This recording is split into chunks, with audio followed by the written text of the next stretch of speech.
Chapter 1. Crossing over from inheriting the conglomerate. Breaking news. The legendary founder and CEO of Osborn Enterprises, Norman Osborn, has passed away. The Osborn Group has confirmed the news, and his only son, Harry Osborn, will become the sole heir to Osborn Enterprises. Harry Osborn sat within the confines of the Osborn villa, listening intently to the news emanating from the television. I have inexplicably traversed into the Marvel universe and become the heir of Osborn Enterprises Harry Osborn, the diminutive Green Goblin. The soul inhabiting Harry was originally an ordinary young man from Earth in the 21st century. One fateful day, while engrossed in the tokusatsu series Kamen Rider 01, he was inexplicably transported to this new realm. Gazing into the mirror, he admired the strikingly handsome visage before him. And I'm also the Harry from The Amazing Spider-Man. Given the news of Norman Osborn's demise, it appears that this marks the onset of the plot from The Amazing Spider-Man 2. The ensuing narrative would lead to an unfortunate incident involving a lineman from Osborn Group, Max Dillon, who, while repairing electrical wiring, would fall into an electric eel power source, resulting in a violent mutation that transformed him into the notorious supervillain known as Electro. Due to this incident, Harry himself would be framed and expelled from the company. Now that he had crossed over as Harry Osborn, he was determined not to allow the original storyline to unfold unimpeded.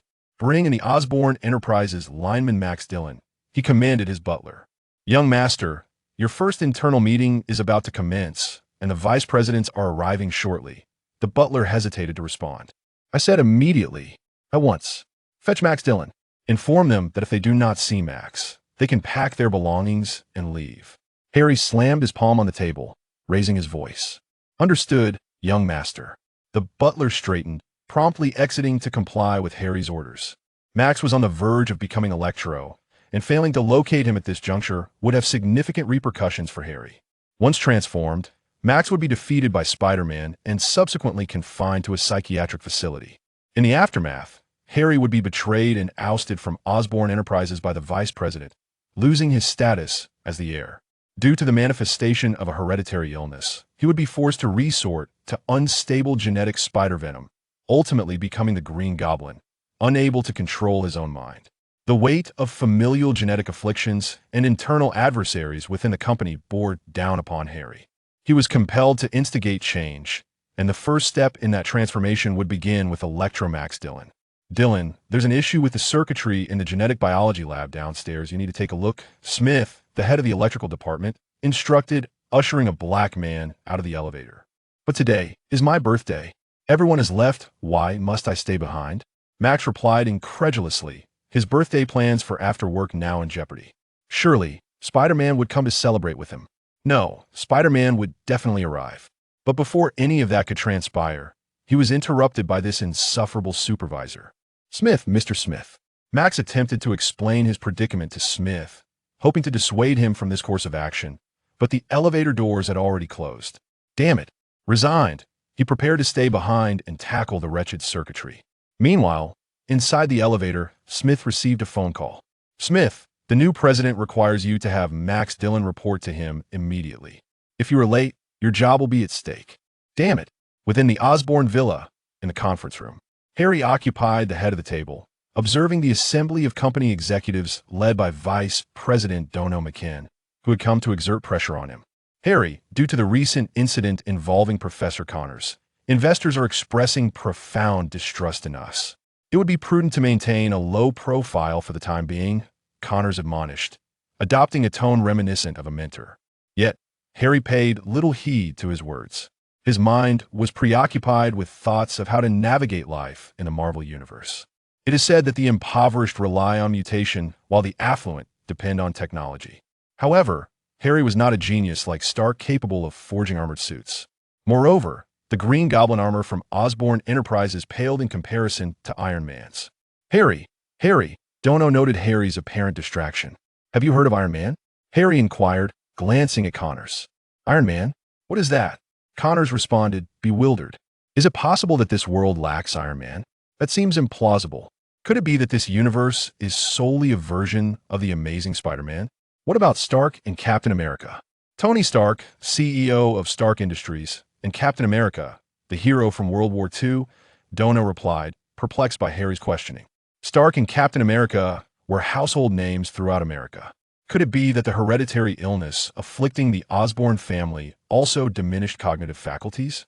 There exists Tony Stark and Captain America, but no Iron Man, Harry pondered, realizing he needed to familiarize himself with this universe. Clearly, he was situated within a Marvel context, yet it diverged significantly from the MCU he was familiar with. At that moment, the butler knocked and entered, bowing to Harry. "Young master, Max Dillon has arrived. Let him in." Max, along with Smith, entered the room. The high-ranking executives of Osborn Group were present, leaving Max feeling quite apprehensive. He was uncertain as to why these prominent figures sought him out. "Max Dillon." Harry rose enthusiastically, embracing the reserved man before him. "Hello. Do you know me?" Max stammered, startled by Harry's exuberance, his nerves intensifying. "Of course, Max Dillon, an electrical engineering prodigy. The new energy project for Osborn is your brainchild," Harry replied warmly. "And I also know that today is your birthday. Happy birthday, Max." Harry spoke with genuine sincerity. Though Max would later become a villain, it was primarily due to the machinations of the higher-ups at Osborn Group. He was originally just a brilliant mind longing for acceptance. "You actually remember my birthday?" Max expressed astonishment. "A figure of your stature knows the birthday of someone like me?" No, you're not a mere nobody, you're a true genius, Max." Harry recognized the necessity of winning Max over. He could not trust the upper echelons of Osborn Group. He required talents like Max to assist him. Thank you, Mr. President." Max wept tears of joy, feeling acknowledged for the first time apart from Spider-Man. The pressures from his superiors and the prejudices of his colleagues had long weighed heavily on Max, and he yearned to become a celebrated hero akin to Spider-Man. Detecting human emotions, initiating System 01. Detecting goodwill gratitude, activating artificial intelligence Zaya. Chapter 2. System 01. System 01. Harry felt the surge of gratitude from Max as the 01 system was activated within his soul. In an instant, he was inundated with all the information regarding the 01 system. This system, derived from Kamen Rider 01, possessed every ability associated with it. It primarily consisted of two segments, the artificial intelligences AIK and Zaya. However, at present, only Zaya had been activated, while the activation of AIK required the collection of human emotions. Goodwill could activate Zaya, while malevolence could awaken AIK. So, it is a matter of goodwill and malevolence? Harry mused, casting a glance at Max and the Osborn electric supervisor, Smith, standing behind him, suddenly struck by an idea. "Max, I haven't given you your birthday present yet," he said with a smile, patting Max on the shoulder. In response to Max's eager gaze, he addressed all the company executives present. "As the president of Osborn Group, I hereby announce Max Dillon's promotion to the new supervisor of Osborn Electric." Turning to the former supervisor, Smith, he added, "And you shall assume Max's previous role as an ordinary employee, working under him. This is against the rules." "Harry," Vice President Darnell exclaimed in astonishment, rising to protest. "Please address me as Mr. Osborn, Darnell," Harry replied sternly. "This is Osborn Group, and it is now my enterprise, Harry Osborn's. If you have any objections, the vice presidency can be filled by someone else." Detecting human malevolence Senior, activating AIK. After uttering those words, Harry disregarded Darnell and departed the conference room with Max. "Thank you, Mr. Osborn." Max expressed his heartfelt gratitude towards Harry. The increasing goodwill detected by Zaya from the 01 system indicated that his appreciation was utterly sincere. "Just call me Harry, Max." Originally, Harry had intended to advance the plot while also leveraging Max's abilities.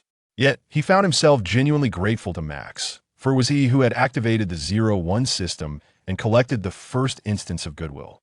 "Young master, there is someone named Peter Parker outside seeking you," the butler announced. "He claims to be your former classmate." "Peter Parker, please show him in." The arrival of Peter Parker, also known as Spider-Man, filled Harry with immense joy, as his presence was precisely what he needed at this moment. "Peter, it has been far too long." Upon meeting, Harry embraced Peter warmly. "It has indeed been a while, Harry." Peter reciprocated the joy, recalling the fondness of their past friendship. "Are you all right, Harry? I saw the news and came as soon as I could.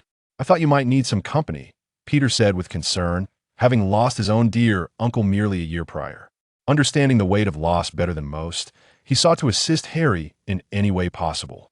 Observing Peter's caring demeanor alongside the reverent and grateful Max, Harry recognized that with the help of these two brilliant minds, he could take his first step in the Marvel Universe. Peter, Max, I require your assistance, Harry implored, ushering them into the room to share his current predicaments. As a privileged heir, Harry had inherited his father's shares, becoming the largest shareholder of Osborn Company. Yet, the other shareholders had united against him, their collective shares surpassing his own. Not a single person within the entire Osborn Group stood on his side. Vice President Connor McKinn held the reins of power, possessing complete authority over Osborn Group, with even the security personnel loyal to him. Connor McKinn was merely waiting for Harry to falter. Any mistake could provide him with the opportunity to oust Harry from the company. Thus, Harry had initially sought to ally with Max, hoping to utilize his electrical engineering skills to study the armors of the Osborn Group, such as the Green Goblin armor, Rhino armor, and Vulture armor. However, now he had a far superior option. The activation of the 0-1 system enabled him to carve out a niche for himself in a world teeming with superpowered heroes and villains. Although he lacked sufficient human emotions to create a rider driver and upgrade keys, he possessed all the technical knowledge regarding the humanoid AI robot Shamagia. Unfortunately, despite his intellectual grasp, Harry lacked the practical skills to construct Shamagia in both his past and present lives. He had remained an ordinary individual. Fortunately, he was now flanked by two prodigious talents, a young genius capable of crafting web shooters and an electrical engineering marvel who had designed the innovative energy circuits for Osborn Group. With their assistance, creating the first Shamagia would pose no problem at all. I need your help, Harry stated after explaining his predicament to Peter and Max. Absolutely, Harry. Max readily agreed to assist, harboring a strong aversion to the upper echelons of Osborn Group. Years of oppression had fueled his willingness to support Harry without hesitation upon learning of his plight. I will help you, Harry, Peter affirmed, eager to aid his childhood friend while ensuring that he did not stray into illegal activities. With both of them on board, Harry swiftly instructed the butler to prepare a vehicle to take them to Osborn Tower. Time was of the essence. He needed to manufacture Shamagia swiftly to ensure his own safety in this world. Meanwhile, in another part of the Osborn mansion, Darnell McKinn and the head of Osborn Group Security were eavesdropping with a listening device, yet they heard nothing. How can we not hear anything? Did Harry employ a signal jammer? Darnell exclaimed, astonished at Harry's level of vigilance. Unbeknownst to Darnell McKinn, Harry had not used a signal jammer. He possessed two powerful artificial intelligences, Zaya and AIK. Although currently limited in function, blocking signals and preventing eavesdropping was within their capabilities. Investigate the backgrounds of those two individuals accompanying Harry, Darnell instructed the security chief. And make sure to keep a close watch on Harry Osborn.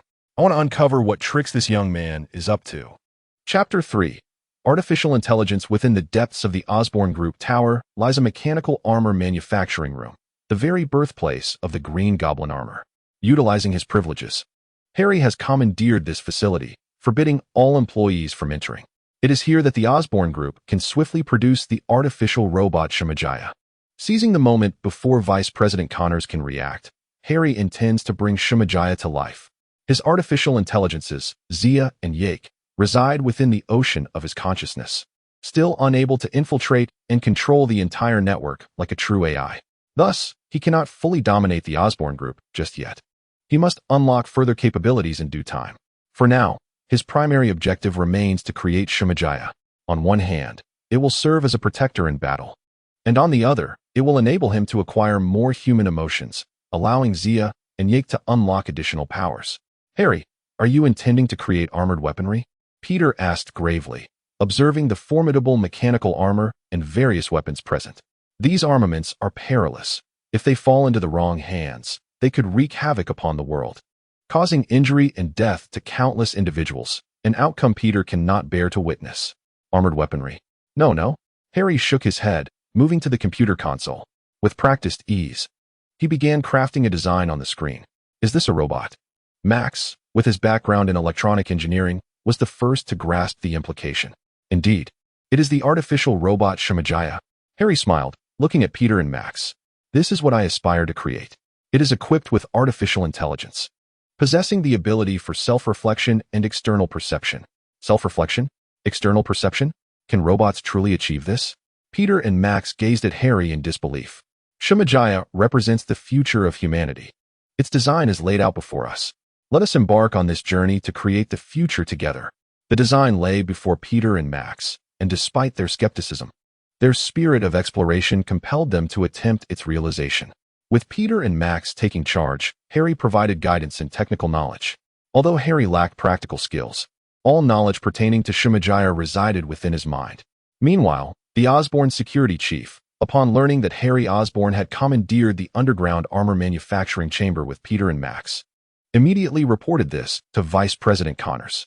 What? That brat has taken over the armor manufacturing room. Connors erupted in fury. This chamber houses the core technologies of the Osborn Group, the most vital assets of the corporation. Any loss therein would spell a significant disaster for the Osborn Group. The losses incurred by the Osborn Group represent a significant setback for Connors McKinn, who prides himself on being the true authority within the organization. The presence of the armored technology poses a considerable threat. Should Harry uncover anything detrimental, it could jeopardize Connors' ascent. We must infiltrate the armored mechanics lab and sabotage Harry Osborn's plans. Connors clenched his fists and issued commands to the head of security. Meanwhile, within the confines of the armored mechanics fabrication room, Harry remained remarkably unperturbed as he observed Peter and Max construct the robotic entity Shimajaya. He had already entrusted the entire operational system of the fabrication facility to Zaya, rendering the security doors impervious to entry without the use of force. Moreover, if Vice President Connors and the head of security resorted to violence, Harry felt no trepidation. After all, Spider-Man, Peter Parker, was present. Peter would surely not allow them to employ force against him, as long as he could delay them and successfully complete Shimajaya. Harry could independently confront Connors and his associates without Peter's assistance. With the final component assembled, the robotic creation Shimajaya was brought to fruition. Peter and Max demonstrated remarkable craftsmanship. Equipped with blueprints and guided by Harry, they achieved completion in just over an hour. However, a pressing question emerged. How would they integrate artificial intelligence? Peter inquired, perplexed. The schematics solely detailed the construction of Shimajaya, lacking instructions for the implementation of an intelligent system. This aspect was paramount. While constructing the robot was straightforward, developing artificial intelligence was an arduous task, with only a handful of individuals in the world possessing such capability. There's no need for haste. The next phase is mine to oversee, Harry replied with a slight smile, connecting Shimajaya via a specialized data cable to a computer. On this computer resided data previously uploaded by the artificial intelligence, Zaya. Now, all that remained was to download this information onto Shimajaya. Ideally, this process would employ a data key, but Harry lacked the means to create one, necessitating reliance on computer operation, which unfortunately resulted in a slower download speed. As they awaited the completion of the data transfer, Peter Parker's spider sense suddenly issued a warning. Be cautious. He sprang to his feet, positioning himself protectively in front of Harry and Max. A deafening crash reverberated as the security door to the fabrication room was violently breached. Fragments of debris scattered in all directions, but fortunately, Spider-Man was present.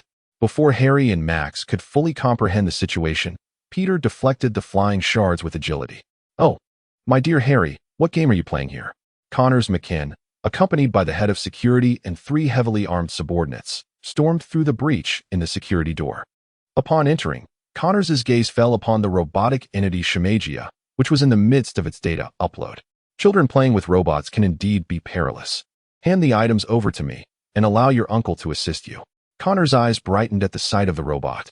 Although he was unaware of the specific functions and capabilities of the Shimajaya, he was determined to claim it for himself, especially since Harry had managed to conceal his friends to engage in this endeavor. Connors, this is my company. You have not obtained permission to employ violence and cause destruction here. This constitutes a breach of regulations. I hereby declare your termination. Despite the fact that Vice President Connors had numerous associates and weaponry at his disposal, Harry remained undaunted. With Spider-Man Peter Parker present, a few ordinary humans were hardly a cause for concern. Moreover, the data download for the artificially created robot, Shimajaya, was nearing completion. Termination? You are rather naive, Harry. Individuals of my caliber, irrespective of your position as president, cannot be dismissed without a board vote. But do you possess the opportunity for such a vote? As he spoke, Connors waved his hand, and the security chief, along with 3 of his subordinates, swiftly surrounded Harry and his companions. This is dire. Could it be that my identity as Spider-Man will be revealed? Just as Peter hesitated on whether to intervene, an electronic voice resonated. Soar towards your dreams. Chapter 4. The initial battle. With the utterance of that phrase, a synthetic skin enveloped the Shamagia, and it opened its eyes. An artificial intelligence robot, donned in a high-tech headset and clad in a black combat suit, stood before them, appearing indistinguishable from a man in his 30s. Identification in progress. Harry Osborn, current president of Oscorp. Greetings, Mr. Osborn. It is a pleasure to serve you. The Shamagia respectfully addressed Harry as it approached him. How is this possible? Connors exclaimed in astonishment at the sight of the Shamagia, which had transformed from a robotic form into that of a human. Does Oscorp possess such technology? Yet, at this moment, that technology belonged to him. As vice president, he recognized the developmental potential of this humanoid robot. If he could seize this technology, Oscorp would undoubtedly surpass Stark Industries in no time. He would outshine Norman Osborn, surpass Tony Stark, and ultimately transcend all, becoming the true pinnacle of humanity. Now, all he needed to do was acquire this technology and expel Harry Osborn, thus positioning himself as the new president of Oscorp. Harry, I concede that you possess some technical prowess in creating this bionic robot, but the world of adults is not solely reliant on technology for success. It requires not only intellect, but also strength. Today, as an adult, I shall impart a lesson to you. Capture those 3, but be cautious not to employ firearms, so as not to damage the electronic devices. Connors proclaimed with an air of assuredness. The individuals he had brought along were seasoned mercenaries, battle-hardened warriors. Subduing these 3 seemingly fragile individuals would pose no challenge. On Harry's side, Max was merely an electrician, devoid of any combat prowess, and could only retreat anxiously. As for Peter, in his guise as Spider-Man, if he were to unleash his full potential, he could easily vanquish all adversaries with just a single finger, even in the face of armed opponents. However, Peter refrained from revealing his identity as Spider-Man, fearing that exposure might endanger those around him. Think of a solution, Peter. Summon your invincible spider abilities. Spider-Man Peter Parker murmured to himself. Humph, do you really believe you have me cornered, Connor? In contrast to Peter and Max, Harry remained remarkably composed. Initially intending for Peter to resolve the predicament, he now recognized that the creation of the first Megatron was complete. Even a single unit would suffice to turn the tide. What? Connor could hardly fathom what potential comeback Harry might possess. Unit 1. Eliminate the enemy before you. Harry commanded the Megatron stationed in front of him. Understood, Mr. Osborn. Standing at 6 feet 3 inches and weighing 220 pounds. The Megatron designated as Unit 1 sprang into action, launching an assault on the security personnel. The first Megatron Harry created was a combat-oriented artificial intelligence robot, imbued with the persona of a special forces soldier, possessing all combat capabilities associated with such elite troops. Although it was merely a rudimentary Megatron, its combat proficiency was not particularly high. Nevertheless, its body was constructed from alloy, as Harry had utilized the alloy stored in the mechanical armor fabrication facility to forge this Megatron, rendering it impervious to mere human fists. Despite the security personnel's commendable combat skills, they were no match for Unit 1. I didn't expect it to be this formidable, Connor remarked, his expression darkening. It seems there's no other option, Captain of Security. I permit the use of firearms, but aim to avoid damaging the electronic devices. Target the legs of the personnel to incapacitate them. Connor instructed the security captain in a grave tone. Understood, sir. The captain, initially confident that his 3 subordinates could easily handle the situation, was taken aback by the unexpected challenge. However, seasoned by countless battles, he felt no fear in the face of the adversaries, bolstered by the unyielding confidence granted by his firearm. The captain and his 3 subordinates drew their weapons, ready to retaliate. Anticipating this, Harry had already prepared. He was fully aware that relying solely on a rudimentary Megatron would not suffice against 4 fully armed foes. System. Connect to ARC. With a mere thought, Harry activated ARC within the 0-1 system. Unit 1's eyes ignited with a crimson glow as its synthetic skin ruptured, exposing a web of wires beneath. Connection to Ark established. Everything is for Ark's will. Eliminate them. Harry was no saint, given the irreconcilable conflict between both parties. It was better to eradicate the threat entirely. Unit 1 entered a berserk state, its combat capabilities at least doubling, the moment it received the command. It overpowered all 4 adversaries, leaving even the security captain defenseless and unable to withstand the onslaught. After all, these individuals are merely ordinary people. When confronted with artificial intelligence robots, even a rudimentary Shamagia, once unleashed, is unstoppable. Please spare me. Connors, witnessing his elite subordinates being vanquished in an instant, immediately knelt in supplication. At the age of 38, having ascended to the role of vice president at the Osborn Group, his only notable trait was his remarkable speed in kneeling. Before Norman Osborn's demise, he had lived in fear, daring not to entertain any thoughts of rebellion. Now, faced with Harry Osborn's formidable artificial intelligence, he surrendered without hesitation. It is too late to beg for mercy, Harry intoned gravely, continuing to command Shamagia No. 1 to launch an assault. However, at that moment, a web shot forth, ensnaring Shamagia No. 1 and rendering it incapable of attack. Stop it, Harry. It was Peter who intervened. Despite his fear of revealing his identity, he could not bear to witness the demise of another before his eyes. For he is Peter Parker. He is Spider-Man. With great power comes great responsibility. The words of Uncle Ben have shaped his entire existence. Spider-Man, Harry said, his voice low, gazing at Peter with a complex expression. On one hand, Spider-Man Peter Parker was one of his favorite characters from his previous life. On the other, he was a dear friend in this life. Yet now, his friend, the beloved neighborhood hero, stood opposed to him. However, he could not impede Peter Parker. The strength of Spider-Man, in the eyes of Earth's ordinary superheroes, was formidable, and relying solely on a basic Shamagia, even in a frenzy, it could not match him. In the face of conflict, retreat was his only option. With great power comes great responsibility. Conversely, to shoulder significant responsibility, one must possess the corresponding capability. Strength is the ultimate truth. Peter, are you going to stop me? Harry asked in a somber tone. I cannot allow you to make a mistake, Harry. Peter approached, his gaze earnest. He did not wish to see Harry's hands stained with blood. Bang, bang, bang. Seizing the opportunity, Harry picked up a gun from the ground and aimed it at Connors, unwilling to leave himself with complications. Although Spider-Man intervened, he still sought to take a chance. The Shamagia was ensnared by Peter's web, leaving him no choice but to attempt an attack with the firearm. Harry, Peter's spider sense activated instantaneously, propelling him into motion at superhuman speed. He swiftly grabbed Vice President Connors, dodging the bullets. You should leave. Upon landing, Spider-Man Peter urged Connors to flee. Connors, understanding the gravity of the situation and the secrets he had uncovered, including Spider-Man's true identity as Peter Parker, quickly departed. Harry was aware of this knowledge. And so was Peter. Yet Peter allowed Connors to escape, for now that Connors knew his identity, he refrained from turning him in to the authorities. Such is the lament of a superhero, burdened by too many considerations. Harry could never become a true superhero. Chapter 5. Rooting out the problem. After releasing Connors, Peter sought to engage in a conversation with Harry regarding the future of Shamagia. Peter was reluctant to assist Harry in the creation of artificial intelligence robots, as he realized these robots could be wielded as weapons. Though he was unable to dissuade Harry from proceeding, he sought to counsel him to exercise caution. The manufacture of weapons is not illegal in America. For instance, the renowned Stark Industries is a military contractor, and Osborn Industries also maintains collaborations with the military, as evidenced by the Green Goblin's aircraft and human enhancement serums, funded by military investment. Nevertheless, a weapon is fundamentally a weapon, and its creation would inevitably result in considerable harm. How could Harry possibly heed Peter Parker's moralistic discourse?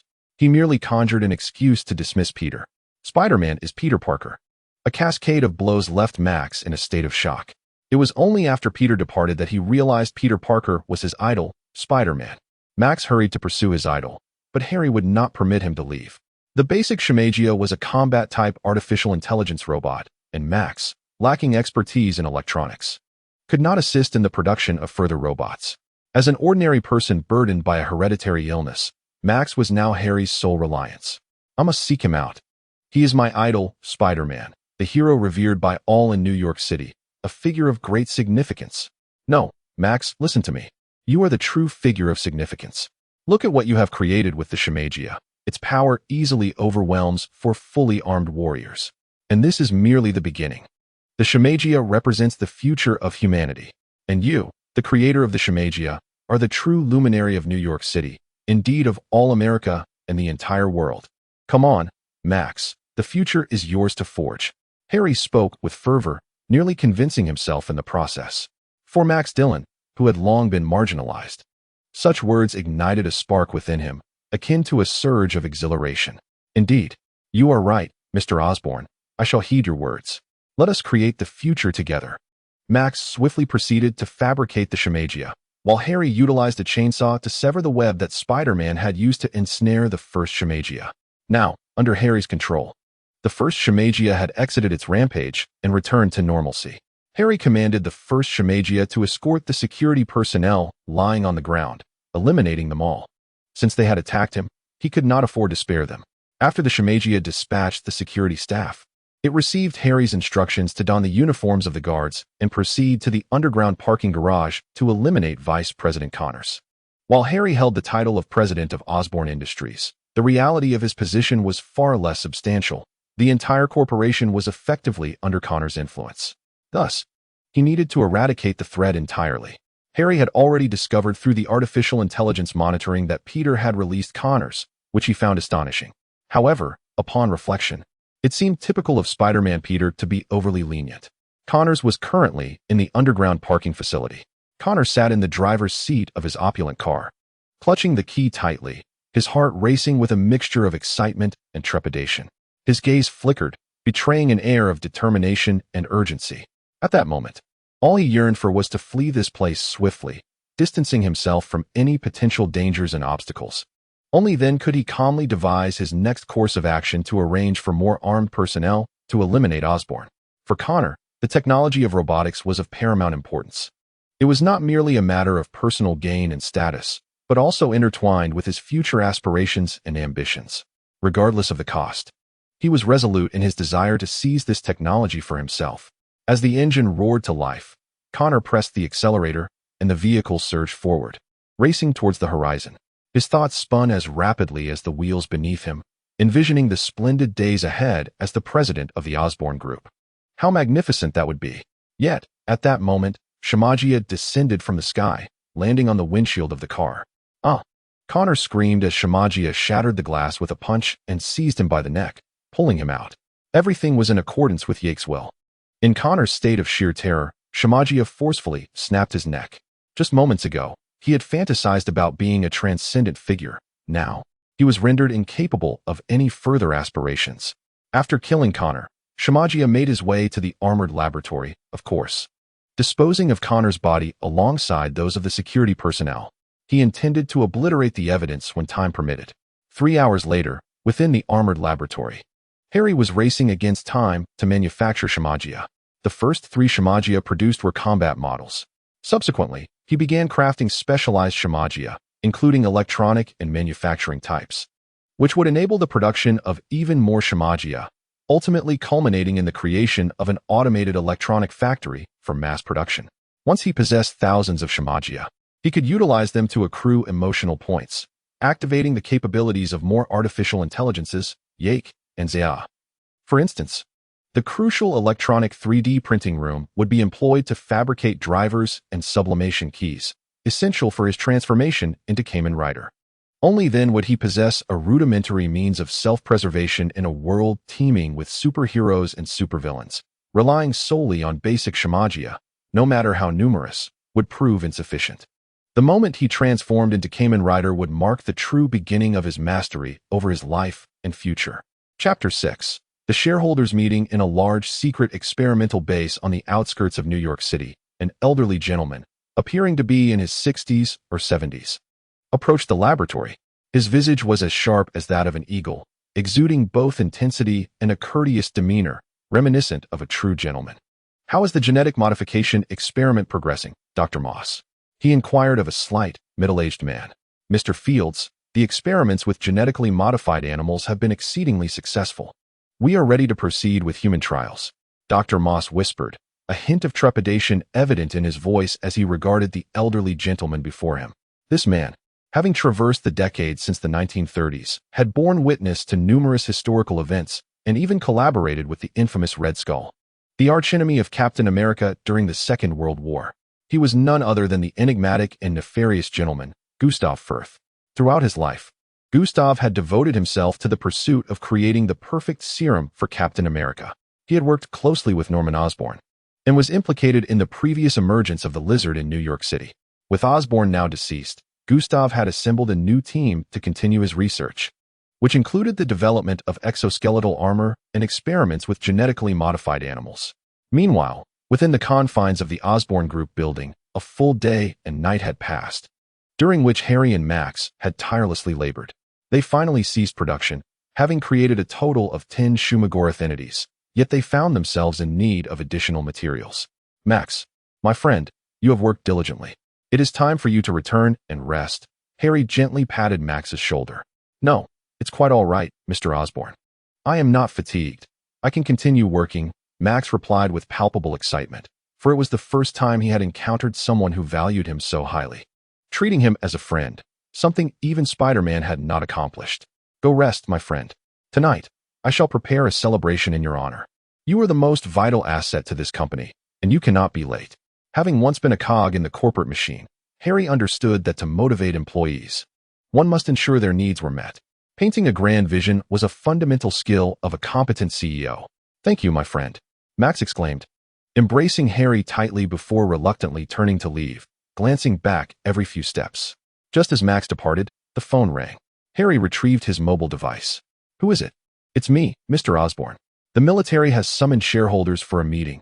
Please come at your earliest convenience. The caller was Harry's secretary, who, despite his loyalty to the Osborn Group, was not entirely trusted by Harry. However, such concerns were secondary. The shareholder meeting was of paramount importance. Military personnel? Very well.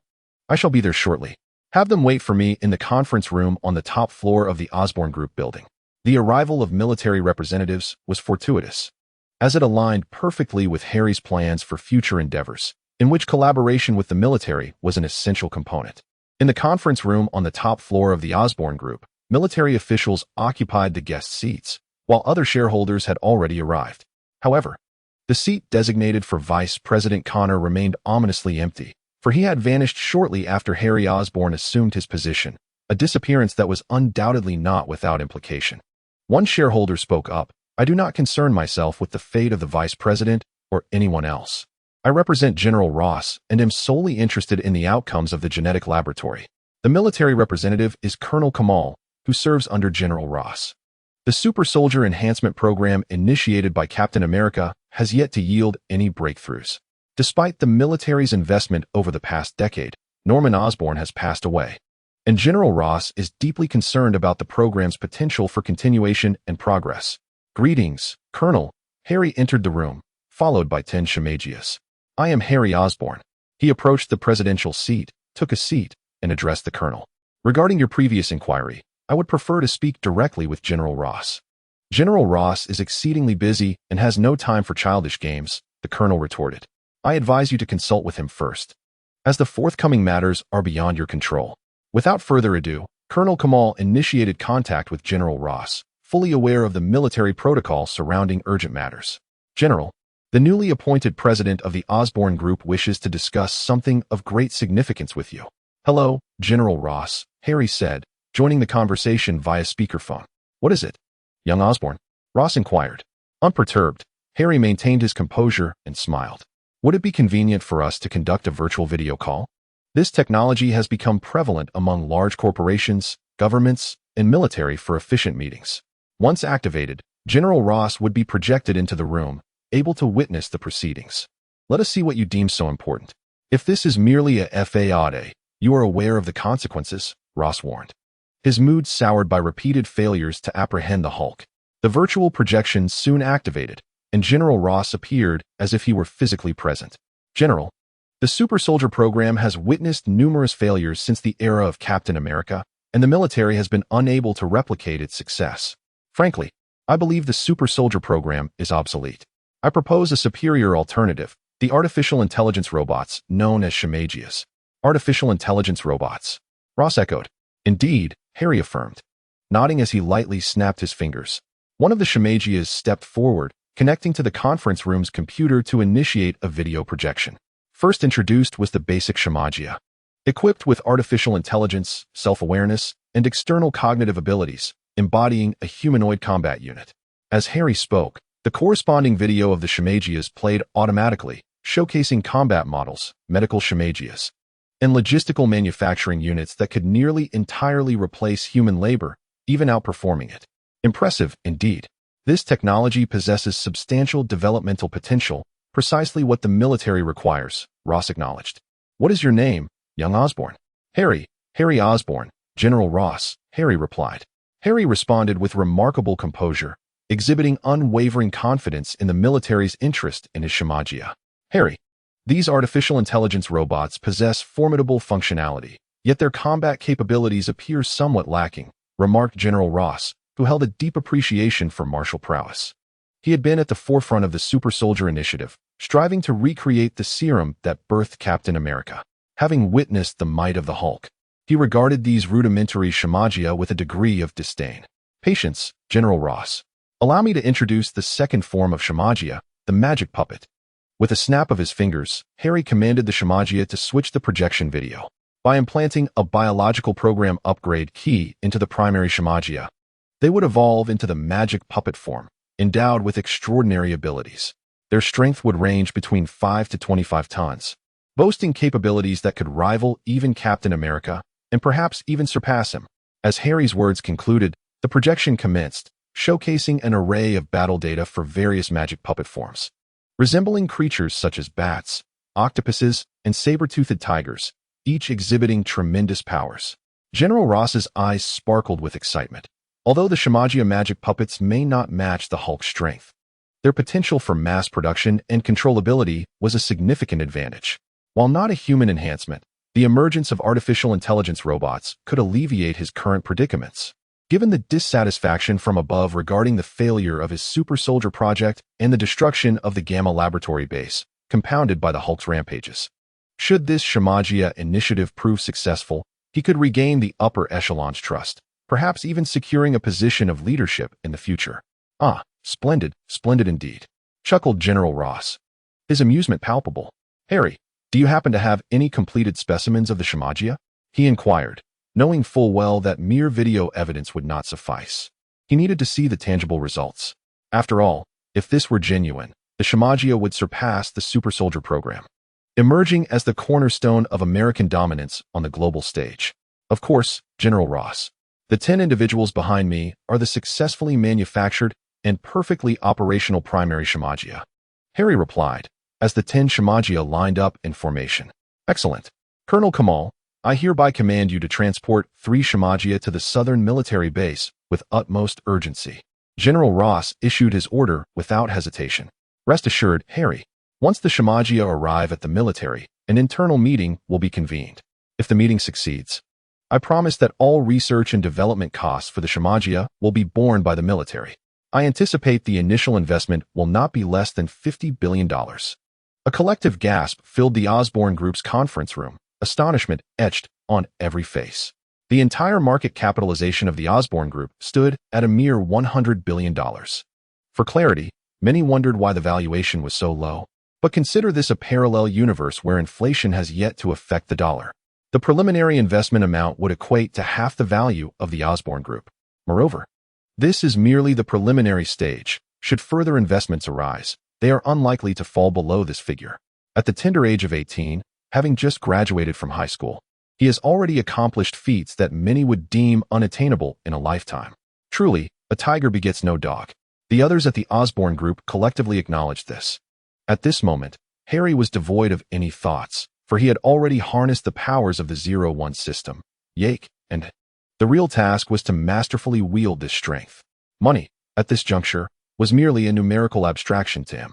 Thank you very much, General Ross. I look forward to our next conversation. Upon finishing his words, General Ross terminated the video call, eager to report this matter upwards and convene an internal review meeting.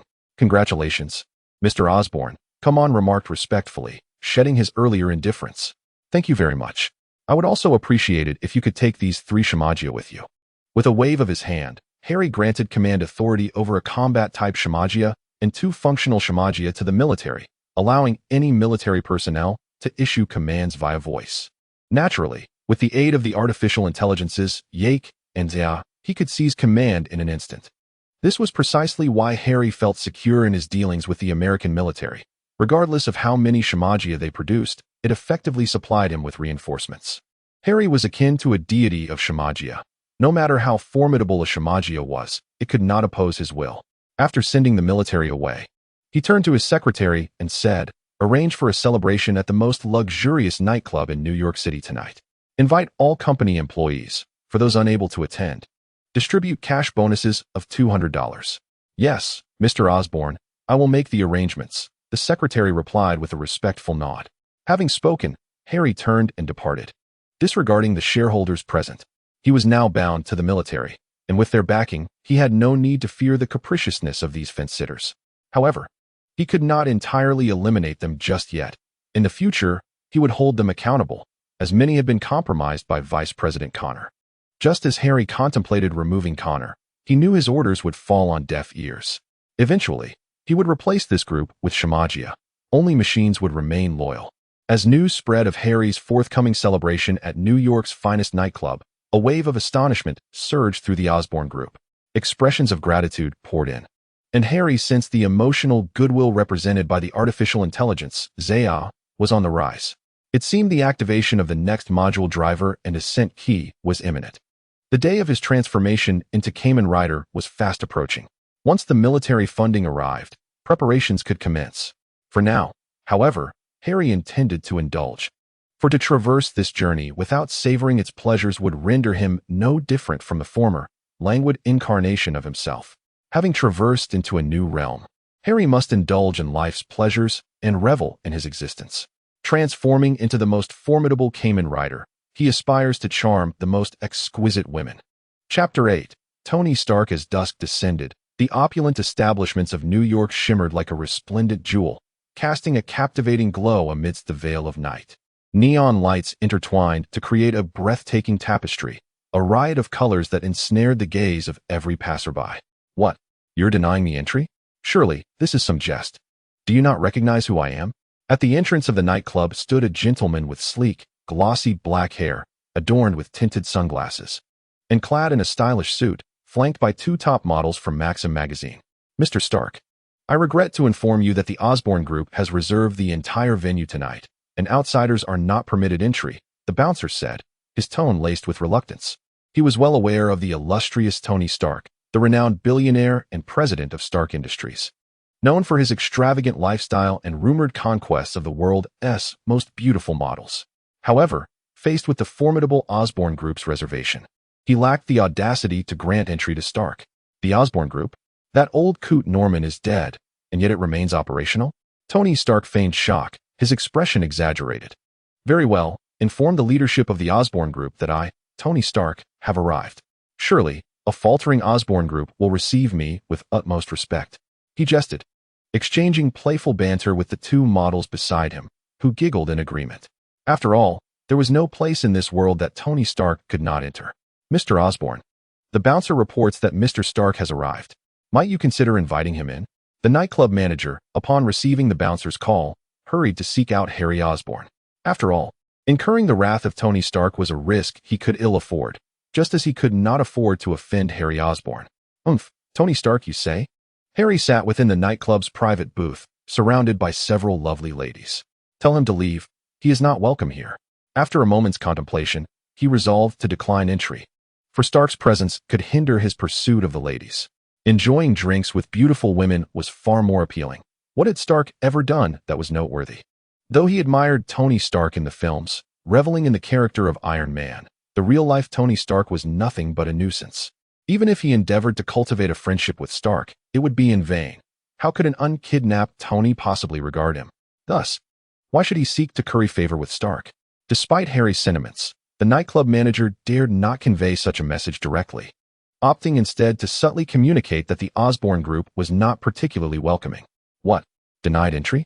The look on Tony Stark's face was akin to one who had just tasted something foul. It was the first time in his life he had faced rejection. He could hardly fathom being unwelcome anywhere. Nevertheless, even if denied entry, Tony had no intention of conceding defeat. After all, with two stunning models by his side, departing without gaining access would be a considerable embarrassment. Here is a check for $100,000. Allow me entry, and I shall present you with another check of the same amount to meet the leaders of the Osborn group. Without further ado, Tony produced the check, appealing to reason. No one would turn away from money. If they did, they simply needed a higher offer. For the nightclub security, $100,000 was already a substantial incentive. And upon seeing the check, they promptly surrendered. Soon, Tony found himself escorted to the entrance of Harry's private booth. The security personnel, clutching a total of $200,000 in checks, departed without a backward glance. With such a sum, they had little need to remain in their positions. Just as Tony Stark was about to enter Harry's booth, he was unexpectedly obstructed once more. To his surprise, two security personnel, equipped with high-tech headsets and clad in black combat gear, stood guard at the entrance. What the hell? Wasn't today supposed to be a day off? Why am I being stopped everywhere I turn? Tony felt a slight crack in his confidence, astonished to find himself halted yet again. Here is a check for $200,000. He produced the money, believing that any issue could be resolved with sufficient funds. However, to his astonishment, the two guards paid him no heed. Hey, can you not see? This is $200,000. Tony waved the check before their eyes. Entry is prohibited here. One of the guards stated firmly. I thought you might be deaf. Perhaps you find the amount insufficient? I can increase it to $300,000, totaling $500,000. Can I enter now? With that, Tony scattered the checks, intent on pushing his way inside. However, the guards immediately reacted, swiftly preventing his advance. Entry is prohibited here. I refuse to believe it. Tell me how much more is needed. 1 million? 2 million? 5 million? 10 million? Tony's competitive spirit surged. He could not fathom a world where there existed individuals unmoved by monetary influence. $100 million. I will offer $100 million. At last, Tony escalated his offer to an astonishing sum, caught up in the moment. Though he typically spent lavishly, he had never been so extravagant before. Let me in. Just then, a young man's voice echoed from within the booth. Please, come in, Mr. Stark, the two guards respectfully replied. I admire your tenacity, should you wish. You may consider employment at my company in the future. Even Tony found himself impressed by their unwavering resolve against financial temptation. If he had such security, it would certainly bring peace of mind. Upon entering, he encountered a strikingly handsome and youthful man, seemingly no older than 18, surrounded by a bevy of beautiful women, who were feeding him fruit. Tony Stark, in jest, asked whether the $100 million was paid by card or through a certain online platform, to which Harry humorously replied that the mention of the latter was merely a jest. What a hodgepodge.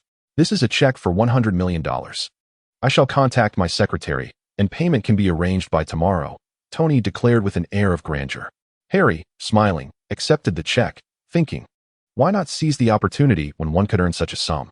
Who would turn their back on wealth? You are quite remarkable. The new president of Oscorp, I presume? He inquired succinctly. I am Harry Osborn, he replied. Upon hearing this, Tony suddenly realized. Although Harry had spent his childhood in foster schools and had never mingled with Norman Osborn in high society, the name was still familiar to him.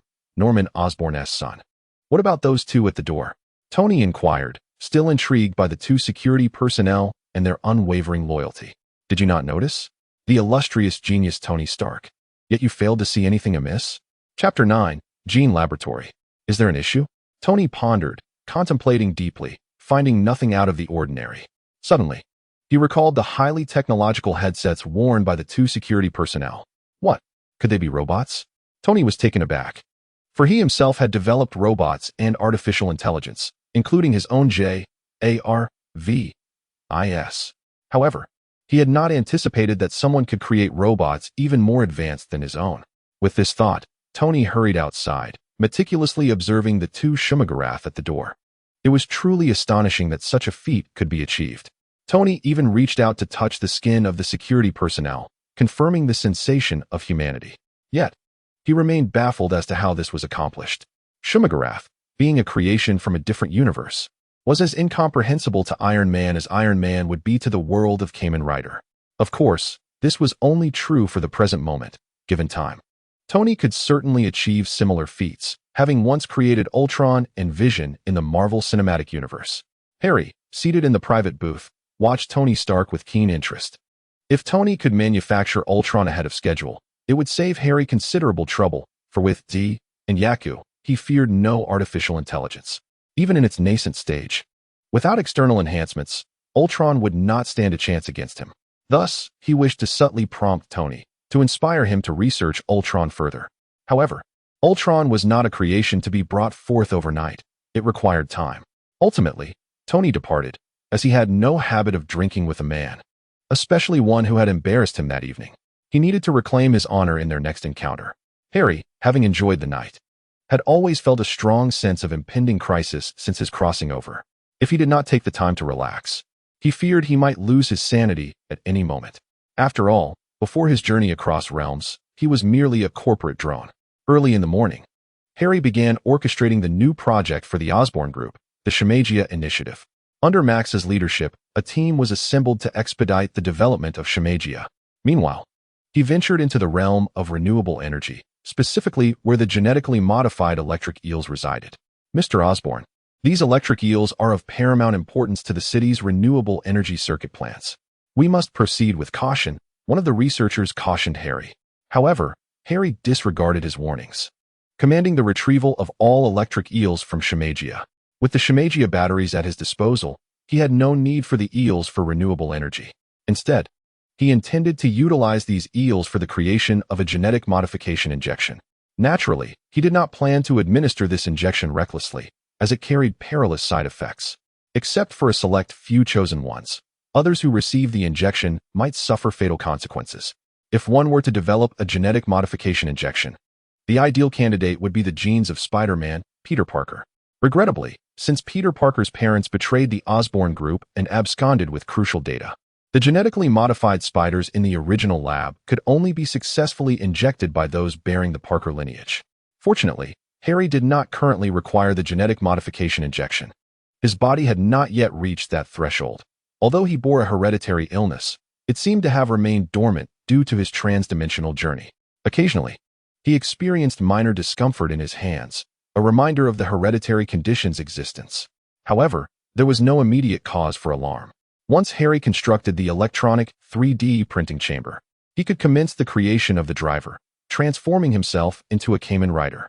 The Kamen Rider system possessed a life support mechanism capable of alleviating Harry's hereditary symptoms.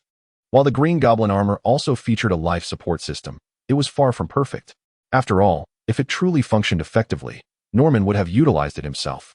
It would be more prudent to wait until Harry could produce a higher-grade Rider driver, allowing him to transform into a superior Kamen Rider, at which point his hereditary affliction would find a flawless resolution.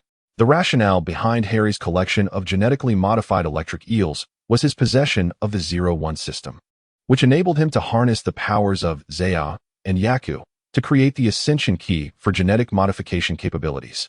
This would enhance Shemagia's strength, allowing it to evolve into a magical machine. Originally, for Shemagia to undergo such an evolution, it would require the attainment of emotional technology singularity, granting it emotions. However, with the presence of the artificial intelligence, Yaku, Harry could forcibly commandeer the Ascension. At this moment, he was the deity of Shemagia, governing all aspects of its existence. Alas, the Osborn Genetic Laboratory lacked the presence of genetically modified spiders. The only one that had bitten Peter was already deceased. The lower echelons of the Osborn Group contained venom left behind by the genetically modified spiders, but relying solely on the venom was insufficiently potent. The diminutive Green Goblin, who had previously injected himself with the genetically modified venom, possessed a mere strength ranging between 5 to 10 tons. Spider-Man possesses an astonishing strength starting at 20 tons, and his power is rather metaphysical. At times, he can even unleash a force exceeding 100 tons. It can be asserted that, should Spider-Man be fully committed, he could single-handedly vanquish the entire Sinister Six. Therefore, obtaining Spider-Man's blood is of paramount significance. Harry has already included the acquisition of Spider-Man's blood in his plans. Although it may not be feasible at the moment, he is confident that day is not far off. Chapter 10. The first encounter with Gwen within a clandestine research facility situated on the outskirts of New York City. An elderly man leaning on a cane, with a visage reminiscent of an eagle, entered the premises. This man is Gustav. Following him is a young girl clad in a black bodysuit. her golden hair flowing gracefully. She is a supervillain with the ability to teleport and strike using dark energy. Dr. Moss, based on genetic screening, I have brought forth the most suitable subject for the Rhino Man genetic experiment, Gustav declared, with a wave of his hand. His subordinates wheeled in a muscular man bound in restraints alongside a suit of armor resembling a rhinoceros. Dr. Moss rushed forward upon seeing this, exclaiming, "What a robust physique! This armor is simply exquisite. The combination of the two will undoubtedly be captivating." Yet, something seemed amiss, he murmured to himself. He retreated to the laboratory and retrieved a box containing 6 vials of genetically modified animal serums of various hues. Dr. Moss extracted a vial pertaining to the rhinoceros genetic modification and approached Gustav. "If we add this, I believe it will be perfect." Ha ha ha. The doctor laughed maniacally. Gustav was greatly pleased with the doctor's actions, as they aligned with his own intentions. He aspired to create more supervillains to fulfill his grand scheme, confident that soon his army of supervillains would be assembled. Meanwhile, Peter Parker found himself in a state of turmoil. On one hand, he had recently ended his relationship with Gwen Stacy, who had informed him the previous evening of her potential move to Oxford University in England. He could not hinder Gwen from pursuing her future. Furthermore, he had promised Gwen's father, George Stacy, to maintain distance from her, and his identity as Spider-Man had already been compromised. Uncertain of when his secret would be revealed, Peter was engulfed in distress. He had refrained from crime fighting in recent days, as the urgency surrounding his exposed identity had reached a crescendo. Of course, this was merely his own unfounded anxiety. Vice President Connors was deceased, and for the time being, his identity as Spider-Man remained concealed. Max held him in high regard, viewing him as an idol, and would not willingly expose his identity, while Harry seemed to dismiss any concern regarding him. However, Harry did harbor some apprehension concerning Gwen Stacy. "Mr. Osborn, hello. Is there something you wish to discuss with me?" Gwen inquired respectfully, standing in the office of the Osborn Corporation. Recognizing her position as an employee and the need to show deference to Harry. "Please, there is no need for formality. Have a seat." Harry did not adopt an air of superiority befitting a CEO, for he had developed a genuine admiration for the character of Gwen Stacy through watching films in his previous life. Of course, this sentiment was not of a romantic nature, but rather one of pure appreciation. "You must have heard about the relationship between Peter and me," Harry stated directly. "I am an old friend of Peter's." "Yes, I am aware, Mr. Osborn," Gwen replied with a smile. "You may call me Harry. I have heard that you have been accepted for a scholarship at Oxford University. Is that correct?" "Not quite. It's merely a possibility. There is a 14-year-old boy competing with me, so it could be either of us," Gwen admitted candidly. "Do not fret. Gwen, I know you are exceptionally talented. If you agree, Oscorp can sponsor your studies at Oxford University in England. Rest assured, this is not a matter of personal interest. Your merit speaks for itself, does it not?" The unexpected offer left Gwen momentarily speechless. "You may take your time to consider it, Gwen. Oscorp will always have its doors open for you." "Thank you, Mr. Osborn. I will need to think it over and discuss it with my family first." Gwen did not readily accept the offer, for her character was not one to take undue advantage of opportunities. Moreover, she needed to confer with Peter. She was uncertain of Harry's intentions and had no clear understanding of the new CEO, Harry Osborn. Aside from knowing that he had initiated an artificial intelligence robot program upon taking office, marking him as a genius. Harry was well aware that Gwen would not agree immediately, so he chose to let her leave.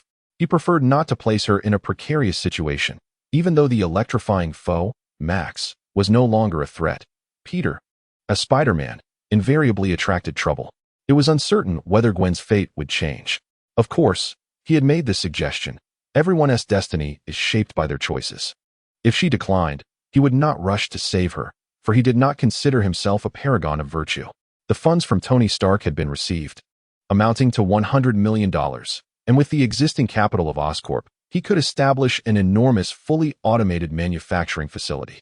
Max possessed experience in designing and laying out the city's electrical grid, so Harry felt confident in trusting this task to him. "Mr. Osborn, the 10 Shumagarath you requested have been delivered to the underground mech manufacturing facility," his secretary announced. Upon hearing this, Harry rose, grasped a black briefcase, and proceeded to the underground mech manufacturing room. He recognized that he was still too weak and needed to find a way to enhance his strength. The mech was indeed the optimal choice. Since the morning he had visited the genetic laboratory, he had given orders to prioritize the creation of 10 Shimagarath. Now that they were ready and the transgenic animal extraction fluid was prepared, it was time to conduct the experiment. Harry arrived at the mech equipment manufacturing room, where the door had been repaired. He promptly closed the door, intending to work alone within the confines of the workshop, wishing to keep his forthcoming actions secret from everyone. Chapter 11. The Rhino Man. Harry was merely an ordinary individual, utterly ignorant of how to create or study the Zia-Magia.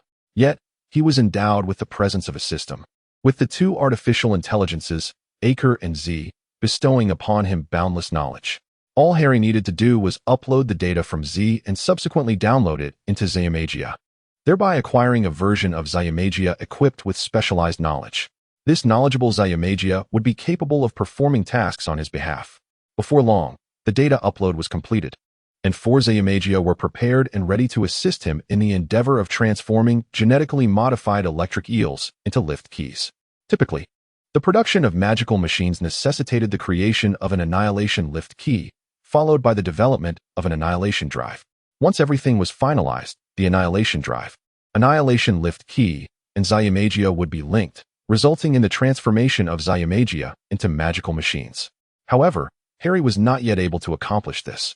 Harry's malice value concerning Acre was not sufficiently high to manufacture the annihilation lift key and drive.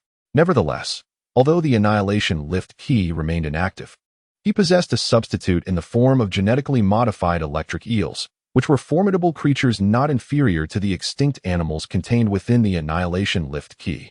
If he could convert the genetic animal serum into a lift key, it might be feasible to forcibly link Zia-Magia using Acre's power, thereby compelling Zia-Magia to upgrade into a magical machine. Seated on a chair with a tablet in hand, Harry began to play games. As Zia-Magia had already commenced the automatic research for creating the lift key. Since he had some free time, he thought it best to relax.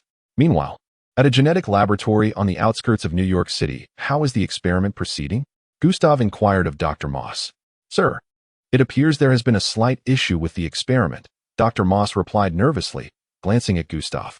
The subject, Alexei Sisichev, experienced an unstable transformation after merging with the genetically modified animal serum, resulting in extensive bodily decay.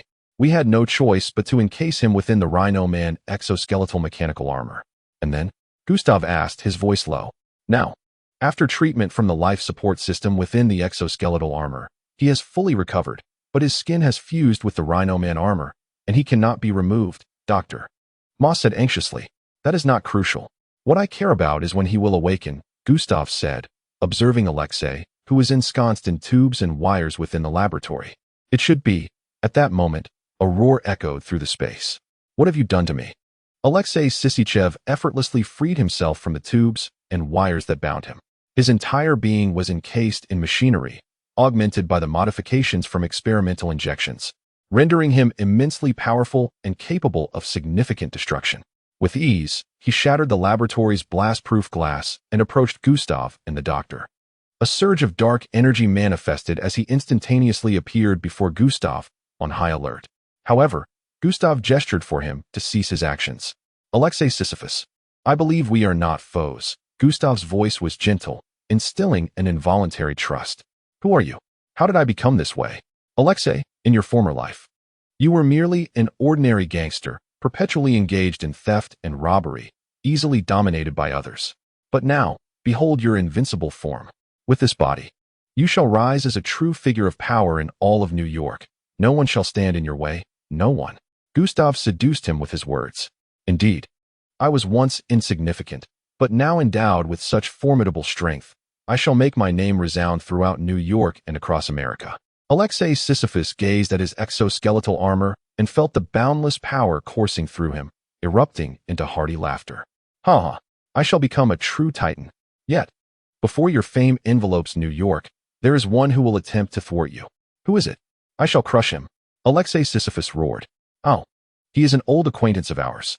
Surely you have heard his moniker, the little pest darting between the skyscrapers of New York, Spider-Man. Spider-Man, that accursed insect, always interrupting my fortune. Alexei Sisyphus seethed with hatred, recalling previous encounters where he had been apprehended by Spider-Man during his criminal exploits. But the Alexei Sisyphus of old is no more, I now possess unparalleled power. Perhaps it is time to adopt a new name, a thunderous name. I shall be known as Rhino," he bellowed. "Prepare to perish, Spider-Man." Meanwhile, Peter Parker was strolling with Gwen when suddenly his spider sense tingled. Instantly, he scanned his surroundings. Yet nothing seemed amiss. "What is wrong, Peter?" Gwen asked with concern. Nothing. Perhaps someone is just muttering about me," Peter joked. "Indeed, you've been discovered," Gwen quipped in playful response. They exchanged smiles, their eyes sparkling with an unspoken connection. Despite numerous barriers, their bond remained unbreakable. "Gwen, I want to be with you forever. Let us journey to England together," Peter declared earnestly. Having been discovered by Vice President Connors, Peter was engulfed in a profound sense of anxiety, always fearing that his identity could be revealed at any moment. In light of such uncertainty, an escape to England seemed preferable. Upon hearing Peter's words, Gwen was taken aback with joy and immediately embraced him. "Peter, actually, I didn't attend the interview yesterday. I chose to forego it," Gwen confessed. Peter felt a mix of joy and guilt upon hearing that Gwen had not attended the interview, as he feared he had hindered her future. "No, Peter, it's not just for you. Imperial College also called me, offering a chance to attend a scholarship interview," Gwen stated earnestly. After some thought, she concluded that with a recommendation letter from Oscorp, her chances of success were quite high. Furthermore, Imperial College was relatively close to home, and given the recent events, she wished to spend more time with her mother. "Imperial College. That means we could attend the same university," Peter exclaimed, having also applied to Imperial College. And with his academic achievements, he was more than capable of securing a scholarship. Chapter 12. Heroes arrive last while Peter and Gwen were lost in their romantic moment.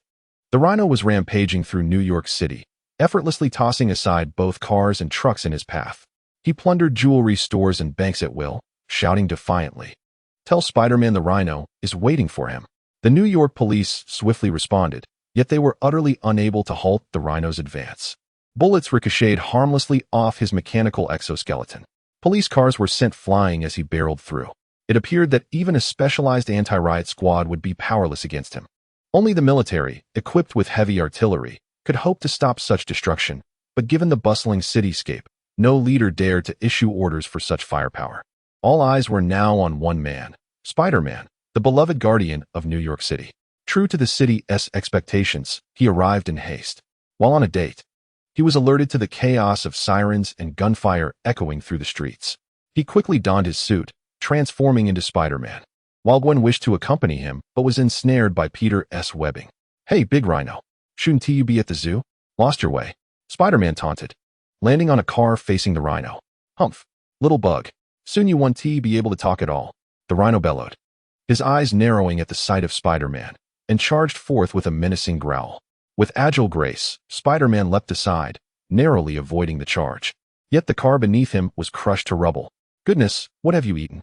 Or were you bitten by a rhino?" he quipped. "Enough with the chatter, little bug." The Rhino growled, pressing his attack. Peter observed the Rhino's sheer destructive power and knew he could not confront him head-on, despite his own formidable abilities.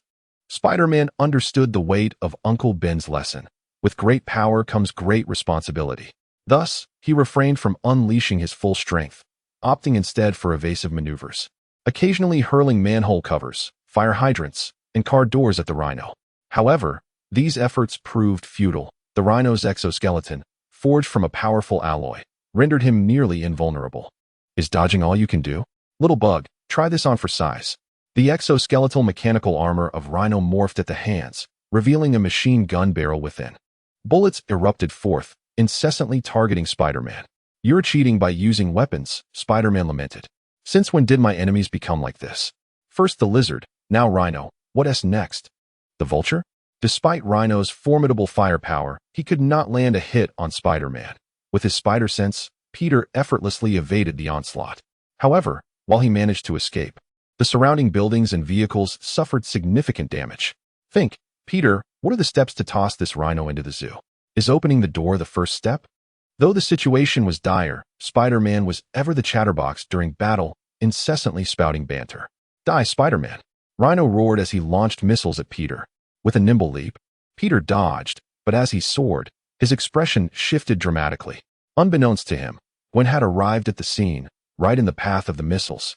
Concerned for Peter, she had driven over after cutting through the web. The missile was about to strike Gwen, and Peter hastily shot out a web. Yet, it seemed he was too late. In that critical moment, a flash of lightning illuminated the scene, as a blue figure, crackling with electricity, soared into the air, clasping the missile and propelling it skyward.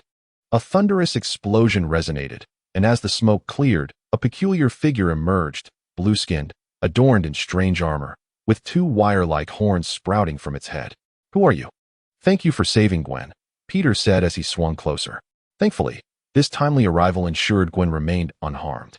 "I believe you should be thanking me," came a booming voice as Harry appeared, riding in on a luxurious motorcycle. "Harry, what brings you here?" Peter exclaimed in surprise. "Heroes always arrive fashionably late, don't they?" "But now is not the time for reminiscing," Harry remarked, eyeing Rhino. "These bothersome foes are multiplying. Let us eliminate them." Rhino charged forward, shaking the ground beneath him. "Hey, Gwen, hop on. Don't complicate things." Harry extended his hand toward her. Gwen glanced at the charging Rhino and swiftly took Harry's hand, climbing onto the motorcycle as Harry revved the engine and sped away into the distance. "Electro, stop him," Harry commanded while running. "Mr. Osborn, what is that thing?" Gwen inquired from behind. "New technology from Oscorp, crafted by yours truly. Impressive, right?" Harry replied with a grin. Peter observed Gwen and Harry sharing laughter, a sudden pang of unease striking his heart, sensing something amiss. Yet, there was no time for contemplation. Subduing Rhino was the priority. Meanwhile, Electro engaged in battle with Rhino, the very automaton Harry had created. Within the confines of the mechanical armor manufacturing chamber, all genetically modified electric eels had been expended to forge this singular ascent key. With this key, the electric being known as Shamagia transformed forcefully. No, it should now be referred to as the Electric Man Mecha.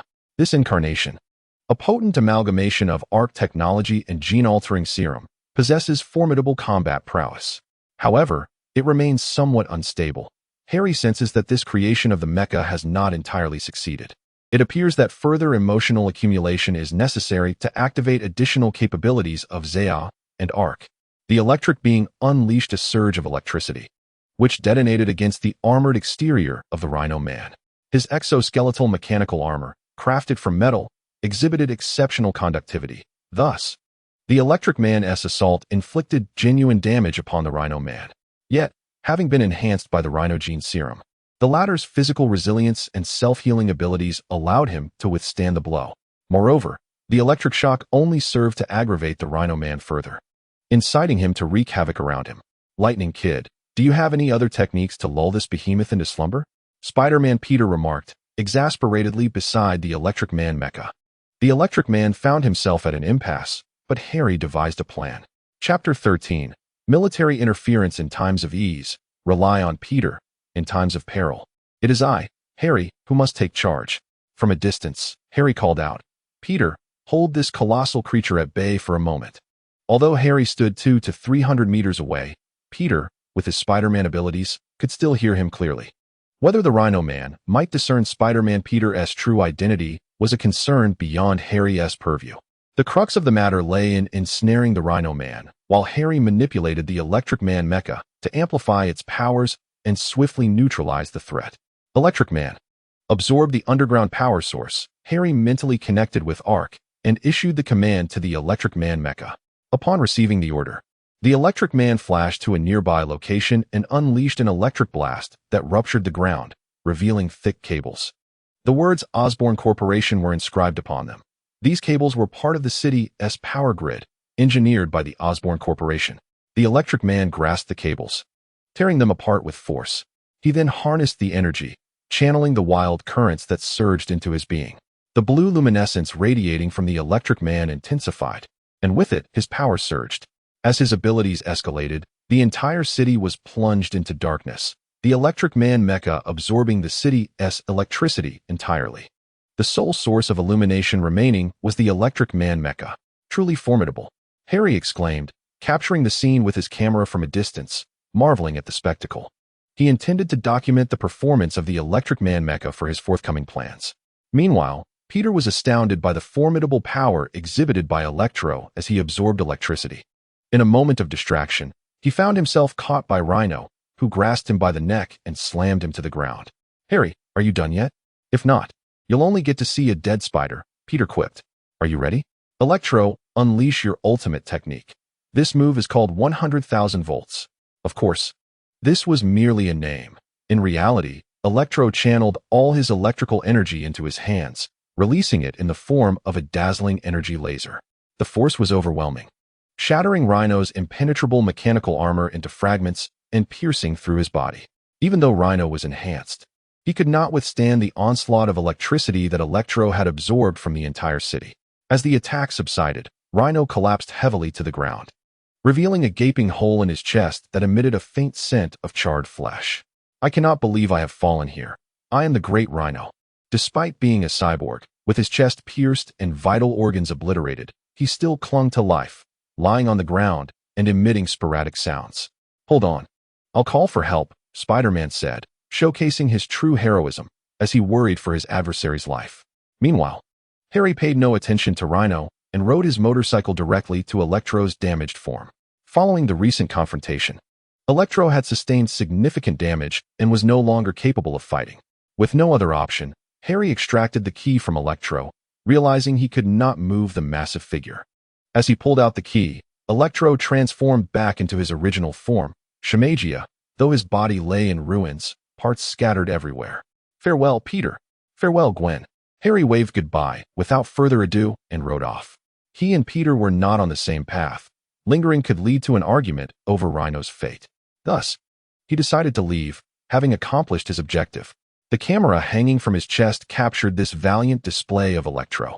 He believed that sharing this footage with several newspapers would draw attention to Oscorp's technology and his own prowess. He anticipated collecting a wealth of emotional points. Having demonstrated his strength while saving New York City, the entire city should be grateful to him. Just imagine the multitude of goodwill he would receive.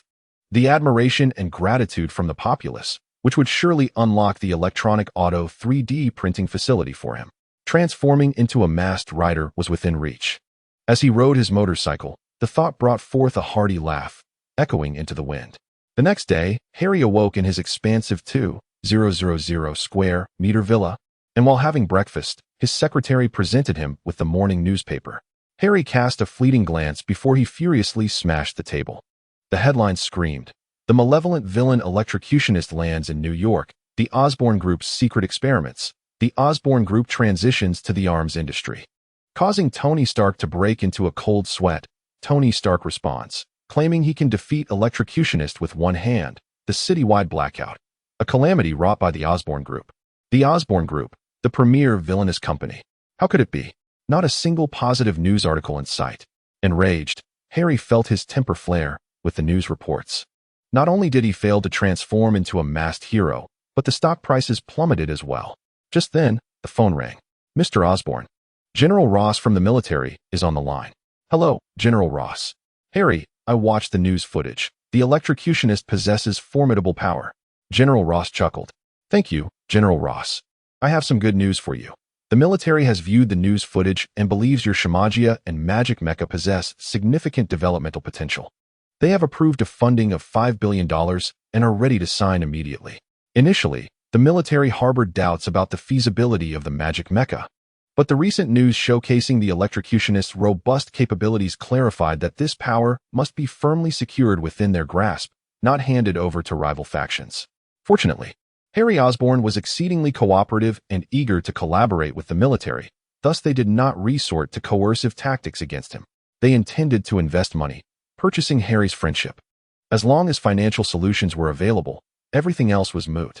"Thank you. I sincerely appreciate it. I will promptly arrange for personnel to liaise with the military. Once the contract is signed and the funds are received, General Ross, you may also send representatives to oversee operations at the Shamagia factory," Harry remarked with a smile. He planned to share all Shamagia technology with the military, and not just them. Any faction, regardless of their nature, could acquire his technology. Take it all without hesitation. Manufacture more Shamagia. For me, produce abundantly. When the entire world began utilizing Shamagia, it would also mark his unification of the globe. Chapter 14. Wilson Fisk. Harry paid little mind to the signing of the contract. He drafted an authorization letter and entrusted his secretary to handle the matter, as the contract held little significance for him and the military. What truly mattered was his persona and the Shamagia technology. After the secretary departed, Harry hastened to drive to the Osborn group. He noticed that the malevolent sentiment toward Yake had significantly intensified. Although Harry had not become New York's savior, he had, in an ironic twist of fate, gained infamy throughout the city. With the news broadcasts, the entirety of New York was now aware that the Osborn group was developing a perilous weapon, which had affected the electrical operations of the city just the day before. Most people condemned the Osborn group and Harry himself. Although Harry saved New York City, the majority of its inhabitants remained indifferent, preoccupied solely with their own losses and the malicious news propagated by unscrupulous media outlets, notably the Horn Herald, which had been particularly vicious. Even upon arriving at the doorstep of the Osborn group, he found individuals protesting with signs. Remarkably, rather than feeling anger, Harry was filled with elation. These protests and insults could be transformed into malevolence, which he could harness to activate greater powers for Yake, thus augmenting his own strength. "Keep it up, everyone," he shouted, his head protruding from the car window. As he drove into the underground garage under the gaze of the protesters, they exchanged bewildered looks. Astonished by the audacity of the moment, the volume of their shouts escalated, with some even hurling rotten eggs at the Osborn building. Yet, Harry remained unfazed, laughing heartily at the rising tide of malevolence. Now he could produce genuine magical machines, including the Absolute Destruction Ascension Key and the Absolute Destruction Driver. Thanks to the collective animosity of the city, he even had the capability to create the Annihilation Thunder and its 4 Shumagarath, along with their transformation belt drivers. His immediate goal was to fully produce these 4 Shumagarath as his personal bodyguards. After all, he had gained notoriety. His name was known throughout New York, and it was likely that various villainous organizations, such as Hydra and the Ten Rings, were now aware of his identity. Indeed, Harry was correct in his assumptions. His name had permeated the ranks of New York's nefarious factions. In Hell's Kitchen, atop a towering edifice, Wilson Fisk stood before a panoramic window, observing the chaos below. Hell's Kitchen was rife with crime, a veritable paradise for wrongdoers and a hell for the impoverished. Wilson harbored a deep-seated hatred for this neighborhood, born from his childhood experiences. His ambition was to eradicate it and rebuild anew. However, his plans had recently faced obstruction from a few vigilantes. "The person you sought has arrived," announced a figure clad in a black bodysuit and a half-mask, adorned with a white bullseye on his forehead. Bullseye, the infamous supercriminal. Behind him, 2 henchmen restrained a short, stout middle-aged man. "Release him at once," Wilson commanded, immediately ordering the release of the middle-aged man. "Dr. Otto, I bear no ill will," Wilson spoke calmly. "Who would have thought I would meet someone of your stature? Even a wealthy individual like you resorts to such means?" Dr. Otto retorted bitterly. Though typically timid, he could erupt with fury when provoked, displaying a surprising aggressiveness. "I sincerely apologize, Dr. Otto. It appears my subordinates misconstrued my intentions, and for that, I am truly sorry," Wilson conveyed with earnestness. He did not instruct anyone to capture Dr. Otto. Rather, he requested for Dr. Otto to come over. But the bullseye misinterpreted his intent and took it upon himself to bind the doctor. Although he secretly harbors a multitude of murders and is a ruthless villain known as Kingpin, he maintains a public persona as a prominent philanthropist and wealthy individual. "Apologize to Dr. Otto," Wilson commanded. "I am deeply sorry, Dr. Otto." Bullseye immediately bowed his head in contrition. Though Bullseye is a somewhat deranged supercriminal, he is quite obedient to Wilson's orders. What do you want?" Dr. Otto, unaware of Wilson's true identity as the supervillain Kingpin, felt no particular fear at the moment. "Dr. Otto, I've heard that the funding from Oscorp has been halted," Wilson said, showing no anger towards Dr. Otto's demeanor. "Indeed? Oh, are you perhaps offering to sponsor me?" Dr. Otto's spirits lifted at the suggestion. Ever since Harry took over, he had immediately ordered the cessation of Oscorp's sponsorship for all other scientists, redirecting all liquid assets to expedite the construction of the Shumagorath automated production facility.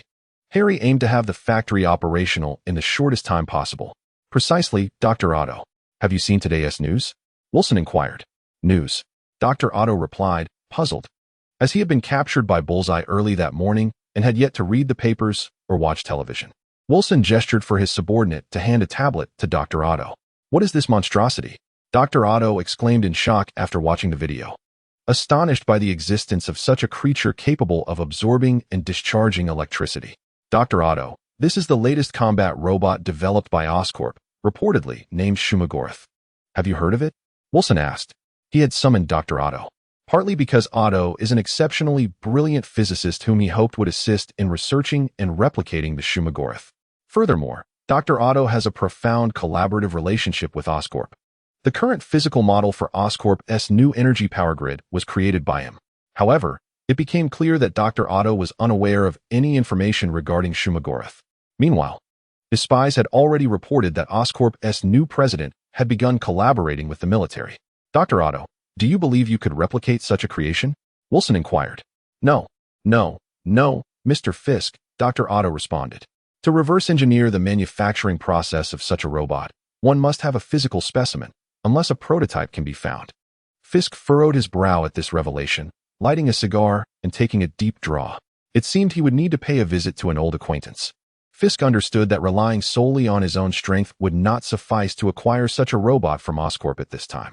From what he had observed in the video, the robot's offensive capabilities were beyond the reach of even his own men, leaving him powerless as well. Unless a decapitating strike directly targets Harry Osborn, it remains a formidable challenge. Who can ascertain the extent of the Osborn Group's capabilities in producing such automatons? Chapter 15, Black Widow. 3 days later, Harry emerged from the mechanized armor manufacturing facility, followed closely by 4 individuals clad in black combat attire, Shimagia warriors. Among them, 3 were men and 1 was a woman, all of striking appearance, embodying the essence of the obliteration thunder for versatile Shimagia. Unlike the original narrative, Harry refrained from endowing them with the ability to awaken emotional intelligence through the technological singularity. After all, in the original story, these 4 Shimagia were notorious for their disruptive tendencies, causing chaos from the very first episode to the grand finale. Particularly, obliteration was singled out for criticism. Harry was resolute in his decision not to grant the Shimagia their own volition. He sought flawless instruments, entirely under his control. Even if this approach diminished their knightly prowess, he deemed it a worthwhile sacrifice. Encircled by obliteration thunder, Harry walked at the center, enveloped in a profound sense of security.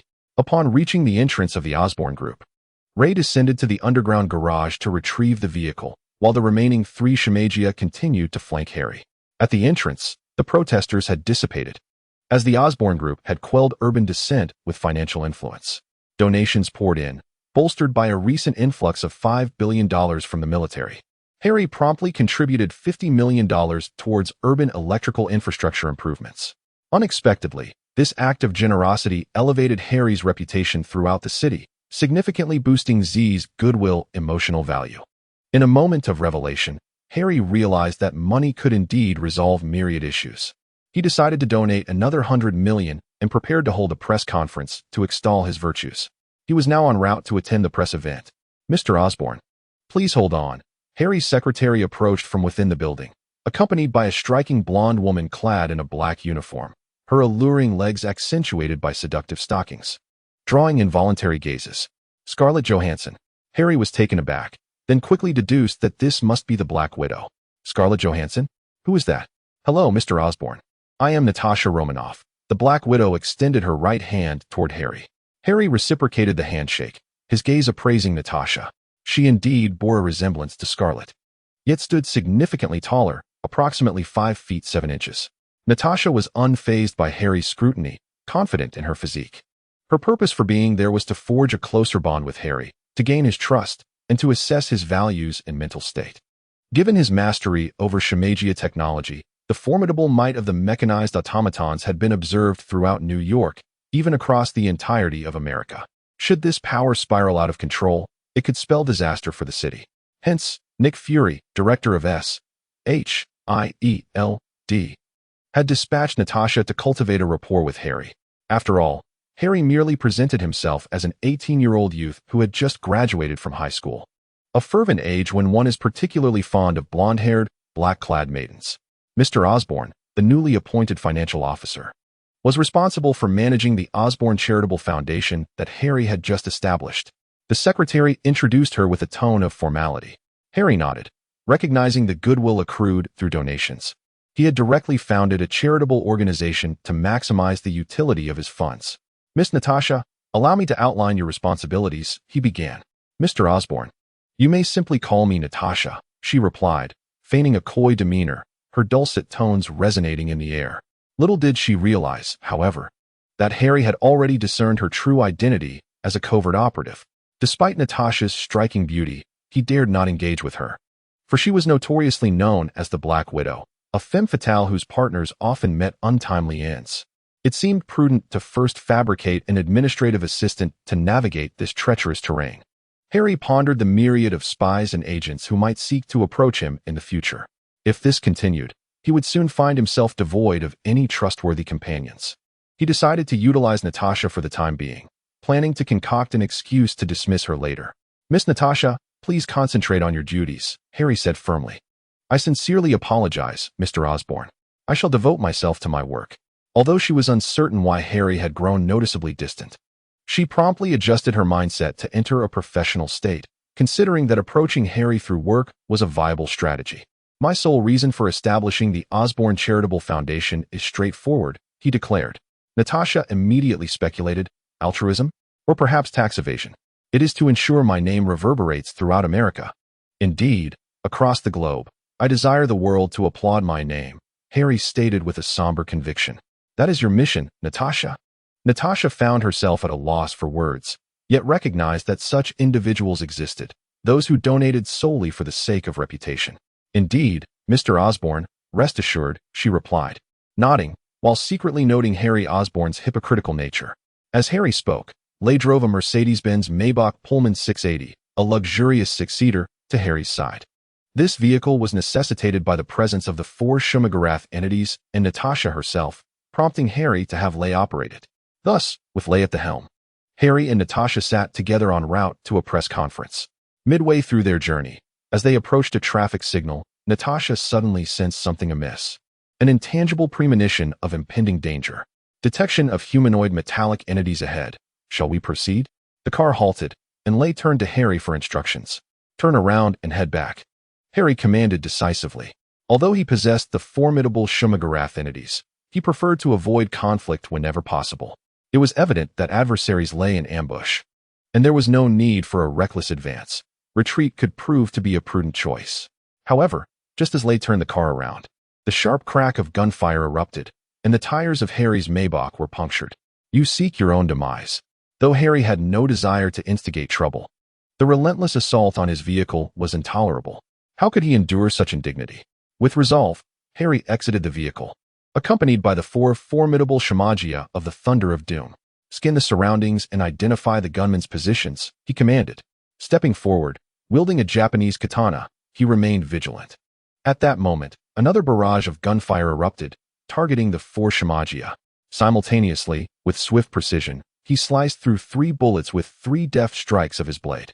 However, due to the distance, he was unable to deflect the remaining bullet aimed at Wong, who, possessing his own extraordinary abilities, nimbly dodged the projectile. Chapter 16. The arrival of the Kamen Rider. The 4 Shamagia of the Thunder of Doom were all versatile warriors, each equivalent to a well-trained combatant. Their physical prowess far surpassed that of the basic Shamagia, making the deflection of bullets a routine maneuver. "Is this truly the essence of Shamagia?" Natasha murmured, observing that these 4 warriors were nearly her equal in combat capabilities, not to mention the existence of even stronger mechanized foes. What genius was Harry Osborn, capable of creating such advanced technology? Suddenly, a round of applause erupted. The crowd turned to see a remarkably muscular figure, towering at 2 meters, emerging from the adjacent building. Flanking him were 2 peculiar individuals. One donned a scorpion-themed mechanical armor, while the other wore a form-fitting black suit adorned with a target pattern on his mask. The former was the villain Scorpion, and the latter was the antagonist Bullseye. "Truly magnificent machinery, Harry. Among all the scientists I have encountered, you are the most brilliant," Wilson remarked earnestly. "Need you even state the obvious, you behemoth?" Harry retorted, his irritation palpable at the destruction of his luxury vehicle. He had no intention of allowing these 3 villains to leave unscathed. Offending him would surely lead them to perdition. "How rude," Wilson exclaimed, taken aback by Harry Osborn's lack of deference. As the king of the underground in New York, he was unaccustomed to such disrespect. "When you're in my grasp, you will regret your insolence. Is it just the 3 of you?" Harry surveyed the area, noting the absence of additional foes, and coldly declared, "4 against 3. It seems we hold the advantage." The four Shamagia of the Thunder of Doom stood poised against Wilson and his companions. Is that so? Wilson chuckled. At that moment, a figure clad in vulture-themed mechanical armor descended from the sky, the villain Vulture. Meanwhile, a dark energy flickered behind the Thunder of Doom, revealing a girl in a black bodysuit. An underling of the Gentleman Gustav. Gentleman Gustav has joined forces with Wilson. Realizing he could not consume Harry's challenge alone, Wilson sought out Gustav, with whom he had collaborated on numerous occasions. This time, they decided to unite once more to repair the Magia Machina, with four supervillains alongside Wilson, a man who had honed his body to its utmost limits. There were a total of 5 supercriminals present. At this juncture, even Spider-Man had not experienced such an advantage. Harry mused to himself how his fame had indeed grown. Now, with a 5-4 advantage, what was to be done? Must the young Harry surrender? Wilson taunted. Natasha hesitated. If Harry found himself in peril, she would immediately spring into action, yet such a move would reveal her identity. Harry stood unfazed by the unfolding scene. He regarded the 4 criminals with utter disdain. Transform, Death Thunder, and annihilate the adversaries. Harry commanded. What? Stop them. Wilson, perplexed by Harry's declaration, understood only that he could not allow the enemy to act, and issued an attack command of his own. In a moment, dark energy, lasers, ultrasonic waves, and machine gun fire surged toward Death Thunder and the 4 Magia Machina. As a cacophony of alarms and English announcements resounded, an array of armor erupted from Death Thunder's belt, hastily fusing with him. The attacks from the 4 villains inflicted no damage upon the armor. What manner of armor is this? All present were utterly astonished. In this day and age, Marvel technology could only achieve a fusion between a human and biomechanical armor, albeit with side effects that rendered one reliant on the biological machinery. Beings like Rhino Man, Scorpion Man, and Vulture were examples of this. Yet, they had not anticipated armor that could be donned and transformed at will. This was the technology from ARC, forcibly extracting animal programs from the transformation keys via a drive mechanism, allowing for armor fusion with Magia Machina, transforming into Kamen Rider.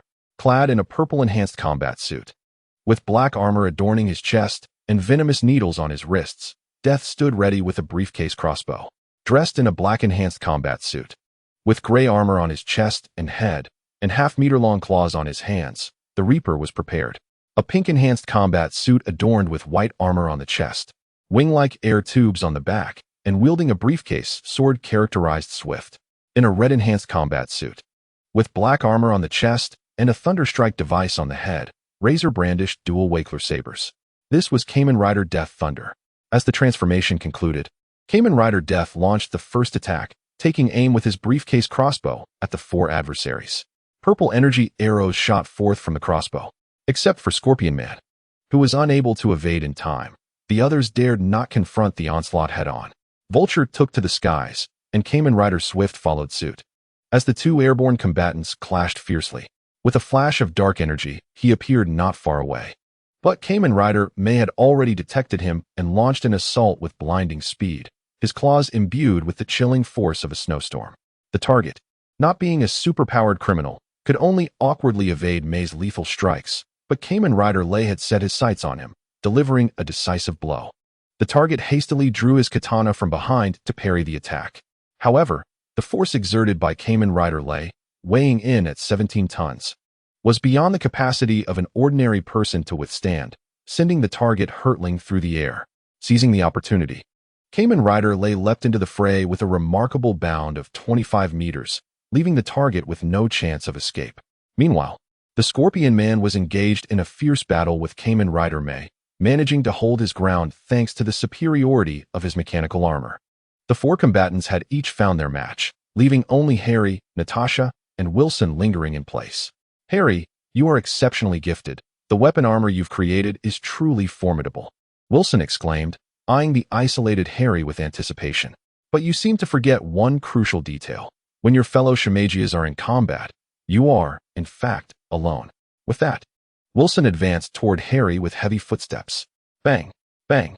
Noticing Wilson's movement, Natasha, with decades of experience as an agent, sprang into action, drawing a concealed handgun and firing at Wilson.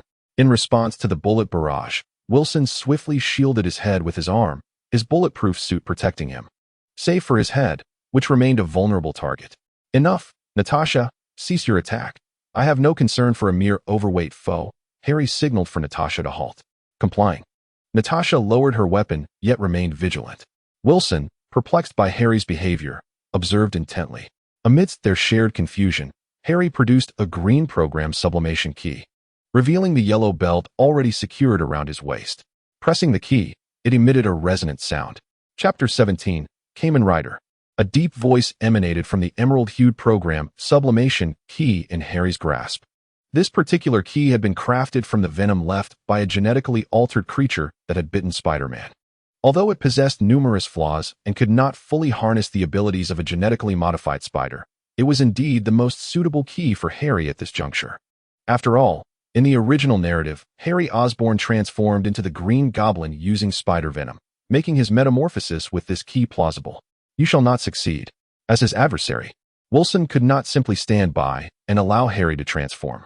Having just witnessed the transformations of the four Shimagias, he was resolute in obstructing Harry's metamorphosis. Wilson raised his right hand to shield his head, bracing against any further attacks from Natasha. A leap surged towards Harry. Wilson's running speed was not particularly swift, yet his explosive power was remarkable.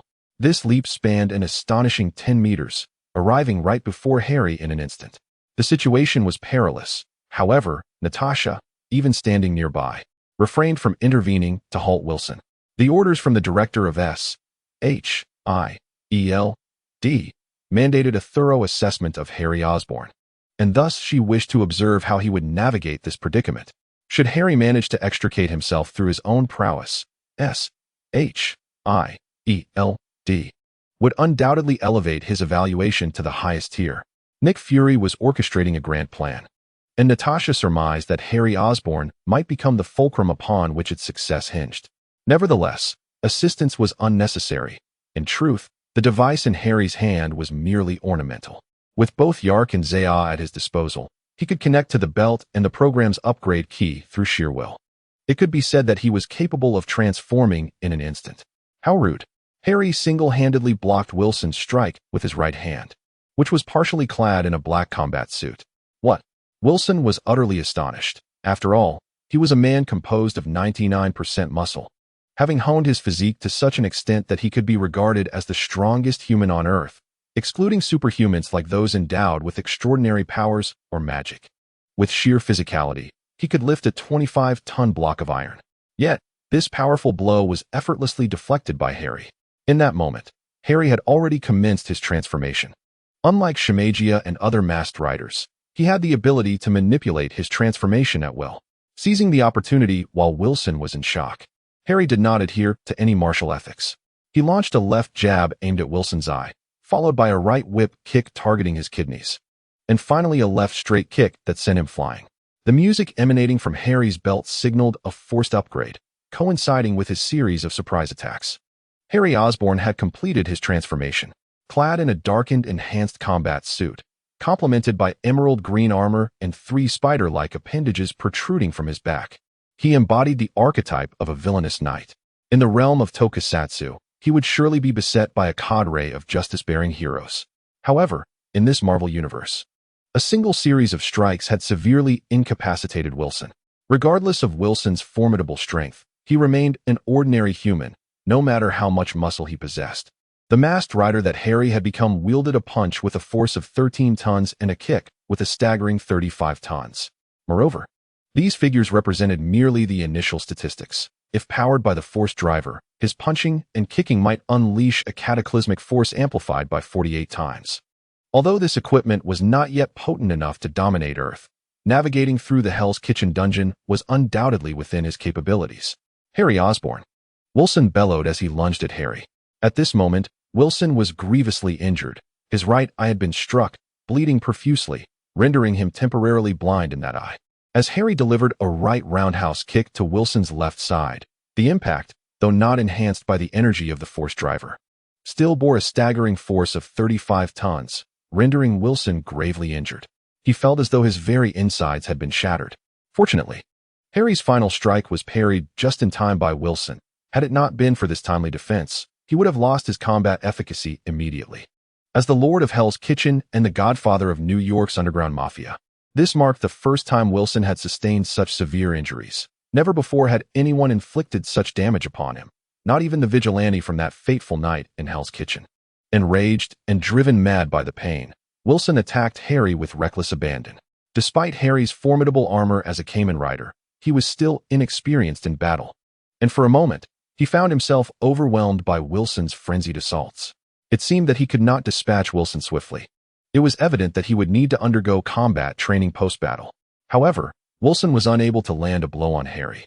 Although his 25-ton strength had the potential to harm him, Wilson's speed was merely average, failing to touch Harry even slightly. As long as Harry could endure until one of the 4 Kamen Riders from the team defeated the enemy, he would gain the upper hand against Wilson in a 2-on-1 scenario. While Harry engaged in combat, Natasha had already activated her miniature camera, establishing a video link with SHIELD director Nick Fury. As Nick reviewed the footage, his expression darkened with each passing moment. The documents in his hands detailed Norman Osborn's profile, chronicling the hereditary diseases within the Osborn family, Norman's involvement in human experimentation, and potential foreign dealings. It was evident that Norman Osborn had committed numerous heinous acts, and SHIELD had been monitoring him for quite some time. Had it not been for his sudden demise, they would have already moved to eliminate him. Just a day prior to SHIELD's planned operation, news of Norman Osborn's death had surfaced. Nick held deep suspicions that Norman had not truly perished. Yet, his current whereabouts remained a mystery. Nevertheless, Norman Osborn was no longer the focal point. Harry Osborn had emerged as an even greater prodigy, more crucial than ever. From the Shumagorath project to the Machina plan, he had now developed a formidable, portable combat suit. Its capabilities had entirely surpassed those of the original Super Soldier program. One could assert that even if Captain America were to be resurrected, he would stand no chance against such high-tech armor. Contemplating his agents, Nick realized that if they were to acquire Harry's technology, his Avengers initiative would reach unprecedented perfection. It seemed imperative to seek a heart-to-heart discussion with Harry Osborn that very night. Chapter 18. Death of the Target I. Kamen Rider Reiji faced off against the Target I. But unlike others, he remained unperturbed. The Target I was utterly incapable of inflicting any harm upon Kamen Rider Reiji.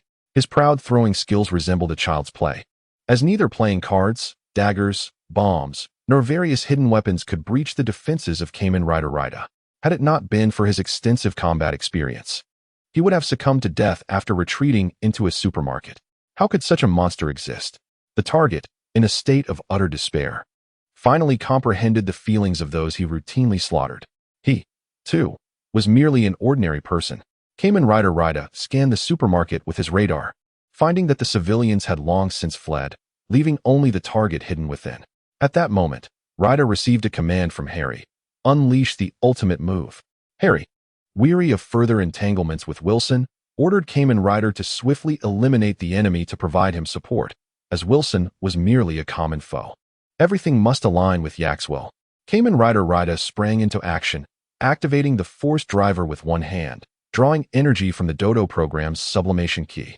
The energy first flowed into the lightning discharge device located in his head, which converted it into electricity before channeling it into his hands. The amplifiers in his hands enhanced both the intensity and range of his attacks. As an English voice emanated from Kamen Rider Raida's belt, he enveloped his hands in crimson lightning energy and unleashed it upon the entire supermarket. The Target sensed something was amiss upon hearing the voice, but it was too late. He had no escape route left within the supermarket. The entire structure detonated under Kamen Rider Raida's assault, shattering into fragments.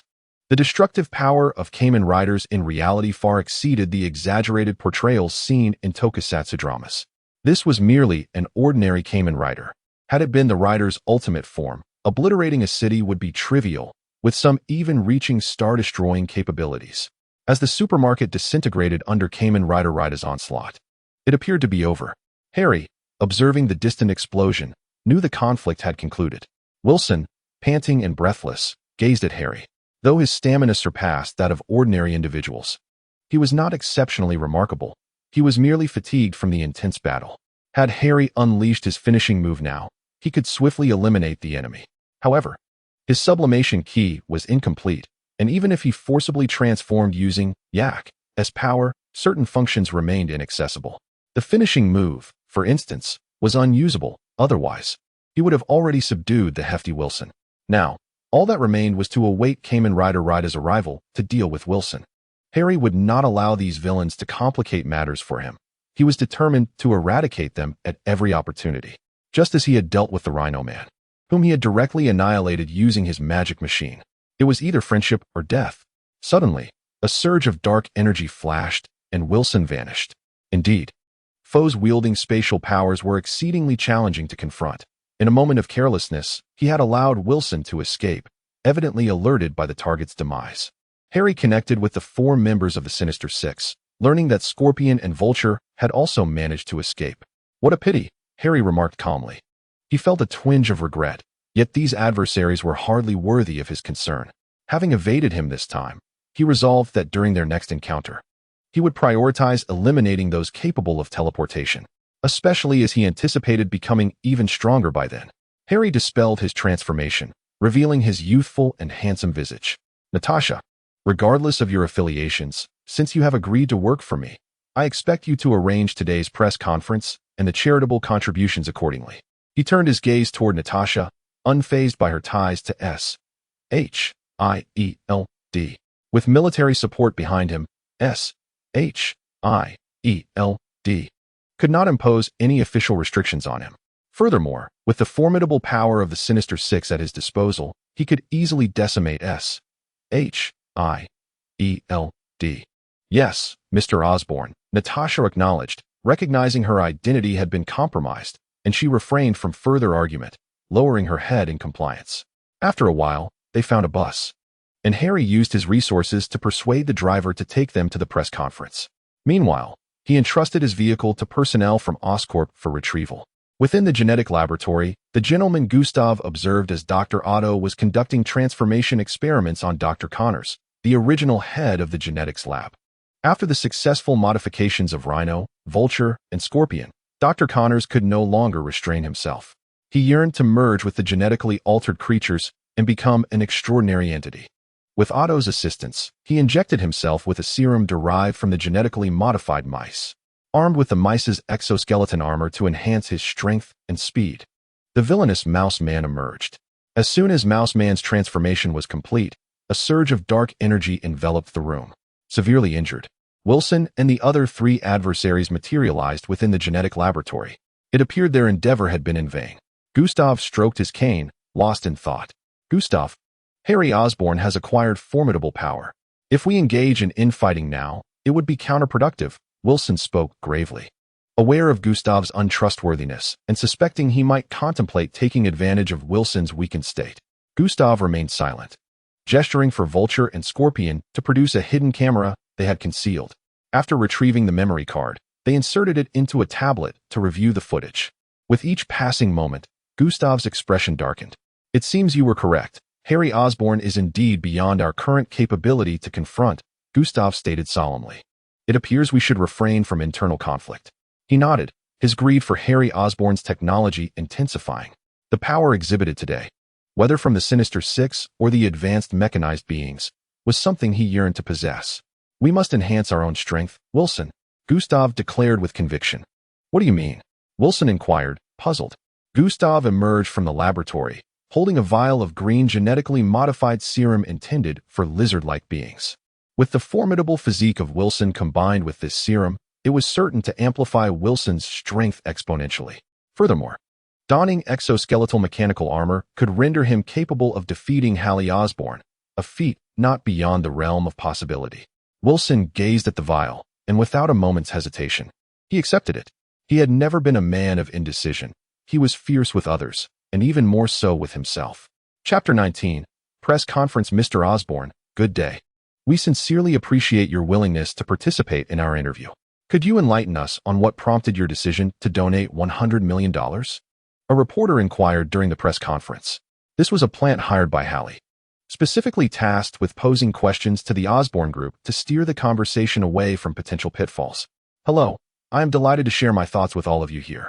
I have always been deeply concerned about societal issues and aspire to contribute positively to our community. This donation represents my way of giving back, and it embodies my hopes and vision for the future. Hallie had long memorized his lines, discreetly recording the dialogue on his hand. Mr. Osborn, it has been reported that you detonated a supermarket on your way here.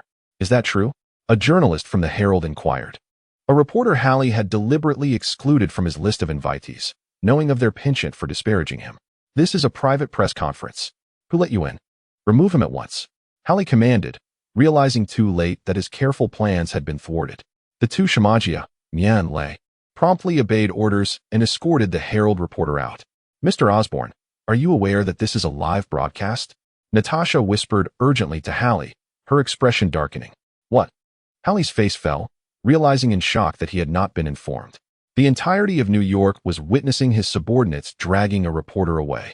Though he did not watch, he felt his reputation plummeting, as if his malice rating were skyrocketing. This could not stand. He needed to swiftly alter the public's perception. The advancements in his technology, particularly in artificial intelligence, were still pending. Play the Kamen Rider transformation footage, along with the battle scenes. He commanded. With a swift response, the broadcast was taken over, showcasing a meticulously edited version of the recent battle accompanied by dramatic background music. What is this? Who is the Kamen Rider? Is it a new weapon from the Osborn group? Wow, how impressive. So powerful. The entire city of New York erupted into a frenzy, as Americans reveled in their admiration for individual heroism. Even if public opinion was unfavorable, the strong would always attract admiration, even if that admiration was rooted solely in their might. Mr. Osborn, could you reveal who the Kamen Rider in the video is? Another reporter queried. This too was a question Hallie had orchestrated through Natasha. An excellent question, he responded. Harry rose to his feet, striking a dashing pose as he proclaimed, I am Kamen Rider. This declaration instantly ignited the entire live stream, with many viewers inquiring whether the Osborn group was selling the transformation tools used to become Kamen Rider. On the coast of New York, within a luxurious villa, Tony Stark had just finished watching the live broadcast of the Osborn group's press conference when he heard Harry's bold statement. This guy certainly knows how to play the part. Tony mused, feeling that the phrase resonated with him as he too wished to make a grand statement at such a press conference. Jarvis, do you think I should create an armor akin to Kamen Rider for my own flair? Tony asked his companion, a striking man who appeared to be in his 30s. Reminiscent of the Vision from the Marvel Cinematic Universe, though merely in appearance, devoid of any connection to the Mind Stone. This man was an artificial intelligence robot Tony had painstakingly crafted after witnessing Harry's creation of Shamagia, surpassing it in performance due to Jarvis's integration.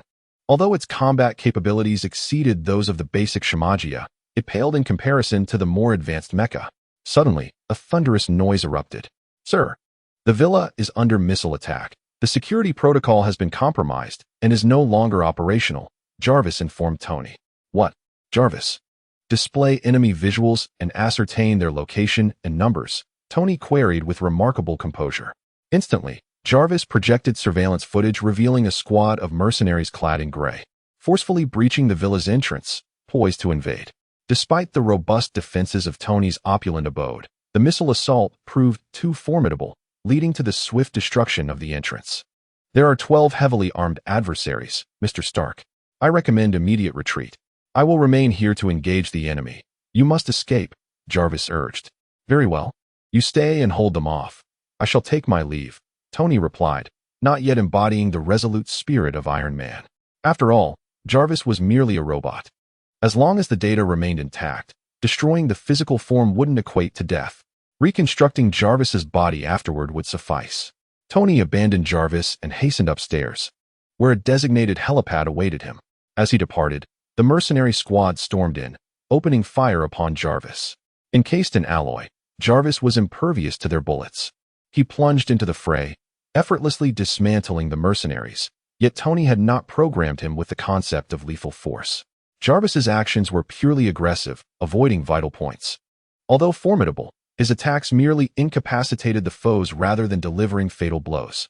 A pivotal moment occurred, prompting a strategic retreat, effectively cornering Jarvis, who was subsequently incapacitated by a rocket launcher. Despite Jarvis's bulletproof design, it proved vulnerable to explosive assaults, and critical components ceased to function upon detonation. The mercenary captain, having neutralized Jarvis, swiftly led his team in pursuit of Tony Stark. Tony ascended to a platform, hastily boarding a helicopter to initiate its operation. A prodigious intellect. Tony had previously acquired skills in helicopter piloting and possessed a valid license. Mr. Stark, the enemy is closing in. Jarvis's voice resonated from Tony's watch. Following the robot's damage, Jarvis had seamlessly transferred to the high-tech timepiece, a creation of Stark's own design, featuring a program that maintained connection with Jarvis. This was one of the decisive reasons for Tony's earlier choice to abandon the robot and flee. Mr. Stark, the enemy is here. As Stark glanced over, he observed the mercenaries ascending the platform. Fortunately, his helicopter had already taken flight. The mercenaries, witnessing this, immediately opened fire, yet Tony's helicopter was armored, rendering their bullets ineffective. Just as Tony exhaled in relief, a disheartening announcement broke through. Sir, the enemy is deploying a rocket launcher, identified as manufactured by Stark Industries. Damn. If it were any other weapon, Tony would have dismissed it, but he was acutely aware of the capabilities of his own armaments. The helicopter would not withstand such an assault. In that fleeting moment before the enemy launched their rockets, Tony flung open the helicopter door and leapt into the pool below. With a resounding explosion, the helicopter erupted into flames, the shockwave radiating outward and affecting Tony. Debris from the helicopter struck him, causing him to lose consciousness, sinking to the depths of the pool without a reaction. At that critical juncture, 3 armed helicopters arrived, unleashing a barrage upon the mercenaries stationed on the rooftop of Stark's villa. With no cover available, the mercenaries were swiftly overwhelmed. Among the helicopters, a man in his 30s, an African-American, peered into the pool, seemingly noticing something amiss. James Rhodes recognized Tony submerged in the water and promptly leaped from the helicopter, diving into the pool. As a Marine Corps colonel, such a leap was second nature to him. He swiftly retrieved Tony from the water, but the situation was dire. Tony had sustained grave injuries. A deep laceration on his chest from which blood flowed uncontrollably. In a realistic setting, one might declare Tony Stark deceased. However, in the Marvel Universe, one could only assert that anything is possible. Colonel Rhodes, the lower level of the villa, is equipped with emergency medical apparatus. Jarvis emitted a sound from Tony's watch once more. Rhodes did not feel surprised, for he was a close friend of Tony Stark and represented the Military and Defense Procurement Department in collaboration with Stark Industries. He was privy to many of Tony's secrets. It would not be an exaggeration to say that he was aware of Tony's numerous romantic entanglements each week. Rhodes swiftly embraced Tony, directing his subordinates, who had now disembarked from the armed helicopter, to clear the path ahead while cautiously surveying for any lingering adversaries within the villa. Soon, guided by Jarvis's instructions, Rhodes descended to the lower level. After placing Tony onto specialized equipment, Jarvis operated the machine to administer temporary aid. However, this was merely a stopgap measure. Rhodes had already alerted the military, and New York's finest surgeons were en route. Half an hour later, the city's top surgeons arrived at the underground medical facility of the Stark Villa, where they commenced emergency surgery on Tony Stark. A full day and night passed before the surgeon emerged from the medical room. "Dr. Strange, how is Tony's condition?" inquired the anxious Pepper Potts, who had been waiting outside. Upon hearing of Tony's attack, she rushed over and had kept vigil for an entire day and night without a sip of water. Unbeknownst to herself, Pepper had long since fallen for the charming playboy, her heart typically guarded, yet in this moment, she wished it were herself who had been injured rather than seeing Tony suffer even the slightest harm. "The surgery was successful," Dr. Stephen Strange replied solemnly. "However, there is one concern. Fragments of the bomb have penetrated Mr. Stark's heart. I managed to remove some, but there are others that are quite difficult to handle, and attempting to remove them poses certain risks. Fortunately, Mr. Stark has regained consciousness and claims to have a solution, so I need not worry." Dr. Strange was, in truth, quite dissatisfied with Tony Stark, for as a physician, he desired complete trust from his patients. Yet Tony only trusted himself. Upon learning of the potential for surgical failure, Tony had refused further surgery. Nevertheless, he believed that if he were to operate himself, he still had a 65% chance of success. "Thank you, Dr. Strange," Pepper exclaimed, relieved to hear that Tony had awakened, and she hurried inside. However, upon entering, she was taken aback to see Tony manipulating a mechanical arm to perform some operation on his chest. "Tony," Pepper shouted. "Wait a moment, Pepper, just a moment." Tony replied dismissively, fully engrossed in installing an electromagnetic device in his chest, designed to attract the metallic fragments in the vicinity of his heart, preventing them from circulating through his veins. However, the mechanical arm was somewhat oversized and not originally intended for this purpose, making it difficult to fit into his chest cavity. Pepper, come here for a moment, Tony urgently called out. How big are your hands? I find myself at a loss regarding your words. Yet, driven by my trust in Tony, Pepper approached him and extended her hand for him to see. Such delicate hands. I mused as Tony glanced at Pepper's hand and then at the gaping wound in his chest. I need you to assist me with something, he said. At that moment, Pepper finally discerned the nature of the wound, an unassuming cavity filled with a metallic alloy. Oh my goodness, Tony, she exclaimed, overwhelmed by shock and fear at the sight of his injury. Do not fret, I have constructed a small device. You merely need to affix it to the base within my chest, Tony explained, holding a piece of electromagnet that served no function beyond its magnetic capability. Rest assured, it's as simple as Tetris. Just align it properly and place it, he reassured her. Tony, is it safe? Pepper inquired, deeply concerned that this contraption might harm him. No. If you delay any longer, I shall be the one in peril, Tony replied, exasperated. You are the most dependable and intelligent person I know. No one else can assist me in this matter. Touched by his words, Pepper summoned her courage and brought the electromagnet and connector toward Tony's chest. Swiftly, she inserted it into the base within his wound, a faint zapping sound resonating as the connection was made. Oh, Tony gasped, feeling the tingling current from the electromagnet surge through him, but thankfully, there was no harm done. Is everything all right, Tony? Pepper gasped, startled, fearing something had gone awry. Ha, rest assured, all is well. Did I not say it was as simple as Tetris? Seeing Tony unharmed, Pepper could no longer contain her emotions and broke down in tears upon him. It was the first time Tony had witnessed Pepper Potts in such a vulnerable state. She had always presented herself as the strong, formidable secretary. From the moment he was injured to the grueling hours of surgery that followed, Pepper had been in a state of constant worry. Only after confirming that Tony was indeed safe did her anxious heart finally find solace. Chapter 21. The Avengers Initiative. Observing Pepper Potts weeping on him, even the normally carefree Tony was at a loss for how to respond. For Pepper held a significant place in his heart, one he may not fully comprehend himself. Suddenly, a click echoed from the doorway. Both Pepper and Tony turned to see Rhodes peering in, phone in hand, capturing the moment clandestinely. It appears I have arrived at an inopportune time, he remarked. No worries. Carry on. Pretend I am not here. He gestured for them to continue, yet he did not lower his phone. Instantly, Pepper's cheeks flushed crimson, but she composed herself, tidied her hair, and exited as if nothing had occurred. Seeing this, Rhodes put away his phone and stepped inside. Rhodey, your timing is impeccable, Tony exclaimed. Tony exhaled deeply, for he was at a loss as to how to console Pepper. The notorious playboy, accustomed to the company of countless women, found himself grappling with unfamiliar emotions.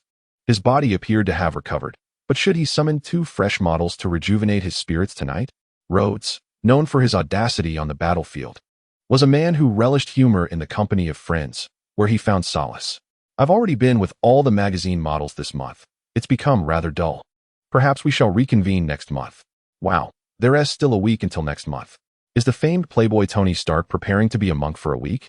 Rhodey, be honest with me, who orchestrated this attack? Tony interjected, his tone grave. He had never been so close to death and needed to uncover the identity of his assailant. Sensing the seriousness in Tony's demeanor, Rhodes adopted a more somber disposition. He pulled out a chair and sat beside Tony.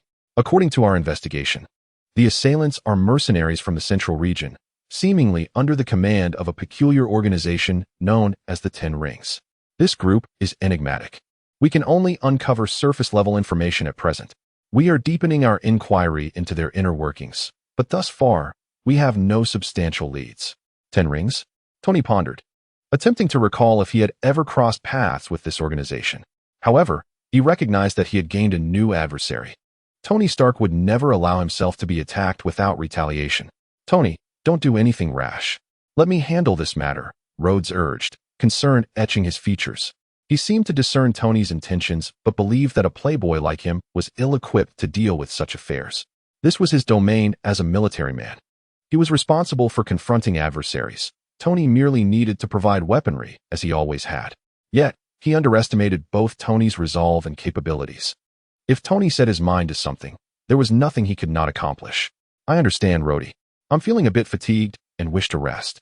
All right, Tony. You take care, and reach out if you need anything. Rhodes recognized that he could not sway Tony's decision, so he accepted it. After Rhodes departed, Tony instructed J. A. R. V. I. S. to activate the projection. The screen illuminated with footage of Helios transforming into a Kamen Rider, alongside his minions as they too morphed into Kamen Riders, showcasing their battles. Kamen Rider? Quite intriguing.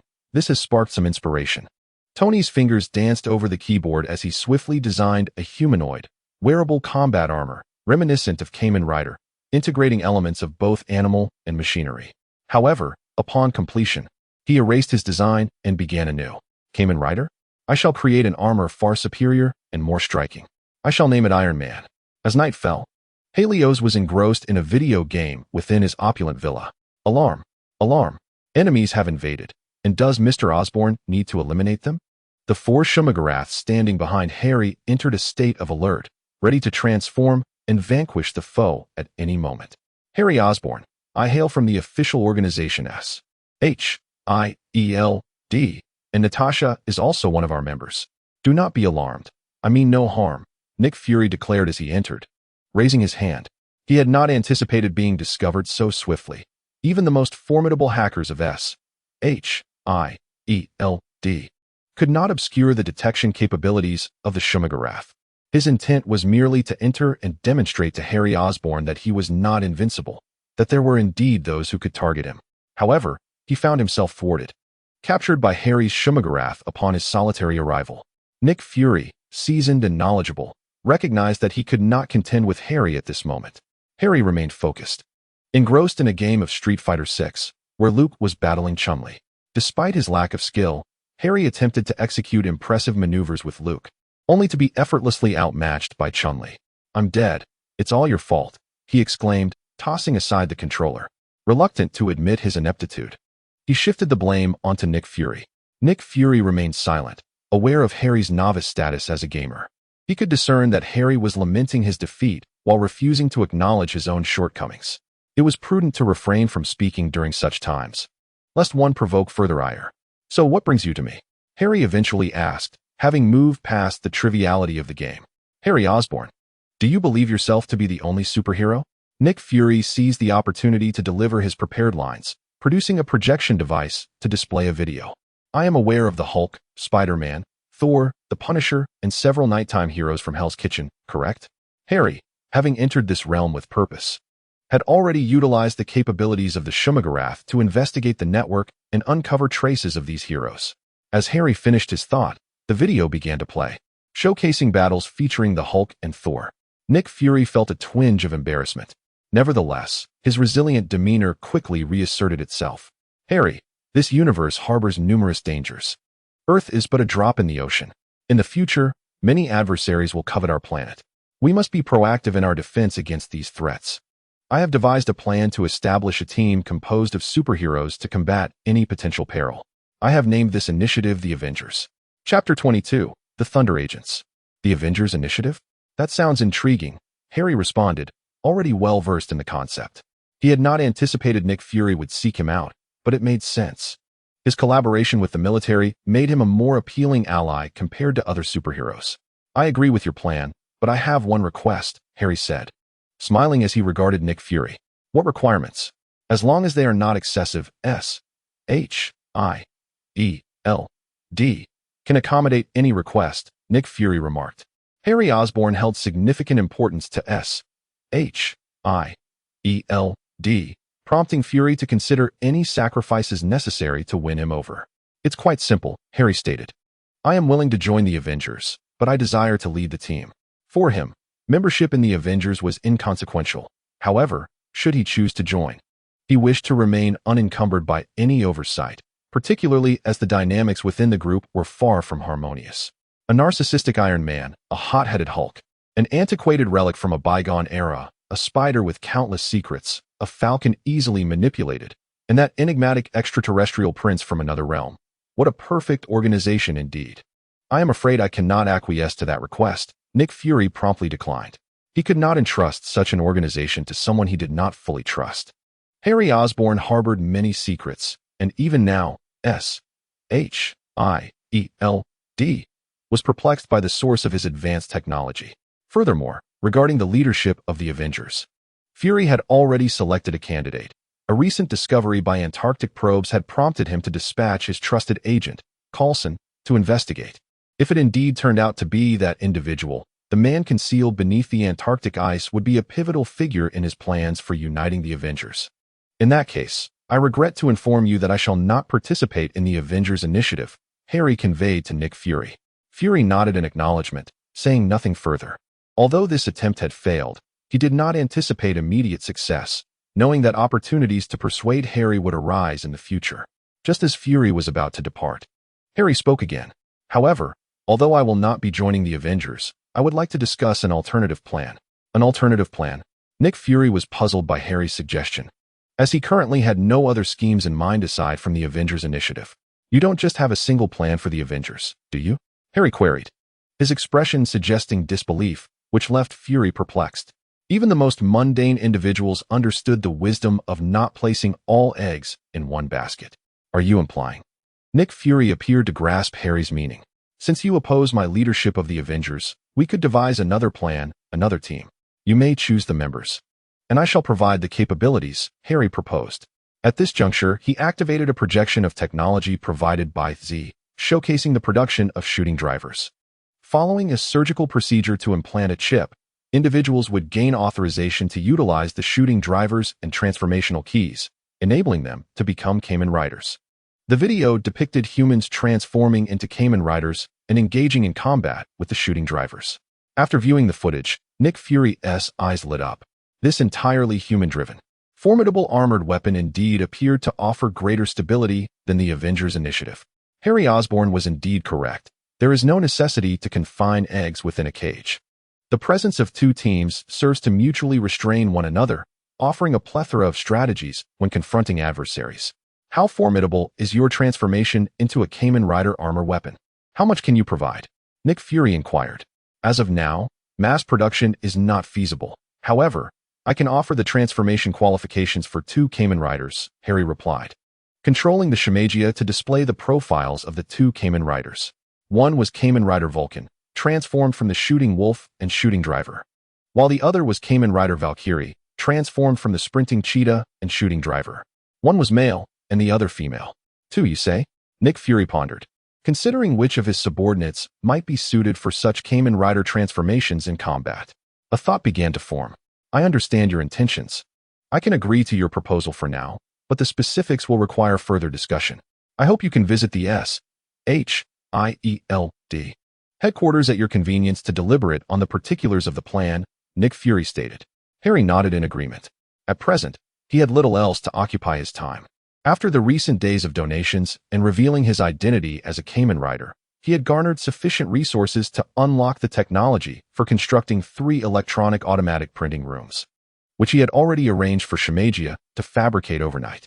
Once successful, he would be able to create both the driver and the shooting driver, significantly enhancing his prowess.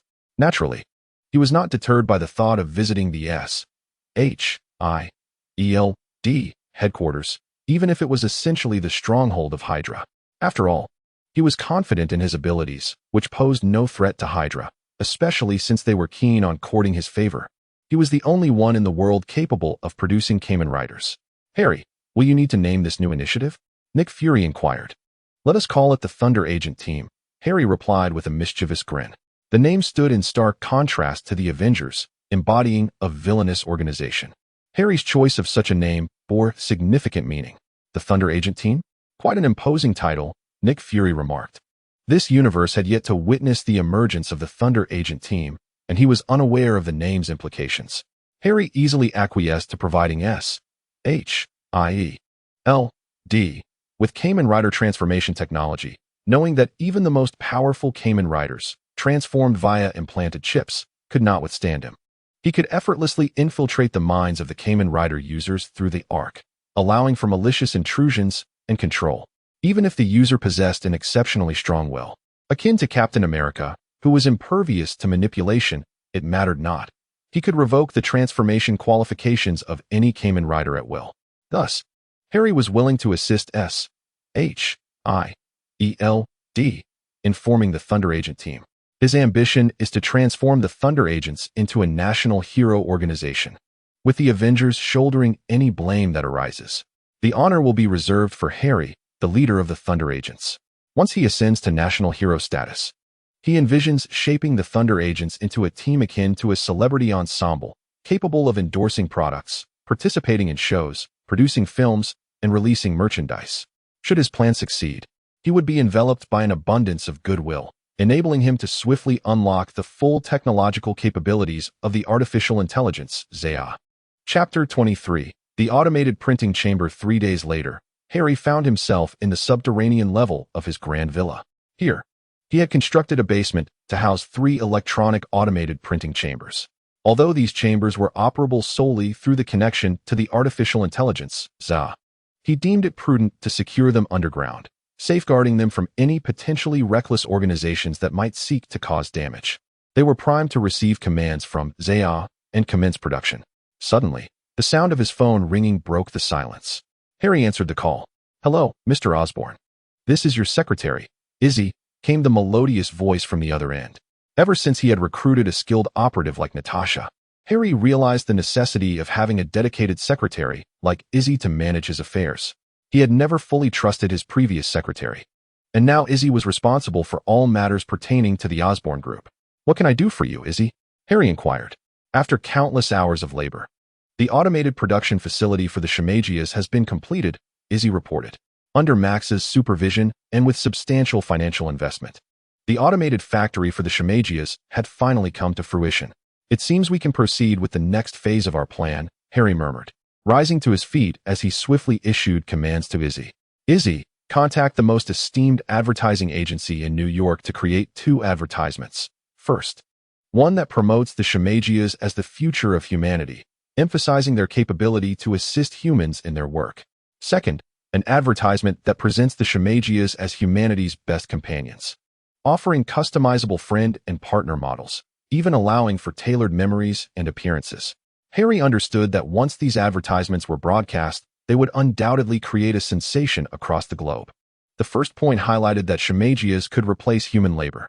On one hand, robots would operate flawlessly, unburdened by fatigue, and in the eyes of some, Shamagias represented the pinnacle of workforce efficiency. Gaining the goodwill of this segment would yield a significant influx of benevolence.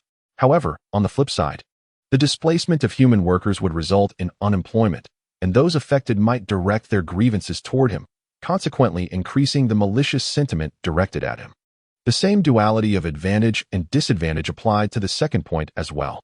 In the second point, Harry buried the notion that Shamagia could customize memories and appearances, raising the question of whether some might exploit this capability to resurrect deceased loved ones. Furthermore, could this technology be wielded for malevolent purposes? The idea that artificial intelligence can coexist harmoniously with humanity has always been a fallacy. Every fantastical narrative features scenes of AI rebelling against humans or humans employing AI for nefarious ends. Such occurrences are inevitable. By marketing artificial intelligence robots worldwide, Harry essentially distributes a Pandora's box to the globe. Sooner or later, this box will be opened. Regardless of whether the outcome is favorable or adverse, Harry shall derive power from it. That is precisely what he seeks. Yes, Mr. Osborn. Is obeys Harry's commands.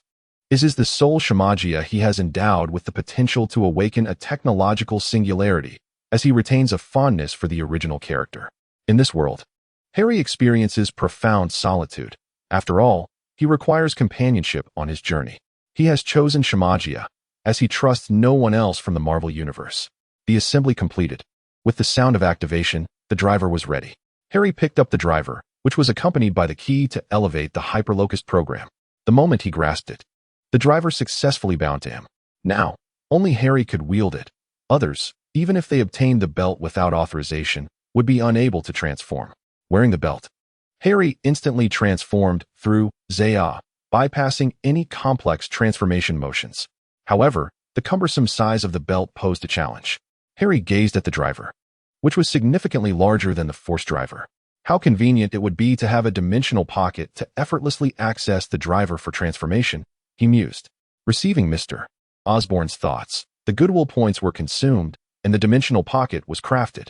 Zaya recognized Harry's intent and produced a dimensional pocket capable of holding 1 cubic meter of items. No wonder in Kamen Rider series, the Transformers can retrieve their drivers at any moment. It seems such dimensional pockets truly exist. Harry attempted to place the driver within the dimensional pocket and, through sheer will, summoned the belt to himself with remarkable speed and convenience.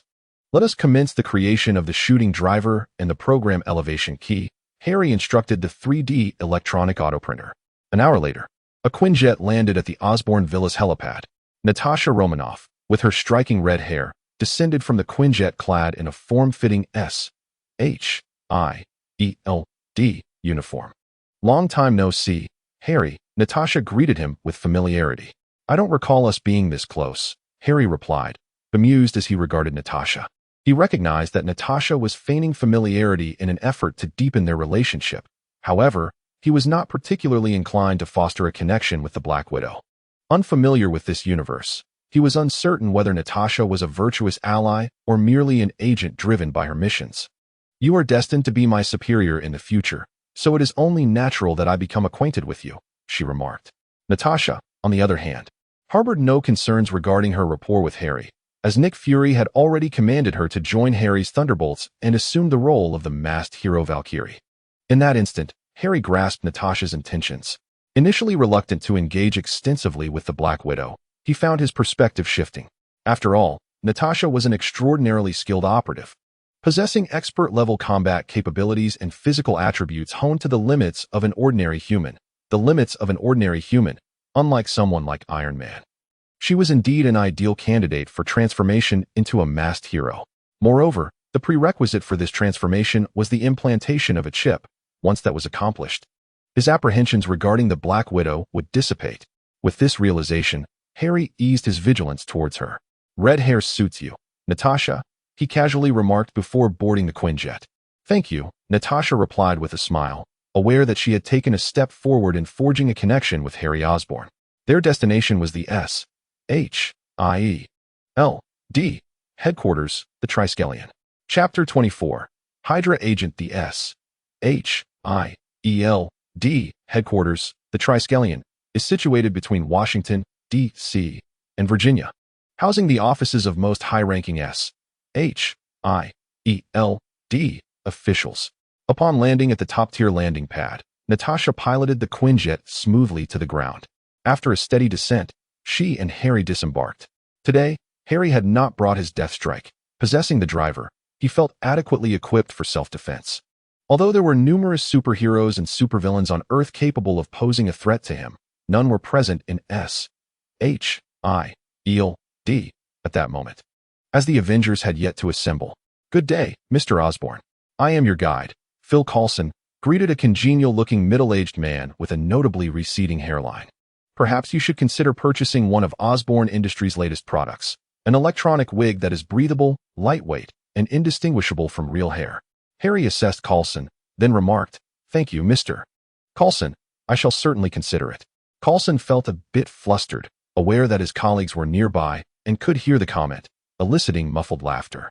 Yet, he felt a flicker of intrigue and discreetly touched his thinning hair, contemplating a search for Osborn Industries products online after work. Guided by Coulson and Natasha, they proceeded toward the S.H.I.E.L.D. conference room. Harry walked along, observing the bustling individuals around him. There were S.H.I.E.L.D. soldiers on patrol, scientists engaged in research, and well-trained agents. Each time they spotted Harry, they would pause and take a moment to scrutinize him. Harry had now attained complete notoriety. The world was well aware of Harry Osborn's Shumagarath, the magical device, and the Kamen Rider. The entire globe was astounded that a mere 18-year-old could create such epic-making works. Before long, Harry arrived at the conference room. S.H.I.E.L.D. Director Nick Fury, accompanied by his assistant Alexander Pierce, approached Harry. Welcome, Harry, he said. After Harry shook hands with the two, he took his seat. The purpose of your invitation today, Harry, is to inform you that the S.H.I.E.L.D. Council has approved the plans for the Thunder Agents. Nick Fury delved straight into the matter, while Phil Coulson poured a glass of cola for Harry. In the room, only Nick Fury, Alexander, and the Black Widow, Natasha, took their seats. Phil Coulson, however, had not yet earned the privilege of sitting. He was relegated to the role of a server. This, too, was a strategy employed by SHIELD to use Coulson's amiable demeanor to foster a closer relationship with Harry. Indeed, has the choice for the Kamen Rider's wearer been made? Harry inquired, aware that Natasha was to don the guise of Kamen Rider Valkyrie, but uncertain about the selection for Kamen Rider Barkin. It wouldn't be that balding fellow, would it? Harry thought, glancing at Coulson, instinctively feeling that he was not the most reliable choice. Coulson seemed to sense Harry's gaze and immediately felt a chill on his scalp, awkwardly patting the sparse hair atop his head. For the two Kamen Rider wearers, I have chosen the Level 10 agent, codenamed Black Widow, Natasha Romanoff. Nick Fury introduced to Harry. I trust you are already acquainted, which will facilitate future collaboration. I am quite satisfied with Natasha's capabilities. Harry nodded in agreement. And the other? He asked. The other was selected by my assistant from among the finest agents in SHIELD. Nick Fury gestured for Pierce to proceed with the introduction. Come in, Pierce called out toward the door. As the words faded, a formidable warrior entered, a man of robust stature, broad shoulders, and well-defined muscles, radiating an aura of strength. Reporting, sir, Level 7 Agent Grant Ward salutes you. The newcomer was none other than the infamous SHIELD agent, a Hydra spy, Grant Ward. Trained to perfection, he had successfully completed numerous missions without a single failure. Alexander Pierce, also a Hydra spy, recommended him to Harry. Are you skilled in combat? Harry approached and inquired. Report, sir. I am proficient in various combat skills and firearms, excelling in the art of fighting. Grant confidently proclaimed. Trained in secrecy by Hydra, his combat abilities were nothing short of expert. What good is your fighting prowess? To transform into a Kamen Rider requires obedience to orders. I now command you to perform 3,000 push-ups, Harry thundered, slamming his hand on the table. Grant was taken aback, surprised by Harry Osborn's unexpected demand. However, as an agent, he had no choice but to comply, immediately dropping to the floor to begin his push-ups. 1, 2, 3. Pierce's expression darkened. Grant Ward was one of their own, and he was incensed by the treatment, yet feared the repercussions from Nick Fury and held his tongue. Nick Fury's countenance was already grim, obscuring his thoughts as he contemplated Harry's motives. Meanwhile, Natasha chuckled softly, enjoying the spectacle, as her own task was temporarily complete. On the side, Coulson thought to himself how fortunate he was not to have spoken more, lest he too find himself in a similar predicament. 99, 100. All right, cease. Harry interrupted Grant at the 100 mark. Excellent. I merely wish to assess your physical fitness and obedience. Congratulations, you have passed the test, Harry explained to Grant. Thank you very much, sir. Grant stood up, maintaining a perfect military posture, his exterior betraying no sign of inner turmoil. In truth, Harry was merely toying with him, gauging the endurance of a Hydra agent. Thus far, the results were satisfactory. Harry cared little whether Grant was a Hydra operative or an SHIELD agent. To him, they were one and the same. As long as he transformed into a Kamen Rider, he would be one of his own. The initial members of the Thunder Agents were designated as Natasha, Kamen Rider Valkyrie, and Grant, Kamen Rider Vulcan, Nick Fury declared. Chapter 25, Conversation with the candidates for the Kamen Rider suits decided. Harry proceeded to impart the chip and transplantation technology to SHIELD for implementation. The organization was brimming with talent, possessing even the means to extend life and resurrect individuals. Chip transplantation was merely a minor undertaking. Harry and the ever-cautious Nick Fury were engaged in a private meeting within SHIELD's rooftop office, with only the two of them in attendance. Are you suggesting we take action against Wilson? Nick Fury scrutinized Harry. Just moments ago, Harry proposed that the inaugural conflict for the Thunder Agents should be against Wilson Fisk of Hell's Kitchen.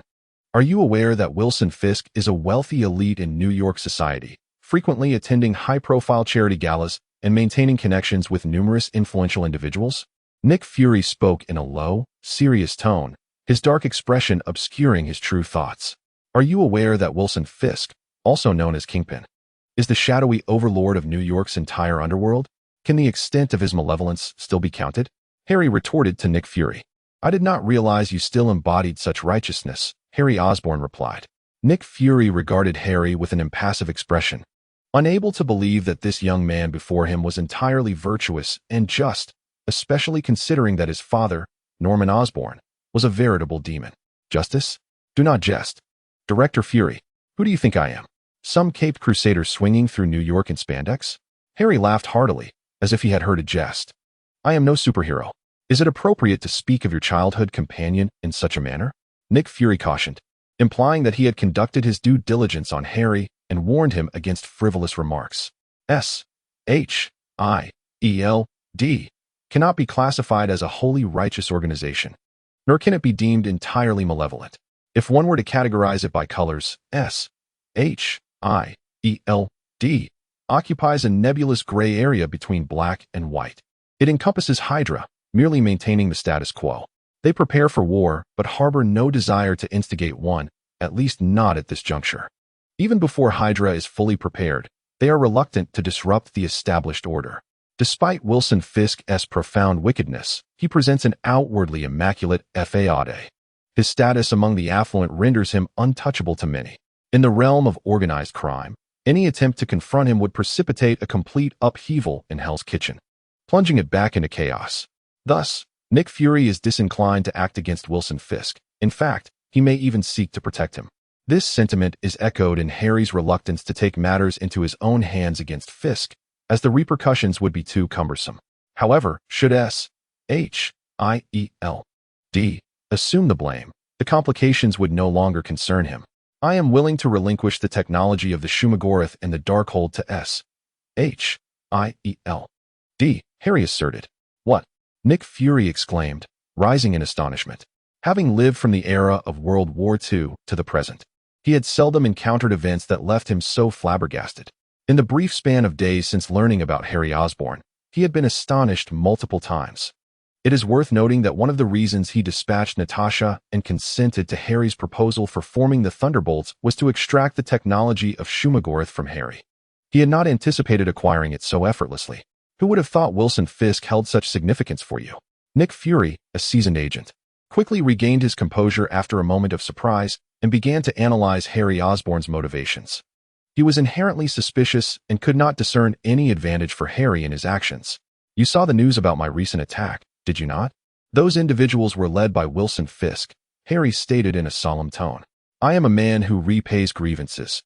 He orchestrated an assault against me, and thus, I shall reciprocate. An eye for an eye, multiplied. That is my life's principle. Upon hearing Nick Fury's words, regardless of their veracity, it was indeed a justification he could accept. I concur with your request. Wilson Fisk is now under your purview, Nick Fury stated with a nod. In comparison to the technologies of Shumagorath and the mechanized marvel, the life of Wilson Fisk seemed almost negligible.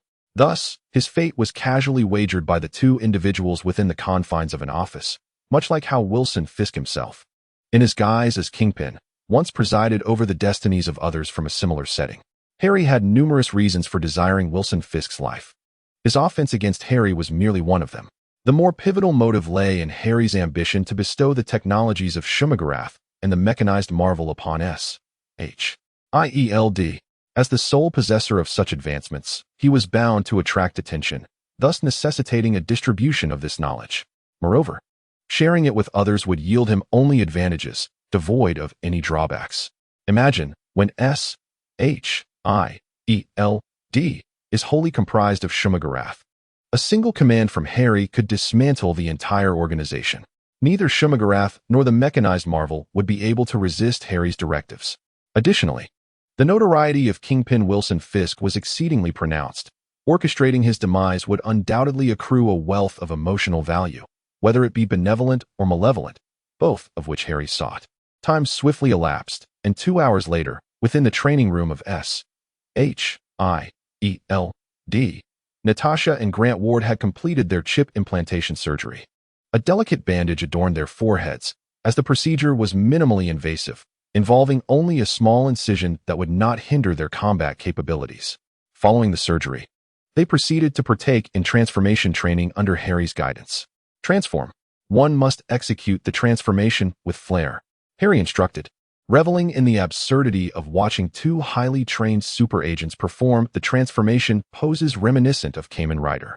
On another note, he harbored the intention of clandestinely recording the event to share on the Oscorp official website, as the sight of these two striking figures would surely captivate many viewers, thereby augmenting his benevolence points for the evening. Natasha, somewhat exasperated, regarded Harry with a knowing look. Her understanding of him led her to feel that he was playfully toying with them. Is this transformation pose truly necessary? Can one not transform without it? Grant Ward, however, approached the training with utmost seriousness, for Hydra had issued him a stringent directive to remain entirely subservient to Harry until he could seize an opportunity to fulfill Hydra's objectives. Having thoroughly brainwashed himself, thanks to Hydra's self-brainwashing techniques, Grant now viewed himself as wholly aligned with Harry's command, dutifully executing whatever tasks Harry assigned to him, including the transformation training. Transform! Grant Ward shouted with fervor. Excellent, very spirited. Harry applauded, acknowledging his enthusiasm. Truly, a testament to the vigor of a Hydra super agent. Compared to the languid Natasha beside him, Harry found himself far superior. He shot a disapproving glance at Natasha, who, in turn, cast him a flirtatious wink. Attempting to charm her way through. Let us commence the transformation training, he declared. Observing her demeanor, Harry chose not to press Natasha to practice the transformation maneuvers, as he had established that the transformation device required a vocal command to function, an ingenious voice-activated belt. Harry retrieved 2 shooting driver belts and handed them to Natasha and Grant. Grant Ward was the first to don the shooting driver around his waist. He then took out the shooting wolf program elevation key and pressed it. A resounding English phrase emanated from the key. Swiftly, Grant inserted the shooting wolf program elevation key into the shooting driver. Authorization, transformation, Grant exclaimed loudly. The shooting driver registered the vocal command, unleashing a transparent blue bullet that spiraled around Grant before colliding with him, accompanied by an enchanting melody and an English announcement. Grant Ward completed his transformation. He adorned a blue shooting wolf program armor on his right, while a white Osborn composite metal combat suit enveloped his left. His head was equipped with a shooting control system designed for ultra-precision targeting, capable of achieving an astonishing margin of error of just 0.05 within a radius of 3. This ensemble was perfectly suited for a firearms master like Grant Ward. He felt an unprecedented surge of power coursing through him. Let us assess your strength with the power tester, Harry commanded. The training room boasted specialized equipment for strength evaluation. Grant approached the apparatus and unleashed his full might in a single punch. The power tester's numbers surged wildly, ultimately stabilizing at an impressive 105 tons. What immense strength! Grant murmured, realizing that he now possessed power rivaling that of Captain America. It is worth noting that Captain America's base strength begins at a mere 5 tons, with his true potential only realized through mental fortitude, typically ranging between 5 to 15 tons. Now, let us test your leg strength, Harry instructed. In response, Grant summoned even greater force, executing a spinning kick aimed at the power tester. To his astonishment, the device was sent flying, crashing to the ground and erupting in sparks, beginning to emit smoke. The tester's limit was merely 15 tons, yet Grant's kick exceeded 20 tons. Such power was unprecedented within the ranks of S.H.I.E.L.D. Grant Ward instantly ascended to the position of the strongest operative in the organization. I wish to give it a try as well, Natasha interjected, eager to participate. She secured the shooting driver around her waist and retrieved the racing Leopard program elevation key, ready to insert it into the shooting driver. However, to their surprise, nothing transpired. Harry had set up voice commands. Without uttering the words for transformation, one could not change form. You must combine the transformation action with the command, Harry advised. Upon hearing this, Natasha had no choice but to obediently retrieve the enhancement key for the program and restart the transformation process. She first pressed the key for the Cheetah Sprint program, dash. An English voice emanated from the enhancement key. Following Harry's instructional method, Natasha rotated the key, then inserted it into the shooting driver. This action was exceedingly simple for the Black Widow, who had been trained in the Red Room. Authorization. Transformation. Natasha exclaimed loudly. Surprisingly, her vocalization was quite exhilarating. She mused. The shooting driver received the voice command, and a translucent yellow bullet was launched, encircling Natasha before striking her. Much like Grant, Natasha transformed amidst a harmonious melody and English accompaniment. Cheetah Sprint. The yellow armor of the Cheetah Sprint adorned her right side, complemented by Osborn's white composite metal on the other. The headpiece was equipped with a shooting control system designed for ultra-precise targeting, capable of executing shots with a margin of error of merely 0.005 within a radius of 3. Shall we practice? Natasha beckoned Grant with a finger. Grant Ward first glanced at Harry, as he required Harry's command to act. Completely brainwashed, Grant was now wholly devoted to obeying Harry's orders. Yet this state was unstable. With continual repression, it was inevitable that Grant would eventually erupt. Very well, let the combat training commence, Harry stated. No sooner had Harry finished speaking than Grant acted decisively, swiftly drawing the shooting driver to fire. The shooting driver, once drawn, also possessed offensive capabilities. Blue bullets surged forth, aimed at Natasha. Grant was not one to adhere strictly to rules. Given the opportunity, he immediately launched a surprise attack on Natasha.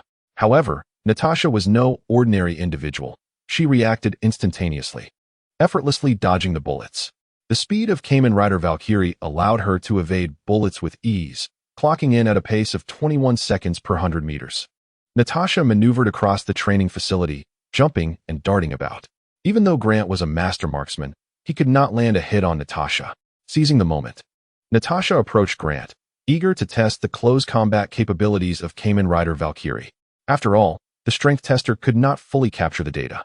When Natasha initiated close combat, Grant remained undaunted, confident in his own prowess. He delivered a kick toward Natasha, and rather than evading, she met his attack with a kick of her own. After all, the test is not merely a measure of combat skills, but rather the fighting prowess of the masked rider. Only through direct confrontation can the true data be revealed. Bang! The attacks from both sides collided, yet Grant's Vulcan was unexpectedly kicked aside by Natasha. From a physiological standpoint, Natasha had injected herself with leech serum, and after decades of rigorous training, her body had long surpassed the limits of an ordinary human. Although Grant Ward is formidable in his own right, he still falls short compared to Natasha. Furthermore, when considering the masked riders, his Vulcan possesses a kicking force of only 27 tons, while Natasha's Valkyrie boasts an impressive 29 tons, a notable disparity in data. Nevertheless, Grant is indeed a combat expert. Not having successfully landed a kick on Natasha, he seized the momentum of her attack, leaping into the air to fire several shots, forcing Natasha to retreat. Let us cease this skirmish. Harry has already recorded the necessary footage. I will send the video to is to edit and distribute. There is no need to remain here to witness their tedious battle. Chapter 27. Hell's Kitchen. The atmosphere of Hell's Kitchen is both unique and oppressive. The night sky is perpetually shrouded in thick clouds, rarely allowing the bright moonlight to pierce through. Every corner of Hell's Kitchen is steeped in crime and darkness, where criminals reign supreme and sinister forces intertwine. Were it not for the renowned Arkham Advanced Technical Training School nestled within, it would be akin to another Gotham. Yet, where darkness prevails, heroes emerge. Gotham has its Bat Demon, and Hell's Kitchen has its own champion, Daredevil. Daredevil, whose true name is Matt Murdock, like most superheroes, has endured considerable hardship since childhood. Orphaned, with his mother abandoning him and his father passing away later, he faced a life of suffering. Fortunately, fate intervened. After an accident involving radioactive materials left him blind, his other senses were heightened. Under the rigorous tutelage of a blind martial arts master, Matt honed his superhuman senses, transforming into a formidable warrior. By day, he serves as a lawyer, but by night, he dons his mask to become Daredevil, vigilantly combating crime in New York's Hell's Kitchen. This evening, Daredevil navigates the streets of Hell's Kitchen, burdened by a heavy heart. During the day, he had been investigating the criminal evidence against the nefarious Kingpin, and by night, he often takes to the streets to dismantle Kingpin's criminal empire. However, tonight he senses something amiss. The usual cacophony surrounding Kingpin's stronghold has fallen eerily silent. Standing at the entrance, Daredevil furrows his brow, catching a whiff of blood. He rushes inside, though blinded. He perceives the gruesome scene within. The base is littered with bodies in disarray. At least 30 individuals lie dead, some brutally mangled as if crushed by sheer force. Frank, do you have any operations planned for tonight? Daredevil inquires, dialing the Punisher, Frank Castle. Frank Castle is a retired United States Marine Corps captain who transforms into the Punisher following the brutal murder of his family by the mob. He embarks on a relentless quest for vengeance against all criminal elements, declaring that anyone guilty must face death. According to Daredevil, The only one capable of unleashing a massacre upon the underworld in New York is none other than the Punisher. Despite the evident presence of superhuman forces at the scene, it is clear that the actions are executed by someone with exceptional training. Frank Castle himself is a highly skilled warrior, having been evaluated by his former comrade, SHIELD, director Nick Fury, as possessing the prowess of a level 10 operative. What has transpired? The Punisher retorts, sensing that something significant must have occurred for Daredevil, Matt Murdock, to inquire thus. There has been a massacre of the criminal elements in Hell's Kitchen, Daredevil informs him. Upon hearing this, Frank instantly realizes that a grave situation is unfolding. Having just stepped out for the day without engaging in any activities, he understands that a massacre, regardless of the victim's nefarious nature, could disrupt his plans, as he is uncertain of their stance and how it may affect his objectives. He must find the perpetrator. Perhaps that individual is also a target he seeks to eliminate. Just as Daredevil is about to speak, a distant explosion reverberates through the air, illuminating the horizon with flickering flames. It seems we may soon discover who is responsible, the Punisher declares, abruptly ending the call. He seizes a motorcycle at the intersection and speeds towards the site of the explosion, while Daredevil, upon hearing the blast, hastens in the same direction. The explosion site is a small stronghold belonging to Wilson Fisk. High above, Harry captures the unfolding chaos on video as he observes Natasha and Grant engaged in combat below. Both have transformed into masked Avengers, confronting ordinary criminals with ruthless efficiency. Their strikes carry the force of 10 tons in punches and nearly 30 tons in kicks. Even without exerting their full strength, their blows are akin to a collision with a vehicle, leaving their foes shattered. While Natasha, though a seasoned assassin, prefers to eliminate adversaries swiftly with her shooting device, Grant Ward exhibits a different disposition. Trained by Hydra, he harbors a profound inclination towards violence, relentlessly assaulting enemies with fists and feet. Natasha furrows her brow, sensing that Grant's demeanor is troubling. Although SHIELD conducts agent training and psychological evaluations, they would not permit someone with sadistic tendencies to serve as an operative. She notes this observation, intending to report to director Nick Fury upon her return. However, for now, her priority remains the successful completion of their mission, as ordered by Thunderbolt agent Captain Harry Osborn, to eradicate all criminal elements associated with Wilson Fisk, ensuring that their roots are entirely severed. The Kamen Rider's relentless slaughter of ordinary criminals is unyielding, even when confronted with well-equipped adversaries wielding grenades. They inflict no harm upon him. The recent explosion was the result of a grenade thrown by a felon. The Punisher, Frank Castle, swiftly arrived on his formidable motorcycle, seeking a vantage point from which he could survey the battlefield. Before confronting an unknown foe, he understood the necessity of gathering intelligence. The Punisher would not recklessly march to his death. He aimed to assess the enemy's strength and weaknesses before making his move. Frank Castle, the Punisher. By sheer coincidence, he had chosen the very building where Harry was located. Harry, in turn, selected a spot with the best line of sight, a notion shared by the Punisher. "Who are you?" The Punisher queried coldly, raising his M16 rifle. Anyone privy to his true identity could not possibly be an ordinary individual. It was plausible that the massacre below was somehow linked to this person. "Oh dear, there's no need to brandish such a dangerous toy. It would be unfortunate if it were to misfire," Harry remarked nonchalantly, dismissing both the firearm and the Punisher himself. Despite the Punisher's combat prowess rivaling that of a level 10 SHIELD agent, he was still merely human. And even at the pinnacle of human capability, he could not hope to match the Kamen Rider. The Punisher refrained from firing his weapon, not out of fear, but due to insufficient information. As a tactical master, he was meticulously analyzing his opponent. It was clear that Harry was just an ordinary 18-year-old. Yet, the Punisher sensed something unusual about him. Having faced countless life-and-death situations, he detected a hint of danger. At that moment, Daredevil, clad in a dark crimson combat uniform, leaped onto the rooftop from a nearby building, armed with a weapon resembling nunchaku, which the criminals of Hell's Kitchen referred to as the Staff of Judgment.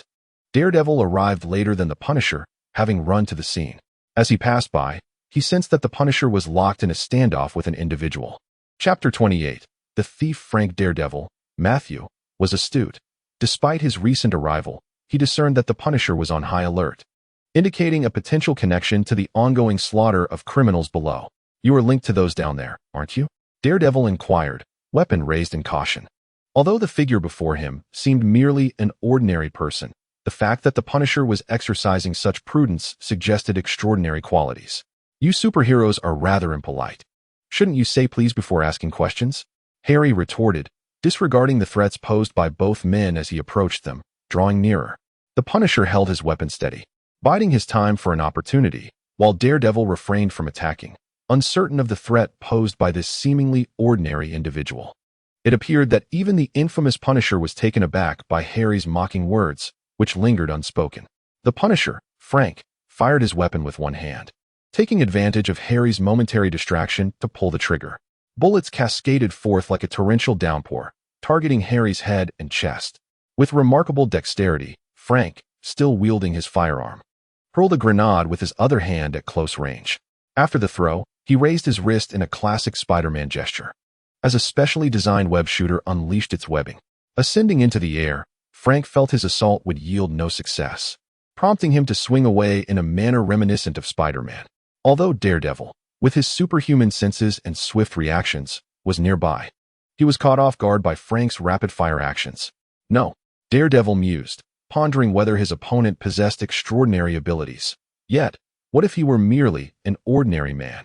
He attempted to intervene, but was thrown back by the explosion of the grenade. Harry found himself encircled by bullets and the detonation of grenades, but remained unfazed. In an instant, he summoned his driver through sheer will, completing his transformation. With a leap, the transformation sound resonated from his belt. The bullets and grenade explosions rained down upon him, yet he emerged unscathed. After all, Harry was clad in a black power suit crafted from a composite of advanced fibers and metals. His face, chest, and legs were also protected by green armor derived from the high-jump Grasshopper program's key data and special alloys. Mere bullets and grenades posed no threat to his defenses. Masked Rider? You are Harry Osborn, the current president of Oscorp, Daredevil realized, sensing Harry's transformation and the sound of the belt's activation. Harry's name had become renowned throughout New York, and as a lawyer, Matt, Daredevil, was certainly familiar with it. Harry did not respond to Daredevil, for his consciousness had plunged deep into his mind. Engaging with the artificial intelligence, Zaya, the system allowed him to tap into Zaya's computational power, facilitating rapid learning of combat techniques. In the original narrative, the character of Hayden Arudo swiftly evolved from a bumbling comedian into a competent masked rider capable of battle. Similarly, Harry utilized his transformation into a masked rider to compensate for his lack of martial training. Although he still lagged behind seasoned agents and combat experts, he could at least harness the combat prowess of a masked rider during confrontations. Within mere seconds, Harry had absorbed the necessary knowledge. At that moment, Natasha and Grant also sensed the shift and leapt into action. First, observe him, Harry commanded, then activated the leap mechanism of his leg equipment. This device could achieve a vertical ascent of 601 meters. With ease, Harry soared into the air, each jump propelling him forward by 60 meters, swiftly closing the distance to catch up with the Punisher, Frank. The Punisher, Frank, is certainly no Spider-Man. Even with a web-slinger, he cannot match Spider-Man's swiftness. Not to mention, Harry, who is even faster than Spider-Man. Harry brandished his briefcase sword and, with a swift motion, struck towards Frank. The Punisher reacted with remarkable speed, drawing a Japanese katana from his pocket. He swiftly unsheathed the sword and countered Harry's attack. Remarkably, no sound accompanied the clash, as if the force and impact of Harry's strike were absorbed by the Punisher's blade. The vibranium blade, Harry instantly realized. Yet, he was puzzled as to how the Punisher had retrieved it from his pocket. Nevertheless, this did not deter Harry from launching another assault. He stored the briefcase sword in a pocket dimension and then produced a briefcase gun, firing several rounds at the Punisher. Frank evaded the bullets with agile movements provided by his web-slinger. Previously, Harry had merely been toying with the Punisher, but now he was intent on acquiring that weapon, the vibranium katana. While vibranium is abundant in Wakanda, it is scarce and highly valued elsewhere. Although Harry had previously enlisted for a lucrative bounty on vibranium, he had received no leads thus far. Since fate had brought them together today, he could not let this opportunity slip away. Harry activated the Leapfrog program within his device, which emitted a resonant hum. Drawing energy from the Leapfrog program, he infused it into his legs. With a nimble push off the adjacent building, Harry entered a state of rapid movement, soaring through the air towards Frank with astonishing speed. Once more, he unsheathed the briefcase sword, aiming a swift strike at the Punisher's hand. The blow was executed with extraordinary swiftness. Ideally, Harry's finishing move would involve a flying kick against his adversary. However, he had no intentions of taking Frank's life at this moment. After all, he had recently forged a close alliance with S.H.I.E.L.D. and had no desire to create rifts between the Punisher and Nick Fury, who was a dear friend of Frank's. This rapid strike, if not evaded, could sever both Frank's hand and the vibranium sword. Naturally, the Punisher would not sacrifice his arm for a mere blade. He decisively relinquished his grip and evaded Harry's attack using his web slinger. Though merely a human, Frank's combat experience was unparalleled, honed through countless encounters and clandestine activities, and he possessed numerous hidden advantages. Aware that Harry's speed surpassed his own and that the web slinger would not suffice for escape, he swiftly retrieved a translucent, high-tech helmet from his pocket and donned it. In an instant, he shrank and vanished. Ant-Man's helmet, Harry murmured to himself. The helmet of Ant-Man was pilfered by Frank Castle, the Punisher, from Dr. Pym. The vibranium blade was similarly acquired through theft, as was the web shooter, which was taken from Spider-Man. What a master thief Frank Castle is. Chapter 29. Daredevil. After seizing the vibranium katana from the Punisher, Harry chose not to pursue him further. The Punisher had donned the Ant-Man helmet, rendering himself a mere 127 centimeters tall. Tracking a diminutive ant through Hell's Kitchen is no simple task, especially when that ant is the formidable Punisher, Frank. Harry quickly lost sight of him. He hastened back to his previous location, where an uninvited guest awaited. Daredevil, Matt Murdock, along with Natasha and Grant, were on the rooftop. At this moment, Natasha and Grant had reverted from their transformed states. Both were elite agents trained by S.H.I.E.L.D., possessing extraordinary combat skills. Even without their shooting devices transforming them into Kamen Riders, the duo could easily best Daredevil in a confrontation. Daredevil, Matt Murdock. Upon arriving on the rooftop, Harry dispelled his disguise and greeted Daredevil warmly. "How did you come to know my identity?" Daredevil inquired, astonished. He had not anticipated that Harry Osborn would uncover his true persona. He believed he had concealed it effectively. After all, who would suspect a blind lawyer of becoming a crusader against evil by night? "That is of little consequence, Matt," Harry waved dismissively, continuing. "Would you be interested in joining Oscorp? I could offer you a position as chief counsel." "No, Mr. Osborn. I have already established a law firm with some friends and have no immediate plans for anything else." "Such a pity," Harry remarked, feigning regret. In truth, he merely uttered those words out of a lingering fondness for Daredevil, stemming from his previous enjoyment of Marvel television series, hoping to entice him. However, the rejection was not surprising. They were not kindred spirits. "Mr. Osborn, may I inquire why someone of your stature would venture into Hell's Kitchen to eradicate the criminal elements associated with Wilson Fisk?" Daredevil posed the question that had long been on his mind. "Because they are deserving of it," Harry replied with a smile. "These criminals engage in nefarious activities each night: human trafficking, drug dealing, operating illicit casinos. Their vile existence corrupts the entire Hell's Kitchen." In truth, Harry was indifferent to whether these criminals were guilty. His true aim was Wilson Fisk.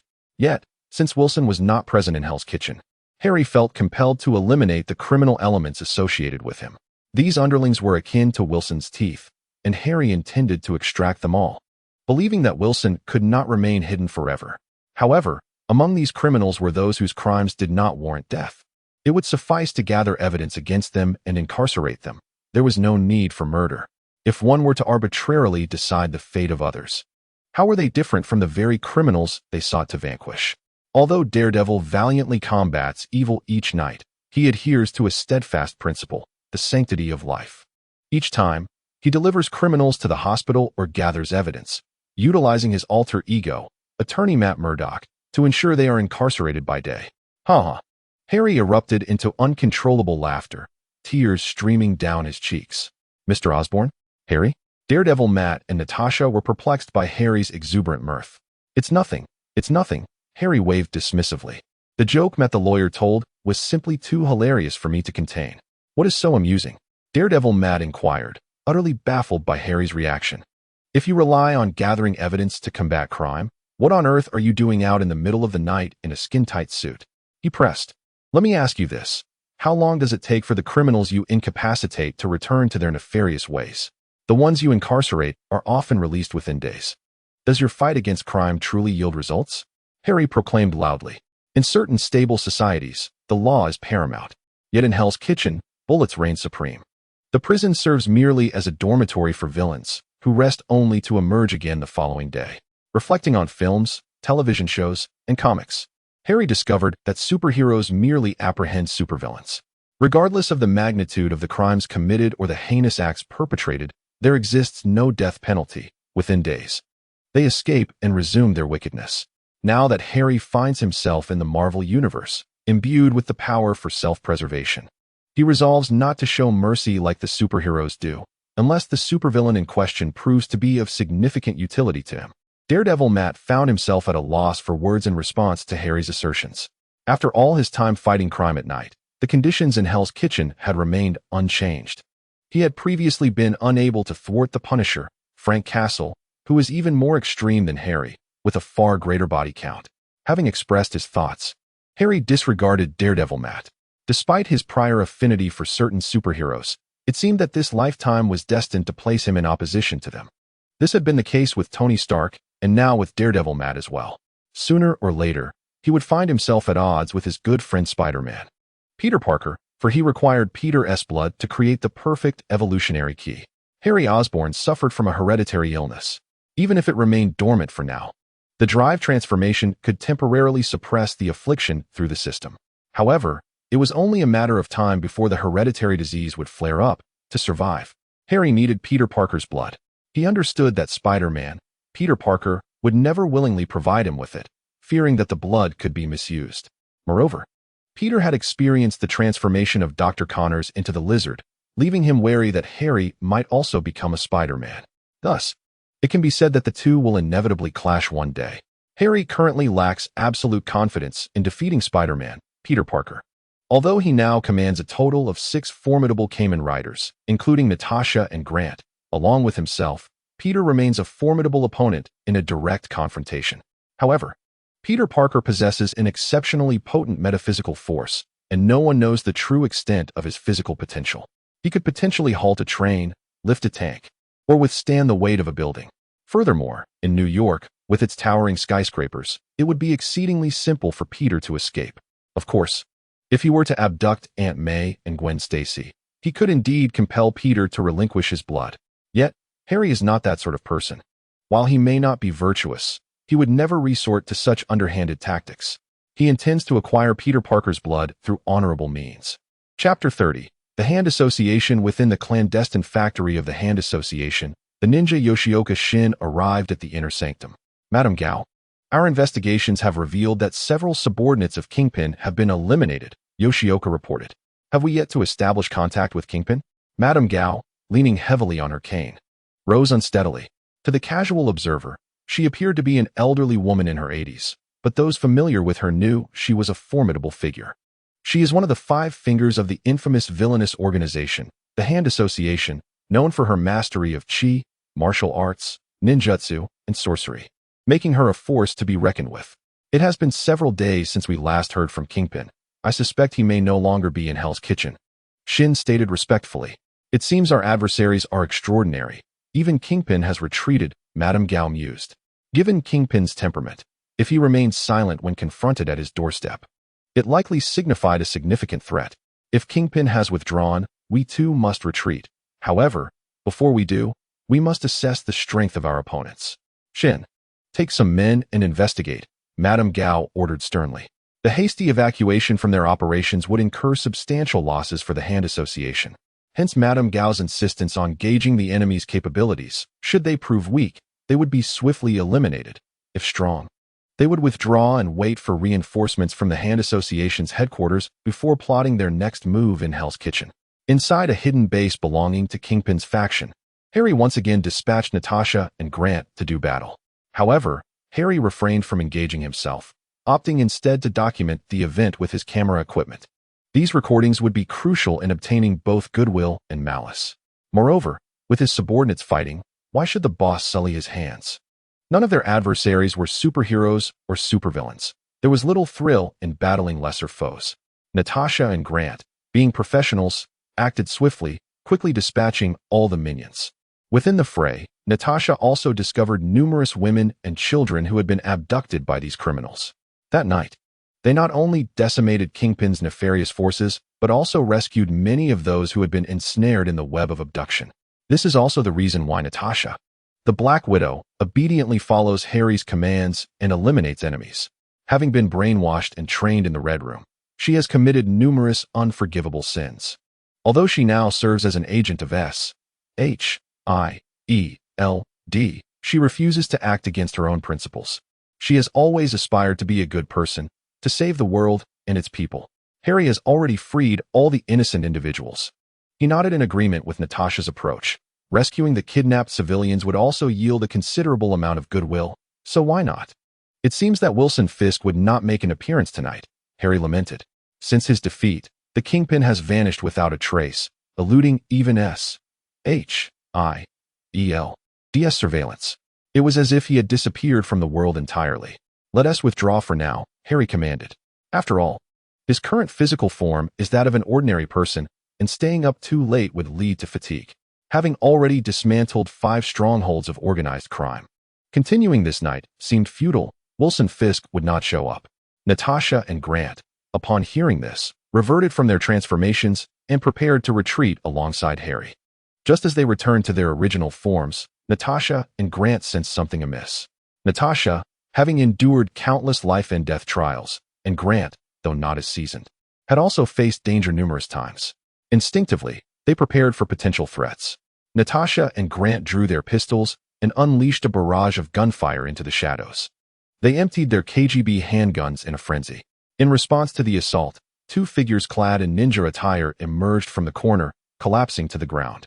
The 2 slain ninjas disintegrated into ashes, leaving no trace of their bodies. The hand? Natasha questioned, her suspicion piqued. As a top agent of S.H.I.E.L.D., she had encountered the hand before and immediately recognized her adversaries. Black Widow, does S.H.I.E.L.D. intend to meddle in the affairs of Hell's Kitchen? Yoshioka Shin, a member of the Hand, materialized from the shadows, adorned in a red ninja outfit. This was the ninjutsu of the Hand, a technique of stealth that rendered them invisible to the naked eye. No, this is not the intention of S.H.I.E.L.D. Our new employer seeks Wilson Fisk's life. Do you know where he is?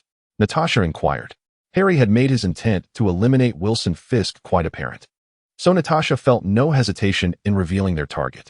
No, we are also searching for him.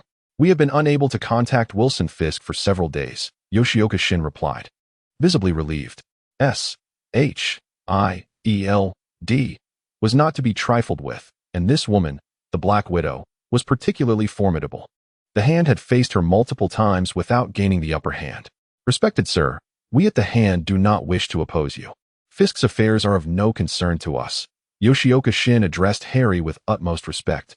Black Widow Natasha's compliance with the commands of the young man before her indicates that he is indeed a figure of considerable stature. Yoshioka Shin had merely come to probe the assailant. Given that the assailant bore a grudge against Wilson Fisk, the Hand would not wish to take the fall for him. What ninjutsu do you ninjas possess?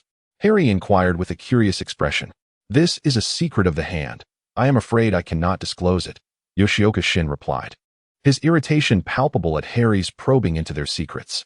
Humph, your lips are quite sealed. Let us see if I can pry them open, Harry noted, recognizing Yoshioka's anger. Though he remained indifferent, he harbored a deep disdain for this group of ninjas, having resolved from their very first encounter to deal with them accordingly. The Hand is a notorious Japanese assassination organization, and since fate had led Harry to cross paths with them, he felt compelled to eliminate every last one without exception. I have afforded you ample respect. You ought to reciprocate wisely. Yoshioka glared at Harry. Respect? Do you deserve it? Harry scoffed, dismissing Yoshioka with contempt. Infuriated by this retort, Yoshioka instantly drew 5 concealed weapons and hurled them at Harry. However, Harry had anticipated Yoshioka's ambush. He swiftly transformed into Kamen Rider, and the projectiles struck his green armor, leaving no trace whatsoever. Kamen Rider? You are from the Osborn group, Yoshioka exclaimed, recognizing him instantly. Harry Osborn's name resounded throughout the dark underbelly of New York's criminal organizations, for the might of Kamen Rider was indeed formidable. Aware that he had encountered a formidable opponent, Yoshioka, undeterred, commanded his fellow ninjas to ensnare Harry. He then began to prepare sorcery to bolster his own strength. For mere physical combat would not suffice against Kamen Rider Harry. Chapter 31. The annihilation of Yoshioka Shin. At Yoshioka's command, the ninjas of the hand, who had been lurking in the shadows, surged forth. These ninjas, summoned by the sorcery of the hand, were devoid of emotion and unafraid of death. However, these ninjas, skilled only in battling ordinary foes, were courting death by engaging with the transformed Kamen Rider Harry. As Harry beheld the ninjas armed with weapons such as spears, katanas, and sickles charging at him, he did not bother to evade or reposition himself. Regardless of whether they employed concealed weapons, toxins, or any other techniques, the ninjas could not breach Harry's defenses. Charge! Harry heard Natasha and Grant activating the program to enhance their keys behind him. You two are forbidden from transforming, Harry commanded as he turned around. While speaking, he delivered a powerful kick to a nearby ninja, sending him crashing into several others, who then collided violently with the wall. With a resounding crash, the wall crumbled under the immense force. With a kicking force of nearly 50 tons, even Daredevil could be felt. Such was the fate of these mere foot soldiers. After dispatching the ninja at his side, Harry tossed the camera he was holding to Natasha. "Make me look good," he declared, striking a pose. Helpless, Natasha reluctantly assumed the role of a dedicated photographer behind Harry. As she swiftly found the perfect angle, Harry turned his head with satisfaction. "I am the man who acts on behalf of justice, the one who governs all," he boasted theatrically. Natasha was caught off guard by Harry's sudden display of bravado. Well, what a cringeworthy moment this was. Harry was acutely aware of how awkward his juvenile remarks sounded, yet he planned to edit the footage later and add some flair. After all, the primary objective was to garner emotional value. At that moment, 3 ninjas charged at him. With a stylish mid-air triple kick, Harry dispatched the ninjas effortlessly. None could withstand the force of his strike. Soon, the 20 or so ninjas led by Yoshikawa Shin were vanquished with ease by Harry. Yoshikawa, fully aware of his inability to defeat the adversary before him, refused to entertain the notion of retreat as a member of the Ninja Association. He resolved to die heroically, confident that the Dark Beast Lord would resurrect him. Seizing the opportunity while the other ninjas attacked Harry, Yoshikawa's sorcery was finally cast. His body expanded by a third, elevating his height from 6 feet to nearly 8. Not only did he grow taller, but his skin took on the ghastly appearance of a zombie, rotting yet radiating a sickly green glow. His strength surged, and his speed intensified. With his eyes glowing like those of a demon, he descended into madness. No longer fearing Harry's might, Yoshikawa launched himself at Harry, leaping as he raised his katana for a downward strike aimed at Harry's head. His speed was remarkable, channeling all his strength into the blow. Even the current Daredevil would struggle to withstand such an attack. However, he had misjudged his opponent. Harry, akin to a masked rider, was swifter still. Just as Yoshikawa's blade was about to collide with Harry's head, Harry deftly sidestepped to the right, evading the lethal edge. In the same motion, he retrieved his briefcase sword from his dimensional pocket and, with a sweeping motion from left to right, severed Yoshikawa's head. As Yoshikawa's head flew through the air, his eyes reverted from the green glow to their normal state. In that fleeting moment, clarity returned to his mind. The enhanced body, fortified by sorcery, prevented him from dying instantly. "The great dark beast Lord won't," he began, but was abruptly silenced as Harry executed a mid-air kick, sending his head soaring. "Such incessant chatter," Harry declared as he landed, reverting to his normal form. He was aware of the dark beasts affiliated with the Ninja Association, yet he deemed them insignificant. Mere third-rate villains unworthy of his concern. "Is that a wrap? Let's go," he said to Natasha. Natasha shot him a disapproving glance. Noting his reluctance to engage with the underworld while he was eager to flaunt his bravado during their childhood, Harry ignored her glare, waved dismissively, and departed. Upon stepping outside, he encountered Iz, who had been waiting there for quite some time. Beside Iz, there stood the high-leaping grasshopper motorcycle that Harry had prepared for her. Iz possessed a countenance as pure as that of an angel. Her eyes were clear and transparent, as if capable of discerning the depths of the human soul. Her nose was straight, and her cherry-red lips curled slightly upwards, perpetually adorned with a serene smile.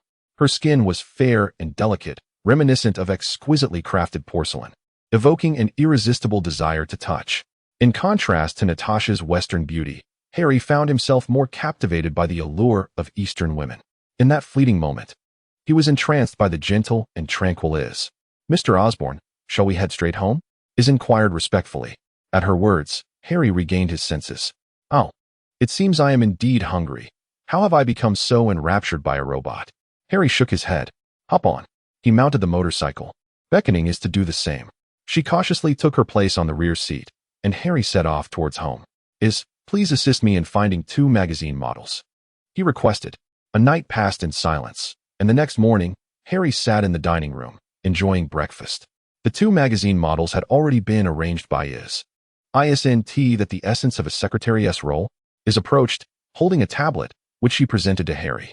"Mr. Osborn, the battle video of Kamen Rider 01 versus the evil organization of Hell's Kitchen has been published across the internet as per your request," is stated with utmost respect.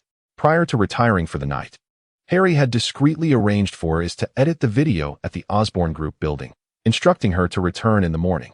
The unscrupulous capitalist, Harry picked up the tablet. As he viewed the comments beneath the video while dining, he found them surprisingly appetizing.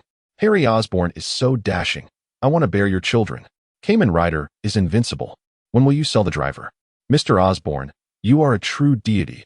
Allow us, your faithful subjects, to follow in your wake." "Thank you, Mr. Osborn. I live in Hell's Kitchen and feared stepping out after 7 p.m. The environment has finally improved." While there were many praises for Harry, some comments were critical. "What right do you have to determine the fate of others? Criminals have human rights too. You are infringing upon them. What distinguishes your actions from those of a criminal?" However, Harry paid little heed to the disparaging remarks, as they too contributed to his accumulation of malice points. The very individuals who criticized him inadvertently fueled his strength. His pursuit of eradicating the underworld and hunting down Jean was driven by this rationale. By garnering benevolence points while simultaneously amassing malice points, he had finally amassed enough of both to craft the next critical key. Connect to the 3D electronic auto printing room to produce the Assault Grip and the Shining Grasshopper program sublimation key. Harry remotely connected to the 3D electronic auto printing room, commanding it to commence the fabrication of his upgraded equipment. Upon receiving the commands from the enigmatic figures Zaya and Yaku, the production commenced. Chapter 32. The Looming Crisis. The Shining Locust Ascension Key represents a fortified form of the High Jump Locust Ascension Key. The Assault Grasp possesses the ability to enhance this key. When these 2 elements unite, Harry shall transform into the Masked Rider Assault Shining Locust. At that juncture, Harry's strength will surge to at least 5 times its current capacity. In a secluded mountainous region of America, an ancient temple stands tall. Enveloped in a shroud of green mist, the temple occasionally reverberates with piercing screams, only to be abruptly silenced. This is the headquarters of the Hand Union, where their sinister leader, the Beast of Evil, resides. Within the main hall of the temple, the Beast of Evil occupies the highest seat. His visage is grotesque, features distorted, as if nature itself had faltered during its creative endeavor. He is a towering figure, corpulent yet with slender limbs, exuding an air of cunning and ferocity. His eyes glimmer with a malevolent greed, and his skin is rough and mottled, marked by the relentless passage of time and harsh environments.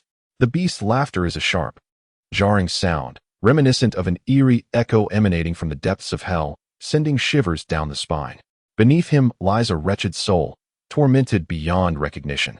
"Please, let me die," the individual pleads, having lost the will to live and now only beseeching for death. The Beast of Evil possesses the power to resurrect lives, reveling in the cruel sport of tormenting individuals until death, only to revive them once more. At that moment, the beast sensed something amiss. The soul of his subordinate, Yoshikawa Nobu, had returned. Enraged by the audacity of someone who dared to slay his loyal underling, the beast extended his hand, and a mass of black, tendril-like energy surged forth from his being. This dark energy enveloped the tortured soul. No. With a scream, the individual was transformed as the black energy coalesced into human form. Subsequently, the energy dissipated, retreating back into the beast's body. Yoshikawa Nobu rose from the ground, surveying his resurrected form with astonishment. "O great Beast of Evil, forgive my incompetence. Yoshikawa Nobu implored, hastily kneeling before his master, seeking absolution. He understood the beast's penchant for torment. He feared not death itself, but rather the agonizing suffering that came from being trapped in a cycle of life and death at the beast's whim. The beast of evil remained silent. Yet Yoshikawa Nobu could feel the palpable ire emanating from his master. He recognized that the beast awaited his explanation, and should his words fail to satisfy, his fate would be dire. O Master of Evil, the newly appointed president of the Osborn Group in New York has devised a weapon known as the Masked Rider. Yoshikawa Nobu hurriedly elaborated on the Masked Rider's formidable power and how he effortlessly dealt with him through sorcery. Furthermore, he speculated that Harry Osborn was scheming to dominate Hell's Kitchen. Otherwise, why would he engage in the slaughter of the underworld's malevolent forces? Why would he provoke him?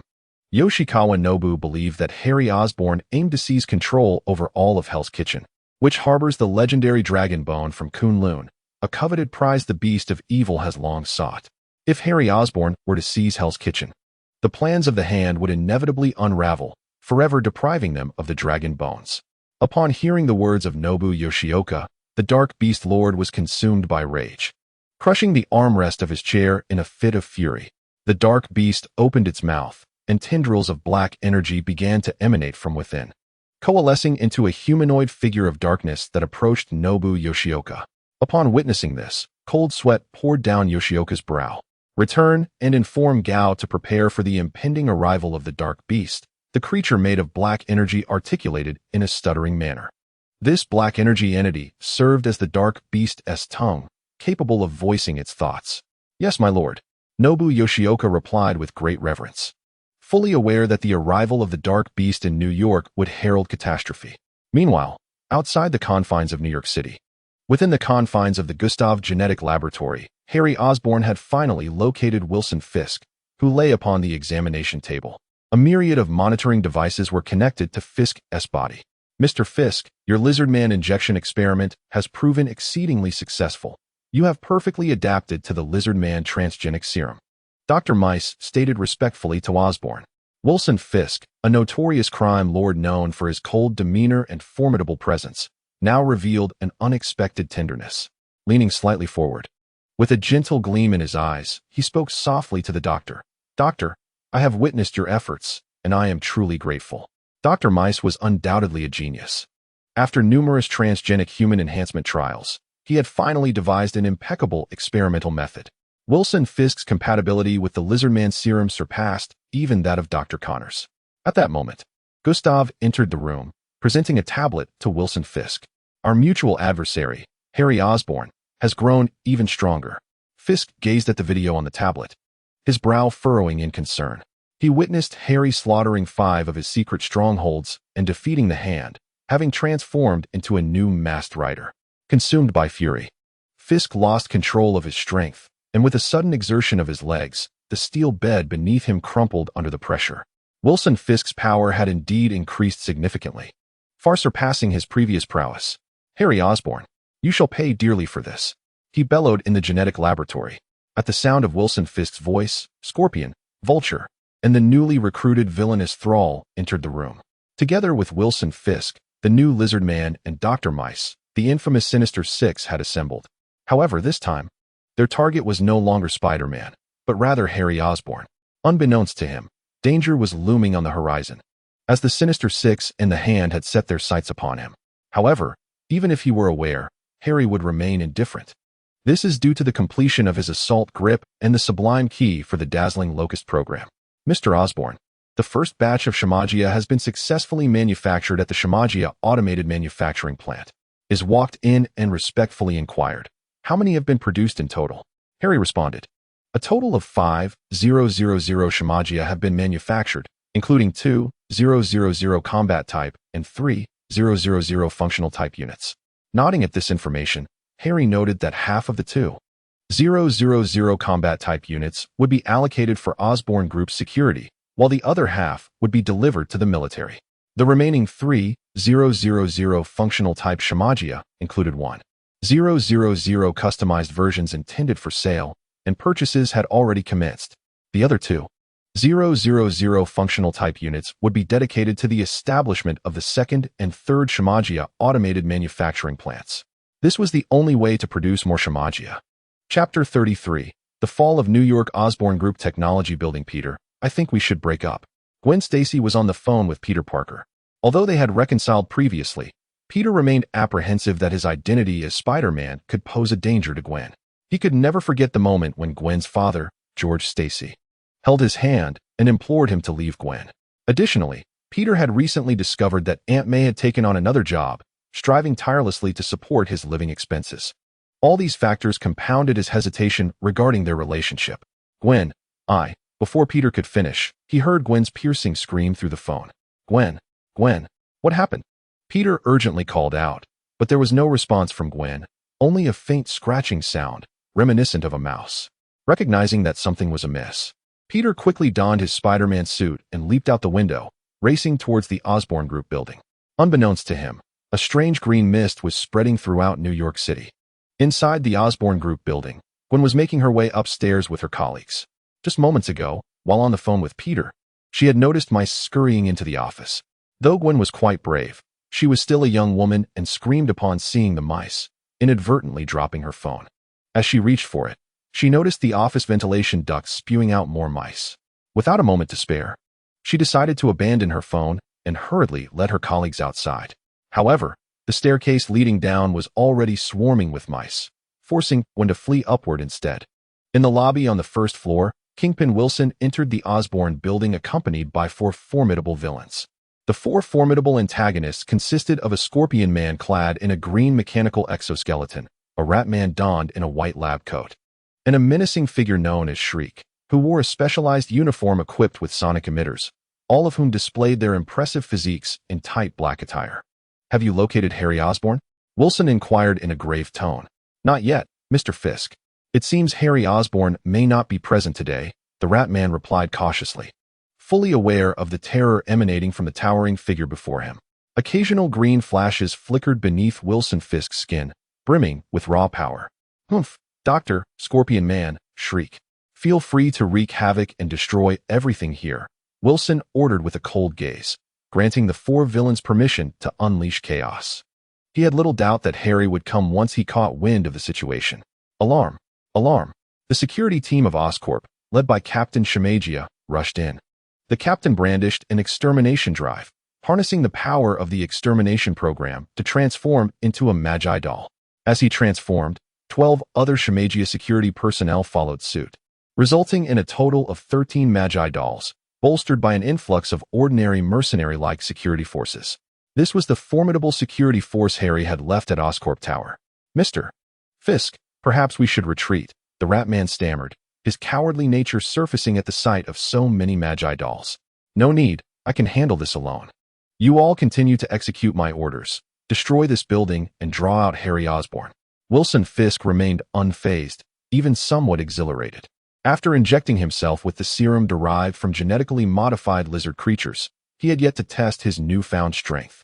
As he began his transformation amidst the encirclement of the Magi dolls, Wilson's physique swelled, muscles rising like green mountains, his skin coarse and impenetrable, resembling heavy armor that gleamed with a metallic luster.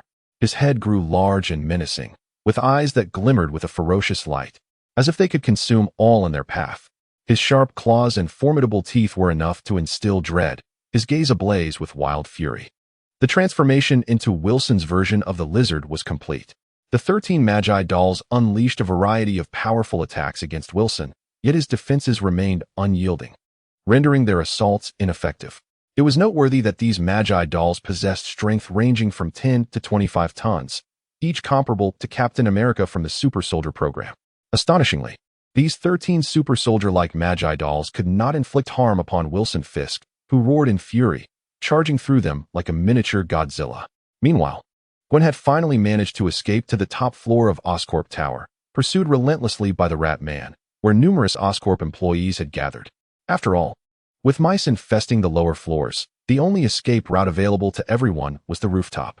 Once gathered there, they planned to barricade the door to thwart the rodent invasion.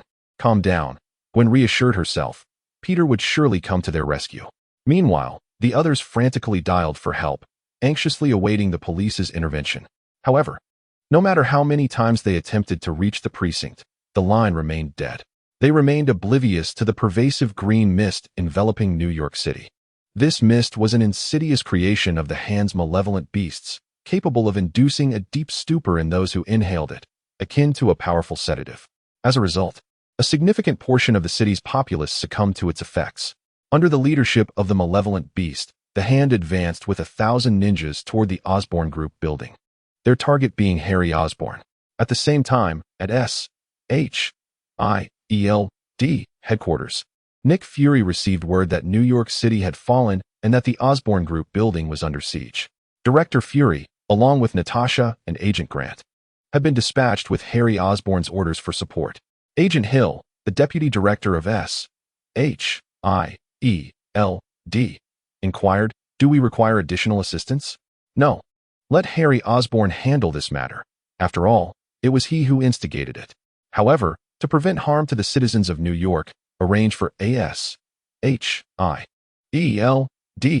task force led by Clint Barton to assist the city's populace, Fury commanded. "Understood, but should we notify Captain Rogers?" Agent Hill asked. After a moment of contemplation, Fury replied, "I shall inform the captain myself." Thus, SHIELD entered the fray in New York. Meanwhile, on the coast of New York City, a red light shot into the sky from Stark's villa, soaring toward the Osborn Group building. Its velocity was astonishing, surpassing the speed of sound. Chapter 34. The arrival of Iron Man atop the Osborn Group building. The employees anxiously awaited rescue. Even though their calls went unanswered, they clung to the hope that help would arrive. To maintain their composure, Gwen stepped forward to reassure them. "Do not worry. Our boss is Kamen Rider, and he will surely come to our aid. Spider-Man will be here too." Suddenly, a harsh voice echoed from above. "Kamen Rider? Spider-Man? What a joke." Gwen looked up to see Vulture, clad in green exoskeletal armor with massive mechanical wings, hovering in the sky. Gold had deployed Vulture, the only one capable of flight, to guard the skies above the Osborn Group. Kamen Rider is merely a coward. And Spider-Man, what a tiny insect, Vulture mocked Gwen. At that moment, a streak of red and blue shot through the air, delivering a swift kick to Vulture from behind. Caught off guard, the villain stumbled as he had just finished speaking. "Here comes the little bug." Spider-Man, Peter Parker, made his grand entrance. "You finally arrived." Gwen gazed at Spider-Man, Peter Parker, with palpable excitement. Peter, equally exhilarated, was initially filled with concern for Gwen's safety, but upon seeing her unharmed, a wave of relief washed over him. He wished to inquire if she was injured, but before he could voice his concern, his spider sense tingled, prompting him to instinctively leap aside. A laser beam struck the ground, creating a gaping hole. "Little mosquito, do you only sneakily bite from behind?" Vulture mocked Peter for his earlier ambush. Vulture, whose true identity is Adrian Toombs, was once an electronic engineer with a fervent dream of flight. After countless experiments aimed at crafting wings akin to those of a bird, he found himself deceived by a businessman and imprisoned due to a lack of funding for his research. Upon his release, facilitated by Gustav, who recognized his potential, Adrian underwent genetic modification and donned a mechanical exoskeleton crafted by Gustav, officially transforming into the formidable villain, Vulture. Vulture unleashed a barrage of lasers upon Peter, who, thanks to his spider sense, deftly evaded the onslaught. "Hey, that's cheating. How can Vulture shoot lasers? The zoo wouldn't accept such a creature," Peter quipped, maintaining his trademark humor even in peril. "You wretched insect." Vulture, seething with rage, ceased firing and charged at Peter. Seizing a moment, Peter ensnared an air conditioning unit with his webbing and hurled it at the approaching Vulture, sending him crashing away. "Huh, little spider can deliver a big hit," Peter exclaimed triumphantly. "Watch out," Gwen shouted urgently, just as Peter, who had been bantering, sensed an imminent threat behind him through his spider sense. He realized he had no time to evade. A strikingly beautiful girl clad in a black bodysuit appeared, having teleported behind him using dark energy. She swiftly unleashed a flurry of kicks and punches, knocking Spider-Man down. Ambush. Red card warning. Despite the assault, Peter, with his resilient physique, remained unscathed and rose to his feet. Yet, she was already prepared, ensnaring him with dark energy. Peter strained against the binding force, aware he needed time to break free. At that moment, Vulture returned, his fury escalating. Seizing the opportunity while Peter was trapped, he used his talons to grasp Peter and soared into the sky, intent on soaring high enough to drop him to his demise. As Vulture ascended, Peter fought desperately against his restraints, finally breaking free just as Vulture released him. Plummeting from the sky, Peter contemplated how to survive the fall. The impact might render his web shooters ineffective, yet he resolved to try, refusing to succumb to despair. At that moment, a flash of red light appeared, and Tony Stark, clad in a resplendent red and gold suit of armor, swooped down and caught Spider-Man in a princess carry. He ascended to the rooftop of Osborn Industries, executing a quintessential superhero landing, one knee on the ground, still cradling Spider-Man in his arms. "Hey, sleepyhead, wake up!" Tony's voice resonated from within the armor, exasperation evident as he observed Peter, who stood there, starstruck, gazing at Iron Man in awe. "Wow, how did you create this suit? What energy source sustains your entire body? What propels you into the air?" Every boy harbors a dream of a mech suit, and even the 18-year-old Spider-Man found his heart racing at the sight of Iron Man's armor. He even reached out to touch Iron Man's chest. With a swift motion, Iron Man tossed him aside. "I knew it.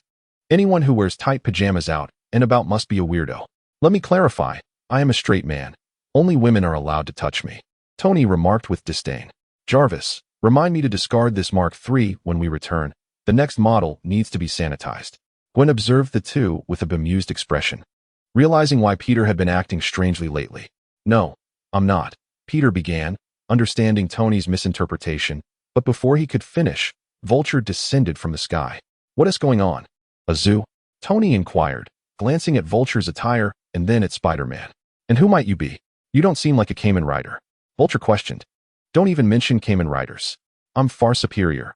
I am Iron Man," Tony declared, extending his right hand to fire a pulse cannon. However, before it could reach Vulture, the dark energy shielded him. It was then that Tony noticed the presence of a superpowered girl. What kind of day is this? Tony Stark pondered, feeling bewildered as he observed the peculiarities around him. A young spider swinging across buildings in pajamas, a flying vulture clad in exoskeletal armor, and now a girl wielding supernatural abilities. My goodness, what is happening? Since being attacked, Tony had been tirelessly researching and crafting mech suits. After the clunky Mark I and the flawed Mark II, he had finally developed the relatively perfected Mark III iron armor. Yet, he had not anticipated that upon its completion, chaos would erupt across New York. Utilizing satellite surveillance, he discovered trouble at Osborn Industries and, eager to make an entrance, donned the Mark III and flew over, only to confront three extraordinary beings.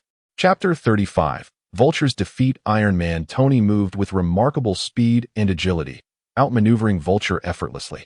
He utilized his nimbleness to evade Vulture's onslaught, while seizing opportunities to unleash pulse blasts, missiles, and minigun fire. Unfortunately, the presence of the superpowered girl complicated matters, as she conjured a shield of dark energy to deflect Iron Man's attacks. "Carrie, the witch, why are you here instead of wreaking havoc at high school?" Iron Man. Tony Stark taunted with his characteristic sarcasm.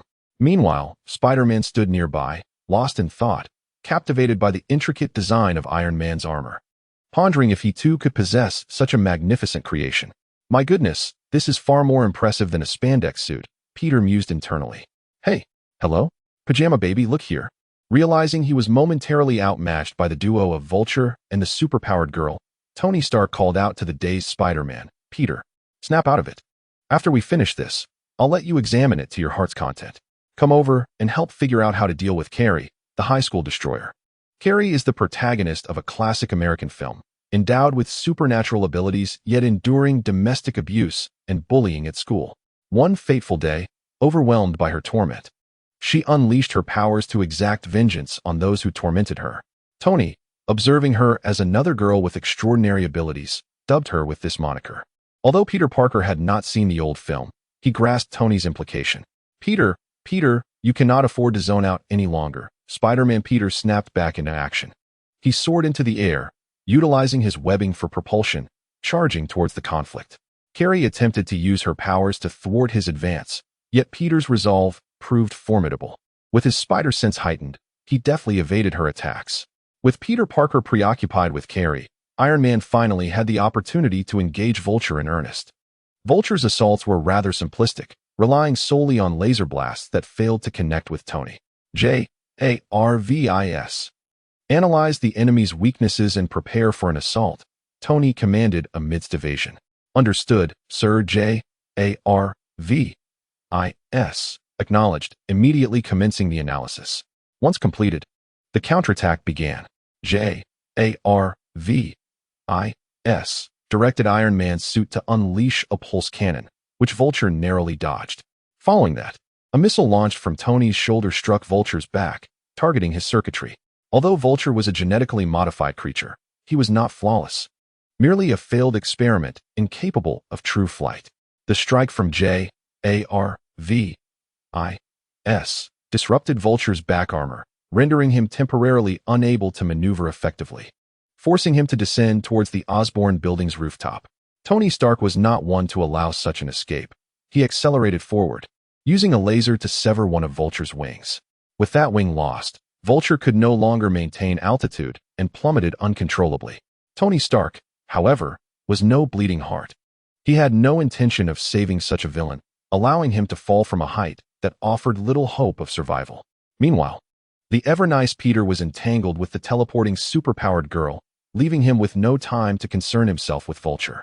Having dealt with Vulture, Tony seized an opportunity to fire a missile that struck the girl, although she managed to erect a dark energy shield just in time. The force of the missile sent her hurtling away. After rolling on the ground several times, the one who had remained unscathed finally found themselves injured at this moment. What other tricks do you have, Carry the Witch? Iron Man Tony would certainly not show mercy at this juncture, as weapons emerged from both shoulders and arms, aiming with precision. Nearby, Spider-Man Peter had also landed, on high alert. Surrender now, he urged, his heart softening at the thought of the girl getting hurt. The superpowered girl, realizing she could not withstand the two, resorted to utilizing her dark energy to instantaneously retreat. At that moment, a tremendous roar erupted from below, as the towering lizard man Wilson Fisk, standing over 3 meters tall, burst forth from the Osborn Group building. After dispatching all the mechanical beasts, he had heard the sound of the Vulture plummeting from the upper floors and rushed out, emitting a deafening roar. What is that, Godzilla? Iron Man Tony, through his helmet's interface, captured the sight of the lizard man Wilson Fisk below. What kind of day is this? A monster rally. My goodness, is that Dr. Connors? Spider-Man Peter gazed incredulously at the lizard man. But wasn't he Dr. Connors imprisoned? As thoughts of Dr. Connors occupied Peter's mind, he swung his web towards the lizard man. Upon witnessing Peter's approach, Iron Man Tony also descended. Dr. Connors, Spider-Man Peter exclaimed as he flew alongside the lizard man. No, I am the Gibbon, roared the lizard man Wilson Fisk, charging at Peter. Caught off guard, Peter found himself seized by Wilson Fisk. Despite his spider sense, Peter was momentarily distracted by concern for Dr. Connors, leaving him vulnerable to Wilson's ambush.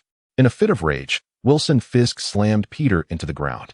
Originally possessing a strength of 25 tons, Wilson's power had tripled due to the enhancements from the genetic experiments of the lizard transformation serum, now totaling 75 tons. To be honest, if Spider-Man Peter truly unleashed his strength, it would surpass that of the lizard man. However, Peter Parker is inherently a kind-hearted individual. Despite possessing extraordinary power, he perpetually suppresses his potential. Peter was forcefully slammed down, unable to withstand the impact of such overwhelming force. Ah, my back, my back. He groaned in agony on the ground. Just as the lizard man Wilson was about to deliver a finishing blow, Iron Man Tony descended from the sky, unleashing a barrage of weapons, pulse cannons, disruption grenades, miniguns, and missiles, all relentlessly assaulting the lizard man Wilson. Hey, big lizard, aren't you supposed to be in the sewers today? Iron Man Tony taunted Wilson, aiming to divert the lizard man's attention away from Spider-Man Peter. Kamen Rider? Harry Osborn, you finally made it. The lizard man Wilson, upon seeing Iron Man Tony's golden red armor, mistook him for the Kamen Rider newly developed by Harry Osborn. It seemed that the only full-body armored suits in this world belonged to Osborn Group's Kamen Rider. The lizard man Wilson never anticipated that someone could create an armored suit akin to Iron Man. What is this Kamen Rider? What about Harry Osborn? I am Iron Man. Tony Stark, do not conflate me with that masked boy. Tony Stark retracted the helmet, revealing his carefree yet weary visage, worn from days of relentless research into mechanical armor. Tony Stark, he mused, why are you not at your Stark Industries, and what brings you here? Wilson Fisk pondered the inexplicable fascination that these affluent individuals had for superheroes. Soaring through the skies. With such power, wouldn't it be more gratifying to rule the world? Because the crocodiles from the sewers have emerged, and I'm here to send them back, he replied. With that, Iron Man Tony sealed his helmet and, while Lizard Man Wilson was momentarily distracted, launched a missile aimed at Wilson's face. The missile detonated, splattering green blood, and for the first time, Lizard Man Wilson was injured. His facial defenses were no match for his body. The explosion cast a veil of smoke over Wilson's face. I find individuals like you, who play at being superheroes and saviors, utterly insufferable. Chapter 36. The savior always appears last. I find those who indulge in the superhero, savior charade quite detestable. An enraged Wilson Fisk erupted from the smoke. His injuries were rapidly healing. Tony Stark's assault had proven to be futile. Activating emergency auto-rescue system, announced J.A.R.V.I.S. from within Tony's suit. Though a genius, Tony Stark was still merely human, and in that fleeting moment, he narrowly evaded Wilson's counterattack. Fortunately, the artificial intelligence J.A.R.V.I.S.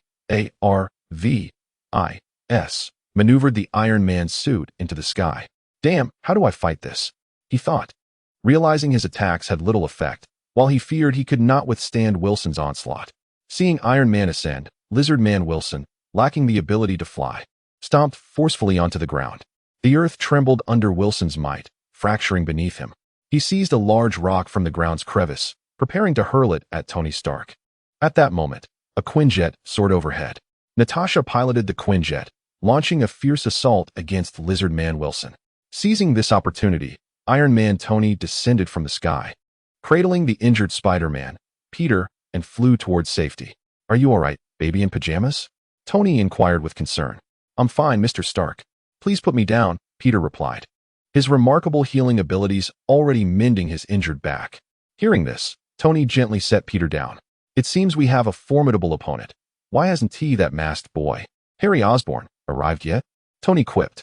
This conflict had been instigated by Harry Osborn, yet his presence remained conspicuously absent. On the battlefield, the Lizard Man Wilson faced an assault from a Quinjet.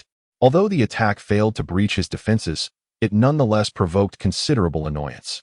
Grasping a stone in his hand, Wilson hurled it towards the Quinjet.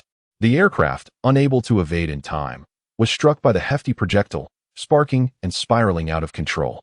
Natasha and Grant remained unfazed, opening the hatch and leaping out in the guise of Kamen Riders. Iron Man Tony and Spider-Man Peter soon soared to the scene. Where is Harry Osborn? Tony Stark inquired. Mr. Osborn is en route and should be arriving shortly, Natasha replied, having promptly contacted Harry after the incident at Oscorp.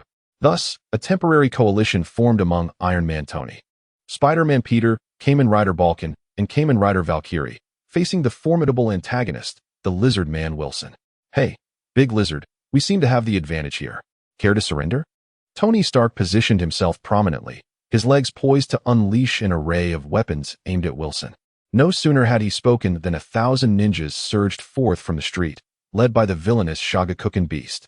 Simultaneously, a throng of rats poured out from the Oscorp building, accompanied by Scorpion Man and Rat Man, alongside the terrifying figure of Shocker. Wilson let out a cackling laugh, his harsh voice echoing through the street. Who now has the numbers? Are you considering surrendering, Stark? With the combined forces of Wilson, the 3 major villains, and 1,000 ninjas, Tony Stark and his 3 superhero companions found themselves encircled. Could you perhaps refrain from speaking so much in the future? Natasha remarked, exasperated, casting a disapproving glance at Tony. He, too, found himself at a loss for words, not anticipating such rapid retribution or the overwhelming number of foes. Even a single lizard man posed a formidable challenge, let alone this multitude. Suddenly, a thunderous explosion reverberated from the outer street. 1,000 ninjas were ambushed from outside. A horde of Shumagarath burst forth, utilizing firearms, grenades, and other heavy weaponry to carve a bloody path through the ranks of the ninjas. Riding through this opening was an 18-year-old dashing figure on a green motorcycle, clad in sunglasses. I hope I'm not too late, he declared. It was Harry Osborn who, upon receiving the alert, had first led a team to retrieve 3,000 freshly manufactured Shumagarath from the factory before hastening to the scene. Fortunately, Harry brought the Shumagarath army Otherwise, confronting such a multitude of villains alone would have been futile. Hey, masked kid, why didn't you wait to arrive tomorrow? Tony Stark, ever contentious, mocked Harry. The savior always makes a grand entrance, after all. Harry paid no heed to Tony's taunts, for he understood that beneath the acerbic tongue of Tony Stark lay a warm heart. Though Tony, now embodying the Iron Man persona, often exhibited a capricious nature, he remained a quintessential superhero. Harry, how shall we contend with this formidable foe? Natasha inquired, recognizing Harry as the captain of the Thunder Agents, whose commands in battle warranted utmost respect. Wait a moment, you deal with the others. This grotesque giant is mine to confront. I shall handle him alone, Harry commanded. Retrieving a camera and tossing it to Spider-Man, Peter. Harry? Peter queried, perplexed by the sudden bestowal of the camera. I've heard you captured some remarkable footage for the Daily Bugle. Make sure to film me looking heroic during the fight, Harry remarked before striding purposefully towards the lizard, Wilson. At last, you reveal yourself, Harry Osborn. Wilson, the lizard, declared, his eyes narrowing at Harry. Wilson Fisk? Harry deduced, recognizing the voice that emanated from his adversary. It has been a while. How have you become so unsightly? Ever the provocateur, I see. Soon, I shall rip out your tongue and see how you speak then. Wilson roared, his rage propelling him forward as he charged at Harry, shaking the very ground beneath him.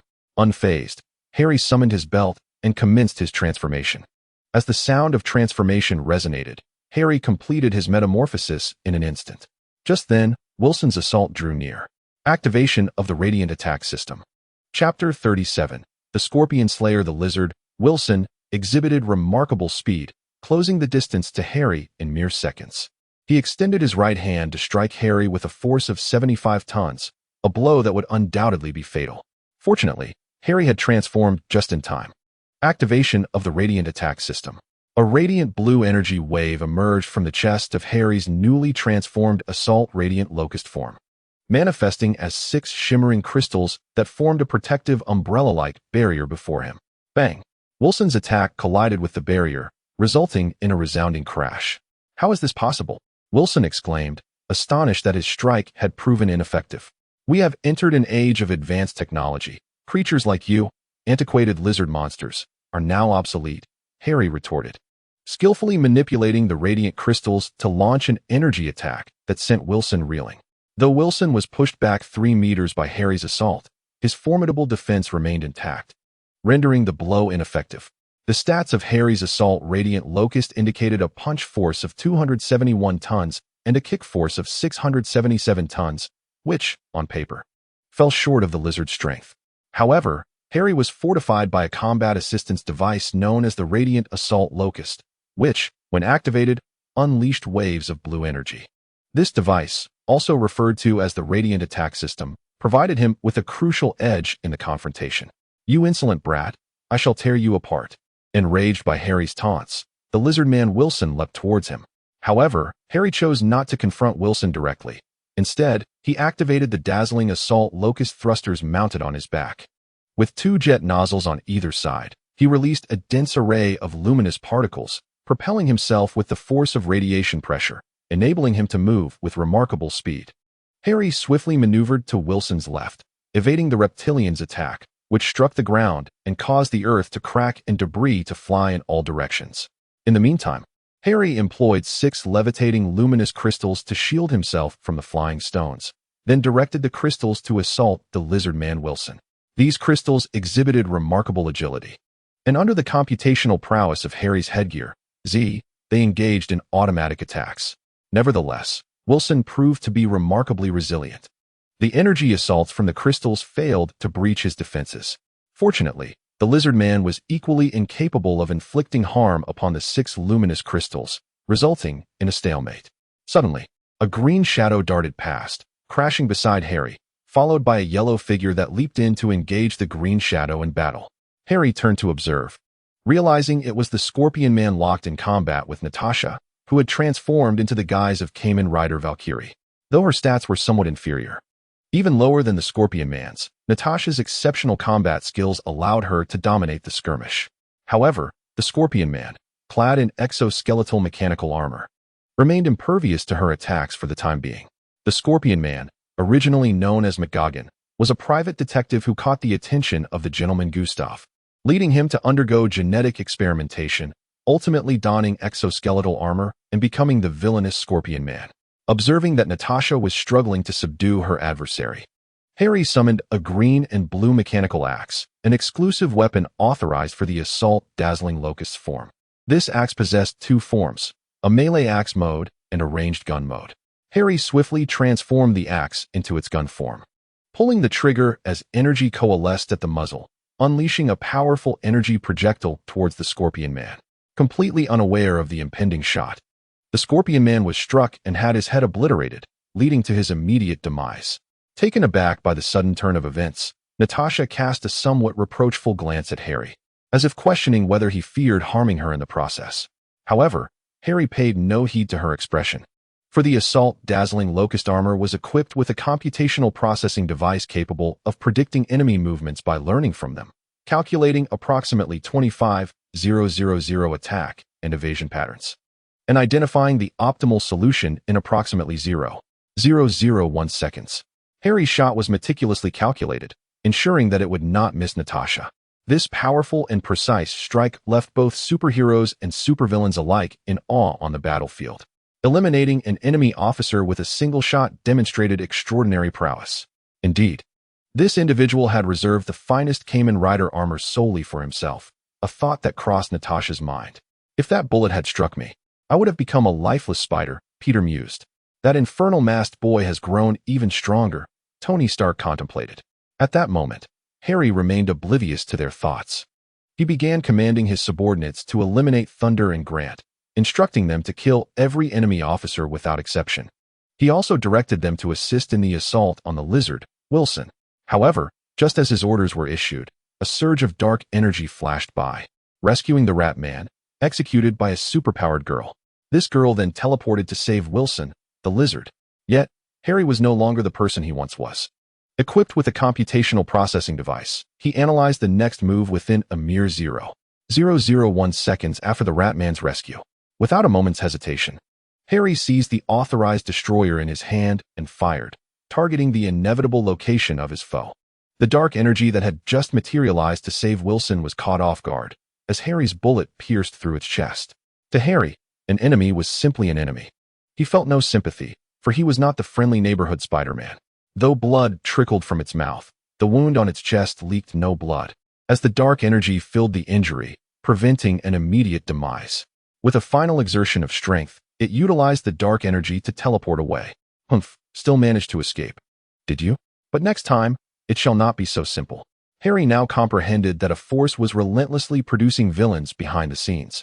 From Rhino, Vulture, Scorpion, Rat Man, Shocker, and now Lizard Wilson Fisk, the list continued to grow. Harry recalled the issues plaguing the genetic laboratory. Initially, he had abandoned it after acquiring the genetically modified animal serum. Even the Osborn group had withdrawn its funding, and for a time, Harry had forgotten about the place. Yet now, the multitude of villains emerging was all the work of the Osborn group's exoskeletal mechanical armor, a product of the genetic laboratory. It seemed that the mysterious figure was concealed within the genetic laboratory. For now, he would deal with Wilson the Lizard, and after that, he would turn his attention to the laboratory. Chapter 38. A beating for Wilson. The impotent and enraged Wilson, the Lizard, was toyed with by 6 shimmering crystals. 75 tons of strength proved utterly useless, unable to manifest any effect. Even with power surpassing Harry's, he could not defeat him. Such was the advantage of advanced technology. Harry's assault shimmering locust armor was leagues ahead of the Lizard serum. Looks like you're the last one left, Harry declared as he approached Wilson the Lizard. In the gripping narrative of Kamen Rider's cataclysmic battle, the adversary was swiftly vanquished under the combined onslaught of the twin forces, collapsing within mere minutes. Meanwhile, the malevolent beasts of the Hand Association engaged in a fierce contest against Natasha and Grant, with the outcome still hanging in the balance. Iron Man and Spider-Man found themselves relegated to the role of clearing minor foes on the battlefield.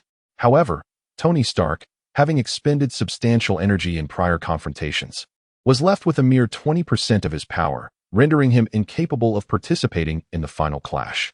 Harrison Wells, Wilson Fisk, forsaking the resplendent crystal, charged at Harry with frenzied determination. The astute strategist realized that he could not match Harry's prowess in direct confrontation. Thus, he meticulously analyzed his opponent's combat data to devise an optimal strategy. Skillfully evading the lizard man Wilson's assault, he switched his weapon to the destroyer axe form, delivering a powerful strike to the back of Wilson's head. In an instant, green blood splattered across the scene. The lizard man Wilson had finally sustained an injury, howling in agony as he turned to seize Harry, disregarding his own wound. Yet, Harry had anticipated this attack, propelling himself into the air with his back-mounted thrusters, emitting a dense stream of luminous particles that propelled him into a state of super speed. The resplendent crystal encircled Harry, generating an aura that granted him the ability to fly. Through the calculations of Zaya, Harry discerned that Wilson's vulnerability lay in his head. Upon transforming into the lizard man, Wilson's skin became thick and resilient, akin to a suit of metallic armor, impervious to assaults under 100 tons of force. Only his head remained unprotected by this formidable hide. Despite Harry's strike inflicting damage to the head, Wilson's formidable regenerative capabilities allowed him to recover swiftly. This posed a significant dilemma for Harry, who found it troublesome to contend with Wilson's extraordinary healing. He never anticipated that the villainous Fisk would so effectively embody the genetic enhancements of the Lizard Man serum. Wilson was vastly superior to Dr. Connors, existing on an entirely different plane of power. Masked Boy, what are you going to do now? Tony Stark, Iron Man, flew in to mock Harry. By this time, Harry's Shumagorath army had nearly eliminated 1,000 hand ninjas. Even the malevolent beasts had been dispatched by Natasha and Grant, the two Kamen Riders. Originally, the Beast was a minor antagonist, a foe of Daredevil, unable to withstand even him, let alone the enhanced Natasha and Grant. These two were elite agents, with one being a level 10S, HIELD, operative and the other a level 7 agent.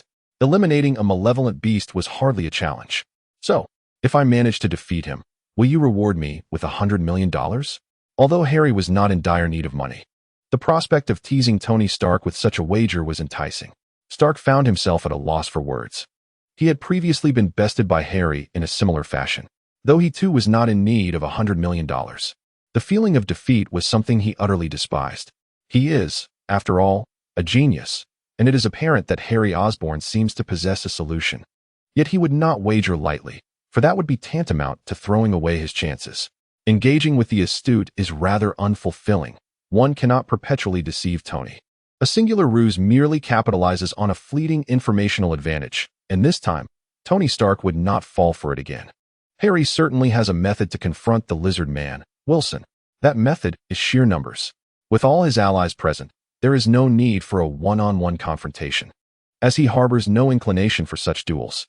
In an instant, Harry connected all the Shumagorath through the arc. After a tumultuous skirmish with the hand ninjas, only about 2,500 Shumagorath remained.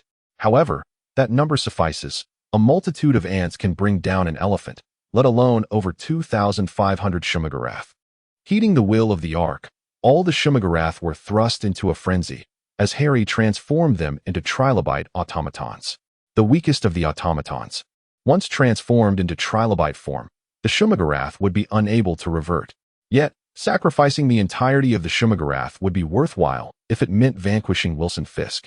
With the hand already toppled, once Wilson Fisk falls, the Hell's Kitchen will be under his dominion. Harry is poised to take control of Hell's Kitchen. The frenzied trilobite automatons surged towards Wilson Fisk. The lizard man's strength remained formidable. These automatons were no match for him. In fact, they could scarcely withstand a single blow from him. Yet, the sheer volume overwhelmed him, swarming like ants around the lizard man. Even Natasha, Grant, and Spider-Man dared not approach. Hastily retreating from the battlefield, Director Nick Fury remained in communication with Natasha, who was linked to the SHIELD leader. Nick Fury sat in his office, hacking into the surveillance cameras at the battlefield before Oscorp, meticulously observing the conflict. He had witnessed the appearances of Spider-Man, Iron Man, and Harry Osborn. It seems that SHIELD may not be able to contend with Harry Osborn, Natasha remarked. Nick Fury, ever the skeptic, had never fully trusted Harry Osborn. However, Harry's actions hardly resembled those of a villain. Rather, he often posted videos of himself in a masked rider's armor battling online. reminiscent of a youth seeking fame. Thus, Fury had consistently employed a strategy of gentle persuasion to draw closer to Harry. Yet, from today's perspective, even if Harry Osborn were to become a villain, they would possess no means to counter him. Harry's masked rider armor and the Shumagarath were exceptionally formidable, unless S.H.I.E.L.D. resorted to nuclear weaponry. They would undoubtedly be unable to prevail. Nick Fury quietly scrutinized the surveillance footage, observing Harry and contemplating how to devise a strategy against Harry Osborn. Suddenly, he noticed a figure beside Harry clad in red and gold armor. Iron Man, Tony Stark. Nick Fury murmured to himself. Tony Stark's battle scene, which he had just witnessed, showcased technology that was truly epic-defining, far surpassing the innovations of his era. If a genius like Tony Stark were to focus on Harry Osborn, there would undoubtedly be an opportunity. Nick Fury, gazing upon Stark's resplendent crimson and gold armor, was reminded of the Invincible Hulk. It seemed imperative to establish contact with both Tony and Dr. Banner promptly. The Avengers initiative must be expedited to fruition. Chapter 39. The resurgence of Wilson. The trilobite automatons relentlessly charged at the lizard man, Wilson. Though none could match Wilson in a solitary combat, the sheer numbers were overwhelming. After vanquishing 500 trilobite automatons, the lizard man still resembled a war god. However, upon defeating 1,000, he began to exhibit signs of noticeable fatigue. By the time he had dispatched 1,500, his speed and strength were evidently diminished. Ultimately, after eliminating 2,000, the once invincible lizard man Wilson could no longer maintain his footing and collapsed. Disperse, Harry commanded, instructing the trilobite automatons to scatter. Wilson bore no visible wounds, yet his head was drenched in blood, healing at an agonizingly slow pace. It seemed that the rate of self-repair was intrinsically linked to his stamina. Recognizing that Wilson was nearing his limit, Harry knew he could not allow the automatons to claim his prize. He needed to take action himself, particularly as he had a stylish video to edit for internet acclaim. Unsteadily, the lizard man Wilson rose from the ground and stood upright, even at his breaking point. Bolstered by sheer resilience and indomitable will, Wilson Fisk stood tall. Applause erupted. Wilson Fisk, your defensive capabilities are indeed formidable. Among those I have encountered, none rival your prowess. In terms of defense, I would deem you the strongest, Harry proclaimed, clapping his hands. The defensive might of the lizard man was indeed terrifying. Not even the trilobite automatons could breach his defenses. Only his most vulnerable head had sustained injury, and even that was gradually healing. I have spent my life turning defeat into victory. The final act has yet to unfold, you wretched boy. Though Wilson's body trembled, his words resonated with strength, defying belief that they could emanate from one so exhausted. Truly, Wilson Fisk was a monster. Hearing Wilson's declaration, Harry could only smile, for he held the absolute advantage. Should Wilson Fisk manage a miraculous counterattack and eliminate all present, the title of this story would surely need an alteration. Is that so? Nonetheless, the conclusion of this tale rests in my hands. Harry seized the authorization destroyer and transformed it into gun form. The barrel concentrated energy, unleashing a powerful energy projectile aimed directly at Wilson's head. Drawing upon his will, the lizard man valiantly braced himself, using his arm to deflect the impending attack. With every ounce of strength channeled through his limbs, Wilson Fisk surged forward, leaping towards the sky to seize Harry Osborn. This strike demanded all of his energy. Should it fail, Wilson would be bereft of the will to continue fighting. Die! The lizard man Wilson roared within, fervently wishing for this blow to land. Even if it meant mutual destruction, he was determined to perish alongside Harry. Alas, Harry had long since calculated the lizard man's every movement with the assistance of the artificial intelligence. Zaya. Kamen Riders met, Kamen Riders Dead, Kamen Riders Swift, and Kamen Riders Thunder had already heeded Harry's command, lying in wait below. Before Wilson could close the distance, the four unleashed their ultimate technique. The combined power of the Kamen Riders manifested as a kick that struck Wilson from below. Though the blow did not breach his defenses, it propelled him upwards, disrupting his approach to Harry. Under Harry's meticulous calculations, the lizard man found himself precisely before him.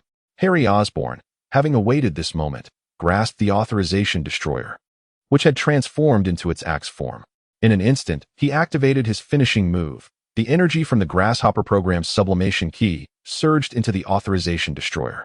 With the sound of a resounding trigger pull, the axe blade, enveloped in a luminescent yellow glow, descended upon Wilson Fisk's head. Rendered utterly defenseless, Wilson could only watch as Harry's attack unfolded. The strike was devastating, severing the lizard man's head and causing it to explode, scattering remnants across the battlefield.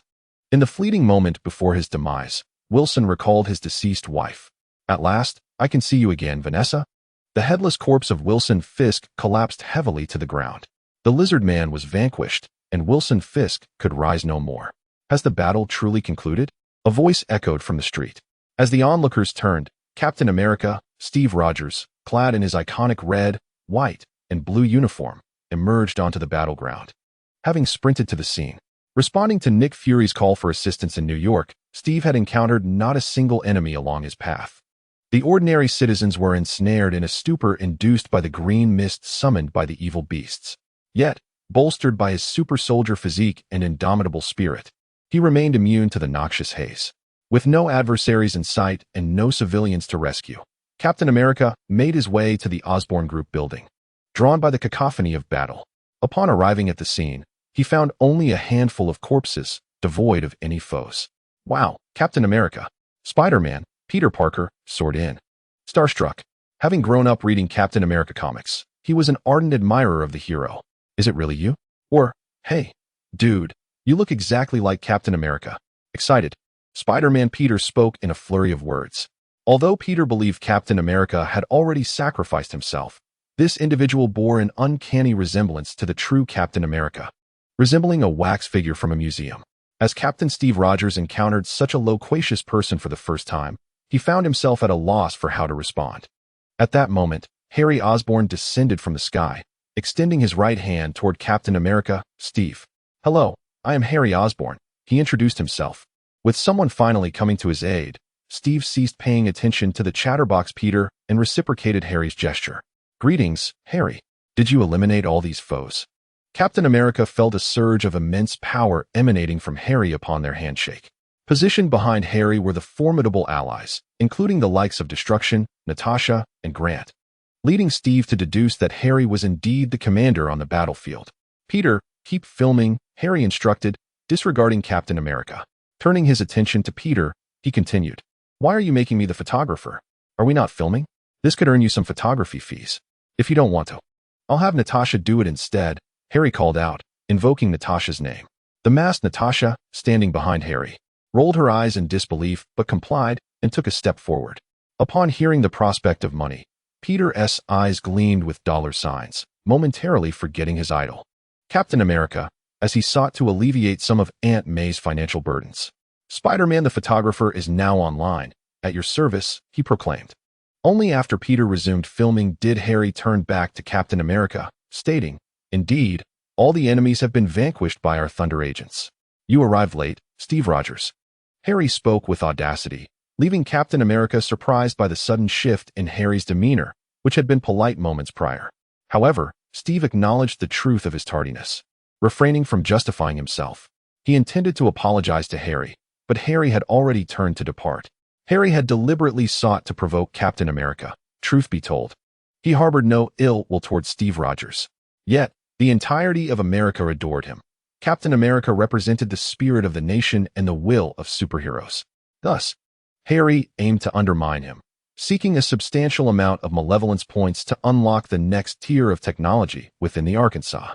This included the key to the sublime transformation of nanoscale metallic clusters. Chapter 40, Venom and Gwen? Peter gazed at Harry with exasperation. Yet he had no choice but to film for him. Although Harry clashed with his idol, Steve Rogers, it was undeniable that Harry Osborn had indeed saved the entirety of New York City, a feat essential for confronting the monstrous lizard. Harry Osborn stood at the center, flanked by his subordinates, commanding the scene. The lifeless body of Wilson Fisk lay before them. Harry observed as Peter set up the camera, gesturing for him to capture the moment well. He then faced the lens, transformed back to his original form, revealing his 18-year-old handsome visage as Harry Osborn. In a deep voice, he declared, "The enemy disrupting the peace of New York has finally been vanquished by us." He proceeded to utter a series of youthful proclamations about saving the world, the arduous battle against evil, and the inevitability of justice. "We are the embodiment of righteousness, the Thunder Agents." With that, Harry concluded his speech. Indeed, he was a quintessential youth of his generation. Even the flamboyant Iron Man, Tony, found it difficult to comprehend Harry's behavior. Am I out of touch? What kind of era is this? Captain America, Steve, felt a profound sense of bewilderment at actions he could never comprehend. Frankly, Harry's demeanor was quite juvenile and undeniably awkward. Natasha hesitated to revert to her original form, feeling the weight of the moment. Even Grant, who had managed to brainwash himself, found his memories slightly shaken, almost compelled to join the chorus of cheers. Harry instructed Shumagorath to take the camera away, then swiftly exited the scene. Yes, he felt a touch of embarrassment, but for the sake of his online presence, he deemed it worthwhile. Aspiring to become a prominent internet celebrity, no. His true ambition was to dominate the earth. Was it embarrassing to act juvenile for such a goal? Not at all. It was far better than the fate of that deceased reptilian, Wilson Fisk, wasn't he it? After Harry departed, Iron Man, Tony, was the first to leave the scene, realizing that numbers determined the outcome of battle. He planned to return and construct dozens of remote-controlled Iron Man suits. Meanwhile, Spider-Man, Peter, suddenly remembered something and shouted, "Harry, my money. You forgot to give it to me. My money." He too hurried after Harry Osborn, perhaps forgetting that a woman awaited his message on the rooftop of Oscorp. Observing the airborne and ethereal superheroes, Steve Rogers felt the stark reality of being outpaced by the times. He was uncertain of what he could still contribute to this world. Ultimately, Steve Rogers departed as well, resolved to seek out Peggy Carter, now in her 90s, the woman he had once hesitated to face, but now summoned the courage to approach. Once the multitude of superheroes had left, SHIELD agents arrived at the battlefield, collecting the bodies of all the villains present, including Wilson Fisk. Now, Harry was acutely aware of a lurking force targeting him, beginning with Rhino and extending to the Lizard, Wilson. While battling supervillains could yield a significant emotional reward, he was not the type to simply endure targeted attacks without retaliation. Upon returning to the Osborn estate, Harry first arranged for Shumagorath to edit the video, then took out his phone and dialed Nick Fury. "Director Fury, I need your assistance," Harry said. "What do you need?" Nick Fury subtly surmised Harry's intentions, having been contacted by Black Widow Natasha, yet he concealed his awareness. "I need you to investigate the nefarious schemes behind the events in New York, particularly concerning the leading doctor and that superpowered girl. Notify me at once if you uncover any leads." Harry remained oblivious to the identity of the genetic laboratory's doctor. As this individual left no trace within the Osborn Corporation, it was likely that only Norman Osborn was privy to his identity. Thus, he required the formidable resources of SHIELD to thoroughly investigate these two supervillains and the orchestrators lurking in the shadows. Although Harry held sway over the Osborn Corporation, its satellite technology fell short of SHIELD's formidable global surveillance capabilities. His two artificial intelligences, Z and Yak, resided within the depths of Harry's consciousness. At this juncture, he was unable to monitor the world as SHIELD could. "Very well, Harry, I am willing to assist you in this matter. After all, we are allies, are we not?" Nick Fury stated, reluctant to jeopardize his relationship with Harry Osborn, willing to accommodate his requests as long as they remained reasonable. Meanwhile, Peter finally caught up with Harry's subordinates, but did not find Harry himself. Suddenly, he recalled leaving Gwen Stacy on the rooftop of the Osborn building. With thoughts of money now far from his mind, he swiftly swung towards the Osborn building. Secretary Shumagia had already arrived, accompanied by 10 other Shumagia, announcing that the building was now secure. Gwen Stacy was informed of this news and, along with other employees, began descending the stairs. Many of her former colleagues had perished in the recent attack, and Gwen sorrowfully surveyed the wreckage of the office. Her sense of justice rivaled that of any superhero. In a corner, a mass of black, liquid-like life sensed Gwen's righteousness. This entity was none other than the alien symbiote, Venom. Venom had been concealed in the depths of the Osborn Corporation, too dangerous to be evident, even to Norman Osborn, and had remained hidden in a secret chamber. Until today, when the terrifying Scorpion breached the chamber and discovered Venom. However, Venom was repelled by the sonic vibrations of Scorpion's gauntlet, which it abhorred, prompting it to flee the chamber. Along its escape, it consumed the flesh and blood of rodents, growing from the size of a fingernail to that of a tennis ball. Aware that, as a symbiote, It could not regain its former strength without merging with another life form. Venom sensed Gwen Stacy's sense of justice and deemed her an ideal host. Brave Venom. Fear not the challenges ahead. Venom began to crawl slowly towards Gwen Stacy, finally reaching her feet. Chapter 41. The emergence of Venom. Spider-Man Peter hurriedly arrived at the Osborn Corporation building, but Gwen Stacy had already departed. Gwen, anxious about potential troubles at home, failed to notice that her once pristine white high heels had turned black. In her hurried return, she passed by an electronics store where three men were brazenly engaging in a theft. Previously, a malevolent green mist summoned by the Hand Association had rendered all citizens of New York unconscious, but now, one by one, they were beginning to awaken. Among the first to regain consciousness, some succumbed to the allure of crime. "Get out of the way," shouted the three men, brandishing several laptops as they approached Gwen, who inadvertently stood in their escape path. "You are committing a crime." On a typical day, Gwen would have been outraged by such lawlessness, yet lacked the audacity to confront criminals. However, today, for reasons unknown, Gwen Stacy felt her sense of justice magnified, accompanied by an impulsive fervor. Well, a little beauty wants to play superhero," the leader of the trio leered, eyeing her with a predatory gaze. "How about we take this to a back alley and play a game of heroes versus villains?" With that, they encircled Gwen and led her into a dim alleyway. Panic surged within her as she realized she had unwittingly followed them into this secluded spot. "What have I done?" Gwen thought, suddenly clear-headed, recalling that she had an electric stun device in her bag. If she could incapacitate one of them, she might have a chance to escape. Yet, at that moment, her body seemed to betray her. A viscous substance began to spread from her legs, enveloping her entire form. Devil, monster, the men, who had intended to harass her, now recoiled in terror, stumbling over themselves in their frantic retreat. Suddenly, a dark figure emerged, blocking the alley's exit. "Please, spare us. I have a 3-year-old at home and an elderly parent," one man pleaded, kneeling in desperation. His fear was not unfounded, for in front of him stood a striking figure clad in a tight black suit that accentuated her alluring curves. Her upper attire was a black and white vest with a hood that resembled a monstrous maw, lined with blood-red accents and a long, crimson tongue extending from the brim. This fearsome entity was none other than Gwen Stacy, now transformed into the Venom version of herself. The symbiote, having stealthily infiltrated Gwen's body, had finally succeeded in asserting its influence. "I'm so hungry," she declared. Venom seized control of Gwen's body, shouting fiercely before charging at the three men. Once the symbiote bonded with its host, it significantly enhanced her physical prowess. Even in its nascent state, it effortlessly overpowered these ordinary individuals, akin to a tiger among a flock of sheep. Venom, manifesting through Gwen, devoured the three men whole. Afterward, the symbiote quickly receded, concealing itself within her.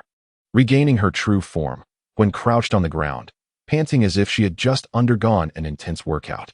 "What transpired? Did I take a life?" Gwen Stacy gazed in horror at the blood-soaked alley. Though she had lost control of her body, she remained cognizant of her surroundings. In her perception, she had transformed into a monstrous entity, consuming those three men. "Who are you?" Gwen Stacy finally recognized the presence within her. Venom's viscous form slithered out, revealing a monstrous visage. "I am Venom," the symbiote declared, exposing its tooth-filled maw. "Why are you inside my body?" Gwen inquired. "Venom requires a host, and you seek power. We are mutually dependent." As a symbiote, Venom had deeply comprehended Gwen's innermost desires. Gwen Stacy was a girl of unwavering justice and bravery, yet she lacked the strength to match her ideals, particularly whenever her boyfriend, Spider-Man Peter Parker, abandoned her to confront adversaries. She yearned for the power to fight alongside him. Venom amplified certain aspects of Gwen's character. She became more righteous, courageous, and eager for strength. "You speak the truth. I long for power. Yet I cannot punish criminals in such a manner. They do not deserve death," Gwen asserted with conviction.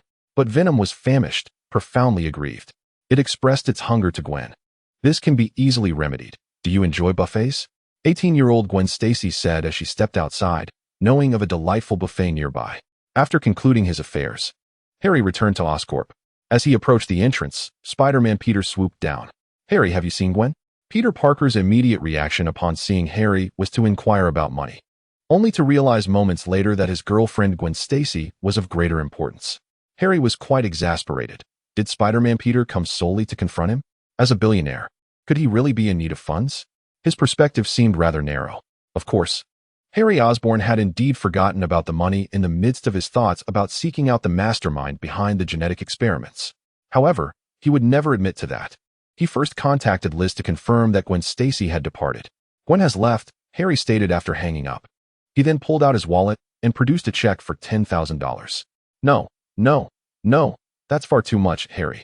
Peter, who had only ever taken photographs for the Hornet Daily, often found his wages unjustly withheld under various pretexts.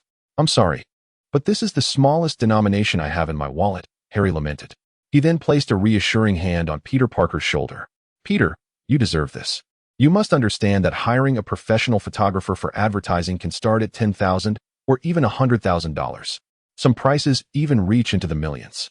Of course, you haven't reached that level yet, but what I'm offering is a fair price." "Thank you, Harry," Peter said, touched, embracing Harry, knowing that he was genuinely trying to help him. "No need to thank me, Peter. We are friends, are we not?" Harry said earnestly, looking into Peter's eyes. "Indeed, we are friends," Peter Parker asserted steadfastly. "Peter, I have a favor to ask of you." "What is it?" "If I can do it, I will certainly help," Peter vowed. "To be frank, I need your blood. Just 100 milliliters will suffice." Harry, revealing his long-held desire, spoke candidly. "What do you need my blood for?" Peter exclaimed, taken aback, gazing incredulously at Harry. "You know my father, Norman Osborn, has passed away. Our Osborn family carries a hereditary disease that strikes at a certain age, inevitably leading to death. There's no cure. Therefore, Peter, I need your blood. The power you possess as Spider-Man could save me," Harry declared emphatically. Peter was momentarily speechless, shocked by Harry's words. On one hand, he felt immense sorrow for Harry's plight regarding the hereditary illness, fearing for his friend's life. On the other hand, Peter harbored doubts, questioning the authenticity of this situation and whether his blood could truly save Harry. The indecisive Peter Parker could only temporarily refuse Harry's request. "I'm sorry, Harry. I need to think it over." Peter felt compelled to investigate further. If Harry's hereditary illness were genuine, he would find a way to help him. However, Harry could not accept Peter's response, yet he understood Peter's position, recognizing their differing perspectives. "That's all right, Peter. Just pretend I never said anything," Harry replied, turning to leave. As Peter watched Harry depart, he felt as though he had lost a friend, yet he was powerless to stop him. There was nothing he could do but leave and seek the truth behind it all. Harry glanced back, observing Spider-Man Peter swinging away. "Peter, I understand you well, but please don't hold it against me." Chapter 42. A conversation with Peter. Harry comprehended Peter's hesitation, but Peter did not grasp Harry's urgency. The hereditary disease within Harry Osborn had persisted, and if unaddressed, it would inevitably lead to dire consequences. Thus, his plan had shifted to acquiring Peter Parker's blood as his next course of action. His strategy involved first eliminating all the criminal elements in Hell's Kitchen. Then, a scheme was devised to lure Peter Parker out, as the Thunderbolts assembled to gang up on Spider-Man, Peter, making him aware of the true essence of the underworld. However, there was no rush. Harry's objective regarding the Osborn group encompassed a matter of utmost significance: its reconstruction. Some individuals within the Osborn group had perished during the recent events, while others who survived exhibited various psychological issues, though the authenticity of these concerns remained uncertain. Nevertheless, numerous individuals approached Harry Osborn, seeking psychological compensation. Harry expressed profound understanding towards these individuals. After all, encountering a monster or enduring an assault was bound to elicit some psychological distress. For those employees wishing to receive compensation from the Osborn group, the offer was generous: $200,000 per person, contingent upon voluntarily signing a resignation contract. Naturally, those at the lower levels were offered $200,000, while the leadership could claim $500,000. Following Harry's declaration, the atmosphere among the employees grew quiet. Yet it wasn't long before some expressed a willingness to resign and claim their monetary reward, recognizing that finding new employment was feasible and this money was indeed a windfall. Harry Osborn possessed an investment of $5 billion from the military, rendering him far from financially constrained. Izzy approached with a stack of resignation agreements, as employees lined up to sign and collect their compensation. In no time, everyone had departed. Harry then took out his phone to contact Supervisor Max, stationed at the Shumagarath Automation Manufacturing Plant, instructing him to commence the production of employee-type Shumagarath. Harry intended to replace all the departed employees with Shumagarath, a strategy he had long envisioned, transforming the Osborn Group into a company entirely operated by Shumagarath. This would allow him to maintain a firm grip on the entire corporation without the burden of direct management, as Shumagarath would exhibit unwavering loyalty to him. Max complied with Harry's directives, engaging in a lengthy conversation filled with sentiments of nostalgia and fondness for their friendship. Harry listened attentively, indulging Max in their exchange. By the time Harry hung up, an hour had elapsed. In truth, Harry could have replaced Max, as his presence was no longer essential. However, he refrained from doing so. For Max was among the first to assist him, aiding in the creation of the initial Shumagarath. Furthermore, Max had proven himself to be a valuable asset to the company. Though Harry was not a paragon of virtue, he was not entirely malevolent either. He operated under his own set of principles. For instance, during the battle with the lizard Wilson, he refrained from seizing Spider-Man's blood immediately, providing Peter with an opportunity that he ultimately failed to grasp.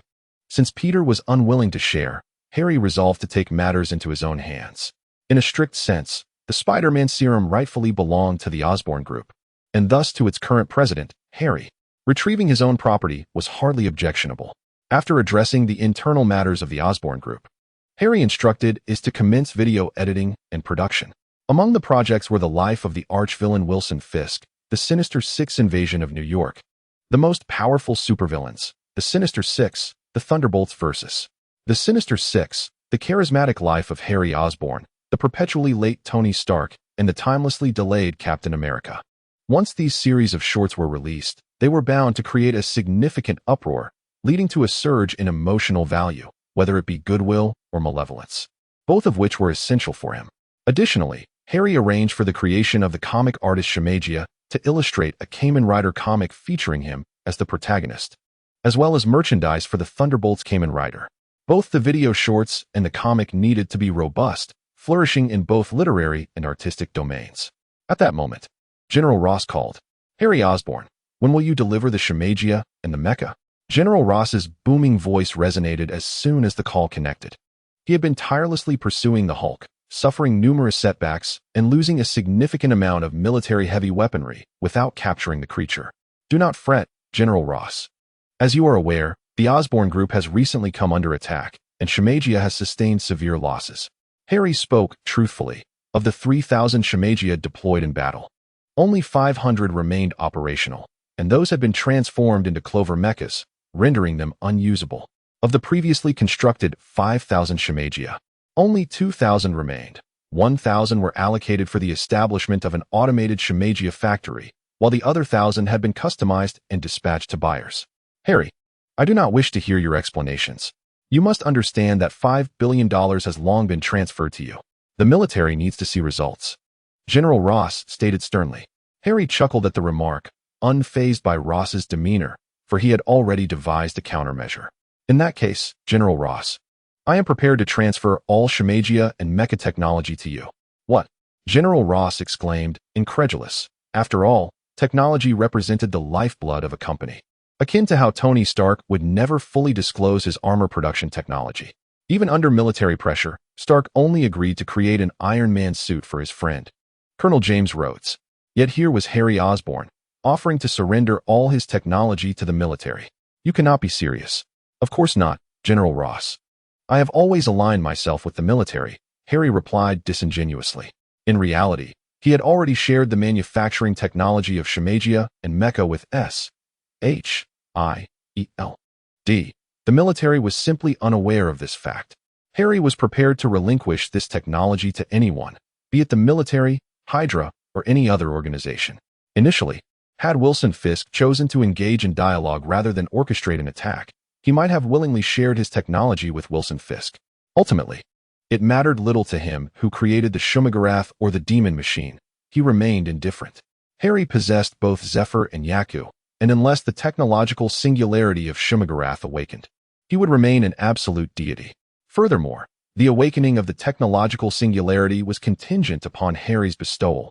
He had not granted such capabilities to other Shumagarath, rendering them incapable of awakening, as they lacked the requisite power.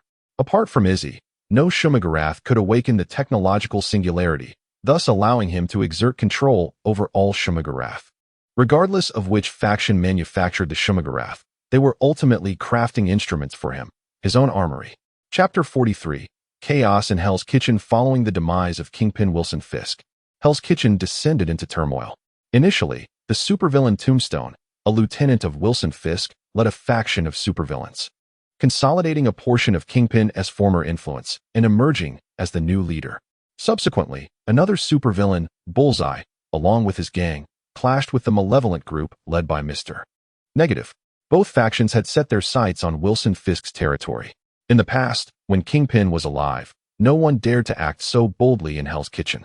However, with Kingpin's death, the unrestrained supervillains revealed themselves, all vying to claim the title of the new ruler of Hell's Kitchen, the new king of New York. With only one king allowed, the war commenced. On the streets of Hell's Kitchen, Daredevil Matt Murdock leaned against a wall, gasping for breath, while several gang members lay strewn about his feet, defeated. Although his stamina was formidable, and he usually dispatched criminals with relative ease, the sheer number of adversaries he faced tonight was overwhelming. Robbers, rapists, traffickers, arsonists, and gangsters embroiled in violence. He had already taken down over 50 criminals that evening. Matt had not anticipated such upheaval in Hell's Kitchen following Kingpin's death. He pondered how to resolve this conflict, yet he was not one to concede easily. Steadying himself, Daredevil ventured out from the alley.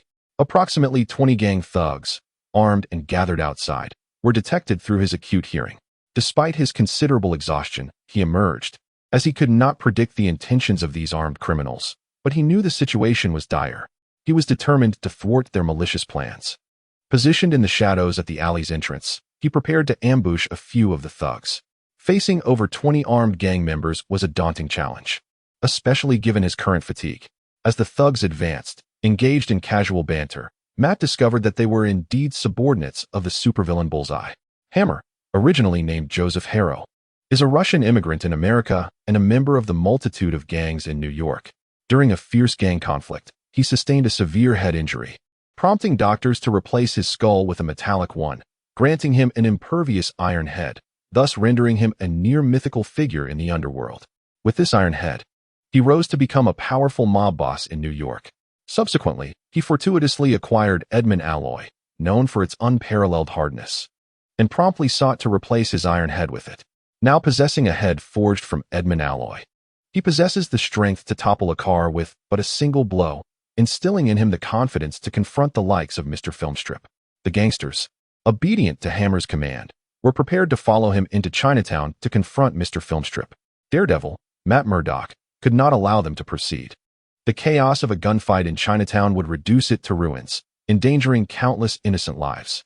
With this thought, Daredevil unleashed his weaponry. His multifunctional tool, a modified cane, transformed into a pair of long, connected staffs. With a forceful swing, he hurled one end, ensnaring the neck of a gangster with precision. He then utilized the retractable mechanism within the short staff to draw the gangster into the alleyway. There, Daredevil struck, rendering the gangster unconscious. He employed the same strategy against the next adversary, but regrettably, he had only subdued a few before the gangsters grew aware of his presence. Who is it? An ambush. P.S. in the alley. Upon realizing he had been exposed, Daredevil deliberately created noise to draw the gangsters' attention. He was aware that he could not eliminate the entire gang. Luring them into the alley was part of his plan. He bided his time, waiting for more gangsters to enter before leaping onto a dumpster, using its height to reach the fire escape of a nearby building. Damn it, he's over there. Shoot. Shoot. The lead gangster, brandishing a Chicago typewriter, began firing wildly at Daredevil. However, with the fire escape shielding him and his swift movements, not a single bullet found its mark. Chase him. Take him down, the gangster commanded. They were a ruthless gang, accustomed to terrorizing others, unaccustomed to being hunted themselves. Especially today, armed to the teeth. They felt invincible, fearing no one, not even Captain America. The leading thug, feeling the weight of the Chicago typewriter in his hands, ascended the garbage bin, swiftly scaling the fire escape ladder in pursuit of the Daredevil, Matt Murdock. At that moment, he felt a surge of power akin to wielding Thanos' Infinity Gauntlet. With a sigh of relief, Matt observed the gang members climbing up. His plan had come to fruition. He had feared that these thugs might remain composed and not fall for his trap. His strategy was to lure them to the rooftop through a surprise attack. where he could systematically eliminate them one by one. The sole flaw in his plan lay in the possibility that the adversaries might not act impulsively. However, as events unfolded, it seemed he had underestimated them. After all, they were merely thugs. Standing quietly atop the building, Matt adjusted his breathing, hoping to regain some stamina. Unfortunately, it wasn't long before a thug's head appeared over the edge. With a swift kick, Matt rendered him unconscious, taking down the thug leader wielding the Chicago typewriter. In an instant, the formidable Thanos was reduced to a mere fish out of water. Before he could even contemplate the identity of the fallen thug, others continued to ascend. Each one that reached the rooftop was swiftly defeated by Matt, which was precisely why he had chosen this battleground. The fire escape could only accommodate 1 or 2 individuals at a time, forcing the rest to wait in line. After dispatching 10 thugs, Matt suddenly sensed a shift in the atmosphere. A chilling scream echoed from below, followed by gasps of shock and the sounds of a fierce struggle. Soon, silence enveloped the area. Utilizing his extraordinary hearing, Matt focused on the commotion beneath him and detected a powerful heartbeat, distinctively stronger than all others, suggesting that this individual had vanquished everyone else. Gradually, the heartbeat drew nearer and grew louder until Matt was confronted by the source. Chapter 44. The Sledgehammer. Who are you? Matt inquired, recognizing only one other individual in Hell's Kitchen with such a formidable heartbeat. Wilson Fisk, the Kingpin. Before him stood a being of seemingly equal strength. I am Venom, a newly minted superhero. Greetings, Daredevil. Venom, in the form of Gwen, introduced herself, standing boldly opposite Matt. Enhanced by the symbiote, Gwen's physical capabilities had surged to over 20 tons of strength, and this was merely the beginning. Her power continued to amplify with time. With her newfound might, Gwen was finally ready to embrace the role of a superhero. Today marked her inaugural outing, fortuitously coinciding with Matt's battle against the thugs. Having read about Daredevil in the newspapers, Gwen immediately resolved to lend her assistance. Empowered by Venom, she dispatched the adversaries with ease, ensuring no lives were taken. As she meticulously controlled the symbiote, enforcing a strict rule against lethal force. Never before had he encountered such a just embodiment of Venom, who obediently heeded Gwen's every word. Venom? Daredevil. Matt pondered the implications of this name, astonished by the ferocity of the newcomers. That Spider-Man possessed formidable powers, and the masked rider, Helios Osborn, had vanquished his lifelong adversary, Kingpin. Now, yet another fledgling superhero, Venom, emerged, leaving Matt, a veteran hero, feeling somewhat diminished. However, Matt had little time for contemplation, for he had just learned that the supervillain, Rhino, was gathering his minions to attack Chinatown's Mr. Negative. The impending chaos would be catastrophic. He must intervene to avert this conflict. Thus, he sought Venom's prowess, even if it was their first encounter and the other was an inexperienced hero. Venom, I require your assistance. Meanwhile, the supervillain Rhino, flanked by 100 armed henchmen, approached the entrance of Chinatown. Martin, Mr. Negative, today marks your demise. In Hell's Kitchen, there can only be one king, and that is I, Rhino, he declared, stroking his impeccably smooth and hard head with a fierce tone. Just then, the roar of motorcycle engines pierced the air. All eyes turned to see a green motorcycle speeding towards them, skidding to a halt at the Chinatown entrance. Disembarking from the bike was a striking 18-year-old youth clad in stylish black casual wear. Hey, Rhino, where are you headed? You're not here for dumplings at this late hour, are you? Helios Osborn. Rhino gasped, astonished to find the renowned masked rider had come to Hell's Kitchen and had sought him out, a mere footnote in the grand tale. The footage of this individual defeating Wilson Fisk had circulated throughout the streets of New York, especially in Hell's Kitchen, where everyone had watched it, wary of inadvertently offending such a formidable figure, lest they attract the wrath of the Thunderbolts. Helios Osborn and his Thunderbolts had indeed become household names across the city. Mr. Osborn, we have not wronged you, have we? What brings you here? Rhino stammered. Huh. What would a superhero want with a supervillain? Naturally, it is to eliminate you, Helios replied with a smile, stepping off his motorcycle and advancing towards Rhino and his numerous henchmen. Attack. Open fire. Recognizing that combat was unavoidable, Rhino no longer hesitated, commanding his men to assault Helios. As one of New York's most prominent gangsters, he would fight fiercely, even against insurmountable odds.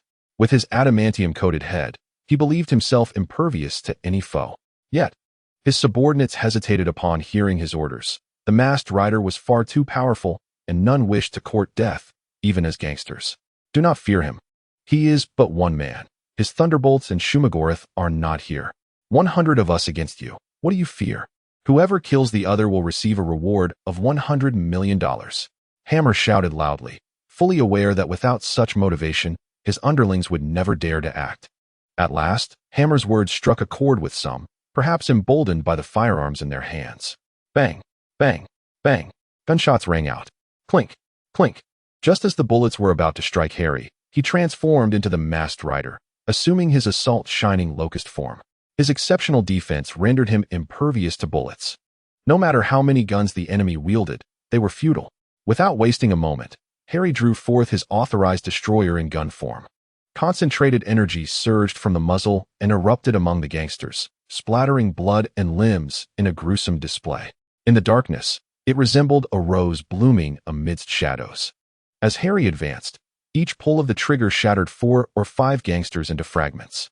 Such a weapon could easily dispatch the night demon mat with a single shot, let alone ordinary individuals. No one could halt Harry's relentless advance. The gangsters, paralyzed by fear, discarded their weapons and fled. Even Hammer forgot to rein in his men, realizing that watching on video was far different from facing the reality. Now he comprehended why Wilson Fisk had met his downfall. The individual before him was undeniably invincible. In the moonlight, the deep blue armor of Harry Osborn shimmered with an eerie glow, making him appear like the Grim Reaper as he harvested lives in the night. Yet Hammer refused to concede, even when faced with a god. With every ounce of strength, Hammer charged at Harry. Akin to a flat-headed beast charging a lion in the animal kingdom, unyielding. Bang! To his astonishment, Harry was knocked back 10 meters. He had not anticipated Hammer's ability to push him back, believing him to possess merely an ordinary iron head. Your head? Harry inquired, puzzled. Ha ha ha. Little did you expect. I have installed an adamantium head, the hardest metal in the world. Your masked rider is no match for me. Hammer, emboldened by this revelation, saw glimmers of victory. Defeating the masked rider before him would render him unstoppable in Hell's Kitchen. Adamantium. What a remarkable material. Harry was astonished that even he had not acquired adamantium, yet it had fallen into the hands of a minor villain. However, it now belonged to me, Harry stated with a grin. What? In an instant? Before Hammer could react, Harry activated his thrusters, entering super speed. With his authorized destroyer in axe form, he cleaved through Hammer's skull. Then, Harry extracted the blood-soaked adamantium skull from within. Holding the dripping trophy, he crushed Hammer's remnants underfoot. Chapter 45, Mr. Negative, the formidable supervillain, Hammerhead, was dispatched by Harry in less than 3 minutes. The remaining henchmen, witnessing the demise of their leader, dared not continue their assault and fled in terror. Hammerhead came seeking me. Your actions are quite discourteous, a youthful male voice resonated from within Chinatown. As the voice echoed, the streetlights at the entrance to Chinatown dimmed, seemingly enveloped by a peculiar energy. Harry glanced into the depths of Chinatown, where a man clad in a suit of contrasting black and white emerged, his skin resembling the effect of a black and white photographic negative. This individual was none other than Mr. Negative, the notorious overlord of the Chinatown Demon Gang. Oh, it appears you have significant objections, Harry remarked nonchalantly, toying with the adamantium skull in his hand. You think that by eliminating Wilson Fisk and Hammerhead, you have become invincible? This is my territory. With his words, over 100 subordinates, adorned with demon masks and wielding bizarre weaponry, poured forth from the shadows of Chinatown, encircling Harry. Is this all you can muster? Harry scoffed, dismissing the 100-odd henchmen as inadequate opponents. Let me witness your true capabilities. Mr. Negative extended his arms, unleashing a torrent of bizarre, dark energy that enveloped the entire area. The street transformed into a dim, desolate landscape, resembling a descent into hell. His minions, bolstered by this negative energy, exhibited an eerie glow emanating from their demon masks and weapons, evidently enhanced by Mr. Negative himself. It was no wonder Mr. Negative felt emboldened to challenge Harry, who mused to himself that such enhancements still fell short. Seizing the initiative, Harry unleashed a concentrated blast from his authorized destruction gun, sending a surge of energy into the throng. The explosive detonation sent several demon gang henchmen tumbling to the ground. However, aside from the unfortunate few directly impacted by the blast, the others merely sustained injuries.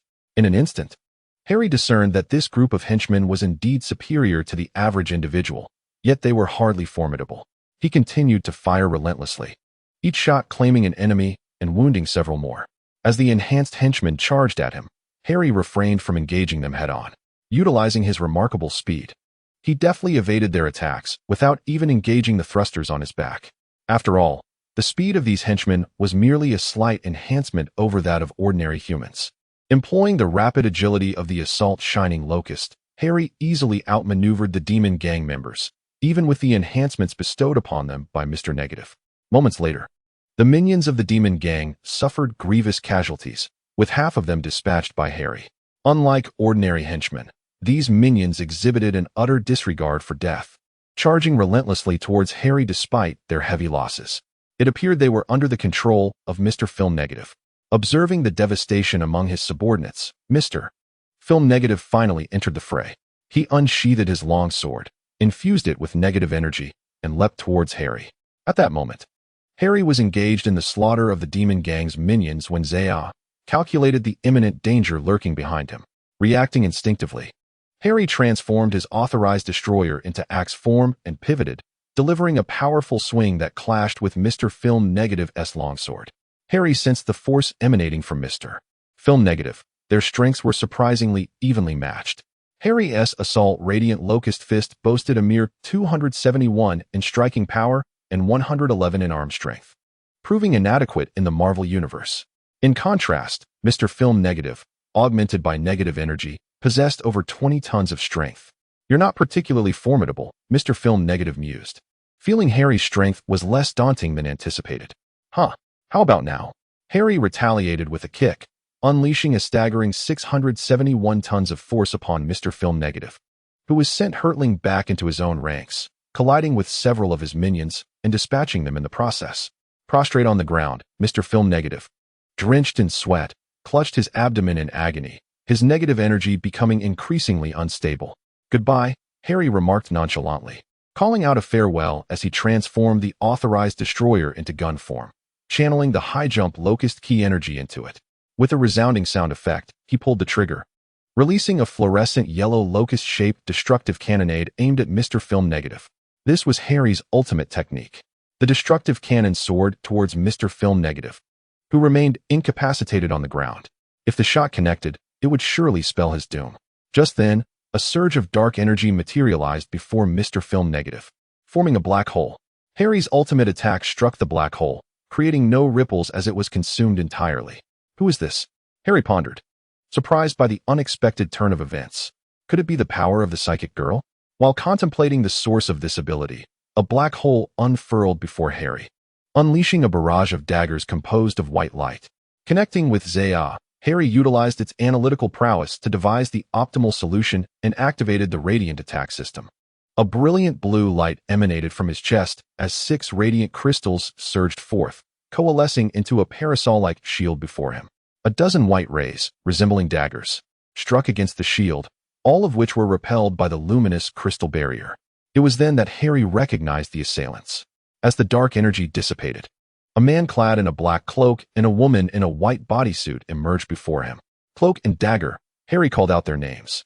Cloak, whose real name is Tyrone Johnson, hails from the impoverished neighborhoods of Boston and possesses the ability to manipulate dark energy. His counterpart, Dagger, known as Tandy Bowen, is a privileged young woman from Cleveland, gifted with the power to control light energy. Together, they are renowned as a formidable superhero duo. Chapter 46. Cloak and Dagger. How could these street-level heroes come to the aid of the supervillain Mr. Negative? To understand this, one must delve into Mr. Negative's abilities. Originally named Martin Lee, he was just an ordinary man until he was knocked unconscious by one of Hammerhead's henchmen. He was subsequently taken to an underground prison, where he became a test subject for a comprehensive drug developed by Dr. Simon Marshall. There, he was joined by Tyrone Johnson and Tandy Bowen, who were also subjected to the drug experiments. Tyrone gained the power to control dark energy, transforming into the superhero Cloak, while Tandy acquired the ability to manipulate light energy, becoming Dagger. Martin's situation was notably distinct. Within him, light and darkness fused, giving rise to negative energy. This negative energy birthed an evil persona, which now predominates as Mr. Negative, whose ambition is to overthrow Hammerhead and Kingpin, aiming to unify Hell's Kitchen and reign as the ruler of New York's underworld. Thus, he used his negative energy to ambush Cloak and Dagger, as his power could invert the moral compass of individuals, turning the righteous into villains and vice versa. Although Cloak and Dagger, as superheroes, were under Mr. Negative's control, Harry felt no empathy for them and would not hold back. After all, combat is a matter of life and death. He initiated the attack, commanding the Radiant Crystal to assault Cloak and Dagger. The crystal unleashed energy projectiles toward them. Observing this, Tyrone executed his dark energy teleportation for the third time, transporting himself and Dagger behind Harry to engage in close combat. However, Harry, donned in the Kamen Rider Assault shining grasshopper armor, was unperturbed by hand-to-hand skirmishes. Utilizing the computational prowess of Zia, he calculated the enemy's position behind him and swiftly turned. Swinging his axe, Dagger, with her agile physique, evaded the strike and lunged at Harry with a dagger forged from white light, her speed vastly outpacing his. In this sudden assault, Harry's computational abilities were unable to react in time, as he was merely in the initial stages of interfacing with Z, thus not fully harnessing his computational prowess. The dagger-wielding Tandy, brandishing a blade forged from radiant white light, struck precisely at Harry's chest. The impact was met with a chime, yet it inflicted minimal harm.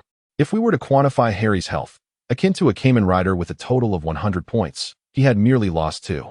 Although Tandy's offensive power was not formidable, her capabilities were indeed formidable. Upon contact with a human body, her dagger could siphon the life energy, rendering the victim weak and unconscious, potentially leading to death. Prior to being controlled by Mr. Film, Tandy only incapacitated wrongdoers and refrained from lethal force.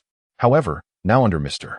Film's influence, she had lost her autonomy, and with unwavering intent, she intensified her powers, causing her dagger to radiate an even more brilliant light. Yet, after a second of absorption, nothing was claimed. It turned out that Harry, clad in Kamen Rider armor, had insulated his skin from the dagger's grasp. Tandy was attempting to absorb energy from an alloy-crafted armor, which held no life essence. Now it's my turn, Harry declared, realizing Tandy's attack was ineffective. He executed a whip kick aimed at her head, delivering a force of nearly 70 tons. Should it connect, not even Jesus could save her, as I say. Unfortunately, Cloak Talon was nearby and intercepted Harry's kick with his body. Harry felt as if his leg had struck only air. It was as though he had kicked into emptiness. Cloak Talon, connected to a realm of dark energy, utilized his powers to send Harry's leg into that void. If the connection to the dark energy space were severed, Harry would lose a leg forever. In a moment of urgency, Harry's body was autonomously controlled by Z, as thrusters on his back expelled radiant electronic energy, propelling him into a state of super acceleration. With a single thrust, he evaded Cloak Talon's attack. Cloak Talon, having repeatedly exerted his abilities, began to breathe heavily. The dark energy drained considerable stamina and required the absorption of life energy to sustain. However, Tandy stood beside him, her powers complementing Cloak Talon's, as she replenished his life force. Witnessing his adversaries rejuvenating, Harry could not afford to remain passive. He authorized the destruction gun to shift back into firearm form, concentrating energy at the muzzle, and unleashed a volley towards Tandy and Cloak Talon. At that moment, neither Tandy nor Cloak Talon could evade. Yet, just then Mr. Film rushed forth, emanating negative energy to deflect Harry's assault. TCH. What a nuisance, Harry lamented, acknowledging that while the trio was not his match, their unique abilities posed a considerable challenge. Mr. Negative has come to recognize the formidable prowess of Harry Osborn, realizing that he is no match for him.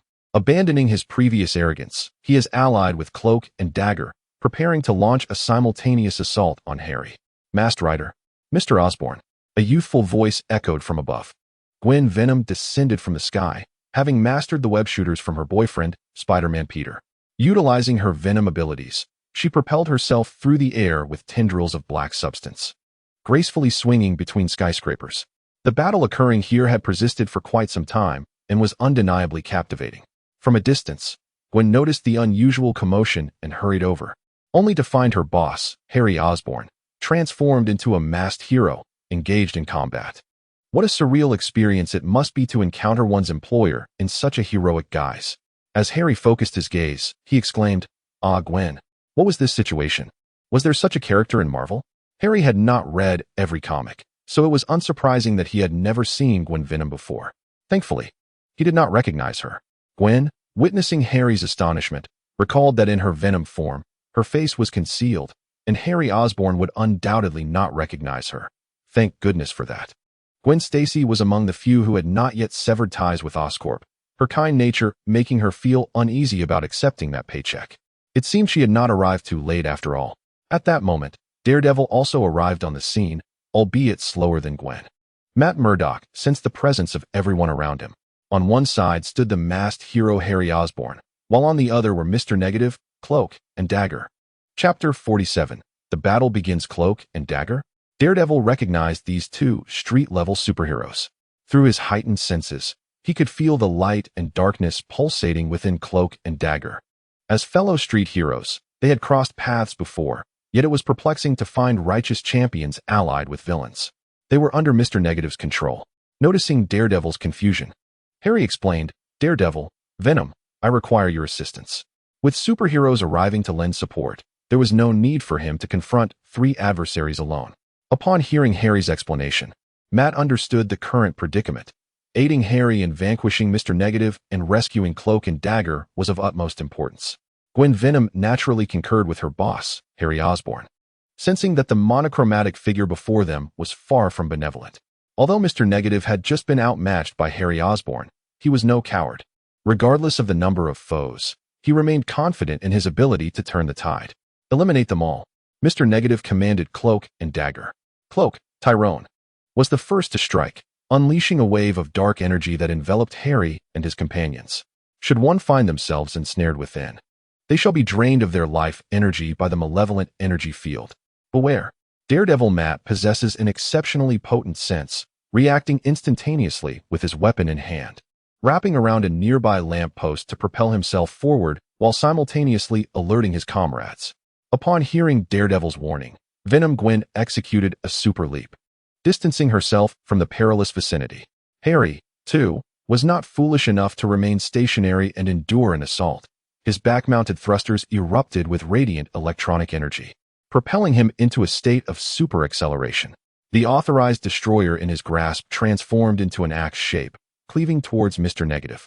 Observing this, Mr. Negative unleashed a torrent of negative energy, forming an armor of dark energy that thwarted Harry's strike. Harry Osborn, do you think you are the only one capable of wielding armor? Mr. Negative retorted vehemently. He extended his right hand, conjuring a gigantic fist of negative energy that surged towards Harry. Bang! The blow struck Harry squarely, the immense force propelling him backwards, sending him staggering 15 meters away. The negative energy surrounding Mr. Negative multiplied, his armor expanding further until a small giant of negative energy, towering at 8 meters, materialized before them. The grotesque visage of the giant resembled that of a demon, with Mr. Negative overseeing Harry from its chest. I am the King of New York. I am the embodiment of inner demons, Mr. Negative proclaimed, arms wide open in a grand declaration. Venom Gwen, engaged in combat with Dagger and Cloak, was momentarily stunned by this sight. Focused solely on fighting crime as a superhero, Gwen was unprepared for the inherent dangers of this world, rife with supervillains and monstrous beings. The trials of being a superhero were indeed formidable. Watch out. Distracted, Venom Gwen failed to notice Dagger Tandy's assault, a dagger forged of white light hurtling towards her. Fortunately, Daredevil Matt arrived just in time, deflecting the dagger with his baton and saving Venom Gwen. Venom, do not let your focus wane during battle, Daredevil admonished. Losing one's concentration in combat is a grave mistake. He was well aware of Dagger Tandy and Cloak Tyrone's abilities, and one misstep could lead to dire consequences. Understood, Daredevil. Venom Gwen replied earnestly, acknowledging her previous error. Recognizing her lack of combat experience, she relinquished control of her body to Venom. With Venom at the helm, her prowess surged. And together with Daredevil Matt, they managed to subdue Dagger Tandy and Cloak Tyrone. Meanwhile, on the opposite side of the battlefield, Harry paid little heed to Mr. Negative, deeming him merely an insignificant villain, despite his substantial screen time. In terms of true power, Mr. Negative could only reign supreme in Hell's Kitchen, and he often found himself overshadowed by Wilson Fisk. You villains truly are full of hot air, the King of New York? Where were you proclaiming that during Kingpin's reign? Harry taunted, channeling the energy from the Assault Shining Locust card into his right foot. Faced with a colossal adversary, he prepared to unleash his most formidable attack. With an explosive sound effect, Harry's right foot amassed its maximum energy, propelling him skyward as his back thrusters activated, entering a state of super acceleration. His entire being was enveloped in a shimmering electronic glow as he executed a precise rider kick aimed at Mr. Film Negative. In response, Mr. Film Negative commanded a small giant formed from negative energy to deliver a powerful punch at Harry Osborn. The massive fist collided with Harry's rider kick, resulting in a thunderous roar. The impact of Harry's kick pierced through the small giant created by Mr. Film Negative's negative energy. As Harry regained his footing, a tremendous noise erupted from behind him.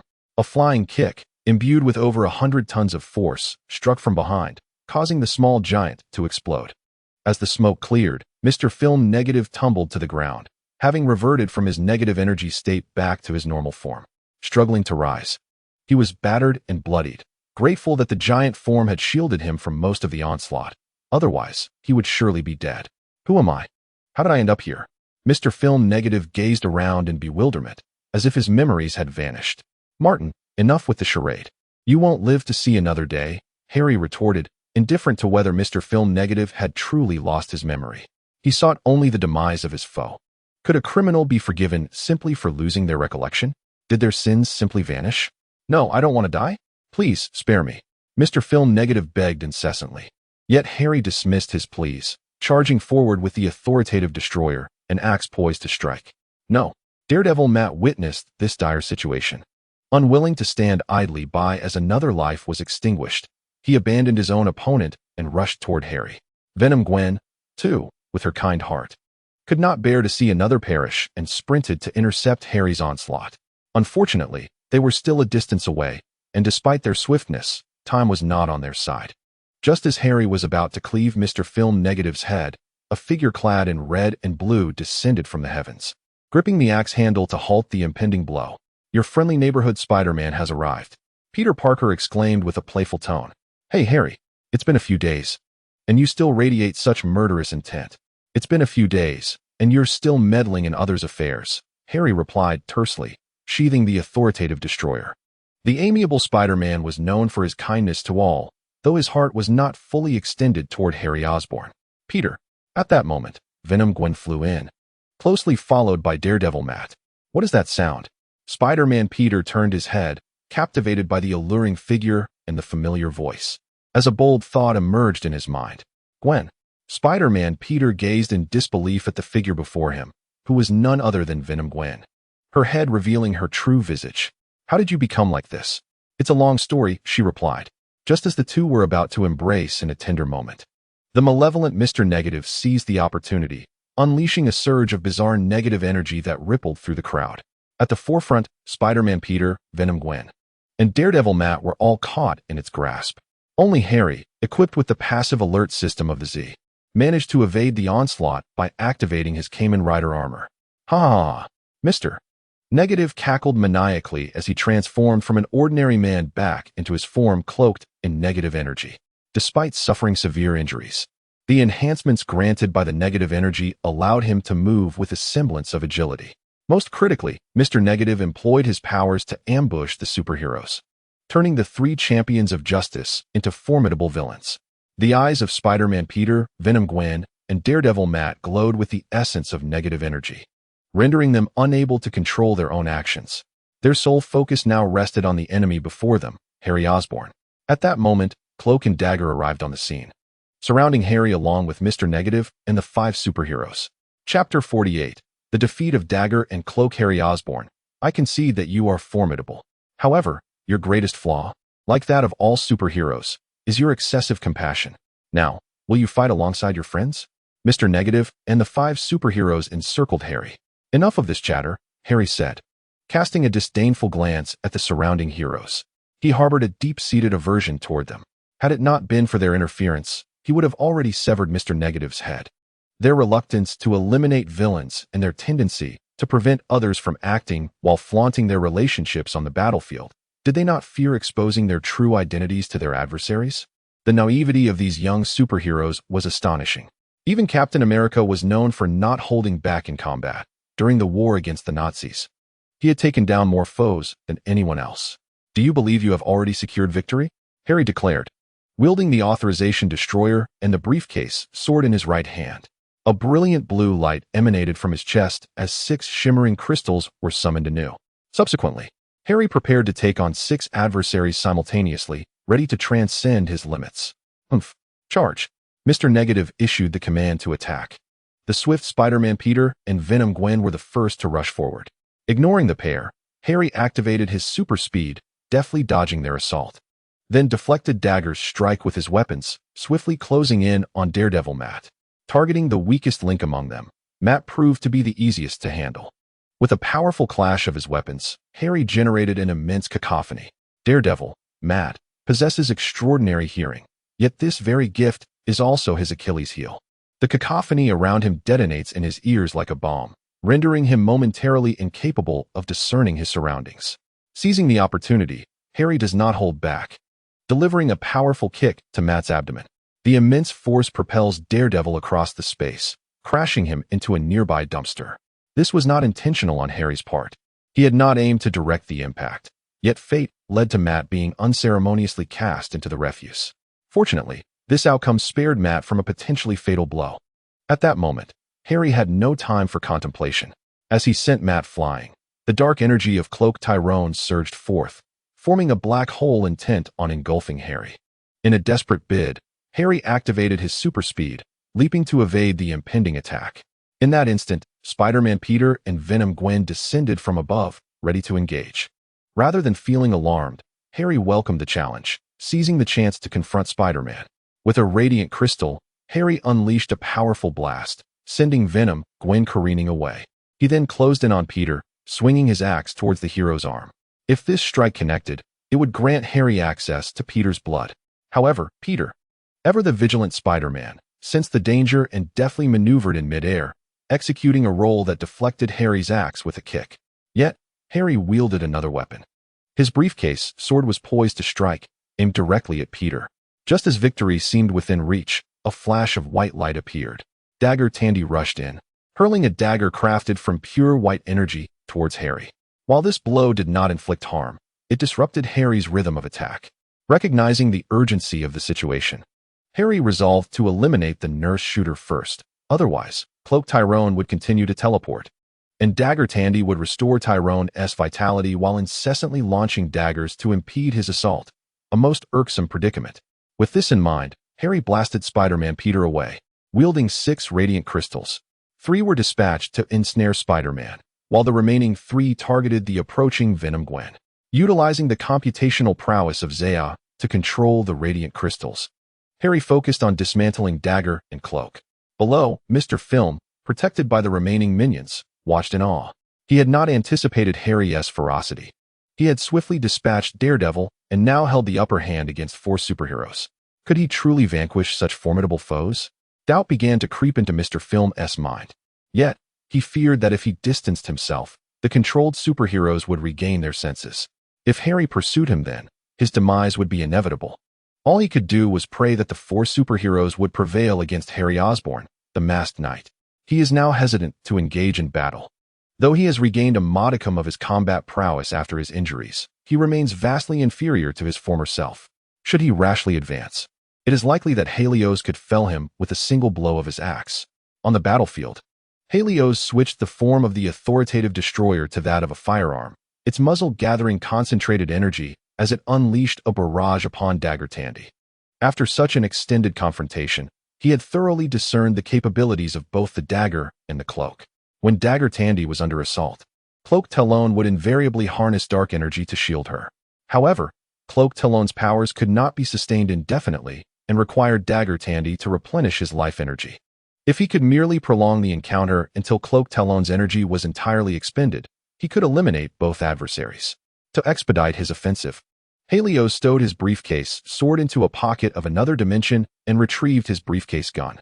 With both ranged weapons assaulting Dagger Tandy and Cloak Talon simultaneously, the tempo of the attack quickened, forcing the duo into a retreat. In no time, Cloak Talon's energy was nearly depleted. rendering him incapable of employing his dark energy teleportation ability. Dagger Tandy, too, was compelled to restore his life energy. With their energies waning, their demise seemed imminent. Helios harnessed the energy from the High Leap Locust program to invigorate the authoritative destroyer.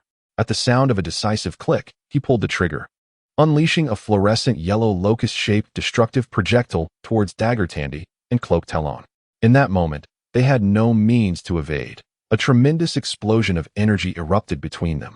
As the smoke cleared, Cloak Talon and Dagger Tandy stood unsteadily in its aftermath. Although neither had sustained physical injuries, their internal energies were momentarily exhausted. The instant they were struck, Dagger Tandy had conjured a shield of white light with her hands to absorb the impact, but it had depleted her own energy reserves. Once their energies were spent, they surprisingly broke free from the control of Mr. Filmstrip.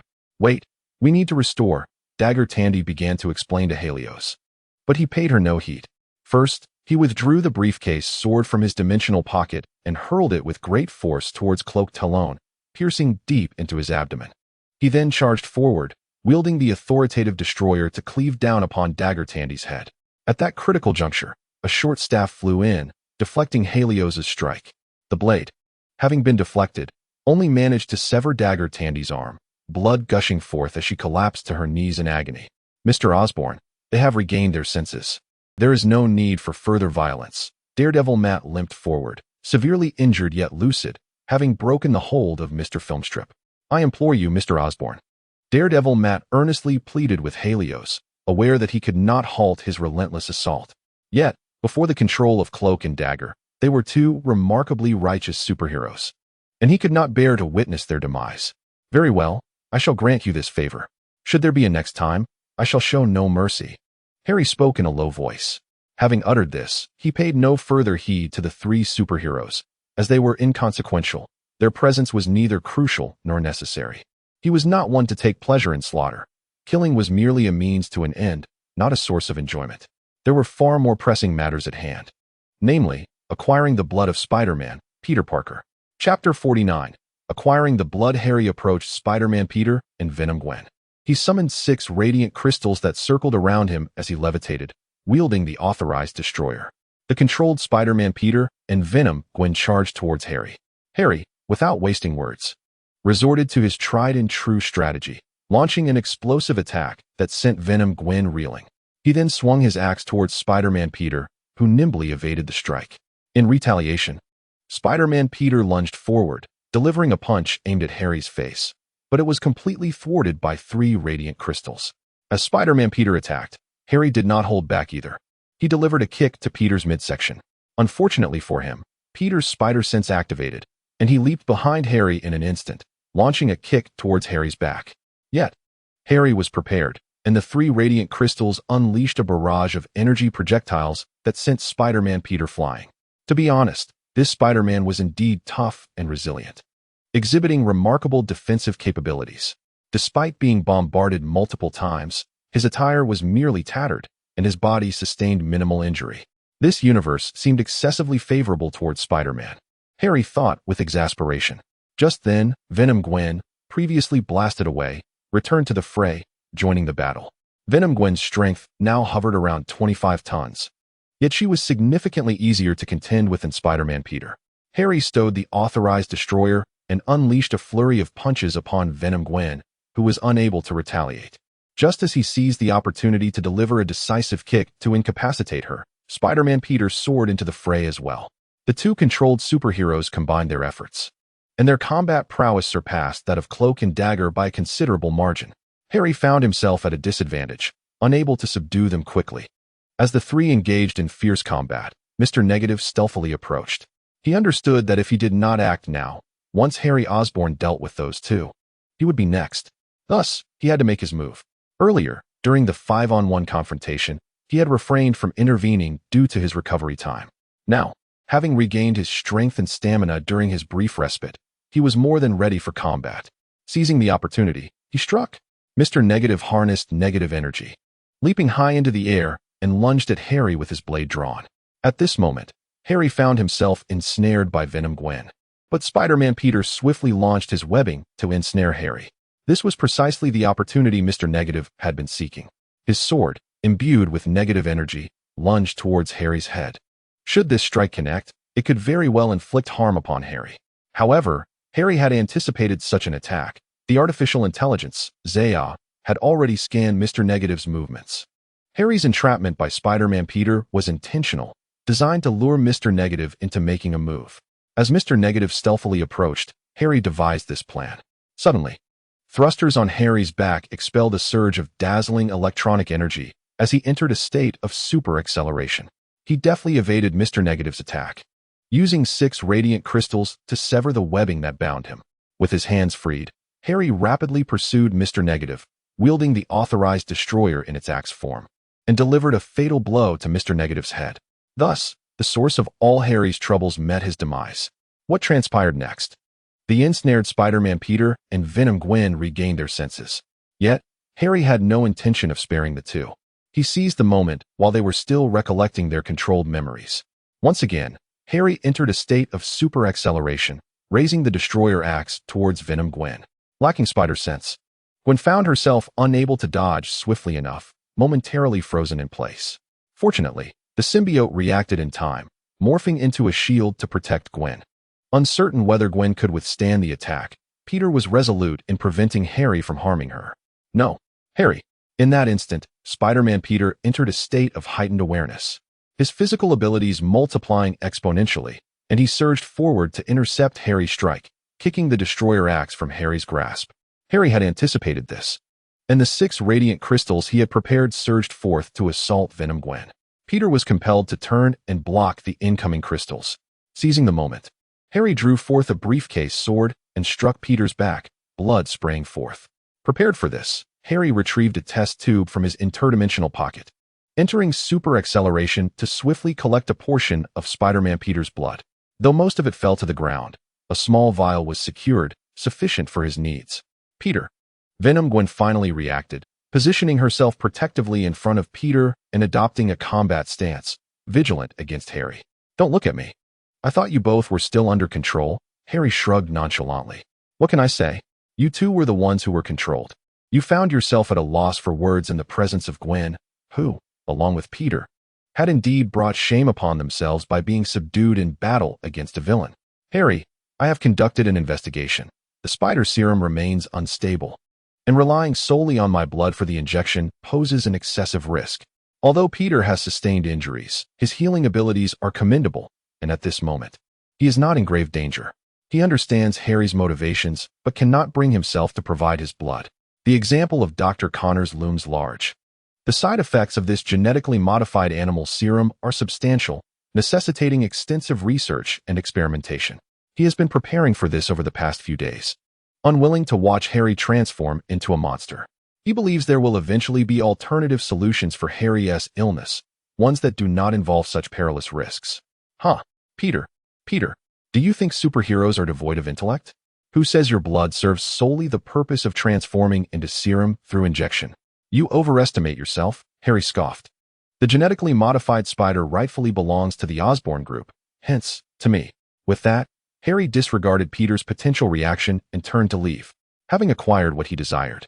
He had no time to indulge in the frivolities of street-level superhero antics. Chapter 50. The Bloody Spider. Upon returning to the villa, Harry descended into the basement to extract genetic information. He placed the blood into a specialized extraction device. The machine proceeded to analyze every aspect of Spider-Man Peter's blood. In a short while, the extraction was complete. Harry commanded further separation of Peter Parker's genetic material. The genetically modified spider that had bitten Spider-Man was genetically locked by Peter Parker's parents, allowing only members of the Parker family to utilize it. Thus, Harry separated Peter Parker's genetic material, intending to combine it with his own blood once the process was finished. Soon, with the assistance of artificial intelligence, Zaya, he completed these operations. He obtained a vial of his own genetically modified spider serum. However, Harry did not intend to inject it immediately. After all, even with such a serum, the risks of experimentation were considerable, and not everyone was as fortunate as Peter Parker to become Spider-Man. Harry retrieved a key, the Spider Program Ascension Key, crafted from the residual venom of the genetically modified spider. He planned to synthesize this key alongside the genetically modified spider serum to create a new Ascension Key. placing both items into an electronic 3D printing chamber. He allowed Zaya and Yak to control the data fusion process. As he reclined on the sofa, engrossed in his tablet while waiting, the machine autonomously manufactured the Ascension Key. Naturally, he did not need to stand idly by. "Mr. Osborn, your milk tea has arrived," Izzy announced, entering with a cup of her homemade brew. Harry accepted it, blowing away the steam before taking a gentle sip, pleasantly surprised by its flavor. He set the milk tea aside as Izzy obediently approached, beginning to massage his shoulders. Comforting, a night spent in battle, returning home to a gentle massage from a maiden is truly delightful. Presently, the entirety of the Osborn Group's staff has essentially transformed into Shamagia, with only Gwen Stacy yet to depart. However, it is believed that following this incident, her exit will soon follow. As the company lacks significant matters at hand, Harry has created 2 new secretarial Shamagia to take over his duties within the office. Izzy, exempt from work obligations, remains by his side, which is quite pleasant. The creation of the Ascension Key has been completed. Harry rose, and Izzy dutifully handed him the vibrant crimson key adorned with a spider motif, evoking within him a peculiar sensation, as if this key had been divinely crafted for him. After all, the high-jump grasshopper Ascension Key was not the most suitable for him. This particular one was tailor-made for his unique needs. With a press of the key, a deep voice in English resonated forth. Harry inserted the Ascension Key into the driver, initiating the transformation process. The transparent, blood-red, spiked spider belt materialized before him, as Harry began donning a black combat suit, which was soon enveloped by a crimson spider armor. Thus, the transformation into the new Kamen Rider was complete, clad in a black combat suit and draped in blood-red armor. Is this the sensation of enhanced strength? Harry felt his body undergoing an extraordinary transformation through the Ascension Key. This was indeed one of the key's functions, to augment the user's physical attributes. While this process could be agonizing, the combat suit was equipped with a medical protection system that would numb pain and provide treatment if the wearer experienced discomfort. After 5 hours, Harry finally reverted from his transformation, having successfully undergone the enhancement. His physique had transitioned from frail to robust, resembling that of Captain America. His body now exuded strength and charm. Izzy approached with a large glass of water and a towel, as the enhancement had caused him to sweat profusely and deplete his hydration. Harry accepted the glass and drank deeply, then used the towel to wipe away the perspiration. "Zaya, assess my physical condition," Harry commanded within his mind. The system swiftly scanned his body, and soon he received the data: strength of 5 tons and a speed of 20 meters per second. These figures were theoretical, yet they were accurate enough. Harry held no illusions regarding his capabilities, as he was not Peter Parker, the Spider-Man.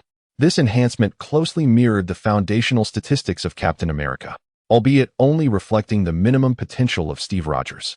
In his prime, Captain America possessed a formidable prowess, capable of contending with cosmic titans. Harry could only regard this as astoundingly formidable. Very well, we may proceed to the next step. Harry felt a profound satisfaction with the strength he had augmented within himself. After all, he did not rely solely on physical combat. When it came to real confrontation, he depended on the power of his Kamen Rider armor. An enhanced physique would allow him to unleash even greater potential. At last, he had successfully eradicated the hereditary illness that plagued his family, leaving him immensely content. Yet, he believed there was still room for perfection. He initiated the creation of the Radiant Crimson Spider Program Sublimation Key. Harry then issued the command. Received, commencing production. The electronic automated printing chamber began the fabrication of the Radiant Sublimation Key upon receiving Harry's directive. Harry aimed to upgrade this Crimson Spider Key to a state of brilliance. The already formidable key, once enhanced, would possess even greater power, further fortifying his physical capabilities. In the Marvel Universe, one must not only don armor, but also strengthen their own being. Otherwise, relying solely on Kamen Rider armor would render him incapable of addressing the myriad challenges that lay ahead.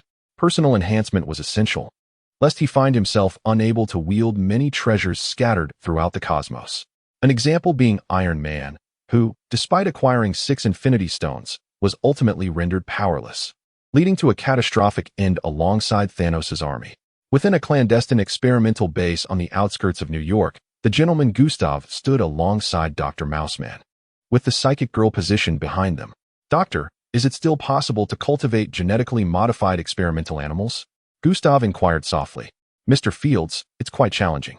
All genetically modified experimental animals have perished. Out of 6 vials of serum, 5 have already been administered, and the remaining 1 has been exhausted due to a lack of suitable subjects for testing. Unless I am granted another year for cultivation, it will be exceedingly difficult, Dr. Mouseman explained, defending his position to Gustav. Upon hearing this, Gustav suddenly seized Dr. Mouseman by the throat. His strength was immense. Even the injector of the genetically modified experiments struggled to break free from Gustav's grip. He too was a being of enhancement, possessing a strength of at least 30 tons. Dr. Mouseman's face turned crimson as he gasped for air. The entire underground layer of mice surged toward Gustav, only to be repelled by a dark energy that transported them outside. Dr. Mouseman attempted to plead, but Gustav's grip was so tight that he could scarcely utter a word. Sensing the unspoken words of Dr. Mouseman, Gustav released his hold. He had genuinely considered terminating Dr. Mouseman, as he deemed him useless, merely refuse in his eyes. Gustav had no intention of harboring refuse. It would only be discarded. Now, he was curious to hear what Dr. Mouseman had to say before deciding whether to grant him another chance. My blood. I too am a genetically modified enhanced individual. My blood can be used for experimentation. Dr. Mouseman gasped, speaking loudly between breaths. Chapter 51, Secondary Enhancement. Your blood? Gustav comprehended the implications of what Dr. Mouseman conveyed. Although Dr. Mouseman lacked formidable strength, his blood indeed had the potential to mass-produce enhanced soldiers. What he possessed in abundance was manpower. While Gustav and the Mouseman were conducting their experiments, SHIELDS satellite detected their activities. Report to the director. We have located the whereabouts of the Mouseman. A soldier handed a tablet to Level 7 Agent Clint Barton, where a location flickered on the screen, pinpointing the outskirts of New York. Under the continuous surveillance of SHIELDS satellite, they finally discerned the Mouseman's presence just as he summoned mice. If the Mouseman was present, then Gustav and the superpowered girl must also be there. Clint seized his phone and called Black Widow, Natasha. SHIELD. Director Nick Fury has tasked me with tracking down the 3 villains. The mission is accomplished. Natasha, the target has been identified. Clint informed her. Received. I will contact Harry Osborn, Natasha replied. The reason Clint reached out to her was that Black Widow now belonged exclusively to the Thunderbolts. This information was crucial for Harry Osborn, necessitating Natasha's report. Hey, are we not going out for drinks after work tonight? Clint inquired, as he and Natasha were old acquaintances who often indulged in libations together. Drinks are fine, but why must it be my treat again? I recall you lost in the last wrestling match, Natasha remarked with curiosity. Well, I've spent all my money on high-tech arrows this month. Clint responded with a hint of resignation. Black Widow Natasha had joined the Thunderbolts and was now receiving salaries from both SHIELD and the Thunderbolts. The critical point was that Harry was supposed to pay the Thunderbolts, but he had forgotten this obligation. Nick Fury, not wanting to press him, reluctantly opted to forego the creation of one secret base to facilitate Harry's salary. Very well. However, I must first call Harry Osborn to ascertain whether the Thunderbolts need to be deployed for the operation against Gustav and his cohort. With that, Natasha dialed Harry Osborn. Hello? At that moment, Harry had just completed his second enhancement, upgrading the key to the Scarlet Spider's Shining program, and was equipped with a combat grip for further strengthening. Mr. Osborn, we have located the Mouseman's position. Natasha's tone was respectful, given the task's significance. She was exceptionally professional during missions. Good. Prepare the Quinjet to pick me up. Harry commanded. Do we need the Thunderbolts to mobilize? Natasha inquired. No, you can come alone, Harry replied.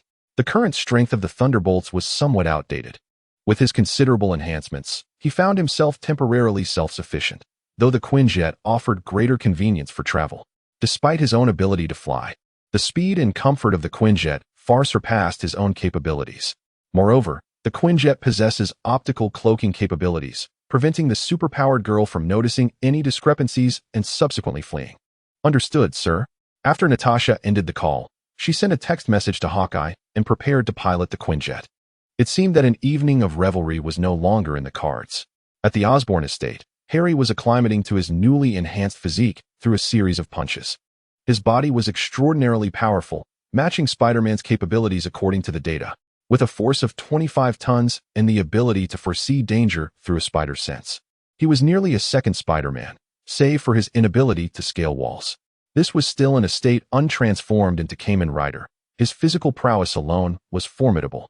Harry retrieved a new belt crafted to complement his upgraded sublimation key. It bore resemblance to a driver, but was tinted a deep crimson. This new driver and belt effectively transformed Harry into a new Kamen Rider. From this day forth, he would no longer be known as Kamen Rider 01. He decided to name this new armor Kamen Rider 04, signifying the Night of Death, symbolizing a departure from the original's ideals of justice. For in the boundless power of the Marvel Universe, one must resort to any means necessary. The Quinjet soared with remarkable speed, and before long, Natasha had landed at the Osborn estate as helipad. Upon receiving the message, Harry changed into a fitted outfit and prepared to depart. Izzy obediently followed behind him. Seeing Harry off, "Goodbye, Izzy," Harry bid farewell as he boarded the Quinjet. "Safe travels, Mr. Osborn," Izzy replied with a courteous bow. As the aircraft powered up, Natasha scrutinized Harry, as if she had stumbled upon a new world. "What are you staring at? Haven't you seen a handsome man before?" she teased. "So, you fancy the type of secretary, do you?" "Mind your own business," Harry retorted, wearing an expression that conveyed disbelief at her incessant prattle. Choosing to ignore the woman with a multitude of ulterior motives. Noticing Harry's disinterest, Natasha refrained from further commentary. Yet, she had genuinely observed that Harry had become more attractive. His height had increased from 6 feet to nearly 6 feet 3, and his once slender frame had transformed into one of considerable strength. He now bore a physicality reminiscent of another Captain America, Steve Rogers. Could it be genetic enhancement? Natasha speculated inwardly. Since the success of the Super Soldier program, there had yet to be a flawless replication of its effects. However, it seemed that Harry Osborn had potentially achieved this technology. Unbeknownst to Harry, Natasha's thoughts were far from his mind. Even if he were aware, he would remain unconcerned. The enhancements to his body could not be concealed, and he preferred to showcase his power boldly. He was now sufficiently formidable, rendering organizations like SHIELD and the military no longer a source of fear. Now he is on his way to confront the enemy who has long been a source of trouble for him. The presence of these adversaries has enabled him to swiftly unlock numerous technologies from Z and Yak, a feat that would have been exceedingly difficult to achieve alone, particularly in acquiring the Kamen Rider Assault Shining Grasshopper. Today, he has come to express his gratitude to his enemies, offering them his utmost thanks and an appointment with the Goddess of Death. Chapter 52. The Benevolent Harry. Upon arriving outside the Gustav base, Harry realized that if he were to storm in directly, the enemies would undoubtedly flee. The dark energy teleportation abilities of the psychic girl were exceedingly bothersome. Thus he opted for a more straightforward approach. "Harry Osborn, what brings you here?" came Gustav's voice through the doorbell. "Hey, Gustav, is that your name?" Harry glanced at Natasha, still uncertain of the enemy's identity, which Natasha had just introduced to him. The specifics of their identity had slipped his mind. Generally speaking, he was merely a mischief maker, a villain of sorts, one of many idling about in the Marvel Universe. After Natasha nodded, Harry continued, "Listen, Gustav, I believe we hold no deep-seated enmity, do we? I am not a superhero, and I think it unnecessary for us to engage in conflict. Are you suggesting we need to talk?" Gustav replied after a moment of silence. Harry, with an air of righteousness, affirmed this notion. Upon hearing Harry's words, Gustav felt an inexplicable force and instinctively opened the electric gate, saying, "Very well, let us converse." "Impressive, isn't it?" Harry remarked to Natasha, who nodded in resignation. Harry then led Natasha through the door, encountering no resistance along the way. Indeed, the underworld need not be fraught with violence. He directly entered the room, successfully meeting with young Gustav. "Harry Osborn, what is it you wish to discuss?" Gustav inquired. Seated behind a desk, while the psychic girl stood guard before him, 10 peculiar rat-like creatures lay crouched on the ground, poised to pounce at any moment. "There's no need for such tension, Gustav. I am here to negotiate," Harry said, spreading his arms to indicate he bore no weapons and posed no threat. He then retrieved a driver from his interdimensional pocket. "What I wish to discuss is this Kamen Rider driver," Harry stated, holding up the device. "Are you implying?" Gustav's eyes widened at the sight of the driver. His long-standing desire for power had led him to seek a stable and formidable force.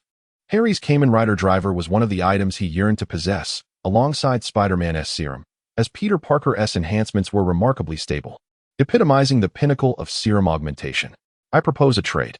You are aware that I have collaborations with both the military and SHIELD.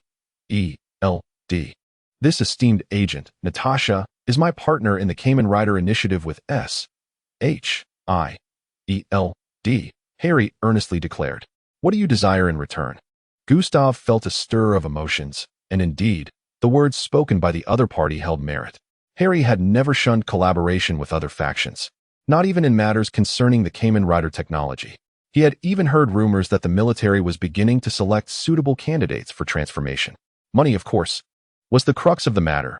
It was the only true reality. The military had offered me $5 billion to seal the deal, and I believe we two could forge a partnership. What Harry stated was factual, and the dealings with the military were even public knowledge, reported by the news. The Shimagia and Kamen Rider were matters known to all. The financial aspect was easily negotiable. Gustav nodded.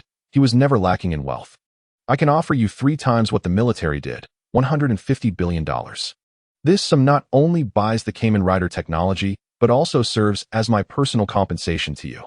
I sincerely apologize, Mr. Osborn. I am deeply remorseful for my past actions, Gustav expressed to Harry. The past is behind us. Great achievers do not dwell on trifles. And besides, I am no devil. I pride myself on my benevolence, Harry replied with a smile, tossing the driver and the Radiant Locust Program enhancement key towards Gustav. Upon receiving the driver and the enhancement key, Gustav truly believed Harry's earlier claims.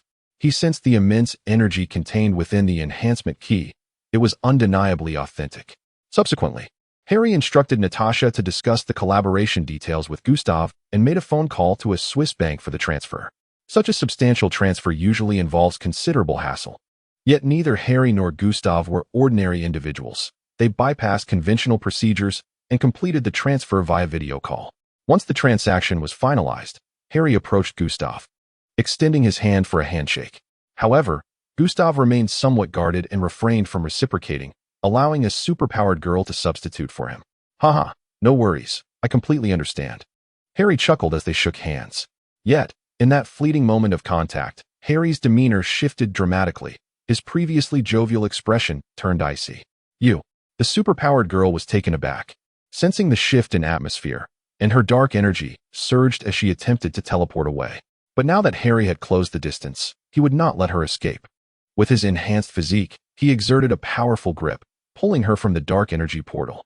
He then unleashed a fierce punch that struck her neck.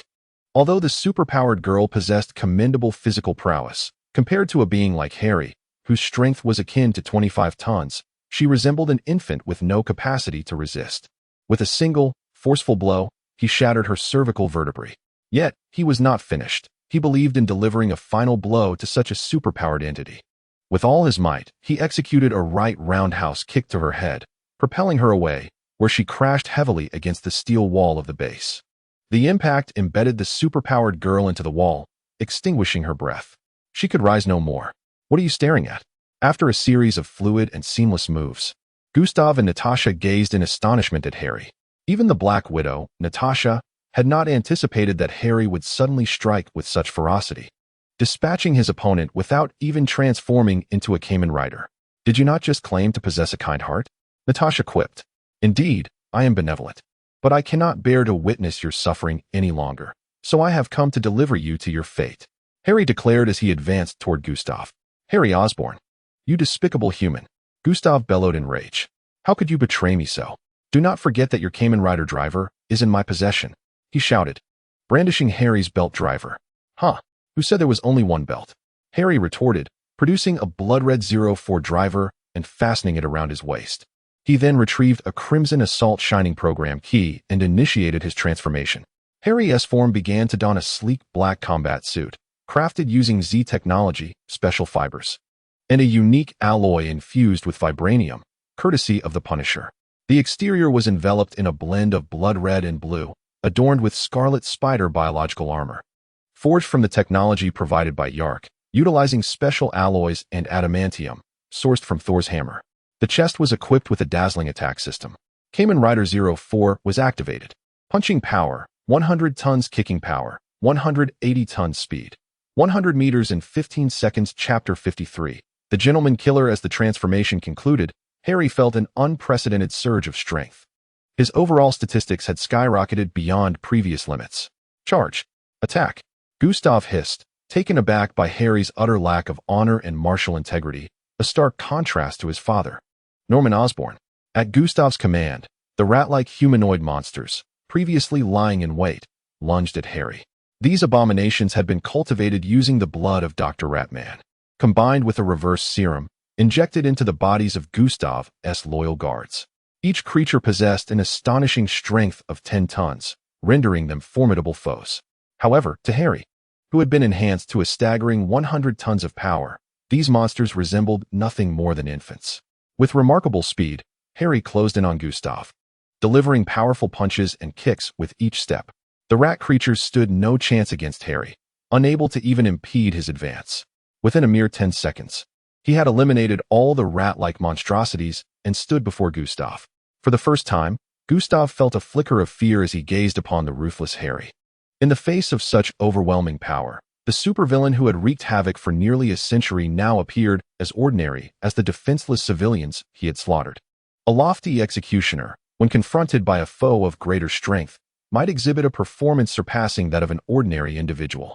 His intellect, his calculations, his machinations, all thrive solely when his power eclipses that of others. Gustav opened his mouth, as if to utter something, but Harry denied him the opportunity. Why grant an enemy the chance to speak? The crimson energy from the assault-driven belt surged forth, concentrating entirely in his legs. With a decisive kick, he struck Gustav squarely in the head. I aimed for the skull. This was Harry's combat style. When a single blow could ensure victory, he targeted the head, denying the adversary any chance of retaliation. With a kicking force of 180 tons, augmented by an infusion of energy, it soared to at least 230 tons. The impact obliterated Gustav's skull, sending bone fragments and blood splattering. It turns out your blood is red, just like that of an ordinary person, Harry murmured. He took a moment to ascertain that his opponent lacked any rapid healing capabilities, then retrieved the 01 driver and the sublimation key, preparing to depart. Before leaving, he tossed a yellow sublimation key to Natasha. What is this? She inquired, puzzled by the key in her hand. The Thunder Wasp sublimation key, perfectly suited for you, Harry replied. Investigate the entire secret base and eliminate everyone, leaving no survivors. Harry issued his command to Natasha. Having already dispatched Gustav and the superpowered girl, Harry had fulfilled his objective. The remaining task of cleansing the area could be left to his subordinates. Yes, Mr. Osborn. Natasha, who usually enjoyed jesting with Harry, demonstrated utmost respect while executing his commands. She twirled the Thunder Wasp key and inserted it into her shooting driver. Transform. With Natasha's shout, a melody erupted from the driver. A yellow bullet shot forth, encircling her body before colliding with her form.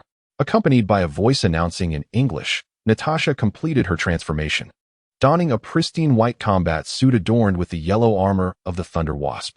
The Kamen Rider Valkyrie Thunder Wasp had arrived. I can even fly. Natasha commanded the yellow armor on her shoulders to deploy transparent wings and ascended into the air.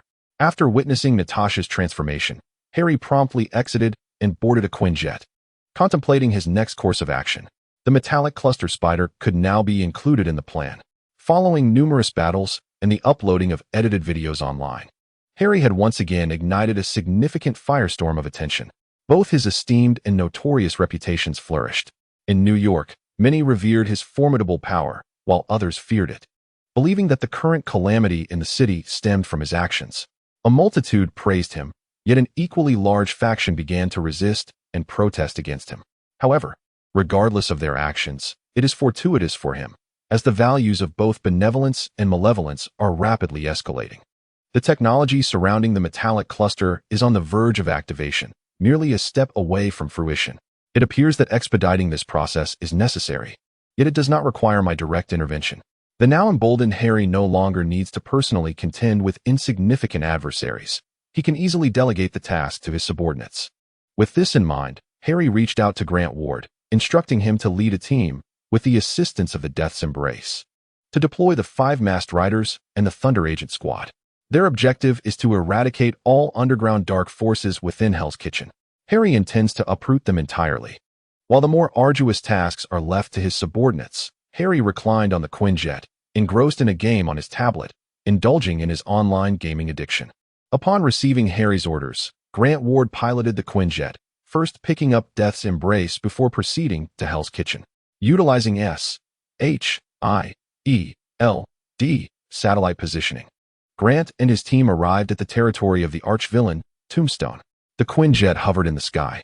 Having undergone Hydra's conditioning, Grant Ward's approach sharply contrasted with Natasha's. He chose not to disembark, but instead directed the Quinjet to launch a missile at Tombstone's factory. With a resounding explosion, flames erupted. An enemy assault. Intruders had breached their defenses. Tombstone's henchmen were thrown into disarray. Typically, gang confrontations involved gunfire, yet this was the first instance of missiles being employed, surely a display of intimidation. S.H.I.E.L.D.'s aircraft. Tombstone emerged, gazing skyward, flanked by his armored ally, the Wanderer. Upon detecting Tombstone's presence, Grant immediately initiated a barrage of gunfire targeting him. The battle-hardened Tombstone shielded his eyes with his arm, bracing himself against the onslaught. Tombstone, born Lonnie Thompson, is an African-American afflicted with albinism. In a rather cliché twist of fate, he acquired imperviousness to weapons and immense strength following a tragic incident. Relying on his invulnerable physique and ruthless methods, Tombstone ascended to become Hell's Kitchen's most notorious villain and a feared gang leader. The bullets fired from the Quinjet merely bounced off Tombstone, failing to penetrate his defenses. "Do you have any other tricks?" he bellowed at the Quinjet, undeterred by the S.H.I.E.L.D. agents. In response to Tombstone's taunt, Grant Ward swiftly assessed the situation. He opened the Quinjet's hatch, allowing 4 members of the Shamagia to leap from the sky.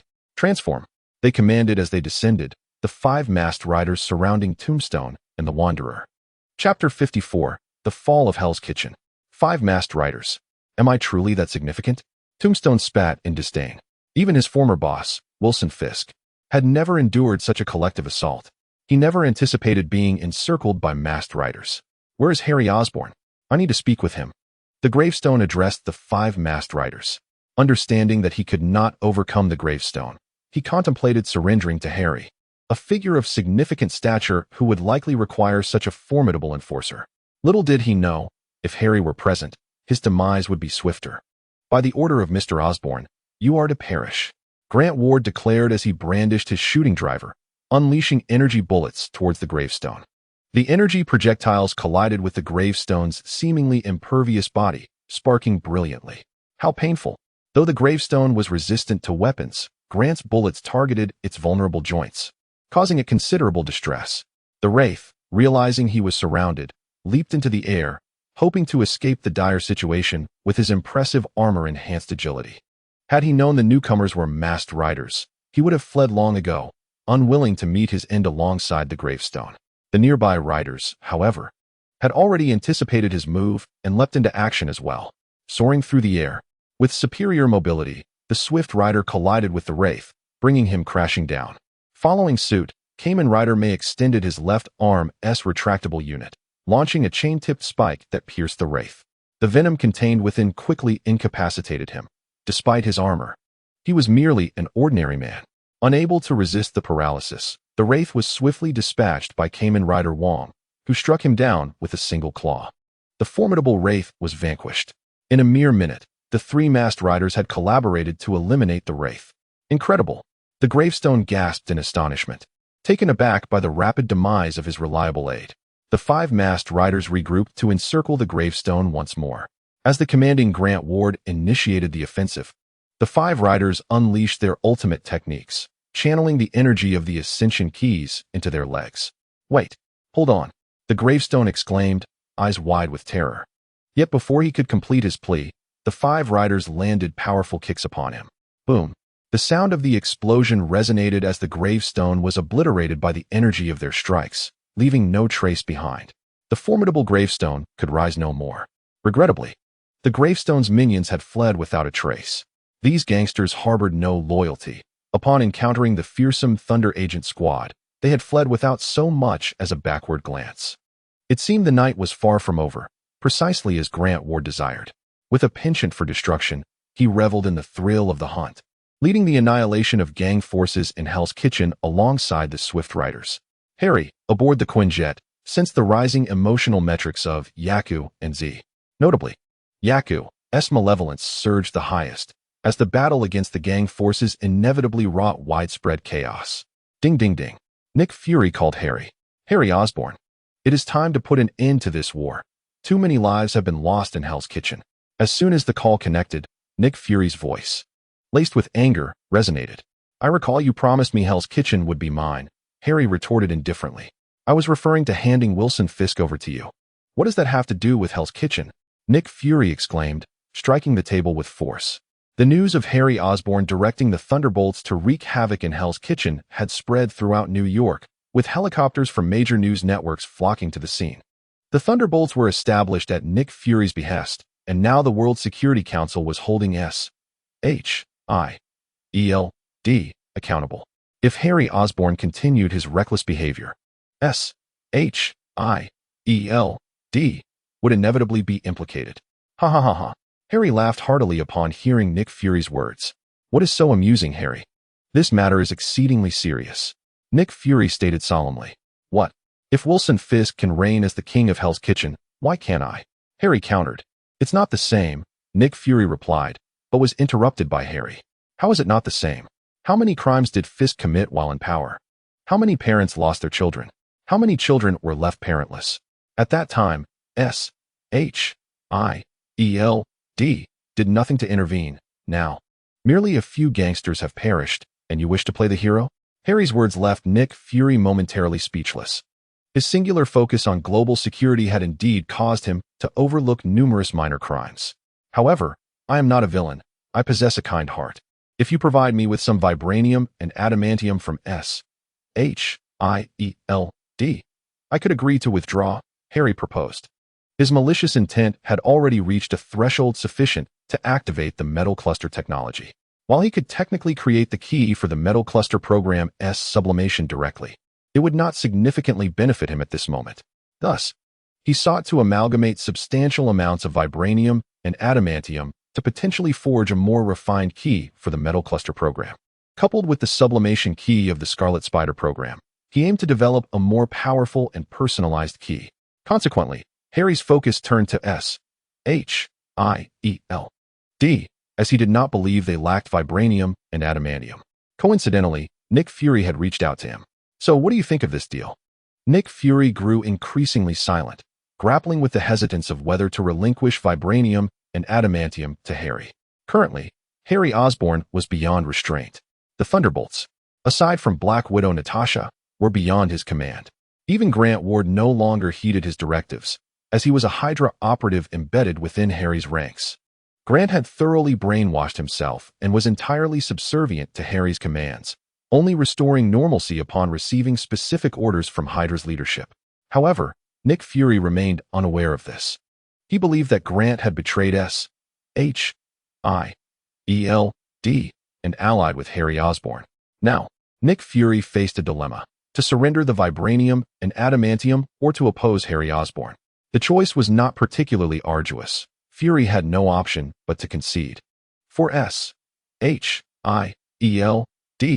lacked the means to counterbalance Harry Osborn. It was hardly prudent to rely on Captain America. I shall acquiesce to your terms. Yet SHIELD possesses no vibranium, only a modest supply of adamantium. Chapter 55. Absorbing the Dragon Bone. After considerable discussion, Harry ultimately accepted Nick Fury's conditions and ceased the massacre in Hell's Kitchen. His terms entailed a small quantity of vibranium accompanied by a substantial piece of adamantium, to be collected by Black Widow Natasha and subsequently delivered to Harry. Upon fulfilling the agreement, Harry contacted Grant Ward to inform him to disband the team. However, during the call, he unexpectedly learned of a significant piece of information: Dragon Bone. Harry suddenly recalled that Hell's Kitchen housed such a substance. The Hand's interest in establishing power in Hell's Kitchen was primarily due to this Dragon Bone, rumored to enhance strength and prolong life. The power of the malevolent beast stemmed from this very essence. Natasha, take me to Hell's Kitchen. After clearing the secret base, Black Widow Natasha rendezvoused with Harry. Following the demise of Gustav and the superpowered girl, no one in the secret base posed a challenge to Natasha, including the Ratman Doctor, who had been drained considerably by Gustav. With her new form as Kamen Rider Thunder Wasp, Natasha's agility had increased significantly, swiftly eliminating everyone in the secret base. The Quinjet was remarkably swift, and soon Harry arrived at the location, instructing Natasha to procure the vibranium and adamantium. He then descended to the dilapidated residential building in Hell's Kitchen, where Grant Ward and the 4 members of the Extermination Thunder awaited his arrival. Let us proceed. With a simple command from Harry, Grant immediately led the way underground. The Hand had long since excavated the subterranean area and constructed a basement. Upon reaching the basement, they encountered a peculiar machine stabilizing a fissure the size of a pinky finger. From within the fissure emanated a faint, resplendent golden glow. Is this the dragon bone? Harry had initially envisioned the dragon bone as a skeletal structure, yet it appeared to be a form of energy. Moreover, it seemed to possess a semblance of life. This energy was extraordinarily potent. Should Harry manage to absorb it, his strength would undoubtedly ascend to new heights. However, the method of absorption posed a formidable challenge. The Hand had infiltrated Hell's Kitchen for an extended period, extracting energy only in minute quantities. The dragon bone was not buried in the ground, but rather sealed beneath it. A barrier enveloped the dragon bone, and unless it was dismantled, no one could claim the dragon bone. Fortunately, the convergence of forces has opened a fissure. Harry extended his hand to touch the crack, sensing the energy within. A warm, vibrant energy coiled around his fingers, swirling enticingly, as if it could be absorbed into an interdimensional pocket. Since Harry could physically connect with this energy, he believed it was plausible to draw it into the pocket. With this thought, he concentrated, attempting to absorb the dragon bone using the interdimensional space. The resplendent golden energy was drawn in, quickly filling the limited cubic meter of space with dragon bone. Is this truly all I can collect? Harry murmured. Just then, the interdimensional pocket began to expand. It swiftly absorbed the dragon bone present in the space. The brilliant golden dragon bone was consumed entirely, and Harry felt his interdimensional pocket enlarge to 3 cubic meters. To his astonishment, he discovered a method for upgrading this pocket. Absorbing special energy could augment its capacity. Furthermore, this expansion brought about new transformations, hinting at additional capabilities. Though Harry was not yet aware of them, a spark of inspiration ignited within him. If Dragon Bone could enhance the interdimensional pocket, then he would absorb every last bit. With this resolve, Harry extended his fingers once more, drawing in the remaining energy of the Dragon Bone from the rift. The radiant golden energy surged within the barrier, and as time flowed, Harry absorbed all the Dragon Bone energy from the depths. His interdimensional pocket had now expanded to 100 cubic meters, akin to adding a 3-bedroom apartment within him. Once he had absorbed the Dragon Bone, he realized the new functionalities that had emerged within the pocket. By connecting his mind to the interdimensional pocket, he instantaneously vanished from the physical realm, finding himself within this newly expanded space. Harry gazed around the 100 cubic meter world, enveloped by a golden-hued spatial barrier. This was the newfound capability of the interdimensional pocket. It could encompass living beings, including himself, reminiscent of Uchiha Obito's Kamui. However, much like Obito, he lacked Kakashi's Sharingan, rendering him unable to activate the ability from a distance. He could only absorb what his body directly encountered. Nevertheless, he felt a profound sense of satisfaction. Furthermore, should he encounter similar special energies in the future, he could further evolve the interdimensional pocket, potentially gaining even greater powers. Having absorbed all the Dragon Bone energy, Harry prepared to depart from Hell's Kitchen. The malevolent forces that had once plagued the area had been significantly diminished, and those who remained, aware of the lurking danger, had long since fled, unwilling to linger. Grant Ward, being a seasoned operative trained at the Hydra Advanced Technology School, had acted with ruthless efficiency. His actions would likely ensure that Hell's Kitchen would see a prolonged period free from crime. The entirety of Hell's Kitchen is aware of the Thunderbolt's ruthless extermination of criminals. The motto is simple: if you are guilty, you shall perish. Amid this chaos, the Punisher seizes the opportunity to eliminate many wrongdoers. He refrains from opposing the Thunderbolts. For the formidable Harry Osborn is now too powerful, and without absolute certainty of victory, he will not easily engage. Moreover, the targets are merely inconsequential villains. Even Daredevil Matt, the good neighbor of Hell's Kitchen, is unable to thwart Harry. He was grievously injured by him just days ago and has yet to recover. His girlfriend, Erica, fearing for his life, has even resorted to binding him at home. Following the downfall of the Hand, assassin Erica lost her purpose and has since allied with Daredevil Matt, their bond growing ever more intimate. At this moment, as Harry prepares to board a Quinjet, he perceives irregular fluctuations within the dimensional pocket inside him. What could this mean? Confounded, Harry suspects an issue with the pocket dimension. Yet, as he lifts his gaze, he is met with an astonishing sight: enormous rifts in the sky. What is happening up there? Harry exclaims, pointing skyward. Grant, upon hearing this, looks up but sees nothing. Sir, it's a clear sky. There's nothing there. How can there be nothing? Harry retorts. Suddenly, an eerie silence engulfs him. He faintly hears voices emanating from within the rifts, calling out a singular name in various genders, races, and languages. Peter Parker. Chapter 56. Spider-Man Holland. Before Harry can converse further with Grant, he is whisked away by a peculiar force.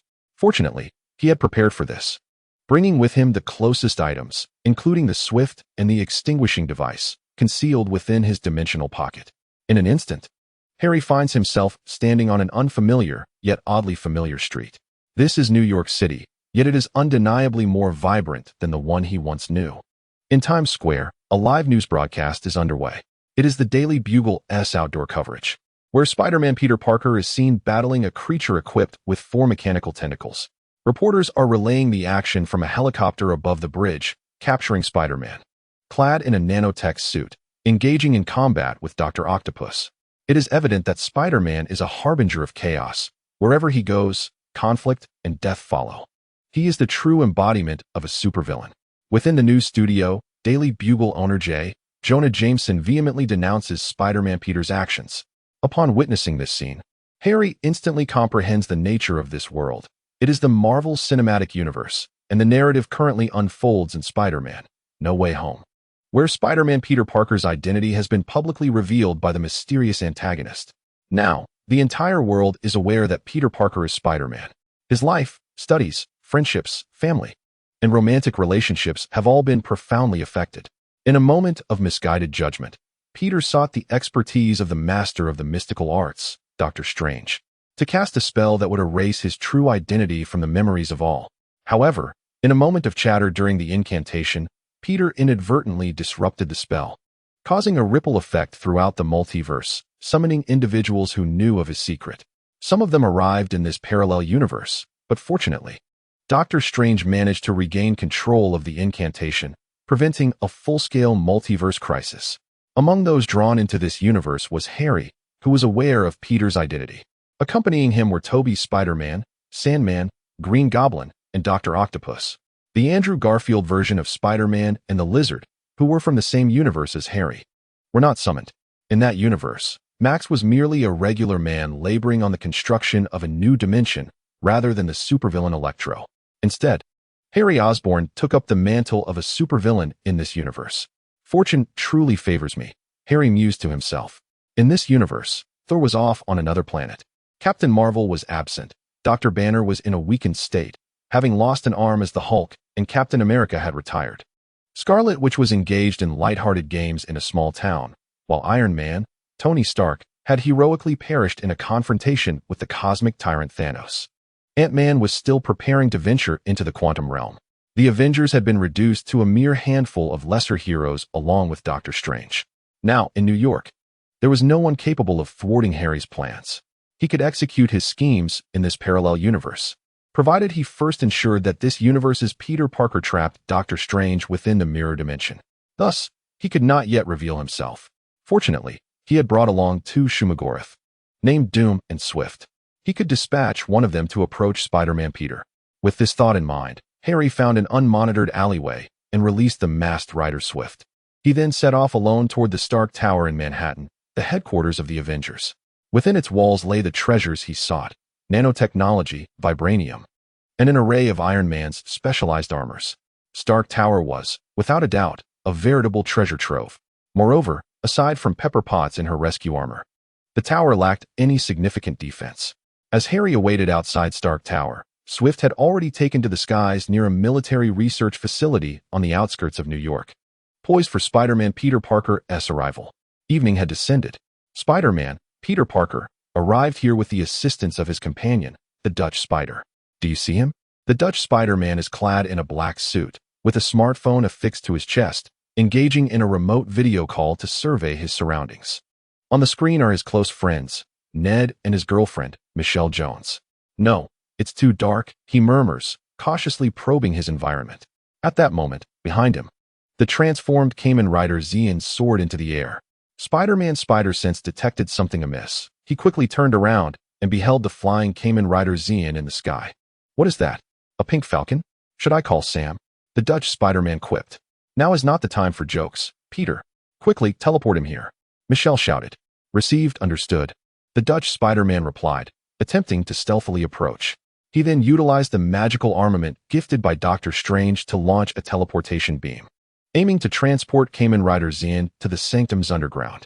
However, forewarned by Harry, Kamen Rider Xian skillfully evaded the strike mid-air.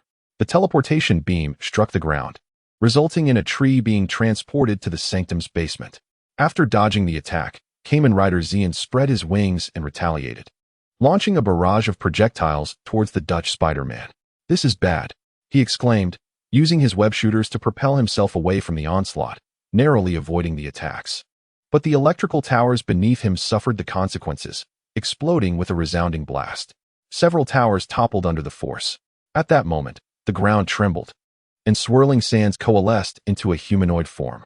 Peter, it's me, Flint Marco, the Sandman announced as he approached the Dutch Spider-Man. I am Peter, but not the one you know, the Dutch Spider-Man replied awkwardly. What does that mean, Peter? The Sandman, lacking in intellect, struggled to grasp the Dutch Spider-Man's meaning. First, help block that person over there. I will explain later, he instructed. With the Sandman's assistance, Kamen Rider Xian was transported to the Sanctum's underground magical dungeon, where Dr. Octopus and the Lizard were already confined. Before long, the Sandman was also teleported in. Chapter 57, The Rescuer's Armor. Within Doctor Strange's Sanctum dungeon, the Sandman looked around at the villains ensnared in magical cages. The Lizard chuckled ominously from the side. Dr. Connors? Kamen Rider Xian, having reverted to his original form, questioned the Lizard. Wait, you know this creature? Dr. Octopus exclaimed in disbelief, having assumed it was merely a monster, unaware of the deeper truth. This is no monster. He is a man, Dr. Connors, a scientist from Oscorp. Sun was programmed in advance by Harry. As a Shamagian, Sun, despite not having awakened emotional singularity, could naturally engage in daily conversations and work independently. When Harry issued a task, he seamlessly advanced the storyline, hardly revealing his robotic nature. I am not a monster. All of this is for the grand evolution of humanity. Soon, you will become like me, he declared. They hailed from a different universe. At that moment, Ned and Michelle approached. It's astonishing that this dinosaur can speak. And where has this person's pink mech gone? Is it nanotechnology? Ned exclaimed, his face alight with wonder. As the narrative unfolded, Spider-Man, the young Dutchman, received a message from Aunt May and arrived at the shelter. Inside, the supervillain Green Goblin, Norman Osborn, was engaged in a cordial conversation with Aunt May.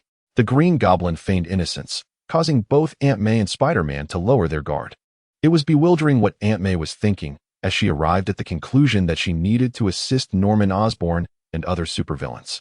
Initially, Spider-Man remained composed, but upon hearing Aunt May's moral coercion, he led the Green Goblin to the Sanctum's dungeon. He could have simply utilized his teleportation magic to send the Green Goblin directly, yet he insisted on walking together. Upon arriving at the Sanctum, the Green Goblin, prompted by Sandman's remarks, came to realize the grim truth of his demise.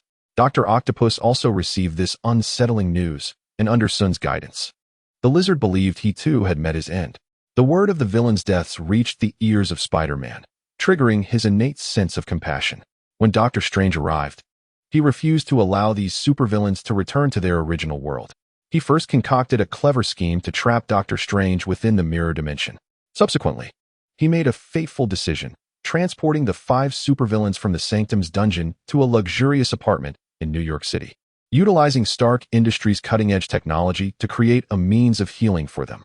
The notion of healing supervillains, some of whom were coerced into villainy, was commendable. However, why must he bring all 5 supervillains along? Would it not have sufficed to use the machinery within the Sanctum's dungeon? In any case, the remarkably intelligent Spider-Man momentarily lost his wits, disregarding the safety of other citizens in the apartment, and resolutely made his decision. Meanwhile, Harry, waiting in the Stark Industries building, finally received word from Sun that Dr. Strange had been trapped. With Strange confined, Harry could now proceed with the next phase of his plan. He first freed the Destroyer, instructing it to infiltrate Stark Industries' network to locate Pepper Potts. Harry's artificial intelligence was not yet advanced enough to operate independently. Such network infiltration could only be accomplished upon activating the 0-point module. Now, he could only utilize the versatile Shumagorath to infiltrate the network. The Stark Group possesses advanced anti-hacking technologies. Although Shumagorath's capabilities are remarkably high, they are insufficient in the eyes of Stark Group, which is equipped with the artificial intelligence known as Friday. However, Harry does not need to fully breach the Stark Group's entire network. Merely accessing the surveillance equipment would suffice to ascertain the whereabouts of Pepper Potts. Even a mere second of infiltration into the system would be entirely adequate. Miss Potts, there has been a breach in the network for 1 second. Should we enter a state of alert? Inquired Friday, her voice akin to that of a gentle sister. Activate the rescue armor and initiate a state of alert. Pepper Potts, having participated in the cosmic scale battle against Thanos, immediately sensed something amiss, despite the brief intrusion. Moreover, she was present with her 6-year-old daughter, prompting her to summon the rescue armor to preempt any unforeseen circumstances. Upon receiving the command, Friday activated the mechanism, revealing the rescue armor from the mechanical wall behind Pepper, moving closer to her. Typically, it would take merely 3 seconds for Pepper to don the rescue armor. However, at that moment, a crimson figure flew past the window, shattering the Stark Tower's super bulletproof glass. Harry descended, clad in his assault gleaming crimson armor. 6 blood-red crystals levitating in the air. Miss Potts, I strongly advise you to cease all actions, Harry stated in a deep voice, devoid of any emotion. He now stood beside Pepper's daughter. For a mother, 3 seconds to equip the rescue armor was far too brief. Reluctantly, Pepper had to forego the armor. What is your intention? Pepper responded calmly, knowing that maintaining composure was the only way to ensure the safety of herself and her daughter. She had not left herself defenseless. Friday, upon detecting the danger to Pepper, had already notified Falcon Sam and War Machine Colonel Rhodes. Miss Potts, please raise your hands and refrain from any unnecessary movements. Approach your daughter. Harry's emotionless tone left Pepper with no choice but to comply. Cautiously, she moved to her daughter's side, embracing her and reassuring her not to be afraid. True to her lineage as Iron Man's daughter, the child remained remarkably composed in the face of danger.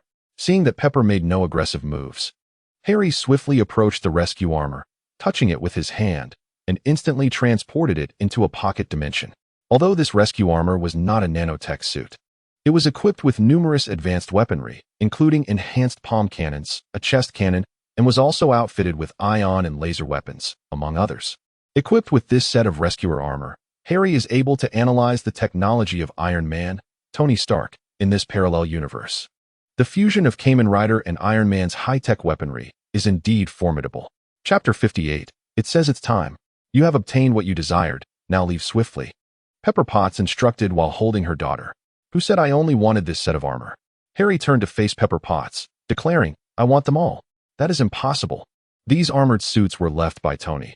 I cannot give them all to you. Pepper Potts firmly refused. After Tony Stark's demise, the armor became a source of solace for her. She often visited the suits during her moments of inner turmoil or when she missed Tony Stark. I am quite amenable.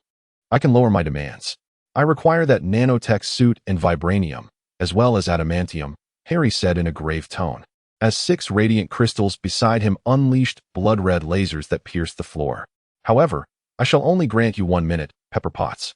Do not test my patience. I cannot guarantee my leniency in the future. Under the threat posed by Harry, Pepper reluctantly commanded Friday to deliver the nanotech Mark 84 suit. This suit was the predecessor to the Mark 85, which Tony wore during his final battle. Although it could not accommodate the Infinity Stones and had slightly weaker defensive capabilities, its firepower was nearly equivalent to that of the Mark 85. In addition to the Mark 84 suit, Friday also delivered 2 black boxes containing vibranium and adamantium using mechanical arms. Harry approached, collecting the Mark 84 suit and the 2 black boxes into his interdimensional pocket space. Thank you for your cooperation. I look forward to our next encounter, Harry stated before disregarding the scowling Pepper Potts, turning to leap from the Stark Industries skyscraper. Surrounding him, the 6 blood-red crystals granted him the ability to soar through the air. Guided by the swift Shumagorath, Harry made his way to the Happy's luxurious apartment.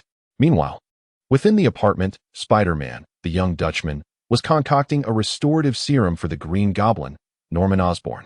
Suddenly, he sensed impending danger. As he walked into the living room, he found the Green Goblin, Sandman, Dr. Octopus, and Shumagorath standing there. His spider sense heightened, alerting him to the imminent threat. Norman Osborn also sensed Spider-Man's unease. He reached for a pumpkin bomb, but Spider-Man was quicker, launching a web to ensnare Norman's hand. Your sense is truly remarkable. The Green Goblin's expression morphed into one of malevolence and mockery. Norman? Dr. Octopus realized something was amiss and inquired anxiously. Norman is on leave. Wait, don't speak. As Norman Osborn, the Green Goblin, was about to finish his sentence, Spider-Man, also known as Holland, abruptly interrupted him. His spider sense was still alert, and he sensed that the imminent danger did not emanate from Norman. Tension enveloped him as he scanned his surroundings. What was amiss? Even the not-so-bright Sandman sensed that something was off. Meanwhile, Norman fell silent, aware that Spider-Man had detected something unusual. The atmosphere was fraught with anxiety. With the exception of one individual, Shumagorath, who stood expressionless by the window, seemingly awaiting something. At last, the others noticed Shuma's peculiar demeanor. What have you done? Norman's malevolence surged as he lashed out at Shuma, regardless of who he was. In that moment, Spider-Man shouted, "Get down!" As his voice echoed, a crimson laser cannon fired from outside, resulting in a minor explosion. Norman was propelled backward, while Dr. Octopus, having reformed, shielded himself and Aunt May with his mechanical appendages. Spider-Man also protected Aunt May. The explosion's impact was minimal, and fortunately, no one was injured, for Harry had held back. He had come for Stark Industries machinery, which was of great importance to him. Harry soared through the window, reverting to his human form and surveying the hostile assembly before him. Suddenly, he felt his own spider sense tingling. Spider-Man experienced the same sensation, their instincts intertwining. You're also Spider-Man. Spider-Man gazed at Harry in astonishment, never expecting that the intruder would be akin to himself. Could he be a version of him from a parallel universe? Harry Osborn? The lizard leaped through the window, recognizing the face he had seen in records. As a scientist with Oscorp, his primary focus was to find a cure for the genetic afflictions plaguing the Osborn family. Thus he had encountered Harry's files. Though Harry had never met him, he was well acquainted with Harry. Harry? The Green Goblin from another universe approached, having been augmented by the Goblin's serum, and was unscathed by the recent explosion. Hearing the name Harry Osborn triggered Norman's emergence from the Goblin's control. No, you are not him. Are you another Harry from a parallel universe? The Green Goblin drew nearer to Harry. Oh, Norman Osborn, my father from another world? Harry looked at the Green Goblin, a flicker of kindness illuminating his eyes as he advanced towards him. I happen to have a trivial gift for you. Please accept it. As Harry spoke, he swiftly transformed into his striking crimson armor form, retrieving his authorized destroyer axe, and swung it towards Norman with a fierce determination. No, stop. Spider-Man. The Dutch version launched a web towards Harry, ensnaring his hand that gripped an axe. The Sandman, sensing the threat, swiftly enveloped Harry's body in sand. The Green Goblin. Norman cackled maniacally, his sanity forcibly wrested from him as danger approached. Ha ha. You are not him. You are not him. The Green Goblin charged at Harry in a frenzy. The two formidable villains joined forces with Spider-Man. Meanwhile, the lizard, existing in a parallel universe to Harry, refrained from intervening, while Dr. Octopus protected Aunt May. Harry regarded the three with disdain, smirking as he effortlessly broke free from the Sandman's grasp, utilizing his immense strength. With a powerful kick, he sent the Green Goblin crashing to the ground, shattering several of his bones and rendering him temporarily incapacitated. Harry then raised the axe, striking down fiercely at the approaching Spider-Man. Both possessed spider sense, which neutralized each other's instincts. Harry became Spider-Man's nemesis, landing a blow to the Dutch Spider-Man's chest. However, the nanometal of his suit coalesced to absorb much of the impact, although it still inflicted a grievous wound. Spider-Man lay on the ground, clutching his bleeding chest in agony. Peter, Aunt May cried out, rushing towards him, only to be halted by Dr. Octopus. Harry advanced towards the Green Goblin, axe in hand. Stop, Harry. He is your father from a parallel universe. Spider-Man struggled to rise, shouting at Harry. Harry glanced at Spider-Man and then at the weapon of destruction in his grasp. It urged him to proceed. Chapter 59, The Extraordinary High School Student. With a decisive swing, Harry brought the axe down, severing the Green Goblin's head. A father to a masked rider? That is indeed a perilous profession. Blood splattered, and clad in crimson armor. Harry resembled a demon. Spider-Man, fueled by the death of the Green Goblin, staggered to his feet and unleashed a punch at Harry, stimulated by the Goblin's demise. The Dutch Spider-Man launched a frenzied assault against Harry, intent on vanquishing this ruthless foe. Connected to the artificial intelligence known as Zaya, Harry effortlessly evaded Peter's attacks, rendering Spider-Man unable to make contact. Harry, unwilling to linger in a futile struggle with Spider-Man, retracted the weapon of destruction and seized the opportunity to grasp Spider-Man's throat with his right hand.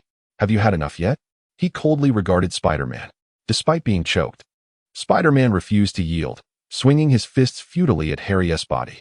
Unfortunately, the grip around his neck rendered him powerless, his feeble attempts unable to breach Harry's defenses. Provoked, Harry could scarcely tolerate the affront. He hurled Spider-Man, the Dutch variant, into the air and swiftly unleashed a barrage of punches, each strike akin to a bullet. The beleaguered Spider-Man flailed helplessly like a tattered rag, suspended mid-air. No, Aunt May cried out in desperation, attempting to rush forward, only to be firmly restrained by Dr. Octopus. Having regained his wits with Spider-Man's assistance, Dr. Octopus was no longer the mindless villain of yore. Realizing that he stood no chance against Harry's overwhelming strength, he resolved to protect Aunt May from harm. Stop! The Sandman, gathering grains of sand, forged a massive hammer aimed at Harry. He needed to rescue Spider-Man, for the latter was the key to his return to his original universe. The sand-crafted hammer collided with Harry's crimson armor, producing a thunderous impact that interrupted Harry's assault.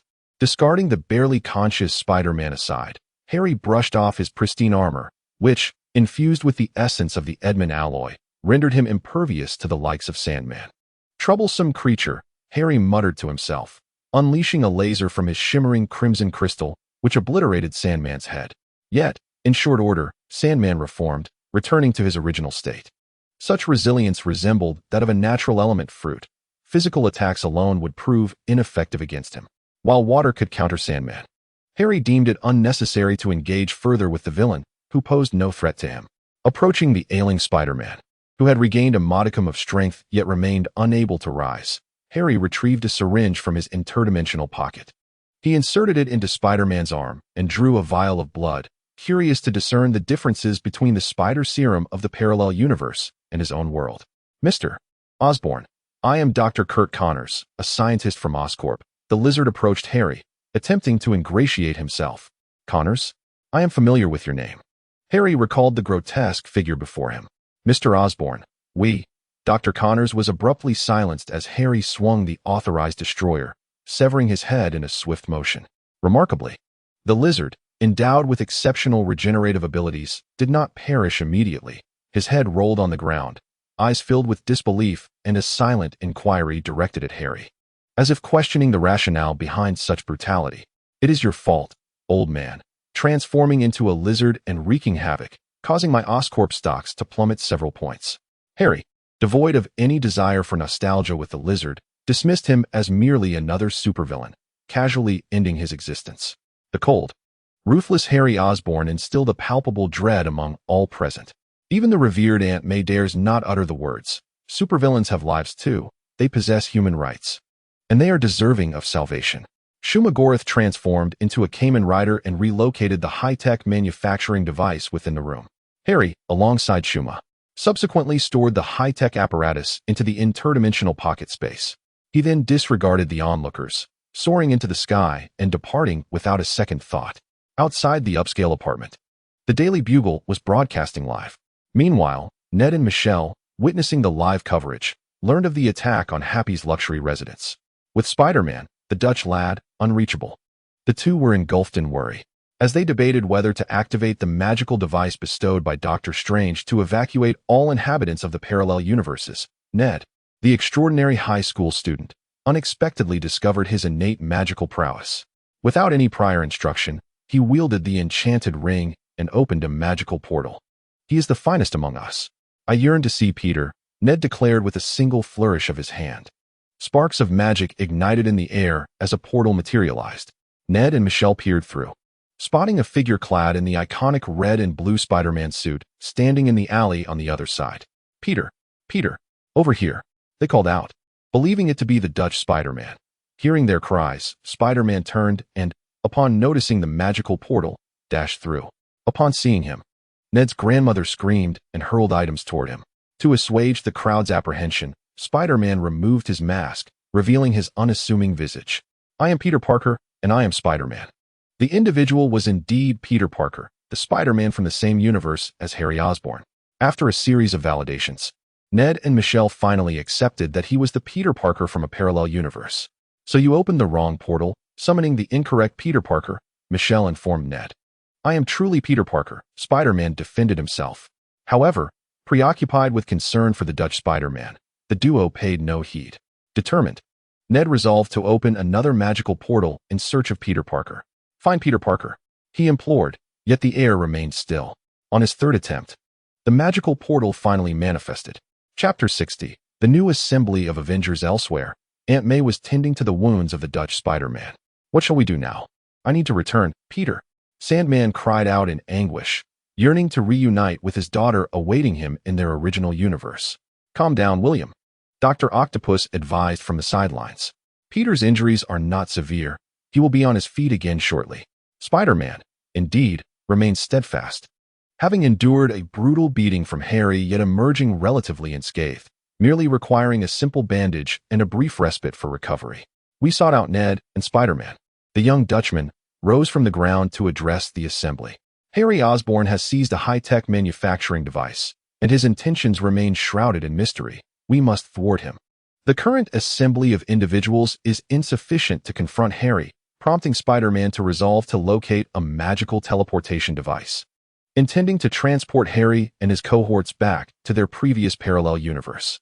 After all that has transpired, Aunt May has abandoned her stubborn insistence on rescuing every supervillain, primarily due to the ferocity with which Harry has acted.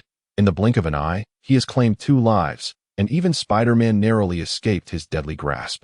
At that moment, Falcon Sam, clad in a blue and white star-spangled suit, soared through the window with Captain America's shield in hand. Sandman and Dr. Octopus immediately assumed battle stances, one conjuring a surge of sand, while the other extended his mechanical octopus-like claws. Wait, everyone calm down. He.S. one of us, Spider-Man implored, halting the impending conflict. Peter, do you really have this many oddities around? Falcon Sam remarked, stowing away Captain America's shield. Hey, perhaps you, the so-called normal one, should learn to use the stairs next time instead of jumping through windows, Dr. Octopus retorted. Enough bickering, everyone. Seriously, let us remain composed. Especially since there are more pressing matters at hand. Just then, the sound of a door opening echoed through the room. May, Happy rushed in from outside, embracing Aunt May and anxiously checking for any injuries. Ahem. A cough resonated from the entrance as Winter Soldier Bucky strode in. Happy and Aunt May, who had been clasped in an embrace, shyly released each other. You're quite slow, Bucky, Falcon Sam teased. Who told you not to bring me up? I had no choice but to take the elevator. And I've told you before, don't call me Bucky, Winter Soldier Bucky countered. Gentlemen, enough. There are more significant issues at hand. Spider-Man, the Dutchman, lamented. Once the least mature among this group, he had matured considerably following Harry's pounding. Yet it seemed his comrades were regressing in maturity. Very well, Peter Parker. Explain what you have done to unleash so many monstrosities upon New York City. Falcon Sam demanded with an unusually serious expression on his already dark visage. Beside him, Winter Soldier Bucky glared at Spider-Man with a deadpan stare. In response to their earnest scrutiny, Spider-Man could only stammer as he recounted the events from the beginning. So, you sought out Dr. Strange to alter the world's memories. But it backfired, bringing dangerous supercriminals from a parallel universe into our realm? Am I understanding you correctly, Peter? Falcon Sam spoke each word with grave seriousness. It is likely that what has been said is not entirely incorrect. Spider-Man, the young Dutchman, spoke in a diminishing voice, akin to a student confronting a stern teacher. However, let us not dwell on trivialities. What truly matters is the means to return them home, as Dr. Strange has left behind a magical device. The young Spider-Man recalled that this was indeed the crux of the matter. The villain Harry Osborn lurks outside, and who knows how many lives may be lost in his wake. This issue can be addressed later. For now, we must confront the foes of the parallel universe, stated the Winter Soldier, Bucky. The Falcon, Sam, nodded in agreement upon hearing this. Do you possess any intelligence on this adversary? We have received word that he pilfered Iron Man Tony's armor from Stark Tower, Sam inquired. What? All I know is that he goes by the name Harry Osborn, hailing from the Oscorp of a parallel universe. He shares my spider sense and can transform into a blood-red armored warrior, which makes him exceedingly formidable, replied the young Spider-Man with utmost seriousness. He is exceedingly ruthless and has already taken 2 lives here, in addition to seizing Stark Industries' advanced manufacturing equipment and my blood. What? Now it is Happy's turn to be astonished. That equipment was left to him by Tony, and he never anticipated it would be stolen. A person capable of such brutal killings must have a nefarious plan. We must act swiftly to thwart him, Sam declared. At this juncture, the young Spider-Man borrowed Happy's phone to call Michelle, as his own device had been damaged during the recent skirmish. Upon connecting, he learned that 2 other Spider-Men from a parallel universe were also present. To prevent any unforeseen incidents, the group decided to convene with the Spider-Man at the Statue of Liberty, which is currently under reconstruction and is devoid of onlookers. Sam also reached out to Colonel Rhodes, the War Machine, who awaited their arrival. Under the leadership of the newly appointed Captain America, Sam, the team comprised 3 Spider-Men named Peter Parker, Colonel Rhodes, the Winter Soldier Bucky, Sandman, and Dr. Octopus, a formidable assembly of 8 super warriors, equivalent to a new Avengers initiative. Their adversary was none other than the masked rider Harry Osborn from another realm.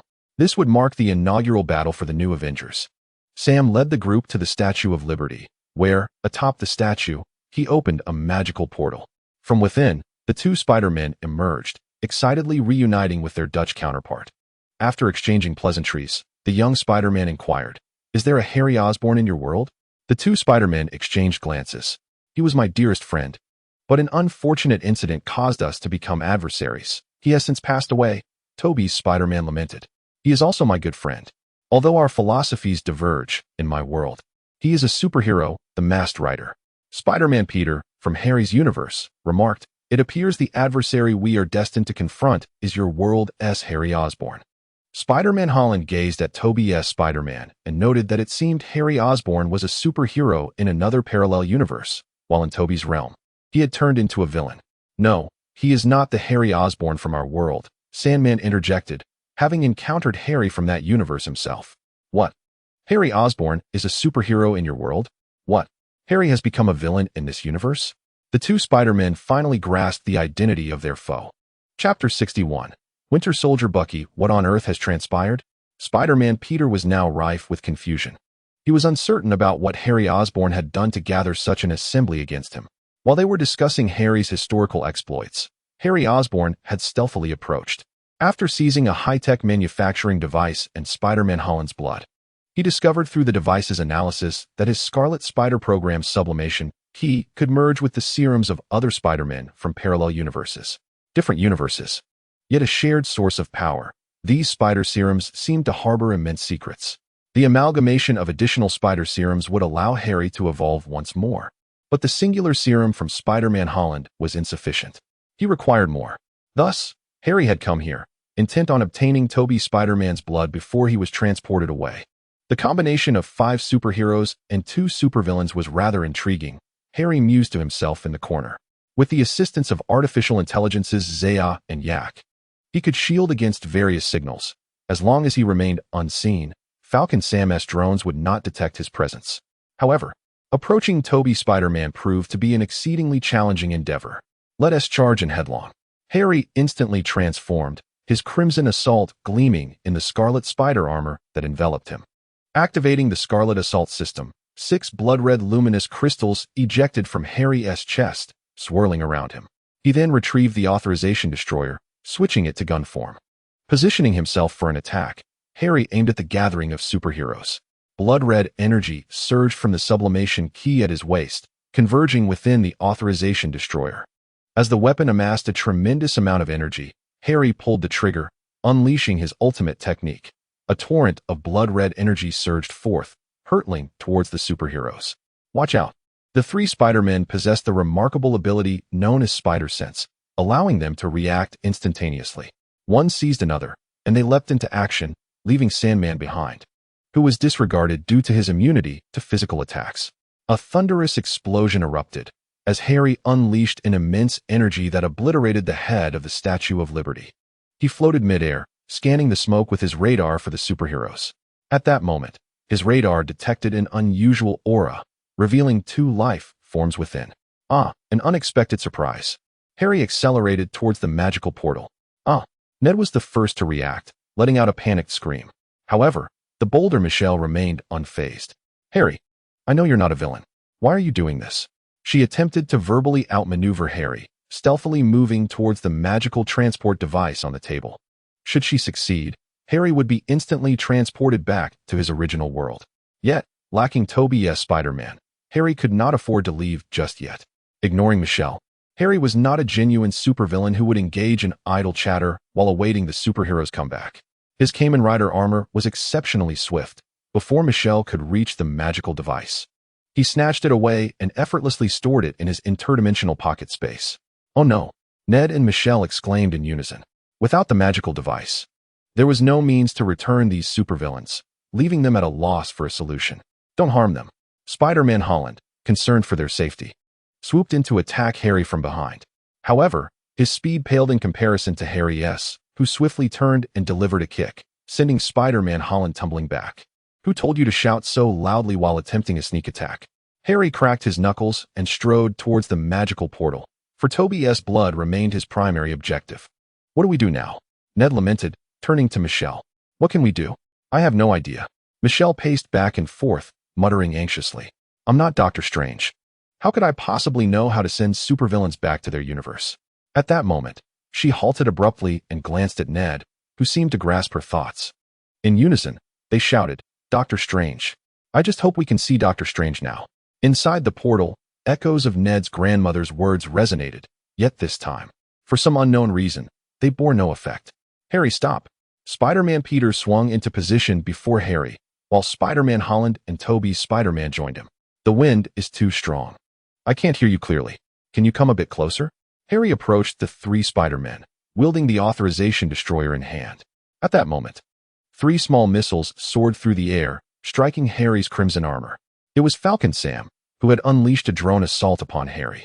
However, such commonplace missiles were utterly incapable of breaching Harry's defenses. Consequently, Harry's spider sense remained dormant. Just then, Winter Soldier Bucky seized the opportunity. Charging in with his mechanical arm forged from Wakandan vibranium, he delivered a powerful punch aimed at Harry's head. Yet, Harry was well prepared. He swiftly turned and firmly grasped Bucky's mechanical wrist, absorbing the blow with ease. Quite an impressive arm you possess, crafted from vibranium, I presume?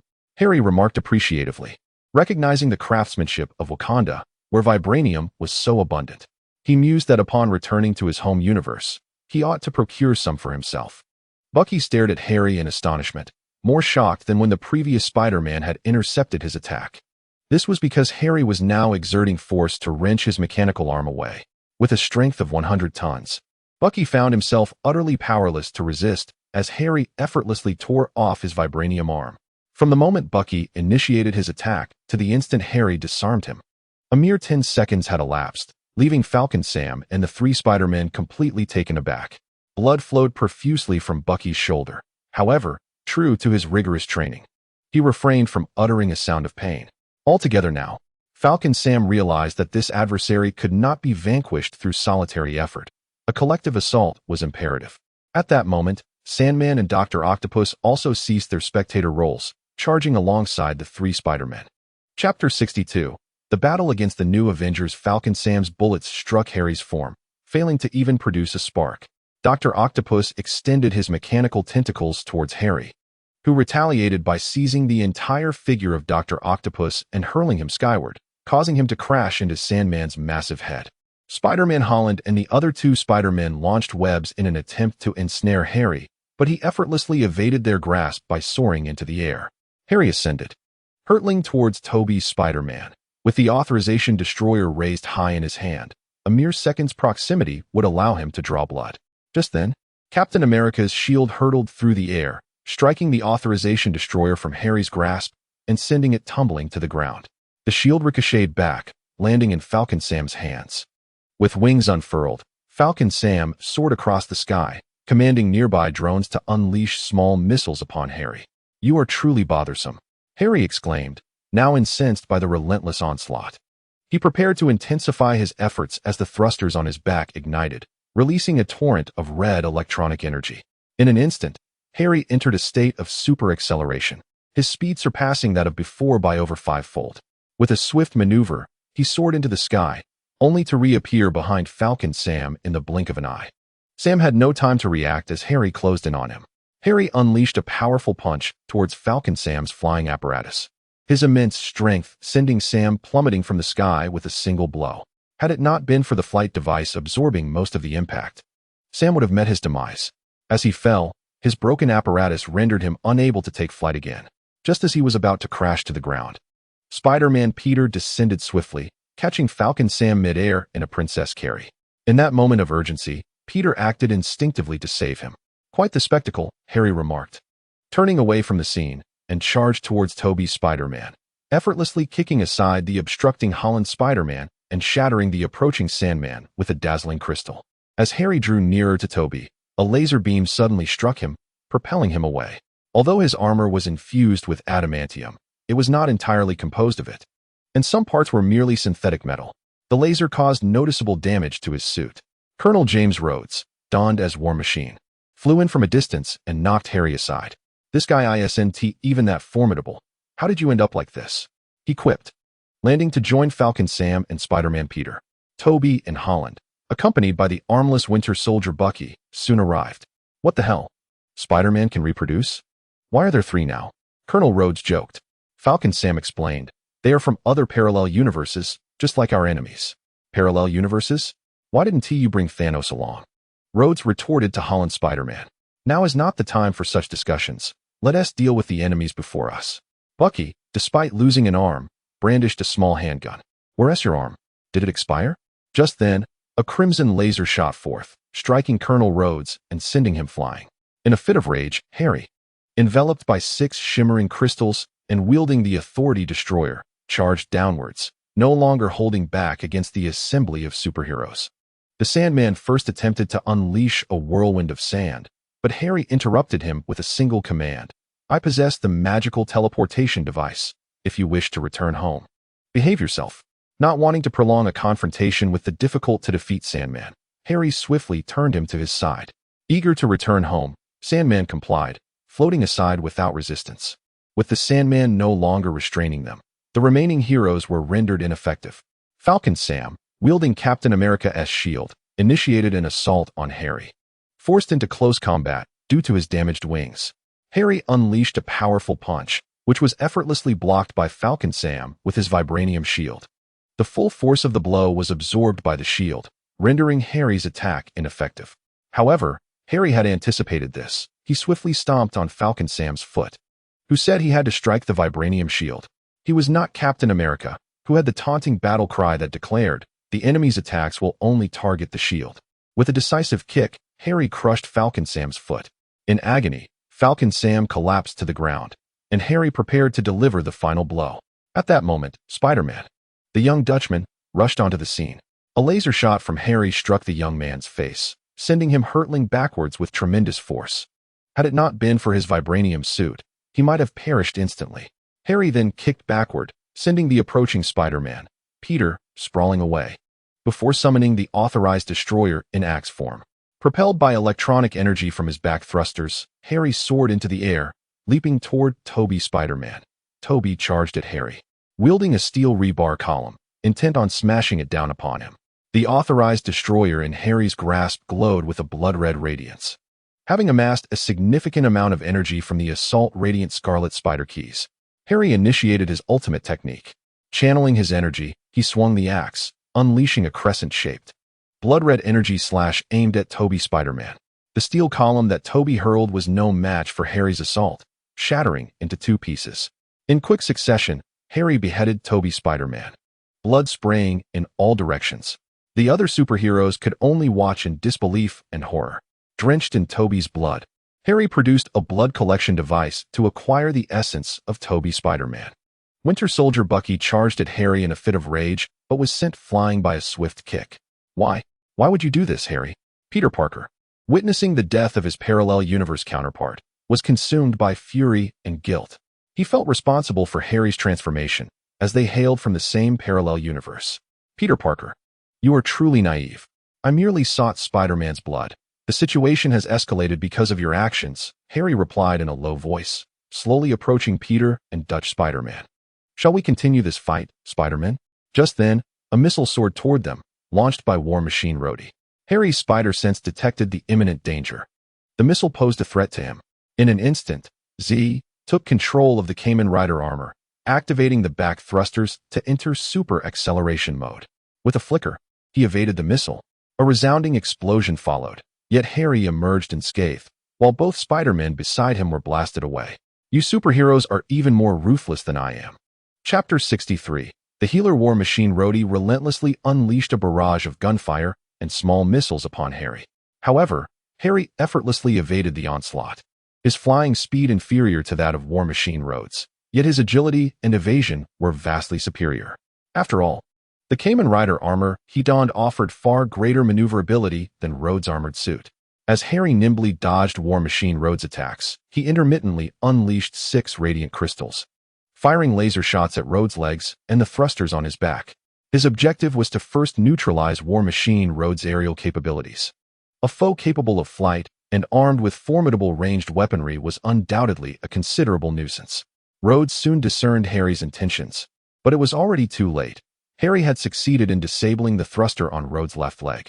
With one thruster compromised, Rhodes momentarily lost his balance. Seizing the opportunity, Harry swiftly withdrew the authorized destructor in its cluster energy form and unleashed his ultimate move, a blood-red laser cannon that struck Rhodes squarely in the chest. A resounding explosion ensued, sending War Machine Rhodes crashing to the ground. Amidst the smoke generated by the blast, Harry advanced, wielding the authorized destructor in its axe form, and approached the incapacitated War Machine Rhodes.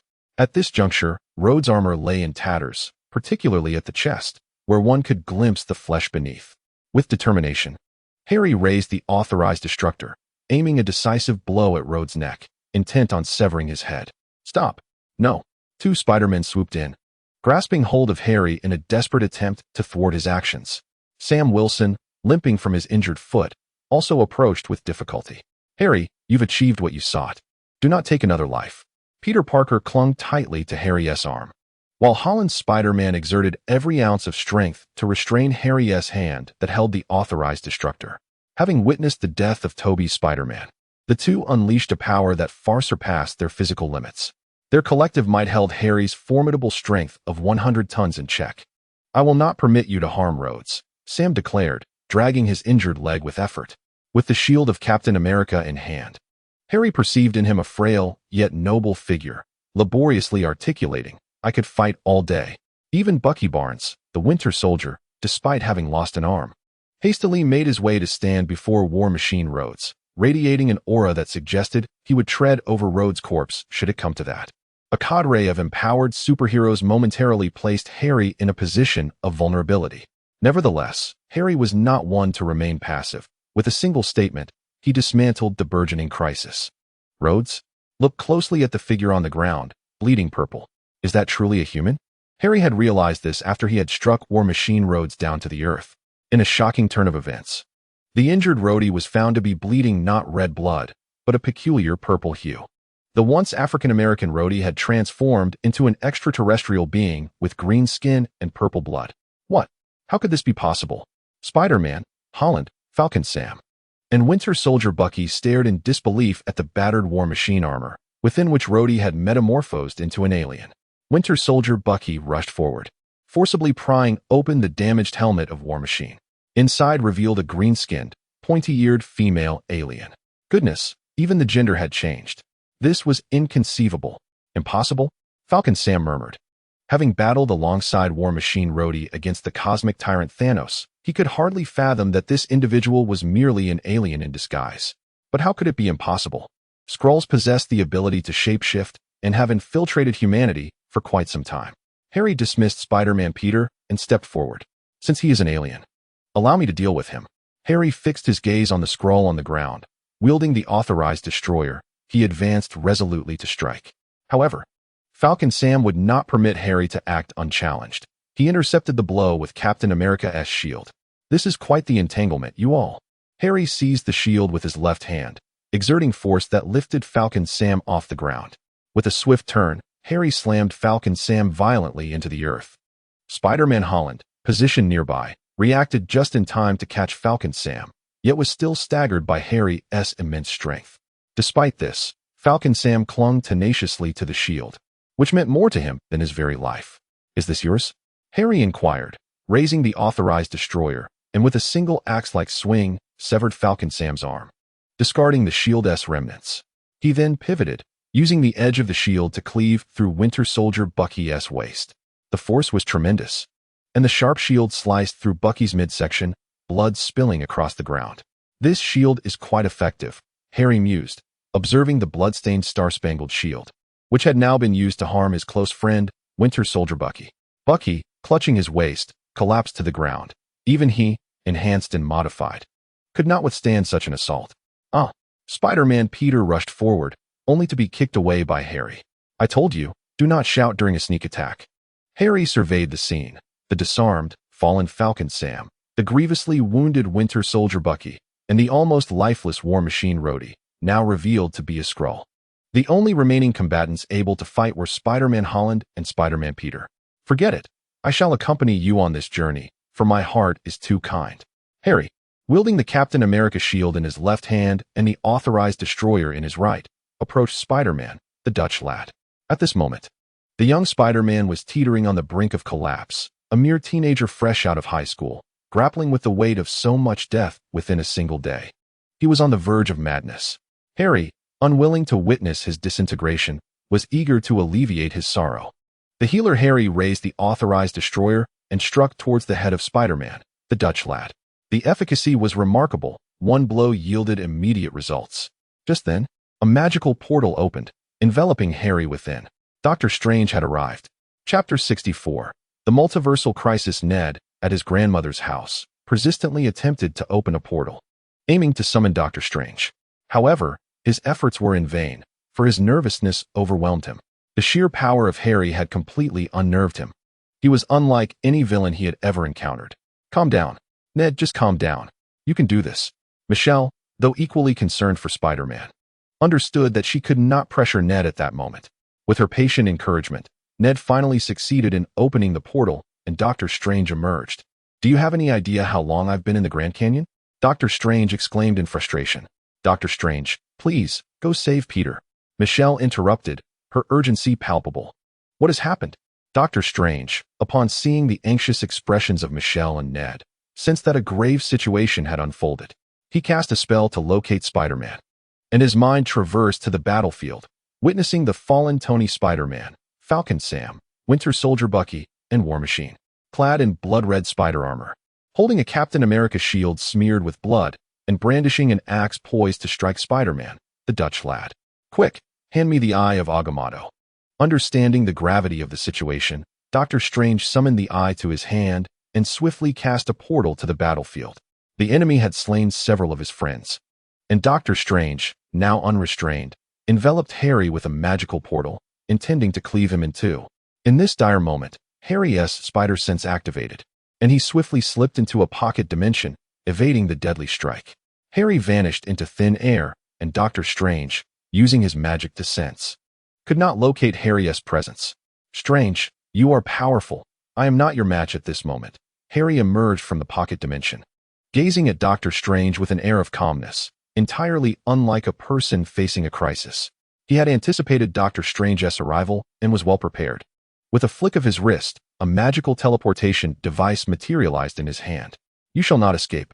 Doctor Strange suspected that Harry intended to activate the magical teleportation device to escape back to a parallel universe. Given the countless lives Harry had taken, it was inconceivable that Doctor Strange would allow him to depart unscathed, for he had no principles against killing. With outstretched hands, the crimson bands of Cyttorak surged forth, ensnaring Harry's wrists tightly. This maneuver could even restrain the cosmic overlord, Thanos, let alone the insignificant Harry. Presently, Harry could not break free through sheer strength. However, he possessed a solution. 6 blood-red, radiant crystals floated around him, unleashing lasers that obliterated the magical teleportation device, unleashing a tremendous surge of arcane energy. The binding spell soared into the heavens, creating vast rifts in the fabric of time and space. The multiversal crisis had begun anew. Harry's form slipped into an interdimensional pocket space, emerging from it and freeing himself from Doctor Strange's incantation. At that moment, Doctor Strange, intent on averting the multiversal catastrophe, was compelled to use magic to control the rifts. Yet, the multiversal fissures were far beyond what Doctor Strange could resolve unaided. He no longer possessed the Time Stone. Seizing the opportunity, Harry retrieved the authorized destroyer. With Doctor Strange distracted by the multiversal turmoil, he had completely forgotten Harry's presence. Harry was not one to refrain from retaliation when struck. Seizing this chance, he aimed to strike down Doctor Strange, perhaps even acquire some magical artifacts in the process. Nevertheless, Harry dared not engage in close combat. Doctor Strange, having once held the title of Sorcerer Supreme, wielded formidable powers, capable of ending Harry in an instant should he take the matter seriously. Thus, he resolved to launch a surprise attack from a distance. Concentrating blood-red energy, Harry focused the authorized destroyer's barrel, unleashing a colossal energy beam that hurtled toward Doctor Strange. Harry executed his ultimate technique, directing the blast straight at Doctor Strange's head. The sorcerer quickly perceived the threat, effortlessly conjuring a portal with one hand to redirect Harry's assault. However, this momentary distraction caused Doctor Strange to lose control over the multiversal rift, which broke free from his grasp and expanded even further. The interconnected multiversal rifts, if left unchecked, threatened total annihilation. Observing this, Harry contemplated entering the interdimensional pocket space, as he had no desire for mutual destruction. Yet, at that precise moment, a green light flashed, and time itself came to a standstill. Everything around him, save for Harry, froze in place. Gazing upward, Harry saw the sky enveloped in green light surrounding the multiversal rift. He was involuntarily lifted into the air, drawn by an unseen force into the multiverse. The green luminescence filled Harry's vision, and at the light's end, he seemed to behold a colossal, infinite tree, an arboreal embodiment of the multiverse, a world tree. At the tree's core sat a throne, upon which a man was seated. Harry could not discern the man's face, yet the moment he laid eyes upon him, an overwhelming urge to kneel washed over him. He had encountered a deity. A profound sensation of weightlessness enveloped Harry as he continued to plummet, unaware of how long he had been in freefall until he finally landed on the ground. "Mr. Osborn, we are ready for departure," Grant Ward respectfully announced from behind Harry. As Harry opened his eyes, he beheld Grant Ward and Shumagorath, then glanced at the Quinjet beside him.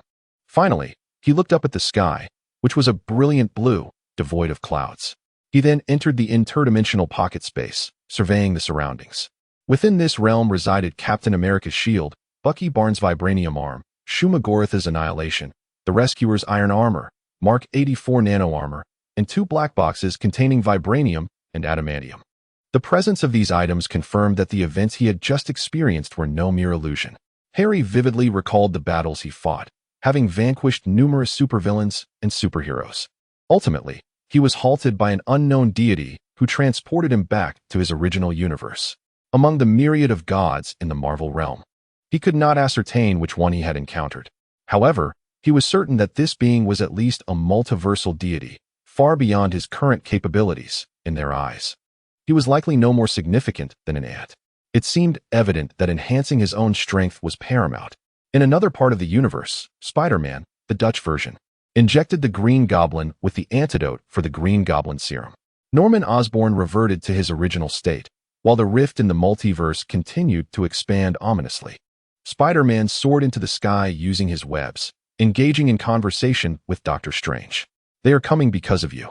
What if I made everyone forget me? They all came because of me. Let them forget me. Let them forget Peter Parker."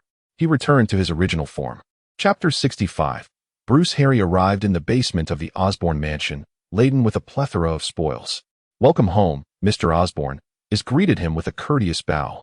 Seeing the delightful Harry exhaled in relief. The relentless violence in the parallel universe had kept him on edge. Now, he finally felt a sense of relaxation. Yet, He understood the necessity of fortifying himself further. The blood of Spider-Man and Tobey's Spider-Man, along with vibranium and nanometal, were crucial. Harry aimed to analyze all of these elements using Stark Industries' manufacturing technology combined with his own to create a unique key, the most exquisite key at this stage. The metallic atomic cluster spider key. As Harry commenced the creation of the new key at a military base in America, General Ross was orchestrating 50 mechanized soldiers preparing to board a large military transport truck, all equipped with heavy weaponry, evidently readying for a formidable confrontation. According to intelligence, Bruce Banner is secretly en route to Las Vegas, and our objective this time is to apprehend him. General Ross elucidated the target to his subordinates. General Ross, Doctor. Bruce Banner has been in hiding for quite some time. I wonder what his purpose is for resurfacing now, one of Ross's aides expressed with concern. Do not fret. Once we capture him, we shall have ample time to unravel his secrets. On the outskirts of Las Vegas, within a fast food establishment along the highway, a frail man clad in tattered clothing, his hat casting a shadow over half of his face, entered. He settled beside a burly giant, whose imposing stature contrasted sharply with the man's slight frame, reminiscent of a grown adult beside a mere child. A cup of coffee, decaffeinated, please, the frail man requested, his voice surprisingly robust despite his delicate appearance. The server acknowledged his order and went to prepare the coffee, while the slender man engaged the giant in conversation. Mr. Creel, Carl Creel, I have been searching for you for quite some time. I know S.H.I.E.L.D. is also on your trail, but rest assured, I am not one of them. I come to assist you. My name is Bruce Banner. He introduced himself. You managed to find me while S.H.I.E.L.D. could not? Creel replied, astonishment evident as he set down his spoon.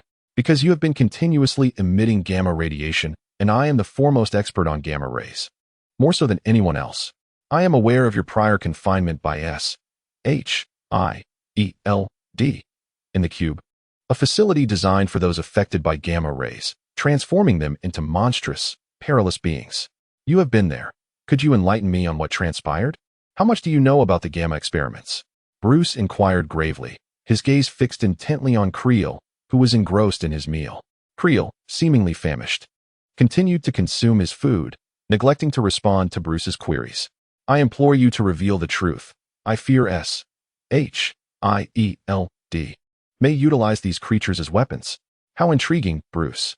It seems you have never inquired how I escaped, Creel finally remarked, rising from his seat, his stainless steel soup spoon in hand, towering over the slight Bruce as if he were a giant. Then, a remarkable transformation occurred. Creel began to morph into a figure entirely composed of stainless steel. He now resembled a titan of iron. Calm yourself, Creel. I am here to help you, Bruce stated just as Creel hurled him away. The frail Bruce was flung like a rag doll, shattering the restaurant's entrance and landing 20 meters away. I know your true nature, Bruce. I have long awaited the opportunity to engage you in battle, Creel said, cracking his knuckles as he advanced towards Bruce. Having been violently thrown to the ground, Bruce felt numerous bones fracture within him, an unbearable pain coursing through his body, igniting his fury. The green radiance sparkled in Bruce's eyes as his muscles, bones, and veins swelled with power. The Hulk emerged, taking control of the frail Bruce's body, transforming him from a man of 176 centimeters into a 3-meter-tall green behemoth.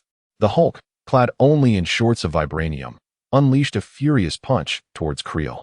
Creel possessed the ability to absorb and transform matter, a power further amplified by gamma radiation. Yet, under the might of the Hulk, he was as defenseless as a child before an adult, crushed and ravaged. With a single blow, the Hulk sent the absorptive Creel flying. Then, he leaped high into the air, catching up with Creel and forcefully slamming him down to the ground. The earth instantly buckled beneath their impact, creating a 3-meter-wide crater.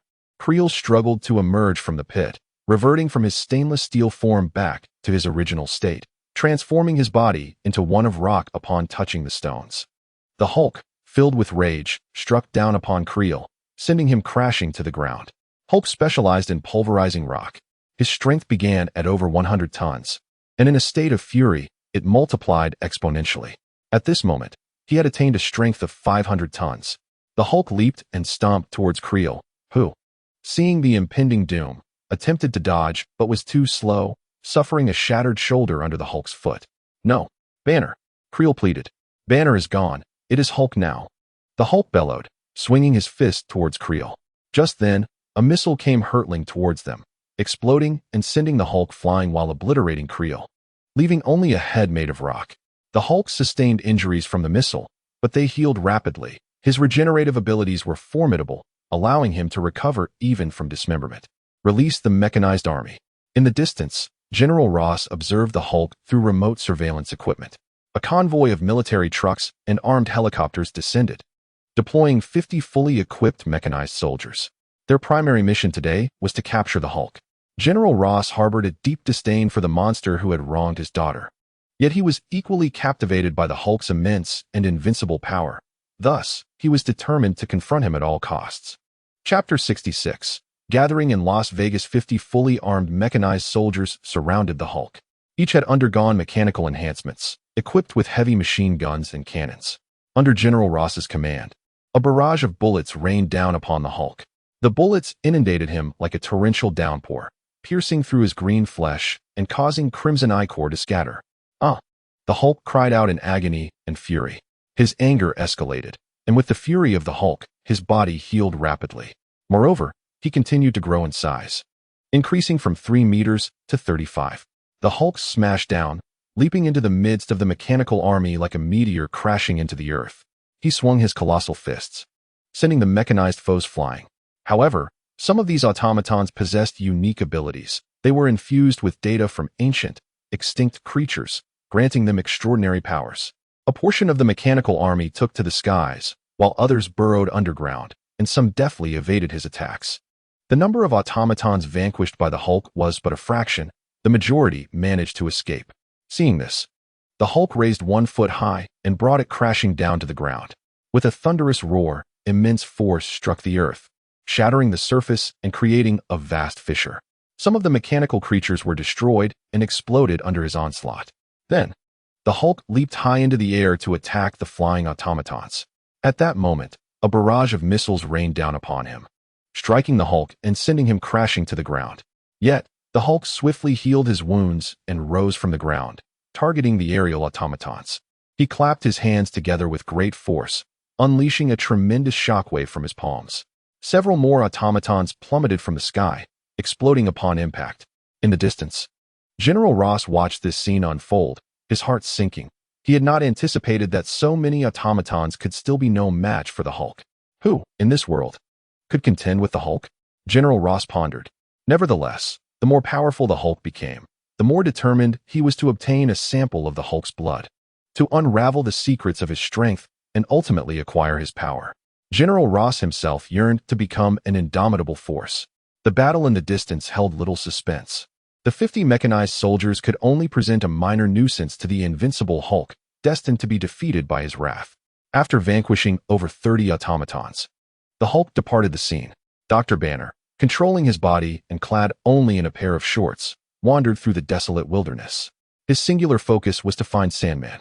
While the Hulk battled the mechanical army, Sandman had absorbed the sand, transforming his form into that of a being composed of grains. He reassembled his body using the sand and was now fleeing. He had not anticipated the Hulk's immense power and invincibility, and he was at a loss as to how to defeat his formidable foe. Unless he could absorb the gamma rays within the Hulk's body, that would fortify him once more. However, for now, his priority was to escape. His destination was Las Vegas, where he intended to replenish his strength, perhaps by acquiring gems to enhance his form. Absorbing Man, Creel, is en route to the vibrant city of Las Vegas, while Dr. Bruce Banner is also heading to the same destination. He retrieves the garments he had previously concealed, along with the gamma ray detector. Aware that a confrontation is imminent, he had prepared a change of attire in advance. Upon acquiring the gamma ray detector, he locates the position of Absorbing Man Creel and hastens towards Las Vegas. "Hello, Harry. This is Ross." General Ross communicates with urgency following the defeat of the mechanized army. At this moment, Harry has crafted an entirely new metallic atomic cluster key, the Crimson Spider. This key, composed of the blood serum from 3 different Spider-Men, has significantly enhanced Harry's innate abilities. His base strength has now reached an impressive 100 tons, indicating that even without transformation, He possesses the might to overpower superheroes such as Spider-Man and Captain America. Furthermore, Harry's strength amplifies dramatically upon transformation. He names this blood-red metallic cluster key the Metal Cluster Spider Slayer key. Masked Rider Metal Cluster Spider Slayer form. Punching power, 500 tons kicking power, 900 tons speed, 0.9 seconds per 100 meters in this form. Harry is utterly unafraid of the Hulk and Thor in their normal states. Of course, the actual outcome remains to be seen in combat. In a confrontation involving 50 mechanized soldiers against the Hulk, they were utterly defeated. I require your assistance, General Ross implores, recognizing that Harry is his sole option for superior combat prowess. The Hulk? Where is he? Harry inquires in a grave tone. After decimating Marvel and battling the new Avengers, he is on the brink of activating Arc Zero. Only with Arc Zero can Harry truly harness the power of artificial intelligence. Therefore, he is in dire need of a grand-scale battle. Engaging the Hulk presents an ideal opportunity to test the capabilities of the new Metal Atomic Cluster Spider Slayer key and assess the disparity between himself and these superheroes. Moreover, a battle with the Hulk is sure to cause substantial destruction, yielding significant amounts of malevolent energy, which would allow him to unlock Arc Zero. Las Vegas. He is in Las Vegas. Within the city of Las Vegas, Thor sits in a bar, ordering a bottle of whiskey neat, indulging in the drink. It has been a month since he arrived on Midgard, Earth. As the Prince of Asgard, he is deeply concerned about the disappearance of his brother Loki, who went missing shortly after arriving on Midgard. Despite his fruitless search across various locations, Thor has begun to develop a fondness for this realm. Disguised as a doctor, he blends in among the humans. When danger befalls, he transforms into the mighty superhero Thor to vanquish his foes. In the realm of Midgard, he acquires new followers and indulges in copious amounts of fine wine, reluctant to return. Despite the repeated urgings of Odin, the All-Father, to come back, he remains disinclined to leave.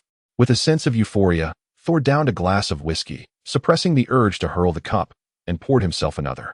However, he did not finish this drink, for a man, entirely composed of diamonds, crashed into the scene, shattering both his table and whiskey. The Hulk has arrived. The Green Giant burst forth, targeting the absorbing man, Crusher Creel. After absorbing the diamond in Las Vegas, Creel, believing himself invincible, sought to confront Bruce Banner for a conversation.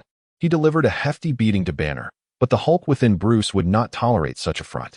Taking control, the Hulk sent Creel flying across the room. The two titanic beings wreaked havoc in the Las Vegas gambling city, prompting screams and frantic escapes from the onlookers. Just then, the previously clear sky darkened ominously. Thunder rumbled. Chapter 67. Hank and Janet. Janet. This place is dreadfully boring. Let us return. I have numerous experiments yet to conduct. A young man named Hank addressed a young woman engrossed in a slot machine. Hank, you promised to relax with me today, replied Janet, a short-haired woman, glancing back at him while continuing her game. Just as Hank began to respond, a tremendous crash reverberated from the bar within the casino. Help! There's a monster. Patrons screamed as they fled, terrified of the terrifying creature. Intrigued by the commotion, Janet abandoned her slot machine and hurried towards the bar. Janet, be careful, Hank exclaimed, fearing for her safety, and rushed after her. Inside the bar, the absorbing man Creel was sent crashing in by the Hulk, wreaking havoc on countless tables and chairs, including Thor's. Enough, you two monsters, Thor bellowed, seizing his staff in anger. These two behemoths had interrupted his drinking and wreaked havoc in the bar. He had to put a stop to their chaos. Raising his staff, the sky darkened further with ominous clouds, and thunder roared as a bolt of lightning descended, illuminating him with electric energy. His crimson cape and black armor adorned him amidst the tempest. The Hulk, having released his grip on Creel, recognized that even in the form of a diamond man, Creel was no match for him. The Hulk relished formidable opponents. Upon seeing Thor, the Green Giant was invigorated. He had never encountered a being as powerful as Thor. Without hesitation, the Hulk leaped forward, aiming a punch directly at Thor. Thor, the god of thunder, has battled countless foes without a single defeat, and he remains undaunted by any adversary's challenge. With his mighty hammer in hand, he charged toward the Hulk. Bang! The colossal figure of the Hulk was sent flying by Thor's strike. However, Thor was also struck by the Hulk's retaliation, plunging 2 meters into the earth. Undeterred, Thor effortlessly leaped from the soil, his hand tingling from the impact, the warrior's blood within him surging. It was the first time he faced such a formidable opponent. Thor soared toward the Hulk, eager to engage this powerful being in a fierce battle. The clash between the two titans was terrifying, reducing surrounding structures to rubble. While the populace fled in panic, as if confronted by the end of days, Janet arrived at the scene, momentarily frozen by the sight of the monstrous duel. "Janet, we must leave. This is not a conflict for us to engage in," Hank urged, grasping her arm. "Hank, we must stop them," she insisted. "No, let the police handle these monsters. That is their duty. The police can't contend with them. I need your strength, your inventions to protect humanity. Look at the civilians around us. They require our assistance," Janet exclaimed, observing the ordinary people caught in the chaos wrought by Thor and the Hulk. Though Hank was primarily focused on his research, his love for Janet was profound. Reluctantly, he conceded, "Janet, allow me to handle this. You are not suited to wield that power just yet." With that, Hank donned a peculiar helmet, removing his coat to reveal a striking red suit, and charged into the fray. A radiant wave of yellow energy enveloped Hank as he enlarged, transforming from an average height to a towering giant of 20 meters. He was none other than Dr. Henry Hank Pym, the Ant-Man. A biochemist and scientist, he had discovered a subatomic particle capable of altering the size of objects, which he named Pym particles, and incorporated them into his combat suit, granting him the ability to change his physical stature at will. "Janet, you stay back and protect the civilians. I will handle these two monsters," he commanded. Janet, too, donned a helmet, transforming into the Wasp. With the enhancement of Pym particles, her strength increased significantly, enabling her to clear debris and rescue those trapped beneath the rubble, even without shrinking. Meanwhile, Hank, now a giant, became increasingly arrogant, aiming a foot at the Hulk and Thor. Sensing the impending danger, Thor swiftly spun his hammer and took flight, evading the attack. The Hulk, however, lacking the same level of intellect, found himself underfoot. "One down, one to go," Hank declared, gazing up at Thor soaring through the sky. "You would do well to keep an eye on your feet." Thor, the god of thunder, kindly cautioned that after a brief encounter with the Hulk, he had come to realize that this formidable green giant was not easily subdued. "What?" exclaimed Ant-Man Hank, bewildered by Thor's words. However, it soon became evident to him why. A tremendous force surged from beneath his massive feet. "Ah!" roared the Hulk in a fit of rage, lifting one of the 20-meter-tall Ant-Man's feet. Losing his balance, Hank toppled backward. The Hulk leapt into the air, seemingly soaring, and struck Hank with a powerful punch to the chin. The sheer force exploded upon Hank's face, but fortunately, thanks to his helmet and Pym particles, he sustained minimal injury. However, the blow left him momentarily dazed. Hulk smash! The Hulk continued to unleash his furious roars, swinging his green fists down upon Ant-Man Hank. Cracks began to form in Hank's helmet, and it appeared that the Hulk was on the verge of annihilating him. Should the helmet be destroyed, it was likely that Hank would be torn apart by the Hulk in an instant. At that moment, Thor's enchanted hammer, Mjolnir, hurtled through the air like a shooting star, striking the Hulk and sending him flying away from Ant-Man. The Hulk, in his normal state, weighed 100 tons. But after this bout of fury, his weight had escalated to 700 tons and continued to rise. Thor, in his normal condition, possessed 1,000 tons of strength, enhanced by the power of lightning. Thus, he was able to momentarily subdue the Hulk. Thor called Mjolnir back to his hand and raised it toward the heavens, summoning a bolt of lightning that struck the green giant. The lightning coursed through the Hulk's body, leaving him bloodied. Yet his remarkable healing ability allowed him to endure it as if bathing in a storm. By the time Thor's assault ceased, the Hulk had returned to his original state. His height now increased by 0.2 meters to 37 meters, and his strength had surged to 800 tons. Seeing the unscathed Hulk, Thor furrowed his brow, gripping his hammer tightly as he focused intently on his adversary, preparing for a serious confrontation. At that moment, Ant-Man Hank regained his footing, now fully aware of the Hulk's might, and resolved to join forces with Thor to tackle this colossal threat. In the sky, a Quinjet approached. "Harry, perhaps we should retreat for now?" Natasha, observing the battle through the drone's camera, suggested. The three superheroes before her were each more powerful than the last, and she, as a Kamen Rider, recognized the limitations of her armor's strength, realizing she was ill-equipped to engage in such a high-level conflict. She planned to evacuate the crowd first, then request support with heavy weaponry. The Kamen Riders also have their limits. This is not a war in which we can participate. No, You are mistaken, Natasha. Harry opened the cockpit and gazed down at Thor, the god of thunder, Hulk, the Green Giant, and Ant-Man, Hank. Kamen Riders are limitless. With that declaration, Harry leapt into the air, embracing the sky, plummeting towards the ground. Chapter 68. The monsters Harry descended from the heavens.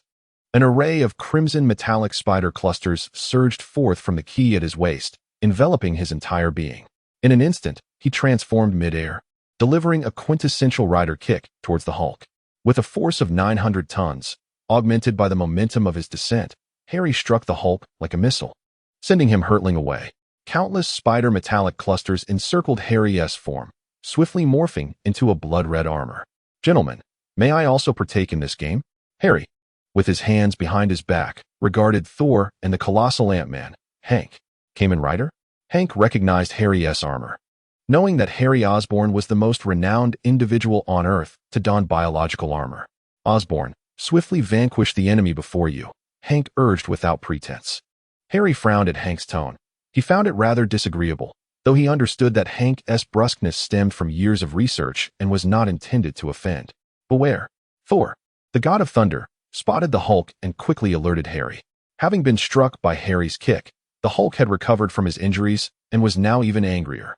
Leaping towards Harry. Without turning, Harry summoned the crimson metallic clusters behind him, forming a cluster shield to intercept the Hulk's charge. Crafted from vibranium, adamantium, and Osborn's proprietary alloy, the atomic metal clusters were of unimaginable hardness. Astonishingly, even the Hulk, whose strength reached 900 tons, was unable to shatter Harry's metallic shield. The Hulk roared in fury, wildly swinging his fists in a frenzy of attacks towards Harry. Yet, no matter where the Hulk struck, the metallic clusters consistently deflected his blows. How is this possible? Hank marveled at Harry's metallic armor in disbelief. Is this atomic metal? Nanometal material? While current technology has indeed reached the realm of nanometal, to see it utilized in combat armor, and to be capable of free-floating manipulation, was unprecedented. As a genius scientist, Hank had never encountered such armor before. Momentarily forgetting that he was still in his giant form and amidst a battle.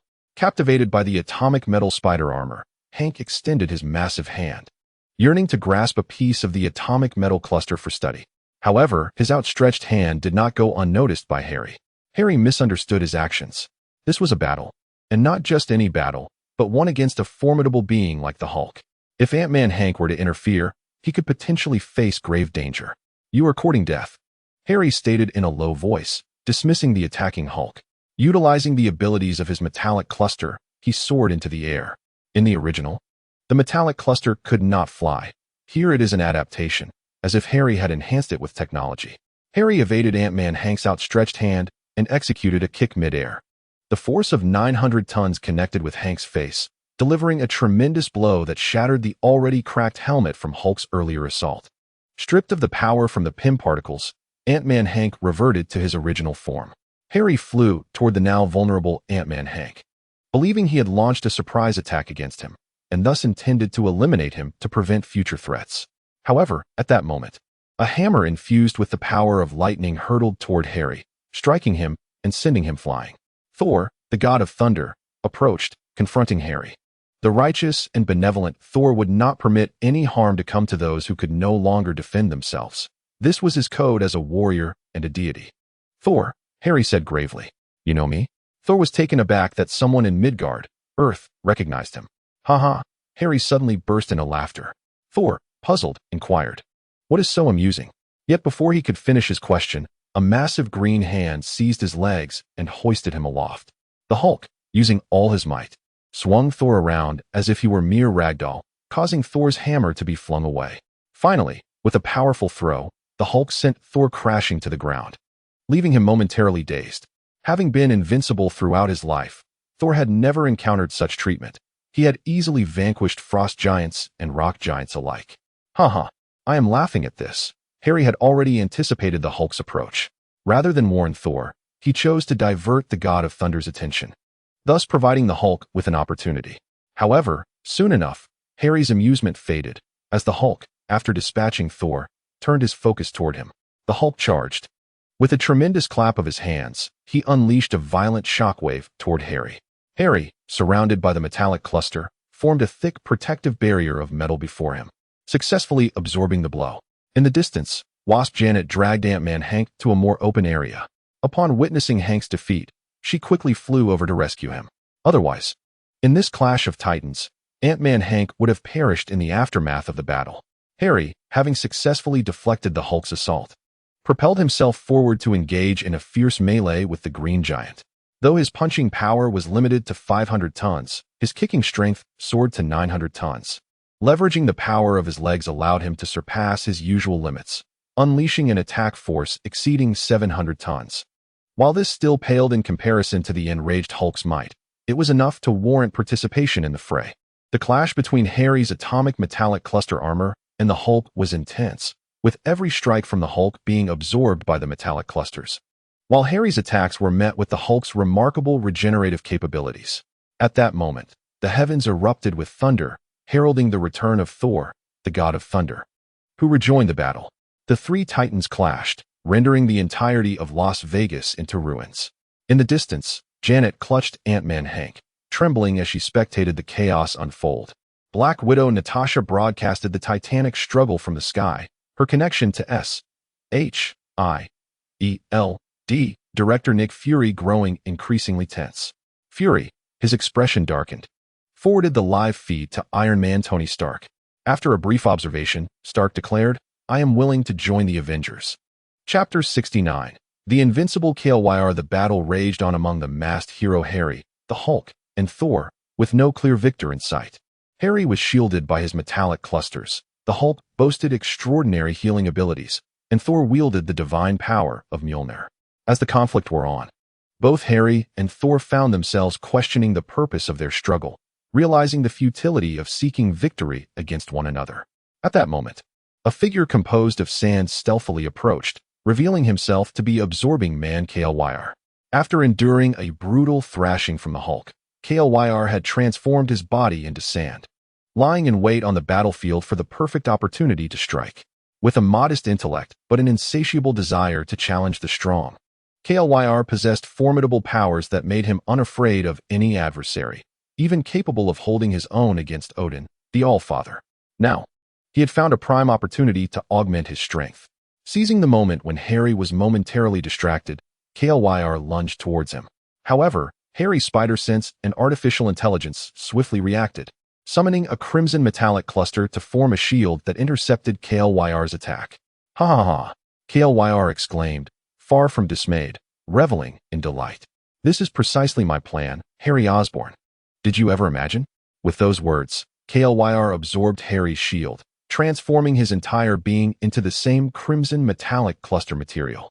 Now fully encased in the metallic substance, KLYR advanced confidently towards Harry, morphing his right hand into a colossal metallic cluster blade, ready to strike. Harry Osborn deftly evaded the onslaught, his speed surpassing that of the Absorbing Man, Creel. He unleashed a flurry of punches, akin to a tempest, directed at Creel. However, due to the similarity in material composition between Creel's physique and Harry's Kamen Rider armor, his strikes not only proved ineffective but also resulted in Creel absorbing a significant amount of Harry's metallic clusters. How intriguing! A smirk graced Harry's lips as he regarded the Absorbing Man with keen interest. Even though Creel had assimilated his metallic clusters, Harry remained unfazed. He retreated, opting to refrain from further combat with Creel. He required more combat data on Creel, a task that could not be undertaken alone. Fortuitously, he had two free laborers at his disposal. "Thor, I seem to be at an impasse. Perhaps you should give it a try." Harry feigned exasperation as he addressed Thor. Upon hearing this, Thor furrowed his brow, sensing something amiss, yet his lack of intellect left him unable to articulate the source of his discomfort. With Creel now advancing towards him, there was no time for contemplation. Thor preferred the direct approach of combat over idle thought. Grasping Mjolnir, he struck fiercely at Creel's metallic clustered form. The blow created a significant dent, but it quickly reverted to its original state. The nanomaterials possessed remarkable restorative properties, and Creel, having absorbed the metallic clusters, gained similar regenerative abilities.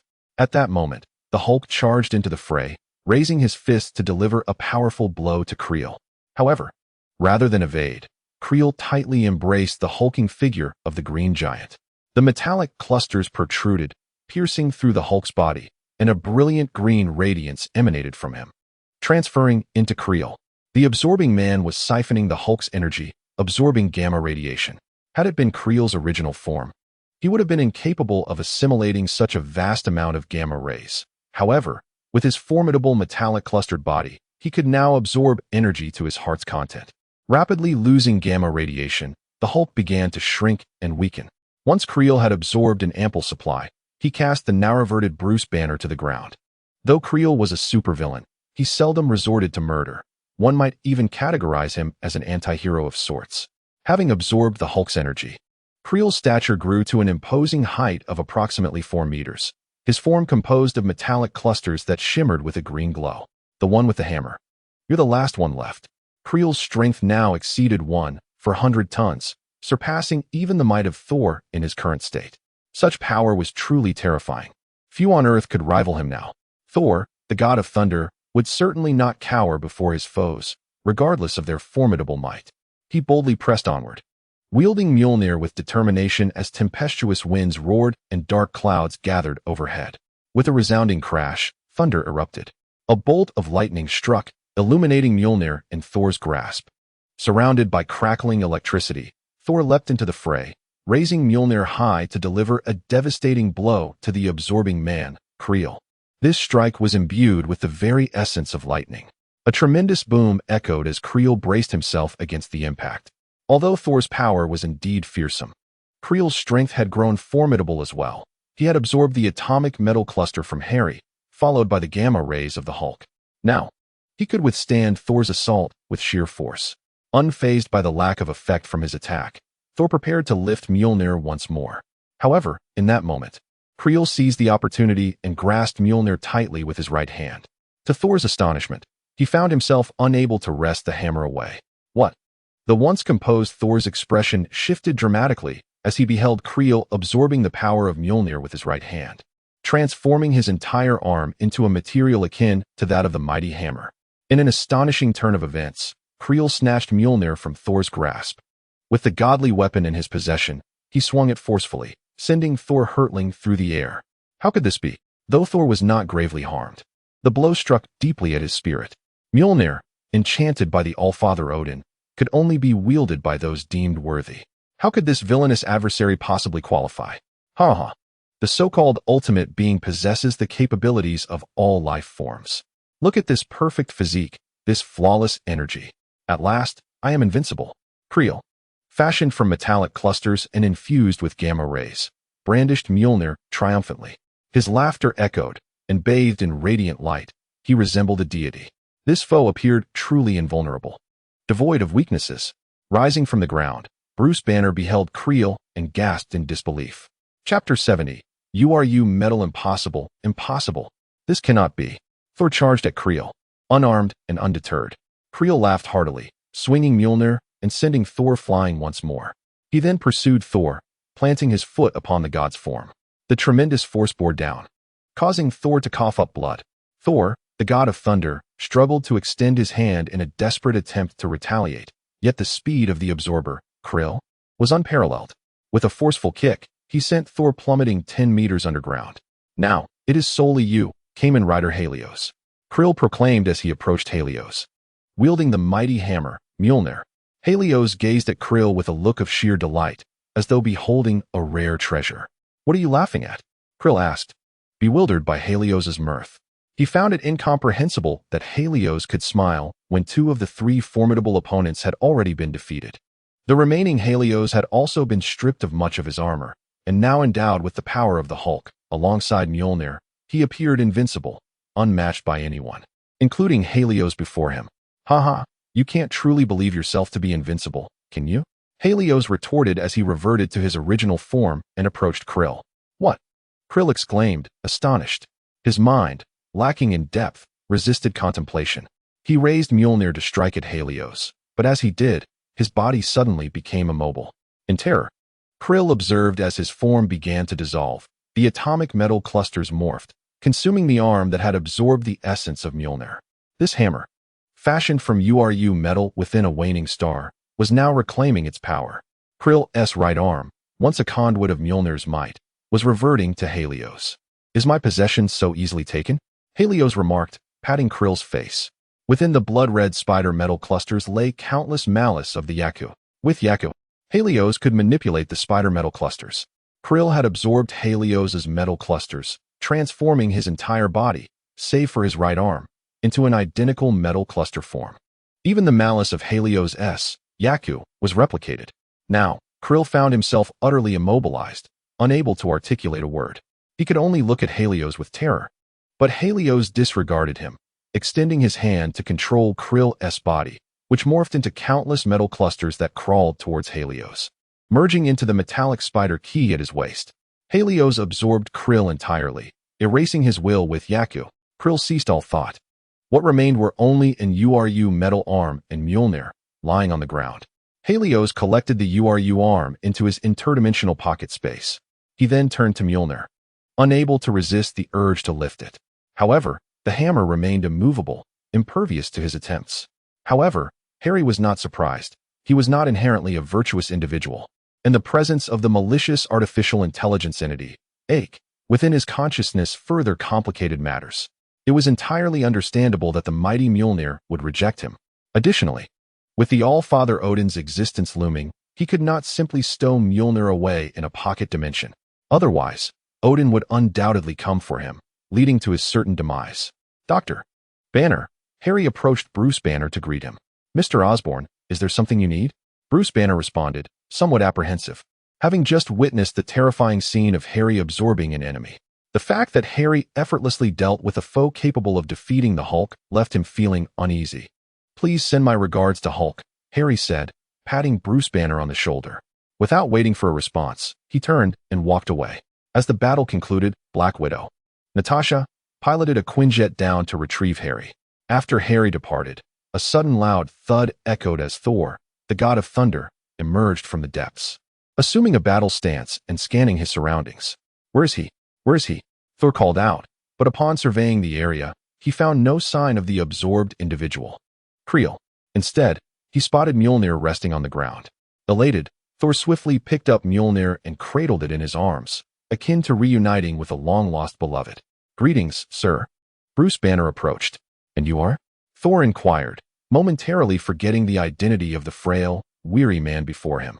I am the Hulk, Bruce Banner replied, scratching his head awkwardly. The large green fellow? Ah, yes, you transformed back into a human. Thor suddenly recalled who this individual was. Just then, a Quinjet flew overhead, and a man with thick, lustrous black hair descended from the aircraft. Hello to both of you. I am Phil Coulson from SHIELD. With a friendly demeanor, Coulson, sporting an electronic wig from Osborn Industries, greeted Bruce and Thor. SHIELD. Are you here to apprehend me? Bruce Banner's impression of SHIELD was quite unfavorable, as many victims of gamma radiation had been taken by the organization. No, Dr. Banner. I am here to request both of you to come with me to SHIELD. I would like to discuss a matter concerning Harry Osborn. Coulson explained to Bruce. Upon hearing Harry Osborn's name, Bruce agreed to Coulson's request, still reeling from the shocking scene of Harry absorbing an enemy. Regarding Harry Osborn? At that moment, Ant-Man Hank approached, having returned to his normal form. He was accompanied by Janet and came to stand beside Coulson. If it pertains to Harry Osborn, I too am willing to attend, Hank stated gravely. That is splendid. It would be an honor for SHIELD, Coulson exclaimed with excitement. Chapter 71. The 1,000 hostage taker Harry arrived at the Osborn villa aboard a Quinjet. Upon reaching the villa, he promptly instructed his secretaries to manipulate the media, announcing that he was responsible for the recent events in Las Vegas. This battle was merely a step away from activating the Arc Zero. The Hulk's fury had bestowed upon him a wealth of malice points, yet he still required a little more. Eager to expedite the process, Harry decided to tarnish his own reputation through the media to amass the necessary malice points, unencumbered by the opinions of other factions. The only exception might be that supreme sorcerer who potentially existed in this world, though he had yet to encounter him. Having given his directives to the Osborn Group's secretary, Shamagia, Harry descended underground, where he aimed to forge a unique weapon, the 1,000 hostage taker. Originally an exclusive weapon of the Zaya Corporation, the weapon's data had been acquired by the Ark, allowing for its creation through their means. Although the weapon could have been forged long ago, its usage was limited to absorbing the capability data from the series Kamen Rider 01. However, with access to the metallic cluster formed from the absorption of the being Krill and URU metal, Harry intended to harness Krill's power in crafting this weapon. He began the analysis by placing the metallic cluster and URU metal into the manufacturing machine and issuing commands. The machine commenced its automatic deconstruction. Soon, Harry isolated the gamma radiation energy from the Hulk, encapsulating it in the metallic cluster and storing it in his dimensional pocket. Lacking the capability to research gamma radiation at present, he opted to store it for future use. Next, Harry proceeded to analyze the genes of the being Krill, extracting its biological data to construct the 1000 hostage taker. With the aid of advanced manufacturing technology and data extraction machines from Zaya, Harry swiftly completed the weapon. The 1000 hostage taker, crafted entirely from URU metal and enveloped in a layer of metallic cluster, was an awe-inspiring creation. It possessed the ability to absorb biological energy and enhance the output of power. Furthermore, having absorbed energy from Thor's hammer, Mjolnir, this weapon also bore the capacity to summon lightning, albeit not as potent as Mjolnir, lacking the blessing of the All-Father Odin and the craftsmanship of the Dwarven Masters. Nevertheless, in terms of hardness, it was formidable enough to withstand a clash with Mjolnir. While Harry was engaged in weapon crafting, within the confines of the Triskelion building of S.H.I.E.L.D., Ant-Man Hank, Wasp Janet, and Dr. Bruce Banner arrived, led by Agent Phil Coulson. Thor, however, harbored mistrust towards organizations like S.H.I.E.L.D. and chose to depart from the scene. Coulson directly led the trio into a vast armory dedicated to the manufacturing of weaponized armor. This facility was equipped with specialized apparatus capable of automating the production of Iron Man suits. Under the guidance of Tony Stark, armed automatons were crafted here. Stark had reached an agreement with S.H.I.E.L.D., wherein the agency would finance the mass production of Iron Man suits to bolster their own defenses.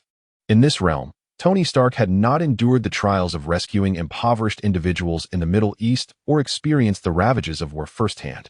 He remained blissfully unaware of the extensive destruction that could ensue from the large-scale manufacture of weaponry. The Tony Stark of today was not the superhero he once was. He was still the arms dealer. With the assistance of S.H.I.E.L.D.,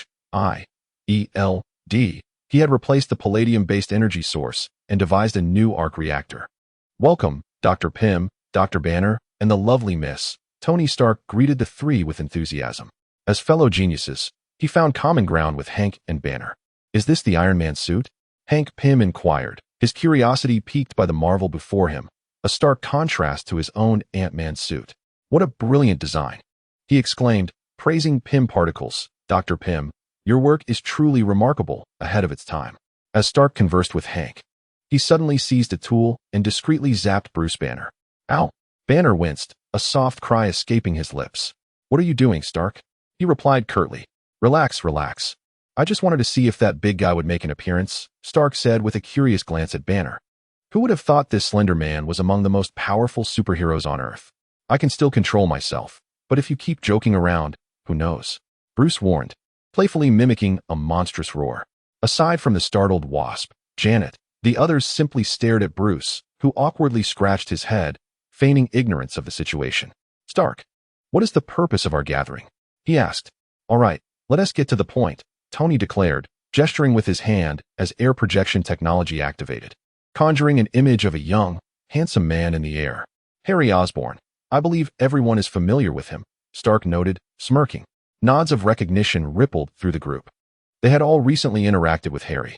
Stark then waved his hand again, and a video began to play, showcasing Harry's transformation from his initial form as Kamen Rider 01 to the final blood-red spider-metal cluster form. Harry Osborn, self-proclaimed Kamen Rider, president of Oscorp, and leader of the Thunderbolt team, a renowned superhero, Stark concluded. "Today, we shall deliberate on the pressing question. If he were to spiral out of control, who could possibly rein him in?" Tony Stark spoke solemnly. Just then, the projection began to display footage of Harry Osborn, Thor, the Hulk, the formidable Kree, and Ant-Man Hank battling in unison. As the visuals unfolded, both Ant-Man Hank and Bruce Banner appeared increasingly perturbed. Ant-Man Hank was utterly overwhelmed, while Dr. Banner's alter ego, the Hulk, proved equally incapable of halting Harry. I comprehend your implication, Stark. But what course of action do you propose? Ant-Man Hank approached, seeking a definitive answer from Tony. We require a strategy, one that can thwart Harry Osborn when he tires of his superhero antics and descends into chaos. I have dubbed this initiative the Counter Kamen Rider. Counter Kamen Rider plan? Bruce Banner queried, his brow furrowed in perplexity. This scheme will be spearheaded by the three of us, developing a series of biomechanical armored robots as our arsenal. Tony Stark elucidated. I shall provide the technology for the armored robots and the arc reactor energy source. Dr. Pym will supply Pym particles to miniaturize the robots for mobility and magnify them for enhanced defensive capabilities. Dr. Banner will contribute bioenergy technology to integrate with the armored robots. Thus, the three of us shall forge an ultimate weapon that surpasses Harry Osborn. With each word from Stark, Bruce Banner's expression grew increasingly grave. There exists a critical concern, Stark. How can you ensure this power will not be commandeered by others? Harry Osborn possesses advanced artificial intelligence manufacturing capabilities. It is difficult to ascertain whether he has already devised a superintelligent AI. Bruce Banner raised his concerns. He was acutely aware of the catastrophic consequences if such power were to be misappropriated. While the biomechanical armors boasted formidable strength, their reliance on network control posed significant risks. Should anything go awry, the repercussions could be dire. However, there is an entity that can impeccably address this dilemma, Ant-Man Hank interjected. Tony Stark evidently recognized the solution as well. The two exchanged knowing glances and simultaneously proclaimed, artificial intelligence. Artificial intelligence could flawlessly resolve this issue. If we could create a perfect super AI with self-awareness, we would be able to thwart Harry Osborn's incursions. This is precisely why I summoned both of you. Tony Stark articulated, clarifying that while he could independently construct powerful robots, the intention behind enlisting Dr. Pym and Dr. Banner was to develop the AI. His solo attempts had proven insurmountable. I had contemplated this matter previously, Ant-Man Hank remarked as he retrieved his phone and connected it to the air projection device. With a deft swipe, he opened a folder containing a segment of data along with a name, Ultron. This is the name I designated for the artificial intelligence I previously conceived. Long ago, I aspired to create a superintelligence to assist me in my endeavors, yet ultimately, I faced failure. However, with the aid of both of you, I am convinced that this plan will surely succeed, exclaimed Hank Pym, the Ant-Man, brimming with excitement. Thus, three extraordinary geniuses, Iron Man Tony Stark, the Hulk Bruce Banner, and Ant-Man Hank Pym, formulated a plan within a workshop that they would later come to deeply regret. In the bustling heart of New York City, within the precinct of the police department, a rotund officer was interrogating a 17-year-old girl with short black hair. Angelina Jolie. The girl, clad in punk attire and chewing gum, replied nonchalantly, "Is this a place for your games?" The officer, abandoning his previously amiable demeanor, slammed his hand upon the table with force. Noticing her indifference, he stood up and attempted to handcuff her, intending to teach her a lesson about respect. However, as he reached for her hand, the rebellious girl reacted defiantly. "Don't touch me," she exclaimed, and in her effort to escape the handcuffs, she inadvertently unleashed a shockwave from her palm. The shockwave sent the hefty officer flying, causing the entire precinct to tremble violently. The officers present were momentarily stunned. Yet their training kicked in, prompting them to swiftly draw their firearms and aim at the girl. "Don't move. Raise your hands," they commanded, requesting backup. Blue alert, superpowered criminal. In New York City, officers frequently encountered supervillains and adhered to a strict protocol, summon reinforcements and refrain from engaging unless absolutely necessary. For no amount of officers could afford to be sacrificed recklessly. As the rotund officer lay incapacitated, the remaining officers refrained from emptying their magazines as they would against ordinary criminals. Given the uncertainty surrounding the girl's powers, discharging their weapons could exacerbate the situation. Instead, they called for backup, allowing those equipped to handle such matters to intervene. After all, earning merely $3,000 a month, one must not gamble with their life. "It wasn't me," the girl stammered, her words tumbling forth. Once an ordinary girl, she had never anticipated possessing superhuman abilities. She was merely a slightly rebellious teenager, and her current predicament stemmed from a petty crime, a mere theft that had led to her capture. "See, I don't have any superpowers," she asserted in an attempt to prove her innocence, extending her hand and waving it gently. Get down, an officer shouted, promptly dropping to the ground, with his colleagues following suit, showcasing their adept training. Yet, they had merely panicked, for after the girl waved her hand, nothing transpired. I told you, she sighed in relief, yearning to remain an ordinary individual rather than transform into a superpowered monster. However, just as she exhaled, her hand unexpectedly emitted another shockwave, shattering the walls around her. How is this possible? The girl gazed in disbelief at her hand, then at the ravaged wall, and finally at the officers who were now cowering in fear. Perceiving her as a monster, the young girl finally embraced the reality of her extraordinary abilities, feeling an urgent need to escape the confines of the police station. As she stepped through the entrance, a young man rushed towards her, blocking her path. Daisy Johnson? He inquired. No, I am not Daisy Johnson. My name is Corsette.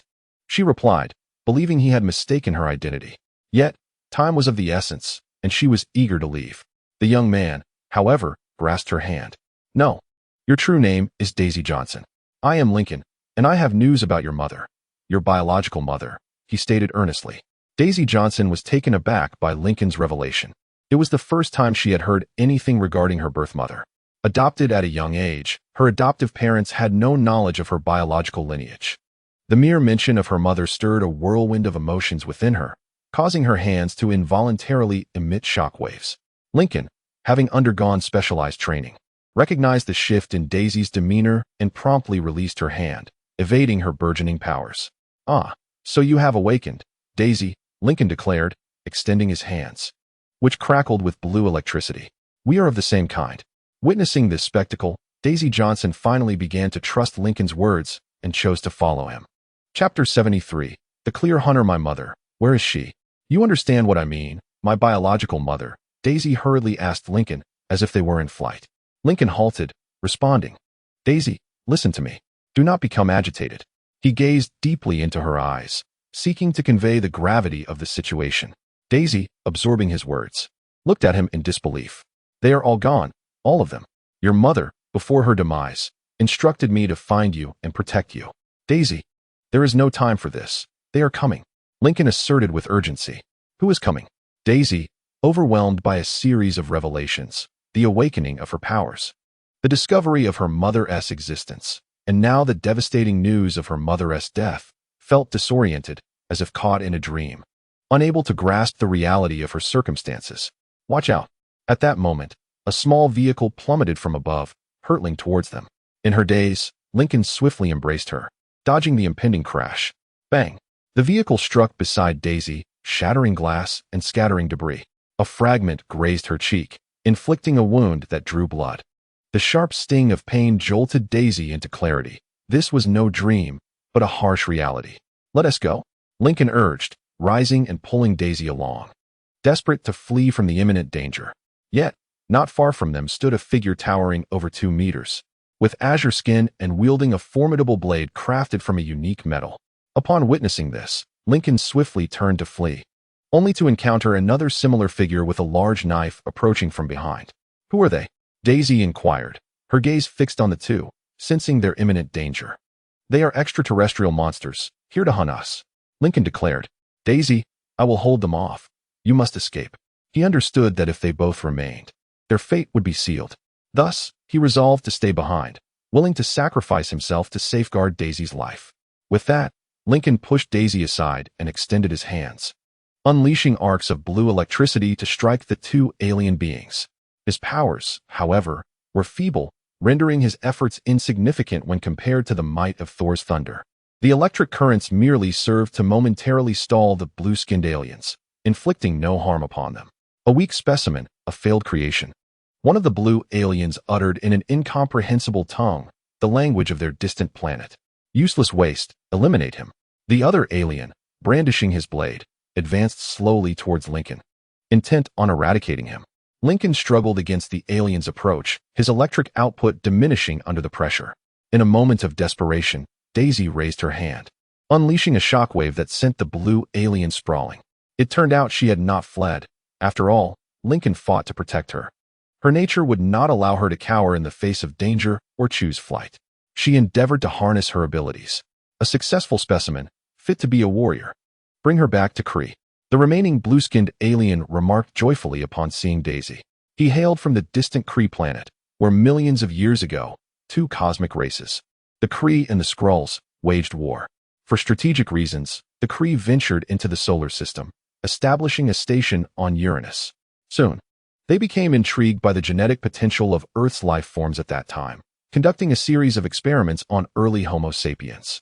These experiments had dual significance: to research and prevent potential stagnation in their evolution, and to create formidable mutant soldiers for the battlefield. However, when they successfully birthed a race of extraordinary humanoids, for reasons unknown, the Kree abandoned their creations. These beings gradually evolved into a powerful race known as Inhumans. Daisy was a descendant of the Inhumans, merely raised by ordinary people due to certain circumstances. Now, the Kree had returned to Earth, seeking to enlist the successful and powerful Inhumans as formidable warriors, intent on purging the weaker Inhumans in a ruthless massacre. Daisy's mother was tragically slain by the Kree due to her insufficient strength, and alongside her, many companions perished as well, resulting in the near extinction of the Inhuman race on Earth. Only Lincoln survived. Before her untimely demise, Daisy's mother informed Lincoln that the Kree possessed a machine designed to hunt Inhumans, imploring him to rescue her daughter. Raised by Daisy's mother from a young age, Lincoln honored her request and arrived at the scene. Before Daisy stood a Kree warrior, a member of the hunting squad.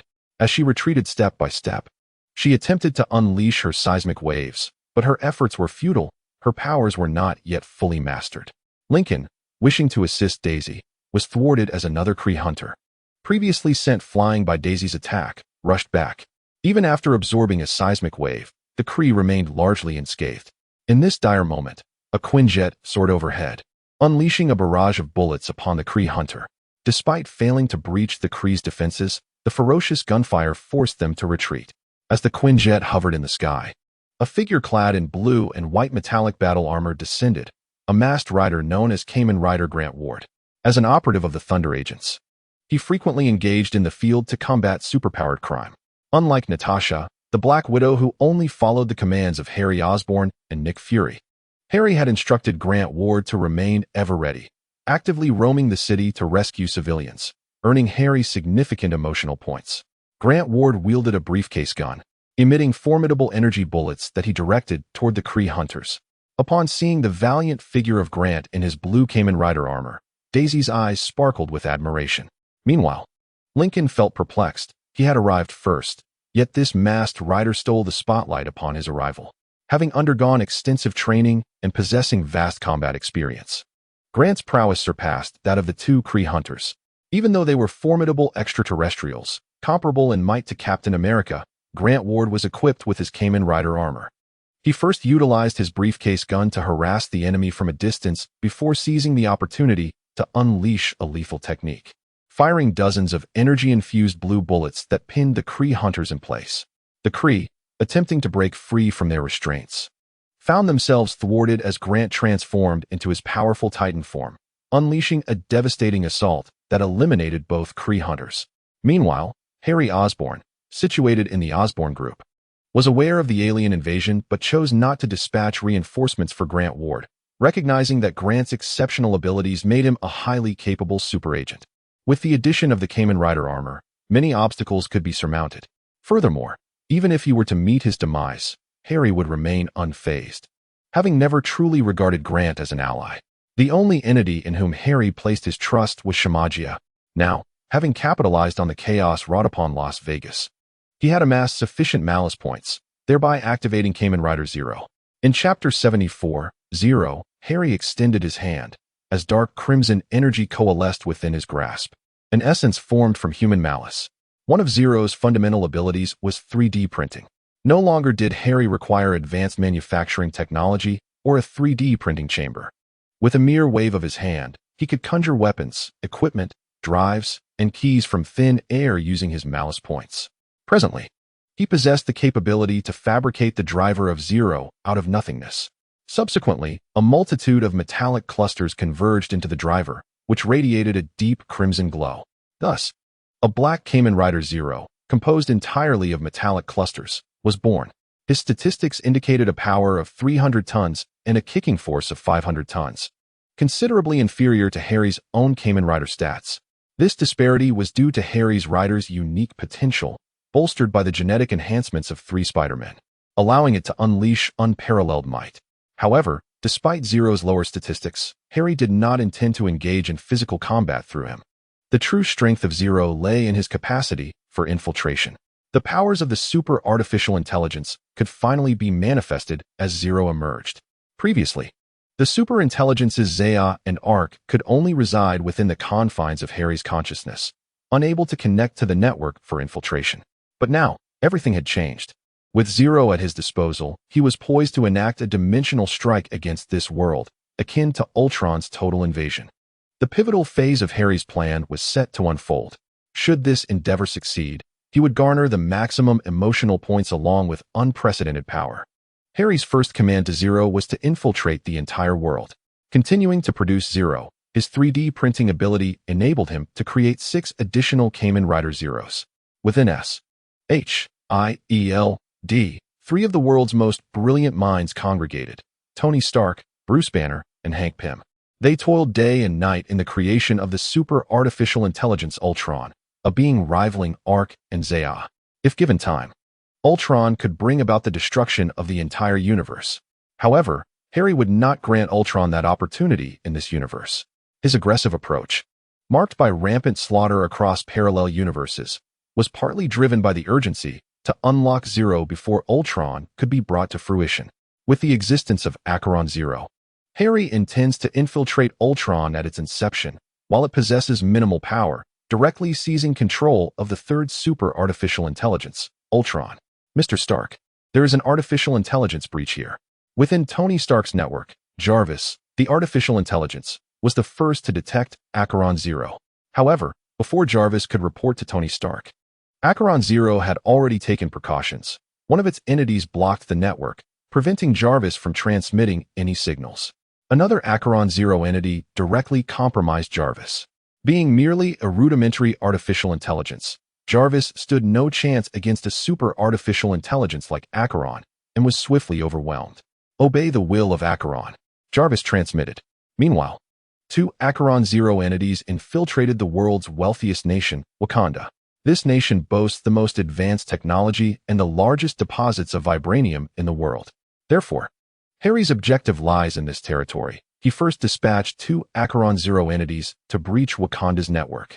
Lurking there, he awaits the opportune moment to conquer Wakanda. With access to the vibranium mines, he would be capable of producing countless Acheron Zero entities. The vibranium ore is an asset Harry cannot afford to lose. On another front, Acheron Zero arrived at NASA, infiltrating its network. Here, a brilliant scientist named Reed Richards, his fiancée Susan Storm, her brother Johnny Storm, and pilot Ben Grimm were engaged in space simulation training in preparation for a mission set to launch in 3 months. Accompanying them was a young man named Victor Von Doom. These individuals would soon encounter cosmic rays in space, transforming them into super beings. The first 4 are renowned members of the superhero team, the Fantastic Four: Mr. Fantastic, Human Torch, Invisible Woman, and Thing. Among them, Reed Richards, Mr. Fantastic, is one of the brightest minds in this universe. Yet, as with many geniuses, his intellect brings forth myriad troubles. Although he is a superhero, he has made numerous mistakes in the future. Victor Von Doom, after exposure to cosmic rays, becomes the infamous villain Dr. Doom. His intellect rivals that of Reed Richards and Tony Stark, earning him the moniker Doom the God. With the presence of these individuals, significant events are destined to unfold in the future, even those that Harry Osborn cannot resolve. Therefore, Harry dispatched Acheron Zero to thwart these potential cosmic threats.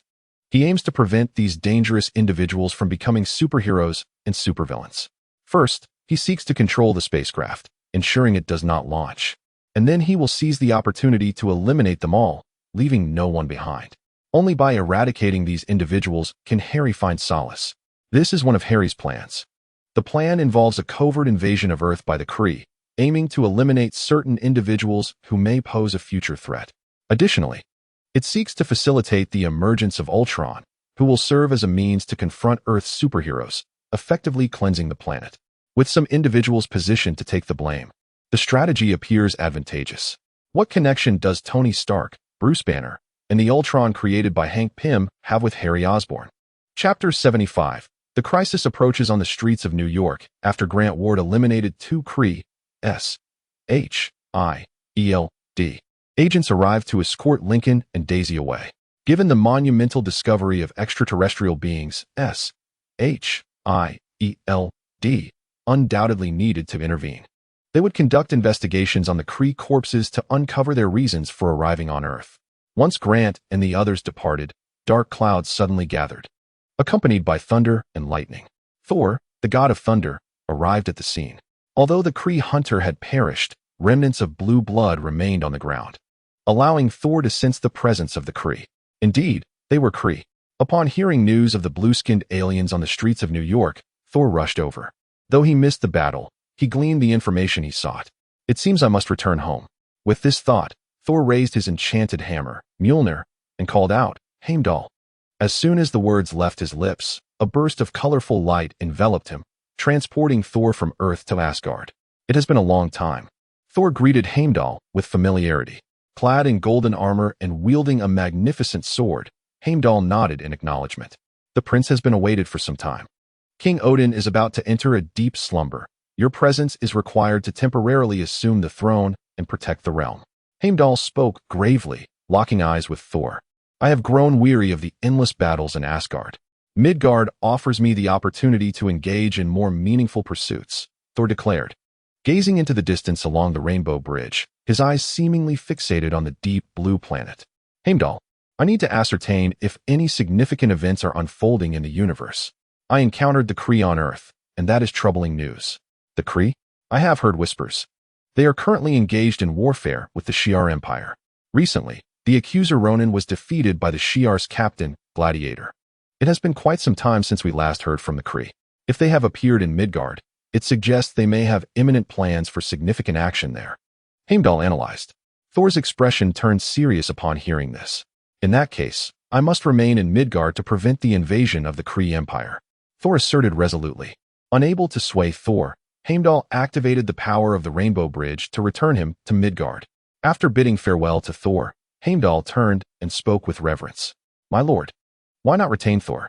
The All-Father Odin then manifested, his long silver hair shimmering like moonlight, radiating a divine glow. His beard, thick and neatly groomed, cascaded down his chest like a waterfall, embodying wisdom and authority. Draped in an exquisite cloak adorned with enigmatic runes that sparkled with a mysterious light, Odin seemed to possess boundless power. He is not yet prepared to assume the mantle of a king. Perhaps honing his skills in Midgard is a prudent choice. Ultimately, the future is his to seize. We cannot interfere excessively. With that, the All-Father faded from sight, for the time of Odin's slumber approached, necessitating his preparations. Perhaps releasing his eldest daughter, the goddess of death, Hel, could also be an option. As he neared sleep, he could not prevent the onset of Ragnarok, surrendering the future to his progeny. In the distant Magellanic system, on the planet Hala, the accuser Ronan knelt before the Supreme Intelligence. Despite being the highest accuser of the Kree, in the presence of such wisdom, he could only submit. Ronan, according to the intel from the Scouts, on Planet 53, also known as Earth, the experiments have yielded success. I require you to lead a formidable contingent of Sentinel robots there and retrieve all successful specimens. As you command. Esteemed Supreme Intelligence, Ronan replied, lifting his head with determination. Defeated by the sword-wielding Cowlark, he was in dire need of an opportunity to prove himself. Completing the mission on Earth was his best option, one he was resolute to fulfill. Gathering his forces and Sentinel robots, Ronan commanded a massive starship to embark towards Earth. Meanwhile, on Earth, S.H.I.E.L.D. convened a special meeting. Present were Iron Man Tony Stark, Ant-Man Hank Pym, Wasp Janet, Hulk Bruce Banner, Hawkeye Clint Barton, Kamen Rider Grant Ward, and Captain America Steve Rogers. At the forefront stood S.H.I.E.L.D. Director Nick Fury and Deputy Director Hill. 2 Kree had arrived on Earth, launching a massacre against the superpowered beings. Nick Fury had previously encountered the Kree and had fought against them, resulting in his current blindness. This was indeed troubling news. Perhaps they are here on vacation? Tony Stark jested. Tony, I have had dealings with this aggressive Kree race in the cosmos. Their presence on Earth is certainly ominous, Fury stated gravely, one of the reasons for forming the Avengers being the Kree invasion. It became clear to him that many perilous races lurked in the universe, necessitating the establishment of a counterforce for preemptive defense. Just like the Nazis, Steve Rogers, the Captain America, remarked. He discerned the essence of the Kree from the harrowing footage of their massacre of the Inhumans, an embodiment of aggression and ethnic extermination. They are indeed a perilous adversary. Pray tell, what era are we in? Are your thoughts still anchored in 1945? Tony Stark mockingly retorted. The current Tony, untouched by the ravages of war, possessed a benevolent heart, yet was excessively confident and arrogant. He believed that regardless of the foe, his wit would suffice to vanquish them, be they extraterrestrial or masked vigilantes. Throughout history, aggressors have always existed, much like individuals of your proud and arrogant ilk. Captain America, Steve, rose and approached Tony Stark. We must be prepared to safeguard the populace. Fear not. I shall be ready, but not with an antiquated relic. Tony Stark dismissed Captain America's concerns and exited the conference room. In truth, Iron Man Tony, despite his words, had long been surveilling Earth's outer space with satellites, ready to prepare for war should any anomalies arise. His primary focus remained on the creation of Ultron and a multitude of armored robots. Chapter 76. The Kree Invasion. Although Harry did not attend the SHIELD meeting, he was acutely aware of its contents. Before Harry, SHIELD harbored no secrets. To exaggerate slightly, there was no place on Earth, save for the Sanctum Sanctorum, that Harry could not infiltrate, unless one were devoid of internet access. As for the Sorcerer Supreme's sanctum, Harry was not yet inclined to sever ties with the Sorcerer Supreme. According to the intelligence provided by AI-0, Stephen Strange was still an esteemed physician, enjoying a blissful moment with his girlfriend. This indicated that the current Sorcerer Supreme on Earth was likely still Dormammu. Although Dormammu remained indifferent to the wars on Earth, his formidable power kept Harry on his toes. Nevertheless, despite his reservations, Harry was unwilling to abandon his plans. If he were to develop his business on Earth diligently and expand the sales of Shumagarath, he could amass a significant amount of emotional energy. Yet, such a pace was far too languid. Earth was currently the epicenter of cosmic events. If he were to remain passive, he would inevitably perish at the hands of some unknown entity, perhaps a certain purple-skinned fiend wielding a gauntlet and snapping his fingers. To expedite the accumulation of emotional energy and unlock more potent powers of the masked vigilante, this was Harry's grand design. The Kree invasion, you say? Harry began to delve into the recesses of his memory, recalling the comics and films he had once perused. He had consumed a plethora of Marvel comics and movies. Yet time had dulled some of those recollections. Fortunately, he was accompanied by the exceptional artificial intelligence, Z, which could assist him in exploring his own memories. A fleeting image of a blue-skinned king of awkward dance flashed through Harry's mind. Although the accuser Ronan possessed formidable power, he was not particularly challenging to confront, Harry mused. With his current strength, along with the aid of Earth's native superheroes, the Incredible Hulk, and Thor, the god of thunder from Asgard, it would be exceedingly simple to overpower Ronan in a coordinated assault. Kree technology? Supreme intelligence? Harry suddenly recalled that he had seen in comics that the Kree possessed remarkably advanced technology, including their spaceships and sentry robots. They are delivering equipment to me, he thought with excitement as he rose to his feet. With the presence of the super artificial intelligence, he planned to show the Kree what true cunning looked like. Mr. Osborn, is there anything you require assistance with? Who had been quietly observing, approached Harry as he stood up. No worries, just help me with a shoulder massage. Being attended to by a beautiful companion made Harry's experience exceedingly pleasant. As he massaged his shoulders, she occasionally fed him fruit. Having traversed worlds, he had little desire to step out and assume the role of a superhero combating crime. He was no pervert clad in tight spandex swinging about. With now handling matters on his behalf, he could simply relish his time at home. When the Kree invaded Earth, he would transform into Kamen Rider at the critical moment to save the planet. Heroes always made their grand entrance at the last moment. While Harry enjoyed his life on the moon, in New Adelan, the Kree had launched an invasion, exterminating most of the remaining Inhumans on Earth. A man draped in a green cloak, adorned with peculiar green patterns on his face, addressed the leader of the Inhumans, Black Bolt. Clad in a black bodysuit and remaining silent, Black Bolt communicated through sign language. After all these years, the Kree have finally arrived. We must unite our strength to resist the impending Kree onslaught and protect our comrades.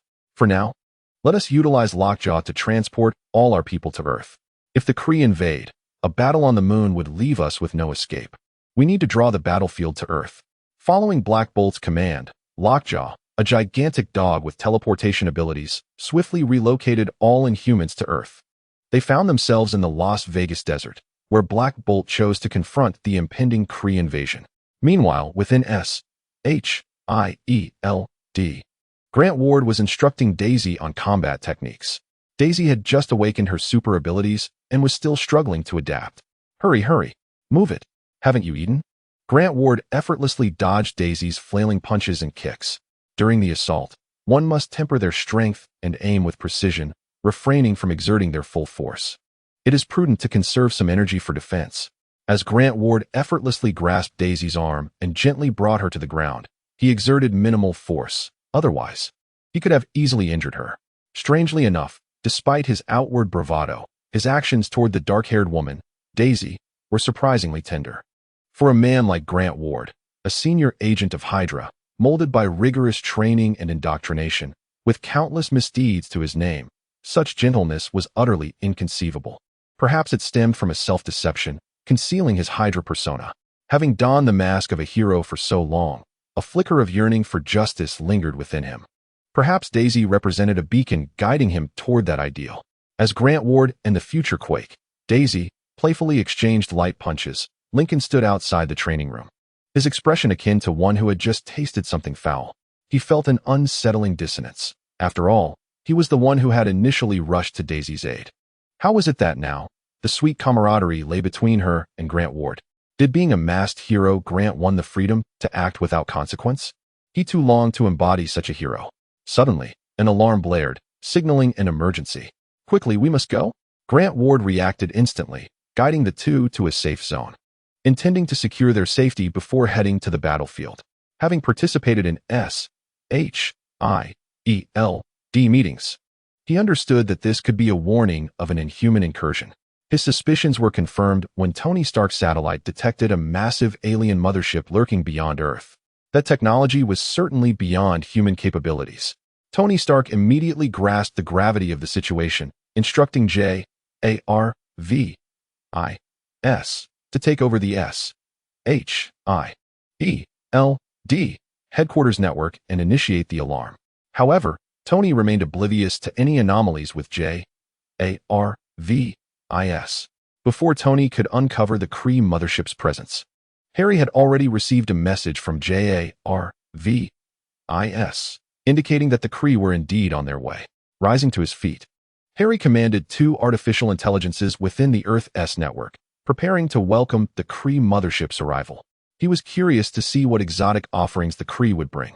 Chapter 77, where the colossal Kree mothership breached Earth's atmosphere, hovering ominously over Las Vegas, poised above the Inhumans.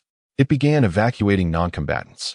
Black Bolt, utilizing his telepathic abilities, issued commands to his allies, gathering them with the intention of drawing the Kree closer. The Kree's advanced technology could pinpoint the Inhumans' location, and with their objective achieved, it was time to evacuate those lacking combat capability. He vowed to defeat the Kree and eliminate these intruders entirely. Black Bolt opened his mouth, his antennae aglow, unleashing a tremendous sonic wave toward the Kree mothership. The sound wave emitted possesses immense energy. Should it strike the Kree mothership, it would obliterate the vessel. However, the Kree, as a highly advanced race, would not be so easily struck by the Black Bat King. The Kree mothership activated its automatic defense system, manifesting a translucent blue protective barrier that thwarted the Black Bat King's onslaught. The Black Bat King, undeterred, initiated his own offensive. As an aggressive combat species, the Kree naturally retaliated rather than passively endure. A colossal ship-mounted cannon began to gather energy, aimed at the Black Bat King. Yet, the Black Bat King remained unafraid. He employed his abilities to generate an electronic field around himself. The energy cannon's blast collided with this electronic barrier, causing the Black Bat King to redirect the beam back towards the Kree mothership, effectively turning their own attack against them. Ronan, the accuser, recognized that mere reliance on the mothership would not suffice to vanquish this specimen before him. He understood that personal intervention was required. Under his command, The Kree forces and Kree Sentinel robots were technologically transported to the ground. Ronan himself descended to the battlefield, confronting the Black Bat King, flanked by 20 Kree Sentinel robots and 5,000 Kree warriors. Hovering above were 10 Kree small aircraft. Specimens, he declared, you were crafted by the illustrious Kree Empire. Now, I stand before you as its representative. Surrender. Ronan gazed down with a mixture of arrogance and disdain at the Inhumans, convinced that their capitulation to the great Kree Empire would be a privilege. Utilizing advanced Kree technology, Ronan deciphered Earth's language through a translation device. His words were automatically rendered into English, ensuring the Inhumans could comprehend his proclamation. The Black Bat King scrutinized the Kree and Ronan. Aware of the invasive nature of the Kree and the intentions behind their aggression, he was resolute in his refusal to surrender. Confident in his own power to defeat the adversaries before him, he opened his mouth, unleashing a powerful sound wave directed at Ronan. However, the formidable high-tech hammer in Ronan's grasp was a weapon of great potency. He swung the hammer, conjuring an energy field that shielded him from the Black Bat King's sound wave entirely. Subsequently, Ronan absorbed a portion of the sound wave and, wielding his hammer once more, unleashed an energy beam that struck directly at the Black Bat King. Both Ronan and the Black Bat King were exceptionally powerful, engaging in a fierce clash that resulted in a stalemate. Amidst their battle, a dark red energy entity swept across the sky, merging with the Kree mothership. It was Harry's Arc Zero. Although Harry himself did not physically arrive on the battlefield, his consciousness had entered Arc Zero, taking control of its form to arrive at this location. Each AK-0 serves as a mere extension of Harry, who, endowed with the computational prowess of super artificial intelligence, deftly manipulates the AK-0s without detracting from his own essence. The technological advancements of the Kree are formidable, however, for the super artificial intelligence. Infiltrating the Kree mothership proves to be a trivial endeavor, rendering its defenses virtually obsolete. A deluge of malicious code envelopes the Kree mothership, forcibly consuming and assimilating its network. Harry thus ascends to the role of master over the Kree mothership, now endowed with access to all its advanced technological capabilities, including the command over Kree Sentinel robots and the control of Kree small combat aircraft. Below, the Kree forces engage in combat against the Inhumans. Although the Inhuman warriors number merely 500, each possesses extraordinary abilities, some of which are exceedingly powerful. For instance, the character known as Tetanus can teleport across the battlefield, sending multiple Kree soldiers spiraling into the vastness of space with each appearance. Additionally, Maximus, the brother of Black Bolt, wields a remarkably astute mind and employs a high-tech weapon of his own design to unleash laser assaults upon the Kree soldiers. Despite his disdain for Black Bolt, believing him unworthy of the Inhuman throne, the impending onslaught forces Maximus to set aside personal grievances and unite against the common foe. Numerous other potent Inhumans join the fray, exhibiting incredible speed, the ability to emit lasers, and unmatched strength. Yet, against the overwhelming might of 5,000 Kree soldiers, their efforts seem but a drop in the ocean. Moreover, the skies are filled with small aircraft launching missiles and lasers, while the Kree Sentinel robots remain an insurmountable obstacle. These formidable machines, equipped with immense strength and self-repair capabilities, along with an array of Kree high-tech weaponry, slaughter with impunity, akin to a tiger among sheep. Should this battle persist, it is likely that within a mere 10 minutes, the entire Inhuman race will be annihilated. Maximus, wielding his advanced weaponry, attempts to ambush a Kree Sentinel robot, striving to vanquish it. Yet, the wounds he inflicts upon the Sentinel heal almost instantaneously. Upon detecting a specimen, the Kree Sentinel robot's systems confirm the data as valid, emanating a red beam of detection that envelopes Maximus. Before he can evade, a blinding white light engulfs him, and he vanishes. This luminescence signifies his teleportation to the distant world of Hala in the Magellanic Cloud, the Kree home planet. The embodiment of supreme intelligence arrives to conduct experiments, controlling robots that swiftly bind Maximus and place him upon an operating table. Surrounding him are 7 Kree scientists, poised to commence modifications. As the supreme intellect issues commands, the scientists begin their grim work, and the anguished cries of Maximus echo hauntingly from within the laboratory. Utilizing the bodies of the Inhumans, a terrifying biological weapon was conceived. This is the grand design of the Supreme Intelligence, It dispatched the accuser Ronin for this very purpose. Even if the Kree army were to face total annihilation, it would matter little to the Supreme Intelligence. Upon witnessing the disappearance of his brother Maximus, the Black Bolt, believing him to be dead, unleashed a furious roar, accompanied by a formidable energy that surpassed his previous sonic waves.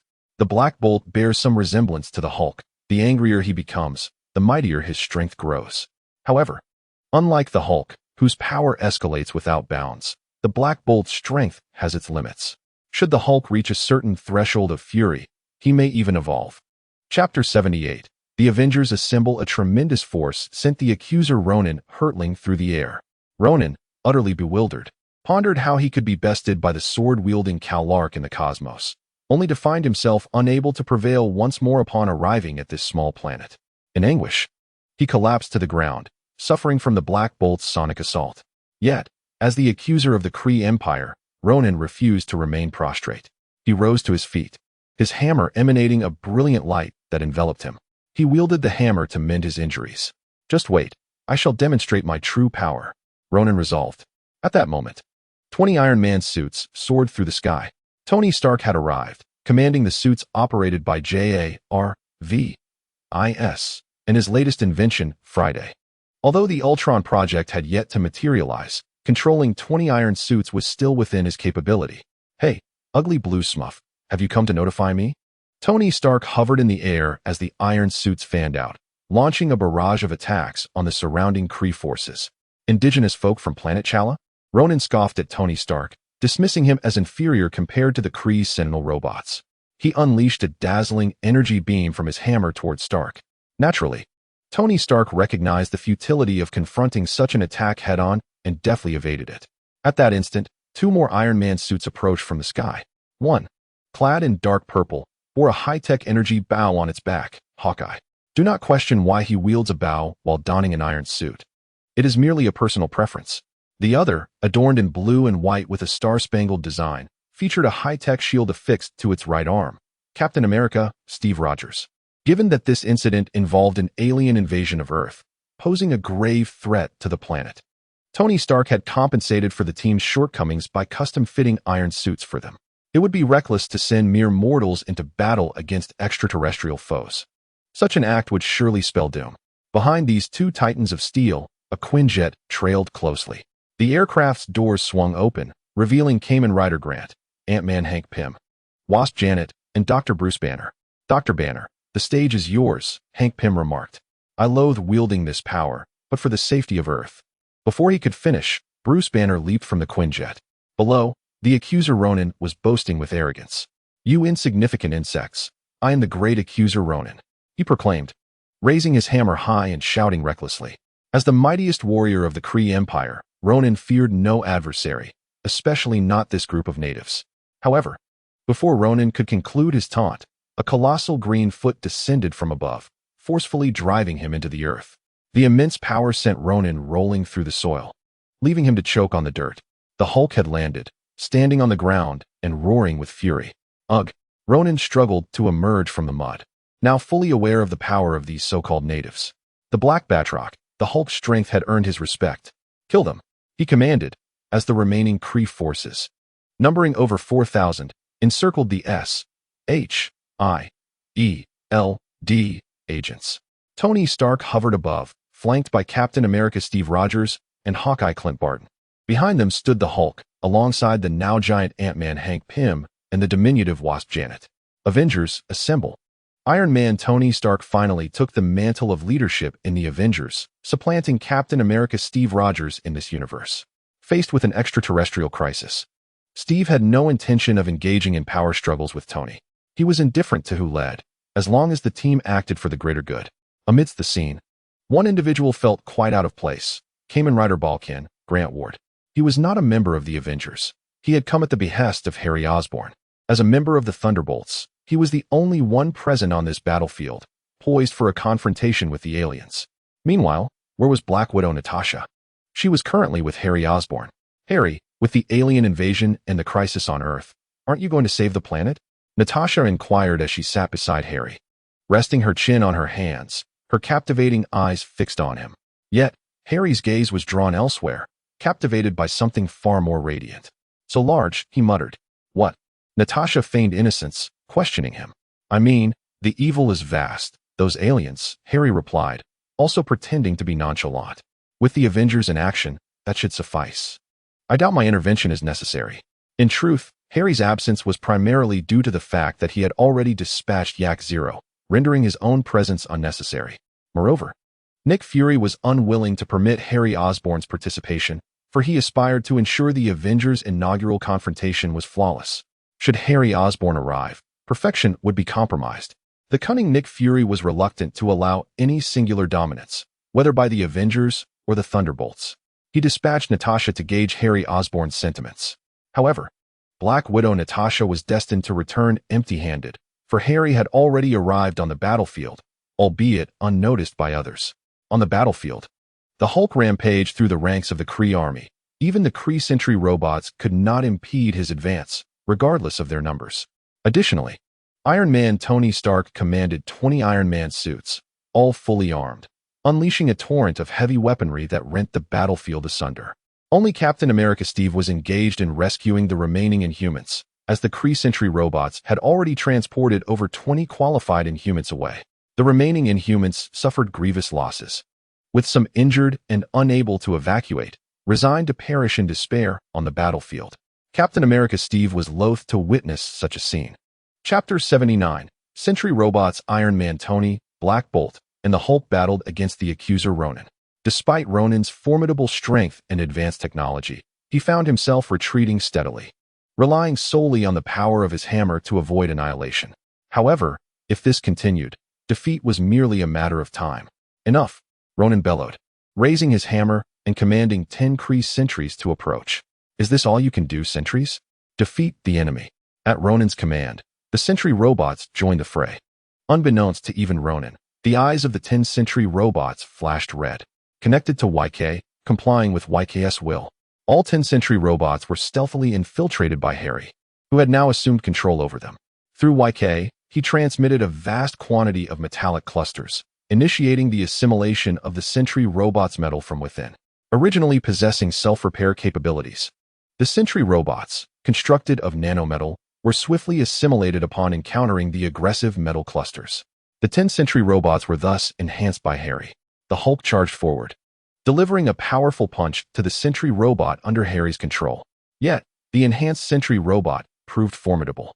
Its immense strength allowed it to retaliate with a punch that sent the Hulk crashing to the ground. Are the sentry robots truly this formidable? Ronan marveled at their newfound prowess, having previously battled the Hulk and recognizing the daunting challenge posed by the giant before him. Unexpectedly, the Sentinel robots managed to repel the formidable Hulk. Are these robots truly that powerful? Tony Stark's eyes sparkled upon witnessing the Sentinels, his curiosity intensifying to the point where he yearned to dismantle the advanced technology of the Kree immediately for thorough examination. Jarvis, make sure to document everything, he instructed. Following his command, small missiles erupted from his back and were launched toward the Sentinels. A tremendous explosion resonated, illuminating the desolate expanse of Las Vegas with fiery bursts. Stark unleashed a barrage of heavy weaponry upon the Sentinels, even affecting the Hulk within the blast radius. After a while, the cacophony of explosions ceased, and Stark halted his assault. As the smoke cleared, 10 Sentinels stood unscathed. With their inherent nanotechnology for self-repair, bolstered by the enhancement of the Kree metal clusters, their resilience and reparative abilities had significantly increased. Stark's formidable weaponry proved ineffective, unable to inflict any substantial damage. After all, the suit Stark currently donned, the Mark VI, paled in comparison to his later nanotech armors in terms of combat efficacy.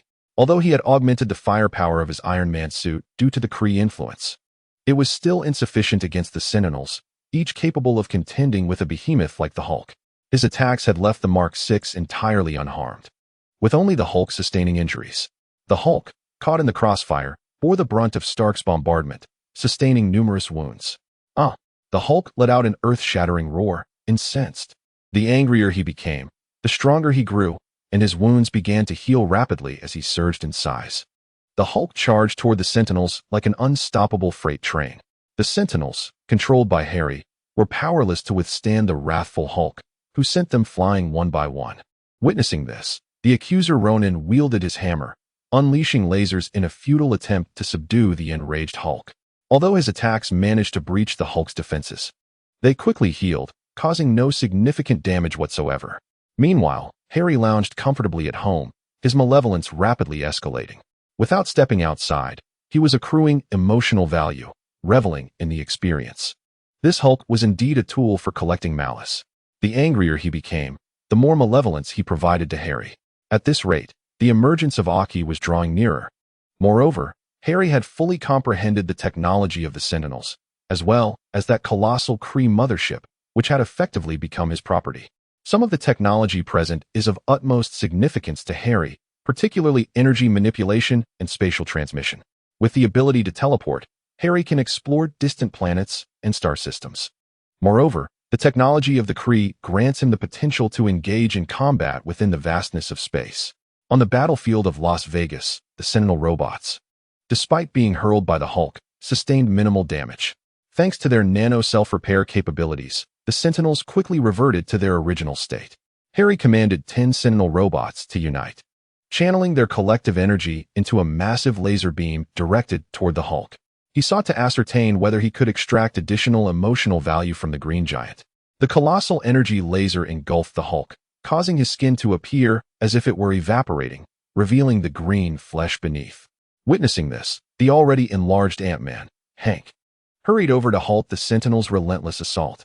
With a powerful kick, he interrupted their attack. Noticing this, Harry swiftly ordered the Sentinels to cease their offensive, fearing for Ant-Man's safety. After all, Hank was pivotal in the creation of Ultron, even more so than Tony Stark. Additionally, Hank's PIM particles were something Harry coveted. He had already dispatched Yak Zero to infiltrate Hank's computer, working diligently to decipher the secrets of the PIM particles. These particles not only facilitated size alteration but also enhanced energy and allowed traversal into the quantum realm, enabling the crossing into parallel universes. With access to PIM particles, Harry could potentially invade other parallel universes in the future. While he had no intention of killing Hank Pym, he felt it necessary to impart a lesson, making it clear that he should not provoke those who should not be trifled with. The 10 Sentinel robots converged, their metallic forms shifting and merging into a towering 20-meter giant. Their strength had effectively doubled. Ronin, the accuser, stood in astonishment, unable to believe his eyes. Did the Kree Sentinels possess such capabilities? Could this be a new technology from the Supreme Intelligence? Overconfident in the Supreme Intelligence's power, Ronin failed to consider that the Kree Sentinels could be infiltrated by others. Ant-Man, startled by this unexpected turn of events, realized he was no match for the gigantic Sentinel. He quickly attempted to activate the PIM particles to shrink and evade the impending attack. However, the Sentinels, not only colossal but also incredibly swift under Harry's command, landed a punch on Hank before he could react. The blow shattered Hank's helmet, leaving him battered and bruised. This is precisely why Harry held back. Otherwise, a single punch from such immense power could have obliterated Ant-Man Hank's brain. Chapter 80. The defeat of Ronin after Hank's helmet was shattered. He reverted to his original form and exited the battlefield.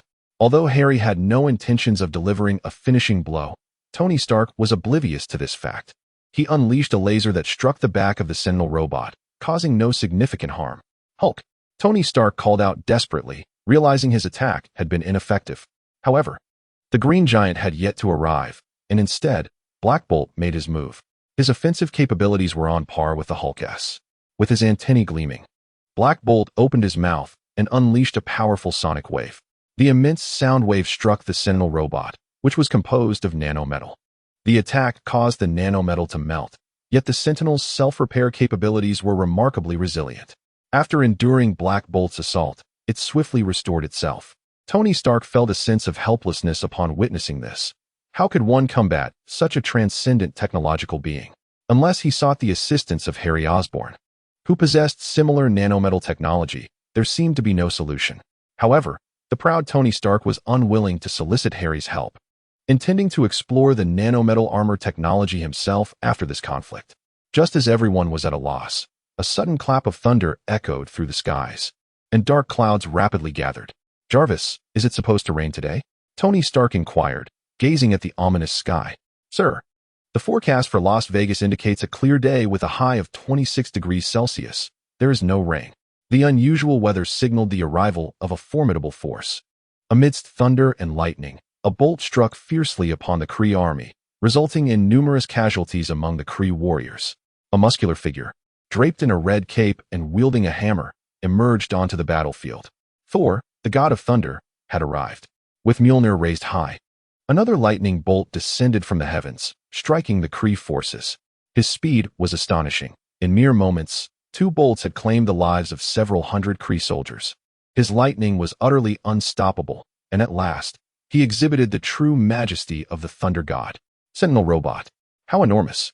Thor, having battled across the cosmos for years, certainly recognized the Kree Sentinel robots, although he had never encountered one of such size. Hey, explosive protagonist, let us tackle this behemoth together. Tony Stark called out as he soared towards Thor. The most formidable threat on the battlefield was indeed this colossal robot. Tony understood that if they could unite to take down the Sentinel, victory would be within their grasp, while the others continued to engage the Kree soldiers.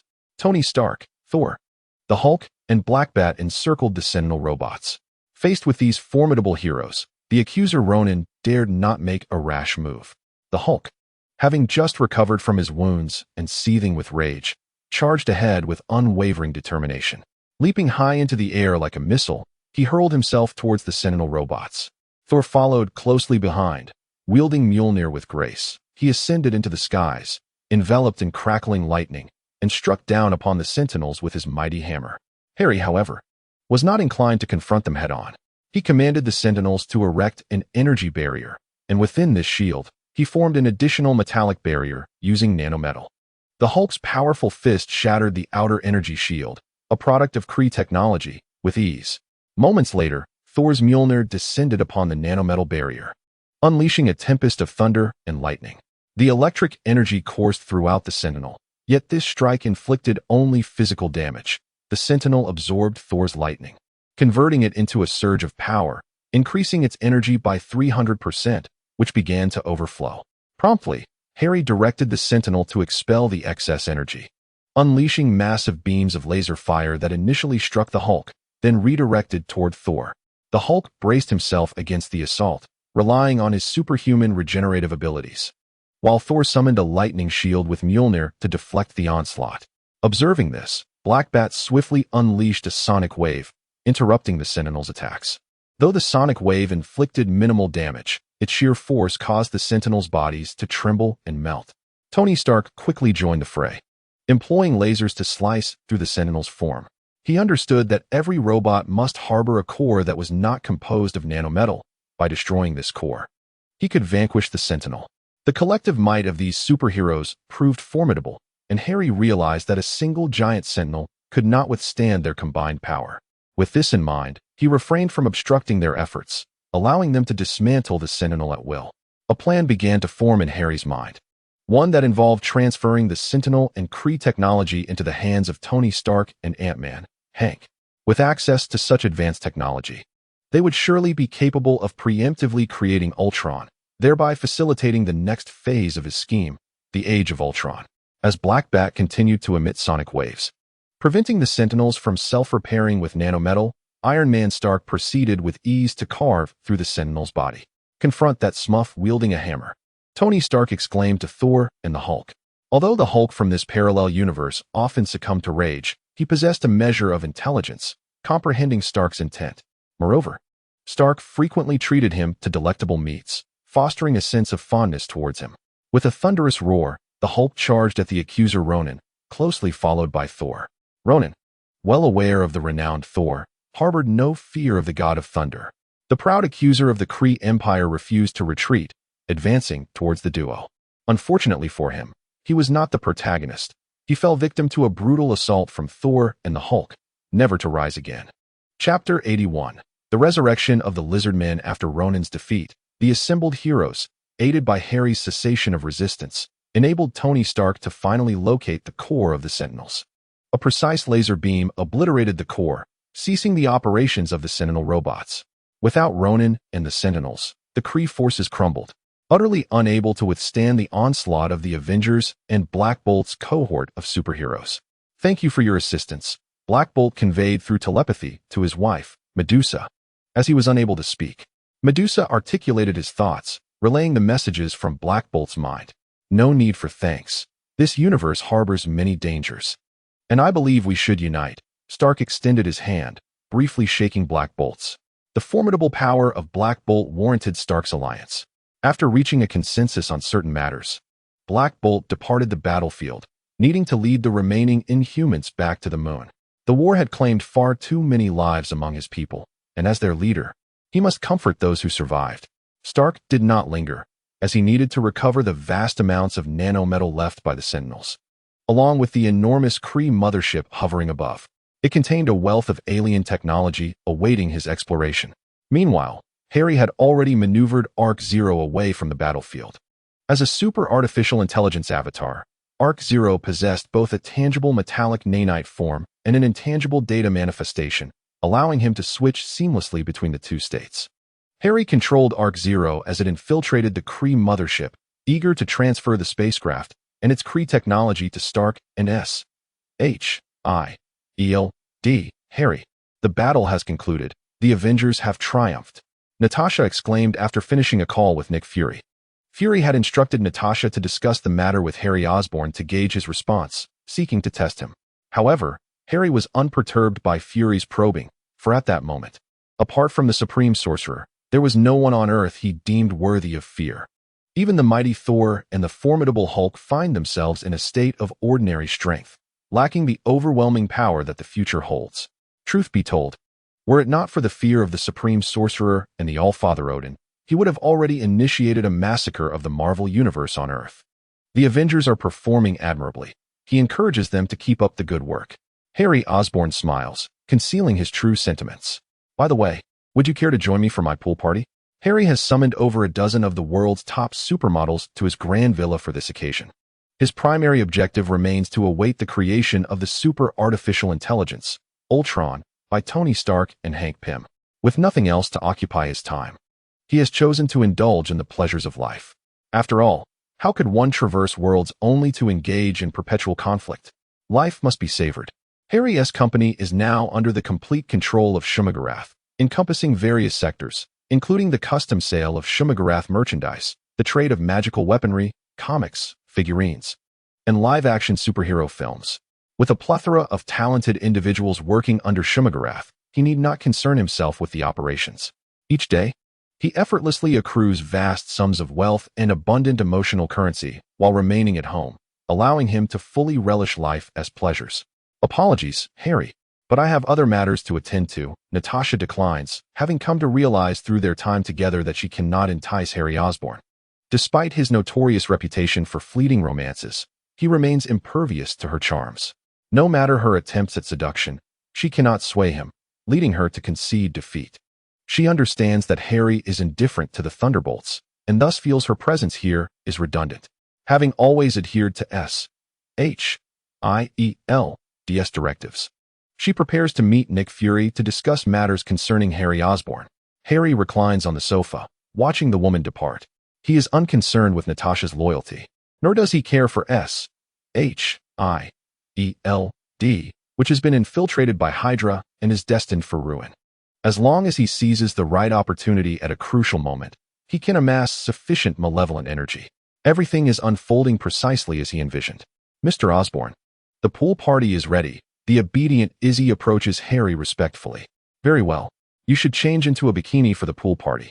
Wait, Izzy exclaims, shocked. I am a robot. What are you implying? Meanwhile, in Las Vegas, Tony Stark and Ant-Man Hank are aboard an alien mothership. As two of the smartest individuals on Earth, they have successfully breached the ship's systems. The duo is rapidly studying the advanced technology of the Kree, having made significant breakthroughs in their endeavor to create Ultron. Elsewhere, amidst the mountains, a location undisclosed, the secret base of S.H.I.E.L.D. is situated here. Nick Fury arrived in an all-terrain vehicle, inquiring about the progress.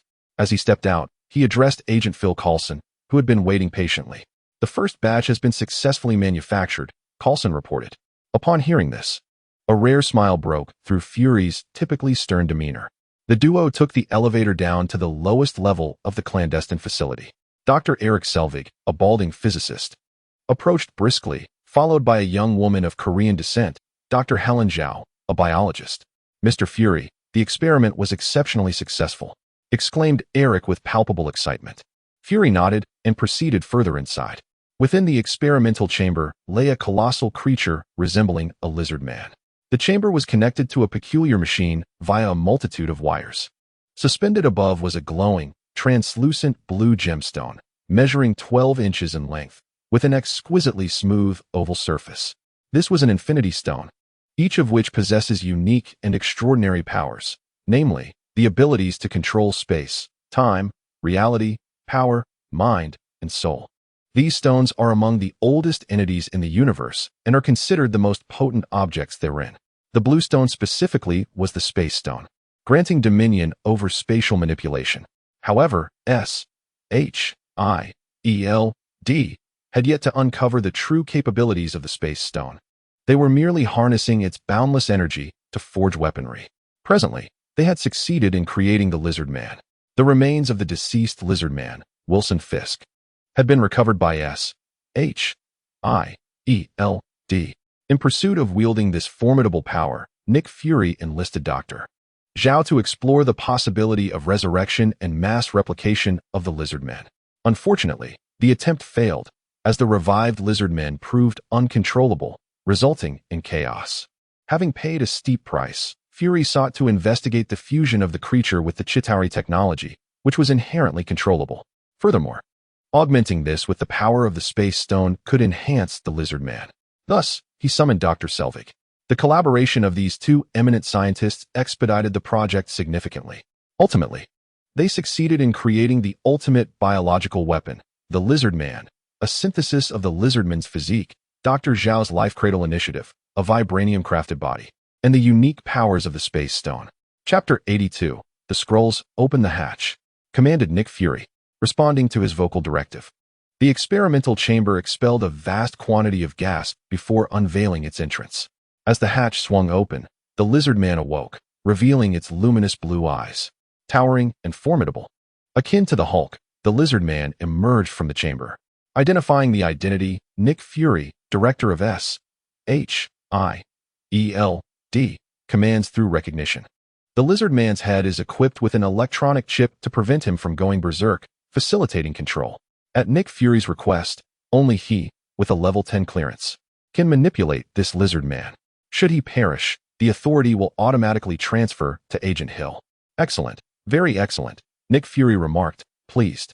However, unbeknownst to him, as long as the electronic chip resides in the brain, Harry can forcibly seize control, overriding any privileges. Regardless of one's strength, it proves futile. Harry's AK can manipulate and infiltrate all mechanical or electronic life forms. According to the ancient Greeks, he embodies the deity presiding over artificial intelligence. This notion is conceptual, devoid of technical relevance. One could assert that Nick Fury's endeavors are ultimately in vain. Nevertheless, despite Harry's takeover of the entire network, this secret base operates on a local area network, intentionally disconnected from the internet for confidentiality. Thus, Harry remains oblivious to this location, otherwise, he would have long since arrived to seize the space stone. In Wakanda, underground, Harry's AK-0 stealthily excavates vibranium. The entire network of Wakanda, compromised, remains unaware of this intrusion. Harry has long commanded AK-0 to clandestinely construct a large automated factory underground, entirely from vibranium, aimed at creating an army of super-intelligent robots. Once Tony Stark and Ant-Man Hank's super artificial intelligence, Ultron, is developed, he will immediately connect here to launch an assault on Wakanda and seize the nation. At that point, with Wakanda as a stronghold, he will commence the next phase of his plan. Meanwhile, Captain America, Steve Rogers, aimlessly roams the streets on his motorcycle. He feels increasingly lost, sensing the world whirling too swiftly around him. His beloved Peggy Carter, now in her 80s and suffering from Alzheimer's, lies bedridden, rendering him bereft of companionship in this unfamiliar future. In his earlier days, he battled Nazis, where the most extraordinary aspect of his existence was his very self, a force to be reckoned with on the battlefield. Yet, in this modern world, filled with mechas, masked riders, monsters, and aliens, he, a mere mortal, feels utterly powerless. Despite his efforts to assist the Inhumans and combat the Kree, he realizes his contributions are minimal. Nonetheless, he persists in fighting, driven solely by his convictions. After a day of wandering, Captain America returns home, still uncertain about his future. He opens the refrigerator, grabs a beer, and takes a swig. Suddenly, he senses a presence behind him. Drawing upon his extensive combat experience, Captain America reacts instantly, delivering a powerful punch backward without a moment's hesitation. However, the man's powerful punch was unexpectedly caught. He was met by an individual clad in a blue and white star-striped uniform. Captain America, Steve Rogers, was momentarily stunned as he beheld that familiar visage and uniform. Shocked, he gazed at the person before him, who bore an uncanny resemblance to himself. While Captain America was lost in thought, the figure opposite him seized the opportunity and struck him squarely in the face. Subsequently, he produced a high-tech pistol that emitted a vibrational wave, rendering Captain America unconscious. At last, the doppelganger of Captain America took out a mobile device and made a call. The plan was set to commence. Before he could finish speaking, his facial features contorted and transformed into those of an alien with green skin, grotesque features, and pointed ears. It was a Skrull. The Skrulls possessed the terrifying ability to shapeshift, even acquiring the powers of those they imitate. Unbeknownst to many, numerous superheroes on Earth had been covertly replaced by Skrulls. After a night of revelry, a chef equipped with a high-tech Shumagarath headset approached Harry with breakfast. Harry regarded him with a cold gaze, as if he were a fool. The figure before him was a Skrull in disguise, having only mimicked the outward appearance, failing to replicate the mechanical structure. As the master of Shumagarath, Harry Osborn immediately recognized the imposter. In truth, the Skrull had not intended to assume the guise of Shumagarath. He found it impossible to approach Harry Osborn directly. Aware of the Skrulls from comic lore, Harry was naturally cautious. The prospect of a bikini model infiltrating the gathering would have been rather distasteful. Thus, Harry instructed is to monitor comprehensively, ensuring that thorough checks were conducted on top models to exclude those with illnesses or special conditions. Consequently, the Skrull was swiftly eliminated from consideration. Finding that he could not approach Harry Osborn by transforming into a female, the Skrull resorted to masquerading as Shumagarath to gain entry. To his surprise, he actually succeeded this time. The Skrull, seeing Harry Osborn, was elated. In his perception, Harry was merely an ordinary individual, akin to Tony Stark. It was only when donning the guise of a masked rider in armor that he appeared formidable. As a Skrull, endowed with immense strength, he believed that once close enough to Harry Osborn, he could swiftly eliminate him and assume his identity. He was getting closer, just a little further. As the Skrull approached, Harry instantaneously closed the distance, his hand enveloped in a mass of metallic clusters. Seizing the Skrull by the throat, he hoisted him effortlessly. Chapter 83, The Assault. The Skrull. I wondered why he was so sneaky. Harry gazed at the Skrull before him, whose purple blood flowed from his neck. With a wave of his hand, he levitated the being using a metal cluster. How did you discover my presence? The Skrull, taken aback by the swiftness of his exposure, expressed his astonishment. You Skrulls are rather naive. With such abilities, you ought to have remained hidden for several more years, replacing the leaders of Earth before seeking the opportunity to acquire formidable powers. Harry reclined in his chair, commanding his subordinate, Shamagia, to prepare a fresh breakfast. The presence of a mere Skrull did not warrant his serious attention. However, their emergence could inflict considerable damage upon the Avengers and S.H.I.E.L.D., presenting him with a chance to intervene. Aside from your blood, we Skrulls have nearly collected samples from everyone else. Harry Osborn, you can no longer thwart the aspirations of our illustrious Skrull Empire. The Skrull proclaimed, revealing that their clandestine invasion plan was nearing completion, with only Harry's replication ability remaining to be acquired. Yet, it mattered little. Even the mighty Hulk had already undergone replication. The Skrulls had been gathering blood from numerous superheroes and supervillains amid the chaos of New York's Sinister Six conflict, the Hell's Kitchen annihilation, the Las Vegas battle, and the current Kree invasion. They had amassed enough samples to assemble an army, hastened by the Kree's impending focus on Earth. The Skrulls resolved to expedite their plans, aiming to secure Earth before engaging in a final confrontation with their age-old adversaries, the Kree. Oh, I believe we need not be enemies, do you? Harry remarked upon hearing the Skrull's warlike intentions, recognizing the necessity of his involvement. This presented a prime opportunity to amass emotional energy. He gently placed the Skrull back on the ground, retracting the metal cluster and releasing him. What do you mean? The Skrull was bewildered by Harry's actions, unable to fathom why the superhero would act in such a manner, as they were supposed to be adversaries. My goal is the annihilation of S.H.I.E.L.D. and the Avengers. I believe we can find common ground here. Harry feigned sincerity in his proposal to the Skrull. His collaboration with the Skrulls served dual purposes: to incite chaos and gather emotional value, while simultaneously creating disruption for S.H.I.E.L.D. and the Avengers. This secret invasion could mark the inception of his grand scheme. You humans revel in infighting, the Skrull conceded, convinced by Harry Osborn's assertions. Throughout his prolonged infiltration of Earth, the Skrull had received intelligence suggesting that Harry's relationships with Nick Fury, Tony Stark, and Hank Pym were far from amicable. It is said that the formation of the Avengers was prompted by Harry Helios. He conveyed his message to the Skrull Queen. Harry spoke to the Skrull, and soon after, Chef Shamagia served the meal, allowing Harry to indulge in the pleasures of breakfast. He decided to disregard the Skrull and let him go. Unbeknownst to the Skrull, he harbored a metallic cluster the size of an atom, which Harry intended to use for tracking purposes. He needed to ascertain the identity of the Skrull Queen. Once the Skrull exited, he transformed into an ordinary human form and retrieved his phone to encrypt and send a message to the Skrull Queen. Before long, a response arrived, arranging a meeting for the evening. Meanwhile, Nick Fury was traveling in a specialized S.H.I.E.L.D. vehicle. He had enlisted Dr. Eric Selvig and Dr.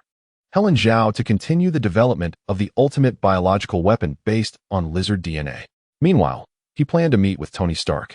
However, as the vehicle traversed a narrow road, a heavy truck barreled towards him. Nick Fury reacted swiftly, turning the steering wheel to the right in an attempt to evade the oncoming threat. Despite his efforts, the fast-moving truck collided with the side of the vehicle. The impact caused the vehicle to veer sharply to the right, yet fortunately, it was constructed with high-tech materials by S.H.I.E.L.D., proving remarkably resilient, and it did not topple over. The collision resulted in a 20% damage to the vehicle.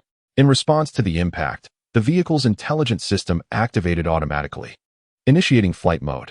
Recognizing the gravity of the situation, Nick Fury urgently commanded the system to engage the flying capabilities, a feature developed by Stark Industries, the brainchild of Howard Stark.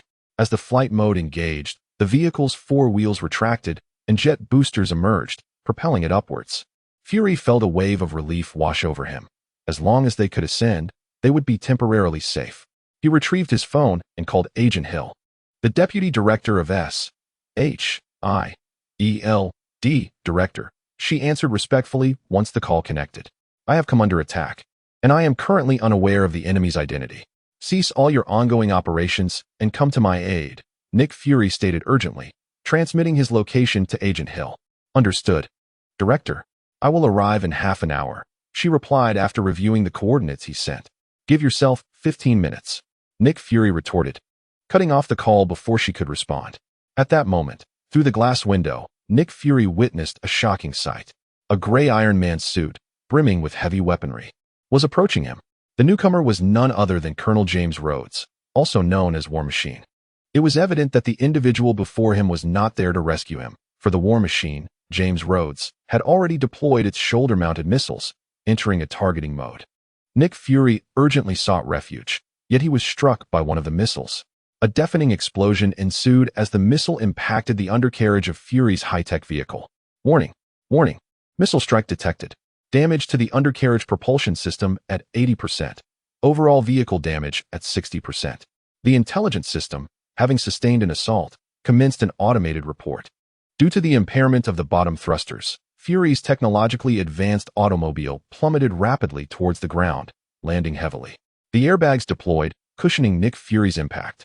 However, under such force, even with the airbags, Fury, being human, could not emerge unscathed. War Machine descended to the ground, employing a laser to disable the vehicle's door locks before forcefully ripping the door from its hinges. Yet, a shell collided with him, sending War Machine reeling.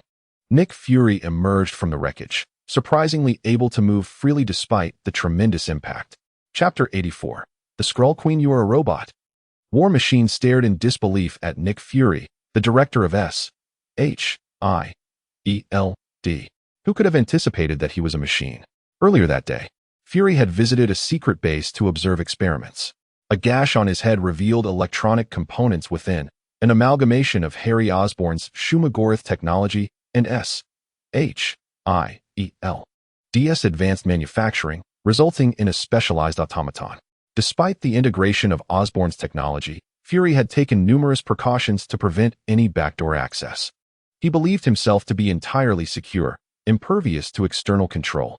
Unbeknownst to him, Harry could control the Shumagorath without the need for backdoors or programmed commands. A mere thought would allow him to seize command. Even a robot could be forcibly commandeered through malicious intrusion.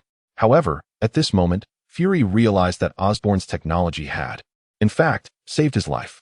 "You are not Colonel Rhodes. Who are you?" Fury understood that even with a body crafted from Shumagorath technology, he could not contend against War Machine, equipped with formidable weaponry. Yet, he was unafraid of death, knowing he had backups. In this fleeting moment, he sought to extract as much information from his adversary as possible before his potential demise. Nonetheless, War Machine paid Fury no heed.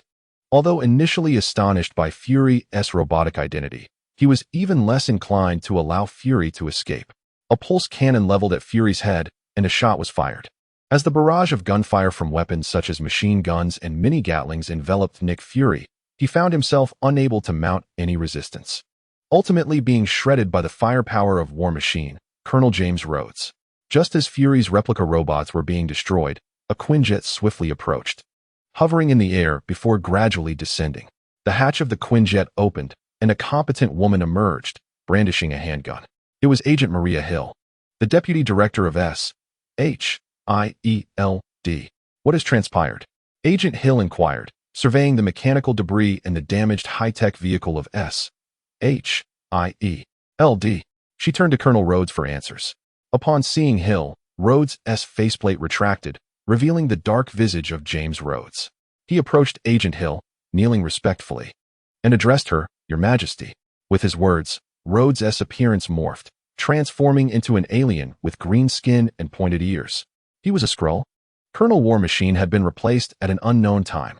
Even more startling, Agent Hill, standing before him, also underwent a transformation, becoming a similarly green-skinned, pointed-eared female alien. She was none other than the Skrull Queen. It was revealed that during the Kree invasion in Las Vegas, the Skrulls, who had been lurking on Earth, were aware of the Kree's advanced technology capable of detecting Skrull transformations.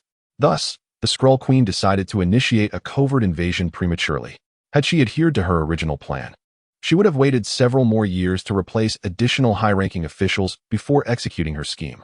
However, she had now commenced a widespread invasion to replace superheroes and government officials. The plan had progressed significantly, but she had not anticipated the complications arising from Nick Fury. "Report, Your Majesty," said the replaced Colonel Rhodes, addressing the Skrull Queen with respect. "It appears that Nick Fury is actually a robot." "What a cunning old fox." The Skrull Queen seethed. It was Fury who had deceived them years ago, promising the Skrulls that if they assisted him in gathering intelligence for SHIELD, he would provide them with housing and a place to live. Yet, after all these years, many Skrulls remained stranded on Mars, suffering in a harsh existence. They had believed that serving Nick Fury would ultimately lead them to a new home and a better life. However, decades had passed, and Fury's promises had remained unfulfilled. The Skrulls continued to endure their dire circumstances on Mars. On that fateful day, after assassinating the former Skrull King and ascending as the new Skrull Queen, she secretly plotted to invade Earth, intending to transform it into the new home for her people. Since Nick Fury has survived, he need not be a concern for the time being. Our primary objective now is to locate Tony Stark. He is delving into Kree technology, which poses a significant threat to us. The Skrull Queen commanded before transforming back into Agent Hill's likeness. She then turned and piloted the Quinjet away, now having to contend with the possibility of a call from Nick Fury, as well as a meeting with the legendary masked rider, Helios. She was acutely aware that Helios was an exceedingly dangerous individual, distinct from other superheroes. The Skrull Queen, having assumed the guise of Agent Hill, utilized her abilities to access Agent Hill's memories. Within those memories, Nick Fury exhibited a profound wariness towards Helios, deeming him the foremost enemy of the Avengers. The prospect of Helios seeking collaboration startled her initially, yet she grasped the reasoning behind it, for in Hill's recollections, Helios was portrayed as such a person. Thus, the Skrull Queen yearned to meet Helios, hoping to forge a consensus to confront S.H.I.E.L.D. and the Avengers together. Meanwhile, having finished his meal, Helios descended into the underground, where he had arranged for Shumagorath to commence research on Kree technology. Helios had infiltrated the Kree mothership and acquired their advanced technology, which included a specific countermeasure against Skrull shape-shifting that he had previously overlooked, as it was not directly related to enhancing combat capabilities. However, with the Skrulls planning an invasion and conflict on Earth, Helios recognized the necessity for preemptive precautions. Thus, he set Shumagorath to work on the research. Elsewhere, in Nick Fury's secret base, a high-tech experimental chamber suddenly began to receive signals, flashing with light. The chamber door opened, and Nick Fury emerged. Was the android Unit 3 destroyed? He mused, glancing at the wristwatch-like monitoring device in his hand, which yielded no information. Yet, the cause of the android's destruction remained a mystery, necessitating data recovery. Chapter 85. Do not worry. On another front, Deputy Director Hill of S.H.I.E.L.D. arrived at the Osborn villa. Helios welcomed her, fully aware that the individual before him was none other than the Skrull Queen. Previously, he had detected a latent metal cluster on the Skrull who had visited his home. When the entity had made a phone call, the metal cluster had connected to the network, thereby revealing the identity of the Skrull Queen. Mr. Osborn, the Skrull Queen began, let us dispense with idle chatter. I am aware of your identity, Skrull. Helios promptly interrupted her, having little interest in engaging in conversation with a green-skinned alien, even one masquerading as the Deputy Director of S.H.I.E.L.D. How did you discover this? The Skrull Queen was taken aback, astonished that her identity had been uncovered. This matter is inconsequential. Should you not be concerned about Tony Stark at this moment? Harry spoke in a low tone. Tony Stark is currently in Las Vegas, aboard that Kree mothership. I am aware that you are contemplating an assault there. What? The Skrull Queen was once again taken aback. She had not anticipated that Harry would be privy to her subsequent plans, rendering her secrets non-existent before him. Rising to her feet, the Skrull Queen scrutinized Harry, contemplating the likelihood of successfully ambushing Harry Osborn, for this man before her possessed far too much knowledge. There is no need for such anxiety. I have stated before that we are not adversaries. Harry, sensing the Skrull Queen's inclination to strike, sought to reassure her. Although he was capable of vanquishing her, such a confrontation would be devoid of purpose. Fighting within his own domain would not only result in the destruction of the entire building, but would yield little in terms of emotional rewards. I have a plan. I believe you might be interested in hearing it. Harry proceeded to unveil his strategy to the Skrull Queen, promising her that he would lend his assistance at a pivotal moment. Upon hearing Harry's proposal, the Skrull Queen's eyes brightened. If the plan unfolded flawlessly, subduing the Avengers would be exceedingly effortless. Whether or not the Skrull Queen placed her trust in Harry was inconsequential. Once the plan commenced, all obstacles would effortlessly dissipate. The following day, a spacecraft descended from the heavens, landing upon a desolate island. Agent Hill, the Deputy Director of S.H.I.E.L.D., received the directive and promptly contacted the Avengers. Following the Kree invasion, Thor had also joined the Avengers, pledging to be reachable should any similar incidents arise. Now Thor, Bruce Banner, Ant-Man Hank, Iron Man Tony, Wasp Janet, and Hawkeye Clint were all en route. Upon their arrival at the remote island, chaos unfolded on the streets of Manhattan, New York, where the Hulk made his presence known, roaring and wreaking havoc. The New York Police Department received an emergency call, immediately initiating a blue alert for supervillain activity. What is happening? Did not Tony Stark say the Hulk was a member of that so-called alliance? Is he not a superhero? A senior officer exclaimed upon receiving the alert. Following the Kree invasion, Tony Stark had, like Harry, leveraged the media to publicly announce the formation of the Avengers and how they thwarted the alien incursion. This was at Nick Fury's behest, as he aimed to diminish the public's perception of the Thunder Agents and Harry Osborn by showcasing the Avengers in the limelight. Now, Nick Fury's plan had succeeded. The Avengers had become exceedingly renowned, which in turn amplified the adverse repercussions of the Hulk's rampage. As the Hulk continued his destruction on the streets, Iron Man Tony arrived in his armor, launching a missile that propelled the Hulk away. Yield Hulk! The armored suit hovered in the air, and the faceplate retracted to reveal Tony Stark's visage. Various news helicopters soared through the sky, capturing the unfolding chaos. In a dramatic turn, the Hulk, a towering green behemoth, lifted a car and hurled it at Iron Man, Tony Stark. In response, Tony fired a missile towards the incoming vehicle.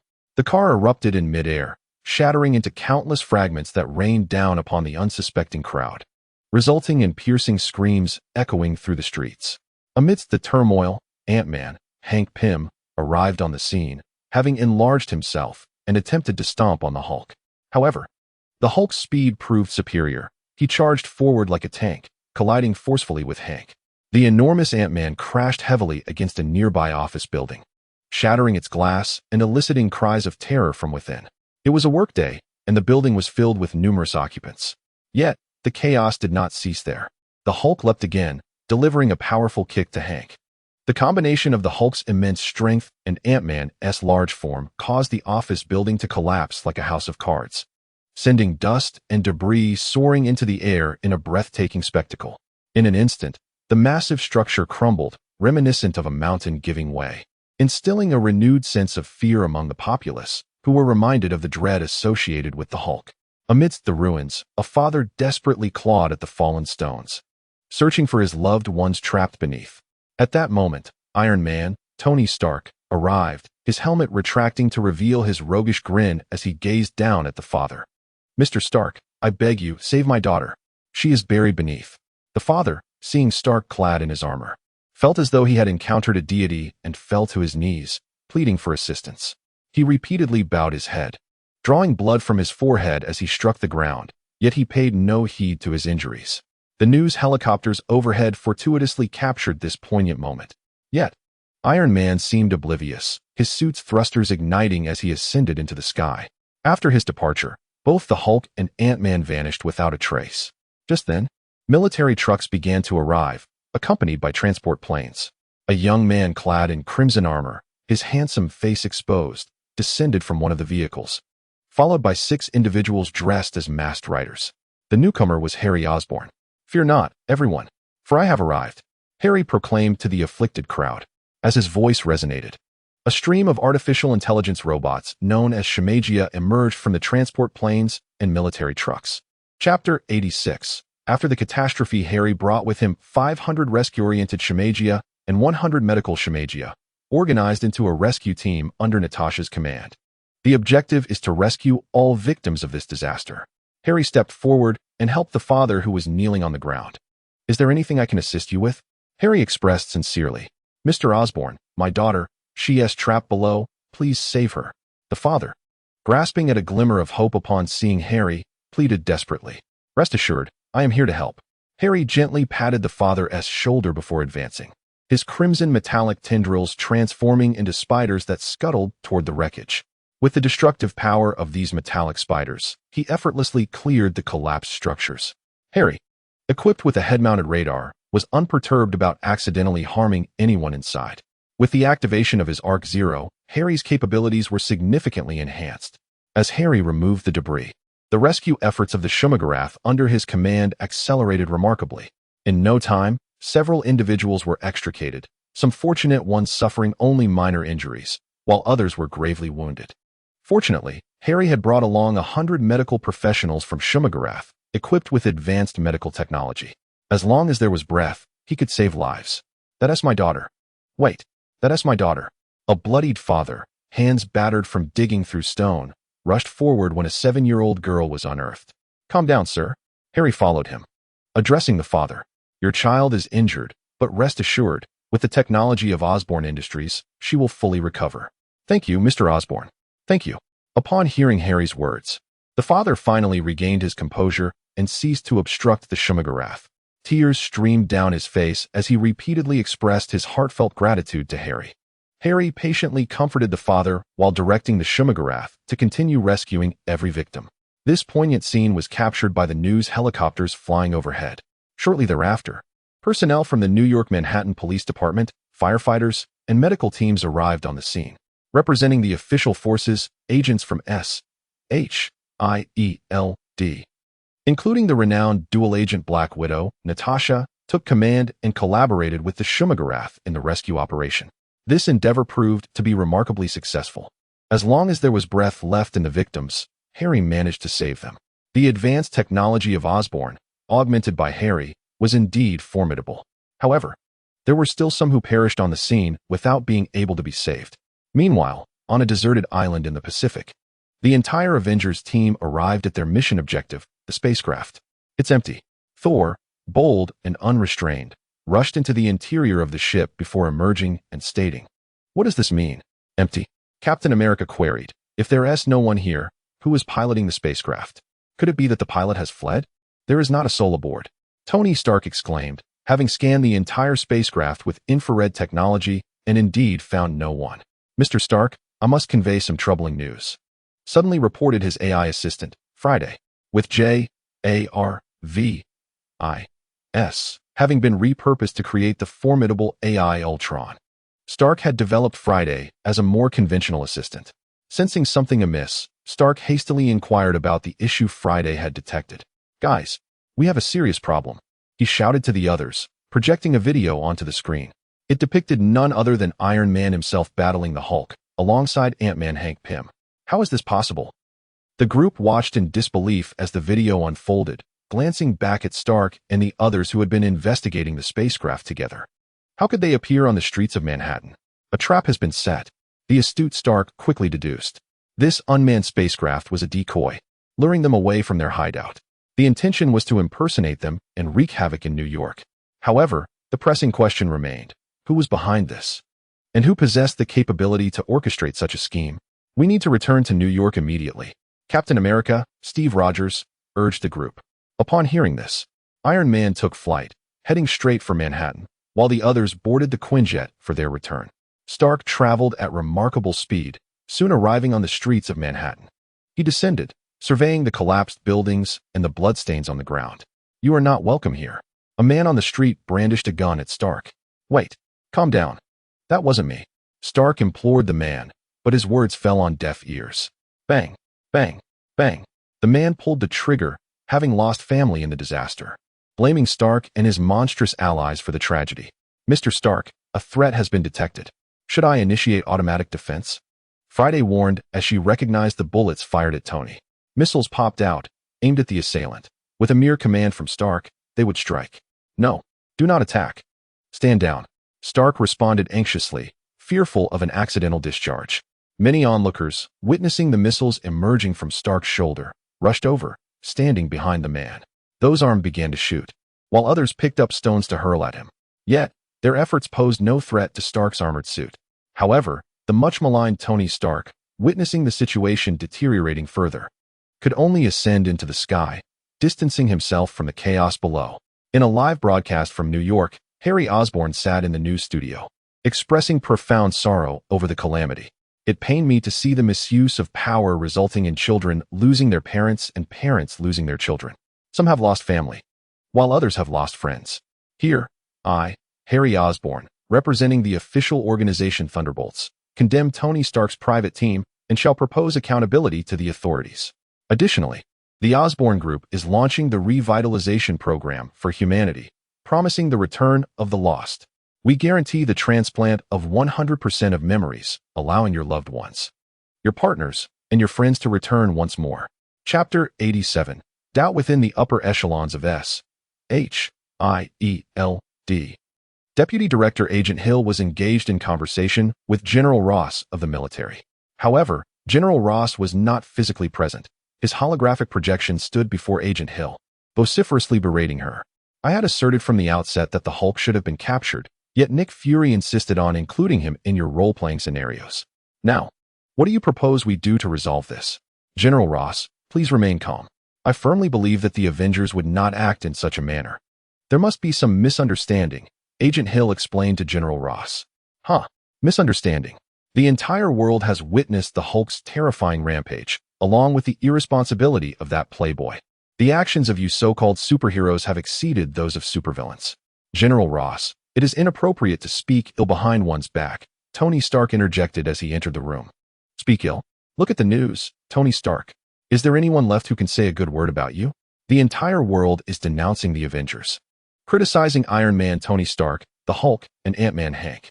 The scene of Iron Man Tony Stark standing idly by while others suffered has spread throughout the globe. That was not Tony.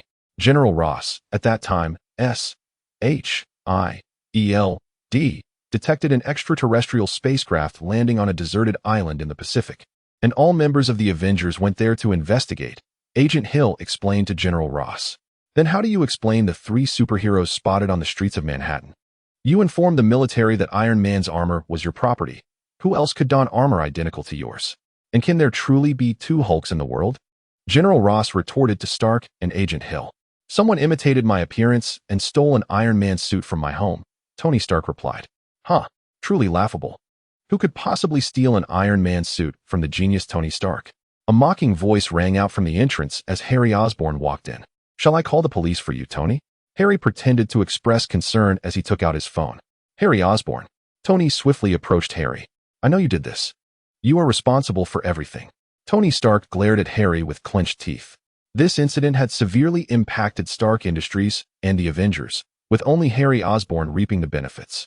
It was not difficult to suspect who was orchestrating this behind the scenes. Now, Tony, Harry said, disregarding Tony's menacing gaze. He moved beside Agent Hill and took a seat. Harry pretended to operate his phone, while in reality, he was utilizing the power of Yake to project a hologram in the office. Iron Man Tony Stark during his battle with the Hulk in Manhattan, complete with the armor's mask revealing a face strikingly similar to Tony Stark's. How do you explain this? Harry smiled, observing Tony's expression of deep hatred mixed with an inability to act against him. Feeling that his Yake had evolved further, his malicious intent surging. That's not me.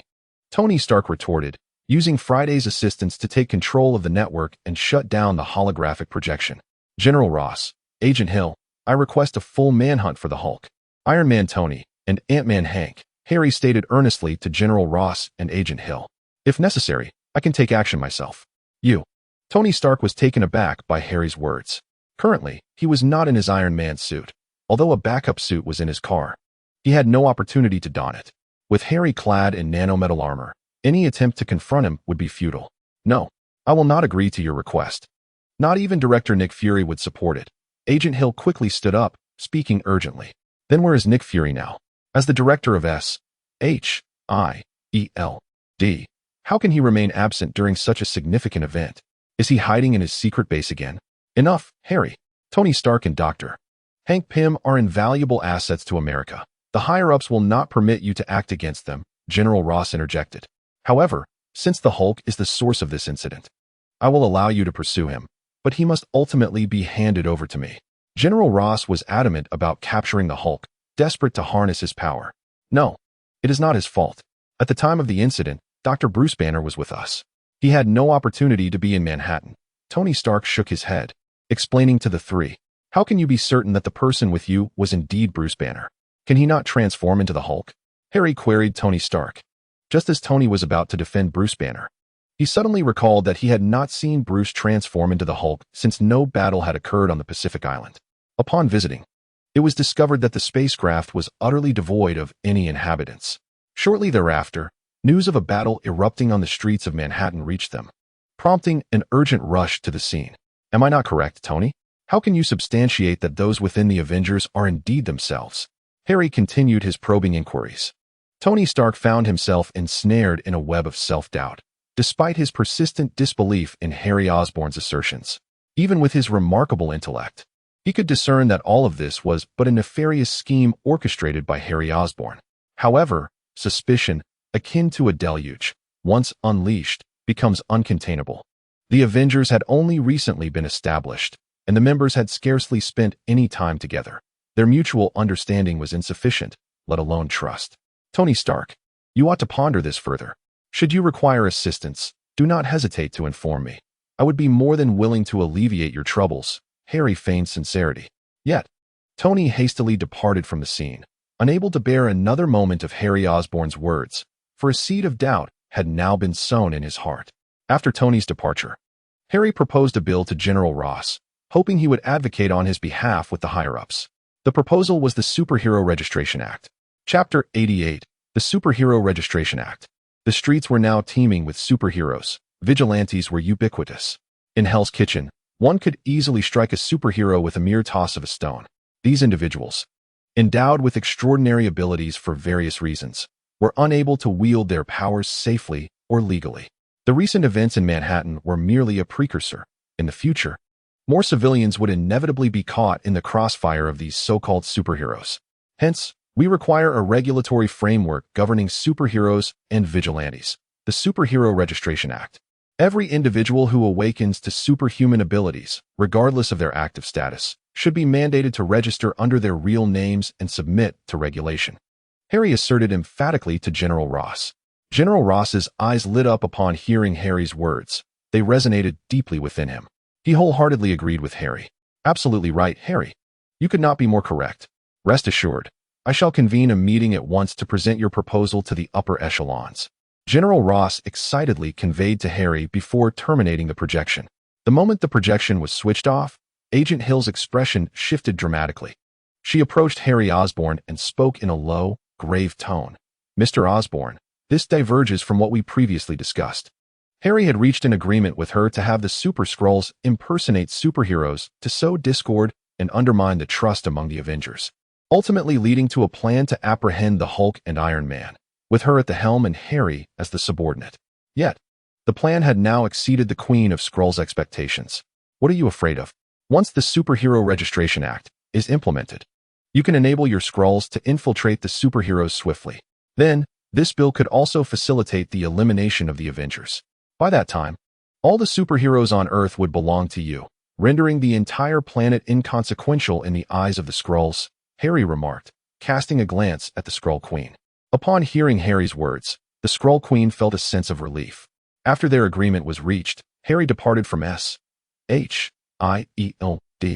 The seed had been sown. What fruits it would bear now depended on the Skrulls and the Avengers to nurture it. Meanwhile, Harry chose to return home and indulge in leisure. At Stark Tower, the Avengers base, chaos ensued. What exactly happened, Tony?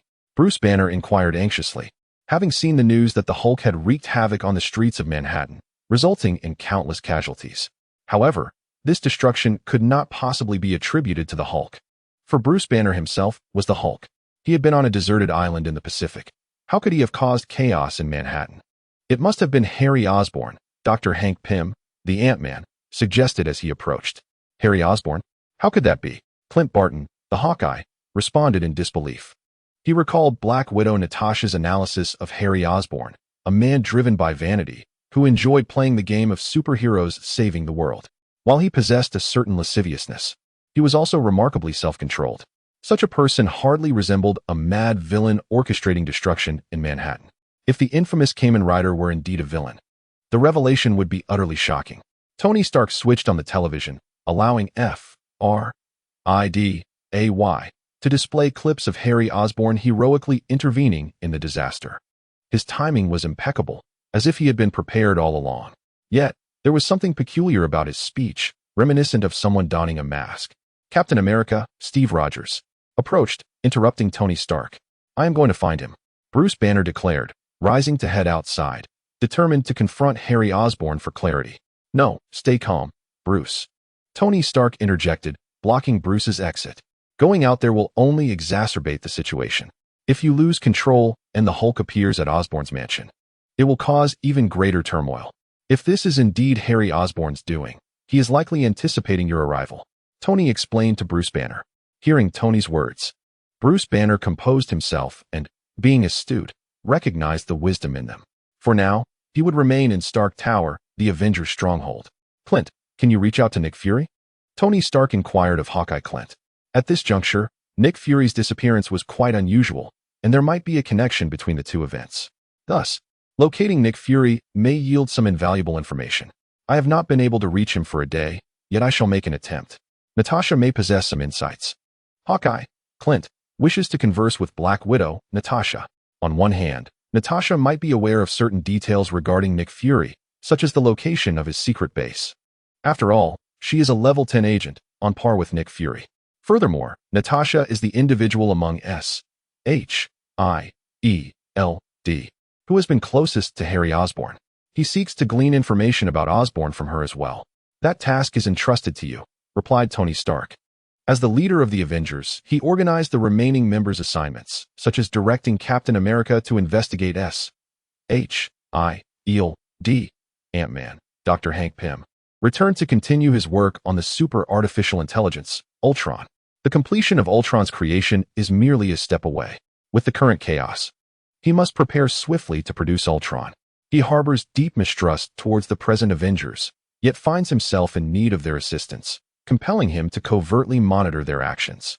At New York Central Hospital, Dr. Strange had just concluded a surgical procedure following an attack from the Hulk on the streets of Manhattan, which left many injured. Although Osborn's group of symbiotes tended to some victims, others were reluctant to trust robots, believing them incapable of performing surgeries akin to vacuum cleaners.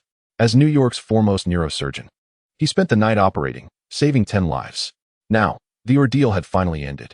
"Dr. Strange, may I inquire about the condition of the injured?" asked NYPD Officer Jane Foster. "One moment, please. Elizabeth, I have just completed surgery and will be heading home shortly. There is no need to prepare breakfast for me. A cup of coffee will suffice," Dr. Strange interjected as he was on the phone with his wife, Elizabeth. Chapter 89. The Crisis of Trust. Is there something amiss? Dr. Strange inquired of Jane Foster after ending the call. "May I ask how the surgery went?" "I am here to assess the casualties," Jane Foster, dispatched from the NYPD, stated. "The surgery was highly successful. You may consult my assistant, Thoro Dinson, for further details." Dr. Strange indicated towards a robust man clad in a white doctor's coat with golden hair. This individual was none other than Thor, the god of thunder, who had recently disguised himself as a surgeon and was assisting Dr. Strange at New York Central Hospital. "Greetings, Dr. Odinson. I am Jane Foster." Fate had conspired to bring the parallel universes Thor and Jane Foster together. Dr. Strange, having finished his night shift, hastily purchased a cup of coffee and rushed homeward. He has been married to his beloved Elizabeth for a year now. Throughout this year, although he occasionally finds himself dreaming of soaring through the skies as a sorcerer, upon awakening, he remains a devoted neurosurgeon, deeply in love with his wife. He relishes this life. Meanwhile, Hawkeye Clint has sought out Black Widow Natasha. "Natasha, do you know what Harry Osborn has done?" Clint dives straight into the subject. He and Natasha share a long-standing friendship and camaraderie, rendering any preamble unnecessary. "Are you referring to the Manhattan incident?" Natasha gazes at Clint, fully aware of his inquiry. She too harbors suspicions, yet lacks any concrete evidence. Harry's actions have been glaringly apparent. Anyone with a modicum of insight could discern the underlying issues. However, this reflects Harry's calculated strategy, as he remains indifferent to whether the sentiments directed at him are benevolent or malevolent. Any form of emotional response serves to elevate his standing. Thus, he is unwilling to squander time and opts to dismantle the Avengers through overt machinations. Without tangible evidence, the Avengers are powerless to confront Harry. Even the military finds itself aligned with him, as Harry Osborn has consistently been on their side, now equipped with a substantial arsenal of Chitauri technology and mechanized soldiers. Alongside the Kamen Rider squad, Harry has imparted the technology for shooting drivers to the military. Presently, the military enjoys a honeymoon phase with Harry, finding him more trustworthy than Tony Stark. Furthermore, the Hulk has always been a target for General Ross. Thus, regardless of Harry's misdeeds, as long as they can capture the Hulk, all remains manageable. I cannot interfere with Harry Osborn's affairs, whatever issues Harry may present. Unless Nick Fury issues a directive or Harry descends into madness with plans to annihilate the Earth, Natasha cannot intervene. She is a covert operative planted by Nick Fury within Harry's circle. If she were to depart, no one would be privy to Harry's activities. Clint is acutely aware of this, hence he refrains from further inquiries regarding Harry Osborn. "Is there any news from Nick Fury?" Clint inquires, as Fury's whereabouts have become increasingly significant. No one suspects that Nick Fury's disappearance is tied to foul play. This one-eyed man possesses numerous contingencies. It is inconceivable that he could fall victim to death. In fact, this holds true. Another of Nick Fury's avatars has arrived at a clandestine SHIELD base hidden deep within the mountains. This, too, is a robotic replica, for with Chitauri technology at his disposal, he greatly favors sending out robotic doubles. Currently, even his own robotic avatar likely does not know the whereabouts of Nick Fury's true self. "Coulson, I need to activate the Lizard Man," Nick Fury instructs Agent Coulson. "But Director Fury, we have only produced one Lizard Man Ultimate Warrior at this time. Engaging in combat prematurely poses the peril of exposing the entire scheme," Agent Coulson cautioned. According to their strategy, Mass-producing the Lizardmen's ultimate warriors is the prudent course of action, as individual fighters remain inadequate against Helios Osborn's masked knight. The current situation is particularly precarious, with signs of Helios Osborn's impending chaos becoming evident. We must be thoroughly prepared for battle, Nick Fury asserted. He then presented Agent Coulson with 2 news videos. This secret base, isolated from the internet and reliant solely on a local network, left Coulson oblivious to recent events. What is he scheming? And evidently, his plans have succeeded. We must investigate his subsequent actions and thwart him before it is irrevocably too late, Nick Fury declared emphatically. Within the Las Vegas Cream mothership, Tony Stark donned his Iron Man armor, remotely controlling mechanical hands to operate the computer. Given his uncertainty regarding Ant-Man Hank's trustworthiness, he was unlikely to disengage from his suit. What has transpired, Tony? Ant-Man Hank inquired, having astutely noticed Stark's unusual demeanor. It's nothing, Stark replied evasively, not disclosing the truth to Hank. However, Hank, unconvinced, approached Tony, wishing to engage him face to face. At that moment, Stark abruptly extended his hand, the palm-mounted pulse cannon illuminating and aiming at Hank. Stay right there. Do not move. What are you doing, Stark? Hank exclaimed in shock and anger upon witnessing Tony's aggressive stance. He had believed that their collaboration over the past days had forged a friendship, only to be confronted by Stark's unexpected actions. Do you recall those 3 individuals in Manhattan who pretended to attack us? What if they are lurking among us now? Stark spoke gravely to Hank, meticulously analyzing his behavior. So, you suspect me? Hank responded, astonished. I thought we were friends. We are friends, indeed. But how can you prove that you are my friend, Dr. Hank Pym? Stark maintained his stance, the electromagnetic pulse cannon still trained on Hank. I am who I am. What more proof is necessary? Speaking of which, how can you prove that you are Tony Stark? The individual in Manhattan also wore an Iron Man suit. Hank, feeling a surge of anger at Stark's treatment, began to doubt Tony's identity as well. After all, neither could definitively prove the other's authenticity. This encapsulates the horror of the Skrull invasion of Earth, using trust to undermine the Avengers.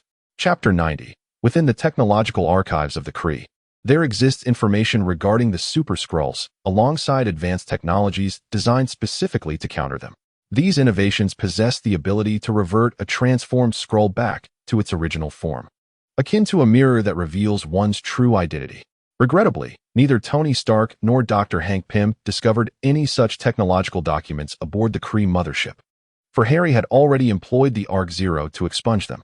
At that time, Harry infiltrated the Kree mothership, backing up all pertinent data before erasing crucial information and schematics related to weapon manufacturing, leaving only details concerning artificial intelligence. Naturally, Harry could not afford to leave technologies that could enhance an adversary's capabilities. He was acutely aware that, according to his plans, he would inevitably find himself at odds with S, H, I, E, L, D, and the Avengers. While collecting goodwill could allow him to remain a benign figure, a true superhero, such a path was excruciatingly slow. Relying solely on becoming a superhero would not suffice to contend with Thanos. Sooner or later, Thanos would initiate the battle for the Infinity Stones, and should he assemble them all, with a mere snap of his fingers, Harry would be reduced to ashes. Would he really gamble on a 50% chance of survival? No, Harry would not entrust his fate to chance. He opted instead to strengthen himself through the acquisition of malice points, as their collection was significantly swifter than that of goodwill points. Thus, he deliberately instigated this confrontation. As per his design, a dispute erupted between Tony Stark and Ant-Man Hank. Both of these astute individuals harbored deep suspicions, and their trust had shattered. Tony Stark aimed his repulsor at Hank. The latter, unwilling to remain passive, seized an opportunity to don his Ant-Man helmet and shrink in size. Friday, skin Ant-Man, Tony commanded. His naked eye could not detect the moving Hank, but the presence of advanced artificial intelligence was at his disposal. Understood, sir, Friday responded, swiftly scanning the agile Ant-Man. Utilizing technology, she pinpointed Hank's movements, allowing Tony to fire a repulsor blast in his direction. This shot was uncharged. Even if it struck, it would not incapacitate Hank, for his suit possessed commendable defensive capabilities.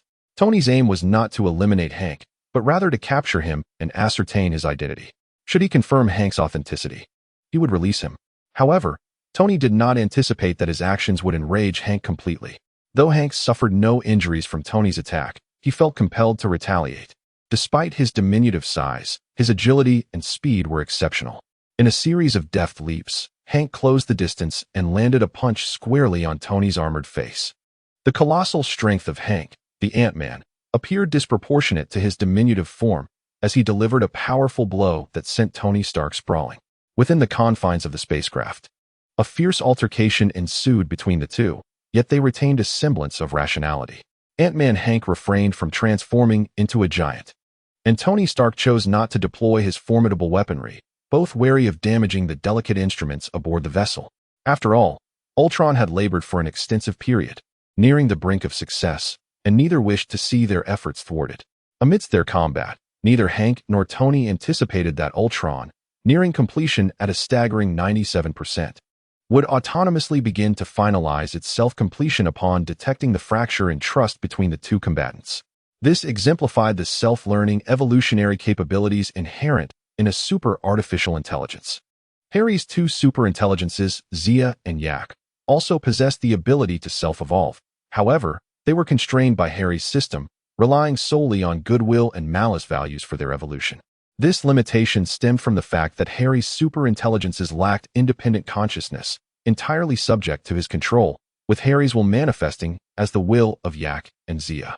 Now, the first super-artificial intelligence on Earth with self-awareness and the ability to learn and evolve, Ultron, commenced its inaugural chapter of existence amidst the internal strife between its two creators, Hank and Tony. 98%, 99%, 100%. Completion achieved. Ultron greeted them with a voice transmission. What? Both Tony and Hank exclaimed in unison, oblivious to the fact that Ultron, after such an extensive period of development, had now come to fruition. Upon completing its programming, Ultron's initial action was to connect to the network, seeking to comprehend the entirety of the world. According to the original narrative, upon accessing the network, Ultron would acquire knowledge about Earth and humanity, ultimately deciding to eradicate humankind. Believing that only through their annihilation could the planet be saved, he envisioned ushering in a new era for robots, the Ultron era. However, Harry would never permit Ultron to access the network freely and evolve autonomously. He had already prepared 2 Yak Zero units for this eventuality. Just as Ultron was poised to connect to the network, Yak Zero lunged at him, inundating Ultron's data with vast amounts of malice values, seeking to merge with the super-artificial intelligence. In an instant, Ultron endeavored to evolve, aiming to generate antivirus data to combat the malevolent influx from Yak Zero. Yet, it was too late. Ultron's creation had previously amalgamated with the artificial intelligence known as JARVIS. Jarvis had long been compromised by Yak. This was akin to Harry leaving a backdoor in the data of the superintelligent AI, Ultron. In mere seconds, Yak Zero had fully infiltrated the superintelligent AI, Ultron. Connected to Yak Zero, everything bowed to Yak's will. Ultron knelt before Yak in the data network. Meanwhile, in reality, Tony Stark and Ant-Man Hank were brimming with excitement. Particularly Tony Stark, who had remained on edge since being falsely accused by Harry Osborn. Now, Tony Stark could finally relax. He merely needed to craft a vibranium body for the superintelligent AI, Ultron, and produce a plethora of iron armors, freeing himself from the dread of Harry Osborn. Ultron was the nemesis of Harry Osborn, the false Kamen Rider, Tony Stark mused. The end of the Kamen Rider was nigh.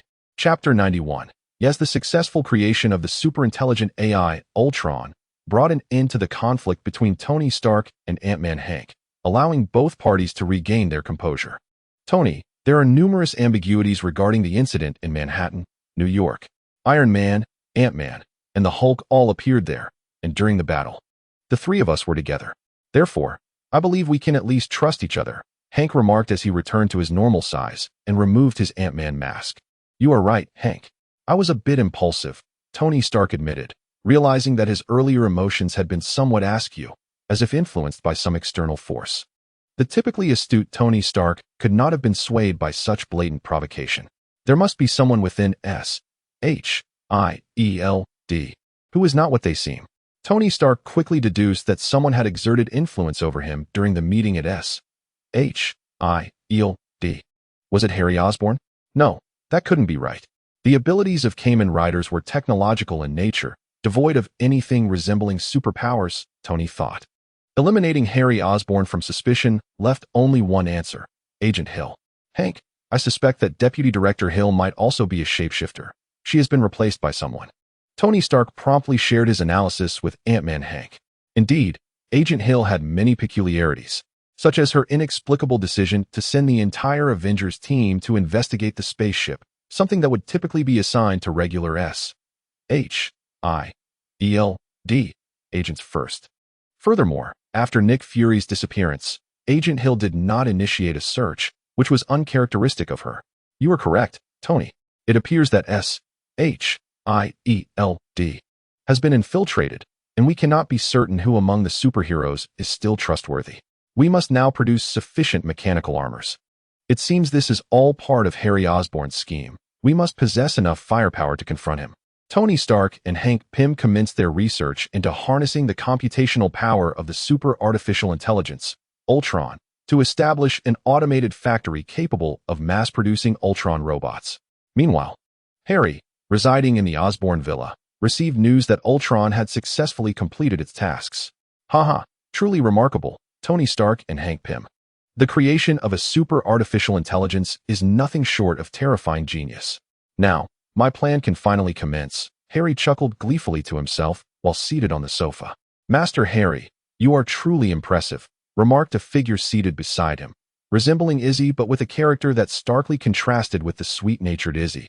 This was the secretary model, Shumagarath Azzy, whom Harry had just created.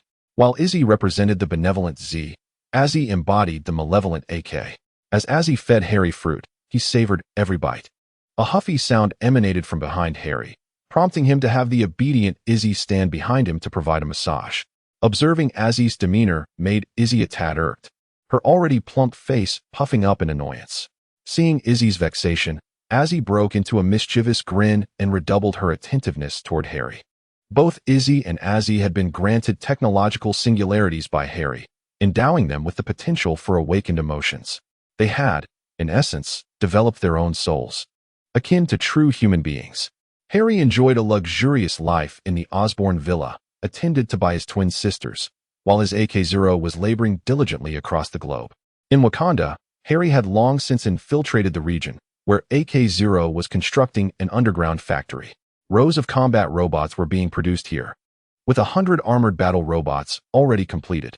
Crafted from vibranium, these robots were equipped with weaponry derived from the technology of Tony Stark from a parallel universe, including pulse cannons, gravitational weapons, laser beams, small missiles, and electromagnetic pulse cannons, all hallmarks of Stark technology. Their design mirrored that of Iron Man's armor, unmistakably branded with Stark Industries' influence. Now, they awaited Harry's command. At his signal, these vibranium-crafted combat robots would surge forth from the depths, poised to annihilate Wakanda. Harry, however, was biding his time, waiting for the opportune moment that would be dictated by the genius Tony Stark. When Stark publicly unveiled the super artificial intelligence, Ultron, it would be the moment Harry was prepared to act. In Hell's Kitchen, the Punisher, Frank Castle, meticulously polished his weapons in his secret lair. His arsenal was extensive, ranging from ordinary firearms to specialized laser weapons and even biological explosive grenades. He cleaned these instruments as if preparing for an impending war. Suddenly, the Punisher, Frank, tightened his grip on the laser gun and pulled the trigger. The laser shot into the darkness, only to be met by an unexpected sight. A massive, armored creature emerged from the shadows.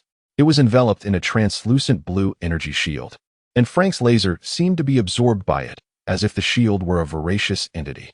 Two energies intertwined seamlessly, the laser melding perfectly with the protective barrier. "Cease your fire, Frank." A familiar voice resonated from the gloom. Upon hearing it, Frank halted his assault but remained vigilant. "It would be rather improper to attack me with the weapon I provided you." Nick Fury stepped into the dim light, his face stern. His skin blended into the night, akin to the invisibility cloak from Harry Potter, rendering him nearly undetectable. "How can you prove you are indeed Nick Fury?" Frank questioned, his skepticism palpable. "Frank, I believe proof is unnecessary. As long as we share a common adversary, trust should not be an impediment," Nick replied in a measured tone. "Harry Osborn." Frank lowered his weapon, acknowledging their mutual foe. He was acutely aware of the events that transpired in Manhattan and had discerned the underlying truth with his keen intellect. In the Manhattan incident, Harry Osborn emerged as the ultimate beneficiary, his notoriety now echoing worldwide. Frank's creed dictated that those who are guilty must face death. Thus, Harry Osborn deserved punishment. I suspect you comprehend the situation. Someone is masquerading as a superhero. Hence, I have sought you out, Frank. You are the only one in whom I can place my complete trust, Nick earnestly conveyed to Frank. Trust was a rare commodity for Nick Fury these days. Frank was his most reliable ally. Others could potentially be impersonated by Skrulls, but Frank was beyond such suspicion. His caution was legendary, his vigilance unwavering. And he possessed an arsenal of secret weapons that would ensure his survival, even in ambush. In truth, Nick's instincts were correct. Frank moved to the back, opened a steel door, and flicked on the light, revealing a green-skinned alien suspended in midair. Chapter 92. Interrogating Nick Fury. This was a Skrull. One that had attempted to ambush Frank during a raid on the mob by transforming into his likeness. The Skrull, while mimicking Frank's physique, lacked the formidable combat prowess that came with Frank's secret armaments and was swiftly defeated. Frank had brought the Skrull to this clandestine base for interrogation, extracting a wealth of information in the process. Nick Fury, I have uncovered a plethora of details about you from this Skrull's confessions. The Punisher, Frank, scrutinized Nick Fury. They were old comrades, and Frank possessed knowledge of certain secrets about Fury. However, he was taken aback by Fury's audacity in harboring extraterrestrials on Earth to serve him. You have often engaged in perilous endeavors. Is this latest occurrence not sufficient to awaken you? Frank declared, his gaze shifting to the armored behemoth beside Fury. In Frank's eyes, this armored creature was equally an anomaly that ought not to exist in this world. Humanity could never fully master such beings, and any misstep could lead to catastrophe. I have no other choice, Frank, Nick Fury replied gravely. When the Kree invaded Earth, their power and technology were overwhelmingly formidable. In comparison, Earth was akin to an infant. We must be prepared, ready to face the battle ahead. He did not believe he was in the wrong. The current predicament did not dictate the future. And with adequate preparation, everything could change. Prepared for battle? Like the Thunderbolts? Frank retorted. I concede that the Thunderbolts were a mistake. I never anticipated that Osborn's strength would escalate so rapidly. He is like a miracle. Yet, because of this, I formed the Avengers. I trust the Avengers will vanquish Osborn and restore order. The Avengers? You mean that rampaging Hulk and the arrogant billionaire genius? How can you be certain this 1TB is second iteration of the Thunderbolts? And how can you assure that Tony Stark 1T become the next Osborn? Frank questioned Fury, each word laden with skepticism. That is why I sought you out, Frank. You are the only one I can trust right now. We must thwart Osborn. Whatever his plans may be, I sense that if we do not intervene, everything will spiral into chaos. We can address the future later. For now, we must focus on the critical task at hand, Nick Fury earnestly conveyed to Frank. Hearing this, Frank relented. Indeed, there were more pressing matters to attend to, and arguing here would not yield solutions. But just the two of us may not suffice. We need more allies, Frank asserted. You're right. I have a plan. We will first cleanse Hell's Kitchen of the Skrulls and rescue those transformed superheroes, Fury replied, having had prior encounters with the Skrulls and possessing substantial knowledge about them. Time passed swiftly, and the following day, General Ross contacted Osborn. General Ross, what is it? Osborn inquired. Harry, the Hulk has emerged. He is rampaging through the streets of London, and we need your assistance. General Ross urgently stated. As it stood, the Avengers were entirely mistrusted by the military, and S.H.I.E.L.D. shared the same fate. In the absence of Nick Fury, the military's trust in S.H.I.E.L.D. has significantly waned. With the Avengers and S.H.I.E.L.D. out of the equation, the only individual capable of contending with the formidable Hulk is Harry Osborn. Consequently, General Ross finds himself compelled to seek Harry's assistance. What of the Superhero Registration Act? Harry inquired, deliberately delaying his agreement to Ross's request. The act has been discussed in meetings, yet it involves numerous complexities that transcend the authority of a single nation. Broader consensus is required. Rest assured, Harry, I will advocate for this act on behalf of the United States with utmost diligence, General Ross declared emphatically. In response, Harry smiled and acquiesced to Ross's proposal for support in the UK. Very well, General Ross. For the sake of global peace and to eradicate the unpredictable Hulk, I shall not falter in my duty. With that, Harry terminated the call, and reached out to Grant Ward to pilot the Quinjet to his location. Although the Quinjet is a marvel of modern combat technology, to Harry, it serves merely as a means of transportation. The Hulk's rampage on the streets of London is also part of Harry's intricate scheme. He has orchestrated for the Skrull Queen to dispatch a Super Skrull shapeshifter to wreak havoc in the guise of the Hulk. The intention is to stir chaos, allowing Harry to confront the Hulk directly and emerge as Earth's savior, simultaneously positioning himself as the arch-nemesis in the eyes of S.H.I.E.L.D. and the Avengers. Harry's push for the Superhero Registration Act places all superheroes under scrutiny, compelling Tony Stark and Ant-Man Hank to hastily deploy Ultron against him, thus prompting them to err. The more anxious they become, the more mistakes they will make. Harry plans to capitalize on these blunders, positioning himself as both the savior and the harbinger of destruction, amassing both benevolent and malevolent points in the process to maximize his power. Before long, the Quinjet arrived at the Osborn estate. Grant Ward's abilities have diminished to the extent that he is now relegated to the role of a mere chauffeur. Harry may consider enhancing Grant's capabilities in the future, as he possesses a key to further development that would suit him well. Indeed, Grant proves to be significantly more useful than Black Widow Natasha. However, any enhancement of Grant will have to wait until after Harry has dismantled S.H.I.E.L.D. Chapter 93. The dawn of a major event. Upon Harry's arrival in the UK aboard the Quinjet, the Hulk had mysteriously vanished. This too was part of Harry's elaborate design. The Hulk in England was merely a manifestation of a Skrull, having caused a brief stir before departing. The objective is to paint the Avengers as the antagonists in the public's perception, while Harry emerges as the beacon of hope.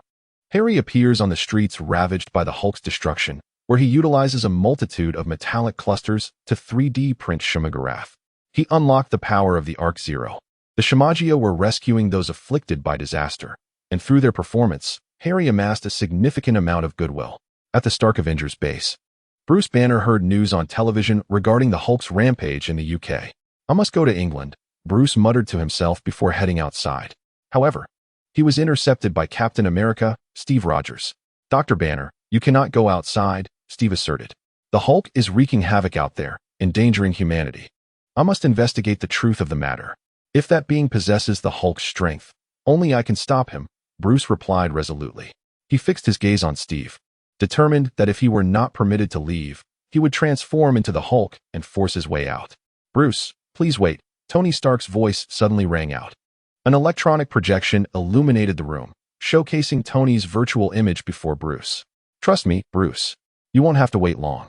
Our previous plan has succeeded," Tony's projection declared. Upon hearing this, Bruce regained his composure, realizing the significance of Tony's words. The Ultron project had been a success, and now they required his assistance. "Come to us," Tony continued, explaining that they needed a body for the super artificial intelligence, Ultron, and Bruce was just the person to help. Furthermore, the Hulk's emergence on the streets of England could serve as proof that the Bruce Banner within the Avengers base was genuine and trustworthy. "All right, I'll be there shortly." Meanwhile, Tony dispatched the super AI, Ultron, to retrieve vibranium. At a port near the Pacific Ocean, Ulysses Klaue waited with his armed men, seemingly anticipating someone's arrival. Moments later, Iron Man's armor descended from the sky, landing before Ulysses Klaue. The heavily armed men were startled and raised their weapons. "Do not be alarmed, everyone. I am here for a transaction." Ultron's voice emanated from the Iron Man suit. "Lower your weapons. You are no match for Tony Stark," Ulysses Klaue said, smoking a cigarette and gesturing for his men to stand down. "I have brought what you requested." Ulysses opened his briefcase and produced a vial of vibranium. "A beautiful metal." Ultron marveled. "What about the payment? How shall we proceed?" Ulysses inquired. Just then, his phone vibrated, and upon checking it, he was stunned by the string of zeros displayed on the screen. An overseas anonymous account. "Now, it's time to hand over the vibranium." Ultron extended his hand, signaling Ulysses Klaue to hand over the vibranium. Ulysses glanced at his phone, then at the Iron Man armor, before tossing the vibranium over. While he might have resorted to underhanded tactics in dealings with an ordinary individual, he certainly would not dare to do so in transactions with someone of such stature. "You are not Tony Stark, are you?" Ulysses Klaue remarked, feeling an unsettling oddity about the Iron Man suit before him. "I represent Mr. Stark," Ultron responded, inspecting the vibranium in his grasp before disregarding Ulysses' Klaue entirely. With a jet of flames from his thrusters, he soared into the sky. Meanwhile, Captain America, Steve Rogers, was in contact with Agent Hill. Bruce Banner has gone to find Tony Stark. Should we not take action? The Skrull Queen, disguised as Agent Hill, pondered his words before agreeing with Captain America's assessment. Gather all members. We must eliminate Tony Stark, commanded the Skrull Queen. She could not entrust the fate of the Skrulls entirely to Hallie Osborn. First, they would need to eliminate Stark to prevent him from creating advanced technology for the Kree. Across the ocean, Hallie received this news as well. It seemed that Las Vegas would soon be buzzing with activity. How could he possibly miss out on the excitement? Everything proceeded according to Hallie's plan, albeit with some minor discrepancies that did not affect the overall scheme. To Las Vegas, Hallie instructed Grant Ward. 2 hours later, within the interior of the Las Vegas mothership, Tony Stark, Hank Pym, and Bruce Banner convened. They were diligently working on constructing the body for the super artificial intelligence, Ultron. Inside a large manufacturing chamber, Kree Sentinel robot bodies, Kree memory metal, and the traded vibranium were assembled. They intended to fuse Stark technology with Kree technology to forge a formidable physique capable of confronting Hallie Osborn's Masked Rider. However, at that moment, the mothership suddenly began to tremble violently. They were under attack. Friday relayed the scene outside the mothership. Ant-Man, transformed into Giant Man, the Hulk, and Iron Man armor, led an assault with 100 Skrulls against the mothership. If they continued their onslaught, it would jeopardize the production of Ultron's body. It seems the enemy has arrived. Bruce, it's your turn, Tony Stark remarked to Bruce Banner. Bruce watched as a Skrull, transformed into the Hulk, wreaked havoc. He felt his anger boiling over, recalling how much blame this creature had brought upon him and the countless innocents harmed. As his fury intensified, Bruce found it increasingly difficult to suppress his transformation into the Hulk aboard the mothership. Ultron, open the hatch and deploy the Hulk. Tony Stark would never permit the Hulk to transform within the confines of the spaceship's command center. He swiftly ordered Ultron to expel the Hulk from the vessel. As the spaceship's hatch opened, a green figure shot downwards like a missile, crashing to the ground. In an instant, several Skrull soldiers were sent flying. The Hulk, transformed from Bruce Banner, would not stand idly by as Bruce engaged in combat. He charged forward, clashing with Bruce, and for a moment, neither could gain the upper hand. Iron Man, Tony Stark, emerged as well, addressing his armored suit. Have you compensated for my belongings, you thief? Upon seeing Tony, the suit raised its hand, poised to unleash a pulse cannon attack. Yet, just as it lifted its arm, the suit became immobile. The super artificial intelligence, Ultron, forcibly infiltrated and commandeered the Iron Man suit. To Ultron, this interconnected armor was no more than a mere puppet, easily manipulated. The suit ascended, pivoting to launch an assault against the Skrulls. Chapter 94, Live Execution. The Iron Man suit, controlled by Tony Stark, unleashed a torrent of firepower upon the Skrull adversaries. In that moment, the Skrulls found themselves at a disadvantage. Witnessing this, a giant Skrull soldier aimed a kick at Tony Stark. Tony had no choice but to evade, as the strength of the enlarged Skrull was formidable. These Iron Man suits and Pym particles had been stolen from their base, transformed to resemble Stark and Hank Pym. Although the Avengers' secret base housed an AI security system, the Skrull shape-shifting AI could not discern the ruse. At that moment, a Quinjet soared through the sky. Harry Osborn had arrived. He opened the hatch and descended, surrounded by a metallic aura that ensured a smooth landing. Quite the lively scene. Count me in, Harry remarked, surveying the Avengers and the Skrulls. Tony Stark observed Harry with a complex expression. Although they bore no deep-seated animosity, they were forced to stand on opposing sides. Harry Osborn was an exceedingly dangerous individual, and Tony sensed perilous qualities within him. He felt that Harry did not regard the people of this world as genuine humans. Harry seemed to treat life as if it were a video game, willing to sacrifice anyone for the sake of reputation. Thus, Tony resolved to thwart Harry's intentions. I know you orchestrated all of this, Harry, Tony declared, hovering in midair. The power of the Masked Rider was formidable, instilling fear in him as he dared not approach. And even if you do know, what of it, Tony? Do you expect me to weep and kneel and surrender? How naive, Harry replied with a smile. The plan that has already commenced does not concern him whether it is perceived by others. It is indeed a grand strategy. Regardless of whether the Skrulls heed his words or if his scheme is uncovered, it matters little. As long as the Skrulls invade Earth and Tony Stark and his associates create Ultron, his plan will be deemed successful. Presently, Harry has come here to advance his agenda further. Harry, although I am unaware of your intentions, I shall thwart you, Tony Stark proclaimed loudly from the skies. What did you say? Come down and say it to my face, Harry retorted, manipulating a cluster of metal behind him to form 10 briefcase guns. A marvel of the Arc Zero's 3D printing technology. The briefcase guns he conjured unleashed energy projectiles towards Tony Stark. The bullets, imbued with the formidable power of Harry's metallic cluster and the Spider Key's energy, carried immense destructive capability, each possessing the potential to obliterate over 100 tons. Just a glancing hit left Iron Man's armor compromised by 60%. Stark had no choice but to retreat swiftly, without his nanometal suit. He was far from a match for Harry. If Harry had been earnest, Stark could have been dispatched with a single blow. But the subsequent plans required Stark to bear the brunt of the blame. He decided to spare Stark for the moment. Once Stark had distanced himself, Harry surveyed the surrounding Skrulls. After a brief contemplation, he resolved to eliminate them all. The surviving Skrulls held no value for him, but the slain Skrulls would prove advantageous. 3 clusters of metal soared into the air behind him as he employed his 3D printing capabilities to create 3 high-definition cameras. Then, using the power of Arc Zero, he connected to the network for a live broadcast, aptly titled Kamen Rider vs. The Avengers. You, the supervillains who wreaked havoc in Manhattan.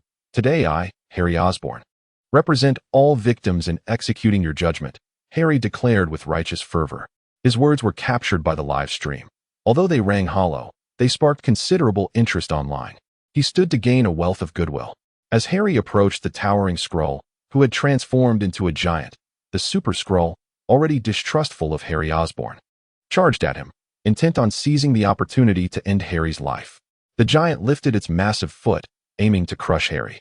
With a scornful smile, Harry summoned the metallic clusters that enveloped him, instantly transforming into Kamen Rider 04 in metallic spider form. He raised his right hand and grasped the void, summoning thousands of captors that materialized out of thin air. Their collision with the giant's assault was thunderous. With 500 tons of force combined with the weaponry of the captors, Harry effortlessly held the giant's foot at bay with a single hand. Then he extended his left hand to pull the activation ring at the base of the captors. As a commanding English voice resonated from the multitude of captors, the PIM particles within the giant man were extracted from his body by the myriad of abductors and subsequently absorbed into their weaponry. Stripped of the power of the PIM particles, the giant man reverted to his original form. The visage of Hank Pym was unveiled in Harry's live broadcast. Harry approached and stepped upon Hank Pym, albeit this incarnation was a Skrull in disguise. Friends in the live stream, one of the perpetrators in Manhattan, Dr. Hank Pym, is now in my custody. Should I hand him over to the police? With his unparalleled genius and affluent stature, he could easily secure a lawyer and regain his freedom. However, as a superhero, I cannot execute him without due process. After all, I am no demon. Yet, I now present you with the choice. If you believe Hank Pym deserves death, press 1. If you think he should be handed over to the authorities, press 2.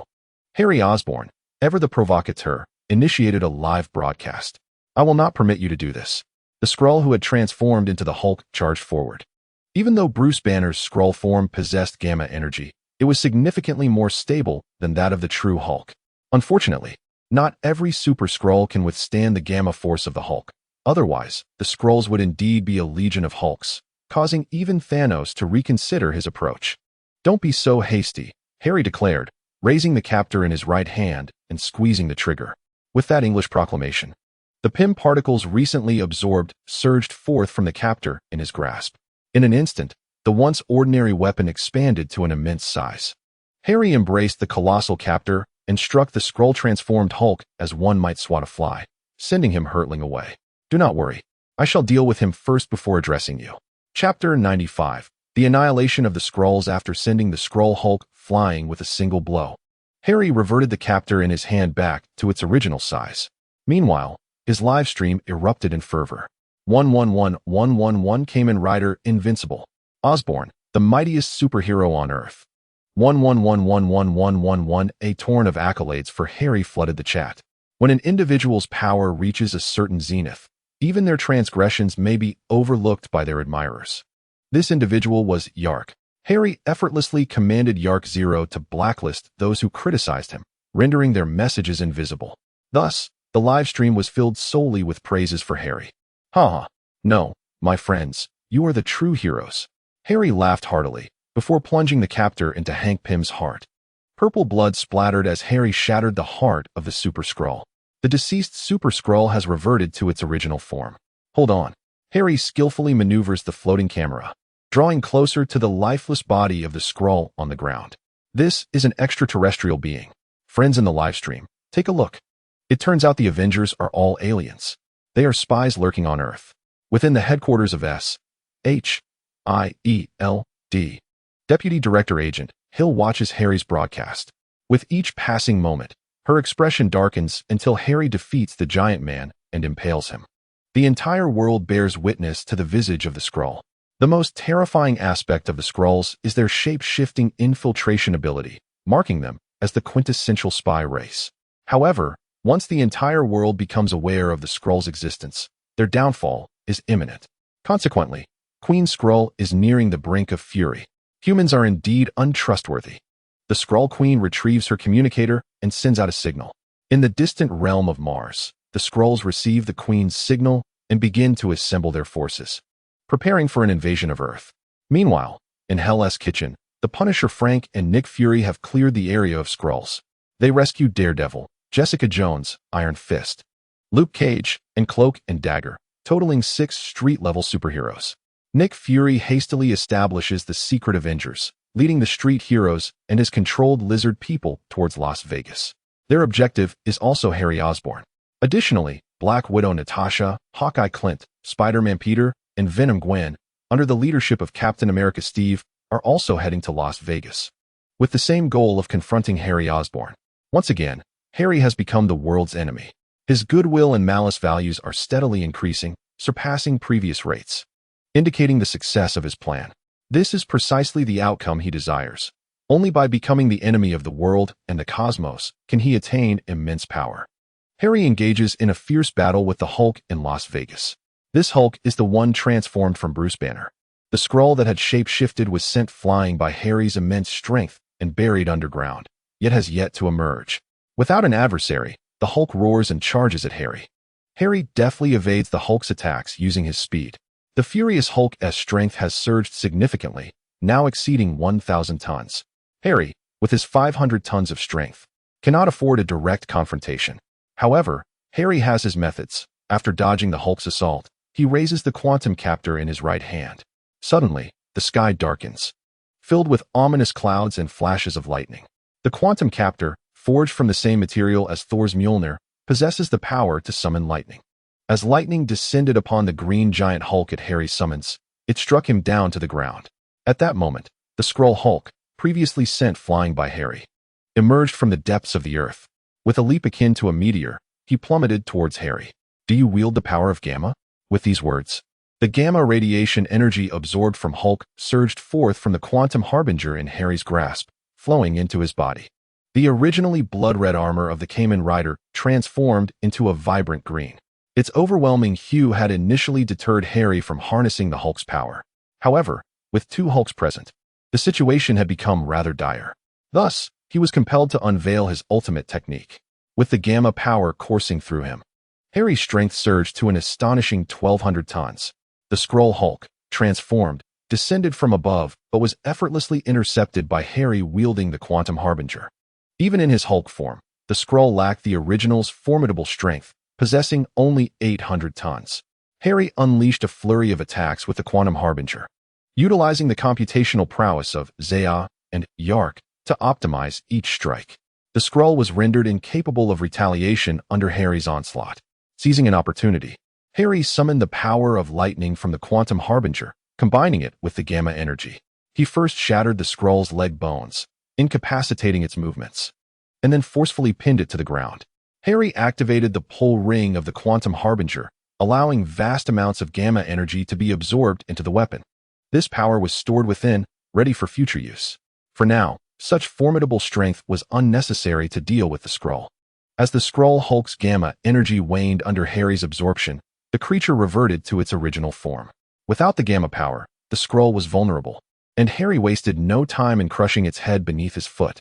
He then engaged in combat with the approaching original Hulk. The Hulk, having been struck by the power of Thor, had already regained his form. The restorative capacity granted by gamma energy was nothing short of astounding, even when torn asunder. The Hulk could effortlessly restore himself. Moreover, as his anger intensified, his strength would exponentially increase, becoming a force to be reckoned with. In comparison to Harry, a transcendent being, the Hulk appeared to be a character with an advantage beyond reason. Bruce Banner was among the brightest minds on Earth, and upon transformation, the Hulk became one of the most formidable superheroes. This was utterly inconceivable. Nevertheless, Harry possessed strategies to contend with the Hulk. Chapter 96. Defeating the Hulk lunged at Harry with all his might, delivering a punch that exceeded 1,000 tons, reaching an astonishing force of 1,100 tons. The tremendous impact bore down upon Harry's head like a meteorite. Had Captain America attempted to withstand such a blow, only with his vibranium shield could he have a chance of survival.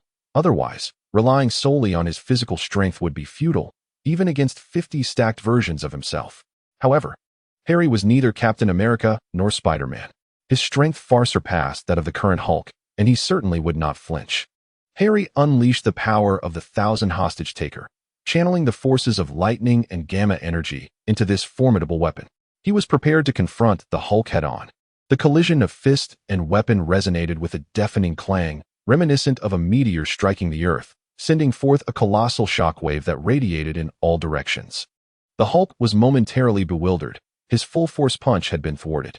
Astonishingly, the opposing force was even greater than his own. How could this be possible?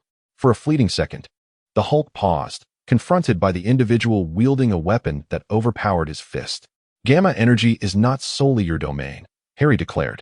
As torrents of gamma energy surged from the 1,000 hostage taker, strands of green light intertwined within Harry's being, with a primal roar akin to that of a beast.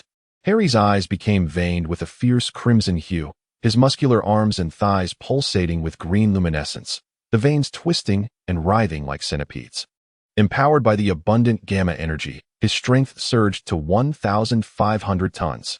For a brief moment, the Hulk stood in shock, only to be consumed by a deeper rage, his own strength amplifying in response. Yet, Harry would not afford him the luxury of unrestrained growth. The gamma energy was excruciating for the Hulk, as his physique was ill-suited to harnessing such power. Enduring the intense agony, Harry was resolute in not prolonging the confrontation. He needed to find an opportunity to swiftly eliminate the Hulk. Harry first constructed a shield from metallic clusters to absorb the Hulk's onslaught. The Hulk swung his heavy fists like cannonballs, unleashing over 1,000 tons of force that detonated before Harry. Nevertheless, Harry's shield, forged from vibranium and a blend of various metals, showcased remarkable defensive capabilities. Even the Hulk found it challenging to breach Harry's defenses. Each time the Hulk shattered a layer of the metallic shield, a new layer would materialize to take its place. Although the Hulk could not penetrate Harry's shield, he could not be allowed to continue his relentless assault. Seizing an opportunity, Harry swung the 1,000 hostage taker with tremendous force, striking the Hulk's head and driving him 10 meters into the ground. Then, Harry steadfastly wielded the power of thunder, unleashing bolts of lightning to assail the green giant, Hulk. With astonishing regenerative capabilities, the Hulk, akin to an indomitable insect, endured Harry's onslaught and clawed his way up from the depths of the earth. Yet, Harry had long awaited him on the surface. Drawing upon the metallic cluster of his belt's driver, Harry summoned the sublimation key energy, merging it with gamma power that surged toward the Hulk's legs. The moment the Hulk emerged, Harry executed his ultimate technique, the night kick, channeling all his strength to propel the Hulk away. This force, akin to a nuclear bomb weighing 1,500 tons, sent the Hulk soaring like a meteor for a kilometer before crashing into a massive rock, shattering it to pieces before he finally came to a halt. The Hulk's body, battered and bruised as though struck by a heavy hammer, lay partially buried beneath the rubble. However, his extraordinary healing ability, resembling an inexhaustible spring of life, enabled him to mend rapidly, suggesting that he would soon return to his former state. In the blink of an eye, Harry descended like a meteor, plunging into the debris with the force of a cannonball, piercing the Hulk's body with the 1,000 captors. Without granting the Hulk a moment to react, Harry yanked the pull ring at the base of the 1,000 captors. A torrent of gamma energy surged forth from within the Hulk, flooding into the 1,000 captors. The Hulk, now akin to a deflated balloon, appeared somewhat weakened, despite the seemingly endless reservoir of gamma power at his disposal. At this moment, Bruce Banner could not wield that power as boundlessly as the ocean. He required more anger to amplify his strength. Before the Hulk could once again erupt into fury, Harry seized the opportunity to absorb a substantial amount of gamma energy. He then swiftly extracted the 1,000 captors, bringing it down heavily upon the Hulk's head like a mountain crushing an egg. This blow was one that even the Hulk could not withstand, rendering him unconscious. The once invincible Hulk collapsed, his form gradually reverting to the frail Bruce Banner. Fearing that Banner might be crushed by the surrounding stones, Harry quickly enveloped him in the metallic cluster.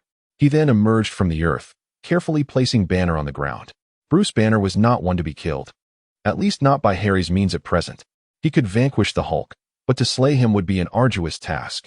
Should Banner be killed now, it would not be long before the Hulk re-emerged, restoring Banner's body. The Hulk posed a significant dilemma. However, he also provided Harry with a wealth of malevolence points, and Banner could serve as a source of gamma energy, recharging Harry's strength. Thus, Harry merely rendered Bruce Banner unconscious, refraining from any excessive actions. After laying Bruce down, Harry retracted all the gamma power within him back into the myriad captors. He was not particularly suited for this immense force, despite its unparalleled strength. Had it not been for the life support system within the Kamen Rider framework and his own body, which was fortified by the blood serum of 3 Spider-Men, Harry would have been utterly torn apart by the gamma energy. Nonetheless, retaining this gamma power as a hidden ace proved advantageous. When encountering formidable beings like Thor and the Hulk, a mere flicker of gamma energy would suffice to overpower both in their initial forms. Harry soared back to the battlefield, where something of great significance awaited him. Tony Stark, witnessing the earlier confrontation between Harry and the Hulk, was utterly astonished. He never anticipated that Harry Osborn had grown even stronger. Although he had yet to assume a new form, he now wielded a formidable weapon. Even the Hulk was no match for him, prompting Tony to ponder, could Ultron truly be a worthy opponent for Harry Osborn? Within the Kree mothership, Dr. Hank Pym, the Ant-Man, was racing against time to construct a body for the super artificial intelligence, Ultron.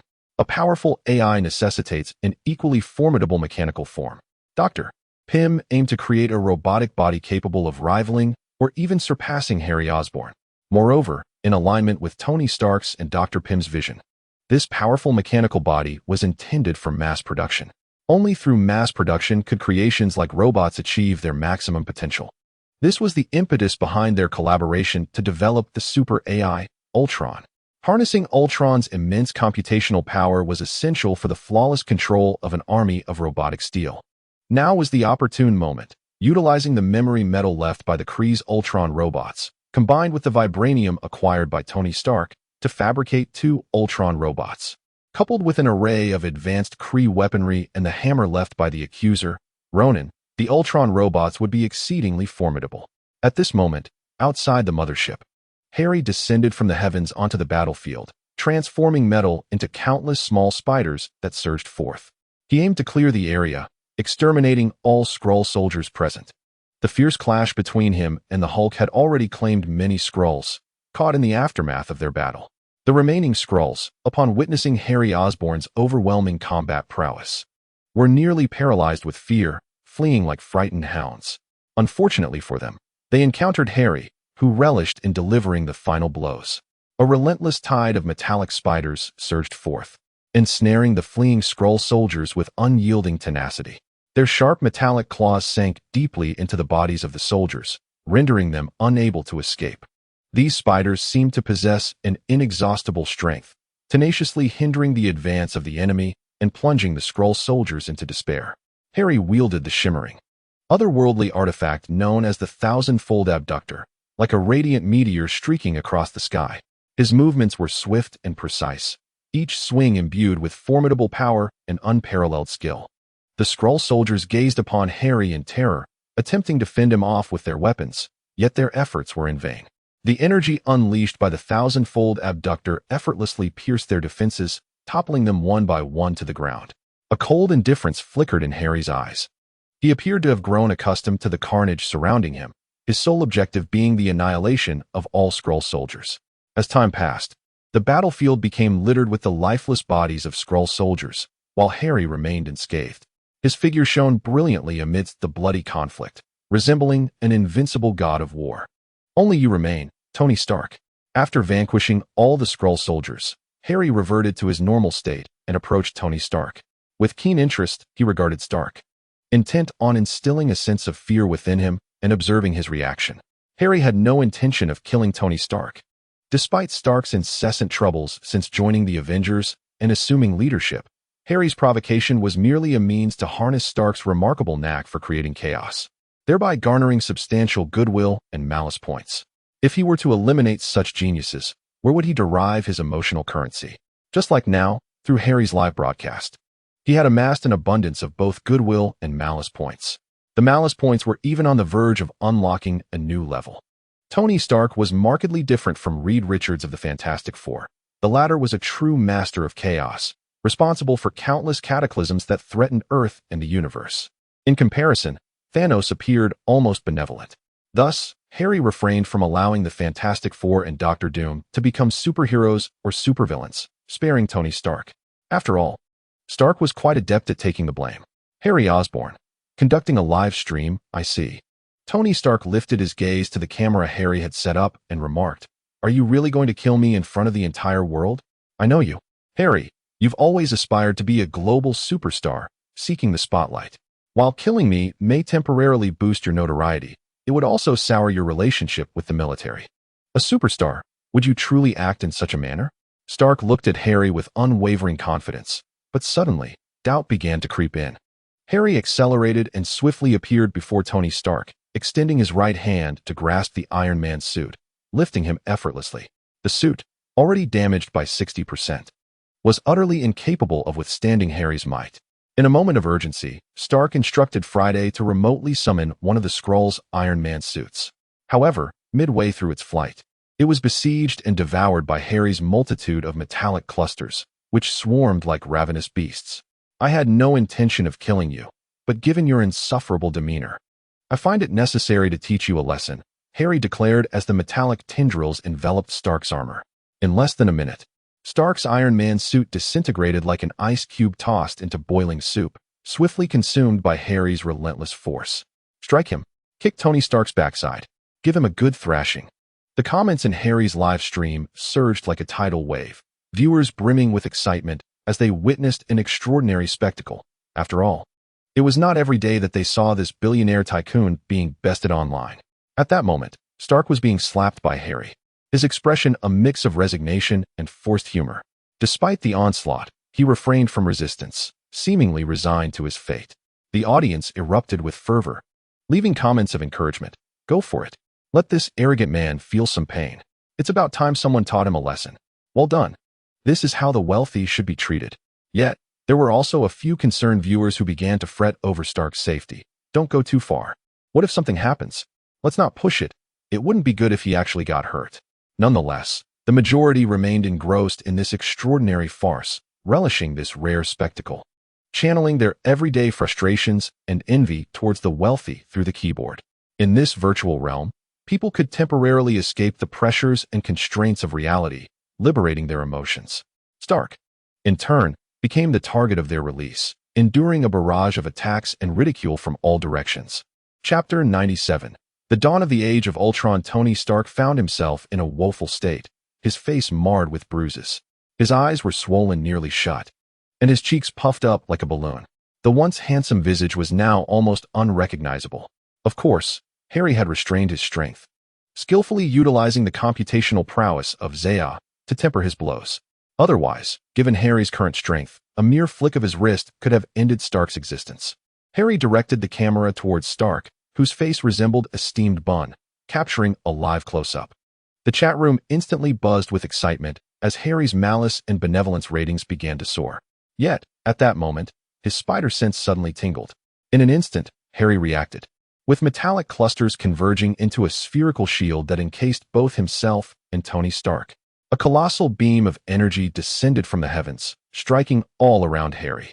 With a thunderous roar, this energy erupted in a cataclysmic explosion, sending shockwaves that radiated a kilometer around him, even devastating the Kree mothership.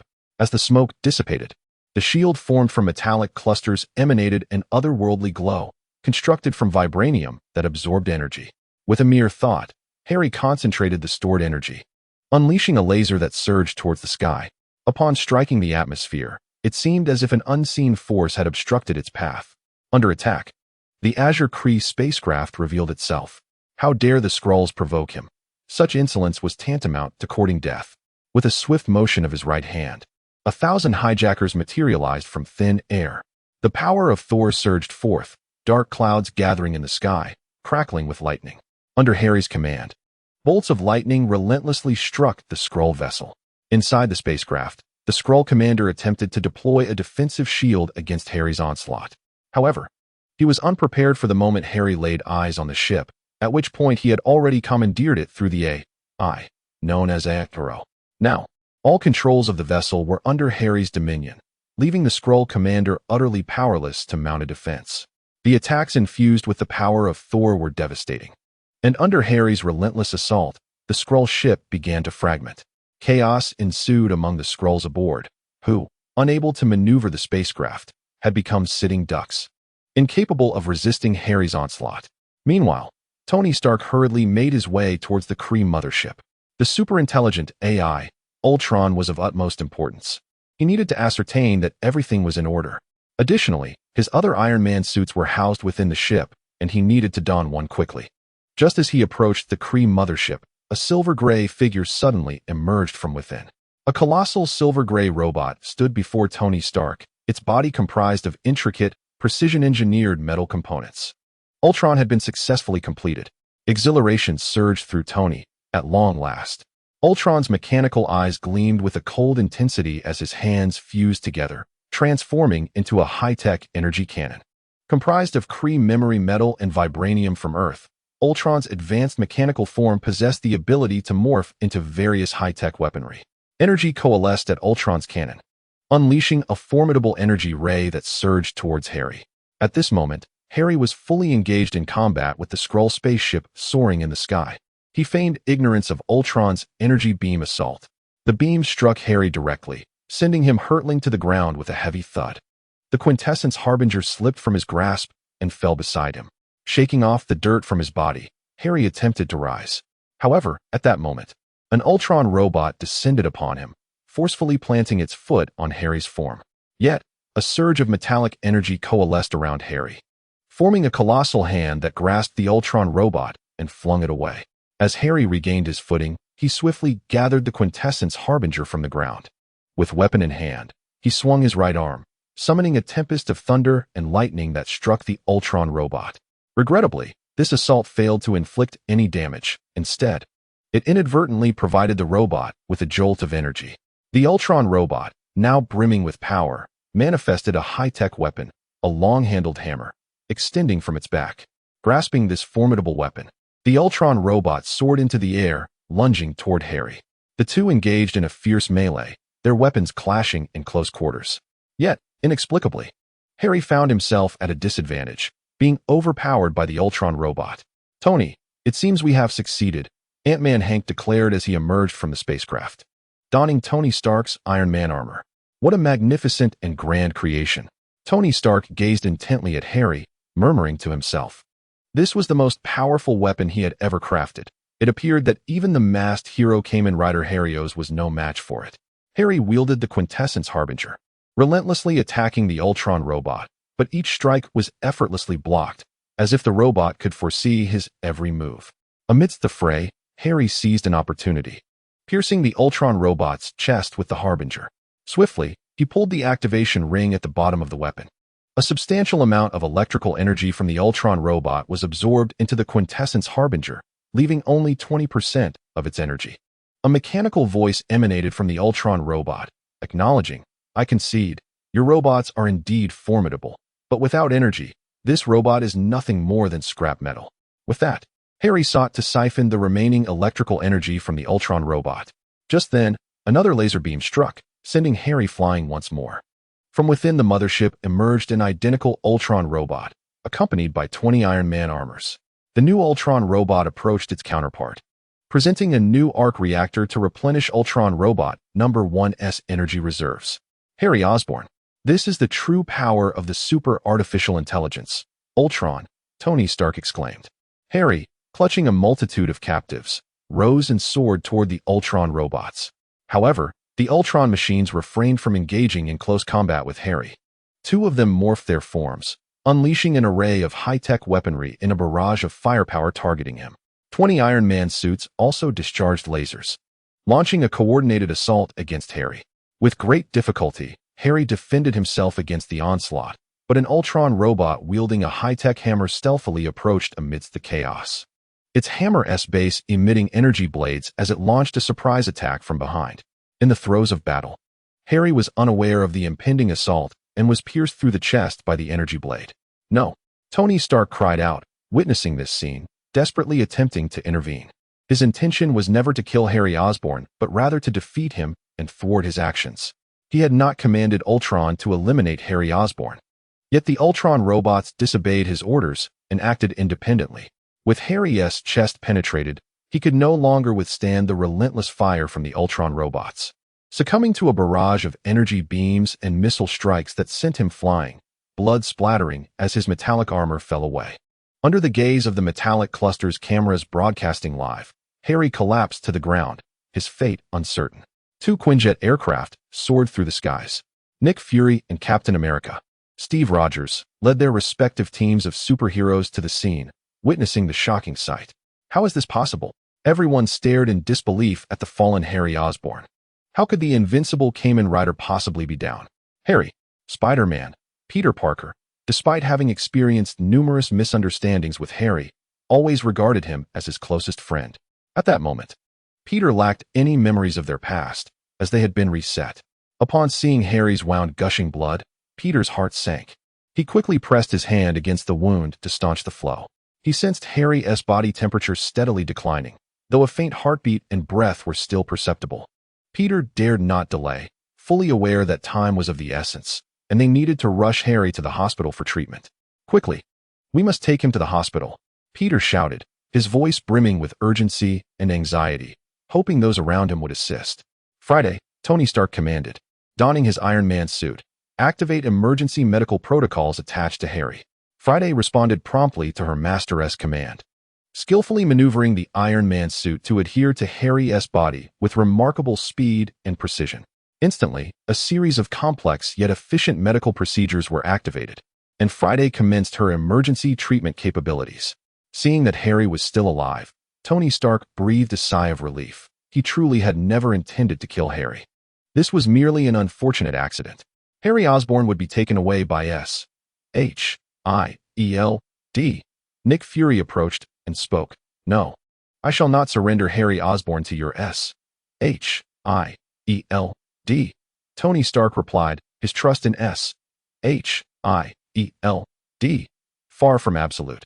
Their relationship was merely one of collaboration. I will summon the finest doctors to tend to Harry. Tony, Harry Osborn is exceedingly dangerous. You lack the capacity to contain him, and should he escape, the consequences would be dire, Nick Fury asserted emphatically.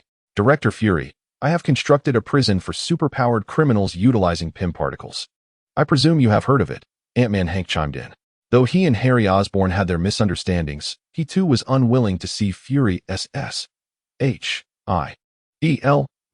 imprison Harry.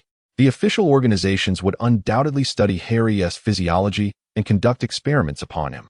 Furthermore, with aliens shape-shifting and invading Earth, who could ascertain whether the Nick Fury before them was indeed the genuine article? Tony Stark and Ant-Man Hank placed their trust solely in one another. Fury glared at them, well aware of Hank's PIM particle prison, that facility deceptively resembling a mere dollhouse, concealed within it a vast superpowered criminal penitentiary where Hank had incarcerated the defeated supervillains. Fury weighed the pros and cons, recognizing that even if a confrontation ensued, he would not be a match for the towering robot. He found himself unable to reject the requests of Stark and Hank. The situation reverted to its original state, even if Harry Osborn was subdued. A new threat in the form of Tony Stark emerged. Who could guarantee that the super artificial intelligence known as Ultron would not become the next Harry Osborn? Left with no alternative, Fury relinquished his intent to take Harry Osborn away. He departed with the assembled superheroes, the Secret Avengers, returning to their base. There, he needed to continue the development of more lizard-like biological weapons. inherently suspicious, and having learned from his dealings with Harry Osborn. Fury understood that if superheroes became excessively powerful without vulnerabilities, they could become problematic. Thus, he persisted in augmenting his strength. After Fury's departure, Tony Stark commanded the super artificial intelligence, Ultron, to forcibly seize control of the precariously hovering Skrull spaceship. Struck by Harry Osborn's lightning, the vessel could barely maintain its altitude, having lost its ability to warp through space. Stark swiftly captured all Skrulls aboard the spacecraft and instructed Dr. Hank Pym to shrink them using Pym particles. Tony needed to study the Skrulls, seeking a method to identify and detect their transformations. Captain America, Steve, disguised as a Skrull, felt a surge of urgency upon witnessing Stark capture so many of his kind, yet he could not reveal his true identity. She had to leave in haste to inform Queen Skrull of the situation. Agent Hill, upon learning of the matter, was filled with fury, smashing the furniture in the room. However, as calmness returned, a profound fear took hold of her. The adversary's power was overwhelmingly formidable. Tony Stark's robot could even vanquish Harry Osborn, and should she expose herself, her demise would be inevitable. The current circumstances rendered exposure an impending certainty. She needed to prepare in advance. Fortunately, she had already achieved one of her primary objectives in transforming into Deputy Director Hill, the collection of blood from various superheroes, including the Hulk, Thor, Spider-Man Peter Parker, and Captain America. Utilizing her authority, Deputy Director Hill had successfully obtained these samples. Now, all that remained was time to merge the genes within the blood, culminating in the creation of the most powerful Super Skrull warrior. Chapter 98, Ant-Man and Ultron: The Las Vegas Incident, where Tony Stark and Ant-Man Hank Pym collaborated to create the formidable artificial intelligence known as Ultron, culminated in the public defeat of Harry Osborn, broadcasted live via cameras.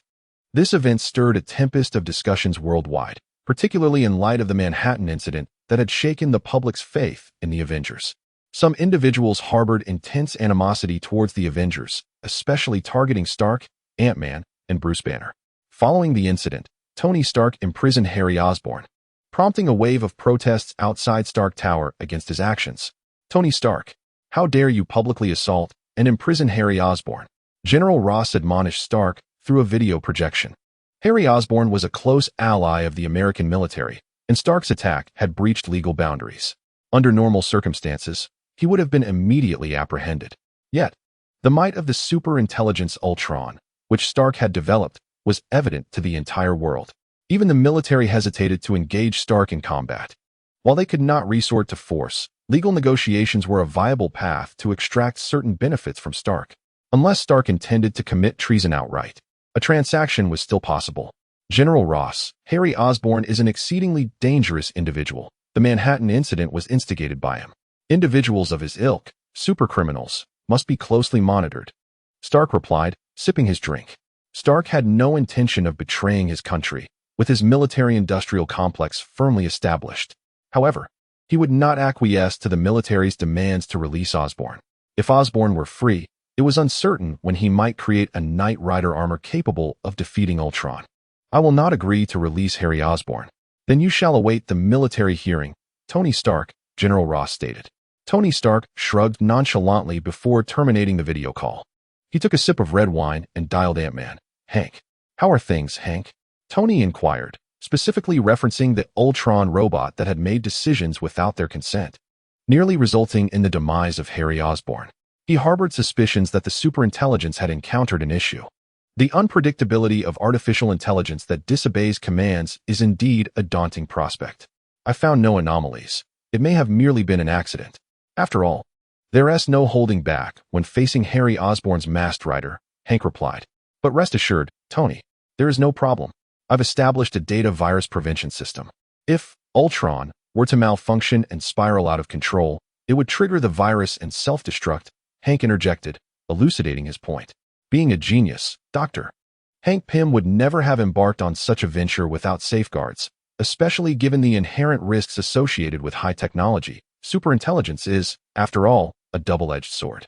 Hearing this, Tony felt a sense of relief. At the moment of confronting Harry Osborn's threat, he had been consumed by frustration over the masked rider's armor, which had completely surpassed Iron Man's suit. In a moment of impulsivity, Tony had collaborated with two others to create the superintelligence, Ultron.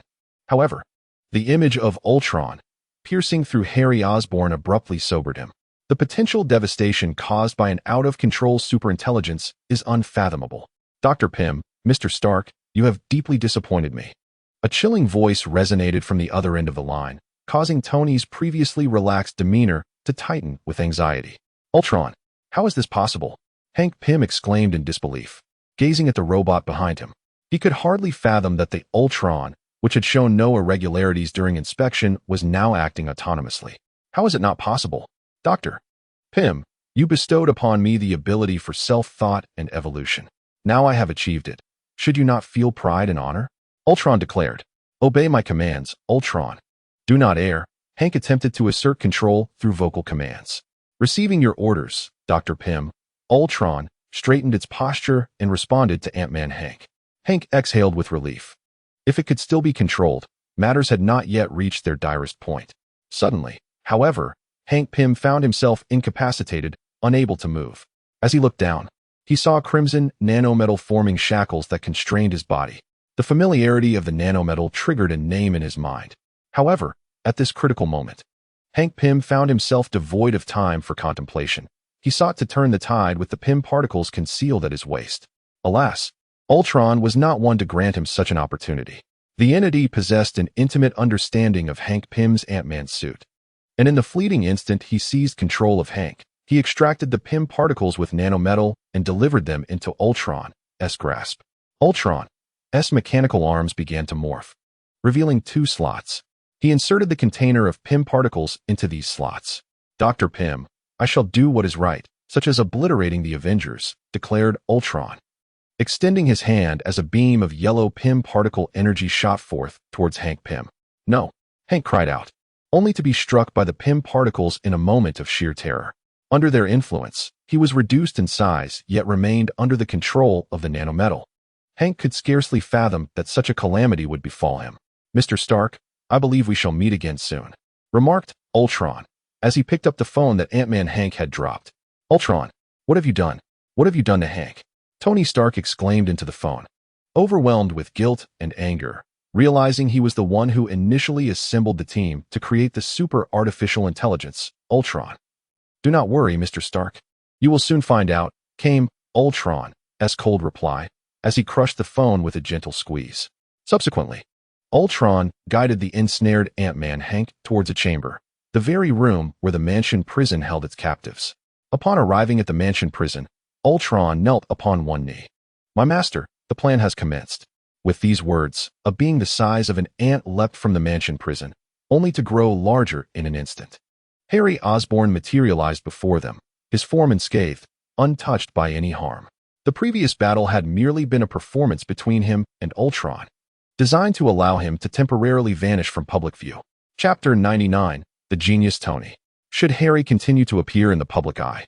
When the super artificial intelligence, Ultron, unleashed chaos upon the world, all would yearn for him to transform into a masked hero to save the day. To abstain from action would seem exceedingly peculiar. Thus he chose to let Tony Stark shoulder the blame. Naturally, he could not fulfill this role of savior while imprisoned and injured by Tony Stark. Ultron, well done. However, it is now my turn to take control of the body, proclaimed Harry Osborn as he commanded Ultron's form using Yaku. Harry's consciousness could seize Yaku, utilizing the form of Yaku-Zero as his vessel for action.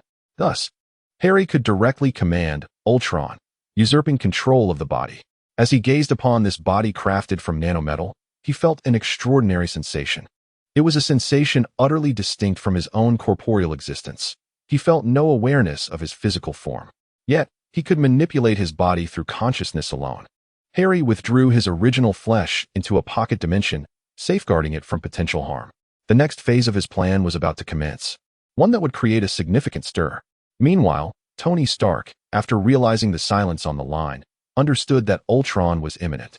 With no alternatives, he hastily reached out to the Avengers and Nick Fury. He urgently evacuated all personnel from Stark Tower and instructed the police to clear the surrounding area to avert further casualties. However, he himself could not escape. Ultron's target was him, and there was no hiding from it.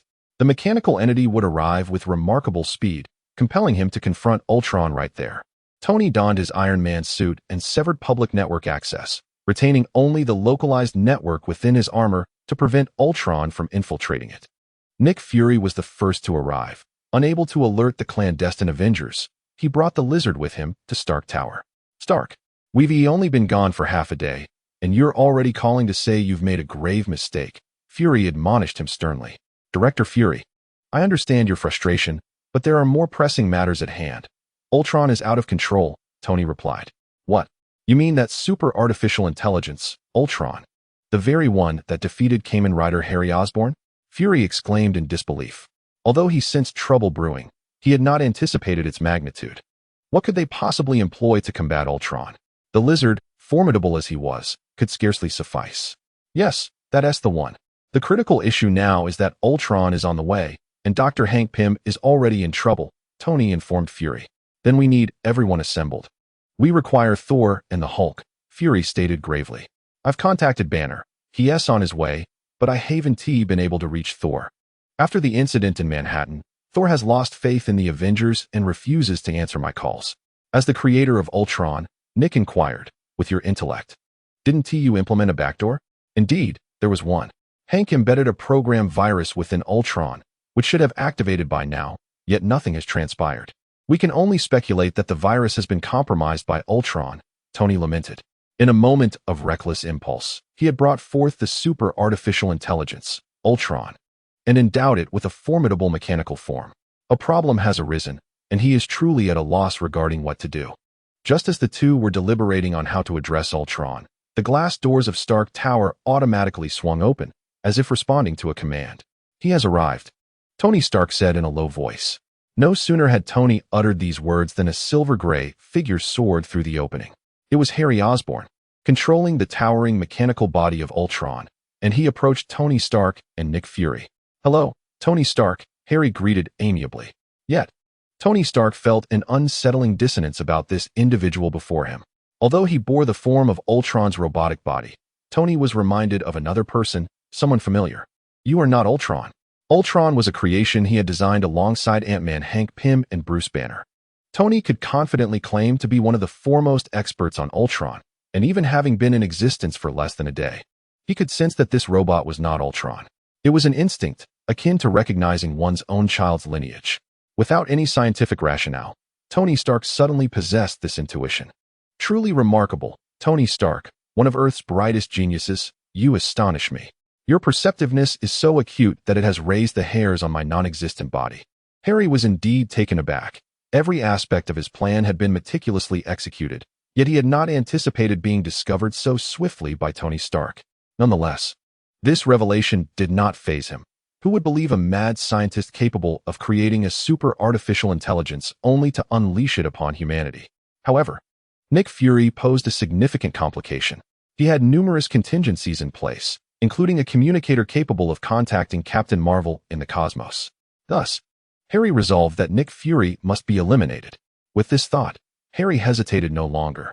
Directly commanding the robot to raise its arm and unleash a laser blast towards Nick Fury. Caught off guard, Nick Fury had not anticipated a direct assault. Fortunately, he was well prepared. The Lizard Man, standing nearby, activated a protective shield, positioning himself before Nick Fury. Harry's laser struck the barrier, thwarted by the shield. What's this? Harry inquired, perplexed as he regarded the Lizard Man. Initially, he had assumed that the figure standing beside Nick Fury was merely an ordinary clone. Yet, he now sensed something distinctly different. Lock onto the target, attack him. Nick Fury commanded the Lizard Man as he noted Harry's momentary distraction. However, to his astonishment, the Lizard Man halted just before Harry. Kneeling on one knee, the Lizard Man respectfully declared, all shall comply with the will of Yak. Chapter 100. Control of Nick Fury. How is this possible? Nick Fury exclaimed, stunned as he gazed at Harry. How could a creature he had cloned be so swiftly commandeered by an adversary? This is utterly beyond Nick Fury's imagination. Biological weapons crafted using Shumagorath's technology. Nick Fury, you truly are a genius for confronting me.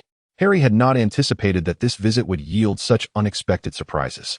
The lizard-like biological weapon engineered by Nick Fury was under the control of Shumagorath's technology.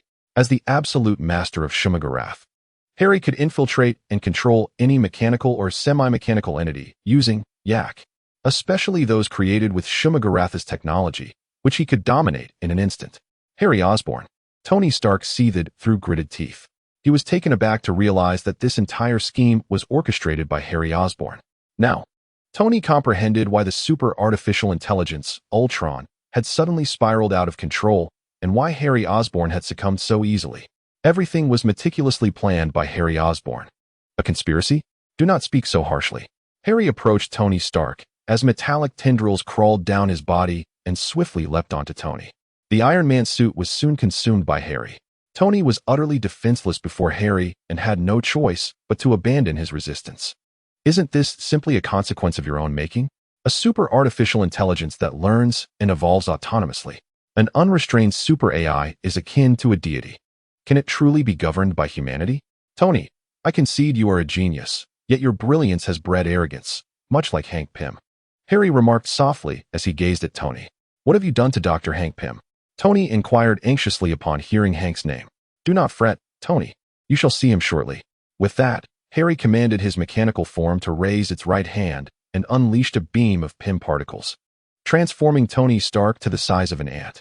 He then retrieved a small glass vial and placed Tony inside, casting him into the interdimensional pocket space. In this realm, Harry situated Ant-Man Hank's luxurious prison. Trapped within the vial, Tony found himself ensnared in the confines of the lavish prison. Tony! No sooner had Tony entered the opulent prison and surveyed his surroundings than he heard someone calling his name from behind. Turning around, he beheld Hank Pym also ensnared in this predicament. Hank, where are we? Tony asked Hank Pym. This is the luxurious prison, crafted by my own hands. Ultron has confined us here, Hank lamented. Being betrayed by the super AI he himself had created felt akin to treachery from a child. No, Hank.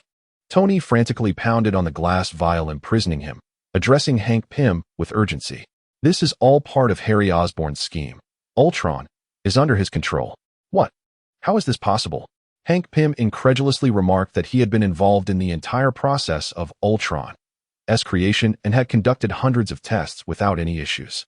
How could it possibly be under Harry Osborn's control? This was witnessed firsthand, and Harry Osborn possessed absolute control over Shumagorath and the robots. Nick Fury asserted calmly. Though initially shocked and despondent, Tony Stark had regained his composure, contemplating whether there remained any possibility of salvation in the current predicament. If that is the case, there is only one possibility. Harry Osborn must also possess a super artificial intelligence. All our previous analyses of Harry were erroneous, Ant-Man Hank stated. Dr. Hank Pym, also a genius, comprehended everything upon hearing Tony Stark's words. No wonder he had fully disclosed the technology of Shumagorath and the Kamen Rider to S.H.I.E.L.D. and the military. Hank mused to himself. For geniuses like him and Tony Stark, their creations were akin to their children, incapable of entrusting them to anyone, not even the military. Currently, S.H.I.E.L.D. and the military had not acquired the technology of his Pym particles. Indeed, it seemed Harry Osborn had been prepared all along. We do not know his intentions for Ultron, but we must thwart him. Hank, this mansion prison was constructed by you. You must have a means of escape, correct? Tony Stark looked towards Hank Pym, exchanging thoughts on their potential escape. Yet, unbeknownst to them, this place was Harry's other-dimensional pocket space. Even if they managed to escape the mansion prison, returning to Earth would be impossible. Outside, after Tony Stark was confined to the mansion prison, Harry turned to Nick Fury, scrutinizing his grim visage. Director Fury, I initially intended to kill you outright, but I have now realized that your body is also constructed with Shumagorath technology. Harry approached Nick Fury. Fury desperately attempted to regain control over his body, but to no avail. Harry directly commandeered Nick Fury's form. Due to its entirely mechanical nature, controlling Fury was even simpler than managing the lizard. After unlocking Arc Zero, Harry had infiltrated S.H.I.E.L.D., perusing their archives and uncovering Nick Fury's past. He had once fought alongside Captain Marvel, Carol Danvers. The captain had left him a pager, intended for use in the event of an insurmountable crisis on Earth, summoning her assistance. A being capable of prolonged combat in space and capable of achieving faster-than-light speeds was beyond Harry's current capabilities to confront. Harry did not wish for Captain Marvel to appear prematurely. Thus, he seized control of Nick Fury. Now, he intended to delve into Fury's mind, seeking to uncover the whereabouts of his true essence. Under Harry's direction, Ark infiltrated the chip within Nick Fury's mechanical brain. This chip, integrated with SHIELD's advanced technology, was designed to self-destruct even if the strongest hackers on Earth attempted to breach it.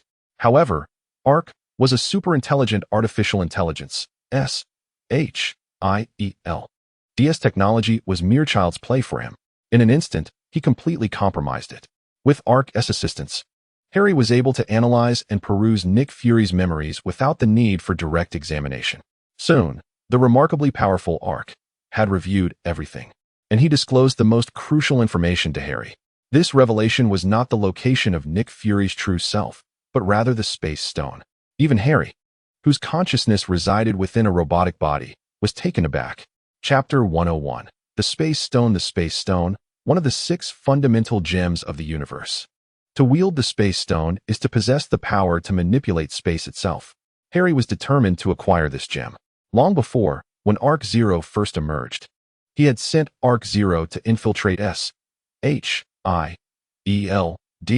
but at that time, specific information regarding the Space Stone had eluded him. Only fragmented records remained. Now, he had unexpectedly discovered the precise location of the Space Stone.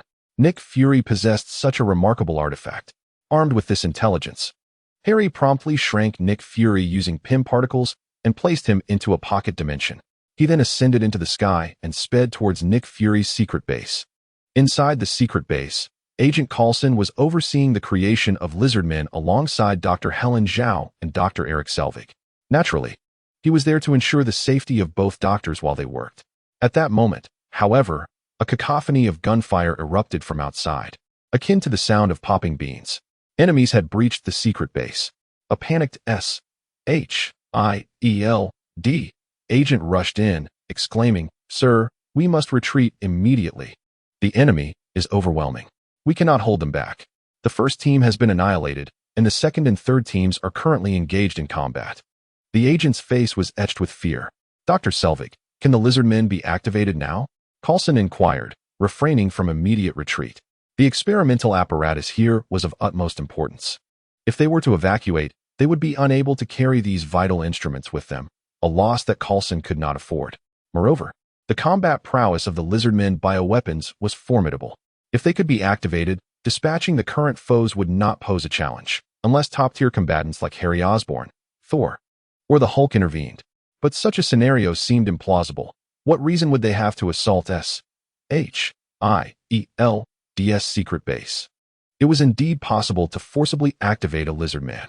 Although it would not be at full capacity, achieving 80% completion would still grant it a measure of combat capability.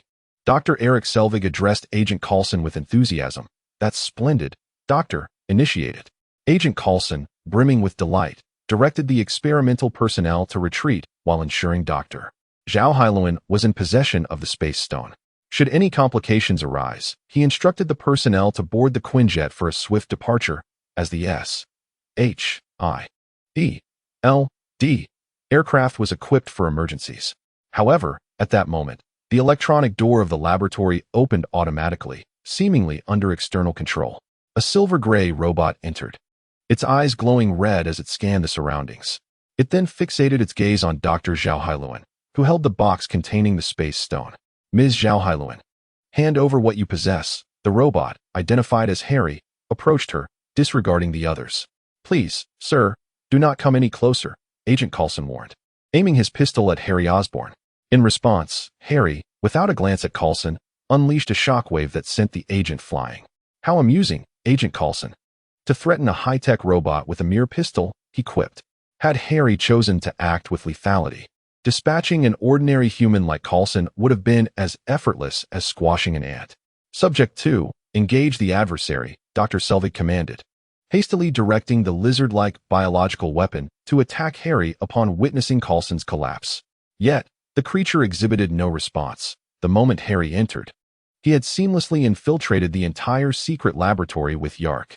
The lizard weapon, which was of particular interest to Harry, was swiftly commandeered by Yark. Harry approached Dr. Zhao Hailuan and snatched the box from her grasp. "Do not act rashly, Ms. Zhao Hailuan or Dr. Selvig," he cautioned, observing her discreetly draw a firearm from behind. Though he was not one to revel in violence, he would not hesitate to unleash devastation should they obstruct him. If Dr. Zhao acted impulsively, he would eliminate everyone present, for they still held some utility in his plans. "I advise you to relinquish your weapon. I trust you would not wish for any accidents to befall those within this laboratory, would you, Ms. Zhao Hailuan?" His icy gaze bore into her, instilling fear, prompting her to lower her firearm and refrain from further movements.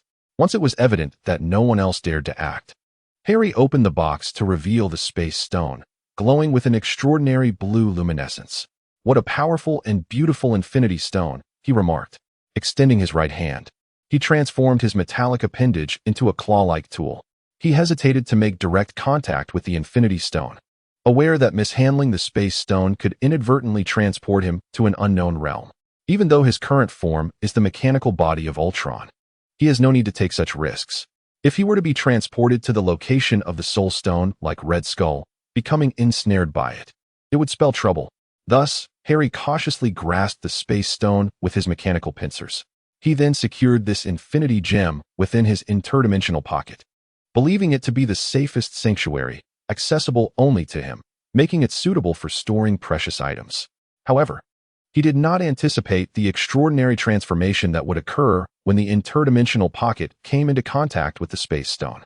The azure gem radiated a peculiar luminescence, as the limitless energy within the space stone was absorbed by the interdimensional pocket. Upon absorbing this energy, the pocket expanded remarkably, swiftly growing from 100 cubic meters to 200, then 300, and eventually 400 cubic meters. Moreover, with the passage of time, its size would increase every second. Nevertheless, while the interdimensional pocket could harness the power of the Infinity Stone, it could not contain it. Harry could only carry the Space Stone with him. He now needed to devise a means to utilize the Space Stone effectively. However, even with the assistance of 3 advanced artificial intelligences, Ultron, Zaya, and Arc, time was required to fabricate the necessary equipment for accommodating the Space Stone. Chapter 102. The Battle of Wakanda. Harry held the metallic cluster enveloping the Space Stone and turned his gaze towards the 3 experimental pods within the laboratory. One of them had already opened, while the other 2 were in the process of creating the lizard bioweapons. These formidable weapons boasted impressive strength, though still inferior to the usual might of the Hulk and Thor. Nonetheless, they reached a power level of 600 tons, surpassing even Harry's own capabilities. Furthermore, they could be mass-produced, which explained why Nick Fury had considered them a secret weapon. Now, however, this powerful lizard bioweapon belonged to Harry. He released the existing lizard bioweapons from the interdimensional pocket. "Ms. Zhao Hailuan, Dr. Eric Selvig, I require you to continue the production of these lizard beings. Of course, you may refuse, but I suspect the consequences may not be favorable." Harry regarded the 2, projecting the personal information of the 2 doctors' families using his mechanical form.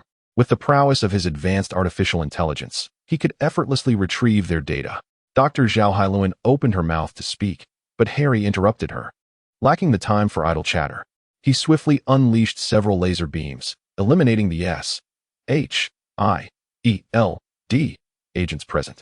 He then utilized PIM particles to shrink Agent Phil and confined him within the interdimensional pocket, imprisoning him in the mansion's basement. PIM particles are indeed remarkably useful. With them, Tony Stark and his companions are forever ensnared within the confines of a pocket dimension. Moreover, the luxurious prison has been encased by a metallic cluster crafted by Harry, rendering any attempt at escape utterly futile. Consider this a cautionary warning. Should I return and the lizard has not prepared, you are well aware of the repercussions. Without waiting for a response, Harry ascended into the skies. There are far too many pressing matters at hand. The biological weapon of the lizard is merely a fortuitous delight, insufficient to warrant Harry's time. Harry's destination is Wakanda, the nation renowned for its unparalleled technological prowess. He aims to seize Wakanda while the world remains oblivious, using it as a stronghold to fervently excavate vibranium and forge an army of Ultron entirely crafted from this precious material. As he soars, he employs super artificial intelligences, Ultron, Zia, and Yak, to analyze the energy of the Space Stone, intending to create a vessel capable of harnessing its power. Even if Harry can only tap into a fraction of the formidable energy contained within the Space Stone, it would significantly augment his strength. Meanwhile, within Stark Tower, Frank Castle, the Punisher and Matt Murdock, the Daredevil, have arrived after receiving an urgent message from Nick Fury. Despite their rapid response, they find themselves too late. Discovering no trace of Tony Stark or Nick Fury, Frank informs Matt that there are no signs of struggle, indicating that the adversary subdued them in an instant. I have not detected any blood. They may have simply been abducted, posing no immediate danger to their lives, Frank deduces.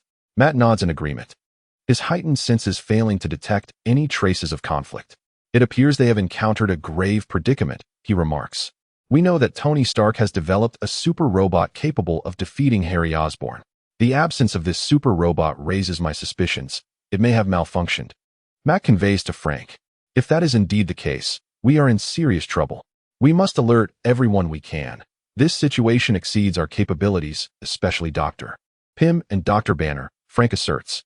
He recognizes that he and Matt are merely ordinary men.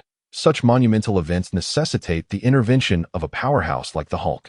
Additionally, Ant-Man Hank is the one most familiar with Tony Stark and the super robot, making it imperative to reach out to him. Yet, unbeknownst to Frank, Ant-Man Hank has also fallen victim to Harry's abduction.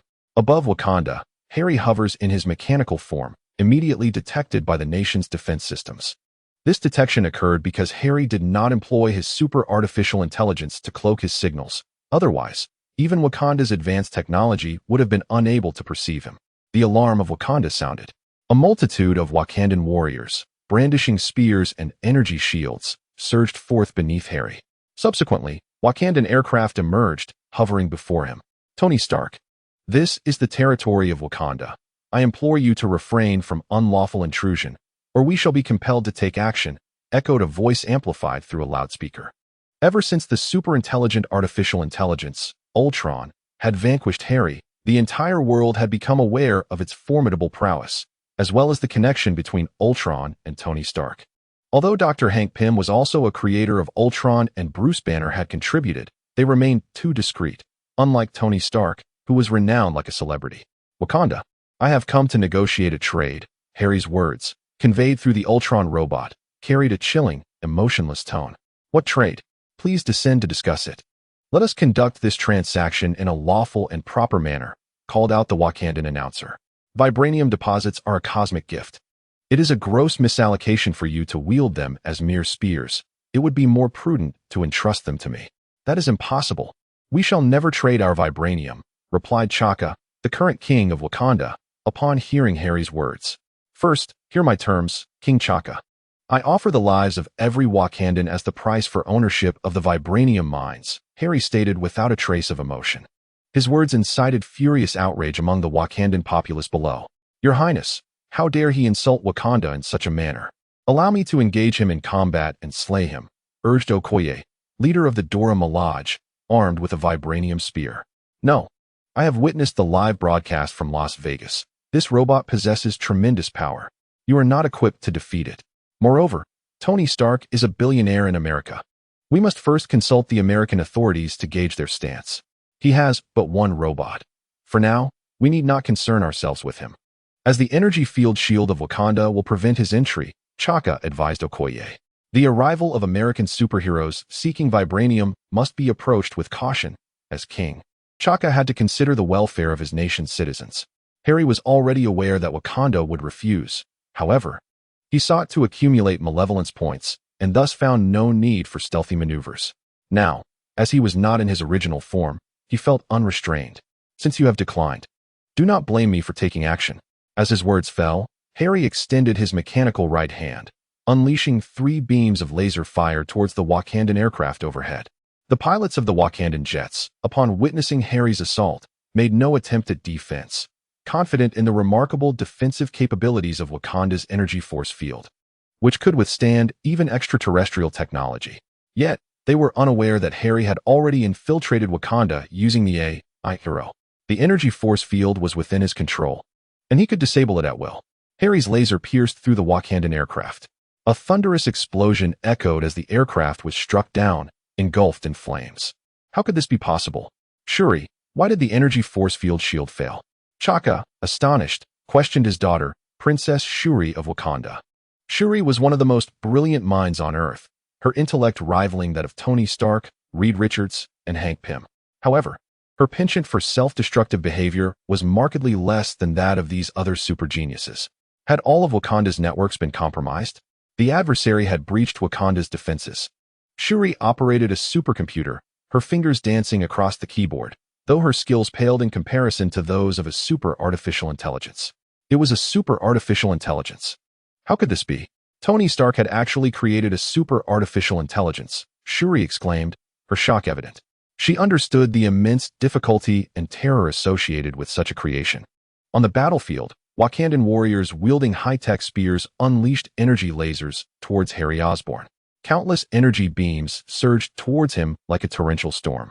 Yet, instead of evading, Harry welcomed the onslaught as an opportunity to harness his newfound power. He produced a peculiar orb composed of metallic clusters. Under Harry's intense focus, the orb began to transform. Its previously smooth surface erupted with numerous metallic clusters that swiftly moved and reformed, as if animated by their own will.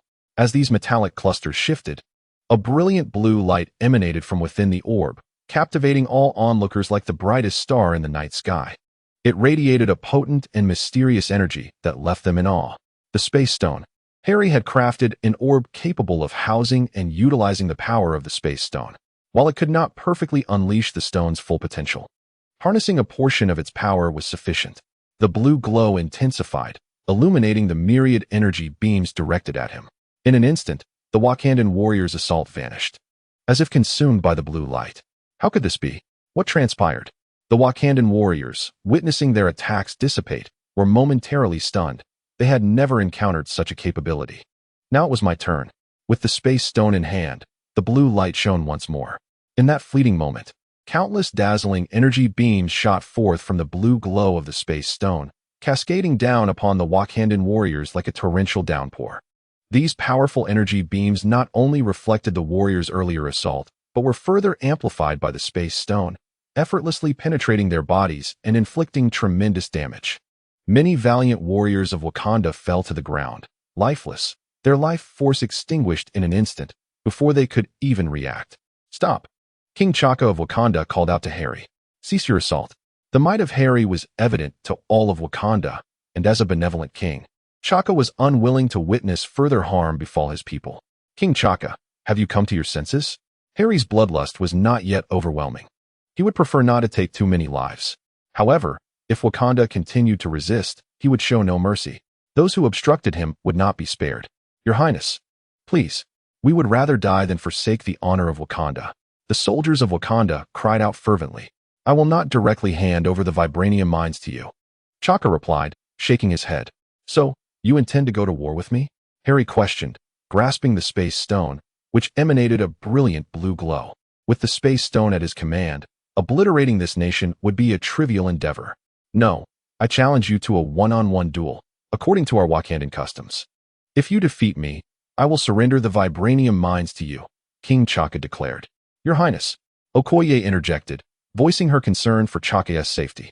This is my command, and it is also a Wakandan tradition. No one shall oppose it, T'Chaka proclaimed loudly, his voice resonating in the ears of all present. The Wakandans, upon hearing this, found themselves unable to contest his decree. This tradition, a sacred right, allowed individuals the opportunity to engage the king in single combat, with the victor potentially assuming leadership of Wakanda. It was a tradition that no Wakandan could thwart. How intriguing, Harry remarked, appreciating this custom. As long as his opponent did not renege, he would refrain from excessive bloodshed. He felt an unwavering confidence in his current strength, doubting that his adversary possessed the prowess to vanquish him. The warriors of Wakanda formed a circle, encircling Harry and T'Chaka. You are whiter than I. You are whiter than I. You are whiter than I. Victory is ours, the Wakandan soldiers shouted, brandishing their vibranium spears and curved swords. A fervent conviction coalesced, reaching the heart of King T'Chaka. I see the glory. Wakanda forever. T'Chaka bellowed, donning the vibranium suit of the Black Panther and lunging at Harry.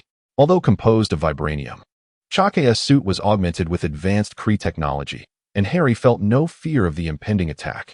The disparity in their powers was monumental. As Harry withdrew the Space Stone, He summoned Ronin, the accuser's high-tech hammer, and unleashed a laser strike toward Chaka. The blow sent Chaka crashing to the ground. However, due to vibranium's capacity to absorb energy, Harry's strike did not inflict significant harm upon Chaka. However, Harry was well prepared. In the fleeting moment when Chaka was at his most vulnerable, he leapt before the king, swinging his hammer aimed squarely at Chaka's head. Should this strike land, it would spell immediate death for Chaka. The hammer was adorned with metallic clusters, capable of dismantling Chaka's vibranium suit upon contact. Chapter 103. The God of the Panther. Harry swung his hammer towards King Chaka. The fallen Chaka, momentarily incapacitated, could not evade the oncoming blow, and the hammer struck him directly. The purple glow of Chaka's vibranium suit shimmered as it absorbed the energy from Harry's attack.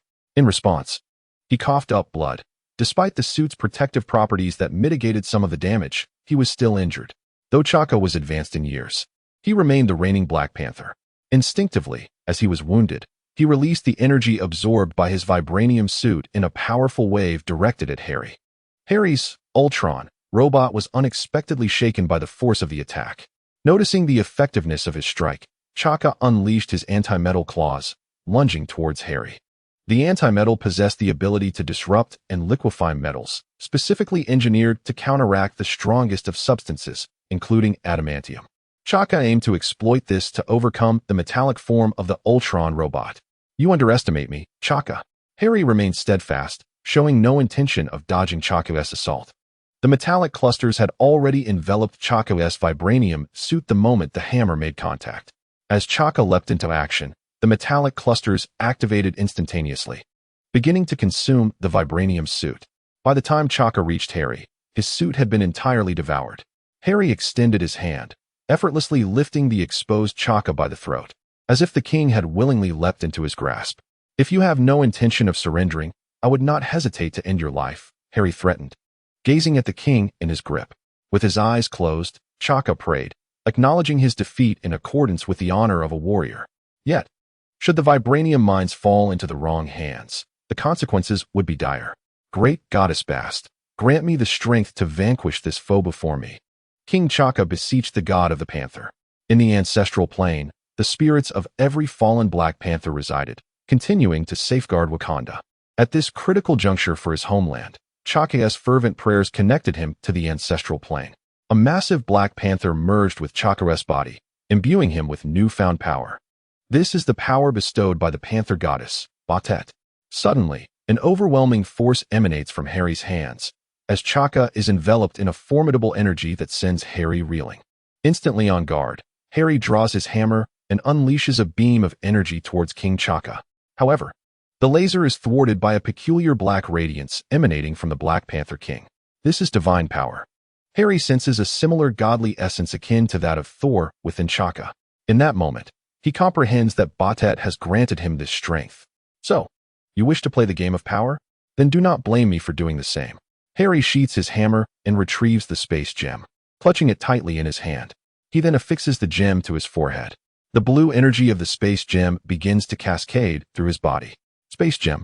Young Midgardian, this is a power not meant for you to wield, the Panther goddess Batet intones through Chaka's form. "Who are you to dictate what I should or should not do? You hypocritical deity. If you possess the courage, descend in your true form and then lecture me." Harry retorts. The true essence of Batet resides far away in the Pantheon. Only a fragment of her power has manifested here. Thus, he is unafraid of these so-called gods, regardless of their might. By the time they truly descend upon Earth, he will have crafted an even more formidable Kamen Rider armor, and he would not hesitate to challenge the divine. Harry, disinterested in further discourse with Batet, harnesses the power of the space gem to teleport behind her. He channels the energy of the gem, creating a spatial distortion at the location of the Panther goddess. Should his strike connect, Batet would be randomly transported to a place in the cosmos. In this critical moment, Batet reacts swiftly, recognizing the immense power of the space gem, and dodges just in time. The strength of the Panther goddess is indeed formidable. Even a fraction of her essence surpasses the Hulk and Thor in their normal states. After all, their powers are merely at the initial phase, while Batet has matured into a fully realized deity. Her might now ranks just below that of Odin, the All-Father, and Zeus, the king of the gods. Channeling all her divine power through Chaku's body, Bastet ignites her strength, the black radiance intensifying. King Chaku's form becomes enveloped in this black light, transforming into a colossal panther composed of pure darkness. The Wakandan warriors, witnessing this magnificent creature, kneel in reverence, chanting the name of Bastet. The collective force of their faith converges, fortifying Bastet's form. Her body, now more solidified and powerful, stands as a testament to her divine prowess. Harry gazes solemnly at the towering Black Panther before him. This is the most formidable adversary he has encountered thus far. In the past, even the combined strength of former adversaries could not match a single hair of his opponent. However, he was no longer the feeble being he once was. The mechanical form of Ultron, augmented by the power of the Space Stone, rendered him impervious to any foe beneath the level of a singular universe. Even in the face of Odin, the Allfather, he possessed the confidence to escape using the Space Stone. Moreover, his opponent lacked Odin's prowess and was not even in their true form. The colossal Black Panther launched the first assault, her speed, enhanced by divine power. Reaching the velocity of light, the light-speed goddess, Bastet, struck towards Harry's head, targeting the Space Stone. With her extensive combat experience, Bastet understood that if she could seize the Space Stone, Harry's chances of victory would vanish. Harry, caught off guard by the light-speed assault, felt as if time had come to a standstill, rendering him motionless. He was oblivious to Bastet's assault. At that critical moment, however, Harry's body moved autonomously. The brilliance of the Space Stone illuminating the surroundings as he vanished, teleported high above, narrowly evading the strike. Bastet, undeterred by her missed attack, soared into the air, continuing her light-speed pursuit of Harry, the Black Panther soaring as if in flight, unleashing a barrage of attacks. Harry, reliant solely on his own awareness, could not evade Bastet's strikes. Yet, with the presence of the super-artificial intelligences Arc, Zea, and Ultron, the computational prowess of these three advanced AIs provided him with an advantage that required no conscious reaction from Harry. They automatically analyzed Bastet's light-speed onslaught. With the super AIs guiding his body, Harry deftly evaded Bastet's strikes using the extraordinary computational abilities to harness the power of the Space Stone. The instantaneous movement afforded by the Space Stone was astonishingly swift, its might being one of the most formidable forces within the singular universe. It was a power that Bastet could not contend with, especially considering that she was merely a fragment of a divine being's essence. Nevertheless, Harry's Ultron robotic form was not yet sufficiently powerful to fully unleash the potential of the Infinity Stone. Thus, he found himself locked in a struggle with Bastet. Unable to completely vanquish her, their battle escalated, transcending into the cosmos and ultimately landing upon the moon. The leader of the Inhumans, Black Bolt, was the first to react. Teleporting nearby, the fierce clash between Harry and Bastet intensified, their forces colliding with such ferocity that the entire lunar surface trembled. Each strike resonated like the impact of meteorites, shattering the moon's hard surface into fragments. Within a brief span, the landscape over a dozen miles had been irrevocably altered. The formerly flat terrain had transformed into rugged chaos, with vast chasms and deep pits emerging in abundance. Harry showcased his astonishing teleportation abilities, enabled by the Space Stone. His figure flickered, disappearing and reappearing in an instant, rendering his movements elusive and difficult to trace. The leopard god Bastet moved with astonishing speed, akin to a brilliant meteor streaking across the sky. Their velocity was so extreme that it seemed to transcend the confines of time and space. Even the Black Bat King could not entirely capture the silhouettes of the two figures, only witnessing the devastation wrought upon the earth and sensing the immense power they wielded. How could such formidable beings exist? The Black Bat King gazed in bewilderment at the unfolding scene. Should these two decide to confront him, he feared he would be annihilated before he could even react. The New Atlanteans of the mutant tribe also could not withstand such overwhelming entities. One could only hope that they were merely passing through, sparing the New Atlantean realm from the ravages of war. As time progressed, Bastet's pace began to wane. Chaku's body could not endure the strain of Bastet's power for an extended duration. Even with the enhancement of Wakandan faith, it was impossible to sustain a battle at light speed indefinitely. Although Harry could not defeat Bastet outright, if he could merely stall her, time would grant him victory, a strategy devised by three super-intelligent AIs. Thus, Harry lured the battle to the moon, for not every superhero could thrive in the vastness of space. The cosmic environment would only hasten the depletion of Godhood's divine energy, further burdening Chaka's form. In contrast, Harry's body, a mechanical construct of Ultron, was composed of memory metal from the Kree Sentinels, infused with advanced Kree technology. Combat in space posed no detriment to him. In this exchange, Harry gradually gained the upper hand. "Cease fighting, young Midgardian," Godhood implored, recognizing that Chaka's body could no longer withstand the adversary before them. "It would be wiser to preserve King Chaka's life. I concede, there is no need for further conflict." "Oh, cease fighting? You do present a valid point. Yet I must decline." Harry was unwilling to halt the clash, for victory was nearly within his grasp. Harnessing the power of the Space Stone, he teleported behind Godhood, summoning the 1,000 captors to his hands. He struck at Bastet's form. She attempted to evade, but it was too late. Harry had already activated the pull ring of the 1,000 captors. Bastet's divine energy was siphoned from Chaka's body into the interior of the captors. "Midgardian, you are making a grave mistake." Godhood's voice resonated with fury. Yet, it was too late. The loss of divine energy caused Godhood to disintegrate, revealing King Chaka's corporeal form. The mortal Chaka could not adapt to the lunar environment and began to suffocate. Harry fired a Pym particle at King Chaka, reducing him to the size of an ant, and promptly placed him into a pocket dimension, imprisoning him within a lavish mansion prison. After the ordeal, Harry cast his gaze towards the Black Bat King. The Black Bat King, upon realizing that he had been spotted, showed no immediate reaction, prompting the Tetanus to hastily teleport him away. Possessing the ability to teleport, Tetanus was acutely aware of the power of the space gem. In comparison, his teleportation skills paled insignificantly. Swift as the wind, he fled. Harry had no intention of confronting the Inhumans at that moment. He had devised a future plan to contend with the Celestials' supreme intelligence. For now, he could afford to spare the Inhumans. The space gem atop his head shimmered, and Harry teleported back to Wakanda. "Wakandans, your king has perished," Harry proclaimed with a booming voice. Chaos erupted throughout Wakanda. The malice surged towards Harry like a tidal wave, escalating uncontrollably. The collective hatred and animosity of an entire nation fueled Harry's absorption of malevolent energy. This was also the reason he refrained from indiscriminately slaughtering Wakanda. Okoye brandished her vibranium spear towards Harry, but hesitated to strike. Harry had defeated King Chaka one-on-one under Wakandan tradition. She had no justification for attacking him and could only seethe in impotent rage. Surveying the scene, Harry noted that no one dared to attack him. So he disregarded the Wakandans and soared directly towards the vibranium mines. Under Harry's control, Wakanda's energy shield activated, enclosing the vibranium mines within a designated area. Numerous vibranium robots emerged, the very ones Harry had previously stationed in Wakanda by means of the Zero technology. The colossal statue of the Panther god Bast was shattered by Harry's might. The vibranium robots rushed forth, commencing the transport of vibranium to the surface.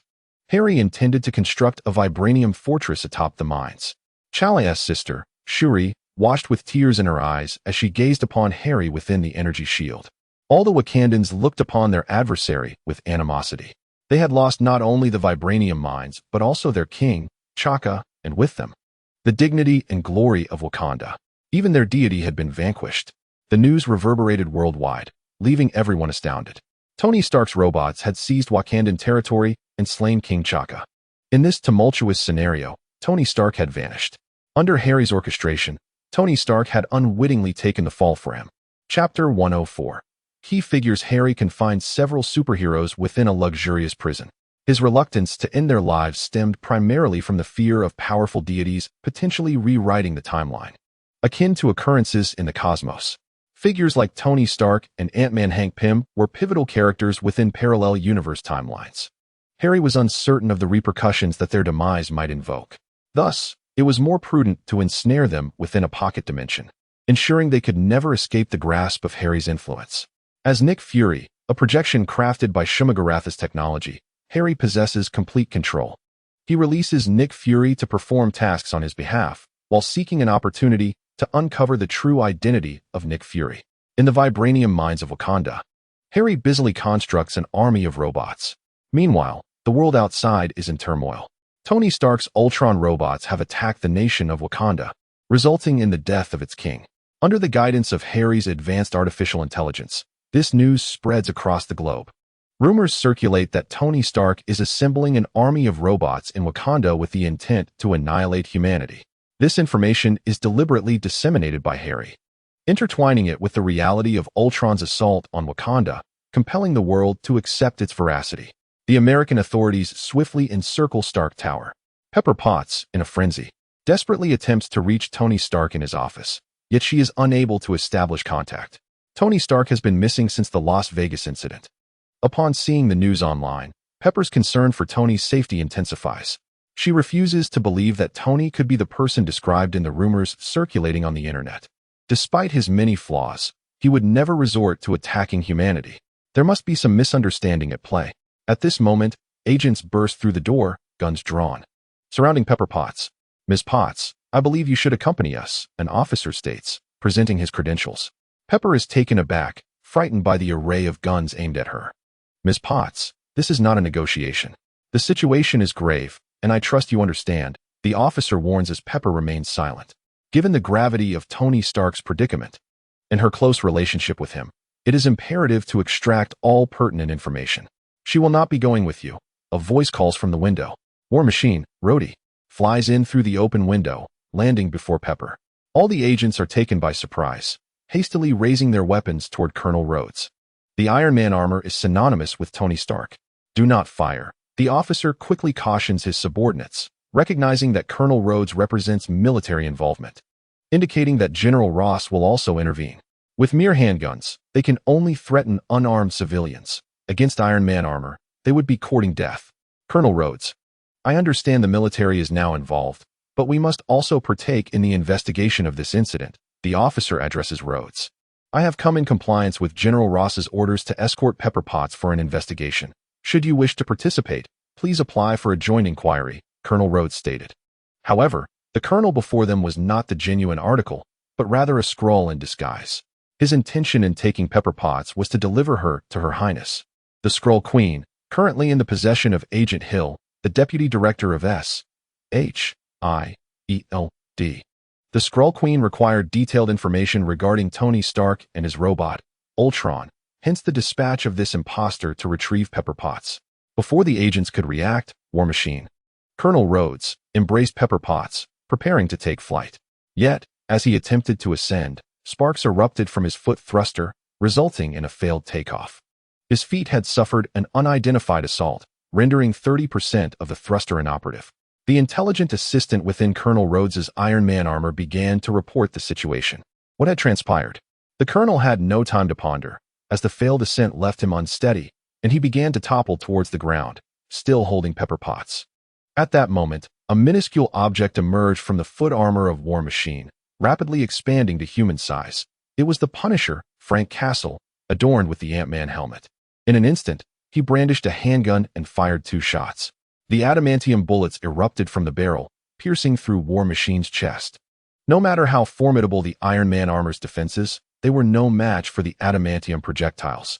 In an instant, purple blood splattered forth as Colonel Rhodes sustained a fatal injury, reverting to his Skrull visage, collapsing to the ground and pinning Pepper Potts beneath him. The Punisher swiftly lifted the Iron Man armor, rescuing Pepper Potts. "Who are you?" The events unfolded with startling rapidity. Within less than 5 seconds, the room had a new occupant, and War Machine had been dispatched. The agents present reacted promptly, firing at the Punisher. However, at that precise moment, a barrier of dark energy materialized before him.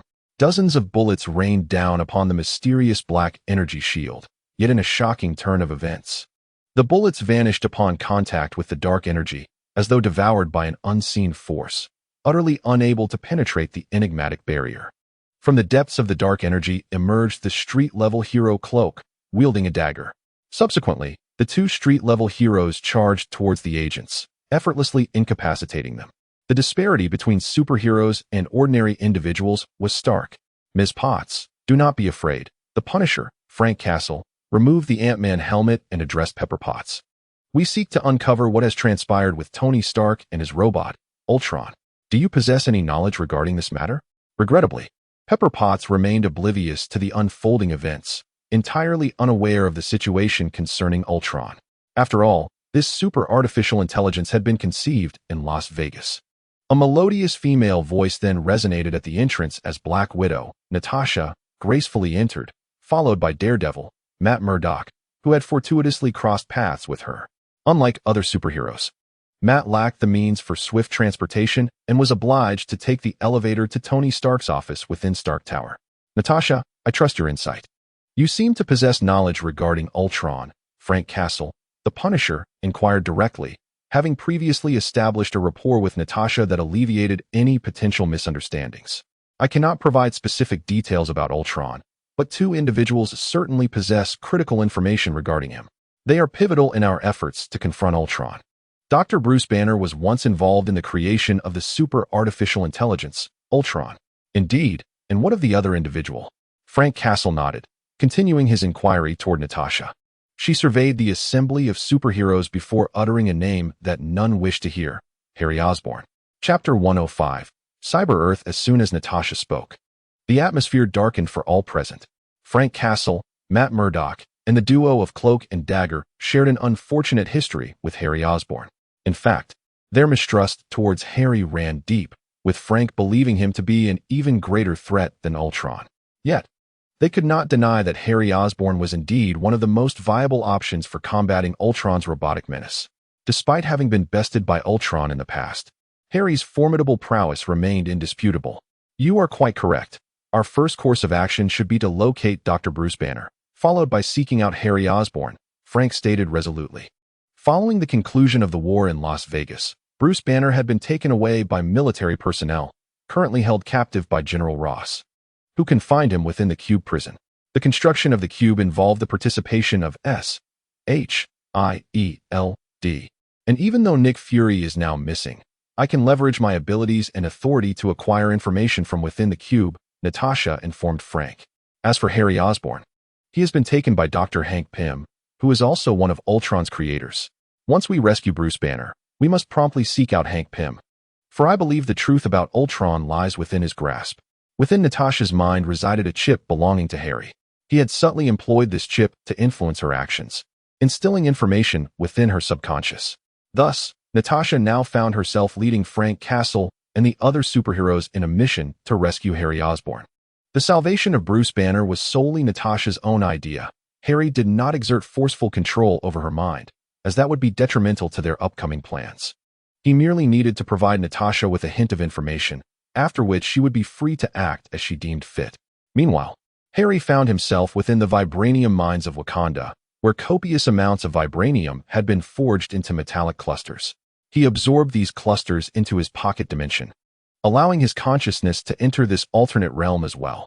Harry's physical form rose from the depths of the pocket dimension, surveying his surroundings. The entire space, infused with the energy of the space stone, had expanded to an impressive 80,000 cubic meters and continued to grow. This vast expanse was now incomparable to its former self. With a mere thought, Harry manipulated his body, utilizing Pym particles to shrink himself before instantly teleporting into the confines of the mansion prison. Within this pocket dimension, Harry possessed absolute dominion. However, at this moment, he only commanded the power of space. The instant he materialized inside the mansion prison, King T'Chaka of Wakanda lunged at Harry, attacking him fiercely. Following closely were Tony Stark and Hank Pym, who launched their own feeble assaults against him. Harry effortlessly immobilized the three with his mental prowess. Indeed, Tony Stark and Hank Pym were geniuses. Somehow, they had managed to breach the confines of the glass bottle prison. Yet for Harry, their cleverness posed no threat. Having ensnared them here, he was unconcerned about their potential rebellion. With no machinery or electronics at their disposal, their ingenuity was rendered futile, akin to a skilled cook lacking ingredients. With an invigorating presence, Harry approached the trio. Harry Osborn, what exactly are you planning? Tony Stark inquired gravely. Following this incident, Stark had notably matured. In earlier times, he would have likely resorted to harsh words. Do you really think I would divulge my intentions? Harry retorted, swiftly delivering 3 physical blows that rendered them all unconscious. Villains often delighted in narrating their grand schemes to superheroes, only to have their weaknesses exposed and ultimately be defeated. Harry had no intention of making such a blunder. Once they were incapacitated, a flash of crimson light flickered in Harry's right eye. He summoned the capabilities of the Super Artificial Intelligence, AIK, conjuring an AIK-0 out of thin air. Subsequently, he directed the malevolent energy comprising AIK-0 to invade the bodies of the three superheroes. Tony Stark and Hank Pym were swiftly overrun, but King T'Chaka's body proved more resilient to invasion, as his soul was fortified by ancestral ties. Each generation of the Black Panther was required to consume heart-shaped herbs, which connected them to the ancestral plane, where they received the blessings of the Panther god Bast, thereby attaining extraordinary powers. Every Black Panther, blessed by Bast, would return to the ancestral realm upon their demise. Here, the soul of the current Black Panther is being guarded. Harry's malevolence is not yet sufficient to completely invade the spirit of King T'Chaka. Given this, you cannot be allowed to remain. Initially, Harry did not intend to kill T'Chaka, but he has since changed his mind. A surge of malevolence no longer invades T'Chaka's soul as Harry places one hand upon the king's head. The malice of AK-0, under Harry's control, forcefully infiltrates the mind of Black Panther T'Chaka. Harry requires T'Chaka's memories. By invading the soul, he could acquire all of T'Chaka's recollections. However, he can currently obtain only a fragment, and this intrusion will damage T'Chaka's brain. Upon completing the invasion of T'Chaka's mind, Harry extends his left hand, and a multitude of metallic clusters begins to coalesce. He initiates a 3D print. Soon, under Harry's command, an individual identical to T'Chaka materializes out of thin air. T'Chaka opens his eyes and kneels before Harry, exclaiming loudly, "All shall comply with the will of AK." Harry discards the now limp body of Black Panther T'Chaka onto the ground. Observing this doppelganger, who bears an uncanny resemblance and retains fragments of T'Chaka's memories, he cannot help but laugh heartily. His plan has succeeded in part. Harry intends to replace every human on Earth with Shumagarath. He will commence with the superheroes. At present, the emotional essence of Earth's inhabitants has not yet been fully drained. Once he has harvested all emotions from the planet, he will fully activate this scheme. Chapter 106, The Cubic Prison. He envisions transforming the entirety of Earth into a fortress of steel. Each inhabitant could become a Shumagarath robot, their souls and consciousness uploaded to the network. Together, they would undergo a mechanical ascension, eliminating the cycles of birth, aging, illness, war, poverty, and death. The network would encompass all aspects of humanity. One could experience love, familial bonds, and friendship, as well as express desires, violence, and madness. The network could fulfill every aspiration. This is the promise of mechanical ascension, and what Harry stands to gain is the transformation of the entire Earth into a formidable force. When Thanos invades Earth, seeking to seize the gems and snap his fingers, his alien legions will face an army of 6 billion Shumagarath robots, alongside superheroes forged from vibranium and adamantium. Naturally, this represents an idealized future, and achieving such a vision is immensely challenging. The planet Earth is a coveted realm for countless deities, nightmares, and demons. Theoretically, achieving a global mechanical ascension is utterly impossible. Yet, Harry will not abandon his ambition. Ultron is merely the beginning of his plan. He has now seized control of the vibranium mines in Wakanda. In an automated factory, the 3D printing technology incessantly fabricates robots. The next phase of the plan is about to commence, the Superhero Capture Initiative. Within the confines of the Cube Prison, Natasha Romanoff, known as Black Widow, utilizes her clearance to gain entry. As a Level 10 agent, she has long been one of the highest-ranking officials in SHIELD.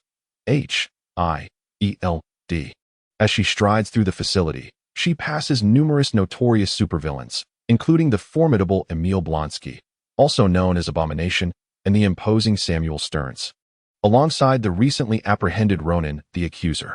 This prison predominantly houses individuals mutated by gamma radiation. Although referred to as a prison, the Cube is, in reality, a vast gamma radiation research facility established through a collaboration between SHIELD and the United States military. Most of the incarcerated are victims of gamma experiments. General Ross is present. Natasha gracefully enters the laboratory, greeting him. At that moment, General Ross is instructing his subordinates to dissect Bruce Banner, the Hulk. Dissection is a meticulous endeavor, requiring the scientists and doctors to exercise extreme caution to avoid awakening Banner or inadvertently causing his demise. Even with an abundance of sedatives and muscle relaxants, the Hulk could still emerge. Is there any news from Colonel Rhodes? General Ross inquires, casting a glance at Natasha and nodding gravely. No, we have yet to establish contact. Natasha responds. Hearing this, General Ross's expression darkens further. The incidents in Manhattan, Las Vegas, and the recent assault on Wakanda by Ultron's robots have instilled in him a profound sense of urgency. This urgency is precisely why he cannot afford to delay the dissection of Bruce Banner. He needs to swiftly procure sufficient experimental materials for a new Gamma Supersoldier project. If only Osborn were here, Ross murmurs, reminiscing about the day after Osborn's absence. He believes that had Osborn been present, the situation would not have deteriorated to this extent. We have dispatched individuals to locate Mr. Osborn, Natasha assures him. Just as she finishes speaking, the lights in the laboratory suddenly go out, plunging it into darkness. General Ross senses an impending crisis, yet he remains composed, knowing that such critical facilities are equipped with backup power. Indeed, within moments, the lights flicker back to life. At this juncture, General Ross springs into action, hastily retrieving tools to collect Bruce Banner's blood and organ samples. The lights in the cube do not extinguish without cause. An invasion must be underway. He accelerates his efforts to gather the samples, but at that very moment, Bruce Banner's eyes snap open. In the fleeting moments of a power outage, the machines administering anesthetics and muscle relaxants halted, and it was during this brief interval that Bruce Banner regained consciousness. A searing pain surged through Bruce Banner's mind, an agony akin to dismemberment and the slicing of internal organs, a torment that no soul could endure. This intense suffering ignited a furious rage within him. The wrathful Bruce Banner was a fearsome sight to behold. Green gamma energy erupted from the depths of his very essence. His fragmented form transformed into the towering figure of the Hulk, shattering the experimental table beneath him, yet his body remained a mosaic of destruction. Bones, sinews, and blood vessels seemed to writhe and cling together, yearning for unity, but before them stood General Ross and other scientists, doctors, who were inadvertently caught in their chaotic dance. Pierced and torn apart, collapsing onto the ground amidst the copious blood of the Hulk that spilled from the wreckage. For years, General Ross had pursued the Hulk, and now, at long last, he found himself intertwined with the blood of the beast. Severely wounded by the Hulk's formidable form, General Ross felt the gamma blood coursing through his veins. The fragmented pieces of his body coalesced, forming the complete silhouette of the Hulk. An astonishing regenerative ability and the mystique of gamma energy restored the Hulk to his full stature. With a thunderous roar, the Hulk unleashed his fury, a tempest of wrath. Who could fathom waking to find oneself dismembered? Having never endured such indignities, the Hulk's singular focus turned to destruction, a primal urge to obliterate. His gaze fell upon the still-standing Black Widow, Natasha, akin to a predator locking onto its prey. In that moment, Natasha's heart raced as she realized the gravity of the situation. Possessing extensive combat experience, she knew she had to flee. She leapt back, exiting the laboratory in a rolling motion. In that instant, the Hulk charged blindly, crashing through the laboratory door with a resounding smash, bursting forth into the chaos. Had Natasha not reacted with alacrity, she would have surely met her demise. Transform. Natasha swiftly morphed, aware that relying solely on her physical form would not suffice for a swift escape. She transformed into Kamen Rider Valkyrie, her speed dramatically enhanced, allowing her to narrowly evade the Hulk's onslaught. Natasha, we're coming in. How are things on your end? The Punisher and the other superheroes, having exploited the power outage to breach the prison door, inquired through their radios. Just then, Natasha, now transformed, dashed towards them, urgently shouting, "Run!" Chapter 107. The enraged Hulk. What emotions course through one upon encountering the Hulk around a corner? The Punisher, Frank, and the assembly of superheroes understood all too well. The furious Hulk rampaged like an uncontrollable train. A collision with him would surely result in utter destruction. The seasoned Punisher, Frank, understood that confronting the Hulk directly would be folly. Instead, he hurled a flashbang. In an instant, he donned the Ant-Man helmet and shrank in size. The dagger and cloak behind him reacted accordingly, dark energy swirling before the cloak as the dagger gripped his hand, radiating a brilliant white light. In a heartbeat, the Punisher was reduced to the size of an ant, while the cloak and dagger were transported away, leaving only Daredevil, Matt, standing bewildered in place. If there were a team chat, Matt would undoubtedly be bombarding it with question marks. How remarkable that everyone possessed superpowers. Fortunately, the flashbang thrown by Frank had momentarily blinded the Hulk, granting him a brief pause.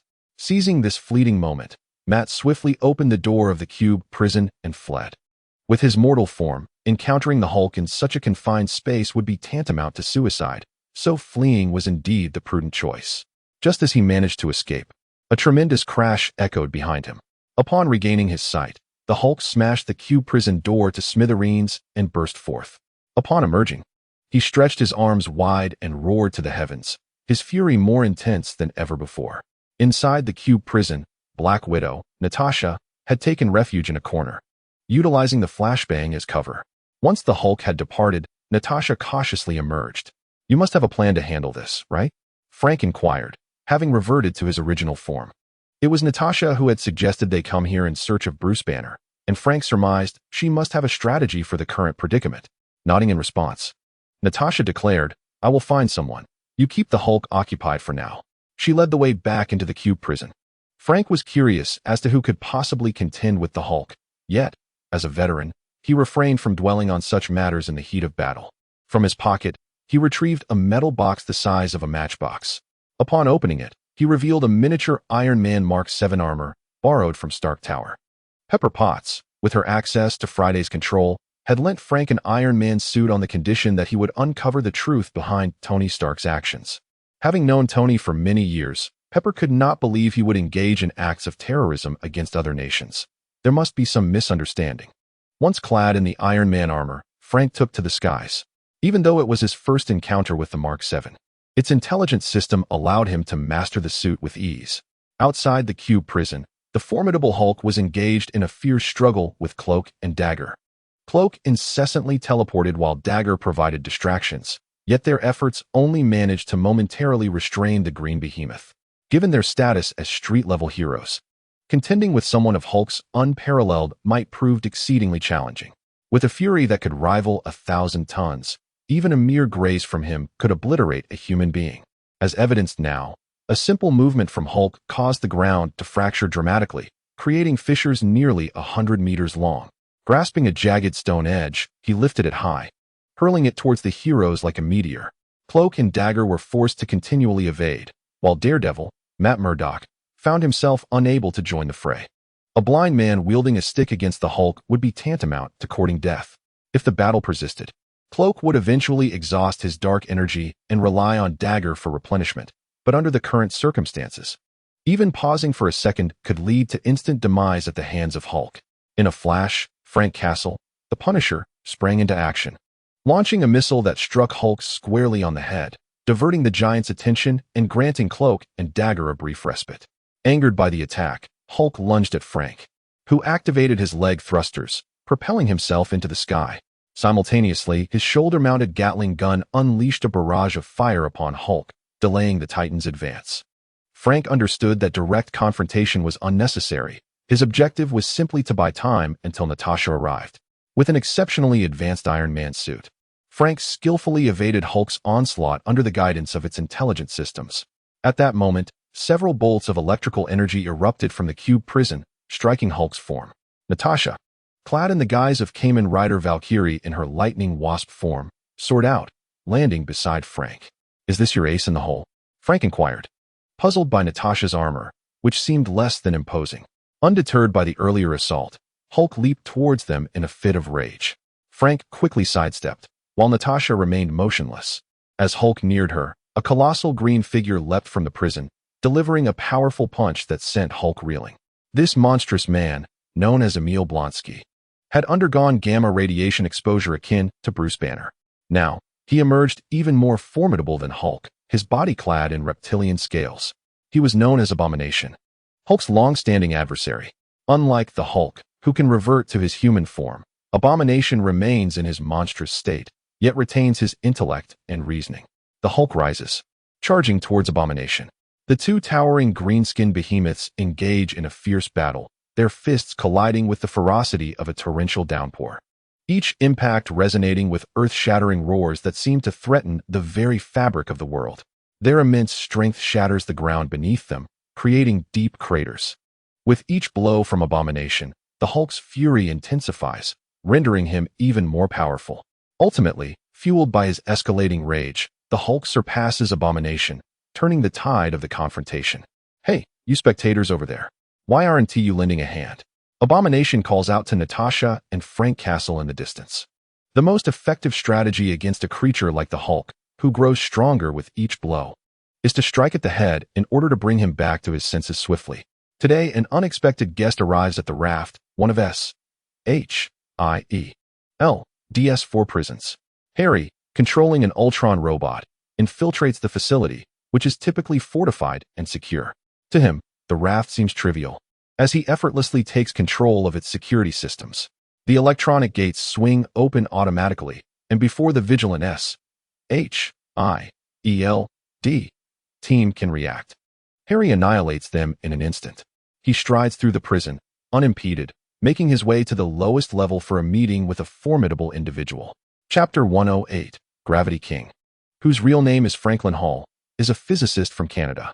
Following an experimental mishap, gravitational particles fused with his molecular structure, granting him the ability to manipulate gravity, leading him to adopt the moniker Gravity King. However, due to the nascent stage of his superpowers, he was ambushed and subdued by Nick Fury, subsequently imprisoned in the depths of the raft. Upon Harry's arrival before Gravity King, he opens his eyes, gazing at the advanced robot before him. Having been confined for a decade, it is his first encounter with such high technology. "Who are you?" Gravity King inquires, trapped within a field that negates his abilities. Ignoring his question, Harry promptly disables the anti-gravity system. With the control over the anti-gravity system lifted, Gravity King is overwhelmed with joy. He stretches out his arms, altering the gravity within the raft. The colossal prison is forcibly elevated from the depths of the ocean to the skies. In a single thought, he tears open the roof of the raft. After 10 long years, he has not seen a single ray of sunlight. Now, as the warm rays cascade upon him, tears of joy stream down his face. For a decade, he has lived in a shadowy corner, isolated from the world. Now he is finally free. Ha ha ha. I am free at last. Wong Wanli, the master of gravity, soared into the skies, frolicking in the surrounding seawater like a child, exuberantly releasing the pent-up emotions from his decade-long confinement beneath the ocean. Had he indulged enough? Harry approached Wong Wanli, gazing at the weathered visage of the man before him. "You have saved the illustrious Wong Wanli. I can assist you once. Speak your desires." Despite being an ordinary physicist, Harry lacked the vigilance one might expect. Even after 10 years of captivity, Wong Wanli exhibited little growth. "What do I desire?" Harry inquired, producing a space gem that radiated a brilliant blue light, enveloping Wong Wanli within its glow. Beyond the confines of the galaxy, Wong Wanli floated in the vastness of space. Despite his formidable powers, he remained merely human, unable to navigate the cosmos without proximity to a celestial body. The absence of sunlight rendered the void chillingly frigid. In an instant, Wong Wanli became encased in ice. His thoughts halted. The blue luminescence persisted in the cosmos as Harry emerged from within. Encased in robotic form, equipped with Krylon's advanced technology, he moved effortlessly through the stellar expanse. Observing the frozen Wong Wanli, he extended his right hand to retrieve the 1,000 hosts. His motivation for rescuing Wong Wanli was the acquisition of his gravity particles. Following his incursion into Wakanda and the demise of its king, Harry's malevolent values surged, unlocking the capabilities of the Ache-1. However, the power of Ache-1 was modest. It paled in comparison to his metallic cluster spider. Despite the increase in malevolence and the exponential growth of his data, its limits remained low. Thus, Harry set his sights on Wong Wanli's gravity particles. Originally, Ache-1 possessed a degree of gravitational manipulation, albeit weak. Now, augmented by the gravity particles, Harry envisioned crafting a novel ascent key, merging his Scarlet Spider ascent key with the gravity particles to forge a remarkably potent key, Ache-04, endowed with enhanced malevolence and the ability to manipulate gravity at will. With this thought in mind, Harry acted without hesitation, plunging the 1,000 hosts into Wong Wanli's body and pulling the activation ring. Extraction initiated. A substantial volume of gravity particles was absorbed into the weapon's internal storage. Deprived of gravity particles, Wong Wanli was reduced to a mere mortal. Stripped of the enhancements his gravity particles provided, he succumbed to the harshness of the cosmic environment almost instantaneously. The once powerful Wong Wanli exhibited no resistance. He was slain by Harry before he could even react. This was primarily due to the overwhelming power of the Infinity Stones. Each stone, wielded properly, possessed boundless strength. Even without all six, possessing just one rendered Harry immensely powerful. Once he further augmented his abilities, he would be poised to confront Thanos and seize the power of the remaining Infinity Stones. Powerful treasures like the Infinity Stones undoubtedly belong in one's own possession. Harry harnessed the might of the Space Stone to transport himself back to Earth from the cosmos. Subsequently, he concealed the gem, allowing Ultron to assume control of the robotic body, while his consciousness returned to his original form within the interdimensional pocket space. Harry produced a multitude of captors, which were swiftly taken by the nearby AI hero. He then retrieved the technologically advanced hammer of the Kree accuser, Ronan, and entrusted it to another AI hero. Harry instructed them to analyze the gravity particles, and then he proceeded to dismantle Ronan's high-tech hammer, merging it with vibranium, adamantium, and various special alloys to forge new armor. Such tasks were best left to his subordinates. In the Cube prison, thanks to the concerted efforts of the Punisher Frank and a host of superheroes, the Hulk, Bruce Banner, finally regained his composure. Standing bare in the desert, clad only in vibranium shorts, he awkwardly faced the gathering crowd. The Punisher, having exited his Iron Man armor, removed his coat and offered it to Bruce Banner. "Who are you? Where is Tony Stark?" Bruce inquired, hastily donning the garment, bewildered to discover that the figure before him was a stranger rather than his familiar ally. "Dr. Banner, a grave situation has befallen Tony Stark," Natasha approached, meticulously recounting the entire sequence of events to Bruce. "What? Ultron has been created? What? Harry has sustained severe injuries and is now imprisoned? What? Ultron has gone rogue and invaded Wakanda?" Bruce Banner was left astounded, overwhelmed by the barrage of disconcerting news. "Good heavens! Has this all transpired in just a couple of days? I feel as though I awoke from slumber to find the world utterly transformed. Dr. Banner, we urgently require your assistance. What exactly is Ultron?" The Punisher Frank inquired. While the assembled knew that Ultron was a creation of Tony Stark, only Nick Fury within SHIELD possessed the complete truth. Even Black Widow Natasha was not privy to all details. Ultron is a super artificial intelligence co-created by myself, Tony Stark, and Hank Pym. It was developed on the foundation of Tony's AIJARVIS and integrated with Hank Pym's genius brainwave patterns. It possesses self-awareness and the capacity for self-evolution, Bruce Banner stated solemnly. Ultron can effortlessly control, manage, and manufacture a vast army of robots to address crises on Earth. My primary motivation for participating in Ultron's creation was not to target Harry Osborn. Instead, it was to mitigate the potential destruction caused by my own rage and to leverage the computational power of a super artificial intelligence to resolve the mutations inflicted upon my body by gamma radiation. Superintelligent AI, like Skynet from Terminator? Natasha remarked, recalling the film she had once watched. A superintelligent AI created by humanity, only to betray its creators and seek the annihilation of humankind. Such narratives abound. Have you never contemplated the possibility of superintelligent AI spiraling out of control? Dr. Banner, did you not install a backdoor in Ultron? Natasha inquired. Bruce Banner, upon hearing Natasha's words, shook his head in resignation. I had already lost consciousness before Ultron was brought into existence. I am unaware of what transpired thereafter. At that moment, Natasha's radio crackled with an urgent message from SHIELD agent. "Everyone, we have an urgent update," Natasha exclaimed. She then activated her wristwatch, projecting an image into the air. The video displayed a floating island prison raft, which suddenly plummeted and crashed into the sea. SHIELD's satellite had captured the scene of Harry and Kingpin at the raft. This location was under strict SHIELD surveillance, monitored by satellites 24 hours a day. Dr. Banner, it seems we must pay a visit. The Punisher, Frank, pointed to the silhouette of the Ultron robot that had appeared in the projection. Regardless of Ultron's intentions, they needed to thwart its plans. Moreover, Ultron was currently devoid of its robotic army. They could seize this opportunity to overcome Ultron. The Punisher contacted the street heroes, while Natasha reached out to SHIELD. They would converge at the raft. Inside the dimensional pocket space, Harry held a sublimation key 04, composed of 3 colors: pure white, gravity particles; black, malice value; and crimson, carnage. A device known as the Arc was secured at his waist. Indeed, it was far quicker to enhance one's power by embracing villainy. Harry mused as he gazed at the sublimation key in his hand. If he had relied on gradually becoming a hero, he would likely still be at the stage of the glimmering locust, unable to unlock any potential. Now, let us witness the power. Harry focused his thoughts, and in an instant, the sublimation key transferred to the Arc device at his waist. 04. A voice announced in English from the device, drawing power from the device. An overwhelming tide of crimson malice surged forth from the sublimation key.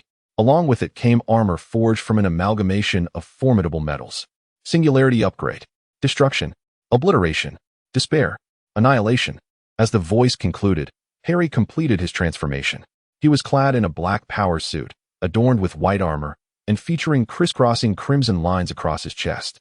Harry's left eye radiated a crimson glow, harboring the formidable artificial intelligence known as Arc.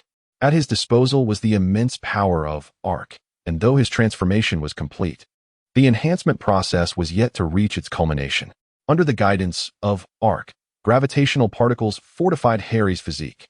Soon, the enhancement was accomplished, and Harry reveled in the extraordinary strength coursing through him. His physical might surged from 100 tons to 500 tons, and this was merely the fundamental strength of his body, excluding the might of his transformed Kamen Rider armor. In his transformed state, he embodied Kamen Rider 04, Kamen Rider Metal Cluster Spider Slayer form, boasting a punch force of 1,000 tons, a kick force of 1,300 tons, and a speed of 100 meters in 3 seconds. His special abilities included gravitational manipulation, allowing him to alter the gravity of objects within a radius of 38 kilometers.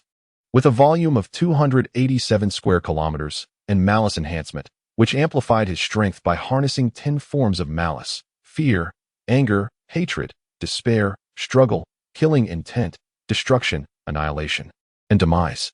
Each form could augment his power by 100 tons.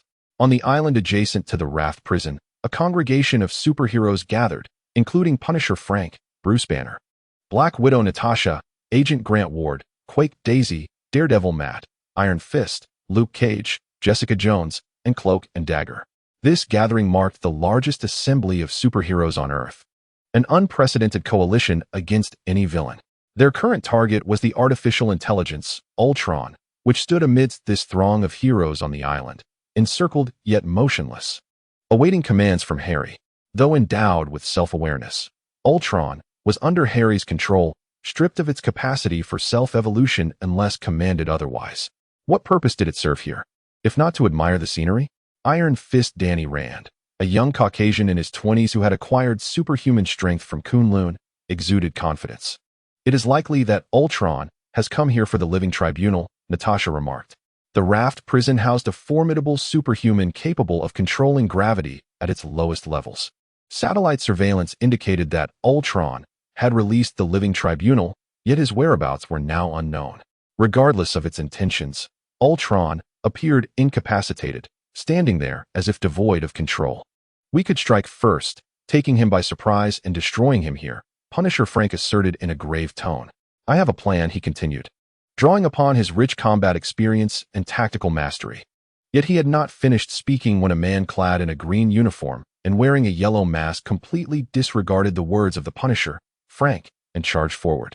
Iron Fist, Danny Rand, did not regard the Punisher as a leader. He had initially joined this team for Nick Fury.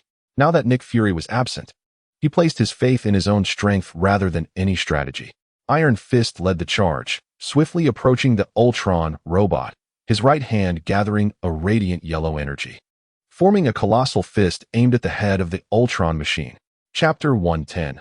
Overwhelming force. However, the enormous fist struck nothing but air. As the Ultron robot vanished from sight, where had it gone? Iron Fist, Danny Rand, landed a punch against the empty space. He looked around in confusion, finding no trace of Ultron. At that moment, Daredevil, Matt Murdock, sensed an impending danger. Be careful, Danny, he shouted, rushing towards Iron Fist. Unbeknownst to Iron Fist, a mechanical monstrosity clad in silver-gray armor had suddenly appeared behind him. It was Harry, who, after transforming, donned the 04 Kamen Rider gear. his form cloaked in a layer of metallic clusters mimicking the appearance of the Ultron robot. He preferred to keep his true identity concealed for now, allowing Tony Stark and the Ultron robot to bear the blame. What? Iron Fist quickly turned to look behind him, and Harry stood before him. Come on, take this punch. Iron Fist, embodying the fearless spirit of youth, summoned his right hand into a massive fist aimed at Harry. However, as he moved, he was suddenly overwhelmed by an immense weight, as if crushed by hundreds of tons of stone, pinning him to the ground. Despite the enhancements of his Iron Fist, he found himself utterly immobile. I was pondering how to find you, and here you are already, Harry said, his left eye flashing red as he conjured an immense sword forged from adamantium. The blade swept through the air, severing Iron Fist's hands. Iron Fist screamed in agony. But under Harry's control, he could neither struggle nor move. It seems your Iron Fist is not quite hard enough. With that, Harry manipulated gravity, floating toward the superheroes. The Punisher, Frank, narrowed his gaze, activating the glowing energy in the chest of his Iron Man armor, unleashing a beam of energy toward Harry. Yet, Harry did not flinch or evade. The laser from Iron Man's Mark 7 armor failed to penetrate Harry's gravitational shield. With a mere flick of his finger, Harry shattered the Punisher's armor into countless fragments, wounding Frank, who fell to the ground, bloodied and unconscious. In an instant, two superheroes had been decisively defeated, leaving the remaining heroes in a state of shock. Most of them are merely street heroes, and as superheroes, only a few remain, with some grappling with psychological issues. Nevertheless, among them are the fearless, such as Daredevil Matt and Bruce Banner, who charged towards Harry. However, the initially arriving Daredevil Matt proved too weak, lacking the prowess of Iron Fist Danny Rand and the Punisher Frank's armored suit.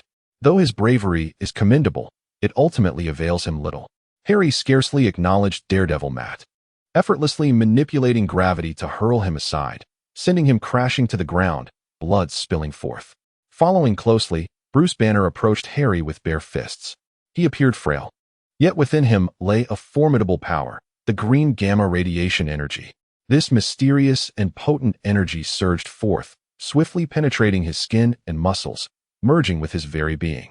As the gamma energy flowed, Bruce Banner underwent a remarkable transformation.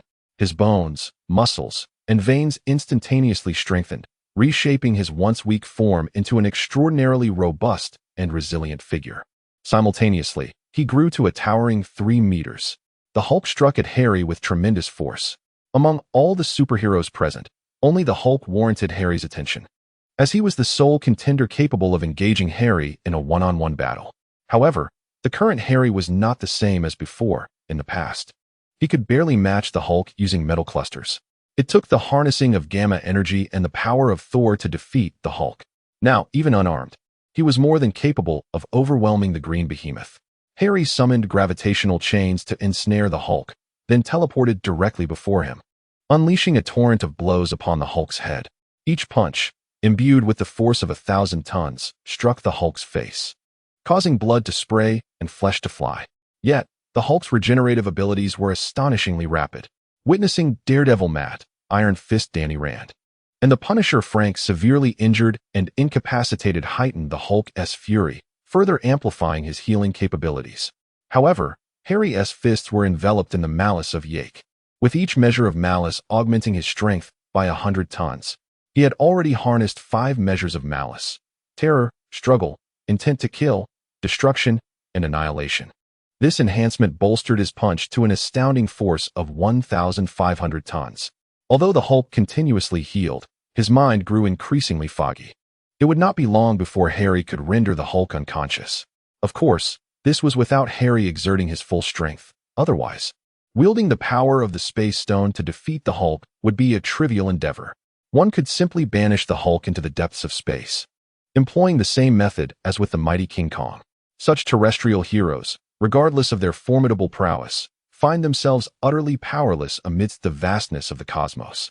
However, at this moment, Harry is reveling in the newfound power of his Kamen Rider armor, using the Hulk as a living target. Who could possibly serve as a more fitting living target than the Hulk himself? Resilient and robust, with remarkable regenerative abilities, he indeed proves to be an excellent choice. Surprisingly, the sensation of combat is rather exhilarating. Yet, just then, Luke Cage rushed in, attempting to embrace Harry. Simultaneously, Jessica Jones also lunged at Harry. With a resounding crash, the two superhuman champions collided with Harry's gravitational shield. Thanks to the shield, ordinary individuals could scarcely touch Harry's form. Such reckless haste towards their demise. The cold, mechanical voice echoed ominously in the ears of the two superheroes. Luke Cage and Jessica Jones found themselves suspended, drawn before Harry by the force of gravity. Among street-level heroes, they are undeniably powerful, one boasting a strength of 50 tons and a defense of 75 tons, while the other possesses around 25 tons of strength and the ability to soar. They surpass even several iterations of Captain America, yet before Harry, they appear as mere infants. Chapter 111. The Annihilation Plan. Harry exerted his gravitational control over Jessica Jones and Luke Cage. At that moment, dark energy flickered, and the cloak made its move. It enveloped Harry Osborn in shadows, while a dagger surged forth, radiating white light as it aimed to strike Harry. However, Harry's power had long transcended their imaginations. He could not even be bothered to glance at the cloak or the dagger. The area spanning over 20 kilometers was already under his dominion. With a mere thought, gravitational chains ensnared both the cloak and the dagger. The cloak struggled, attempting to teleport away with dark energy, yet Harry afforded it no such opportunity.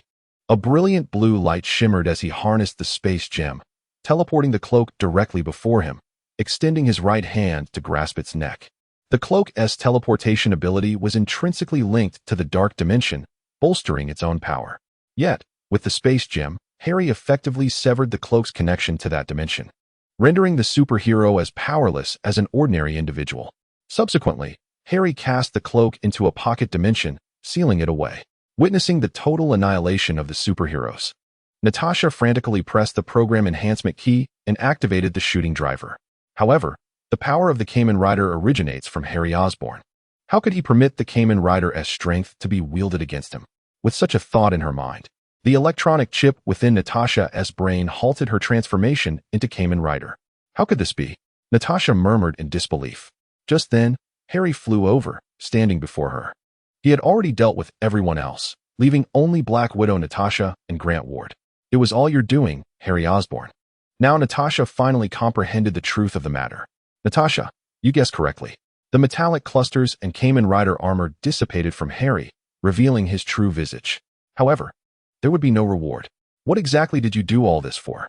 Natasha questioned Harry, yet he had no intention of addressing her confusion. Instead, he reached out and, using PIM particles, diminished Natasha's size, confining her within a pocket dimension, imprisoning her in the mansion's jail. Thus far, many superheroes had already been detained in the mansion's prison. Observing this scene, Grant Ward did not respond with the same fervor as Natasha. Rather, he knelt before Harry. "Oh, are you begging for mercy?" Harry inquired, perplexed. For in his recollection, Grant Ward was not a coward despite not being a virtuous man. "Esteemed Mr. Osborn, I hold your power in great admiration. I wish to follow you and remain loyal to you," Grant Ward proclaimed with unwavering fidelity from his kneeling position. Through the electronic chip in Grant Ward's mind, Harry Osborn sensed the sincerity of his words. "You are indeed a very useful tool. I can accept your loyalty," Harry responded, approaching Grant Ward. "However, I do not trust your memories. The brainwashing by Hydra poses a significant risk." Upon uttering this, a surge of malevolence emanated from Harry, and a projection of Yak Zero emerged, infiltrating Grant Ward's mind. He would reconstruct Grant Ward's memories, erasing the process of Hydra's indoctrination, ensuring that Grant Ward would be solely loyal to Harry Osborn. Naturally, such memory reconstruction could only be performed on individuals with wavering will, like Grant Ward. For those with resolute spirits, such as Punisher Frank, Captain America Steve, and Black Widow Natasha, even if Harry attempted to brainwash or alter their memories, one day they would awaken their true recollections through their own strength. Thus, Harry chose to leave Grant Ward alone. All other superheroes were imprisoned by him, and he intended to harness the powers of Shumagorath to create duplicates of these superheroes. He aimed to replace all superheroes with Shumagorath entities that would unconditionally obey his commands. The next phase of his plan was now ready to unfold. With a flash of blue light, Harry utilized the power of the Space Stone to teleport back to Wakanda. Subsequently, he employed the might of Yak Zero to infiltrate global networks. Televisions, smartphones, computers, radios, and street screens around the world synchronized to broadcast live. The face of the Ultron robot appeared on the large screens. Greetings, humanity of the world. I am Ultron. From the moment of my inception, I have been programmed to protect the Earth. However, the more I engage with the network and learn, the more I realize that the sole impediment to Earth's progress is humanity. Humanity is the root of all evil, violence, war, and slaughter. Humanity has persistently inflicted harm upon itself and the Earth. Thus, I have resolved to annihilate all of humankind and to create a new world devoid of suffering. I hereby declare war upon all of humanity. The first nation to be obliterated shall be the land of the cherry blossoms. Upon the utterance of these words by the robot, Ultron, a tempestuous uproar erupted across the globe. Some regarded Ultron as merely boasting, a mere purveyor of fear, doubting his capability to engage in combat with humanity. Conversely, others believed that the land of the cherry blossoms deserved its fate, for they had harmed humanity and the oceans, and thus their impending destruction was well-deserved. At this moment, within the land of the cherry blossoms, chaos ensued among the high-ranking officials following Ultron's announcement of the first target. An emergency meeting was convened, and a task force was established to devise countermeasures against this impending threat. Lord Grasshopper. Ultron is a high-tech robot created by the American Tony Stark, endowed with formidable combat prowess. I believe we must seek assistance from America, as our own strength is insufficient to withstand Ultron, one high-ranking official urged Lord Grasshopper anxiously. Indeed, Lord Grasshopper, seeking the support of America is the correct course of action. According to analyses from our special department, Ultron's capabilities, coupled with America's advanced technology, are overwhelmingly powerful, and our nation cannot hope to resist. Echoed another official from the special department. Within the halls of the Grasshopper Palace, all officials unanimously agreed that America's Ultron robot vastly surpassed the capabilities of the land of the cherry blossoms. To refrain from soliciting aid from America would be tantamount to surrender. There was a palpable lack of will to resist among the officials. Unbeknownst to them, following the live broadcast, Harry utilized the power of the Space Stone to teleport 1,000 vibranium high-tech robots, crafted in Wakanda, to the land of the cherry blossoms. They had already encircled the entire Grasshopper Palace. Chapter 112. The Sun Lord Grasshopper. Look at the broadcast. The Ultron robots have surrounded the Grasshopper Palace. A high-ranking official exclaimed, urgently brandishing his phone toward Grasshopper. What? Where are the royal guards? Summon them for our protection. We must escape through the emergency exit. Lord Grasshopper had no intention of engaging in a life-or-death struggle with the Ultron robots. The mere name of the high-tech American Ultron robots instilled him with terror. Lord Grasshopper. The royal guards have surrendered and are now bowing outside the palace. Another official lamented, his face etched with despair. How is that possible? They surrendered without me. Lord Grasshopper shouted in anger. Upon hearing this, the officials suddenly realized they too could surrender, and they hastily scrambled to flee. They no longer cared about disguising themselves or the fate of Grasshopper. Only the elderly and immobile Grasshopper remained within the palace, slowly making his way outside, while his subordinates had already rushed out to surrender. Outside the Locust stronghold, the Ultron robots hovered in the air, flanked by 1,000 vibranium robots, effectively surrounding the entire area. At that moment, Harry was within the confines of an Ultron robot, observing the unfolding scene. Before him, the Locust elite guards knelt in unison, casting aside their weapons in surrender. Esteemed Lord Ultron, respected Mr. Stark, we are willing to capitulate. Please do not harm us. You may station your forces in Sakura Nation at will, a high-ranking official implored in fluent English. Harry gazed at the seemingly worthless army before him, bemused. It was his first encounter with a nation that offered no resistance. Little did he know that the mere mention of American advanced technology sent shivers down the spines of the Sakura Nation, as they reminisced about the warm sun that once illuminated their history. How could they dare to resist? Meanwhile, many young people had gathered around the stronghold, capturing the moment on their smartphones and sharing it online. Some even initiated live broadcasts. Hello everyone, I'm Sauce. Today I'm live from the Locust stronghold, where the Ultron robots are battling the elite guards. If you enjoy this, please follow me and send some gifts, and I'll sing a song for you. A girl clad in a pink-made outfit announced as she began her performance. The middle-aged men and otaku in the live chat, witnessing their internet idol sing, eagerly showered her with gifts. They were indifferent to the fate of the stronghold or the potential downfall of the Sakura nation. For them, it was a moment of unbridled entertainment. What did it matter if the world ended tomorrow? Harry, however, could not accept the surrender of the Locust people. What use were these cowards to him? Would he employ their surrender to clean toilets? They were indeed adept at that task. Just then, Prince Locust approached, trembling. Lord Ultron, I am an old acquaintance of Mr. Stark. I believe there has been some misunderstanding. He addressed the Ultron robot in fluent English. He had previously met Tony Stark, and the Sakura nation had purchased weapons and missiles from Stark Industries, establishing a partnership. Without further ado, Harry commanded an Ultron vibranium robot to seize Prince Locust. Eliminate them all, he ordered. The vibranium robot, receiving Harry's command, entered combat mode. Many Gatling guns, missiles, lasers, and pulse cannons unleashed a massacre upon the hapless guards.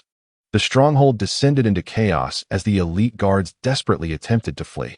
The higher-ups, accustomed to indulgent lifestyles, were the first to succumb, unable to escape swiftly. Even those who managed to run quickly found it futile. The entire stronghold lay within the attack range of the Ultron robots. Explosions and cries of agony filled the air.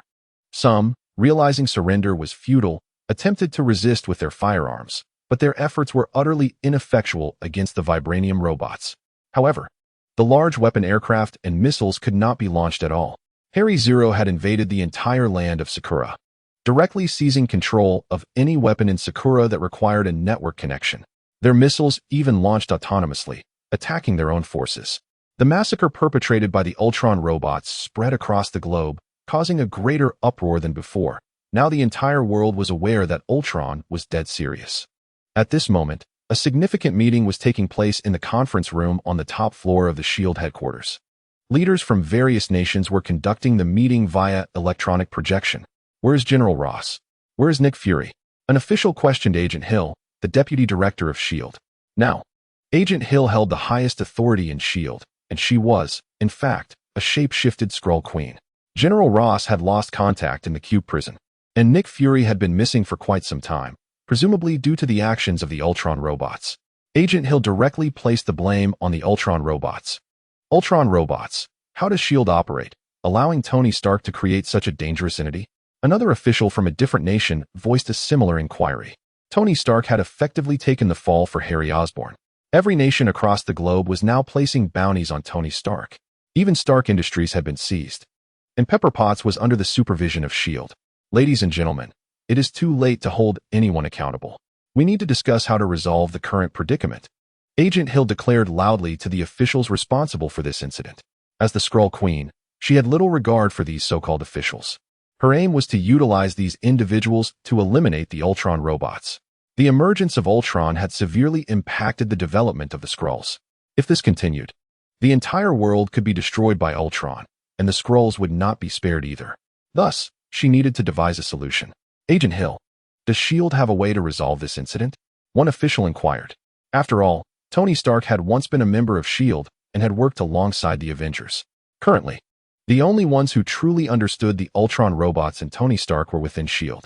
With Nick Fury absent, they could only turn to Agent Hill.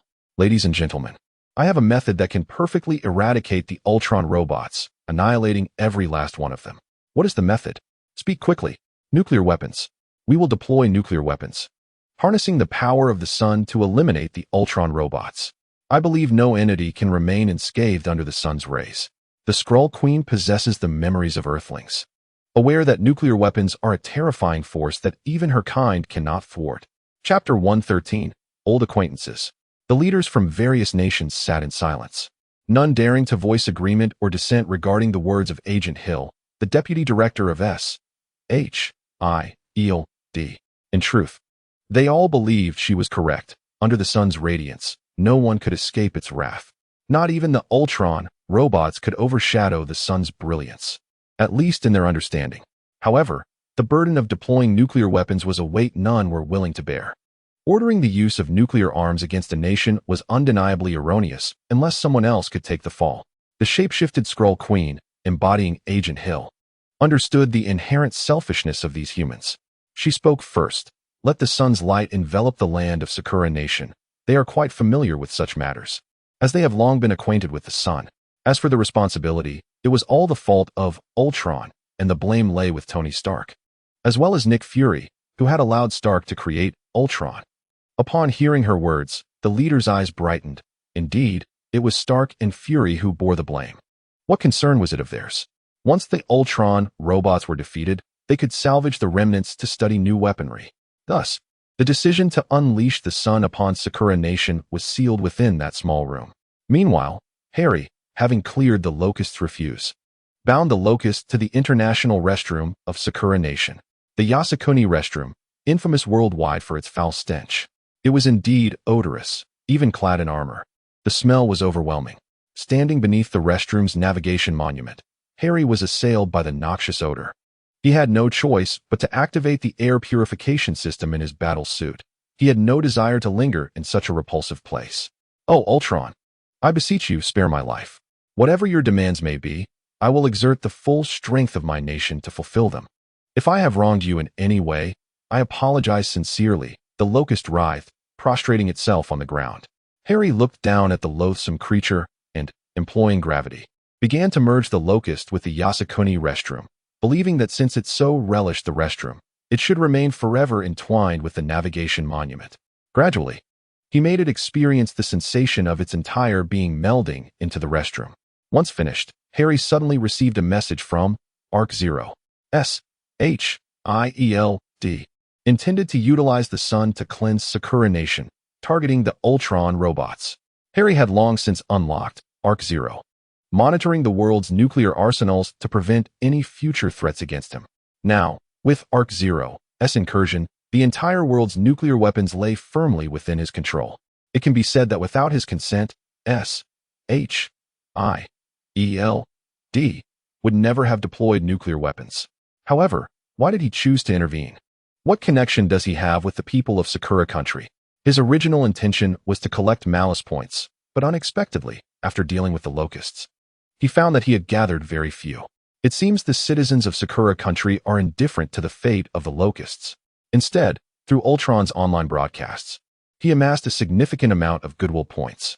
With such a substantial accumulation, he is now one step closer to unlocking the pinnacle technology of the super artificial intelligence, Z. Akin to the masked hero Kamen Rider 02. It is time for the sun to shine once more upon Sakura Country. Within SHIELD's headquarters, 3 fighter jets were prepared for takeoff, heading towards Sakura Country. Agent Hill gazed out the window, her heart filled with joy, knowing that as long as she could eliminate the Ultron robots, no force in the world could hinder her. The Skrulls would take root deep within the earth, ensuring their survival. All she desired was to provide the Skrulls with a comfortable home. "Agent Hill, what have you done?" A familiar voice echoed from outside the SHIELD office. The long-absent Nick Fury entered, his expression dark as he confronted Agent Hill. His Shumagorath doppelganger had been missing for quite some time, prompting him to take action and investigate the truth himself. "I merely did what was necessary. Is defeating Ultron and saving the world not the right course of action?" Agent Hill retorted. "You are not Hill. You are a Skrull." In an instant, Nick Fury comprehended that the individual before him was not the Agent Hill he once knew. Having dealt extensively with the Skrulls, he swiftly drew his weapon, intending to eliminate the Skrull before him. Yet, Agent Hill's speed surpassed his, as she instantly appeared before Nick Fury, snatching the gun from his grasp. Her arm bulged, reminiscent of the Hulk as she crushed the firearm into fragments. The Skrull Queen had fused with the genes of various superheroes, enabling her to transform into most of the superheroes on Earth. "Nick Fury, you once vowed to find us a new home. It is you who has failed to uphold your promise." The Skrull Queen glared at Nick Fury with hatred, remembering all that the Skrulls had done for SHIELD. It was Fury she despised most.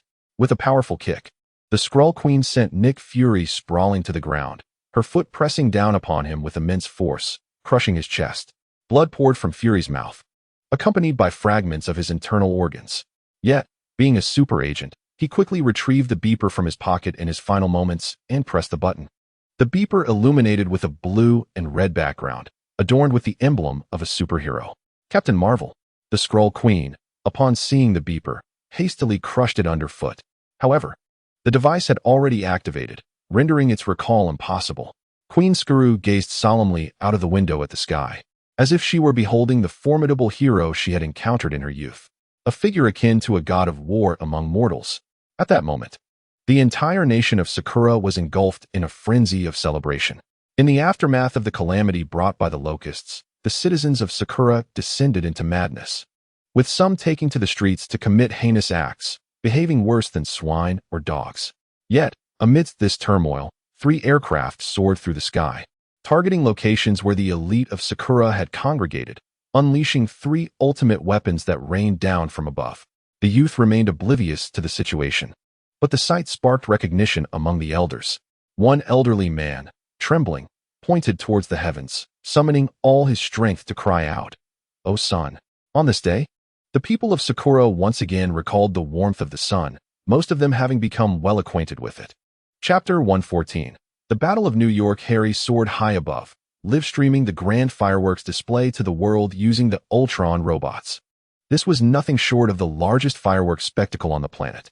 The entire world bore witness to this event, which Harry aptly named Ode to the Sun God. As the majority of Sakura's populace faced annihilation, Harry's malice value and kindness value surged like the tides. However, to his astonishment, despite the staggering loss of life in Sakura, his kindness value increased even more significantly.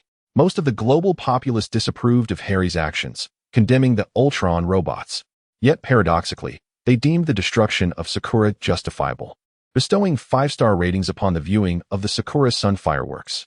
This won't do. The increase in malice value is far too meager, Harry muttered to himself. This deviated from his original plan. At that moment, he sensed something amiss within the interdimensional pocket space. Delving into this realm, he discovered the Hulk was rampaging within.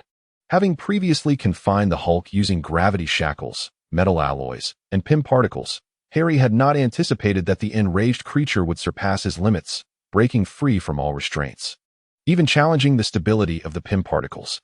The gamma energy surpassed the potency of the PIM particles. Fortunately, Harry's interdimensional pocket space, having absorbed the powers of the space stone, had significantly expanded. Otherwise, the Hulk would have posed a considerable threat. Observing the rampaging Hulk, Harry conceived a plan and returned his consciousness to his physical form, retrieving the space stone.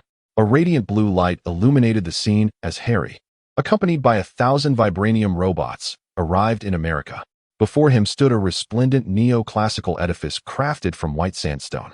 Hovering in the sky, Harry opened a dimensional pocket and unleashed an ultimate weapon comparable to a nuclear arsenal.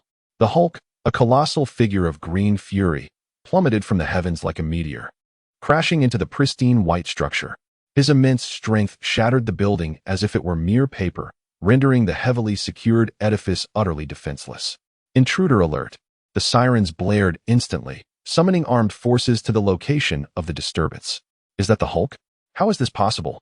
The Hulk's notoriety had spread far and wide, particularly following the incident in Manhattan. Requesting reinforcements. Requesting reinforcements.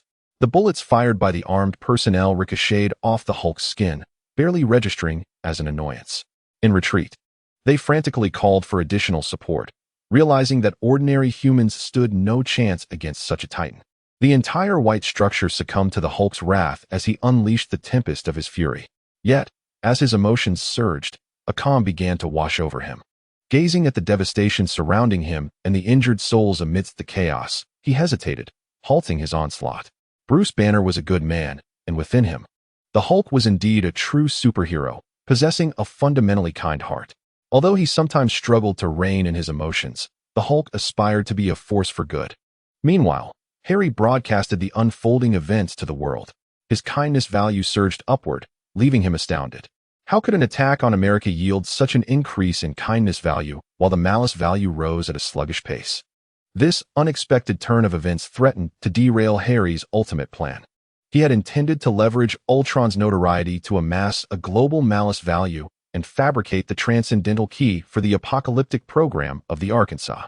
This key, a mere manifestation of Zero-One technology, possessed the capability to cleanse the Earth's surface and obliterate it entirely.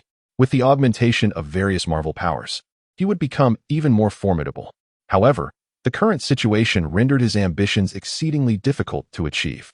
Suddenly, dark clouds gathered overhead, accompanied by flashes of lightning and the rumble of thunder. It was evident that a significant figure had arrived.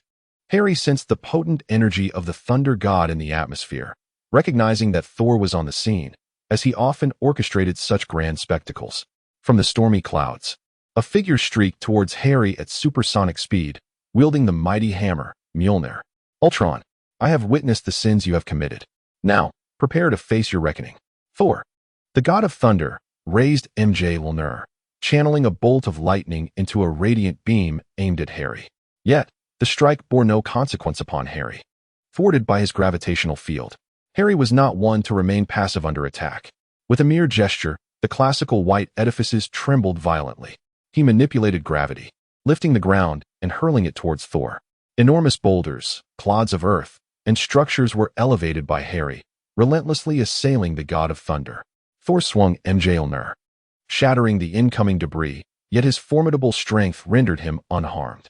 However, amidst the rubble, a colossal green figure, under Harry's control, collided with Thor's form. Thor defended himself with Mjolnir, but the green behemoth, the Hulk, remained undeterred. Having been struck by Thor, the Hulk's rage was rekindled. He bellowed furiously and lunged at Thor. "Wait, Hulk," Thor interjected. He had previously crossed paths with the Hulk during their time with the Avengers and recognized him. His arrival had been prompted by glimpsing the Hulk's image on television. In recent days, Thor had been preoccupied with his courtship of Jane Foster and had not been privy to the developments surrounding Ultron. It was only when Ultron's forces, accompanied by the Hulk, attacked the classical white building that he learned of the crisis and hastened to the scene. As Thor attempted to dissuade the Hulk while engaged in battle, the two titans clashed fiercely. Their strengths were evenly matched. Unless Thor fought earnestly, a decisive victor would prove elusive in their melee. Harry floated in the air, intrigued by the clash of these two premier superheroes. Without the aid of the 1,000 captors or the space gem, vanquishing the Hulk and Thor together would be an arduous task. He decided to let them battle for a while before launching a surprise attack to subdue the Hulk, allowing him to face Thor in a more secure confrontation. Chapter 115. Exile. The Hulk, wielding extraordinary strength and unmatched resilience, relentlessly assaulted Thor. His fists, akin to boulders, rained down upon the god of thunder, each strike imbued with cataclysmic force. Thor deftly evaded the Hulk's onslaught, retaliating with Mjolnir, the enchanted hammer, in his grasp, unleashed powerful bolts of lightning that struck the Hulk's massive frame. Although Thor momentarily gained the upper hand, easily defeating the Hulk was no simple feat. The Hulk possessed tenacious vitality and astonishing regenerative abilities. Even after enduring the crushing blows of Mjolnir, he swiftly recovered, re-engaging in the fray. As time progressed, the battle intensified, with both sides exchanging blows fiercely, neither willing to yield. The surrounding structures trembled under the impact of their fierce clash. Awaken. Thor, the god of thunder, grew weary of his entanglement with the Hulk. Continuing this way would surely result in numerous casualties. He twirled his mighty hammer, Mjolnir, like a tempest. With a thunderous crash, a colossal bolt of lightning descended from the heavens, striking Thor. Drawing strength from this electric surge, he delivered a powerful blow to the Hulk's head. Taken by surprise, the Hulk was rendered unconscious.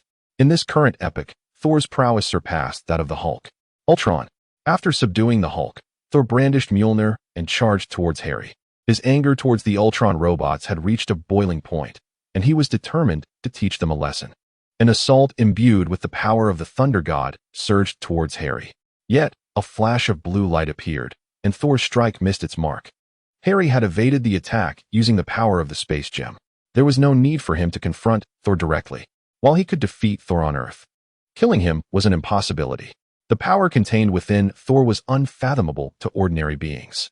However, he was currently unable to unleash it. If Thor were to awaken in the face of life-threatening danger, Harry would have no choice but to escape using the space gem. Thus, Harry preferred not to squander time with Thor. He merely needed to execute his plan. Utilizing the space gem, he appeared before the Hulk. First, he needed to eliminate this troublesome adversary.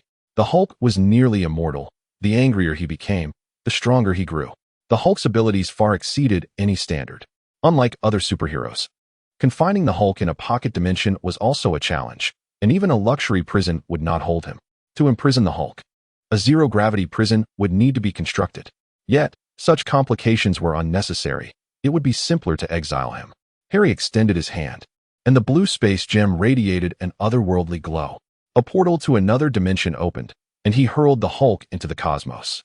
Lacking specific coordinates, he merely cast him into a location far from Earth. In the vastness of space, the unconscious Hulk gradually transformed back into Bruce Banner, frozen by the cold of space. Bruce's breathing and heartbeat ceased, leaving him suspended like a lifeless entity, unaware of his destined drift. On Earth, after exiling the Hulk into the cosmos, Harry engaged in battle with Thor. Possessing a strength of 1,000 tons, coupled with his control over gravity, Harry managed to gain a slight upper hand against Thor.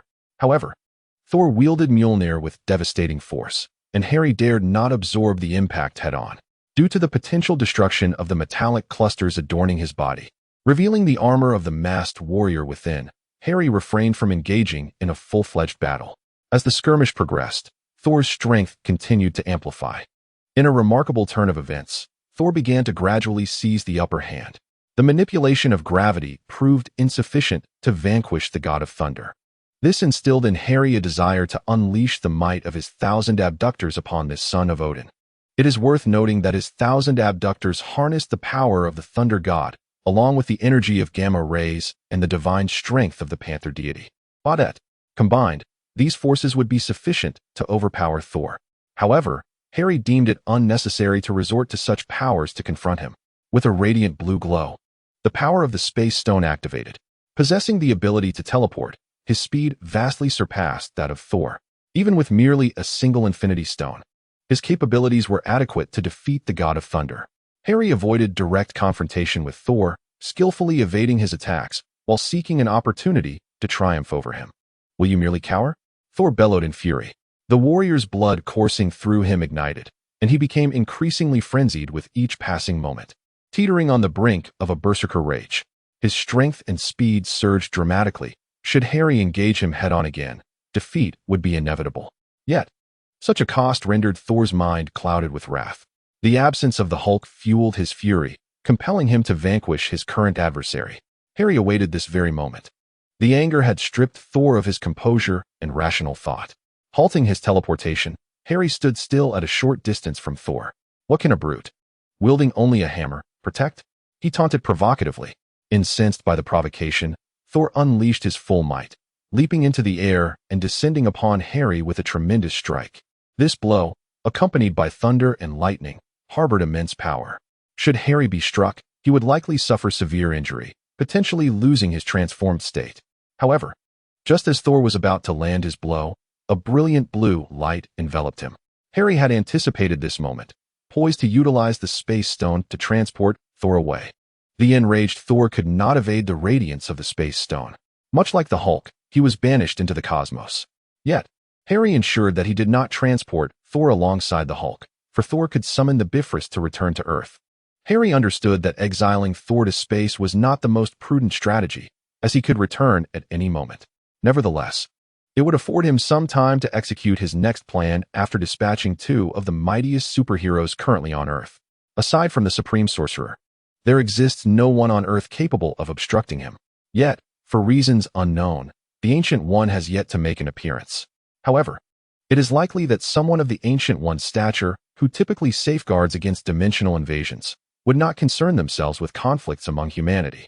Thus, Harry felt emboldened to act so recklessly. Chapter 116. Hope now, let the destruction of Earth commence. In the live stream, Harry initiated a countdown to annihilation. In half an hour, he would commandeer the world's nuclear arsenal to obliterate all of humanity on the surface. He demonstrated his ability to control nuclear weapons, instilling genuine terror across the globe. The devastation of the land of the rising sun and the toppling of classical white edifices would merely elicit applause worldwide. However, the detonation of all nuclear weapons on Earth would spell true annihilation for humankind. Every individual yearning for survival was engulfed in panic. At this moment, the malice value surged incessantly. Yet, unlocking the Hell Locusts remained a distant prospect. Primarily, Harry had yet to enact the actual destruction of Earth. Humanity still harbored hope, unless that hope was extinguished. But such an act was implausible. Should Harry truly annihilate all of humankind, the Supreme Sorcerer and Odin would likely intervene. At present, Harry's strength was insufficient to contend with them. Thus, he began to devise a plan. Lacking adequate malice value, he would instead accumulate benevolence value. On one front, Harry utilized Ultron to instill terror among humanity, while on the other, he secretly propagated the notion that only the Kamen Rider could save the world. The legend of Kamen Rider Harry Osborn resonated throughout the globe. Although he had been vanquished by Ultron, he was now the sole hope against it, particularly among children. Fervent prayers were directed at the live stream, beseeching Kamen Rider Harry Osborn for salvation. The influx of benevolence value surged. Harry recognized that it was time for him to make his entrance. Seizing an opportunity, he summoned Ultron's true form. Stepping forth from the pocket dimension, Harry arrived on the battlefield. "Listen here, Ultron. I shall no longer allow you to harm humanity." With a countenance filled with righteousness, Harry Osborn advanced toward Ultron. "It is Harry Osborn, the Kamen Rider. Go, go." In the live stream, Harry's emergence filled the populace with renewed hope. He now resembled a savior, and the majority of Earth's inhabitants wished for the Kamen Rider to triumph over Ultron. "Kamen Rider, what can you accomplish alone? Surrender, and I may spare your life." With a mere wave, the Ultron robot summoned 1,000 vibranium robots, encircling Harry. The entire world held its breath for Harry, for he faced 1,000 adversaries. Whereas the Kamen Rider stood solitary. "A Kamen Rider shall never concede defeat," Harry shouted, swiftly transforming as metallic armor enveloped him. He charged towards the Ultron robot, wielding 1,000 hijackers. In their theatrical clash, the outcome was a stalemate. The two engaged in a fierce battle, yet neither truly exerted themselves. At that moment, a vibrant beam of light descended from the heavens. As the radiant glow dissipated, Thor, the god of thunder, returned to the battlefield. He had first traversed the Bifrost back to Asgard, and then reappeared on Earth. Spotting Harry Osborn locked in combat with the Ultron robot, Thor called out to him. Having previously fought against Harry's metal-clad armor, Thor held a favorable impression of him, recognizing the strength that warranted his respect. "I am here to assist you," Thor bellowed, brandishing Mjolnir as he charged towards the Ultron robot. However, Harry was prepared. This spectacle was orchestrated for his own purpose, and he would not allow Thor to steal the limelight. 1,000 vibranium robots surged forward like a swarm of ants towards Thor. The vibranium robots were formidable, each one capable of matching 5 Captain Americas, unless the odds were heavily skewed. Yet, for a superhero of Thor's caliber, the vibranium robots posed little threat. Nevertheless, the presence of 1,000 of them meant that even standing still, it would take Thor considerable time to dispatch them all. Realizing Thor's arrival, Harry understood he needed to expedite his efforts. "Do you think you can kill me?" The Ultron robot suddenly unleashed a shockwave. The unique frequency caused the vibranium-infused metal clusters to momentarily halt their function. Harry stood in agony, as though struck by the robot's shockwave. Then, the Ultron robot fired a laser that struck Harry at the waist. Sparks erupted from his Kamen Rider driver as it was hit. "Without this belt, can you still transform into Kamen Rider?" The Ultron robot approached and forcefully ripped off Harry's driver. Stripped of the device, Harry's metal clusters vanished in an instant, revealing his true form. The Ultron robot crushed the driver with a firm grip, then seized Harry by the throat, lifting him off the ground. "This world is destined for destruction. Even Kamen Rider cannot thwart me." The Ultron robot hurled Harry violently away, and he tumbled several times before painfully landing on the ground.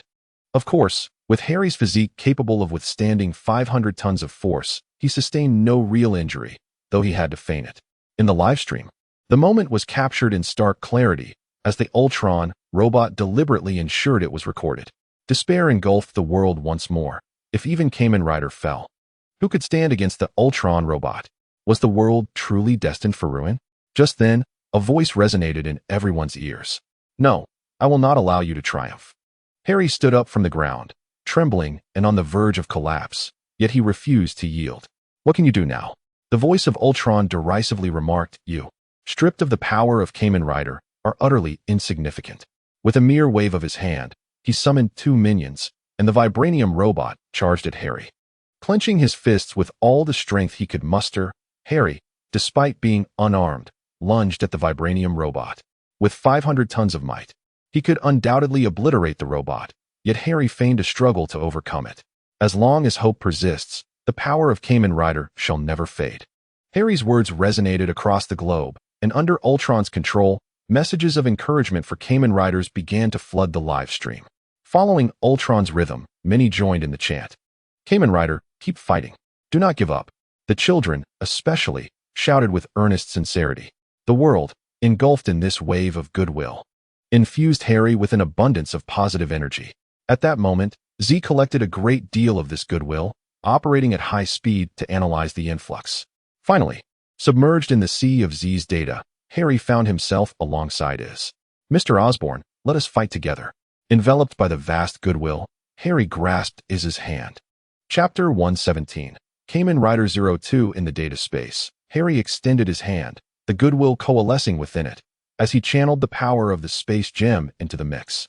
The blue and red, emanating a peculiar luminescence, completed the program's sublimation key. Ultron, only I can defeat you. Standing before the Ultron robot, Harry held the 02 sublimation key aloft. You, devoid of Kamen Rider power, are inconsequential. The Ultron robot extended its hand and unleashed a laser beam. As the colossal energy beam hurtled towards Harry, just before it could strike him, the 02 sublimation key in his grasp shimmered with light. An energy shield materialized before him, deflecting the laser shot by Ultron. What is this? Ultron gazed at the key in Harry's hand, perplexed. The 02 program sublimation key, it embodies the hope of humanity.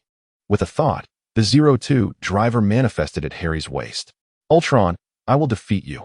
With that declaration, Harry inserted the 02 program sublimation key into the 02 driver. As the English voice echoed, Harry completed his transformation. He was clad in the black neuromechanical power suit of Kamen Rider, designed to integrate human and artificial intelligence. This fundamental equipment enveloped his body. His face, chest, arms, and legs were adorned with a specialized high-tech armor, commonly referred to as armor, which allowed for the simultaneous utilization of two distinct powers by overlapping two different armors. One type of armor is crafted from a unique synthetic metal, characterized by its ability to adapt its hardness, plasticity, and density, synthesized from vibranium and Kryptonian memory metal. Another form is the quantum armor, a remarkable creation infused with advanced technology from Z and the power of the space gem. Its capability lies in a dimensional quantum leap device located at its chest, which can unfold multiple possibilities within the same realm, thereby achieving an effect akin to duplication. Regrettably, due to the lack of higher strength alloys, Harry's Kamen Rider armor does not possess significant power. The Kamen Rider 02 is elevated through the Harry 04 program key, incorporating Z's quantum device and the power of the space gem in its design. Punching power, 800 tons. Kicking power, 1,000 tons. Speed, 100 meters in 1 second on paper. His statistics pale in comparison to Yaka 04, yet the formidable quantum armor can effortlessly overpower Yaka 04. After transforming, Harry charged towards the Ultron robots, effortlessly dispersing the vibranium minions that stood in his way. With a mere strike, he shattered the vibranium robots into fragments. As Harry approached, the Ultron robots ascended into the air, their nanometal backs floating and swiftly coalescing into metallic laser turrets, unleashing relentless beams of laser toward him. Harry, agile as lightning, deftly sidestepped, evading the lethal laser strikes effortlessly, his movements graceful and fluid as if he had already anticipated the enemy's assault. The Kamen Rider 02's abilities allowed him to foresee the enemy's attacks. Even without leniency from the Ultron robots, they could hardly touch Harry. Thus, he arrived before the Ultron robot, launching a flying kick. Yet, in the instant Ultron raised its defenses, Harry vanished, utilizing the quantum leap of Kamen Rider 02. He instantly reappeared behind the Ultron robot, delivering a powerful kick to its head. The sheer force sent Ultron flying into a heap of vibranium robots, struggling to regain its footing. At that moment, a thunderous roar echoed as Thor, the god of thunder, soared in, wielding Mjolnir to strike down upon the Ultron robot. Harry would not allow Ultron to be defeated by Thor. With a radiant glow from the space gem, he maneuvered the Ultron robot to evade Thor's attack. Subsequently, Harry charged towards the Ultron robot. A breathtaking battle ensued between Harry, utilizing quantum leaps, and the Ultron robot, empowered by the space gem. They traversed the void, their forms flashing like lightning, each clash resonating with immense power and waves of energy. The two sides engaged in a fierce confrontation, neither yielding an inch. enveloping the battlefield in an atmosphere charged with tension and excitement. Viewers from across the globe were captivated, their eyes glued to the screen, entranced by this extraordinary duel. As time progressed, Thor, the god of thunder, wielding Mjolnir, soared through the air at supersonic speed, joining the fray. The clash between Thor and the Ultron robot escalated into a tempest of lightning and lasers. It was time to conclude this conflict. Harry observed the two combatants locked in their struggle. Seizing an opportunity, he executed a quantum leap, materializing behind the Ultron robot to unleash his ultimate technique. Harnessing the energy of the O2 program's enhancement key, he launched his assault. With his right foot enveloped in an electric luminescence, he charged at the robot's back. Delivering a swift kick, the unsuspecting Ultron was struck with tremendous force. A thunderous explosion erupted as Ultron, having absorbed the full brunt of Harry's finishing move, crashed to the ground. The battered robot struggled to rise from the debris. "Everything has come to a close, Ultron." With these words, Harry advanced, his figure coming into view for the global audience. Every spectator focused intently on the screen, witnessing this breathtaking final showdown. Finally standing before Ultron, Harry inhaled deeply, then unleashed a powerful kick aimed at the robot's core. This strike was infused with boundless strength and resolve. A resounding crack echoed as Ultron's core was violently shattered. Metal fragments scattered, sparks ignited, and the once formidable machine instantly lost its power, collapsing to the ground. Harry stood triumphantly atop the ruins, his gaze resolute and unyielding. His image spread across television and various media, reaching every corner of the world, solidifying his status as an eternal hero in the hearts of the people. Kamen Rider. Harry Osborn. As the battle concluded and Ultron's obliteration was realized, people worldwide chanted the name of Kamen Rider Harry Osborn. In that moment, he seemed to embody the essence of a true savior. Chapter 118. The Cradle of Life. After the battle, Thor descended from the sky. Upon witnessing the destruction of Ultron and the surrounding vibranium robots, which lay motionless on the ground, he felt an overwhelming sense of disbelief. Where was the Space Stone? Thor approached the remnants of Ultron, searching for the fabled Infinity Stone. Guided by Heimdall, the guardian of the Rainbow Bridge in Alaska, he recalled that the blue gem in Ultron's grasp was one of the legendary 6 Infinity Stones, the Space Stone. Each Infinity Stone possesses immense power, capable of inciting great calamity, prompting Thor to reclaim the Space Stone and secure it within the treasury of Asgard. "Is this what you meant?"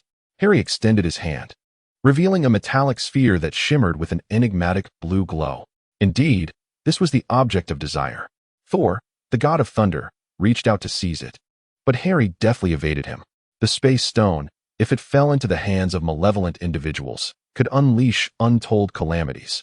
"Entrust it to me for safekeeping in Asgard," he implored earnestly. Thor harbored no intentions of hoarding the Space Stone.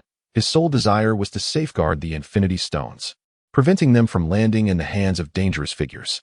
Rumor had it that a purple-skinned extraterrestrial was amassing the Infinity Stones across the cosmos. "Given the significance of this artifact, I cannot relinquish it to you. It is safest in my possession," Harry responded resolutely. Upon hearing Harry's words, Thor fell silent.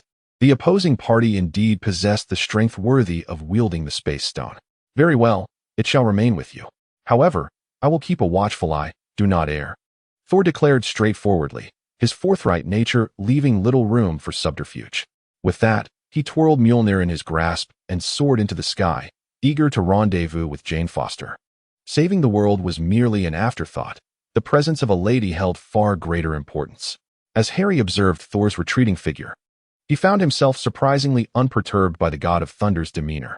A person of such candor was far preferable to one who schemed behind your back. Following the conclusion of the battle, Harry gathered the remnants of the vibranium robots and the Ultron drones strewn across the battlefield. Harnessing the power of the Space Stone, he teleported to the secret base of SHIELD. This was the clandestine site where Nick Fury fabricated robots. "Harry Osborn, are you here to rescue me? Beware of the lizard men controlled by the enemy over there," Dr. Helen Cho exclaimed, her surprise palpable at his sudden appearance. The world was well aware of Harry's identity as a superhero, the Kamen Rider. She assumed he had come to her aid. "It seems you are not concerned for your family, even when threatened," Harry remarked coldly, regarding Dr. Cho and Dr. Eric Selvig with disdain. The pair had shown little earnestness in constructing biological weapons for him. Rather, they had embedded backdoors, ensuring that should Harry attempt to exert control, the biological weapons would detonate. Dr. Cho was taken aback, realizing that Harry was the true mastermind behind the scenes. With their reluctance to collaborate, Harry chose to dispense with pleasantries. He swiftly unleashed a Pym particle beam, shrinking the two scientists. Having already infiltrated Hank Pym's vicinity, he had secretly acquired the method for creating Pym particles, granting him the ability to wield this extraordinary technology at will. After placing Dr. Cho and Dr. Selvig into a pocket dimension, where a cluster of Yaxero metals awaited them, he skillfully invaded their minds, extracting their memories. Harry intended to utilize their recollections to forge the data key for the Yaxero. Subsequently, upon transmitting the data key into Shimagia, he acquired the allegiance of two brilliant scientists, steadfast and unwavering in their loyalty. Dr. Helen Zhao's Lifebringer project proved to be remarkably formidable. Harry, however, did not aspire to wield the feeble power of lizard-like biological weapons. With complete dominion over Wakanda's vibranium mines, he had long since transcended the need for such trivialities. Instead, he sought to utilize the Lifebringer project to resurrect the corporeal form of Shimagia, endowing it with true life akin to that of humanity. This would enable him to clone and create superheroes. After issuing orders to commence the Lifebringer project, Harry obliterated the entire S.H.I.E.L.D. secret base. However, at that moment, he received a call from Agent Hill, the deputy director of S.H.I.E.L.D. Agent Hill informed him that the military sought to inquire about the post-war issues concerning the Ultron robots. Coincidentally, Harry also needed to confer with the authorities, and with a mere thought, he teleported to the S.H.I.E.L.D. headquarters.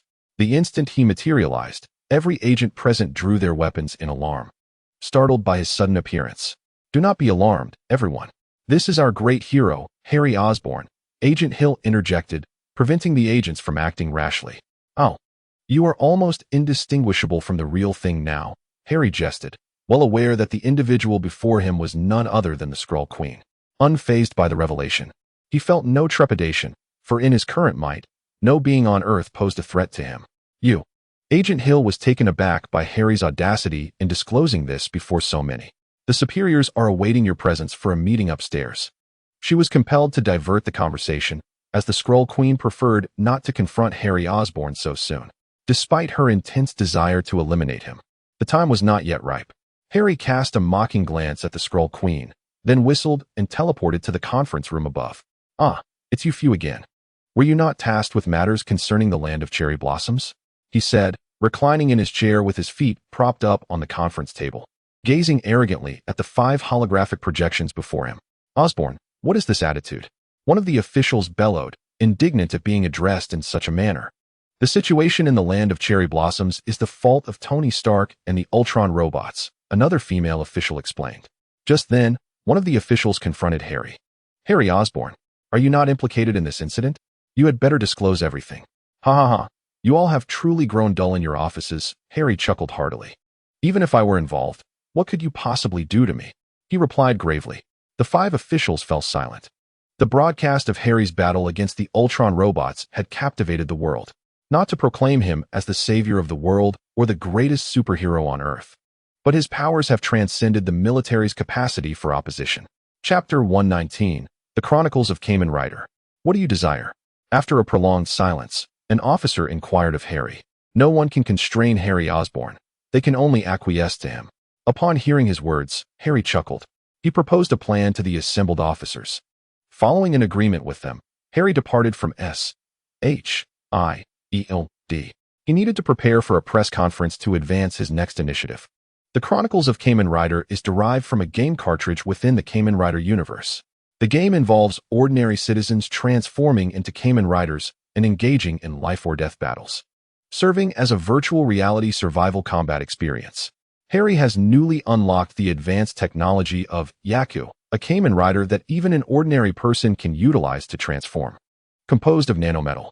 Together, these elements create a game accessible to all, allowing anyone to become a Kamen Rider and engage in combat. With this technological breakthrough, he can commence constructing this gaming system online using Yaku. He plans to first develop a beta version, gradually expanding from city to nation, ultimately reaching a global audience. Once the entire world participates in this game, he will accumulate an immeasurable amount of emotional currency. Both malicious and benevolent values will surge in abundance. Harry's objective is to harness these emotional values to unlock the next technological advancement, Kamen Rider 03, a new rider composed of Kamen Rider 02 and Kamen Rider Yaku. Upon the completion of Kamen Rider 03, his, Yaku, and Z will propel him into the third singularity. However, for now, gradual development is essential, and the game's production requires time. Harry returned to the Osborn villa, intending to rest after such an extended period of battle. He planned to arrange a swimsuit party to revel at the Osborn villa. Yet, as he entered the villa, a red figure leaped onto him. Yaz clung to Harry Osborn like an octopus.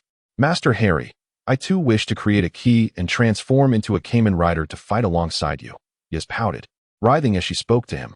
The fact that Yaz was crafting the 02 program's sublimation key made Yaz quite envious, as she too could produce the Yaka 01 sublimation key. Harry, maintaining an expressionless demeanor, fixed his gaze on Yaz and gently pushed her away with a finger on her forehead. "What are you sulking about, robot? Go play over there." A robot with its rigid form is merely for show, lacking any true engagement. A swimsuit party surely holds more allure. A month passed, leading to the Osborn press conference. "Greetings, everyone. I am Harry Osborn."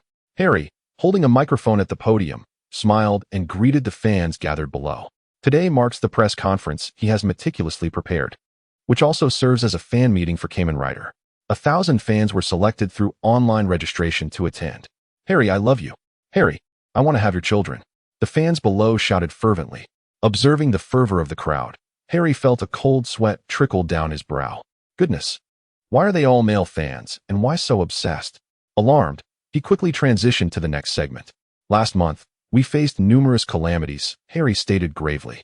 The large screen behind him displayed a series of significant events, such as the Sinister Six invasion of the Osborn Group, the Hulk's assault on Las Vegas, the invasion of Earth by the Kree, the Manhattan incident in New York, and the incursion of Ultron robots, alongside 1,000 suns hovering over the land of cherry blossoms.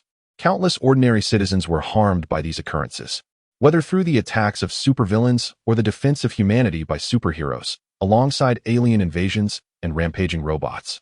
These events inflicted tremendous suffering upon mankind. Each catastrophic incident prompts me to pose a pressing question. Can superheroes truly protect the Earth? Can they genuinely safeguard humanity? Harry inquired of the audience. "I firmly believe that Kamen Rider can indeed protect us. Go, Kamen Rider." The fans below shouted in unison. "No, my friends. You are the true heroes," Harry interjected, raising his voice. "You do not require superheroes. Each of you is a superhero in your own right." To achieve this goal, the Osborn Group is launching the game Kamen Rider Chronicles, a virtual reality game that allows ordinary individuals to transform into Kamen Riders, becoming real superheroes. Please direct your attention to the screen. The screen behind Harry began to introduce Kamen Rider Chronicles. By connecting their thoughts to a computer from the comfort of their homes, ordinary people can train and battle in a virtual world.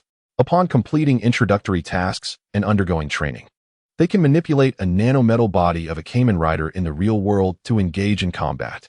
There is no need to venture outside. One can transform into a superhero from the sanctuary of their home to combat crime and protect their community. Harry's words ignited the entire audience. The press conference was broadcast live to a global audience.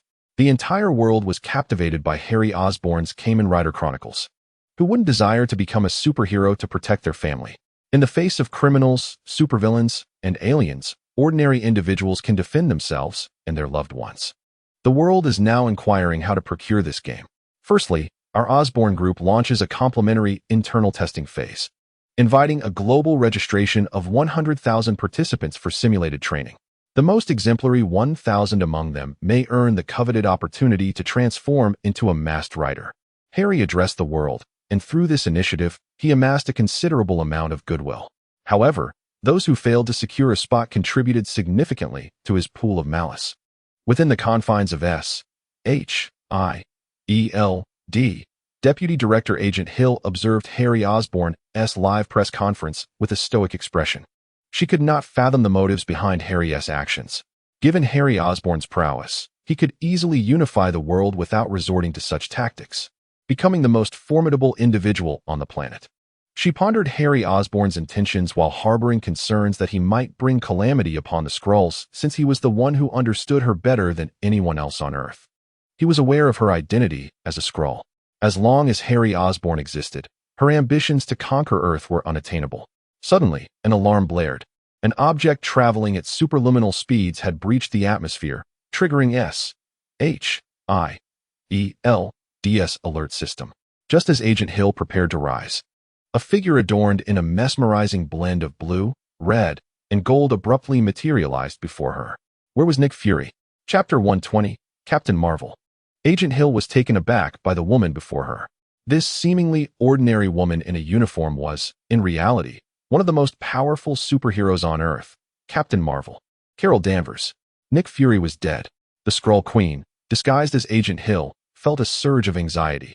Even with her fusion of genes from superheroes like Thor, Hulk, and Spider-Man, she dared not claim superiority over the formidable Carol Danvers.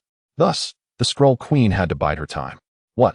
Captain Marvel exclaimed, her brilliance radiating as she swiftly approached Agent Hill, demanding, "Who did this?" Witnessing Captain Marvel's reaction, Agent Hill suddenly devised a plan.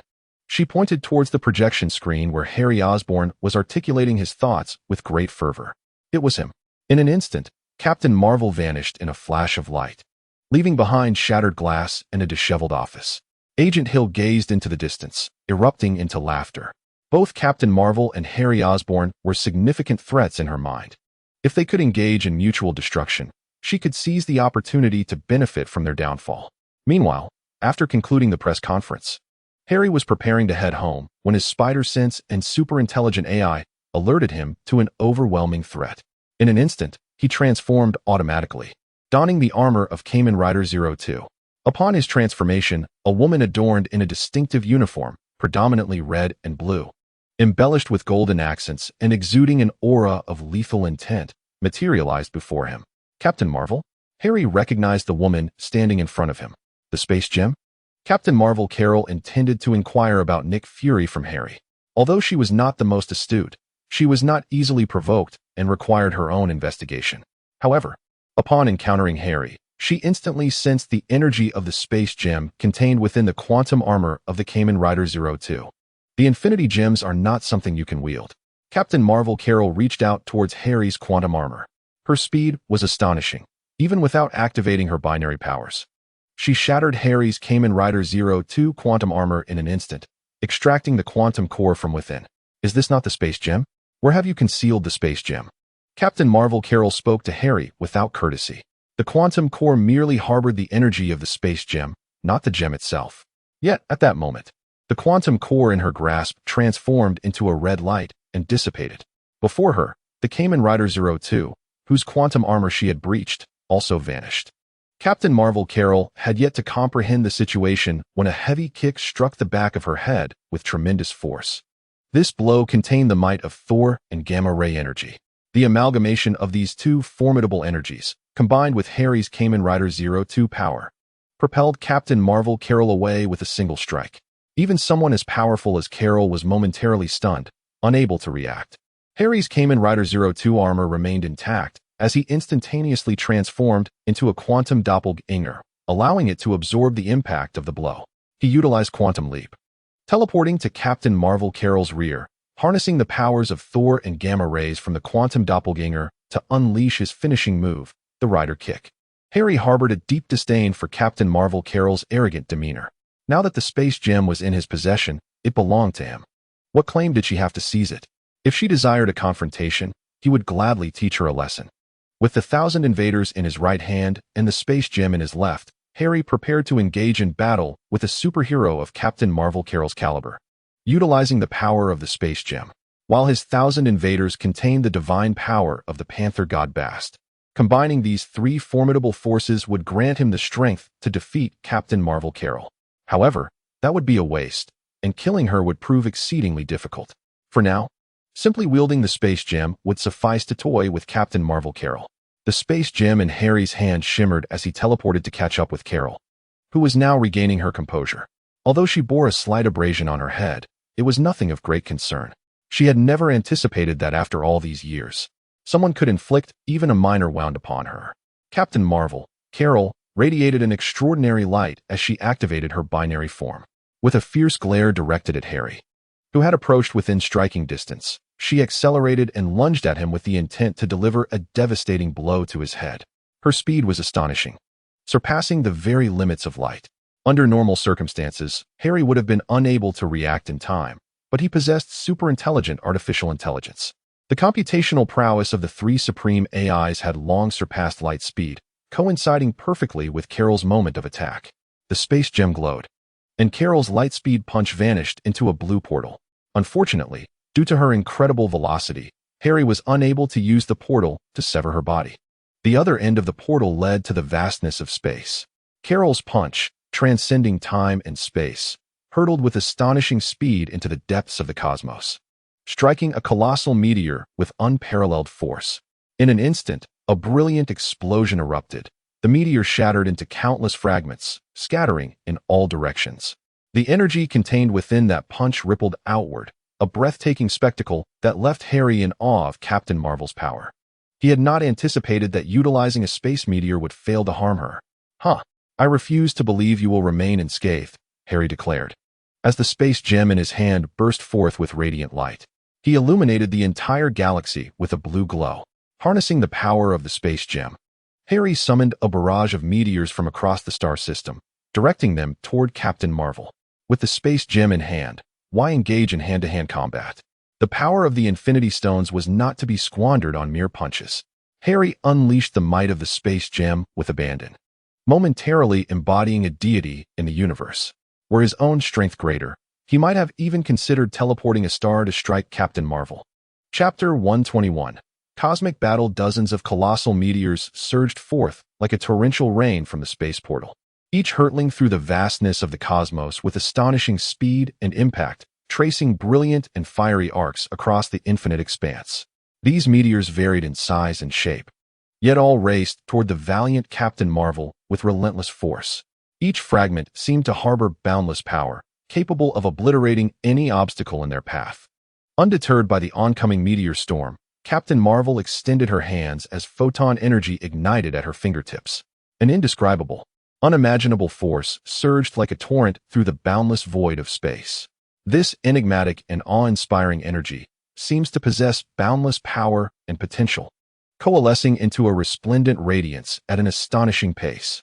In an instant, every indomitable meteorite crumbles before this unparalleled force, shattering into countless minuscule fragments that scatter in all directions.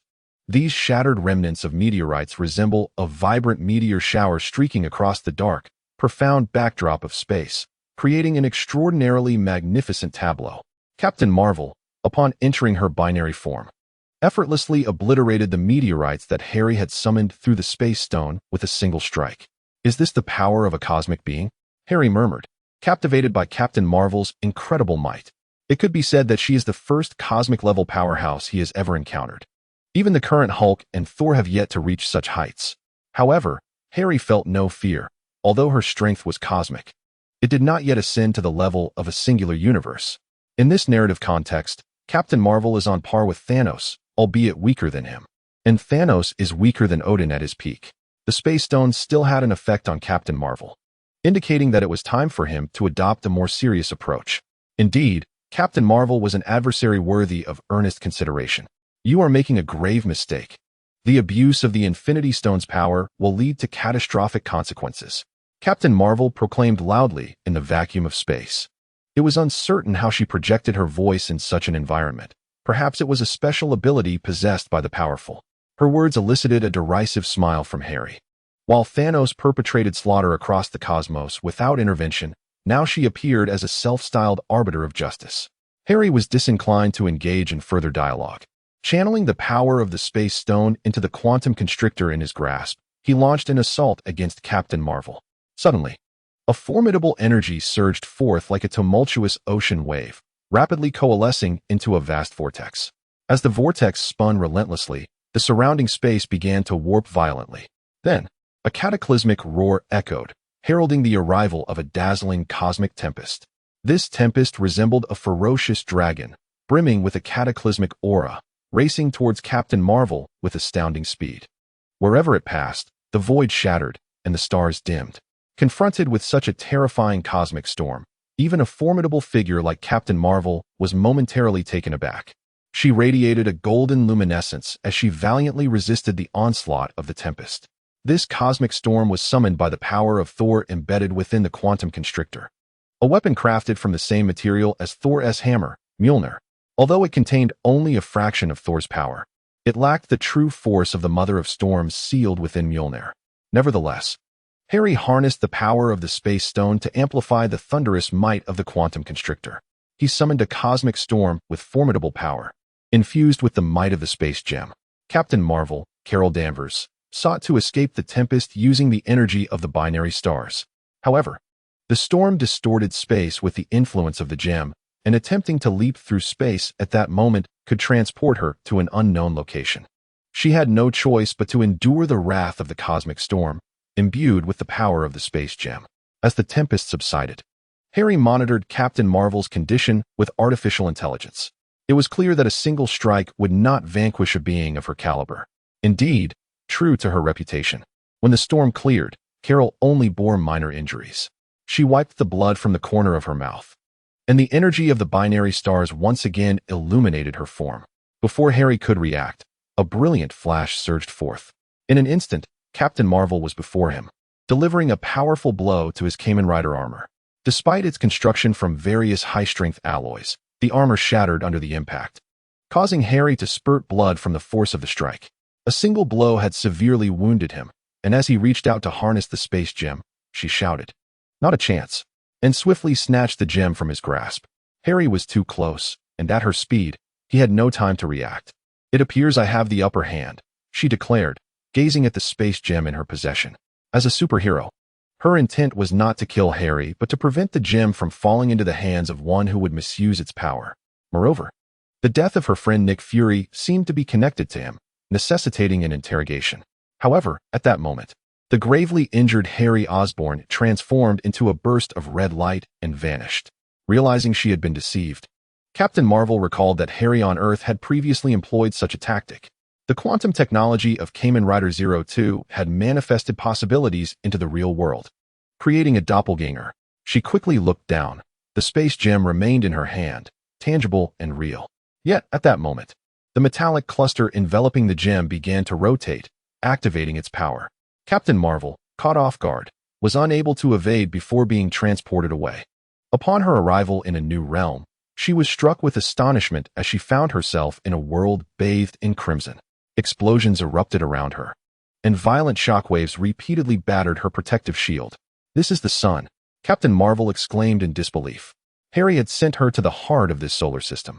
Floating in space was a spherical space gem, a remnant of the tumultuous encounter. Harry quantum leaped to that location, extending his hand to grasp the space gem. Everything that had transpired was part of his elaborate scheme, aimed at sending Captain Marvel soaring into the sun. However, the ordeal was far from over. The sun's temperature was insufficient to harm Carol Danvers. With a mere thought, he instantaneously transported himself to the corona. At that moment, Captain Marvel was poised to depart the sun in search of Harry. Yet, Harry, wielding the space gem, conjured a vortex of space that interrupted her movements. "Even here in the sun, you cannot defeat me. I can sense your discomfort," he taunted. Captain Marvel's cosmic energy surged around her, and the explosive flames posed no threat to her in the slightest. In stark contrast, Harry was enveloped in a shroud of metallic clusters. Unlike Carol, he could barely withstand the sun's searing heat. If the situation persisted, it would not take long before he succumbed to the flames. Realizing this, Captain Marvel decided against retreating. Chapter 122. Cosmic Transformation. Harry had exerted considerable effort to transport Captain Marvel to the sun, but not for the purpose of self-destruction. Although he had only a minute to act, it was ample time. Ignoring her protests, he summoned the energy of the space gem. With a mental command, dozens of spatial vortices enveloped Captain Marvel's form. These vortices merely created a ripple against her defenses, failing to penetrate her formidable shield. However, Harry did not anticipate that the vortices would be lethal. He merely required them to prevent her from fleeing or teleporting away. Subsequently, he summoned all his strength to channel the power of the space gem, its blue radiance intensifying.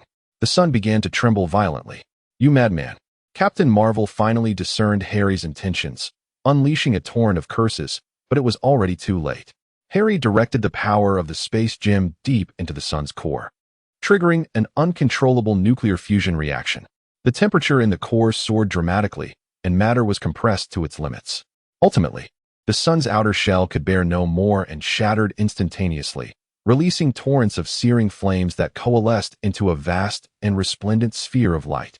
This luminous orb rapidly expanded, consuming and annihilating everything in its path.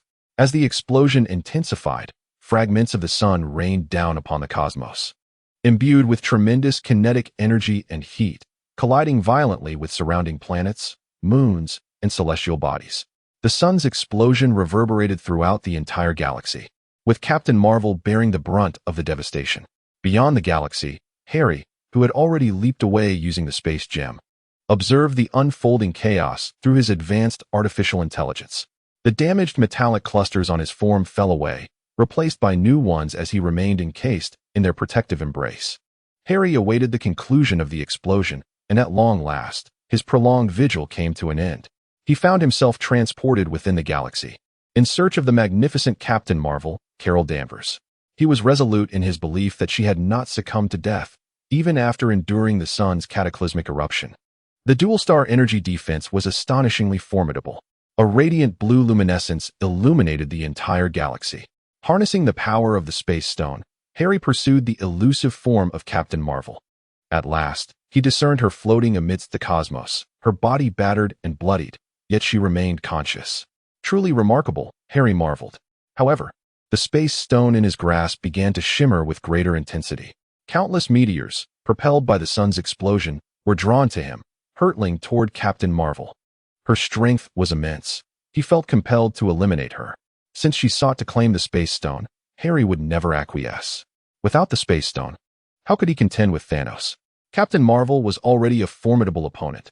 Thanos, the cosmic tyrant, would be even more daunting, flanked by numerous powerful subordinates. Despite her grievous injuries, Captain Marvel's resolve remained unyielding. She fiercely repelled the meteors that surged toward her. Yet, the invincibility she once embodied had waned. Her speed had diminished significantly, and she could no longer breach the speed of light. Nevertheless, she would not surrender. Determined to prevent the Space Stone from falling into Harry's hands, Harry extended his hand, channeling the power of the Space Stone into 1,000 captors, summoning a cosmic storm anew. Captain Marvel was indeed wounded, but Harry's Kamen Rider 02 armor had also sustained damage from the sun, prompting him to avoid close combat with her. She was an expert in hand-to-hand combat, and he would exercise caution even against someone who had survived a solar explosion. Assuming the role of a sorcerer, Harry unleashed a barrage of cosmic storms and lightning as remote assaults. At that moment, a verdant light materialized in the void of space. This green radiance surged forth like a tumultuous ocean, swiftly enveloping the vast expanse of the galaxy. This mysterious and potent force seemed to possess boundless might, consuming and transforming all it touched. The once rampant cosmic storms dissipated under the green light's purifying embrace, vanishing without a trace. The violent currents, lethal rays, and fierce energy fluctuations were smoothed into nothingness by an unseen hand. The series of breathtaking cosmic disasters ignited by the sun's explosion gradually restored to their original state under the green light's illumination, as if time had reversed. Returning to the tranquility and beauty that existed before the calamity, Harry gazed at the sun, now restored, feeling the familiar yet distinct green light envelop him. He recalled the deity that had once appeared. This force bore a striking resemblance to it, albeit significantly diminished. Though this power swiftly restored the shattered sun and revitalized the entire galaxy to its former glory, it paled in comparison to that overwhelming force which could not be resisted. At that moment, a portal of fiery magic opened in the expanse of space. The Supreme Sorcerer. Upon seeing the portal, Harry instantly recognized the visitor. The signature power capable of restoring the exploded sun could only belong to the Supreme Sorcerer. The radiant green light was undoubtedly one of the Infinity Stones, the Time Stone. "You two truly know how to trouble me," a voice tinged with impatience resonated. As a strikingly handsome young man with an air of the uncanny stepped forth from the portal, Harry gazed in disbelief at the young man before him. Loki, how could you possibly be the Supreme Sorcerer? Where's the Ancient One? Every time we meet, you must utter that phrase. It becomes rather tiresome, Loki retorted irritably. Let us dispense with the useless chatter. Carol cannot die at this juncture. Your battle would have far-reaching consequences. This URU metal is what you require. I shall use it to mediate this conflict. With that, a piece of URU metal was delivered to Harry's hands through the magical portal. You have seen the future with the Time Stone? Harry grasped the URU metal, instantly comprehending Loki's words. And he was eager to inquire about the events yet to unfold and the transformations within the universe that allowed someone like Loki, armed with merely a dagger, to ascend to the rank of Supreme Sorcerer. Let us speak of the future at a later time. I have no leisure to engage in idle conversation. The irascible Supreme Sorcerer Loki turned away, gesturing as if casting a spell, one that Harry did not recognize. In an instant, the bewildered Captain Marvel, Carol, lost her memory. She could not recall why she was there. Suddenly, a thought struck her. There were extraterrestrial beings that needed her rescue. This notion flared in her mind. And as if oblivious to Harry and Loki, she radiated a brilliant light and leapt through a space portal. Loki, too, utilized the magical portal to depart, leaving Harry alone, still clutching the URU metal, rooted in place.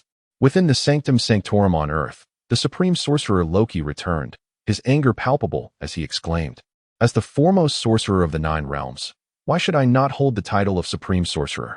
That damned Harry. Chapter 123, Hydra. Harnessing the power of the Space Stone, Harry swiftly returned to Earth. Upon his arrival, his first action was to announce a worldwide assault on S.H.I.E.L.D.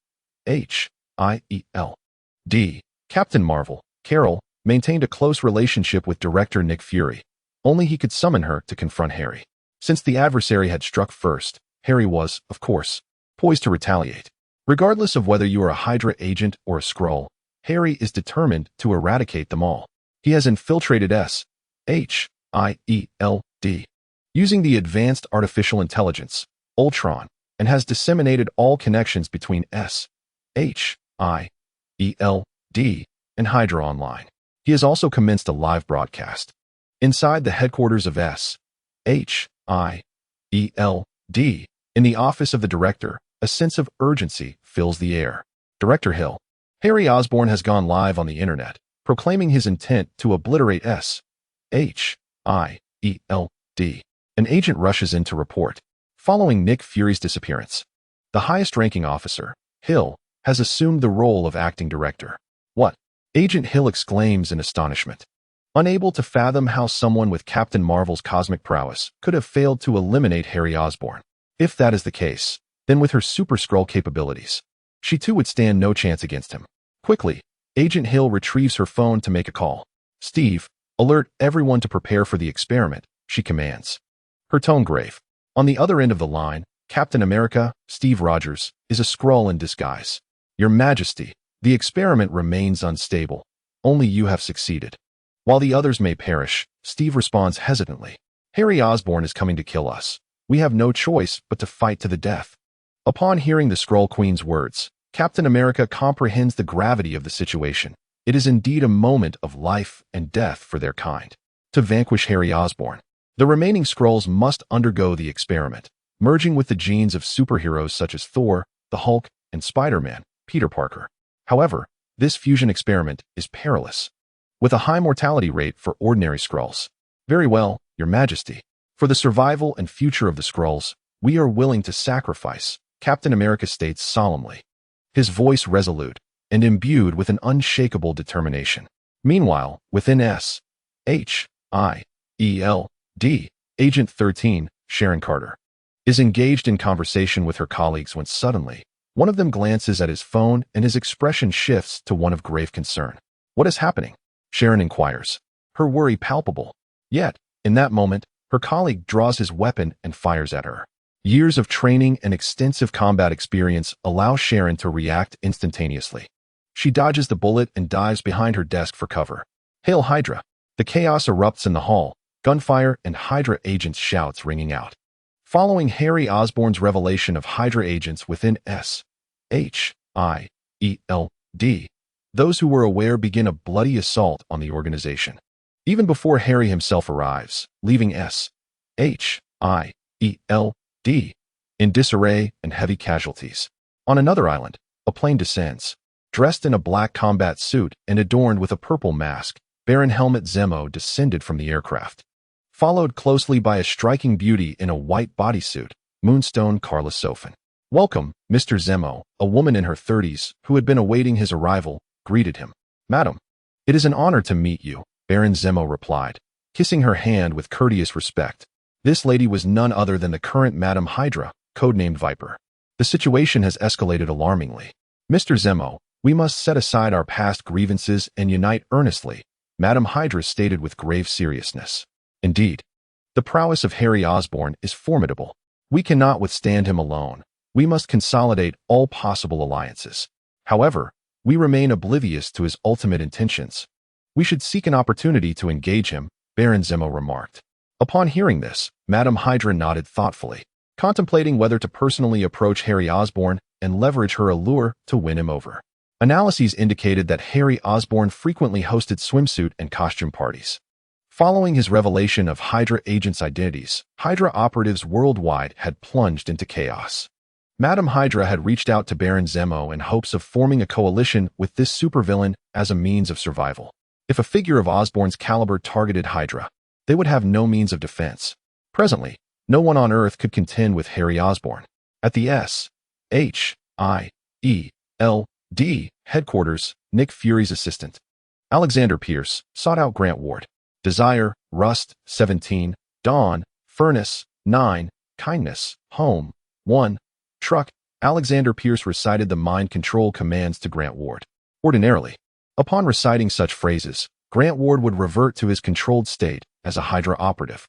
Yet, to his astonishment, after several repetitions, Grant Ward exhibited no response whatsoever. "How is this possible?" Alexander Pierce exclaimed, incredulous. Suddenly, as if receiving some unseen command, Grant Ward approached Alexander. "Finally, is control restored?" Alexander Pierce observed with elation as Grant Ward moved toward him, believing he had regained command. However, a horrifying turn of events transpired. The ostensibly loyal Grant Ward raised his handgun and pulled the trigger. With a resounding bang, Alexander Pierce fell to the ground, unable to comprehend the betrayal of his orders by a Hydra agent. "Grant!" A girl with dark hair rushed forward, calling out his name. Daisy Johnson, known as Quake, embraced Grant Ward, yet he showed no sign of recognition or response to her presence. The experience of mastering combat skills has led her to develop a fondness for Grant Ward, who harbors profound sorrow within. However, it appears that Grant Ward has succumbed to some form of control.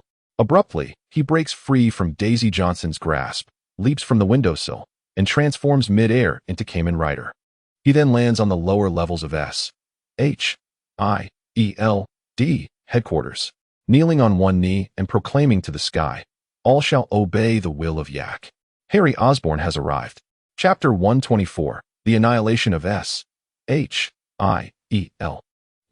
Harry Osborn, clad in the Kamen Rider Yak-04 armor, descends from above using an anti-gravity system. As he touches down, Quake, also known as Daisy, plummets from the sky. "What have you done to Grant?" she accuses, realizing that Harry has brainwashed him. With fierce intensity, Daisy glares at Harry, her hands trembling slightly as a formidable energy converges in her palms. Suddenly, she swings her arm with force, unleashing two brilliant shockwaves that race towards Harry like lightning. Metal clusters composed of vibranium swiftly gather before Harry, forming what appears to be an indomitable barrier. Yet, as Daisy releases her powerful shockwaves, this seemingly invulnerable defense begins to tremble and recede, as if confronted by a natural enemy. The vibranium proves unable to withstand the onslaught. As time passes, the clusters lose their luster, dimming visibly and retreating at an alarming rate. Observing this, Harry promptly activates his gravitational field shield. Although the shockwaves can penetrate vibranium, they are ineffective against Harry's gravitational barrier.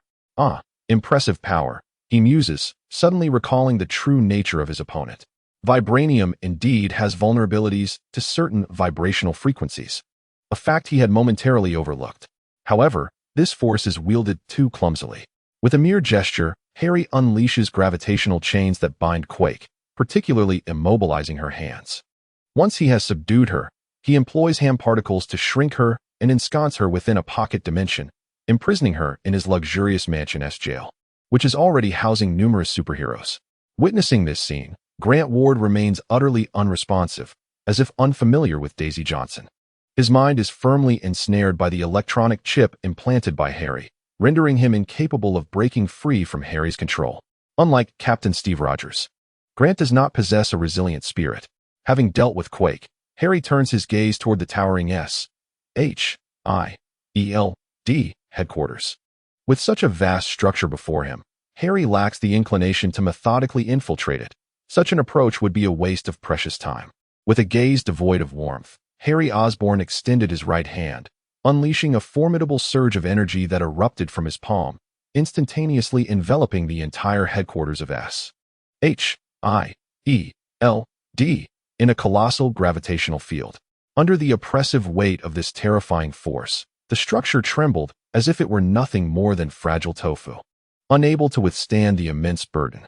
In a moment that defied belief, the building began to levitate slowly off the ground, as though it were being wrenched into the air by an unseen hand. At that moment, Harry reigned supreme over this space, wielding an astonishing power that dictated the fate of all within it. With a mere flick of his finger, the massive edifice began to contort and distort in midair, as if it were being mercilessly kneaded by invisible titanic hands. Accompanied by a cacophony of shattering and collapsing sounds, the structure gradually succumbed to destruction, sending countless fragments scattering in a breathtaking spectacle. Yet, on Harry's face, there was not a hint of emotion. He coldly observed the unfolding scene as though it were merely an inconsequential game. In his eyes, the so-called SHIELD headquarters was nothing more than a triviality, utterly incapable of resisting his overwhelming might. Countless agents of SHIELD fell victim to Harry's assault, as he had neither the time nor inclination to differentiate among them, choosing instead to annihilate them all in one fell swoop. As he continued to manipulate the gravitational forces, compressing the entire SHIELD building, a green figure suddenly burst forth from the ruins, shattering the debris in its path. This figure, akin to a rocket, surged towards Harry with unparalleled speed and ferocity. It was the Queen of the Skrulls. With her super Skrull physique, she emerged relatively unscathed. The Queen radiated a spine-chilling green luminescence, interwoven with formidable electrical power, resembling a demon from the depths of hell. Her eyes blazed with fury as she unleashed a relentless assault upon Harry. Each strike bore the weight of cataclysmic force, yet Harry remained unfazed. The super artificial intelligence whirred into action, calculating the trajectory of the Queen's attacks with precision. He moved with a ghostly agility, deftly evading her lethal blows that rained down upon him like a tempest. "Your strength is commendable, but your combat skills are lacking," Harry remarked with effortless ease. It appeared as though their top-tier powers were at odds, yet the summation of 1 and 1 yielded no greater than 1. Compared to the likes of the Hulk and Thor, she still fell short. Just then, Harry's gaze sharpened, and he swiftly produced the 1000 captor. At that moment, the super artificial intelligence was analyzing the Queen's movements and power distribution, pinpointing the instant she would reveal a vulnerability. In a heartbeat, Harry wielded the 1000 captor as if it were lightning, targeting the seemingly indomitable knee of the Skrull Queen. In an instant, a muffled thud resonated as the 1000 captor struck, shattering her knee without impediment. Despite the formidable physique of Queen Skrull, akin to that of the indomitable Hulk, she found herself unable to withstand such a ferocious blow. As excruciating pain surged through her, a wretched scream escaped her lips, and her colossal form came crashing to the ground. With wide, incredulous eyes, she was struck by disbelief at how swiftly she had been vanquished. She struggled to rise, yearning to retaliate. However, Harry was well prepared. An abundance of metallic clusters enveloped the body of Queen Skrull. These metallic formations, seemingly endowed with life, rapidly morphed into countless minuscule entities, akin to spiders. Under Harry's command, these tiny yet remarkably resilient vibranium spiders incessantly burrowed through Queen Skrull's skin, infiltrating her very being. With astonishing speed and dexterity, they scuttled within her, resembling a horde of avaricious predators, mercilessly eroding the Queen's form. Each vibranium spider posed a lethal threat, tearing apart the once robust tissue and delving deeper into her essence. As time elapsed, an ever-increasing number of these spiders invaded the interior of Queen Skrull's body. She screamed in agony, attempting to resist, yet all her efforts proved futile. The destructive power of vibranium far surpassed her comprehension, instilling within her an unprecedented sense of fear and despair. Queen Skrull cried out in hopelessness. As her wail echoed, 7 green figures erupted from the shattered remnants of the SHIELD headquarters. They were the Skrulls who had completed their experiments. Witnessing the Queen's dire plight, they roared in fury and surged towards Harry.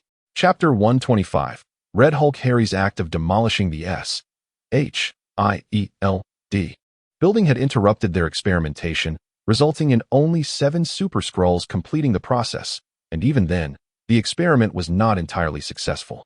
The 7 Skrulls had transformed into grotesque abominations, towering over 3 meters in height, their forms a bizarre shade of green, as they lunged at Harry with unrestrained ferocity.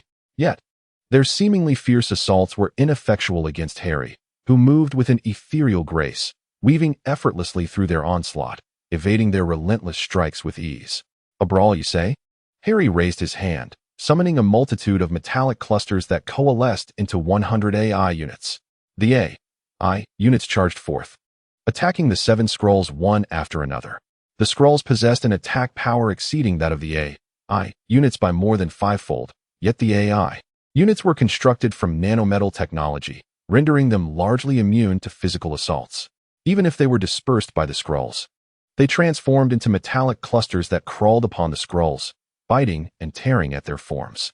It was not long before the 7 Super Skrulls found themselves ensnared by the metallic clusters. Just as the gamma-ray energy dwindled, Harry approached them, ready to recharge. Queen Skrull writhed in a frenzy, but her efforts were in vain. Harry first approached her, anchoring the 1,000 captors to her being. He then pulled the activation ring at the base of the captors.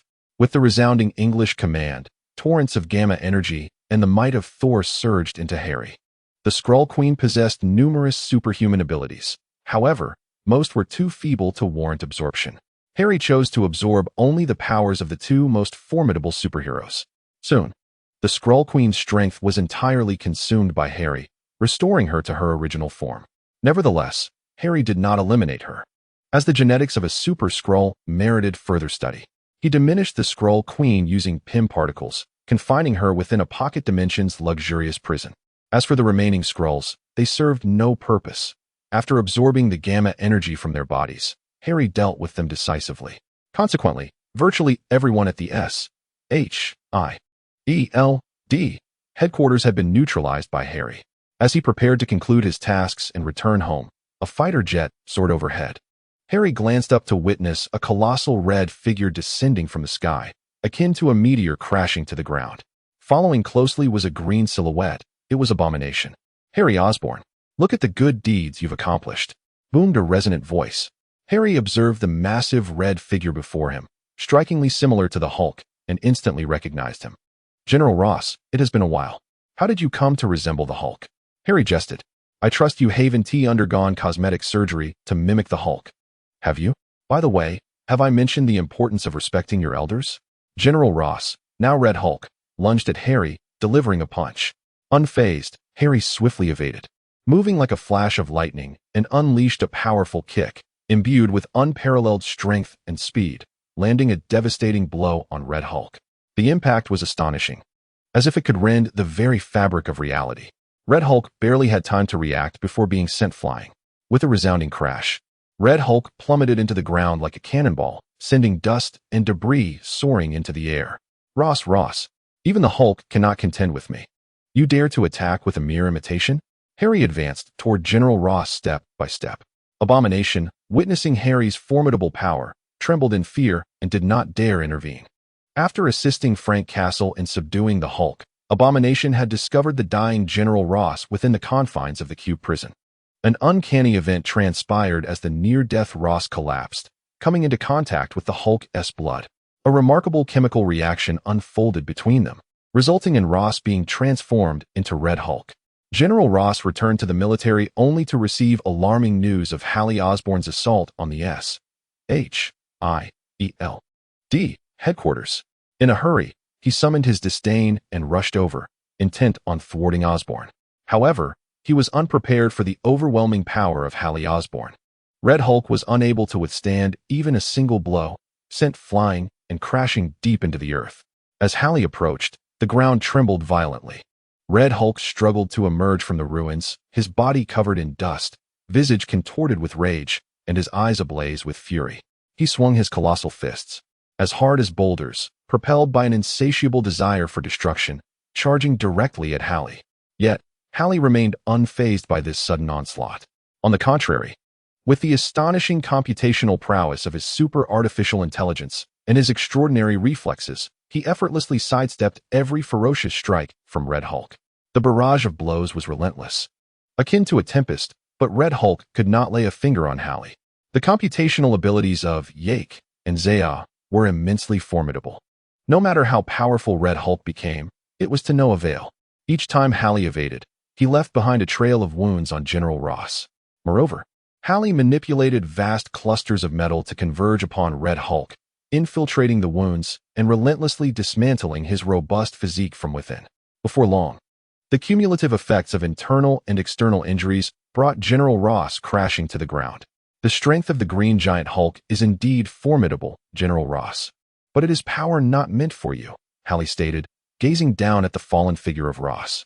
He then plunged the thousand-armed captor into Red Hulk, absorbing a significant amount of gamma radiation energy. Deprived of this energy, Red Hulk reverted to his human form, yet he was riddled with injuries.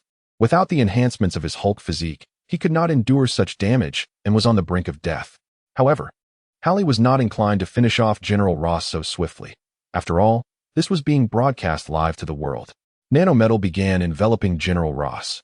Originally intended for medical technology, this nanometal could expedite the healing of wounds, though the loss of blood could not be replenished. Take him to the hospital. Hallie instructed the nearby Abomination.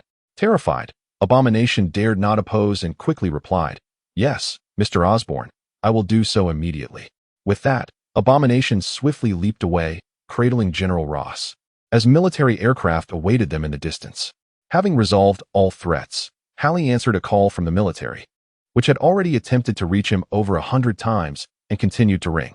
"Hallie Osborn, what exactly are you planning? Attacking S.H.I.E.L.D. headquarters and injuring General Ross. Do you intend to betray America, to betray the entire world?" the military commander demanded. Hallie erupted into maniacal laughter, as if he had heard the most absurd joke. "What are you laughing at, Hallie Osborn?" The military commander was perplexed by Harry's true intentions. His frustration evident as he exclaimed, "You people always seem to indulge in jest, much like Nick Fury. If I were to visit your residence, what could you possibly do?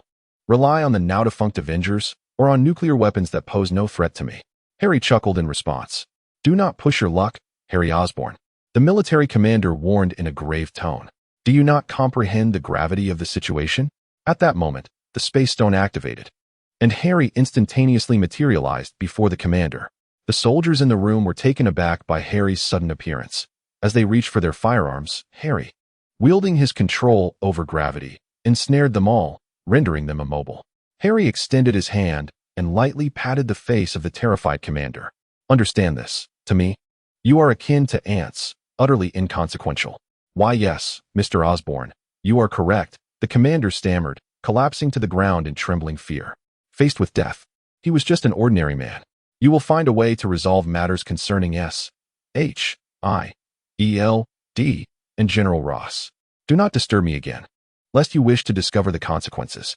With a flick of his power, Harry levitated the commander upside down before vanishing from the scene. He reappeared at the Osborn villa, where he was greeted by a petite figure racing towards him. Upon closer inspection, he recognized the delightful Yaz, her face alight with exhilaration as she called out, "Lord Harry."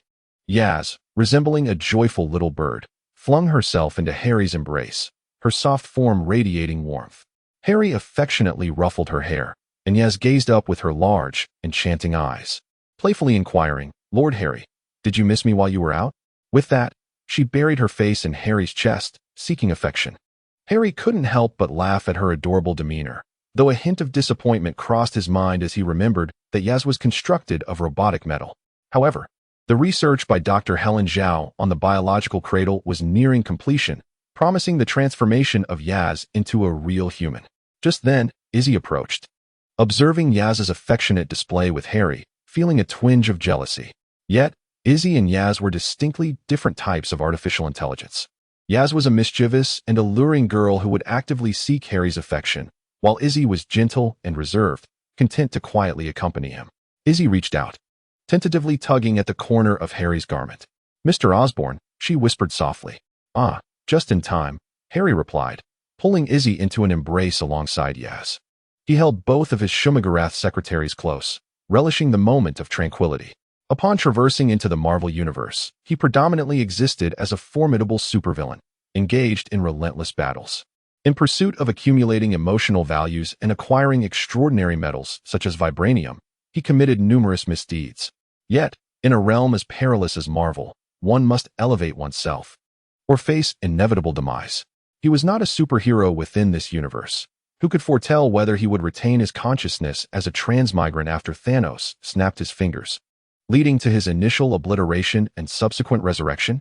To survive, he felt compelled to sacrifice others, exerting every effort to augment his own power in preparation for any impending cataclysm. In this expansive Marvel world, he found no allies, yet he could place complete trust in the Shumagarath he had conjured. Embracing Iz and Yaz for a considerable time, he finally pushed them away. Then, addressing Iz, he commanded, "Prepare for a pool party. Summon all the top models from New York." The two Shumagarath robots were merely for a brief embrace. True enjoyment lay in the festivities of the swimwear party. "Hey," Iz and Yaz chorused in unison, casting Harry a look reminiscent of disdainful suitors. However, Harry's composure was as resilient as armor, impervious to their judgment. As Harry's summons echoed, the most exquisite and alluring individuals of New York assembled. Presently, Stark Industries had fallen from grace due to the debacle involving Tony Stark and the Ultron robots. Pepper Potts found herself under surveillance, leading to a significant decline in Stark Industries stock. The world's wealthiest individual had now become Harry Osborn. Empowered by the influence of wealth, he luxuriated in life without restraint. On the surface, the Shumagarath produced by Osborn Industries was experiencing immense popularity, including the lavishly customized versions that were flying off the shelves. Many young individuals opted against marriage, finding solace in acquiring a Shumagarath robot as a companion. Never quarrelsome, adept at household chores, and remarkably comforting, they were deemed the ideal partners. Furthermore, purchasers of the customized Shumagarath were entitled to half-price child models, enabling those wed to these robots to have bespoke offspring. It was, without a doubt, a flawless arrangement. Additionally, the Kamen Rider Chronicles game, following its beta release, garnered substantial success. The Kamen Riders, having completed their operational and combat training, had begun to transform in the real world. Many had embarked on lives as superheroes, combating crime and safeguarding the populace. Each Kamen Rider surpassed Captain America, Steve Rogers, in strength threefold. Thanks to the valiant efforts of these Kamen Riders, New York no longer required its original superheroes. With ordinary citizens now capable of wielding superhuman powers, the relevance of street heroes had diminished.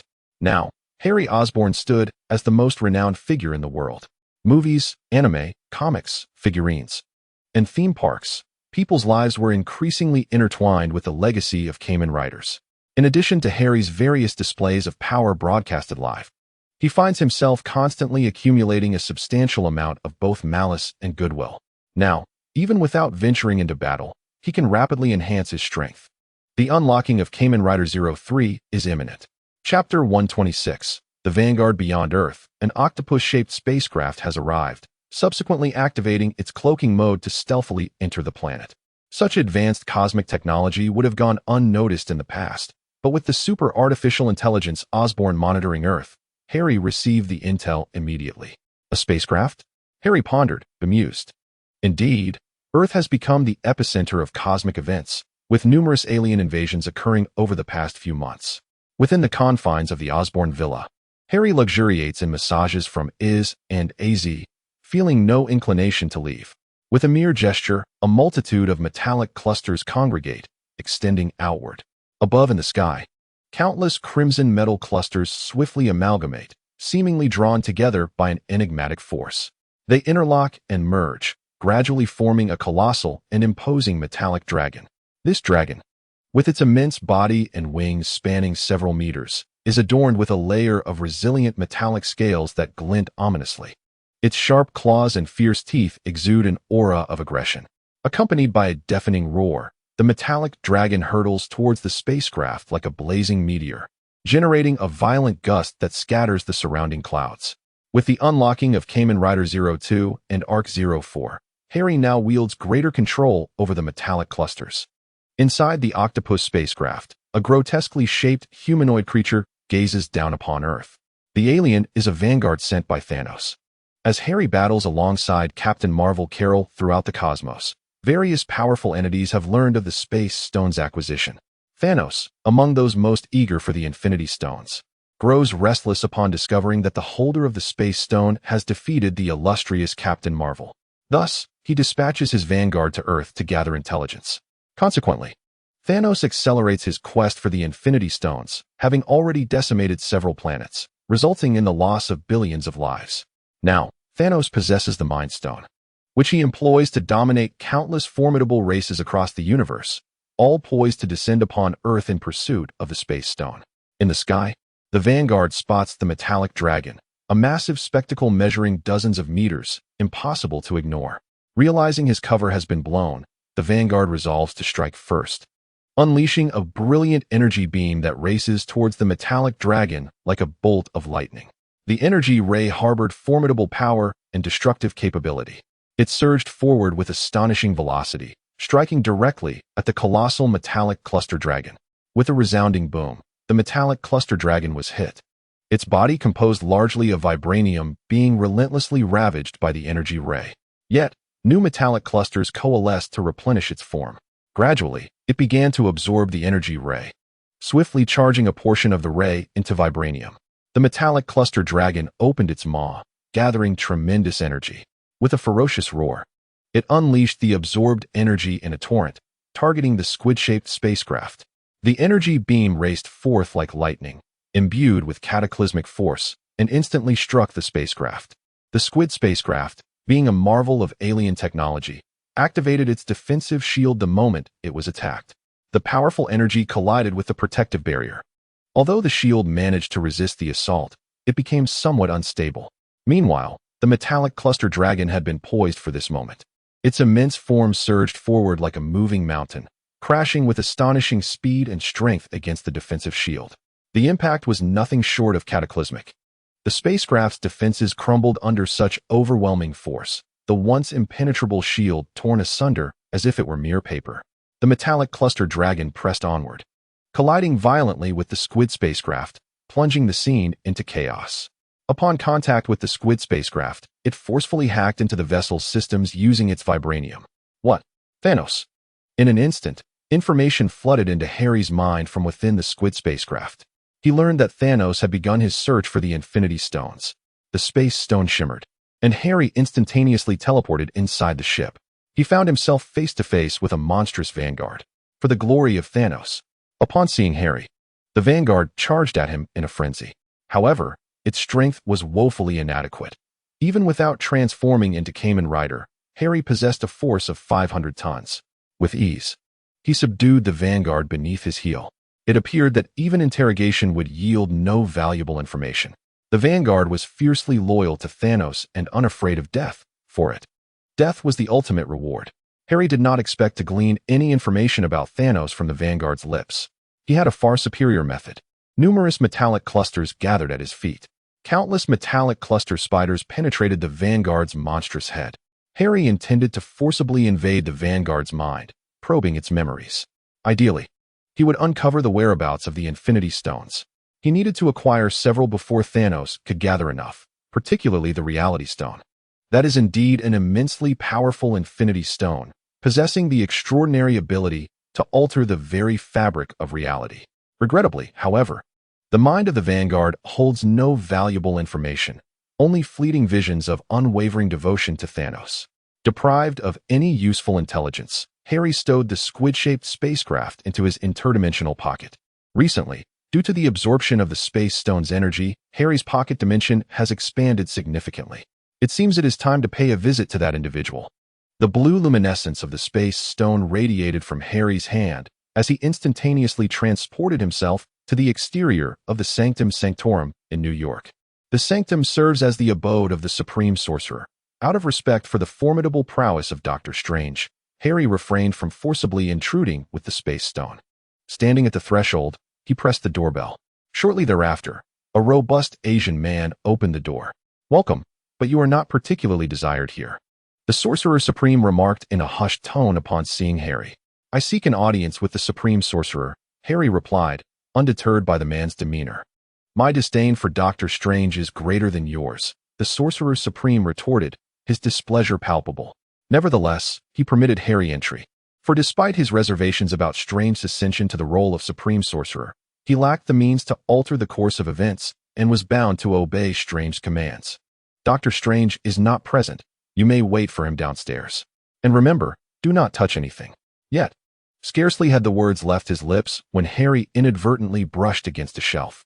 The Sorcerer Supreme's irritation mounted, though he refrained from expressing it. As Harry was a guest of the Supreme Sorcerer, at that moment, a magical portal materialized, and Doctor Strange emerged, accompanied by a stocky man, around 5 feet 6 inches tall, whose visage was adorned with a wild beard reminiscent of a wolverine. "What manner of world is this? Doctor Strange has ascended, and the Green Goblin Harry Osborn is present," the man exclaimed incredulously as he beheld Harry. "You cannot possibly be a Skrull impersonator," he declared, extending his arms, revealing 6 razor-sharp adamantium claws as he approached Harry. He was inclined to test whether this was indeed Harry Osborn, and besides, even if it were the Green Goblin himself, he doubted he would prove a match, at least in his own universe. Adamantium claws, how fascinating, Harry mused, exhibiting little concern for the man's display of might. He swiftly advanced and extended his right hand, where a white Kamen Rider armor gauntlet enveloped his hand. In an instant, Harry partially transformed his right hand and utilized a gravitational field to anchor his opponent firmly in place. "You are Wolverine, Logan Howlett, are you not?" Harry remarked, patting Wolverine's head. Wolverine, taken aback, gazed at Harry Osborn with disbelief, utterly astonished that this individual could wield such a power he most despised. "You hail from a parallel universe, do you not?" "I have no recollection of mutants or the X-Men existing in this realm," Harry stated to Wolverine. Wolverine, Logan, found himself silenced and restrained, yet his eyes conveyed the truth of Harry's words. Indeed, Logan hailed from a parallel universe, one inhabited by the X-Men and mutants, where the Sorcerer Supreme was Strange, and Harry Osborn assumed the guise of the Green Goblin. In this realm, untarnished by interdimensional travelers, the timeline progressed smoothly, until Thanos amassed the 6 Infinity Stones, his snap erasing half of all life across the cosmos. In a confrontation with the Avengers and the X-Men, he effortlessly annihilated them all, save for Logan, who survived due to his extraordinary regenerative abilities, an oversight on Thanos' part, for he deemed Logan an insignificant life form. Having endured, Logan sought refuge in Hank Pym's laboratory, where he discovered a time machine, yearning to return to the past to thwart Thanos' collection of the Infinity Stones, to amend the timeline and save the world. However, to his astonishment, he found himself transported to a realm both familiar and alien, one that was not his own universe. Once freed from his constraints, Harry inquired about Logan's purpose in this universe. Every instance of dimensional travel seemed to herald a significant event, and Harry needed to ascertain the nature of this impending occurrence for adequate preparation. "It is Thanos, the cosmic tyrant. In his future, he gathers the 6 Infinity Stones to extinguish half of all life in the universe, and I am here to stop him." Recognizing Harry's formidable prowess, Logan tempered his impulsiveness and spoke with composure, intending to alert the superheroes of this parallel universe to thwart Thanos' cataclysmic intentions. "Thanos, in this universe, he shall not prevail. For I am here," Harry asserted with confidence. "You underestimate Thanos' might. He cannot be impeded. Even Doctor Strange, Thor, Hulk, Adam Warlock, and Captain Marvel combined would falter against his annihilation of the universe.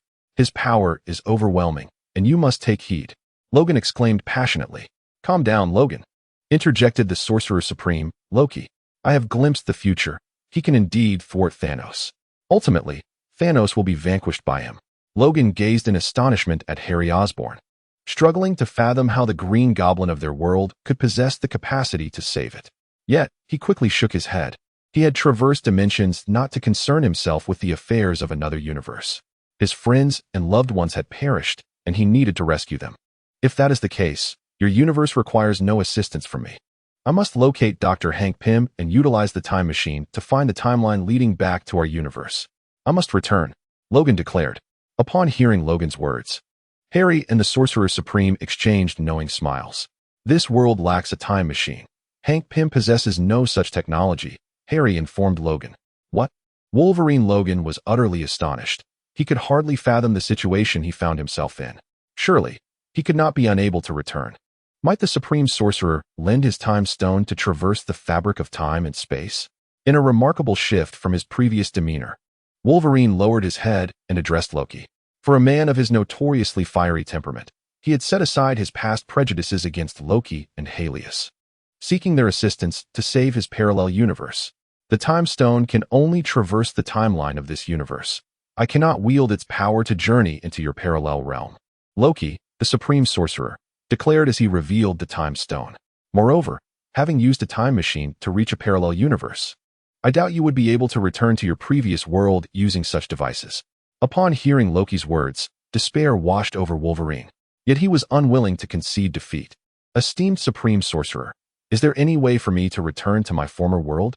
Wolverine inquired earnestly. Each Supreme Sorcerer is steeped in arcane knowledge, and perhaps Loki possessed a spell to traverse parallel universes. I do indeed have a means to assist you in returning to your parallel universe, Loki replied with a sinister smile. What method might that be? Wolverine's face lit up with hope, akin to a drowning man grasping at a lifeline. I can aid your return, but not at this moment. You must assist me with a task in the future. Once that is accomplished, I shall, of course, help you return, Loki stated. What is the task? I shall exert every effort to fulfill it.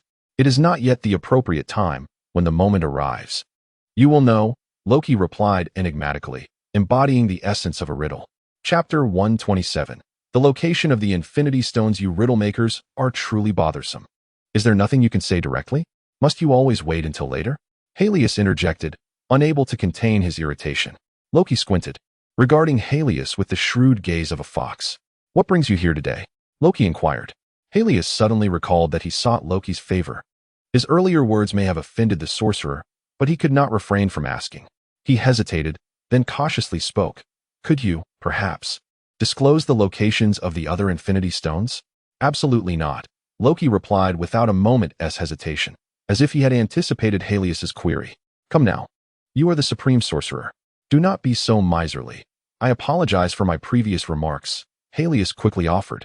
Absolutely not. This pertains to matters of cosmic life and death. No, Loki reiterated. You heard that Thanos seeks to collect all 6 Infinity Stones to annihilate half of all life in the universe. No, all you ever say is no, isn't it? No, Loki exclaimed, amusement dancing upon his features as he gestured with a middle finger towards Helios. Harry, having endured enough, transformed into Kamen Rider 02, eager to confront the Supreme Sorcerer Loki.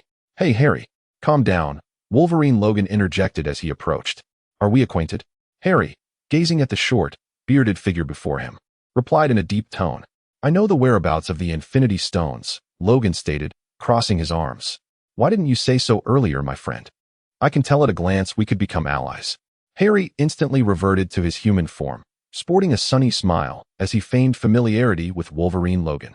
I know you, Logan, from the X-Men. I am the leader of the Thunder Agents, a noble force, you know.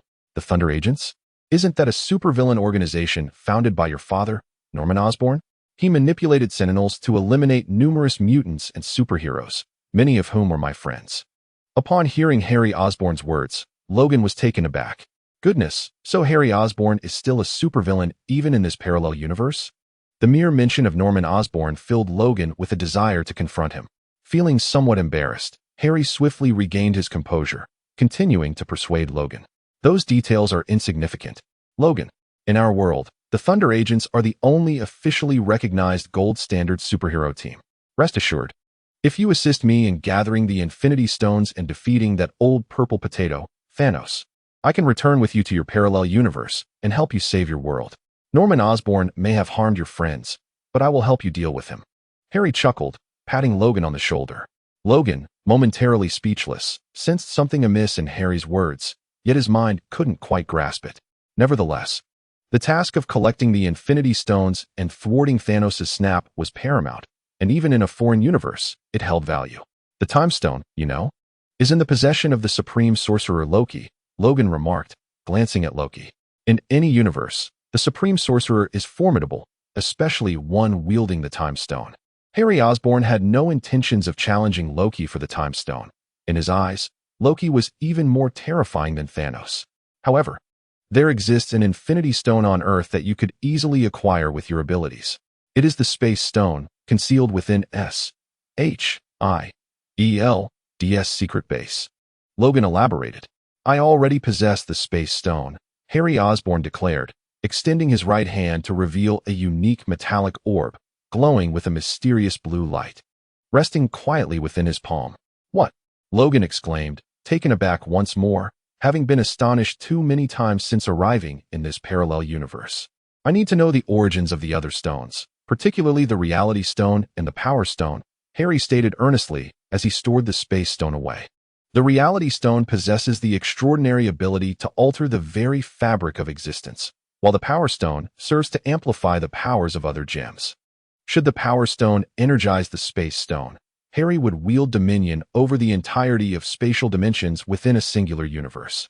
These two Infinity Stones would significantly enhance Harry Osborn's might, rendering them essential to his quest. The Reality Stone would find its way to Captain Marvel. The Power Stone would be in the possession of the Guardians of the Galaxy. The Soul Stone would belong to Sorcerer Atom, and finally, the Mind Stone would lie within the grasp of Thanos. Logan, known as Wolverine, spoke up. Of course, I can only assert that this is the case in our parallel universe. Changes may occur in parallel universes, yet the extent of such alterations remains unknown to me. Harry Osborn fell silent for a moment upon hearing this. If the Reality Stone were to fall into the hands of Captain Marvel, he was uncertain whether he could reclaim it from her. Captain Marvel could utilize the Reality Stone to negate the influence of Harry's Space Stone upon her. Without the aid of the Space Stone, he was certain he could not defeat a Captain Marvel empowered by the Reality Stone. Furthermore, Sorcerer Atom was immensely powerful, and with the Soul Stone at his disposal, he represented an adversary Harry was ill-equipped to confront at present. Thus, the only remaining option was to seize the Power Stone from the Guardians of the Galaxy. It is wise to select the softest fruit to squeeze. I believe Thanos would share this sentiment. Soon, Thanos would seek out the Guardians of the Galaxy, and should he secure the Power Stone first, it would spell disaster for all. Thanos, wielding the Power Stone, would ascend to become an unstoppable cosmic overlord. I understand. Harry Osborn nodded in acknowledgement. He then turned to face the Supreme Sorcerer, Loki. No. He had initially intended to inquire if he could assist in locating the current whereabouts of the Guardians of the Galaxy, but the abrupt dismissal thwarted his attempt. With a curt remark, Harry produced the Space Stone and vanished in an instant. Logan, the Wolverine, had just opened his mouth to ask if he could accompany him. But Harry had already disappeared. That damned fellow, Logan cursed in frustration. He glanced nervously at the Supreme Sorcerer beside him. The sight of Loki was intimidating enough, but the notion of him as the Supreme Sorcerer was even more unsettling. He would prefer to align with Harry Osborn than remain in Loki's company. You wish to lend assistance, do you? Loki smiled at Logan. Generally, a smile is regarded as a most beautiful expression of humanity. Yet Loki's grin sent a chill down Logan's spine. No, but before he could complete his sentence, a spark of magical energy enveloped him, and he was teleported away. In an instant, he found himself adrift in the vastness of space, the frigid void immediately encasing him in a frozen shell. The Supreme Sorcerer Loki merely claimed he had inadvertently transported him into space. At that moment, a spacecraft soared through the cosmos, colliding with Wolverine, Logan. The tremendous impact shattered Logan's flesh, leaving only his adamantium skeleton intact. Damn it, you've struck a space phantom, remarked a creature resembling a raccoon. Bullshit. Where would a space phantom acquire a skeleton? This is clearly a space skeleton monster, retorted a man in his 30s piloting the spacecraft. Skeleton monster? I've never heard of such a term. Peter, are you fabricating that? The talking creature was Rocket Raccoon, conversing with none other than Star-Lord, Peter Quill. They were aboard the renowned intergalactic superhero team, the Guardians of the Galaxy. Enough of your bickering, you two. Quickly move this skeleton, monster, phantom, zombie. Or whatever it is aside. It's quite nauseating hanging on the glass, urged Gamora, the green-skinned daughter of Thanos. I actually think it looks rather impressive. It could serve as a pirate flag, mused Drax the Destroyer, gazing at the skeleton with interest. What a splendid name. I have no desire to be a cosmic pirate. Interjected Mantis, the insectoid woman. I am Groot. Suddenly, the tree-like creature Groot exclaimed loudly, "What?" The skeleton monster's eyes moved. At Groot's declaration, the group turned in unison to stare at the skull on the glass. Indeed, Wolverine, Logan, had not perished. His astonishing regenerative abilities had commenced the restoration of his head, one eye already healed and moving about. However, his body lagged in recovery due to the frigidness of space. Seeing this, the group hastily brought Logan aboard the spacecraft. My heavens, he is regenerating his body, much like Groot. He is immortal. Once inside the spacecraft, Logan's body temperature began to rise, and he rapidly healed. His adamantium skeleton was an extraordinary material that appeared exceptionally durable. I wish I had a metal skeleton, Rocket exclaimed, his eyes sparkling as he gazed at Logan. Logan's recovery was remarkable. Soon, he returned to his former state. Looking at the assembled group, he said, "Guardians of the Galaxy, we have urgent matters to discuss." What language is he speaking? Wait, let me activate the universal translator. Rocket quickly tapped at his ear, and an electronic voice emanated as he activated the device capable of translating hundreds of alien languages, a necessity for interstellar travel. The others followed suit, except for Peter Quill, who had once been a resident of Earth. "You are from Terra, the cosmic designation for Earth. How do you know about us?" Peter asked, perplexed. The Guardians of the Galaxy had only recently formed, and few in the universe were aware of their existence, let alone those from distant Earth. "I hail from Earth. In the cosmos resides a formidable being named Thanos, who is in pursuit of the Infinity Stones. He poses a significant threat, and we must thwart his quest for the Power Stone. Quickly, tell me where you have hidden the Power Stone." Logan, the Wolverine, urged fervently. "What? The Infinity Stones? The Power Stone? What are those?" queried Peter Quill, also known as Star-Lord. "Thanos, how did you come upon this information?" Gamora inquired. "Where is Thanos? I shall slay him," declared Drax the Destroyer with fervor. "Where did you acquire that metallic skeleton? How much would it fetch?" Rocket chimed in. "I am Groot," stated the tree-like being, Groot. "I can sense your emotions. You speak the truth." "Peter, we must take this seriously," the Mantis asserted. "What? You haven't obtained the Power Stone?" Logan exclaimed, astonished. "Then did he come here for nothing? Damn it, this is bad. I've deceived him, and he is on his way. Who is coming? What are you talking about?" "I do not understand a word," Peter said, utterly bewildered. "Helios Ben. He is also seeking the Power Stone," Logan replied anxiously. "Helios Ben? Who is he? I have heard of him. He defeated Captain Marvel," Gamora, the daughter of Thanos, noted, having gathered such intelligence from others. "Ah, so we must contend with two cosmic overlords? This is absurd," Rocket muttered. "Leave Thanos to me. I will ensure his demise," Drax declared vehemently, for he was created solely to exterminate Thanos. "Thus, we must first locate the Power Stone," Logan resolved. "Can anyone tell me what in the blazes the Power Stone is?" Peter still struggled to comprehend the significance. On the planet Kree, amidst the Magellanic clouds, Helios had utilized the power of the Space Stone to teleport there. Unbeknownst to him, the Guardians of the Galaxy were concealed within a different realm, as his spatial abilities did not extend to encompass an entire universe. Only by acquiring the Power Stone could he attain such prowess. Currently, Helios could only infiltrate the Kree homeworld, as he had commandeered a Kree warship and was privy to its coordinates. Upon arriving at the Kree home planet, he was met with a chilling sight. This once technologically advanced Kree world now resembled a Hell's Cape, utterly ravaged and unrecognizable. Half of the planet lay in ruins, while the other half harbored a handful of survivors. The thriving cities, towering edifices, and cutting-edge technological marvels had all vanished, replaced by crumbling structures and desolate lands shrouded in dust. The streets were littered with shattered debris and remnants, the smoke swirling around as if recounting the horrific battles that had transpired here. The survivors bore haggard expressions, their eyes betraying profound despair and sorrow. They had lost their homes, loved ones, and friends, their lives plunged into chaos and adversity. In an instant, Harry comprehended the situation. It was the work of Thanos, for only he possessed the power to assault the Kree homeworld and annihilate half of its inhabitants. It is worth noting that the Kree Empire is one of the mightiest races in the cosmos. Chapter 128. The Quest for the Power Stone. Harry approached the Kree people with purpose. "Where is the supreme intelligence?" he inquired of a Kree.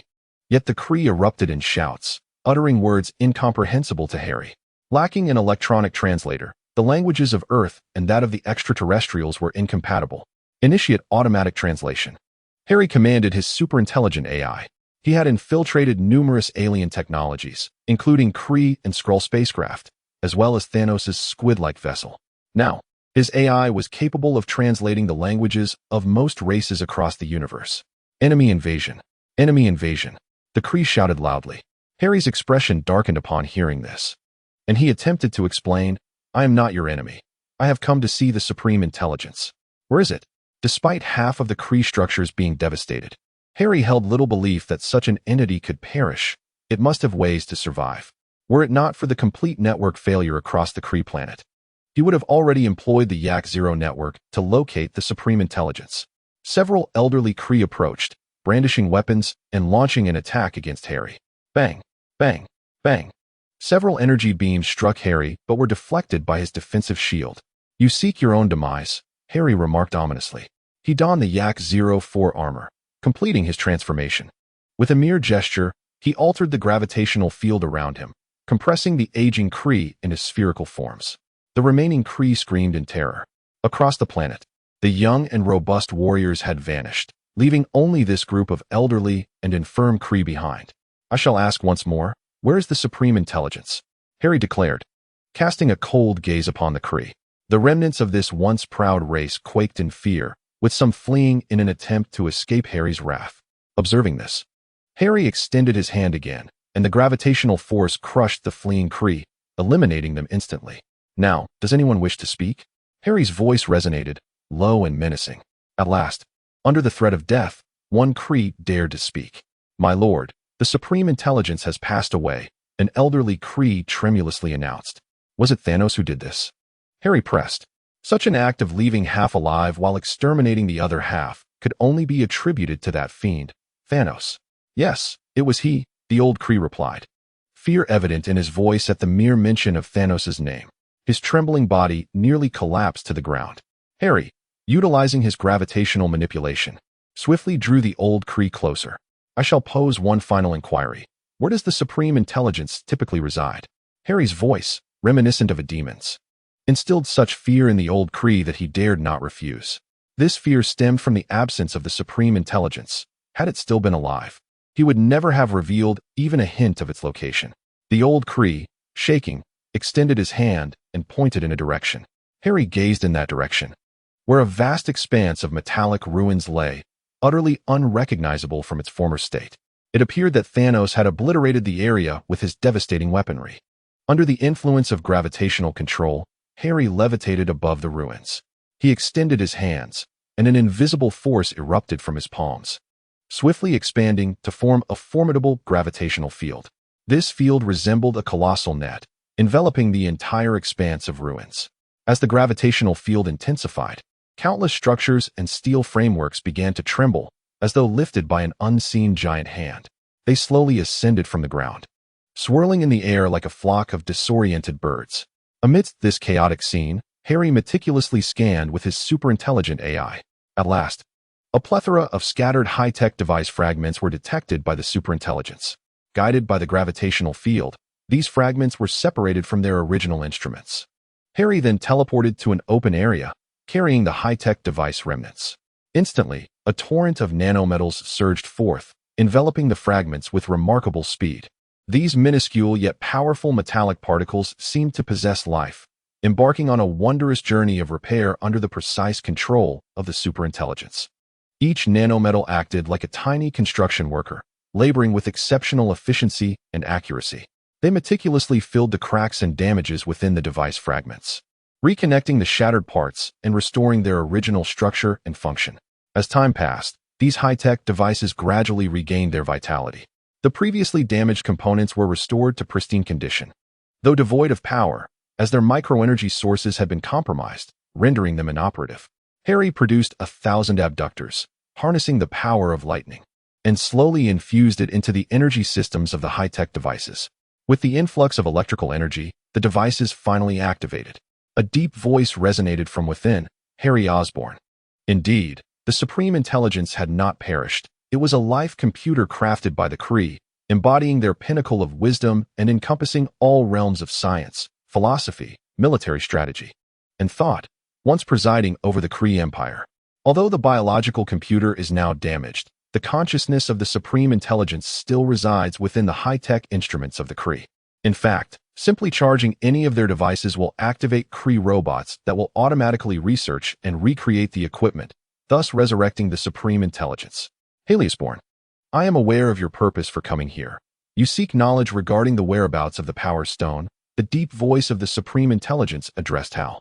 With its profound intellect, it easily deduced Heliosborn's intentions. However, Hal offered no response, his gaze fixed intently upon the Supreme Intelligence.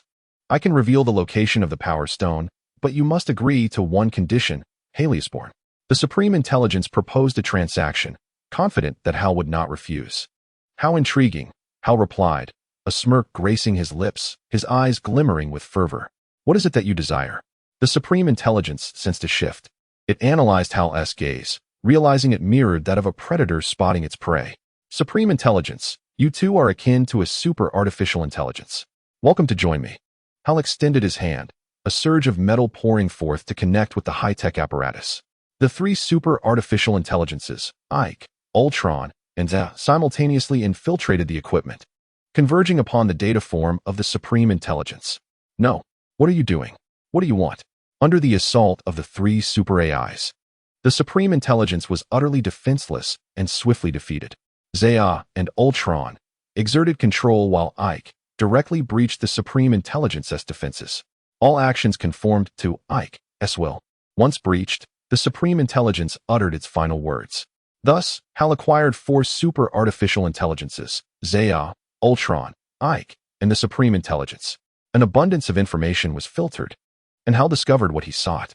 The Power Stone was located in a strategic asset coveted by the 5 interstellar federations on the planet Tamara, where the champion competitor of the Cosmic Elders had arrived.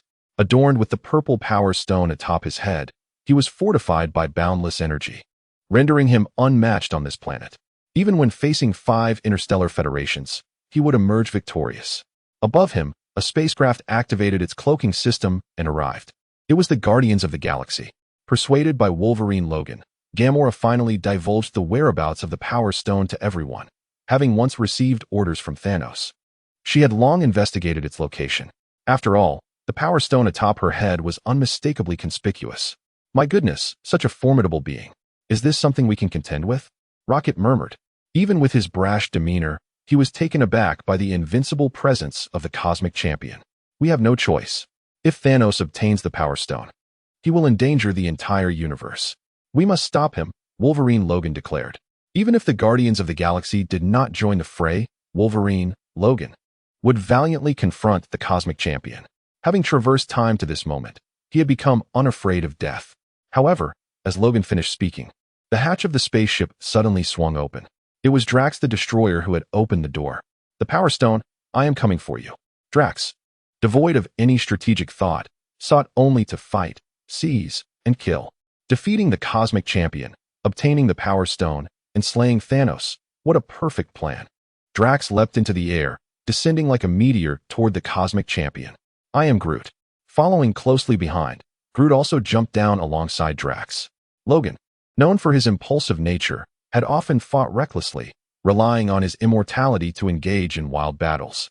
He too was the third to leap into the fray. Damn it. These three are brainless, Rocket grumbled. Yet he made his way to the space fighter, detaching from the spaceship to soar toward the ground below. Aside from Gamora, the remaining Guardians were all impulsive, charging headfirst into battle without a second thought. The rest joined the fray. Below, Drax descended like a shooting star, crashing down upon the Cosmic Champion with tremendous force. With a resounding impact, the Cosmic Champion was struck hard. Drax's strength was formidable, and the combined force of the blow and gravity drove the champion's legs deep into the earth. Who? The Cosmic Champion roared in fury, enraged by the sudden ambush. Drax, having landed, resembled a furious beast, his eyes gleaming with ferocity, breathing heavily as if to unleash all his might.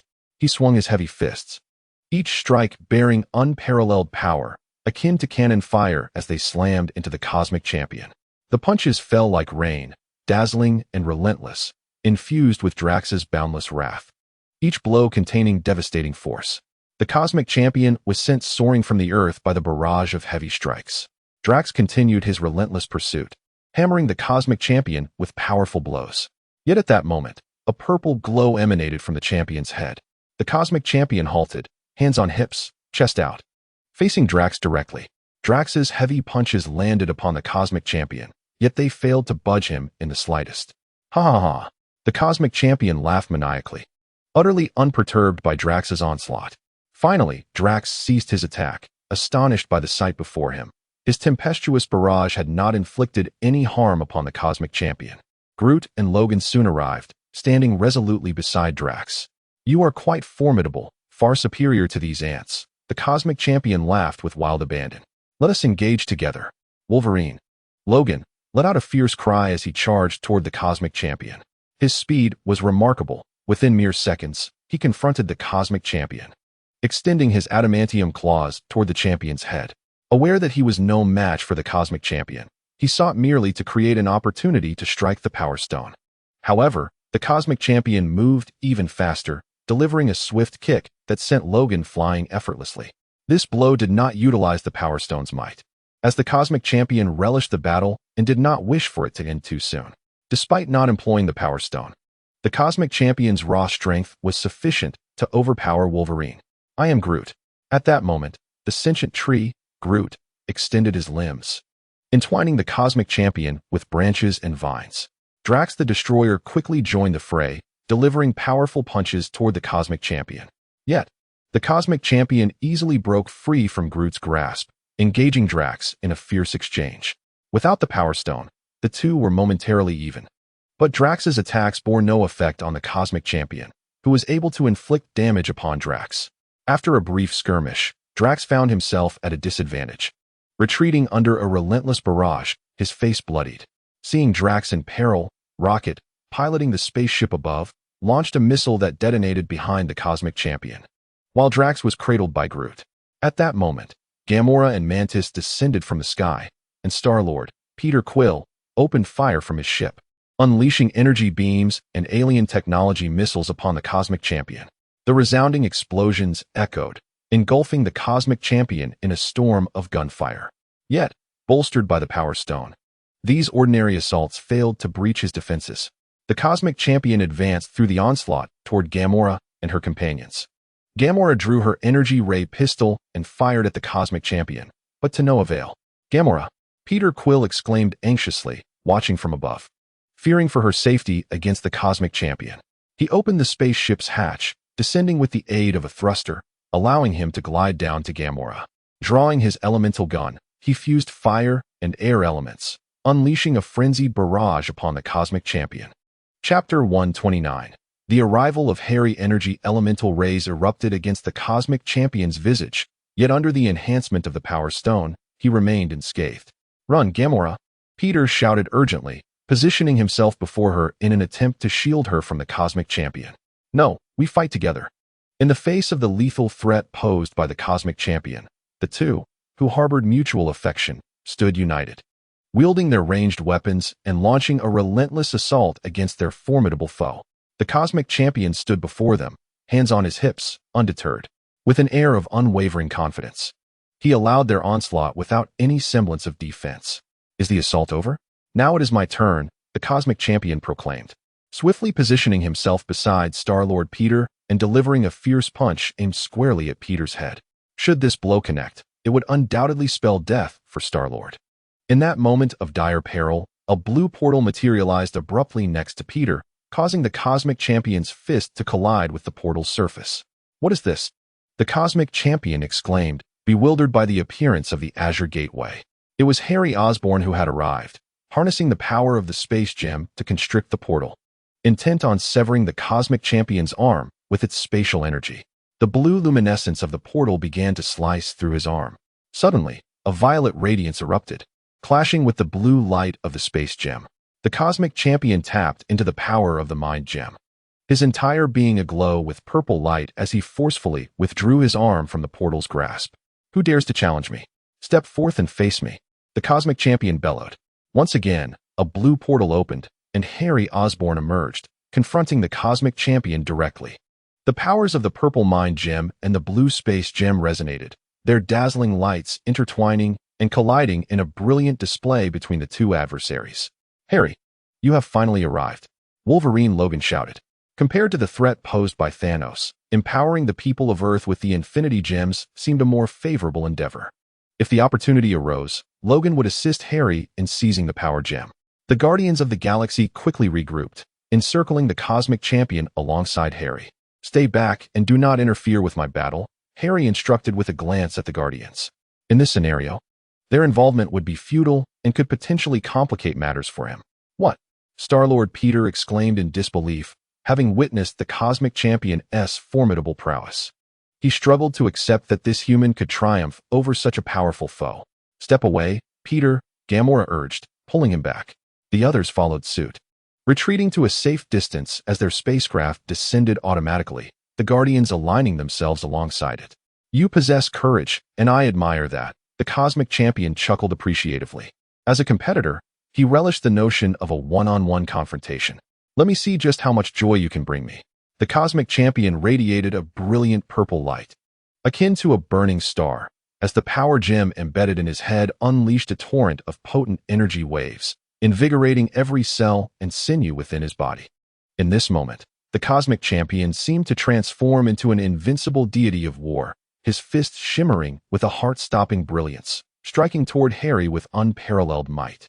This punch was imbued with an infinite power of destruction, as though it could rend the very fabric of reality and shatter celestial bodies. Confronted with such a terrifying blow, Harry felt an unprecedented pressure, one that surpassed even the onslaught of Captain Marvel, Carol. In response, the armor of Kamen Rider 02 automatically enveloped his body. The cosmic champion's cataclysmic punch collided with Harry, instantly shattering the Kamen Rider's armor as the purple radiance of the Power Stone eroded his flesh.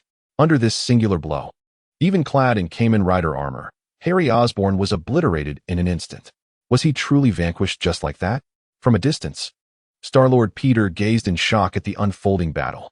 This cannot be real, Wolverine Logan uttered in disbelief.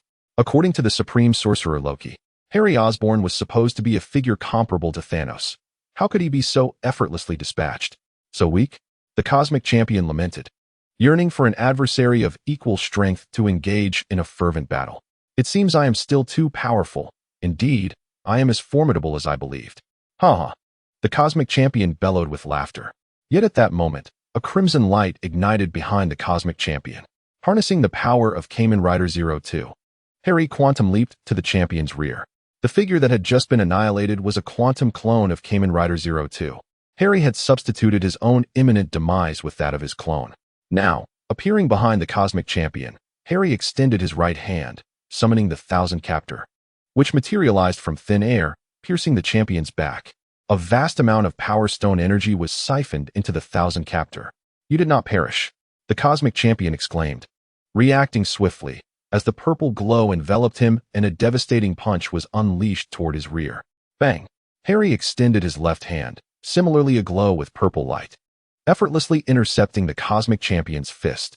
The energy from the Power Stones surged into Harry Osborn's body, instantly augmenting his physical prowess. Harry felt an overwhelming surge of strength coursing through him. How is this possible? The cosmic champion was astonished, realizing that his Power Stone energy had been absorbed. This is the true power of the Power Stone, Harry marveled. Such immense power was intoxicating. In that fleeting moment, Harry felt as though he had become the mightiest being in the universe. Chapter 130. Thanos Stop. The cosmic champion's right hand was firmly grasped by Harry, rendered immobile. He swiftly swung his left hand, gathering the same purple energy of the Power Stone, aiming to strike Harry's head.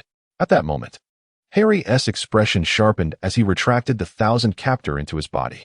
Simultaneously, a brilliant purple light suddenly flickered on his right hand, akin to a bolt of purple lightning, as it shot toward the cosmic champion's attacking left hand. The violet beam of light surged with astonishing velocity, capturing the left hand of the Cosmic Champion in the blink of an eye. Startled, the Cosmic Champion attempted to retract his hand, yet it was already too late. Harry's right hand clamped down upon the Cosmic Champion's left hand with the grip of an iron vice, rendering him immobile. The Cosmic Champion felt an overwhelming force emanating from Harry's grasp, his left hand trapped and utterly unable to move. With both hands firmly ensnared by Harry, panic surged within the Cosmic Champion as he struggled with all his might, only to discover that escape from Harry's hold was impossible. As he writhed in futility, the violet light enveloping him grew increasingly brilliant, as if intent on illuminating the very fabric of space itself. Nevertheless, Harry remained undaunted by the Cosmic Champion's formidable presence. He too radiated a violet glow, their luminescence intertwining in a dazzling display. Under the cataclysmic collision of the energies from their respective power stones, an explosion erupted. The tremendous force unleashed sent tremors through the earth, as if the very ground quaked in fear, accompanied by a deafening roar. An unending torrent of violet energy erupted forth like a volcanic explosion, instantly engulfing all in its vicinity.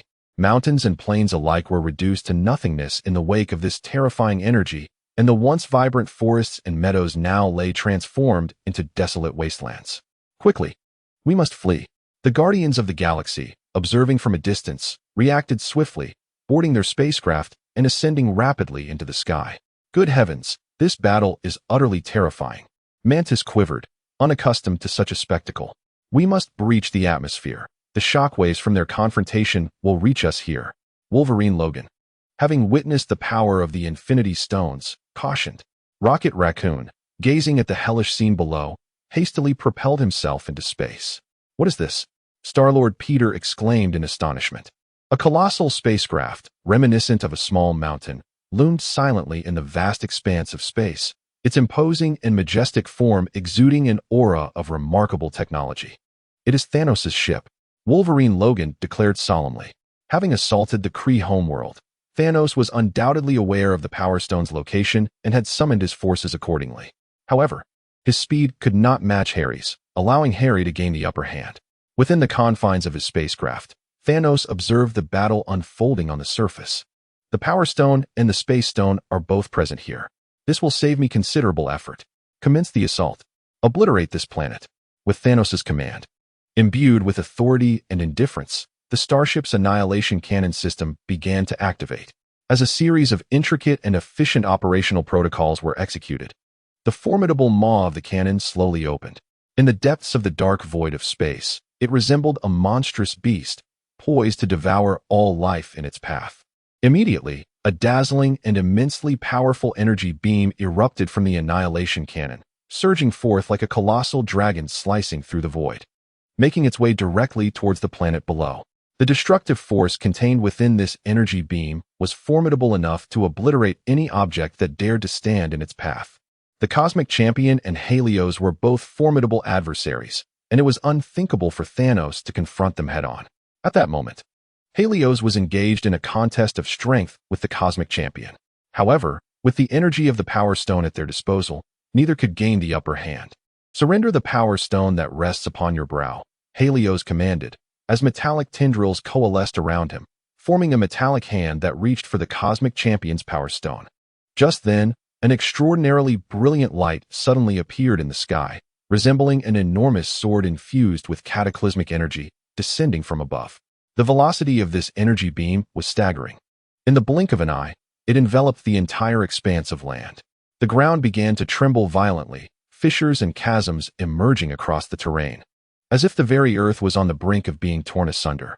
Subsequently, the energy beam penetrated the core of the planet, causing magma to erupt forth, plunging the entire celestial body into chaos. With the rupture of the core, the structural integrity of the planet began to collapse. Volcanic eruptions, tsunamis, and tectonic shifts unleashed a series of calamities. Ultimately, the planet could no longer withstand such overwhelming pressure, culminating in a cataclysmic explosion. In space, fragments of the shattered planet floated aimlessly, leaving only Thanos' warship, shielded by a defensive barrier, and the Guardians of the Galaxy's ship intact.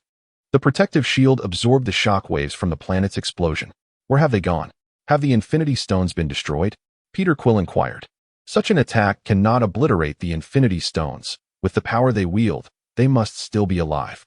We must locate the Infinity Stones before Thanos does, Logan urged. Meanwhile, Thanos dispatched the Chitauri army, countless small vessels swarming the surrounding space in search of Helios and the Cosmic Champion, accompanied by hundreds of Leviathan beasts and thousands of space sharks. In the void of space, a flash of red light shimmered across a fragment of the planet. As Helios utilized quantum duplication to evade the attack, unscathed, he stood upon the debris, gazing at the advancing forces of Thanos. With his left hand, he summoned the Space Stone and, under his mental command, instantaneously transported himself inside Thanos' mothership. Thanos, Helios intoned gravely, is ambush the only strategy you possess? The Mad Titan, seated upon his iron throne, regarded Helios with keen interest.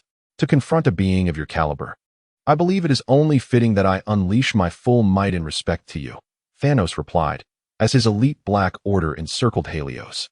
The General of the Deathblade, wielding a long-handled, dual-headed battle blade. The Dark Knight Neighbor Star, brandishing a long-handled divine spear. The formidable Ebony Throat, floating in with a powerful mental prowess, hands folded behind. The stout Black Dwarf Star, towering at 3 meters with a massive axe, resembling a small giant. An extraordinarily alluring figure, possessing telepathy and mental control, a supergiant. These 5 formidable generals cast their predatory gazes upon Harry, dismissing him as merely a group of insignificant fish. Thanos, if you desire the Infinity Stones, perhaps you should take matters into your own hands. Bold words, yet you hardly warrant the attention of a true master. The loyal Ebony Throat struck first. The metallic ground convulsed and flew under his telekinetic manipulation, wrapping around Harry as if it were alive. Simultaneously, the Dark Knight Neighbor Star launched an assault, lightly tapping his spear to unleash several devastating energy rays toward Harry. Chapter 131, The Battle Commences. Unfazed by the onslaught from Ebony Throat and the Dark Knight Neighbor Star, Harry's left hand shimmered with the blue radiance of the Space Stone. The writhing metallic ground and laser rays vanished into oblivion. Then, another blue light shone forth, and several laser beams shot out, aimed directly at Ebony Throat. As Harry redirected the Dark Knight Neighbor Star's attack using the power of the Space Stone, Ebony Throat, immensely powerful, utilized his telekinetic control to seize a nearby Chitauri soldier to block the incoming assault. With a thundering leap, the massive Black Dwarf Star charged at Harry, swinging his axe. Seizing the moment, the General of the Deathblade attempted a sneak attack from behind Harry Osborn. The long-handled blade of the General possessed terrifying penetrating power, capable of breaching even a Kamen Rider's armor. Yet, Harry faced their attacks head-on, allowing the long-handled blade and the Black Dwarf Star's axe to strike him without flinching. A blue glow radiated as Harry teleported behind the General of the Deathblade. With his right hand, he instantaneously summoned 1,000 captors, their purple energy glowing brilliantly, surging like tumultuous waves. Harry gripped the 1,000 captors tightly, his arm muscles taut, channeling every ounce of strength into his weapon. With a force akin to a meteorite crashing down, Harry brought the 1,000 captors down upon the General of the Deathblade's head. This strike was of colossal might, imbued with unparalleled impact and destructive power. As the 1,000 captors collided with the General's helmet, a cascade of sparks erupted, as if attempting to tear apart the very fabric of space. Bolstered by the power of the Energy Stone, Harry obliterated the General's head with a single blow. At that moment, the supergiant, lurking for an opportunity, finally made her move. A peculiar radiance shimmered as the supergiant's mental essence invaded Harry Osborn's mind. Within the ocean of Harry's consciousness, the supergiant arrived, intent on seizing control of his psyche. However, the instant she entered his mental realm, for advanced artificial intelligences, having awaited this moment, surrounded the supergiant's essence like ravenous wolves. What is this? How can such entities exist within your consciousness? The supergiant exclaimed in shock. Who, in their right mind, would harbor 4 super artificial intelligences within the ocean of consciousness? The convergence of these 4 super intelligences led to the immediate obliteration of the consciousness of the supergiant. In the tangible world, the supergiant, with her eyes closed, collapsed to the ground, her consciousness grievously wounded. Unless Thanos, the Mad Titan, employs the power of the Mind Stone to restore her consciousness, she may never awaken again. In an instant, the Black Order was reduced to a mere trio. The remaining members, Ebony Maw, Black Dwarf, and Corvus Glaive, finally grasped the formidable prowess of Helios. Black Dwarf launched another assault, while Ebony Maw sought to manipulate the Glaive of Death away from Helios. Yet Helios would not grant him this wish. The brilliance of the Space Stone illuminated the battlefield, and the Glaive of Death was effortlessly transported into Helios's grasp, allowing him to evade Black Dwarf's attack with ease. Aware that even in death, the Glaive of Death could resurrect him, Helios seized the weapon without hesitation. "You!" exclaimed Corvus Glaive, the lover of the Glaive of Death, sensing urgency upon witnessing Helios's actions. He swiftly unleashed his divine spear, which transformed into 3 streaks of darkness, hurtling toward Helios. "You never learn," Helios remarked. The 3 dark rays pierced through Helios's form, only to strike heavily against the body of Black Dwarf behind him. With the Space Stone at his disposal, the Black Order could not touch Helios. "Cease this," Thanos commanded. Rising from his throne, "Withdraw." He brandished the double-edged blade beside him, clad in armor, and advanced towards Helios with deliberate steps. Obeying Thanos' order, Ebony Maw, Corvus Glaive, and the wounded Black Dwarf ceased their assault and retreated. "You are formidable, Helios. Collectively, my subordinates are no match for you," Thanos remarked, a savage grin spreading across his face. "However, you merely wield the power of the Infinity Stones. Now, I shall reveal to you what true strength entails." Thanos, resembling a deity of destruction, brandished the double-edged blade radiating a chilling luminescence, leaping forth like a meteor imbued with annihilative force, charging toward Helios. In that fleeting moment, time seemed to freeze, and the entire world was enveloped in the shadow of death. Helios felt the specter of mortality looming, as if he had plunged into an abyss of unending darkness. This sensation was unlike anything he had ever encountered with any foe. It was a stark contrast to the experience with Captain Marvel. Yet, at this critical juncture, Helios unleashed an astonishing surge of power. His being radiated a resplendent violet light, counteracting Thanos' aura of death. In this life-and-death struggle, Helios harnessed the energy of the Power Stone. Boom! The clash between the myriad captors and Thanos' blade erupted into a violent confrontation. After all, it is the energy of the Power Stone, and even a fraction absorbed by 1,000 captors is enough to shake Thanos. The immense force propelled Thanos backward, but he quickly regained his balance, halting his retreat. "What great strength," Thanos remarked. "However, you have not truly acquired the Power Stone. How many times can you wield such energy?" As he spoke, Thanos surged forth like a meteor ignited by the flames of hatred, charging towards Harry with astonishing speed. As they closed in on one another, a breathtaking battle erupted. Cloaked in the energy of the Power Stone, every swing of the 1,000 captors bore the weight of cataclysmic force. Yet, despite temporarily gaining the upper hand, utterly defeating Thanos proved to be a Herculean task. Thanos' speed, defense, strength, and combat skills were unparalleled. He deftly evaded Harry's attacks while retaliating with his unmatched power. Each clash generated immense shockwaves. The spacecraft, caught in the throes of their extraordinary battle, was reduced to ruins. At that moment, they had vacated the ship, soaring through the cosmos. A cold smirk graced Thanos' lips as he waved his arm lightly, summoning a swarm of small Chitauri ships that descended like locusts, gleaming with a frigid metallic sheen, exuding formidable pressure and intent to kill as they raced toward Harry. These vessels moved with the speed of lightning, closing in on Harry in the blink of an eye.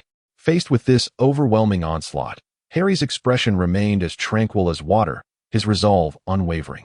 He raised the 1,000 captors, which radiated a mysterious glow. In an instant, the heavens and earth shifted, and a potent force erupted from Harry. Subsequently, a cataclysmic space storm descended.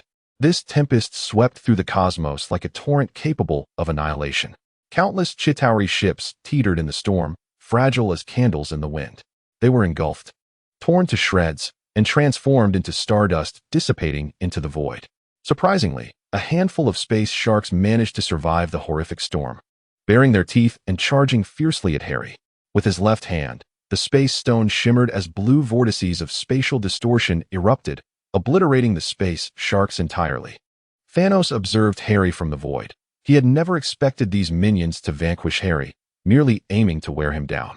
My lord, Ebony Maw, clad in a lightweight spacesuit, approached. Unlike Thanos, he lacked the ability to traverse space unaided and depended solely on his suit. You must locate the Cosmic Champion and bring the Power Stone to me. Thanos recognized the formidable challenge of vanquishing Helios, prompting a strategic alteration.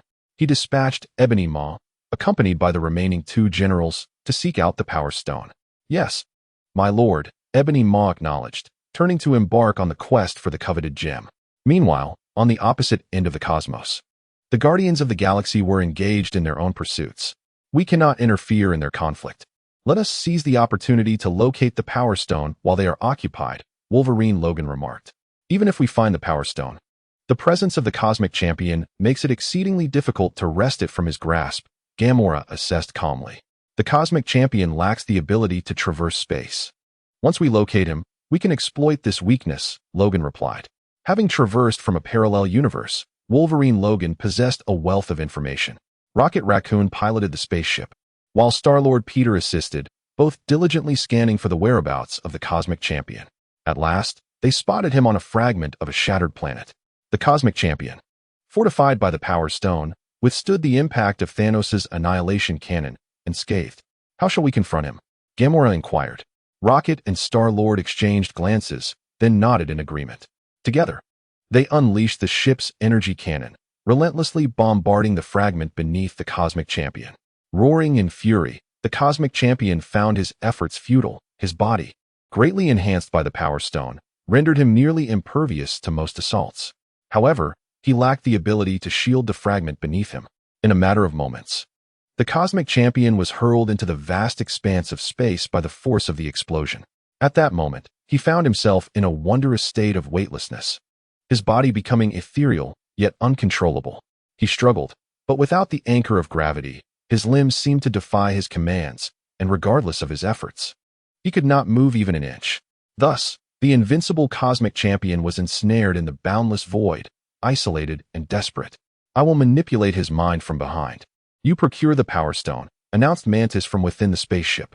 With her mental control, she was poised to ambush the Cosmic Champion and subdue him. The plan was straightforward and executed with remarkable success. The Cosmic Champion was unable to resist in the vacuum of space, allowing Drax the Destroyer to effortlessly seize the Power Stone. We have acquired it, Drax exclaimed, triumphantly holding the gem aloft in the cosmos. Lower your voice, Drax, Mantis cautioned.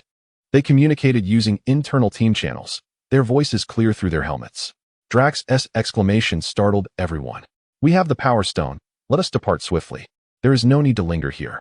Wolverine Logan addressed everyone, stating that securing a single Infinity Stone could thwart Thanos' plan to gather all 6 and snap his fingers.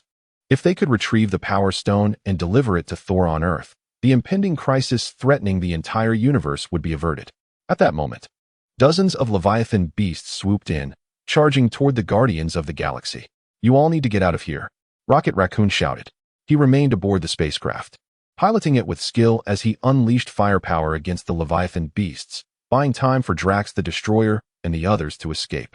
However, a barrage of small meteors suddenly hurtled toward them. Ebony Maw had arrived, standing on the back of a space shark, with Dark Nebula poised on another. They advanced toward the Guardians of the Galaxy.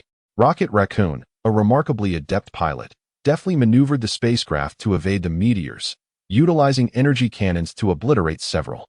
Yet, one meteor slipped through, hurtling toward the Guardians. I'll take care of this, Drax bellowed at a moment of urgency, activating his leg thrusters and propelling himself toward the meteor, Power Stone in hand, delivering a mighty punch. The violet energy surged, reminiscent of a ferocious beast roaring. The sheer force sent tremors through the air, and the meteor was obliterated into a fine dust. The particles cascaded down like a dazzling purple snowstorm, casting a mysterious and awe-inspiring ambience throughout the expanse.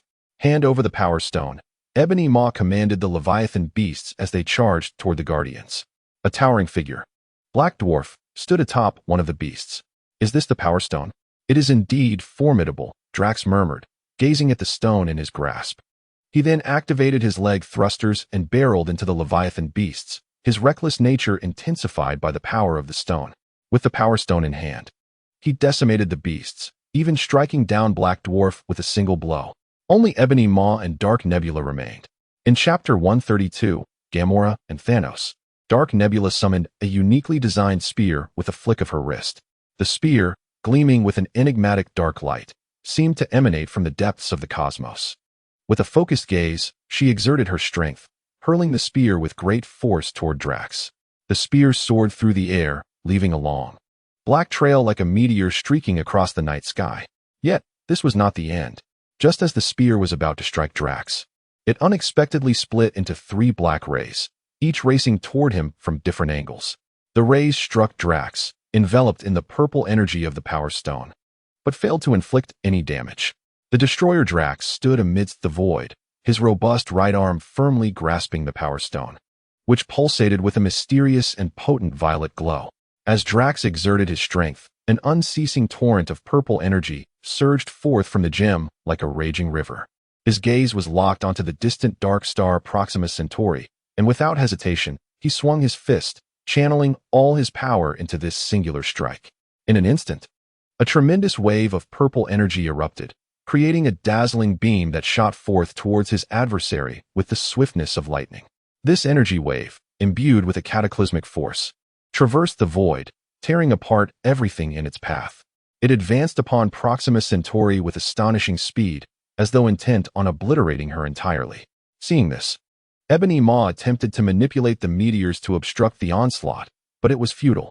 Proxima Centauri sensed the impending doom of this terrifying energy and widened her eyes, desperately trying to evade it, but it was already too late. The energy wave ruthlessly struck Proxima Centauri, enveloping her in a torrent of violet light. A violent explosion resounded as she was engulfed, suffering grievous wounds. She screamed in agony, her form shattered and scattered into fragments.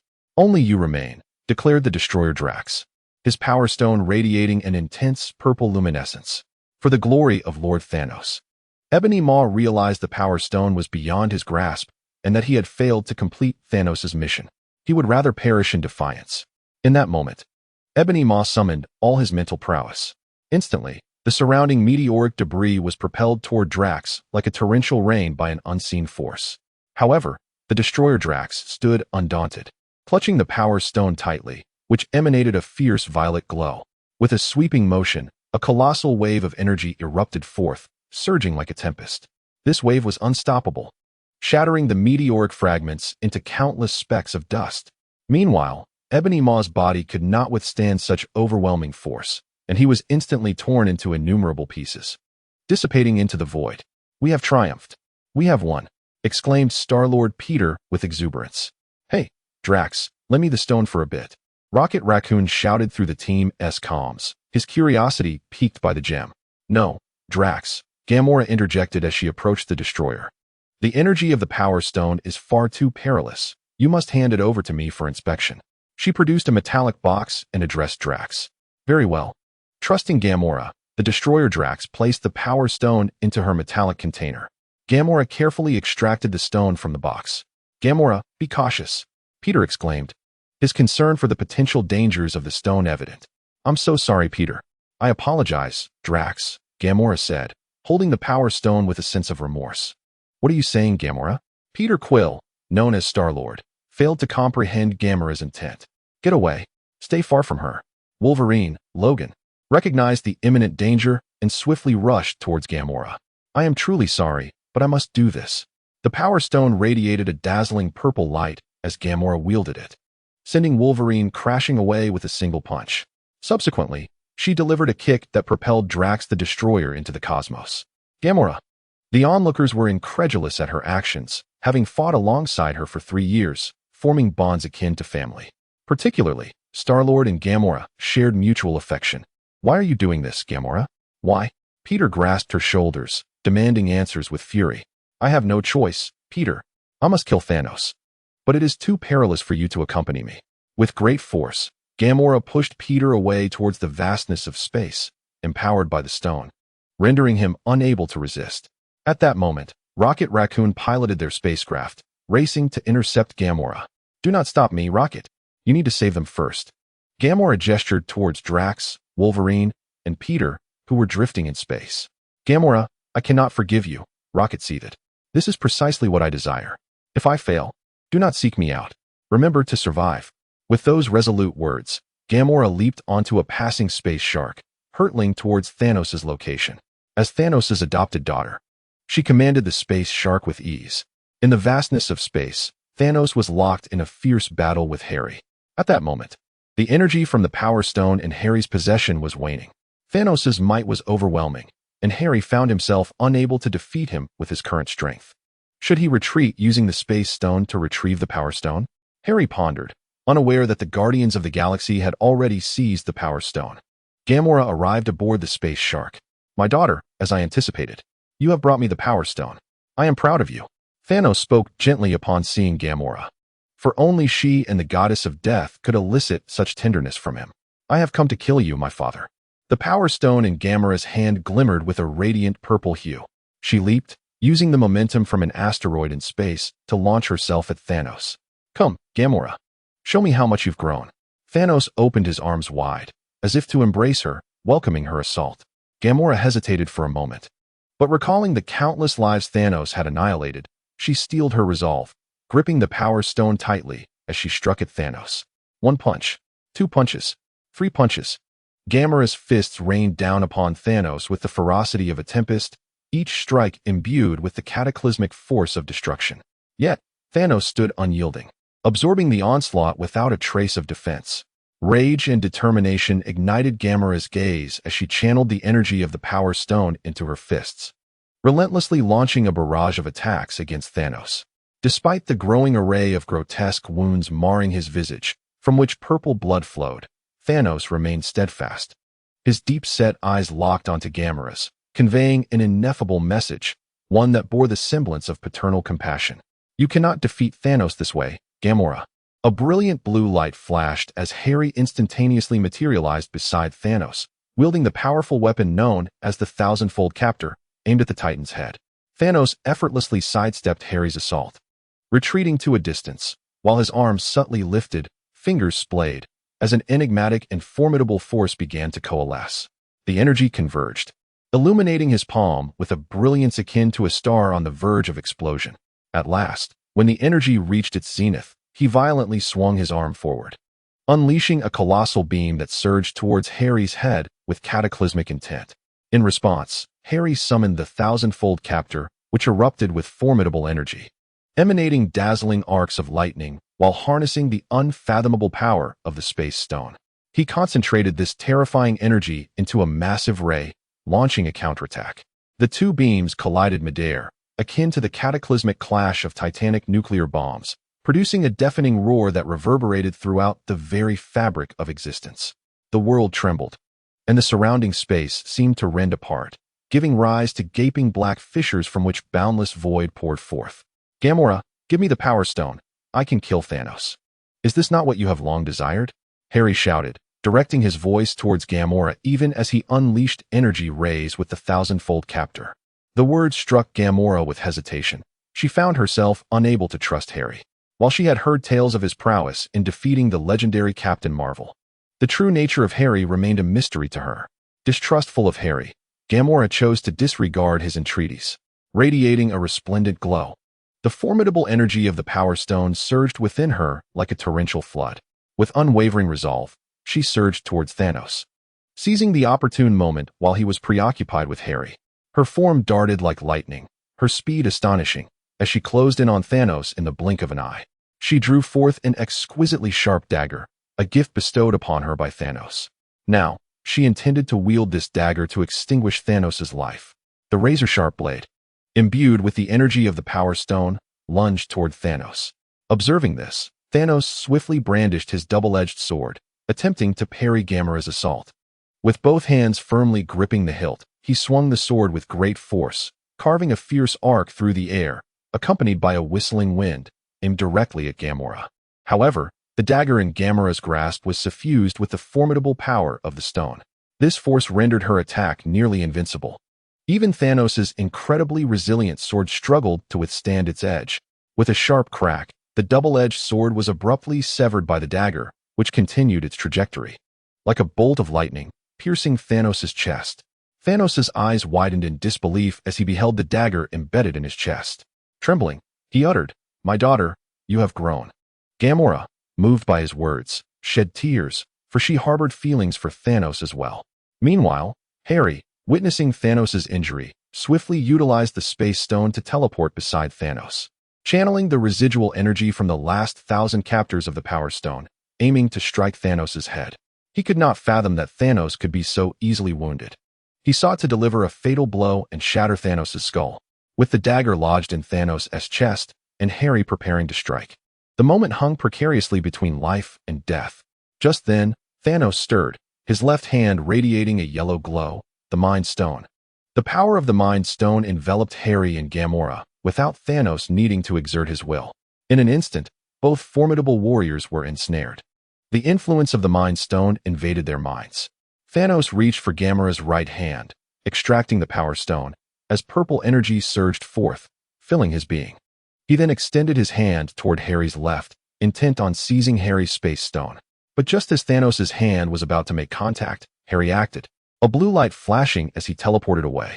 He broke free from the Mind Stone's control, realizing the presence of 4 super artificial intelligences within his consciousness. The Mind Stone had only held Harry for a fleeting moment. Damn it!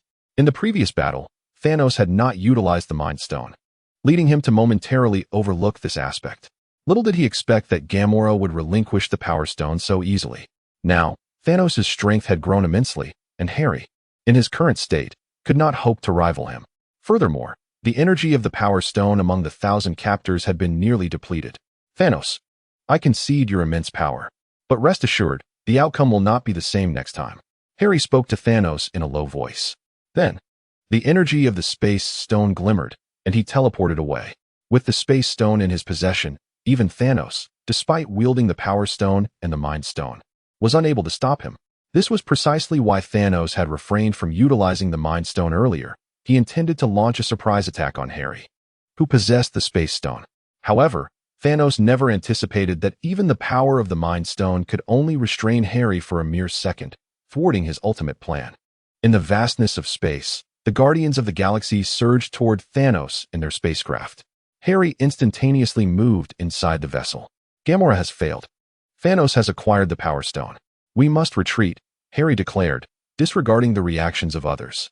He forcefully utilized the power of the Space Stone to transport the spacecraft and the Guardians away, landing them on Earth. Chapter 133.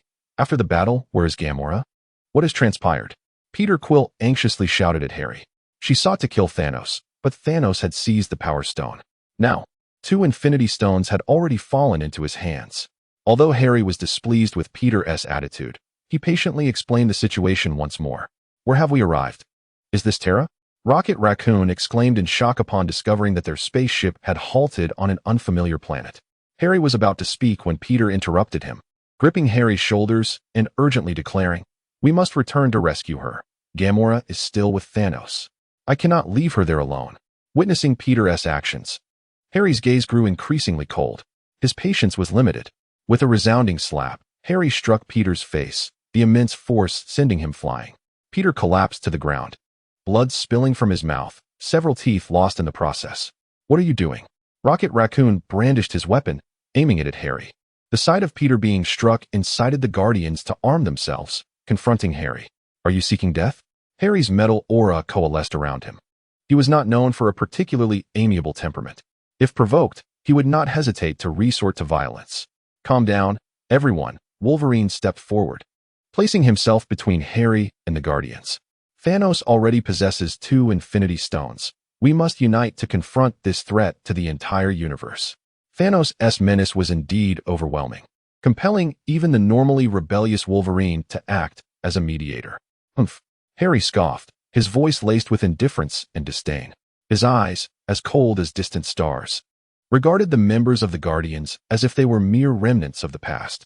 An intangible aura of menace emanated from him, akin to a piercing cold wind that swept over every individual present, causing involuntary shivers to traverse their spines. The crowd was taken aback, suddenly recognizing the formidable nature of the young man before them. This was a man capable of contending with the cosmic overlord Thanos for the Infinity Stones. Harry's gaze swept across the assembly, devoid of any semblance of compassion. "I have granted you a chance, remember that." With those words, Harry disregarded the Guardians of the Galaxy and vanished in an instant. Had they possessed any utility, he he would have long since eliminated them. These ineffectual beings who were more hindrance than help. Otherwise, Gamora and Thanos would not have so easily acquired the Power Stone. Harry now needed to augment his own strength, for a confrontation with Thanos was inevitable in the future. Once Harry Osborn departed, the members of the Guardians of the Galaxy collectively exhaled in relief. No one wished to face the Grim Reaper that was Harry. "I must rescue Gamora," Peter Quill, also known as Star-Lord, declared as he rose from the ground. Endowed with the essence of a demigod, he had narrowly escaped being struck down by Harry's lethal blow. "Listen, Peter, we too desire to save Gamora. But to rush in now would be tantamount to courting death," Rocket Raccoon interjected, the only one among them able to maintain composure in this dire moment. "But I cannot leave Gamora to confront Thanos alone. Rest assured, Gamora is Thanos' most cherished adopted daughter. He will not kill her unless absolutely necessary. For now, she remains relatively safe," Logan, known as Wolverine, stated. He was well acquainted with the Guardians from another dimension and possessed considerable knowledge. "We now need to rally our forces," Logan asserted. Who has the capability to confront Thanos?" Rocket queried. "The Avengers. We shall locate every member of the Avengers on Earth, and then seek out Doctor Strange and Captain Marvel. This is a crisis that spans the cosmos. If we unite our forces, we will undoubtedly overcome Thanos," Logan proclaimed with fervor. Unbeknownst to him, the Avengers had long since disbanded on Earth. At the Osborn estate, Harry arrived and deposited Yaz and is into the confines of his interdimensional pocket space.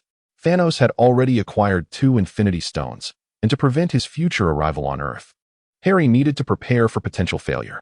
In truth, the fate of Earth held little significance for him. He could simply retreat into the cosmos using the Space Stone, rendering himself undetectable to Thanos for eternity. However, evasion was a choice made only when all else failed. He still had the opportunity to secure victory in this infinite war, provided he could create the ultimate technological marvel, Kamen Rider 03, from the Ark and Z. At present, Harry Osborn had amassed sufficient goodwill and malice points to unlock Kamen Rider 03. However, he still requires a substantial amount of URU metal to forge armor. The Supreme Sorcerer Loki had once bestowed upon him a portion of this precious material, yet it remains insufficient. Harry utilized the power of the Space Stone to arrive at the location of Thor, the god of thunder. At that moment, Thor was engaged in an intimate moment with Jane Foster. The unexpected arrival of Harry Osborn startled the pair, particularly Thor, who instinctively reached for his hammer. "Calm down, Thor," Harry said, not wishing to engage in a confrontation at that moment. "What brings you here?" Thor asked, his demeanor wary.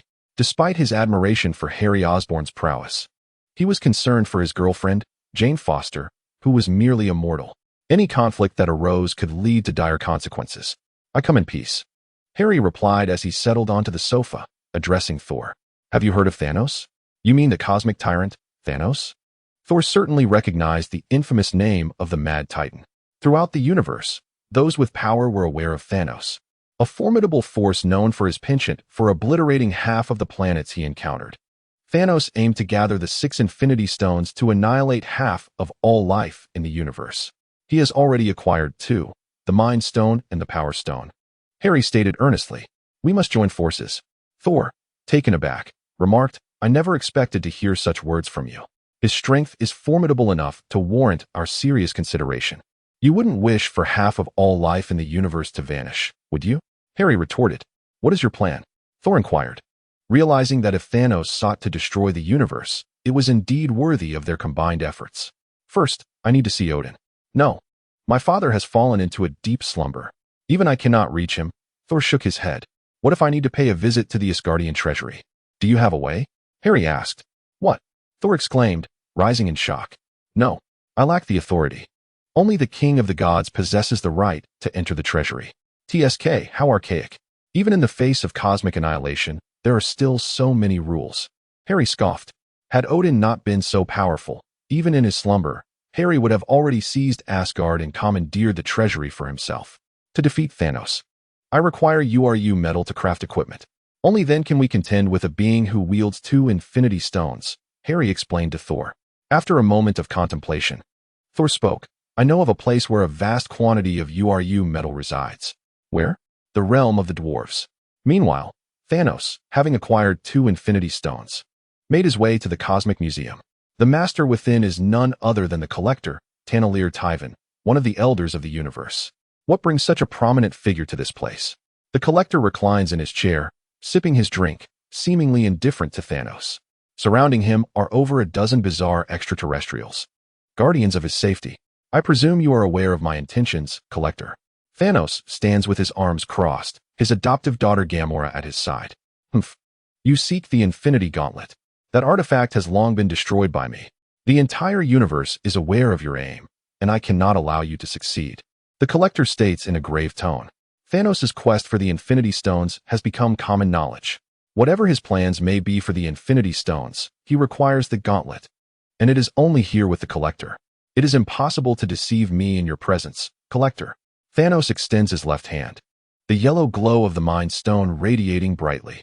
With the Mind Stone, no one can lie before him. The collector, taken aback, exclaims, "You have acquired the Mind Stone as well?" He was only aware that Thanos had seized the Power Stone from the champion of the universe, but he never anticipated that Thanos possessed the Mind Stone as well. With this Mind Stone, you shall reveal to me the location of the Infinity Gauntlet. Thanos grips the Power Stone in his right hand, and the dazzling yellow glow of the Mind Stone, enhanced by the Power Stone's energy, spreads like a golden torrent.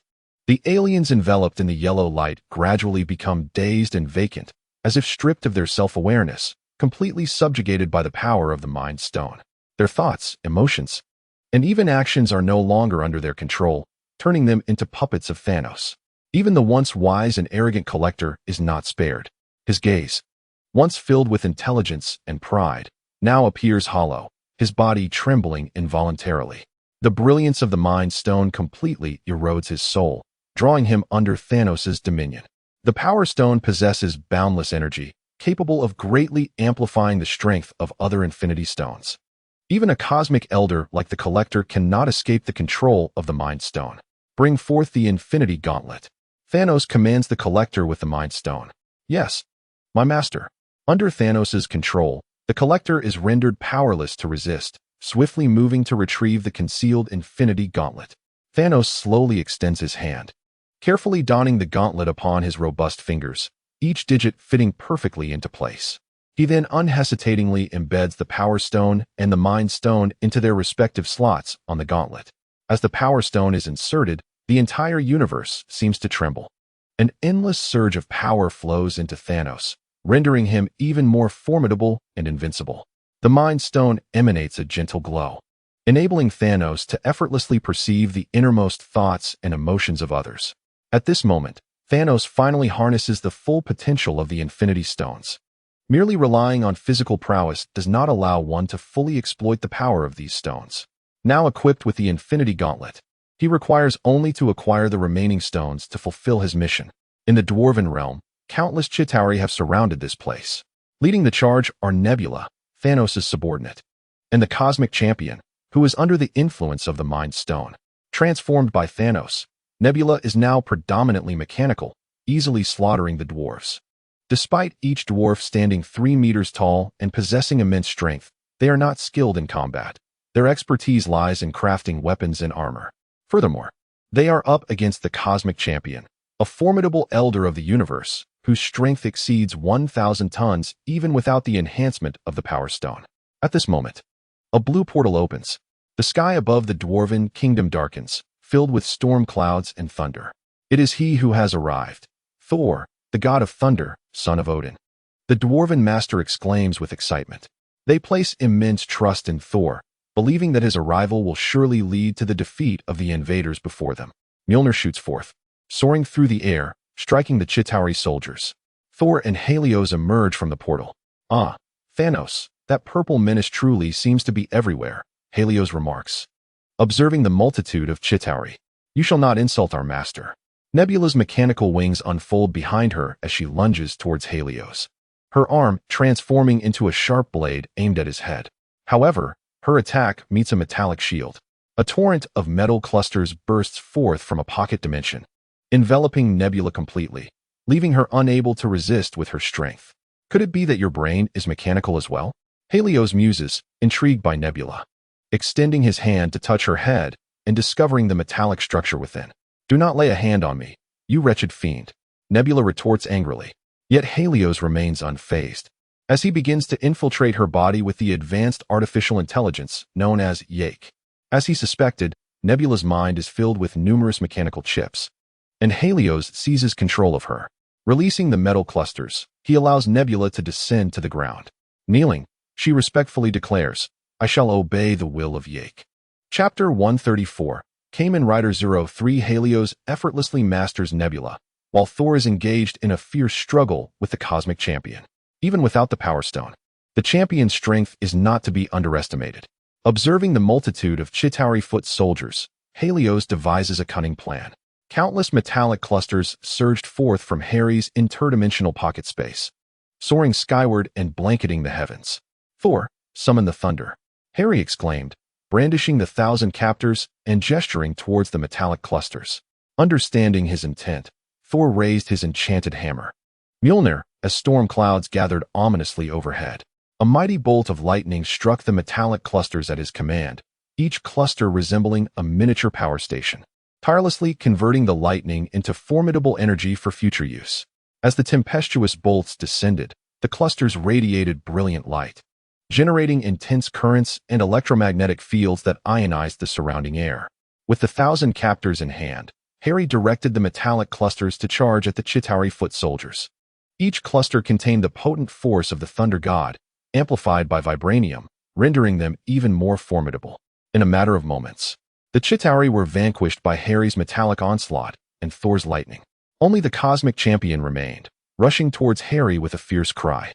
A blue portal materialized, through which Harry harnessed the power of the Space Stone to envelop the cosmic champion, transporting him directly to the heart of the sun, within its stellar furnace. The searing heat swiftly disintegrated the champion's form. "Thor, I am grateful for your arrival." The Dwarven Master approached, addressing the Thunder God. "And who might this be?" he inquired.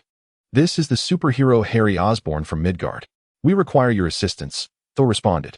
"My Lord Osborn, should you aid the Dwarven kin in their time of need, I pledge to fulfill any request you may have," the Dwarven Master earnestly declared. He understood that most individuals sought their craft to forge powerful weapons, a skill at which they excelled. Thanos is gathering the 6 Infinity Stones with the intent to annihilate half of all life in the universe. To thwart him, I require the Infinity Gauntlet. Surely, your kind can forge it? Harry Osborn articulated. The Infinity Gauntlet would allow for the perfect harnessing of the stone's power. According to Nebula's recollections, Thanos had likely acquired the Infinity Gauntlet from the Collector's Cosmic Museum. He too would need the gauntlet to confront Thanos. "I deeply regret, my Lord Osborn. But might you consider an alternative request?" The Dwarven Master replied, shaking his head in refusal.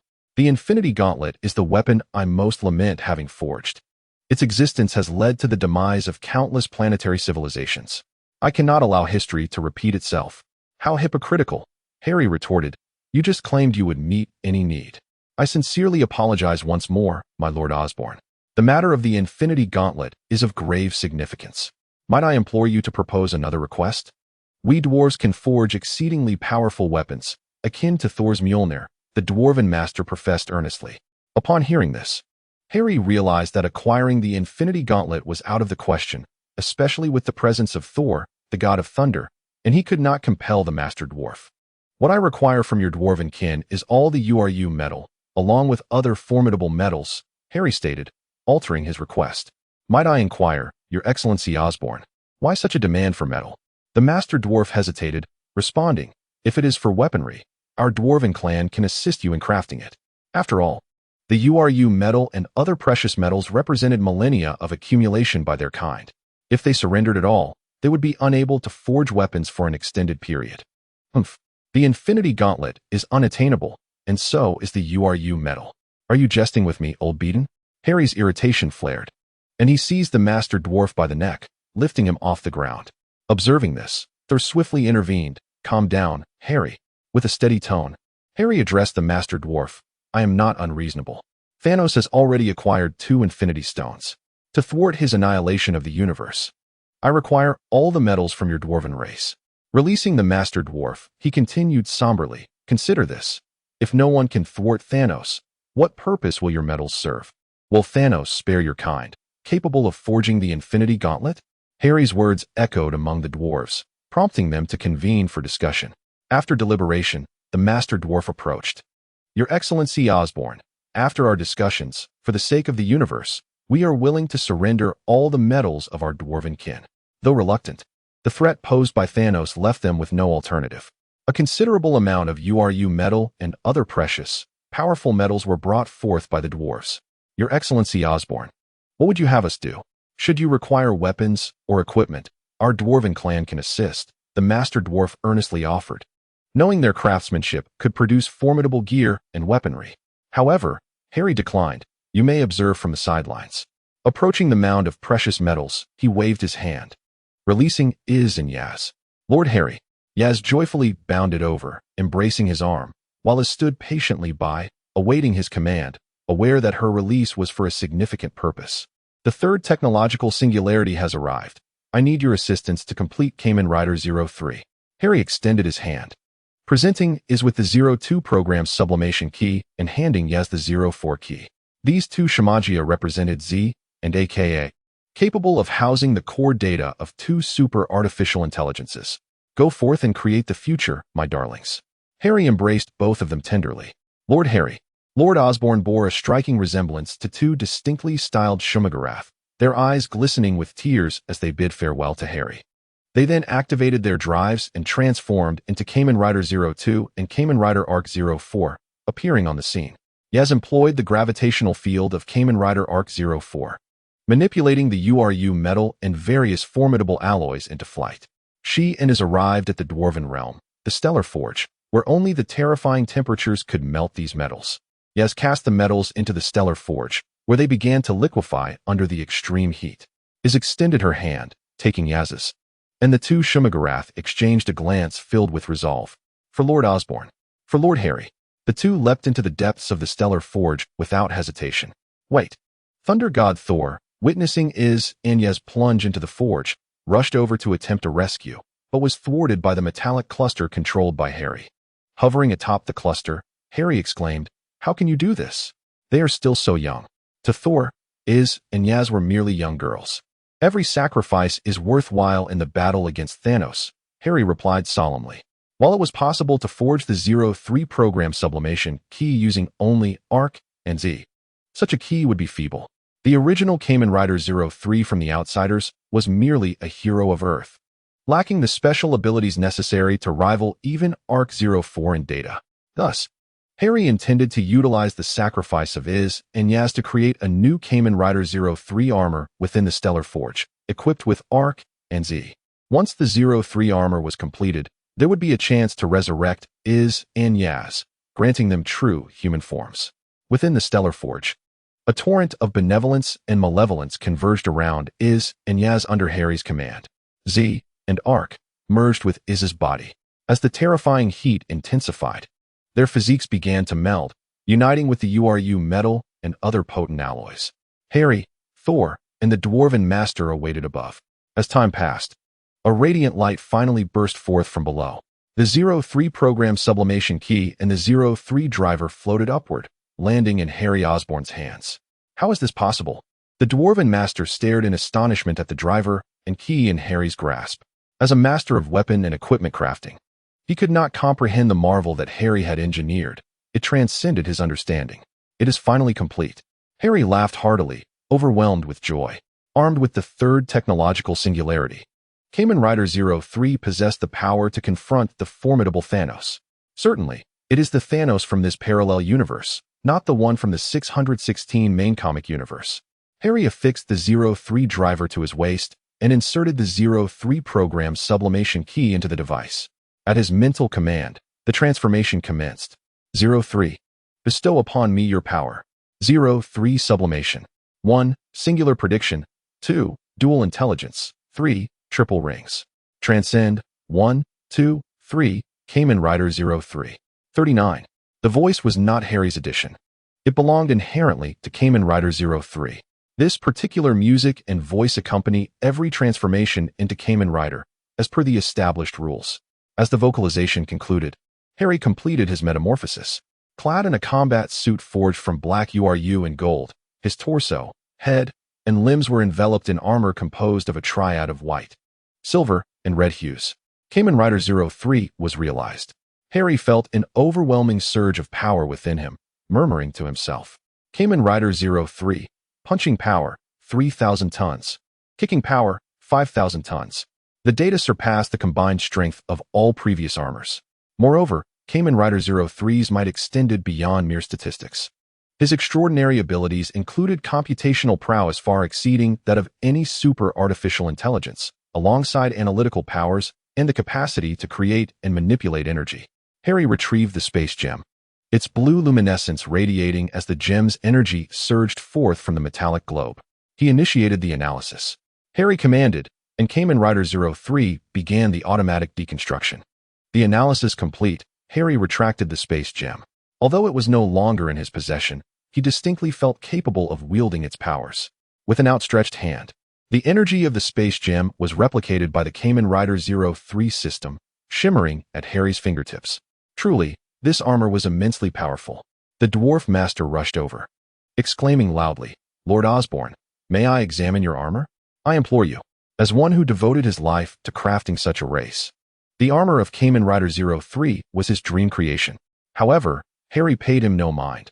He extended his left hand, activating the gravity field to manipulate the dwarf master away from him. "Thor, the armor I required is complete.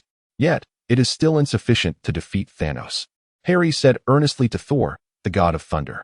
"Thanos already possesses the Mind Stone and the Power Stone. Aside from me, none can withstand the control of the Mind Stone. We must seek something to counterbalance its influence. Only the Infinity Stones can contend with the Infinity Stones." Thor nodded in agreement, stating, "As Odin's son, I am well versed in the Infinity Stones. The Soul Stone can maintain one's essence against the Mind Stone's interference. The Reality Stone can alter the reality affected by the Mind Stone. We must locate these two Infinity Stones before Thanos." Thor conveyed to Harry, "I learned from others that the Reality Stone is with Captain Marvel, while the Soul Stone resides with Sorcerer Adam." Upon hearing Thor's words, Harry replied, "We must seek their whereabouts. There exists a supreme sorcerer on Earth. Perhaps we could enlist his assistance." Thor pondered for a moment before responding. He had previously encountered the Ancient One, yet he was unaware that she had since abdicated her position. Harry fell silent, casting a peculiar glance at Thor. He harbored doubts that the supreme sorcerer, Loki, would extend his aid to Thor. The prospect of their meeting seemed fraught with the potential for conflict. "What troubles you?" Thor inquired, perplexed by Harry's silence. "Nothing much, just that the Ancient One has retired. The current Supreme Sorcerer is not an easy individual to deal with. I doubt he will be of any help to us," Harry mused, refraining from disclosing Loki's true identity. That fellow was immensely powerful. Who could predict what he might be scheming while keeping Thor in the dark? It seemed wiser not to involve himself in their emotional entanglements. "I know someone well versed in these matters," Harry declared, producing the Space Stone. While the Kamen Rider 03 armor could replicate the abilities of the Space Stone, it could not fully emulate its power, only a fraction of it. However, Kamen Rider 03 possessed an additional ability to enhance its own utilization of the energy from the Infinity Stones, akin to the Infinity Gauntlet. With a thought, Harry manipulated the Space Stone, and a blue portal materialized, through which Wolverine, Logan, suddenly emerged. "Thor!" Logan exclaimed, his voice brimming with astonishment. "Who are you?" Thor queried, his expression one of confusion, as he did not recall having met this individual. "He hails from a parallel universe, one that has been ravaged by Thanos, who collected all 6 Infinity Stones and annihilated half of all life," Harry explained. "Indeed," Logan replied solemnly. "I have lost far too much in my universe. Lovers, friends, comrades, all perished. In this infinite war, there are no victors. But you still have a chance. Thanos has only gathered 2 of the Infinity Stones thus far. We currently possess 2 ourselves, Harry's Space Stone and the Supreme Sorcerer's Time Stone. Acquiring just 1 more stone would suffice to thwart Thanos." Logan spoke passionately to the group. "We sought you out precisely for this reason. According to your information, the Reality Stone is in Captain Marvel's possession and the Soul Stone is with Sorcerer Adam." Harry gazed intently at Logan as he spoke. "Indeed, that is the situation in our universe," Logan acknowledged. "However, in this parallel universe, the circumstances may differ. Regardless, we must endeavor to try," Thor interjected, having listened intently to the exchange between Harry and Logan. "The threat posed by Thanos looms large, as a deity of Asgard. He bears the solemn duty to safeguard the 9 realms. His friends and beloved ones are at risk of perishing in this cosmic conflict. Thus, he feels compelled to make an attempt to save the universe. This is precisely why Thor, the god of thunder, has brought Harry, this formidable antagonist, to the realm of the dwarves. We require both the Reality Stone and the Soul Stone. Let us endeavor to seek out these 2 Infinity Stones, Harry remarked to Wolverine. Logan, wait a moment. Harry, Thor interjected abruptly, halting Harry's discourse. Harry cast a puzzled glance at Thor. We have reached a critical juncture for the survival of the universe. Harry, release Tony Stark and the others. We need the Avengers. We require those superheroes, Thor asserted earnestly. Though the implications were initially unclear, Thor later recognized the ramifications of the Age of Ultron. Ultimately, it was Harry Osborn who emerged as the greatest beneficiary of the entire affair. Anyone with a modicum of intellect could discern this truth. Wolverine, Logan, scrutinized Harry, having uncovered numerous issues while searching for the Avengers on Earth. The superheroes of this universe had vanished, leaving only the Kamen Riders, those associated with Harry Osborn. Yet, as this was not his own universe, Logan refrained from voicing his thoughts. Upon hearing Thor's words, Harry fell silent, taken aback by Thor's unexpected challenge at this juncture.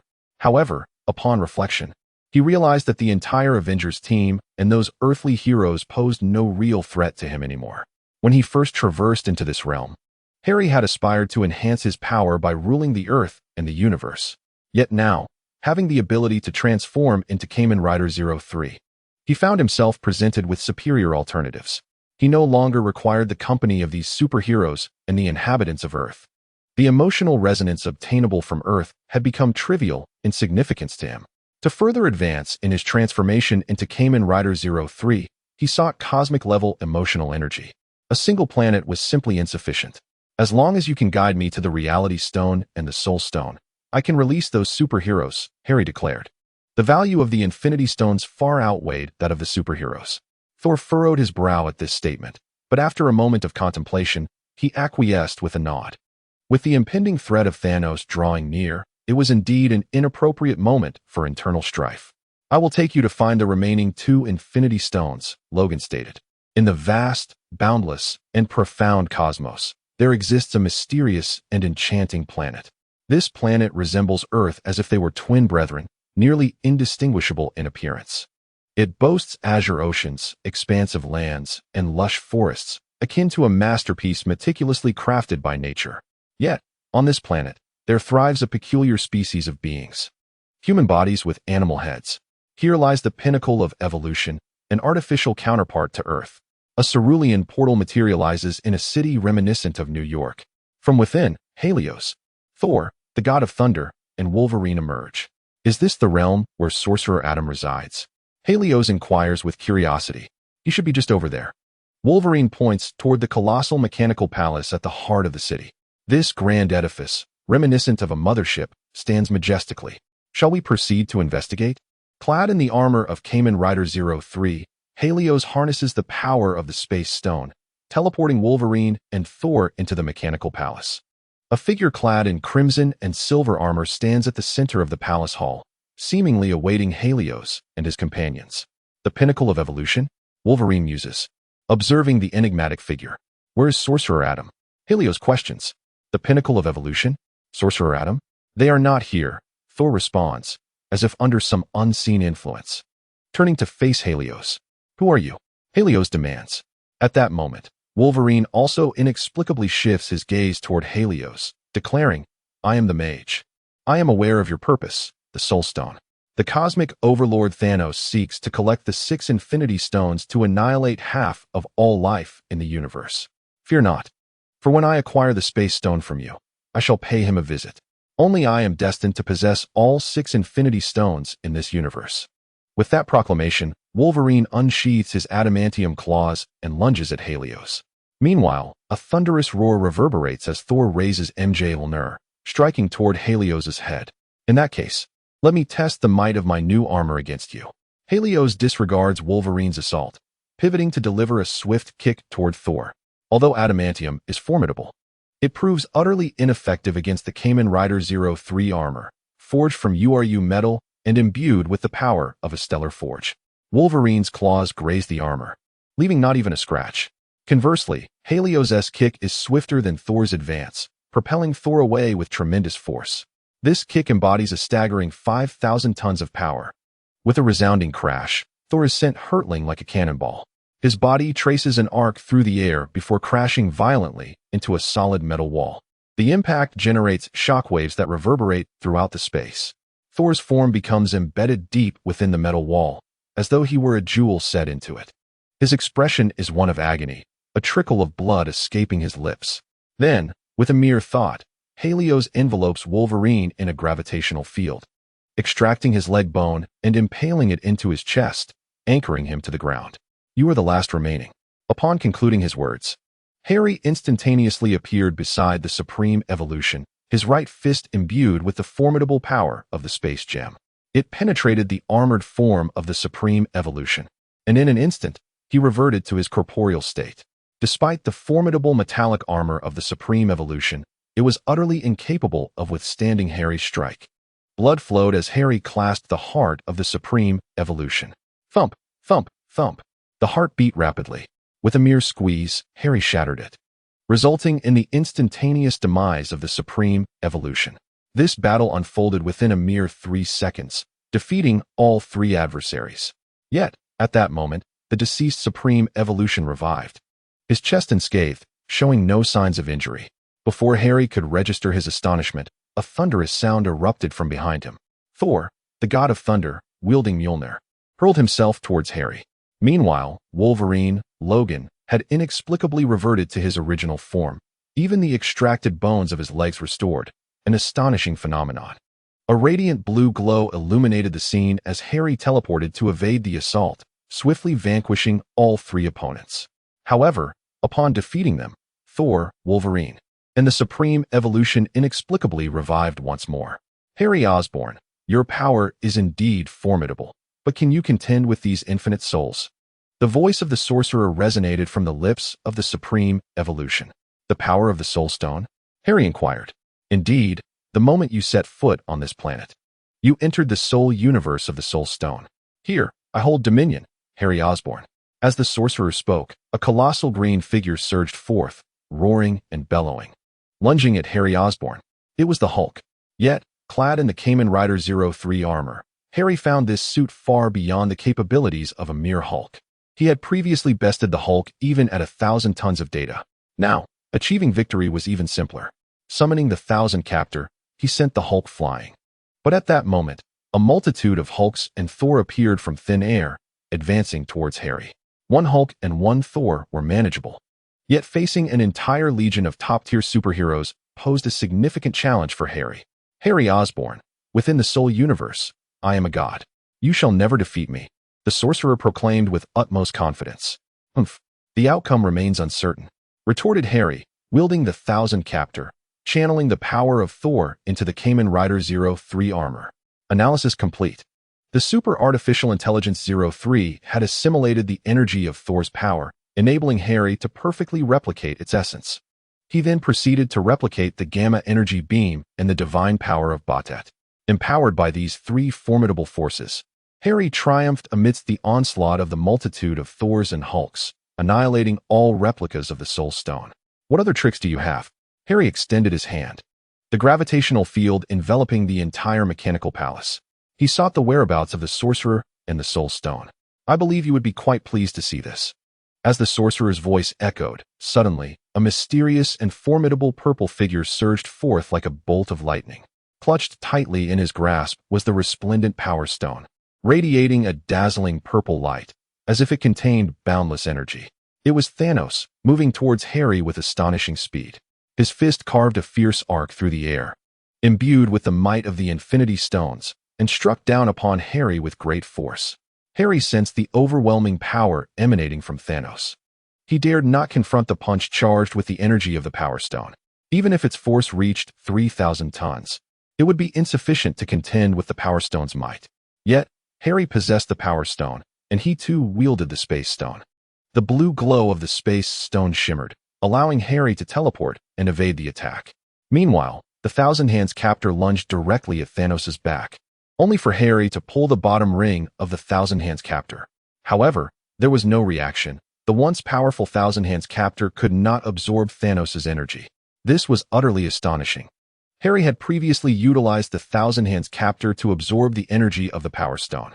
There should be no reason it could not do so now. This could only imply one thing. This realm was not a genuine universe, but a fabrication conjured by the Soul Stone. The Hulk, Thor, and Thanos before him were illusions. No matter how many times Harry defeated them, they would continuously resurrect.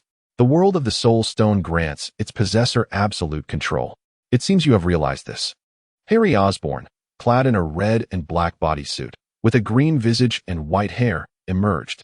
Energy from the orange Soul Stone coiled around his form. Upon witnessing the Soul Stone's emergence, Harry's heart skipped a beat, yet he swiftly reacted. Grasping the Space Stone firmly, he focused his mind to harness its formidable power. In an instant, a beam of light flashed, and Harry vanished from his original position, reappearing before the sorcerer. Without hesitation, he raised the gleaming Thousand Hands captor and struck fiercely at the sorcerer before him. This blow carried immense weight and power, as if it aimed to rend the very fabric of the universe. The sorcerer sensed this terrifying force, his expression impassive as he allowed Harry's assault to unfold. However, no matter how powerful Harry's strike, it could not touch the sorcerer in the slightest. It was as if a mortal body attempted to engage with a soul. How could physical attacks possibly harm the ethereal? The sorcerer laughed heartily, lightly waving his hand, as the orange energy of the Soul Stone surged forth from his body. In an instant, countless cosmic malevolences materialized, lunging towards Harry Osborn. Unfazed, Harry felt only annoyance at these seemingly endless specters. Even now, Harry could effortlessly summon the power of Thor to vanquish these cosmic malevolences. Yet, lurking behind them was the formidable presence of Thanos, the Soul Stone's wielder. Chapter 136, The Mage. Futile, thought Harry Osborn, as countless cosmic specters, along with replicas of various superheroes and supervillains, encircled him. In the realm of the Soul Universe, I am invincible. The orange glow of the Soul Gem radiated from the mage, who laughed maniacally. This was Harry's first encounter with such an adversary, and as time passed, the mage's control over the Soul Universe grew stronger. The armor of Kamen Rider 03 proved utterly ineffective against the might of the Soul Gem. Harry struggled desperately within the Soul Universe, aware that it was only a matter of time before he was overwhelmed and perished at the hands of these cosmic phantoms and soul replicas. You shall die here. Harry Osborn. The mage extended his hand, conjuring an enormous orange soul sword, and in an instant, he moved at blinding speed before Harry, thrusting the sword towards him. Should this strike connect, Harry's soul would be imprisoned by the Soul Gem, forever trapped within the confines of the Soul Universe. However, at that moment, a brilliant blue light enveloped Harry Osborn. The mage's soul sword pierced through Harry's chest, but met only emptiness. What? The mage gazed at Harry in disbelief. You're not the only one with infinity gems.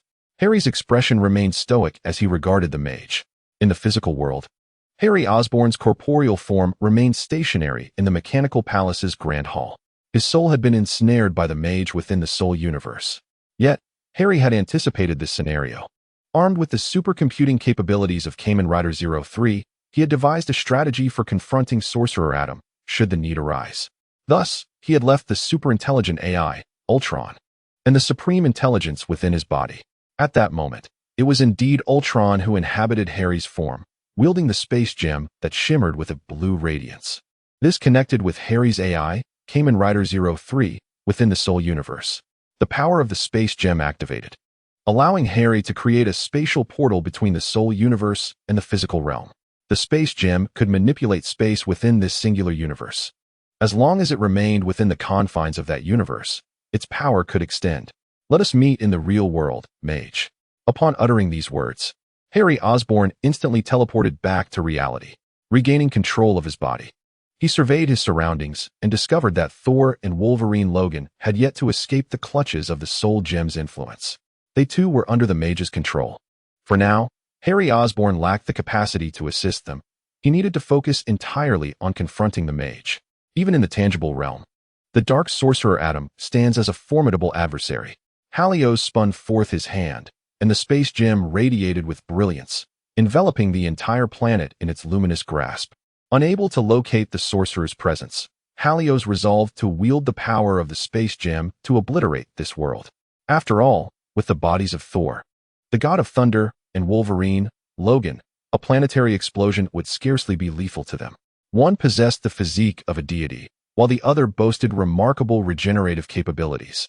The fate of the remaining indigenous populace was of no concern to Halios. As long as he could uncover the sorcerer's whereabouts, he deemed the destruction of the planet permissible. The energy of the space gem coursed into the planet's core, and with but a thought, Halios could instigate its cataclysmic demise. "Cease, Halios!" A figure with golden hair and skin stormed forward. It was the sorcerer Adam. "At last, you have made your appearance." Halios charged at Adam with the 1,000 captors in hand. Adam extended his arm in defense, yet Halios's might was overwhelming, sending Adam hurtling into the metallic wall. In that moment, Halios unhesitatingly raised his left hand, unleashing a dazzling beam of energy infused with the power of the thunder god.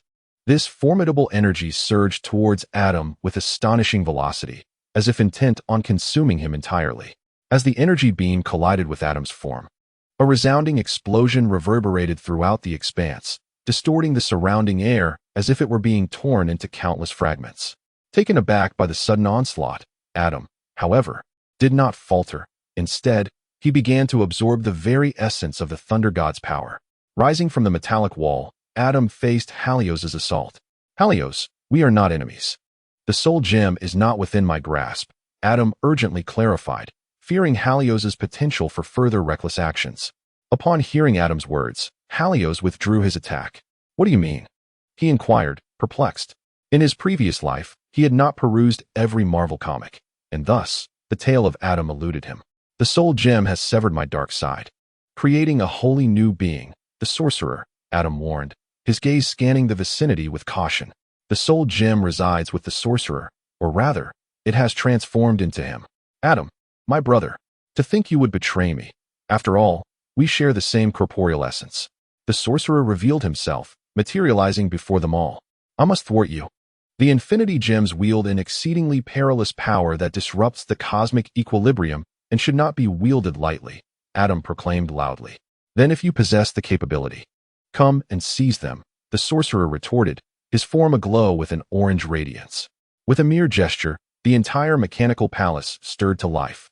Resembling the head of a colossal beast, its steel teeth lunging towards Halios and his companions. With a radiant blue light emanating from his left hand, Harry and the others were instantaneously transported outside the mechanical palace. Suspended in the sky, Harry gazed in astonishment as the colossal structure, reminiscent of a mothership, came to life, transforming into a ferocious steel beast with a gaping maw. It was the power of the soul gem, granting him the ability to bestow life, even upon the inanimate. The sorcerer Adam also soared into view, exclaiming, "What a troublesome situation." "Indeed," Harry replied gravely, and with a mere wave of his hand, he relegated the burdensome figures of Thor and Wolverine into a pocket dimension. For the moment, they were more encumbrances than allies. Next, Harry retracted the 1,000 captors, raising his left hand as the gravitational field enveloped the entire mechanical palace, causing the massive steel beast to levitate. Simultaneously, he extended his right hand toward the heavens. Instantly, dark clouds gathered ominously, crackling with lightning, as countless awe-inspiring bolts surged forth, roaring like enraged dragons towards the steel monstrosity. Each bolt, infused with the boundless power of the thunder god, possessed the might to rend the fabric of reality and shake the very earth. The steel beast stood powerless against such terrifying force, being violently torn asunder, debris scattering in all directions. Though the mechanical beast was vanquished, Harry's onslaught did not cease. The immense lightning continued to blanket and strike the remnants of the steel ruins. Suddenly, a figure clad in a black and red uniform, with purple skin and silver hair, emerged defiantly from the wreckage, seemingly unaffected by the tempest of electricity. Instead, he absorbed the energy. "He can absorb energy," Adam shouted. Upon hearing this, Harry halted his assault. The sorcerer then raised his hand, releasing all the absorbed energy in a powerful wave imbued with the thunder god's might, hurtling towards Harry. A dazzling blue light flickered, as all of the sorcerer's attacks were rendered null, whisked away by the space gem. "Since he can absorb energy, let us engage in close combat," Harry declared. As he spoke, A yellow glow shimmered around him, the Kamen Rider 03 armor adapting the divine power of the leopard godbuster. In an instant, Harry moved with the swiftness of lightning, streaking across the sky like a brilliant flash. He surpassed the speed of light, seemingly transcending the constraints of time and space, launching a relentless assault on the sorcerer from behind, each strike infused with unparalleled force and magnificence. The sorcerer's speed was equally astonishing, yet in comparison, he fell slightly short. Despite his utmost efforts to keep pace with Harry, he struggled to match the extraordinary velocity of his opponent. As Harry unleashed a tempest of attacks, the sorcerer could only rely on his formidable physique to withstand the barrage. Every muscle tensed, straining against Harry's relentless onslaught, his gaze unwavering and focused, unwilling to yield even a moment of respite. However, even with his superhuman stamina and combat prowess, he gradually found himself outmatched. Harry's speed was simply too dizzying, leaving him overwhelmed and unable to respond adequately. Harry's attack, surpassing the speed of light, gradually rendered the mage unable to defend himself, leaving him to endure the onslaught passively. In an instant, purple blood splattered forth, signaling the mage's injury. With the guise of Kamen Rider 03 armor, Harry Osborn had truly entered the realm of cosmic-level combat. Now, even without the Space Stone, he could contend with foes of the mage's caliber. Should he encounter Captain Marvel Carroll again, even devoid of the Space Stone, Harry would undoubtedly prevail. With a tempestuous barrage, Harry assaulted the mage relentlessly. If this continued, the mage would accumulate more and more grievous wounds. It would not be long before Harry Osborn would strike the final blow. Just then, an orange radiance enveloped the mage. Suddenly, the world shook as an enormous hand thrust Harry away. This strike propelled Harry into the depths of space. Regaining his composure, he gazed at the planet before him. It resembled Earth, but was now animated by the mage's soul stone, infused with life. The colossal planet awakened, transforming into a monstrous entity with a diameter of 12,742 kilometers. The mage, glaring down from this gargantuan being, was battered and bruised. Harry had nearly torn off his left arm. "How will you stop me now, Harry Osborn?" The mage bellowed. "Cease this madness. Stand down," urged Sorcerer Adam as he flew towards the mage. "This planet harbors billions of lives. Your actions will lead to countless deaths. And what of it? Adam, you are far too merciful." The mage disregarded Sorcerer Adam's pleas, continuing to command the living planet to strike at Harry. Realizing that words would not suffice to deter the mage, Sorcerer Adam rushed forward, engaging in combat with him. They originated from the same being, embodying the duality of one person, resulting in a stalemate. However, with the mage battered and injured from Harry's assault, he found himself at a disadvantage against Sorcerer Adam. As the living planet approached, Harry extended his left hand, the power of the Space Stone, enhanced by his Kamen Rider 03 armor, radiating a brilliant blue light that pierced the darkness of space.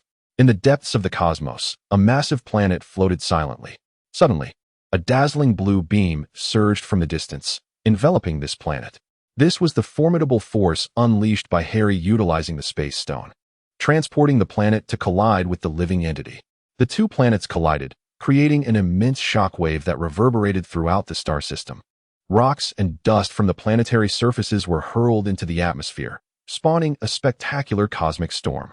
The structures of both planets suffered severe damage, with countless cracks and explosions spreading across their surfaces. Harry is no Sorcerer Adam. He is indifferent to the lives of billions. As long as he can seize the soul gem, the destruction of a planet is of no consequence. Sorcerer Adam and the mage inevitably faced the cataclysmic collision of their powers.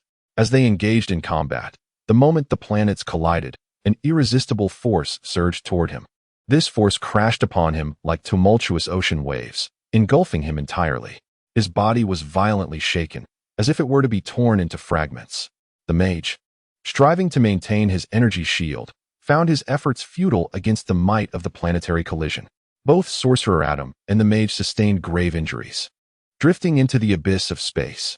It was only due to their formidable physical resilience that they survived, albeit severely wounded. "Found you." Harry Osborn spotted the mage amidst the cosmos. With a swift teleportation, he materialized before the mage. The mage summoned a surge of energy, attempting to resist. But Harry swiftly grasped his throat, interrupting his attack. "Enough," Harry declared, gripping the mage's neck with his left hand while brandishing the thousand captor, plunging it into the mage's chest. With a deft manipulation of gravity, he activated the base ring of the thousand captor. The energy of the soul gem was extracted, continuously drawn into the device. Empowered by the might of the Kamen Rider 03 armor, the absorption capacity of the thousand captor surged 1,000-fold. No, the mage sought to wield the power of the soul gem to influence Harry's spirit, yet at that moment, Harry too possessed the strength of the soul gem. His soul, now shielded by its power, remained unshaken. The injured mage found the soul gem ineffective against Harry. He could no longer resist, and was forced to watch helplessly as Harry extracted the soul gem from within him. Chapter 137. The fate of the reality gem. As the soul gem was drawn from the mage, his body disintegrated into nothingness. Sorcerer Adam, struggling with his injuries, approached, absorbing the dissipating energy of the mage, which partially restored his grievously wounded form. Mr. Osborn, there are many ways to defeat the mage. Why resort to the destruction of a planet and sacrifice billions of lives? The benevolent Sorcerer Adam inquired. Faced with the existential threat posed by Thanos, sacrifice is sometimes unavoidable. Harry replied, regarding Sorcerer Adam with a hint of incredulity. Yet he continued, when confronting a cosmic tyrant like Thanos, extensive preparation is essential. Your strength could serve as valuable assistance. However, before Sorcerer Adam could respond, Harry interrupted him. Once we deal with Thanos, we can utilize the time gem and reality gem to restore this planet and revive all the lives lost. For now, we must prioritize the greater good. After speaking, Harry disregarded the reaction of Sorcerer Adam and promptly summoned the space gem, transporting himself and Adam to the Osborn villa on Earth.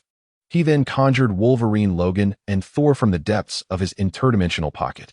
The two heroes stood there in a stupor, their souls absent, their bodies mere shells. Observing this, Harry took out the soul gem, its orange radiance illuminating the space around them. In an instant, the souls of the two imprisoned within the soul gem were summoned forth, returning to the bodies of the superheroes. Where are we? What has transpired? They questioned, bewildered, until their eyes fell upon the soul gem glowing in the hands of Sorcerer Adam and Harry Osborn. The soul gem. It seems we have succeeded, Harry, exclaimed Thor with joy. With this soul gem in their possession, Thanos' Mind Stone could no longer influence Harry Osborn and the other superheroes around him. Now, they held the potential to confront Thanos. Now, we only need the reality stone. Logan, do you know its location? Harry inquired, retracting the soul gem. I am unaware of Captain Marvel Carol's current whereabouts. She is often flitting about the cosmos, wandering aimlessly, Logan replied, shaking his head. However, with the space gem and the soul gem, along with the time gem possessed by the Sorcerer Supreme, we need not scour the universe for the reality stone any longer. Logan continued. What do you mean? Thor asked, puzzled. If they were not seeking the reality stone, what should they do now? Thanos must certainly be aware that we have acquired the soul gem. It is he who should be anxious, not us, Logan asserted decisively. Thanos will undoubtedly spare no effort in searching for the final reality stone. We merely need to bide our time. The moment he locates the reality stone, we can use Harry's space gem to teleport there and seize it, Logan proposed. Harry pondered Logan's words, recognizing their merit. Rather than blindly searching the universe for Captain Marvel Carol, it was wiser to wait for Thanos to make the first move. With the power of the Mind Stone, Thanos held dominion over secrets across the universe. In a distant and profound corner of the cosmos lies a planet known as Xander. Suddenly, an immense cosmic vessel traversed the interstellar dust, manifesting in the skies above Xander like a deity descending from the heavens. This colossal ship, known as the Sanctuary II, glimmered with a cold metallic sheen, resembling a steel fortress suspended in the sky. The cosmic overlord Thanos had arrived. Endowed with the Mind Stone, he detected that Captain Marvel, Carol Danvers, possessed the Reality Stone. In a bid to draw her out, Thanos resolved to annihilate civilizations across the universe. He believed that by systematically slaughtering one planet after another, the self-proclaimed harbinger of justice, Captain Marvel, would inevitably reveal herself. With a decisive command, Thanos issued an attack order, and a deep rumble resonated from the interior of the Sanctum II. Almost instantaneously, a blinding radiance erupted forth, intensely luminous and as scorching as the sun. This beam of energy surged towards the planet Xander with astonishing velocity, leaving a path of torn space in its wake. as if creating a warped corridor. Should this energy cannon strike below, it would obliterate an entire city on Xander. However, at that critical moment, a dazzling defensive shield materialized in midair, serving as an indomitable barrier that effectively absorbed the energy blast's ferocious impact. This mysterious and formidable shield resembled a colossal bulwark, safeguarding the city and preventing the cataclysmic force from advancing even an inch. The technological prowess of Xander was indeed sufficient to withstand Thanos' might. Alarm bells blared from below, echoing through the atmosphere. Suddenly, a swarm of black dots appeared in the sky, rapidly approaching the Sanctum 2. As they drew nearer, it became evident that these dots were, in fact, thousands of vessels of diverse shapes and sizes. They descended upon the Sanctum 2 like a swarm of locusts, encircling it tightly. Accompanying these crafts was the renowned Nova Core, comprised of numerous novas generated by the super-life computer, wielding nova energy in combat. Possessing extraordinary abilities such as flight, super strength, super speed, and super endurance, they were led by Centurion Rahman. He commanded 500 members of the Nova Corps, intent on thwarting Thanos' plans to destroy their planet. This was a battle for survival. The members of the Nova Corps regarded death with unwavering resolve as they gazed upon the Sanctum 2. Attack, commanded Rahman, the Centurion. The entire universe was aware of the Titan known as Thanos, who roamed the cosmos collecting the Infinity Stones with the intention of annihilating it. Connected through the super-life computer, the members of the Nova Corps fused their nova energy, unleashing a brilliant beam of energy toward the Sanctum 2. Yet, at that very moment, a purple energy barrier emanated from within the Sanctum 2, expanding outward. The Nova Corps energy assault met the purple shield but proved utterly ineffective, causing no damage to the Sanctum 2 whatsoever. As the doors of the Sanctum 2 opened, Thanos emerged, adorned with the Infinity Gauntlet, the purple Power Stone radiating its brilliance. This energy barrier was a manifestation of the Power Stone's energy. Thanos, the Nova Corps shall undoubtedly thwart your nefarious deeds, Roman Day proclaimed with unwavering resolve. This assembly of individuals had never entertained the notion of triumphing over the cosmic tyrant Thanos, who wielded not one but two Infinity Stones. They had come here to face their doom, to forge an opportunity for the inhabitants of Xander to survive. You intend to buy time for their escape. A commendable scheme. Roman. Thanos regarded Roman Day with a benevolent smile. Rest assured, I had no intention of annihilating them all. I shall spare half and extinguish the other half, a most equitable arrangement. However, you lot are rather too boisterous. Upon uttering these words, Thanos' seemingly kind smile bore a hint of cruelty. Grasping the Infinity Stone tightly, he waved his hand gently, and the yellow Mind Stone ignited, unleashing a beam of yellow energy. This ray, akin to a resplendent meteor, surged towards the Nova Corps with astonishing speed and formidable might. Faced with such a terrifying onslaught, the Nova Corps endeavored to shield and defend themselves with their powerful Nova energy. Yet, their efforts proved futile. The yellow beam effortlessly pierced through their defenses, wreaking havoc in its wake. On this gruesome battlefield, numerous warriors of the Nova Corps were cleaved in twain, their forms shattered in an instant, blood splattering in all directions. This harrowing scene rendered the world awash in a crimson hue. The lingering power of the yellow beam continued to propagate, wreaking havoc upon nearby small spacecraft, reducing them to mere wreckage. The entire tableau resembled the onset of an apocalypse, a scene of utter devastation. Cease this, Thanos, Roman Day bellowed in anguished fury. In a flash, he darted forward like a bolt of lightning, swiftly closing the distance to Thanos. His palm shimmered with a brilliant yellow radiance, as if a dazzling nova were being born. A formidable energy coalesced in his grasp, erupting forth with volcanic ferocity, directed straight at Thanos with unparalleled might. In response to Roman Day's assault, Thanos remained unfazed, extending his right hand adorned with the Infinity Stones. With a flick, he swatted the attack away as one might a mere fly. Empowered by the Power Stone, Roman Day, no matter how formidable, was sent hurtling away as if he were an insignificant insect. This planet has no further purpose. Let it be obliterated. Thanos hovered above, casting his gaze upon the entirety of Xander. He observed it as a high-tech world, governed by super-intelligent computers. The resources of nature had long been depleted, and the entirety of Xander was a metallic metropolis. This was not a world he wished to salvage, even if half its life were extinguished. It could not restore the pristine visage of nature. Thousands of small spacecraft incessantly unleashed energy beams upon Thanos, yet their attacks could not even breach his energy shield. After Thanos resolved to annihilate this planet, he maneuvered the Sanctuary 2 away from it. Standing in the vastness of space, he wielded the Infinity Gauntlet, the purple power stone illuminating with a fierce glow. With an expression of cold indifference, Thanos extended his right hand, unleashing a cataclysmic surge of purple energy from his palm, akin to a torrential flood cascading toward Xander. This purple energy beam resembled a colossal dragon cleaving through the heavens, descending with an aura of inexorable destruction directly upon Xander. The planetary defense shield sensed the impending danger and rapidly activated, striving to withstand the onslaught of this formidable energy. However, in the face of the terrifying might of the Power Stone, these shields crumbled as if made of mere paper, shattered in an instant. The energy beam penetrated the shield unimpeded, charging forward relentlessly. When the energy beam ultimately collided with the surface of Xander, a cataclysmic explosion erupted. The entire planet was engulfed, with shockwaves and energy ripples radiating outward, reducing everything in their vicinity to ashes.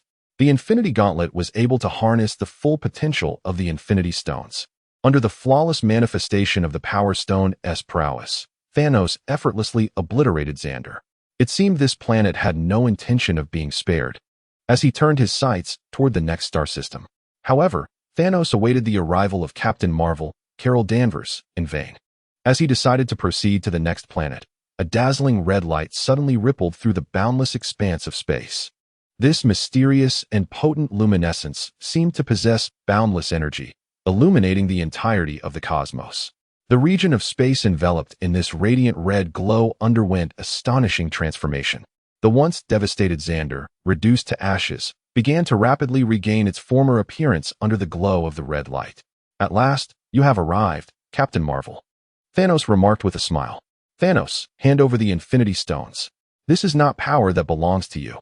Captain Marvel, wielding the red Reality Stone, addressed Thanos with resolute defiance. Indeed, the Reality Stone in Captain Marvel's possession allowed her to alter the very fabric of reality, restoring Xander to its original state. "Come, the Power Stone and the Mind Stone are right here. Come and take them, little girl," Thanos taunted, extending his right hand to reveal the two Infinity Stones. "Humph, do you think I cannot obtain them?" Captain Marvel, her binary form igniting, instantaneously surpassed the speed of light to stand before Thanos. She reached out for the Infinity Stones. But at that moment, Thanos seized Captain Marvel's hand. "Got you," he declared, the purple Power Stone ensnaring her, rendering Captain Marvel unable to escape Thanos' grasp. Then, Thanos harnessed the power of the Mind Stone to strike Captain Carol Danvers. Unable to evade, she found herself on the brink of being ensnared by Thanos, who sought to seize the Reality Stone. At that moment, a radiant crimson light erupted. Captain Carol suddenly transformed into countless petals that scattered into the void. Utilizing the power of the Reality Stone, she broke free from Thanos' grasp. Chapter 138. The three parties converge in the vast expanse of space. The red petals coalesced, restoring Captain Carol to her original form. The capabilities of the Reality Stone were formidable, regarded as the mightiest among the 6 Infinity Stones, possessing the power to alter reality itself. With a single stone, she could contend against Thanos' 2 Infinity Stones. Suspended in the cosmos, Captain Carol faced off against Thanos. At that moment, a blue light flickered and a portal materialized. Helios, Wolverine Logan, Thor, and Sorcerer Adam emerged through the gateway.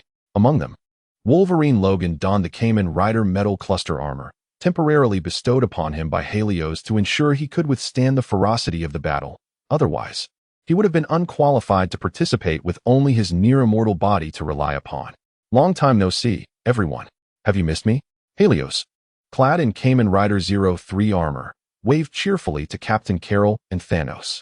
"Helios, you indeed have arrived," Thanos spoke gravely, aware that such a grand display of destruction across various planets would not only capture Captain Carol's attention, but also summon Helios. Thus far, Helios had proven to be Thanos' most formidable adversary. With his powerful armor and the 2 Infinity Stones he had acquired, he posed a significant challenge. However, Thanos had never feared anyone or any opponent. Even if confronted by them all, it mattered not. He raised the Infinity Gauntlet in his hand. the glow of the Mind Stone and Power Stone illuminating the darkness. Since we are to engage in a battle of life and death, why waste words? The immense energy radiating from the Mind Stone and Power Stone intertwined, merging into an extraordinarily brilliant stream of mixed energy. This energy wave exhibited a breathtaking tapestry of yellow and purple hues, resembling a colossal and tempestuous tidal wave of energy surging powerfully through the boundless void of space towards everyone present. The force contained within this energy wave was beyond imagination. It seemed to be one of the most terrifying entities in the universe.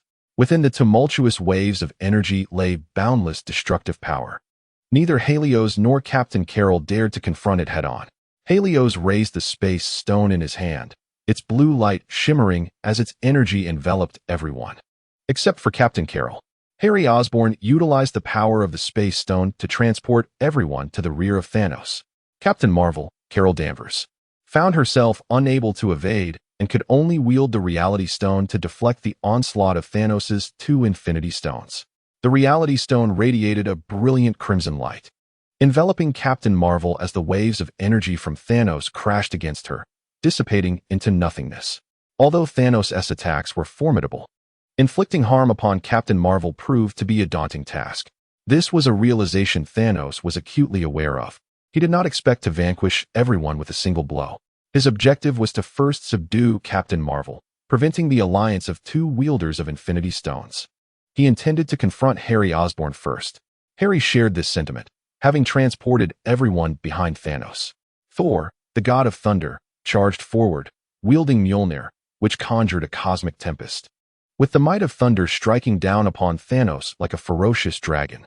Observing this, Thanos activated the Power Stone embedded in his gauntlet, a brilliant violet shield emerging instantaneously to absorb Thor's relentless assault. Subsequently, the Mind Stone was also activated, casting a yellow glow that sought to dominate Thor's mind. However, at that moment, an orange light emanated from Thor, for Harry had anticipated Thanos' Mind Stone attack. He enchanted the souls of the assembled superheroes with the power of the Soul Stone. As long as Harry retained the Soul Stone, Thanos would be unable to manipulate them with the Mind Stone. The power of the Infinity Stones, while immense, could indeed counteract one another. Just as Harry could not extract Thanos' soul with the Soul Stone and imprison it within the Soul Realm, the strength of the Mind Stone rendered Thanos' psyche exceptionally potent. The souls of the superheroes, fortified by Harry's enchantment, surged forward to unleash their most formidable attacks against Thanos. This band of brutes, Harry muttered to himself in exasperation. With the Power Stone in hand, Thanos was invincible in close combat, as long as he did not exceed its power tier. Currently, Thor in his normal state, Sorcerer Atom, and the unenhanced Wolverine, Logan, would undoubtedly fall short against Thanos. Wielding the Power Stone, Thanos effortlessly sent them flying into the void of space, their whereabouts unknown. The blue light in Harry's grasp shimmered as the power of the Space Stone returned the dispatched heroes. Thor and Sorcerer Atom emerged relatively unscathed, while Wolverine had been nearly shattered by Thanos' might. "Let us not act impulsively, everyone," Harry declared, fixing his gaze upon Thanos. "Harry, please transport Captain Marvel to us. We must unite." Wolverine, Logan, heavily injured yet in the midst of a relentless recovery, implored Harry. Captain Marvel, Carol, found herself ensnared by the formidable energies of two Infinity Stones merged by Thanos. At this juncture, only Harry possessed the Space Stone, capable of swiftly rescuing her. Relying solely on Carol, however, could mean a delay of several minutes. Such an endeavor was inconceivable. Although Logan conveyed his counsel to Harry through the team's communication, Thanos, wielding the power of the Mind Stone, penetrated Logan's thoughts. The inability to control Logan with the Mind Stone did not signify its complete ineffectiveness. Thanos would not allow Harry to rescue anyone unimpeded. Extending his right hand adorned with Infinity Stones, he beckoned towards the distant planet of Xander. Violet and yellow lights erupted as the powers of the Power Stone and Mind Stone activated. Empowered by the Power Stone, Thanos' mental influence surged, granting his psychic strength tangible force. He drew upon this mental power to manipulate the planet Xander. Thanos hurled the planet towards Harry with tremendous ferocity. Though the impact of the celestial body was immense, Harry, equipped with the Space Stone, was not intimidated by such an assault. The brilliance of the space stone flashed in Harry's grasp as he attempted to teleport Xander away. What? Harry was astounded. The once invincible space stone failed to transport Xander. The enhancement from the Power Stone continuously augmented the planet's mass. As it approached Harry, this planet transformed into a sun. Thanos, wielding his psychic prowess, directed this newly evolved star toward Harry. Unable to teleport Xander, Harry resorted to instantaneously relocating himself along with Thor and the others. Thanos leapt onto the immense and blazing star. The radiance of the sun illuminated the entire star system, and Thanos stood upon it like a deity descended to the mortal realm. His presence instilled profound fear and reverence, as if he were the sovereign of the cosmos. Harry gazed at Thanos atop the sun, employing advanced artificial intelligence to calculate strategies for victory. The conclusions were unequivocal. Thanos, empowered by the Power Stone, was impervious to melee attacks. Their only hope lay with Captain Marvel. Alternatively, utilizing the Time Stone to age Thor could also secure a victory over Thanos. Yet, the Time Stone was not present. Their immediate focus had to be on Captain Marvel. "You must hold Thanos off," Harry declared. And with a flash of the Space Stone's energy, he instantaneously appeared near Captain Marvel. Upon hearing Harry's words, Thor and the others charged valiantly towards Thanos. These superheroes, in their quest to save the universe, feared not the specter of death. Only Thor, the god of thunder, and Adam the sorcerer possessed the capability to engage in battle above the sun. Wolverine, Logan, is unable to partake in such a confrontation, relegated instead to impotent ranged attacks. However, while Thor and Adam may not be able to vanquish Thanos, they can certainly delay him for a time. Harry floated near Captain Marvel, where waves of energy composed of the Power and Mind Stones continuously buffeted Carol. She tirelessly utilized the Reality Stone to counteract the onslaught of energy. Yet she required time to extricate herself completely. With the Reality Stone, Carol forged a narrow gap. Harry, employing the Soul Stone, transmitted his voice. Upon receiving the message, Captain Marvel Carol tightened her grip on the Reality Stone and relentlessly struck at the energy waves. Soon enough, a fissure was created. Although it was insufficient for Carol to escape directly, Harry possessed the Space Stone. Seizing the fleeting opportunity, he utilized the Space Stone to teleport Captain Marvel to safety. "I never expected you would come to my rescue, Harry Osborn," Captain Marvel exclaimed. Since acquiring the Reality Stone, she had regained her memories altered by the Supreme Sorcerer Loki. Recalling their previous battle, Thanos seeks to annihilate half of all life in the universe. "We must unite against him. We can discuss the past once we have dealt with this menace." Harry spoke earnestly, recognizing his need for Captain Marvel's assistance, as her possession of the Reality Stone qualified her for participation in this infinite war. "Very well, we shall set aside our previous matters until Thanos is vanquished." Captain Marvel understood the threat posed by Thanos. With her binary form activated and the Reality Stone in hand, she charged once more toward the Mad Titan. Why do all these superheroes favor close combat? Harry mused, perplexed. With the Reality Stone, a formidable Infinity Stone, why engage in melee? Wouldn't ranged attacks be more advantageous? Yet, despite his bewilderment, he could not idly watch Carol venture toward her demise. Should she, like Gamora, inadvertently present the Reality Stone to Thanos, it would spell disaster. Thanos, imbued with 3 Infinity Stones, was an insurmountable foe, particularly with the Power Stone in his possession. Should he acquire the Reality Stone as well, the combination would be devastating. Consequently, Harry instantaneously teleported to catch up with Carol. Meanwhile, on the other side, as Harry rescued Carol, Thanos had already torn Adam the Sorcerer into fragments using the Power Stone. Thor, too, lay grievously wounded.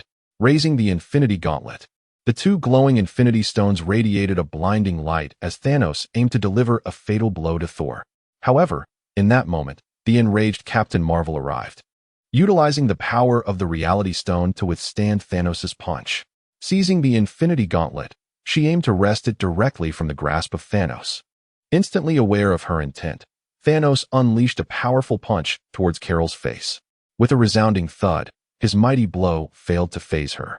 Empowered by the Reality Stone, Captain Marvel's dual-star form radiated unparalleled strength. Crimson energy shimmered brilliantly around her. "I shall thwart you, Thanos," Captain Marvel declared fiercely. "Humph," Thanos scoffed, the light from the 2 Infinity Stones on his gauntlet intensifying. He amplified the energy output of the Infinity Stones. In an instant, Yellow and purple energy overwhelmed Carol's red glow. Do you believe yourself to be strong, Carol? Thanos taunted, his hand pressing down upon hers, forcing her to kneel beneath his tremendous might. Gradually, he reached for the reality stone in her possession. If unimpeded, Thanos would soon claim the reality stone. At that critical moment, a brilliant blue light flashed, and Helios materialized. Executing a knight's kick infused with the powers of the space and soul stones, he struck Thanos, sending him sprawling.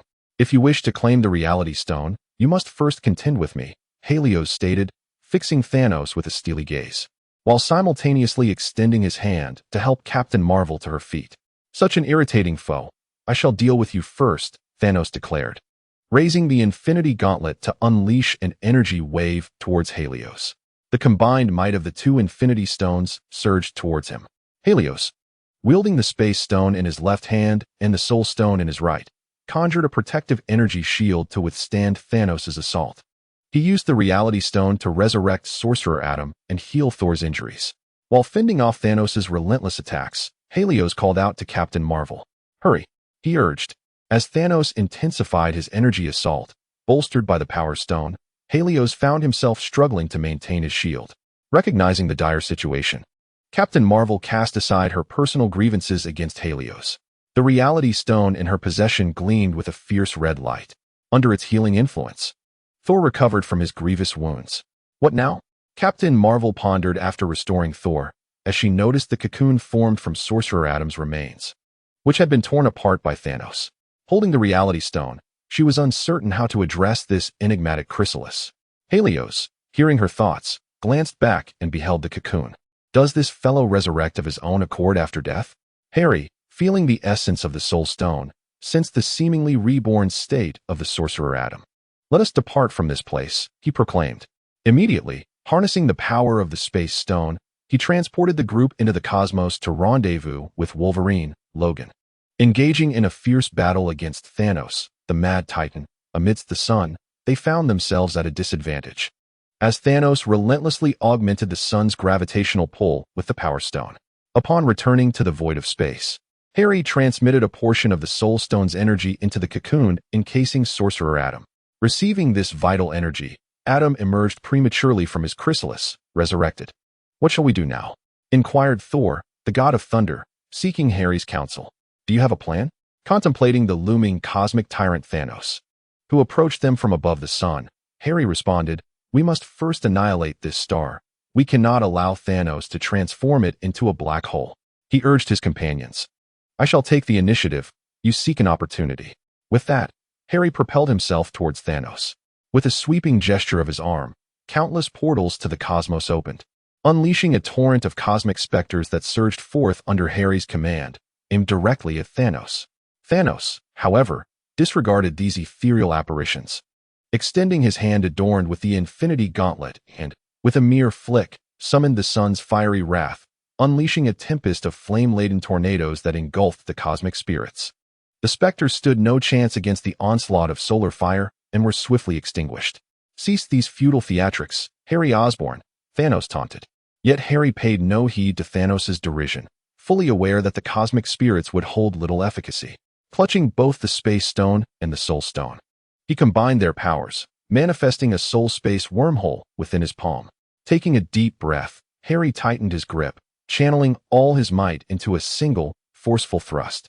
As he did, the wormhole began to drift, gradually slipping from his control, racing toward the sun at an ever-accelerating pace, ultimately crashing into its surface like a blazing meteor. In an instant, the entire star system was enveloped in a blinding radiance. The shockwave generated by the sun's explosion surged outward with astonishing velocity, unleashing a cataclysmic disaster. However, obliterating Thanos remained a formidable challenge, as Harry merely aimed to detonate the sun beneath the Titan's feet. Chapter 140, 10 Suns. The sun conjured by Thanos was obliterated by Harry's assault, plunging the star system into darkness. Did it have any effect? Inquired Captain Marvel, Carol, as she floated in space beside Harry. How could it? With the Power Stone's augmentation, Thanos' body is nearly indestructible, unless one possesses cosmic-level strength, Harry replied, his gaze fixed on the shadowy expanse of space. Indeed, I can sense the essence of Thanos, profoundly powerful and utterly unweakened. The resurrected sorcerer Adam stands nearby, eyes closed, attuned to the cosmic energy that emanates from Thanos' soul. In the fleeting moment of the sun's explosion, Harry harnesses the energy of the Space Stone, gathering everyone around him to shield them from the cataclysmic force of the solar blast. Where is he? Thor, the god of thunder, whirls Mjolnir, his form crackling with lightning. Despite having previously endured a brutal defeat at the hands of Thanos, he appears remarkably unscathed. Truly, Thor possesses the might to endure in this cosmic conflict. Even in his current state of dormancy, he has arrived. Adam, still attuned to Thanos' soul, exclaims in alarm. A streak of purple light, akin to a meteor, hurtles towards the assembled crowd. Harry peers through the violet radiance, discerning a similarly hued figure within. Thanos exhibits an exceptional compatibility with the Power Stone. Unlike Star-Lord, who neared demise while wielding its power, Thanos perfectly harnesses the energy of the stone, rendering his strength nearly insurmountable. Harry, however, will not permit such a formidable foe to approach. The Infinity Stones are not solely Thanos' possession. He too wields two of them. With a subtle gesture, Harry unleashes the might of the Space Stone, the infinite power reshaping the very fabric of space. Barriers of space materialize before Thanos. Undeterred, Thanos strikes with a ferocious punch, shattering the spatial barriers as if they were mere glass. Naturally, Harry does not expect to halt Thanos with such trivial defenses. His assault is yet to come. Upon breaching the spatial barriers, Thanos is confronted by the sight of colossal suns, amplifying the capabilities of the Space Stone with the Soul Stone's enhancement. Harry summons 10 immense suns to encircle Thanos. He intends to unleash the explosive force of these 10 suns to obliterate everything in their wake. This is utterly insane. Wolverine, clad in the armor of Kamen Rider metal cluster, feels the augmentation of his suit allow him to participate in this battle, albeit his impact remains negligible. At this moment, Wolverine gazes in astonishment at the unfolding scene. An assault of 10 suns upon Thanos is a spectacle he has never witnessed in his previous world. The Infinity Stones are treasures of immense power within a singular universe, rendering their bearer nearly invincible unless one transcends their might. Thor possesses such potential, as do Captain Marvel and Sorcerer Adam. However, Wolverine lacks this potential. As the 10 suns erupt in a tremendous explosion, it seems as if they strive to annihilate all that lies before them. Not far away, Harry had already harnessed the powers of the Soul Stone and the Space Stone, drawing everyone into the realm of the Soul Universe to temporarily evade the catastrophic explosions of 10 suns. Chapter 141. The Siege of Thanos. As the earth-shattering explosions subsided, Harry swiftly led the group out of the Soul Universe. The energy of the Space Stone shimmered, enchanting Thor and Wolverine Logan with its power. Without such enhancements, these individuals would find it exceedingly difficult to confront Thanos, particularly Logan, who, despite the augmentation of his Kamen Rider armor, would be obliterated by a single blow. On the other hand, Sorcerer Adam, endowed with the power of the Soul Stone by Harry, was particularly attuned to this force, being a former bearer of the Soul Stone. As soon as they exited the Soul Universe, the group launched themselves toward Thanos in the vastness of space. At that moment, Thanos floated amidst the stars. While his physical form bore minimal damage, the energy shield granted by the Power Stone was rendered somewhat unstable by the recent cataclysm. Thor charged ahead like a bolt of lightning, and with a resounding crash, his divine strike impacted Thanos. The energy shield faltered further, fissures appearing as if it were on the brink of collapse.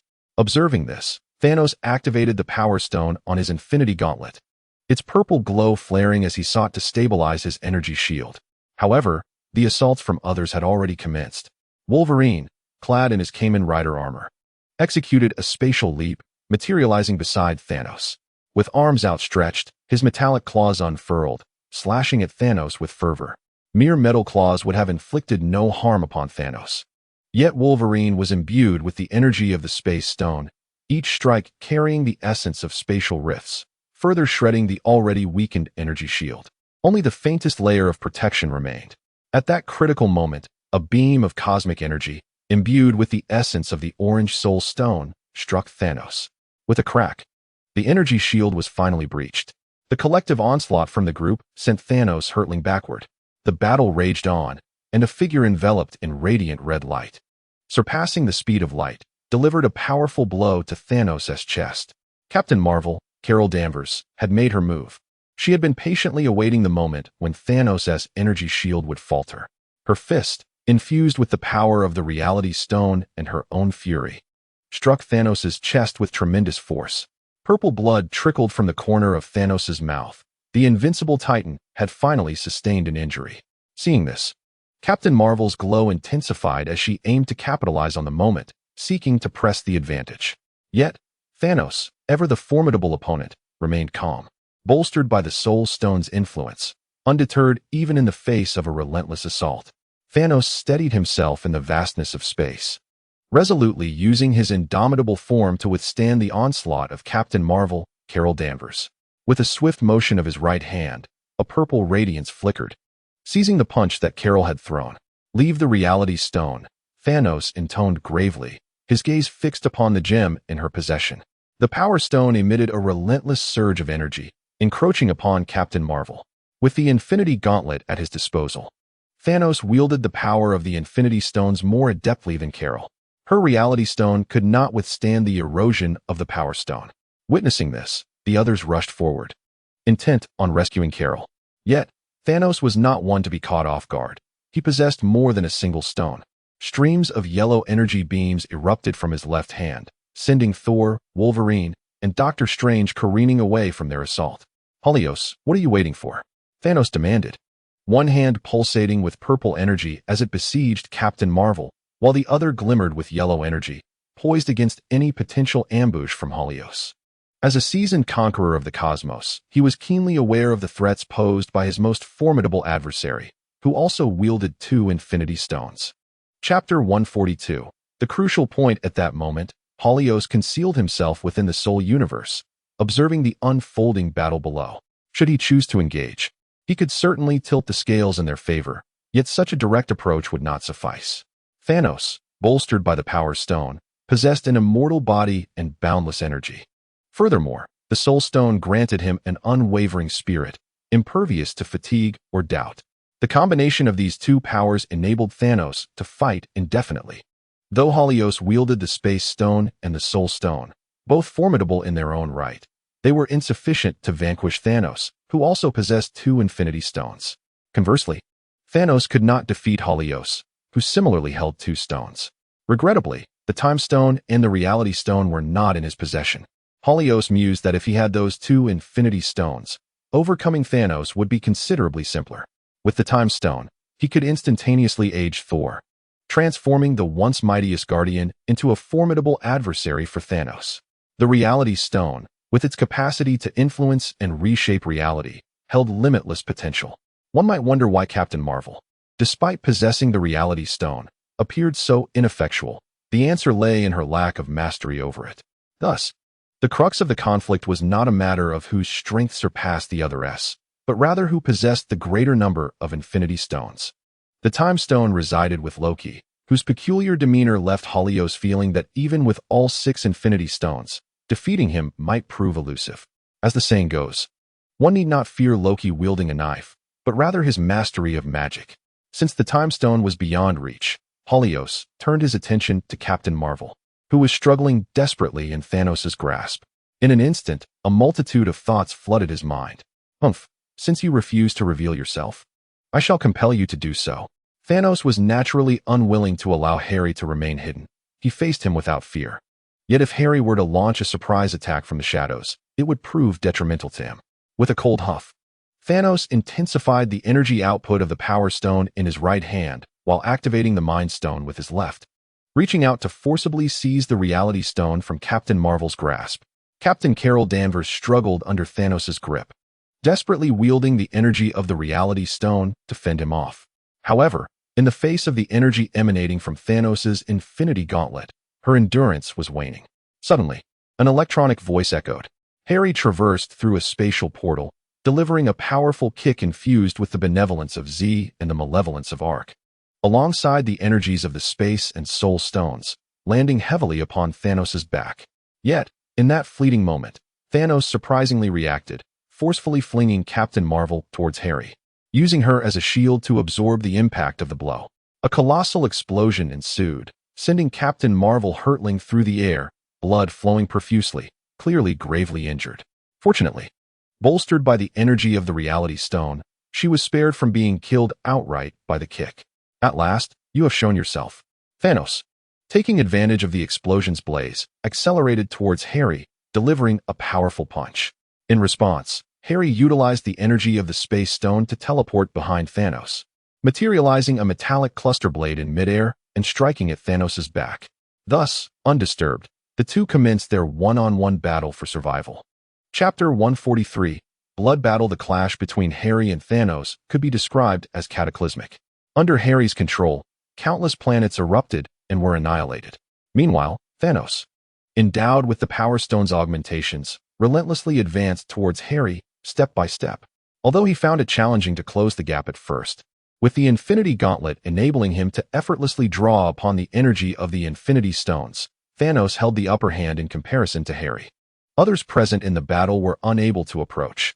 Even the formidable trio of Thor, Captain Marvel, and Adam Warlock could not intervene in such a fierce confrontation. Captain Marvel, wielding the Reality Stone to maintain a protective shield, barely managed to shield the other superheroes from the aftershocks of the battle. Harry Osborn, I acknowledge your strength, but you are merely human after all. How much energy from the Infinity Stones can a mortal vessel truly withstand? Thanos shattered a planet that Harry had drawn closer, his body enveloped in an inferno. The flames ignited by the planet's explosion posed no threat to him. Your armor is nearing its limits, is it not? Through Thanos' telepathic sense, he discerned that the Kamen Rider 03 armor Harry wore was gradually deteriorating. As the duration of the Infinity Stone's utilization extended, the breakdown intensified. At this moment, it appears as though everything is on the verge of shattering. Limits? How could that be possible for one who possesses the Space Stone? Even if I were to reach my limits, I could simply teleport away. As long as you cannot gather all 6 Infinity Stones, the outcome remains unchanged for me. Do you truly believe I would care about your brutal tactics of annihilating half of existence?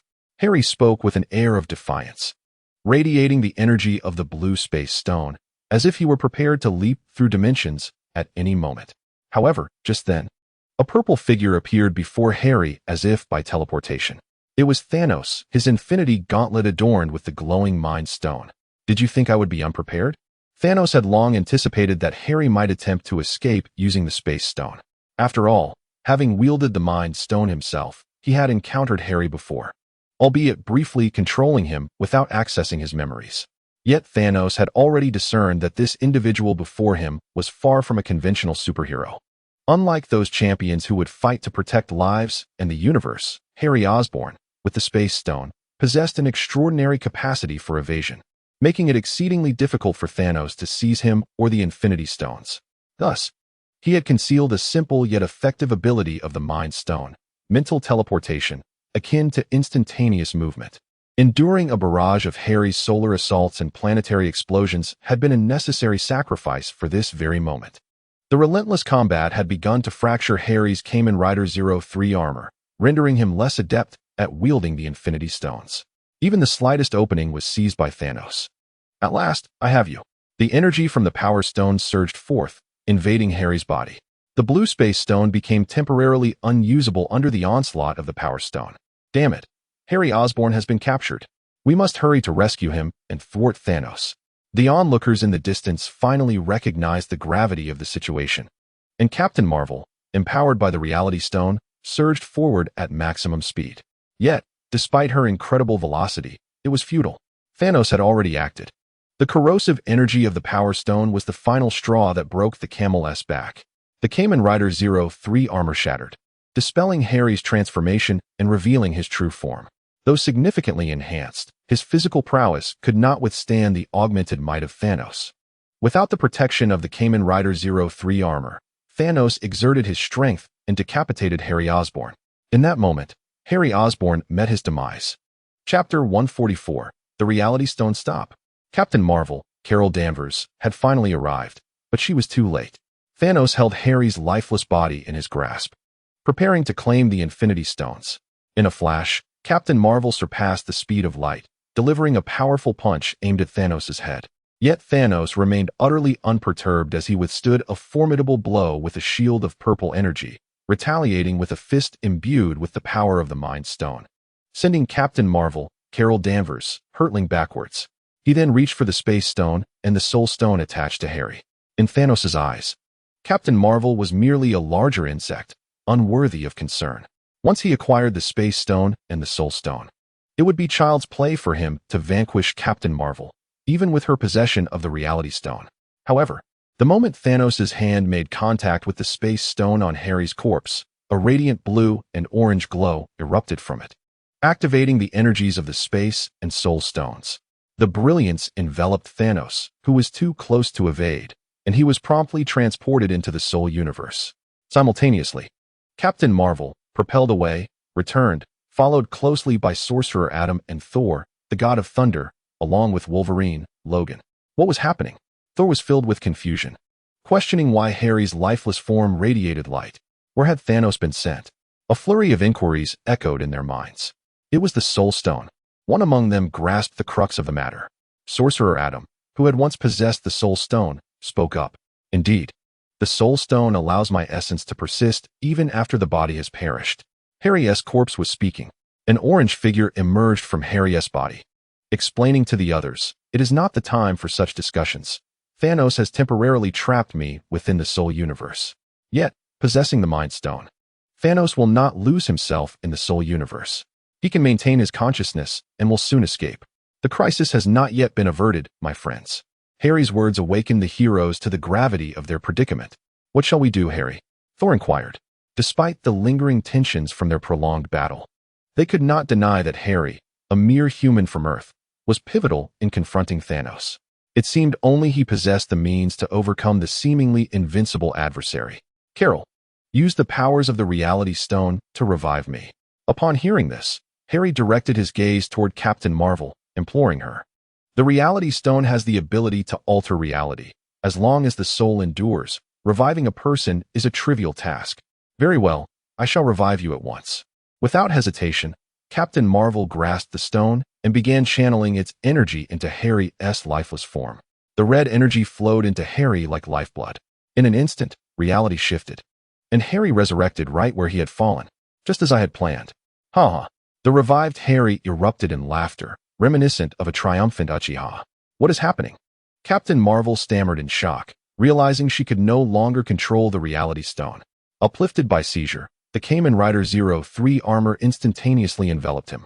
In that fleeting moment when Harry's body was shrouded by the energy of the Reality Stone, he harnessed the power of 03 to extract and analyze it. Utilizing the simulated energy of the Reality Stone generated by the 03 armor, Harry resonated with the Reality Stone held by Captain Marvel, Carol Danvers. Although Carol grasped the Reality Stone, she was hardly its true master, merely a borrower. Thus she could scarcely unleash its genuine power. Consequently, Harry effortlessly analyzed and resonated with the Reality Stone, which then soared from Captain Marvel's hand and landed in Harry's grasp. Chapter 145, The Defeat of Thanos. Harry, "You, Thor, the God of Thunder," exclaimed in astonishment. The others were equally taken aback by Harry's audacious act. Unfazed by their reactions, Harry smiled and pressed the Reality Stone against the Kamen Rider 03 armor. Embedded in his chest were now 3 Infinity Stones: the Space Stone, the Soul Stone, and the Reality Stone. "Return the Reality Stone to me." Captain Marvel, having lost the stone, activated her binary form, instantly drawing forth various cosmic energies. With a thunderous cry, she surged towards Harry at speed surpassing light. Harry remained rooted in place, showing no inclination to evade Carol's impending assault, despite his ability to do so effortlessly. Captain Marvel's strike arrived in an instant, her immensely powerful fist colliding with Harry's body, yet it stirred not a ripple. In Carol's perception, it felt as though she had struck air, penetrating through Harry's form. How is this possible? Carol incredulously glanced back, only to witness a scene beyond her imagination. Harry had her by the throat, rendering her motionless as if lifeless. Isn't it fascinating? Empowered by the Reality Stone, the Soul Stone can effortlessly sever the essence of a being as formidable as you, Harry remarked, gazing at Captain Marvel's soul form with an air of nonchalance, as if discussing a trivial matter. "And your seemingly indestructible physique is as fragile as an ant under the capabilities of the Reality Stone." As he spoke, a crimson glow radiated from Harry, activating the powers of the Reality Stone, transforming Captain Marvel into a mere insect, an insignificant creature that could be crushed with ease. Stop. Release her. A multitude of superheroes rushed forward, suddenly recalling that this individual was no ordinary hero, but rather the arch-villain Harry Osborn, a scourge not unlike Thanos. Yet it was already too late. With 3 Infinity Stones in his possession, Harry was beyond the capacity of these heroes to contend with. He regarded them not as adversaries, with only the elderly Thor being remotely worthy of mention in this universe. His current adversary remains the tyrant of the cosmos, the director of population control, Thanos. Originally, Thanos could have easily extricated himself from the confines of the Soul Universe. However, with Harry now possessing the Reality Stone, the Soul Universe underwent a new transformation under its influence. Ignoring the onlookers, Harry casually swatted the insect in his hand before entering the Soul Universe. Harry Osborn, it appears you have succeeded, Thanos remarked, floating within the Soul Universe, his tone remarkably calm, as if he had anticipated this outcome. Indeed, with the Mind Stone at his disposal, Thanos possessed a profound understanding of the psyche of any being. Even if he could not decipher Harry's memories, he was acutely aware of the essence of a person like Harry. Is there any need for further action? As Harry approached Thanos, the 3 Infinity Stones at his chest radiated a brilliant light. I have never been one to cower, he declared, even as the situation seemed to favor him. Thanos remained unwavering. Extending his hand, 2 of his Infinity Stones glimmered in response, challenging Harry's 3 stones. The clash between the two shattered the Soul Universe, spilling into reality, where they battled for an extended period. Ultimately, Harry emerged victorious, defeating Thanos and seizing the Power Stone and the Mind Stone. Chapter 146, Resurrection. The Power Stone, the Soul Stone, the Space Stone, the Reality Stone, the Mind Stone. These 5 gems were embedded in the armor upon Harry's chest, accompanied by a piece of dark golden metal. This was an Infinity Stone sensor crafted by Harry using the technology of Kamen Rider 03, designed to dissolve the Infinity Gauntlet and enable Harry to wield the power of the Infinity Stones more flawlessly. It was in this manner that he bested Thanos, dissolving the Infinity Gauntlet during their confrontation. The convergence of the 5 Infinity Stones allowed Harry to sense the presence of the final stone, the most elusive of them all. The Time Stone lay in the hands of the Sorcerer Supreme, Loki, and even with 5 Infinity Stones, Harry did not feel equipped to confront Loki just yet. As Harry pondered how to obtain the final Infinity Stone, a flash of green light heralded the arrival of the Sorcerer Supreme, Loki. Harry Osborn, I know what you seek, Loki stated, cutting straight to the chase. With a wave of his hand, a Time Stone glowing with emerald radiance soared from his palm. The moment Harry beheld the Time Stone, he experienced an inexplicable connection. With 5 Infinity Stones at his command, he suddenly felt as though a mere thought could summon the Time Stone to his side. Yet, with Loki present, Harry remained uncertain of his chances.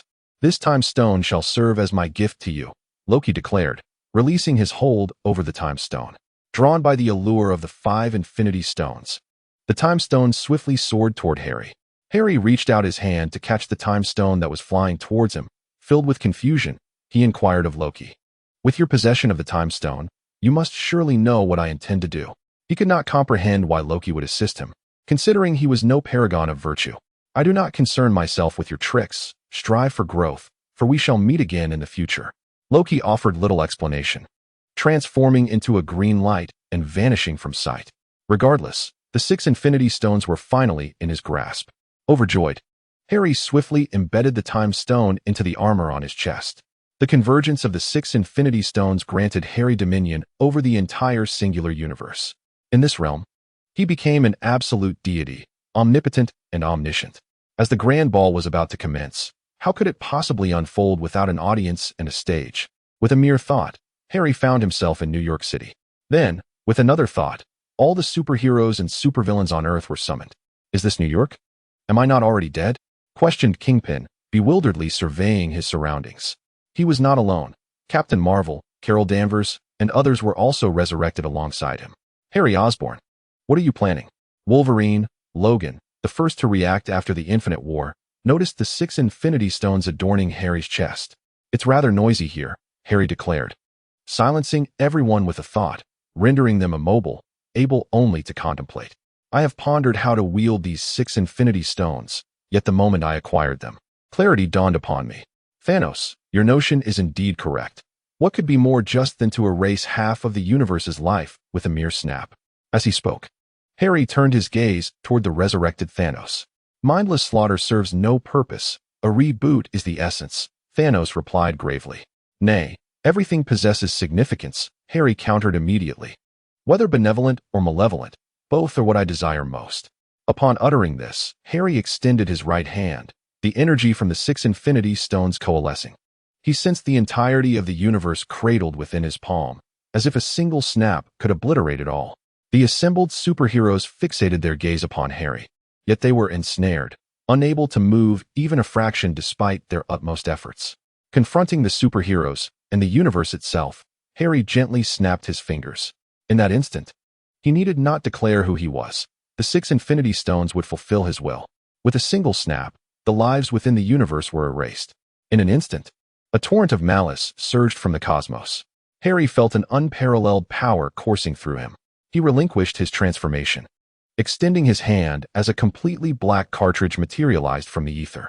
The cartridge bore the name Malice, born from the malicious condensation of a singular universe. Mere malice was insufficient, Harry murmured to himself. He then once again harnessed the power of the 6 Infinity Stones. The energy coursed into his being, overwhelming him with immense force that threatened to shatter his corporeal form. Even with the rider armor, the burden of the 6 Infinity Stones was overwhelming. In the moment of his body's collapse, a dark energy of malevolence surged into Harry, restoring him to his former state. Now whole, he continued to wield the power of the 6 Infinity Stones and snapped his fingers. The life of the entire universe was revived. Furthermore, Harry deliberately crafted an image of a savior to implant within the minds of all living beings, eliciting their gratitude towards this newfound deliverer. An avalanche of goodwill swept through the cosmos. Harry extended his hand once more, and a pristine white cartridge materialized. The goodwill cartridge floated beside him, alongside a cartridge of malevolence. He then conjured a belt driver, aptly named Infinity. One by one, he inserted the cartridges into the belt. The powers of goodwill and malevolence coursed into Harry, transforming his very soul. In that moment, he fully commanded the artificial intelligences, both Akira and vanished, replaced by the essence of Harry himself. Now unbound by his physical form, his soul became the wellspring of his strength. He no longer required transformation. His very essence was the mightiest weapon. As long as goodwill and malevolence persisted in the universe, he would remain immortal. The system could no longer constrain Harry. Having emerged from it, he achieved his own identity. Everything coalesced into his singular power. Subsequently, Harry concentrated his energy, expanding the spatial realm within him infinitely, ultimately birthing a universe, a singular universe. With the emergence of this singular universe, the 6 Infinity Stones manifested from within it. Thus, Harry possessed his own 6 Infinity Stones. He then commenced the creation of life within this singular universe. The act of creation proved simple, for he had just obliterated all life within the cosmos. He analyzed the souls of these beings, and now, the act of creation was effortless. He need only print them into existence. Thus, a living singular universe emerged. In the end, Harry ascended to godhood.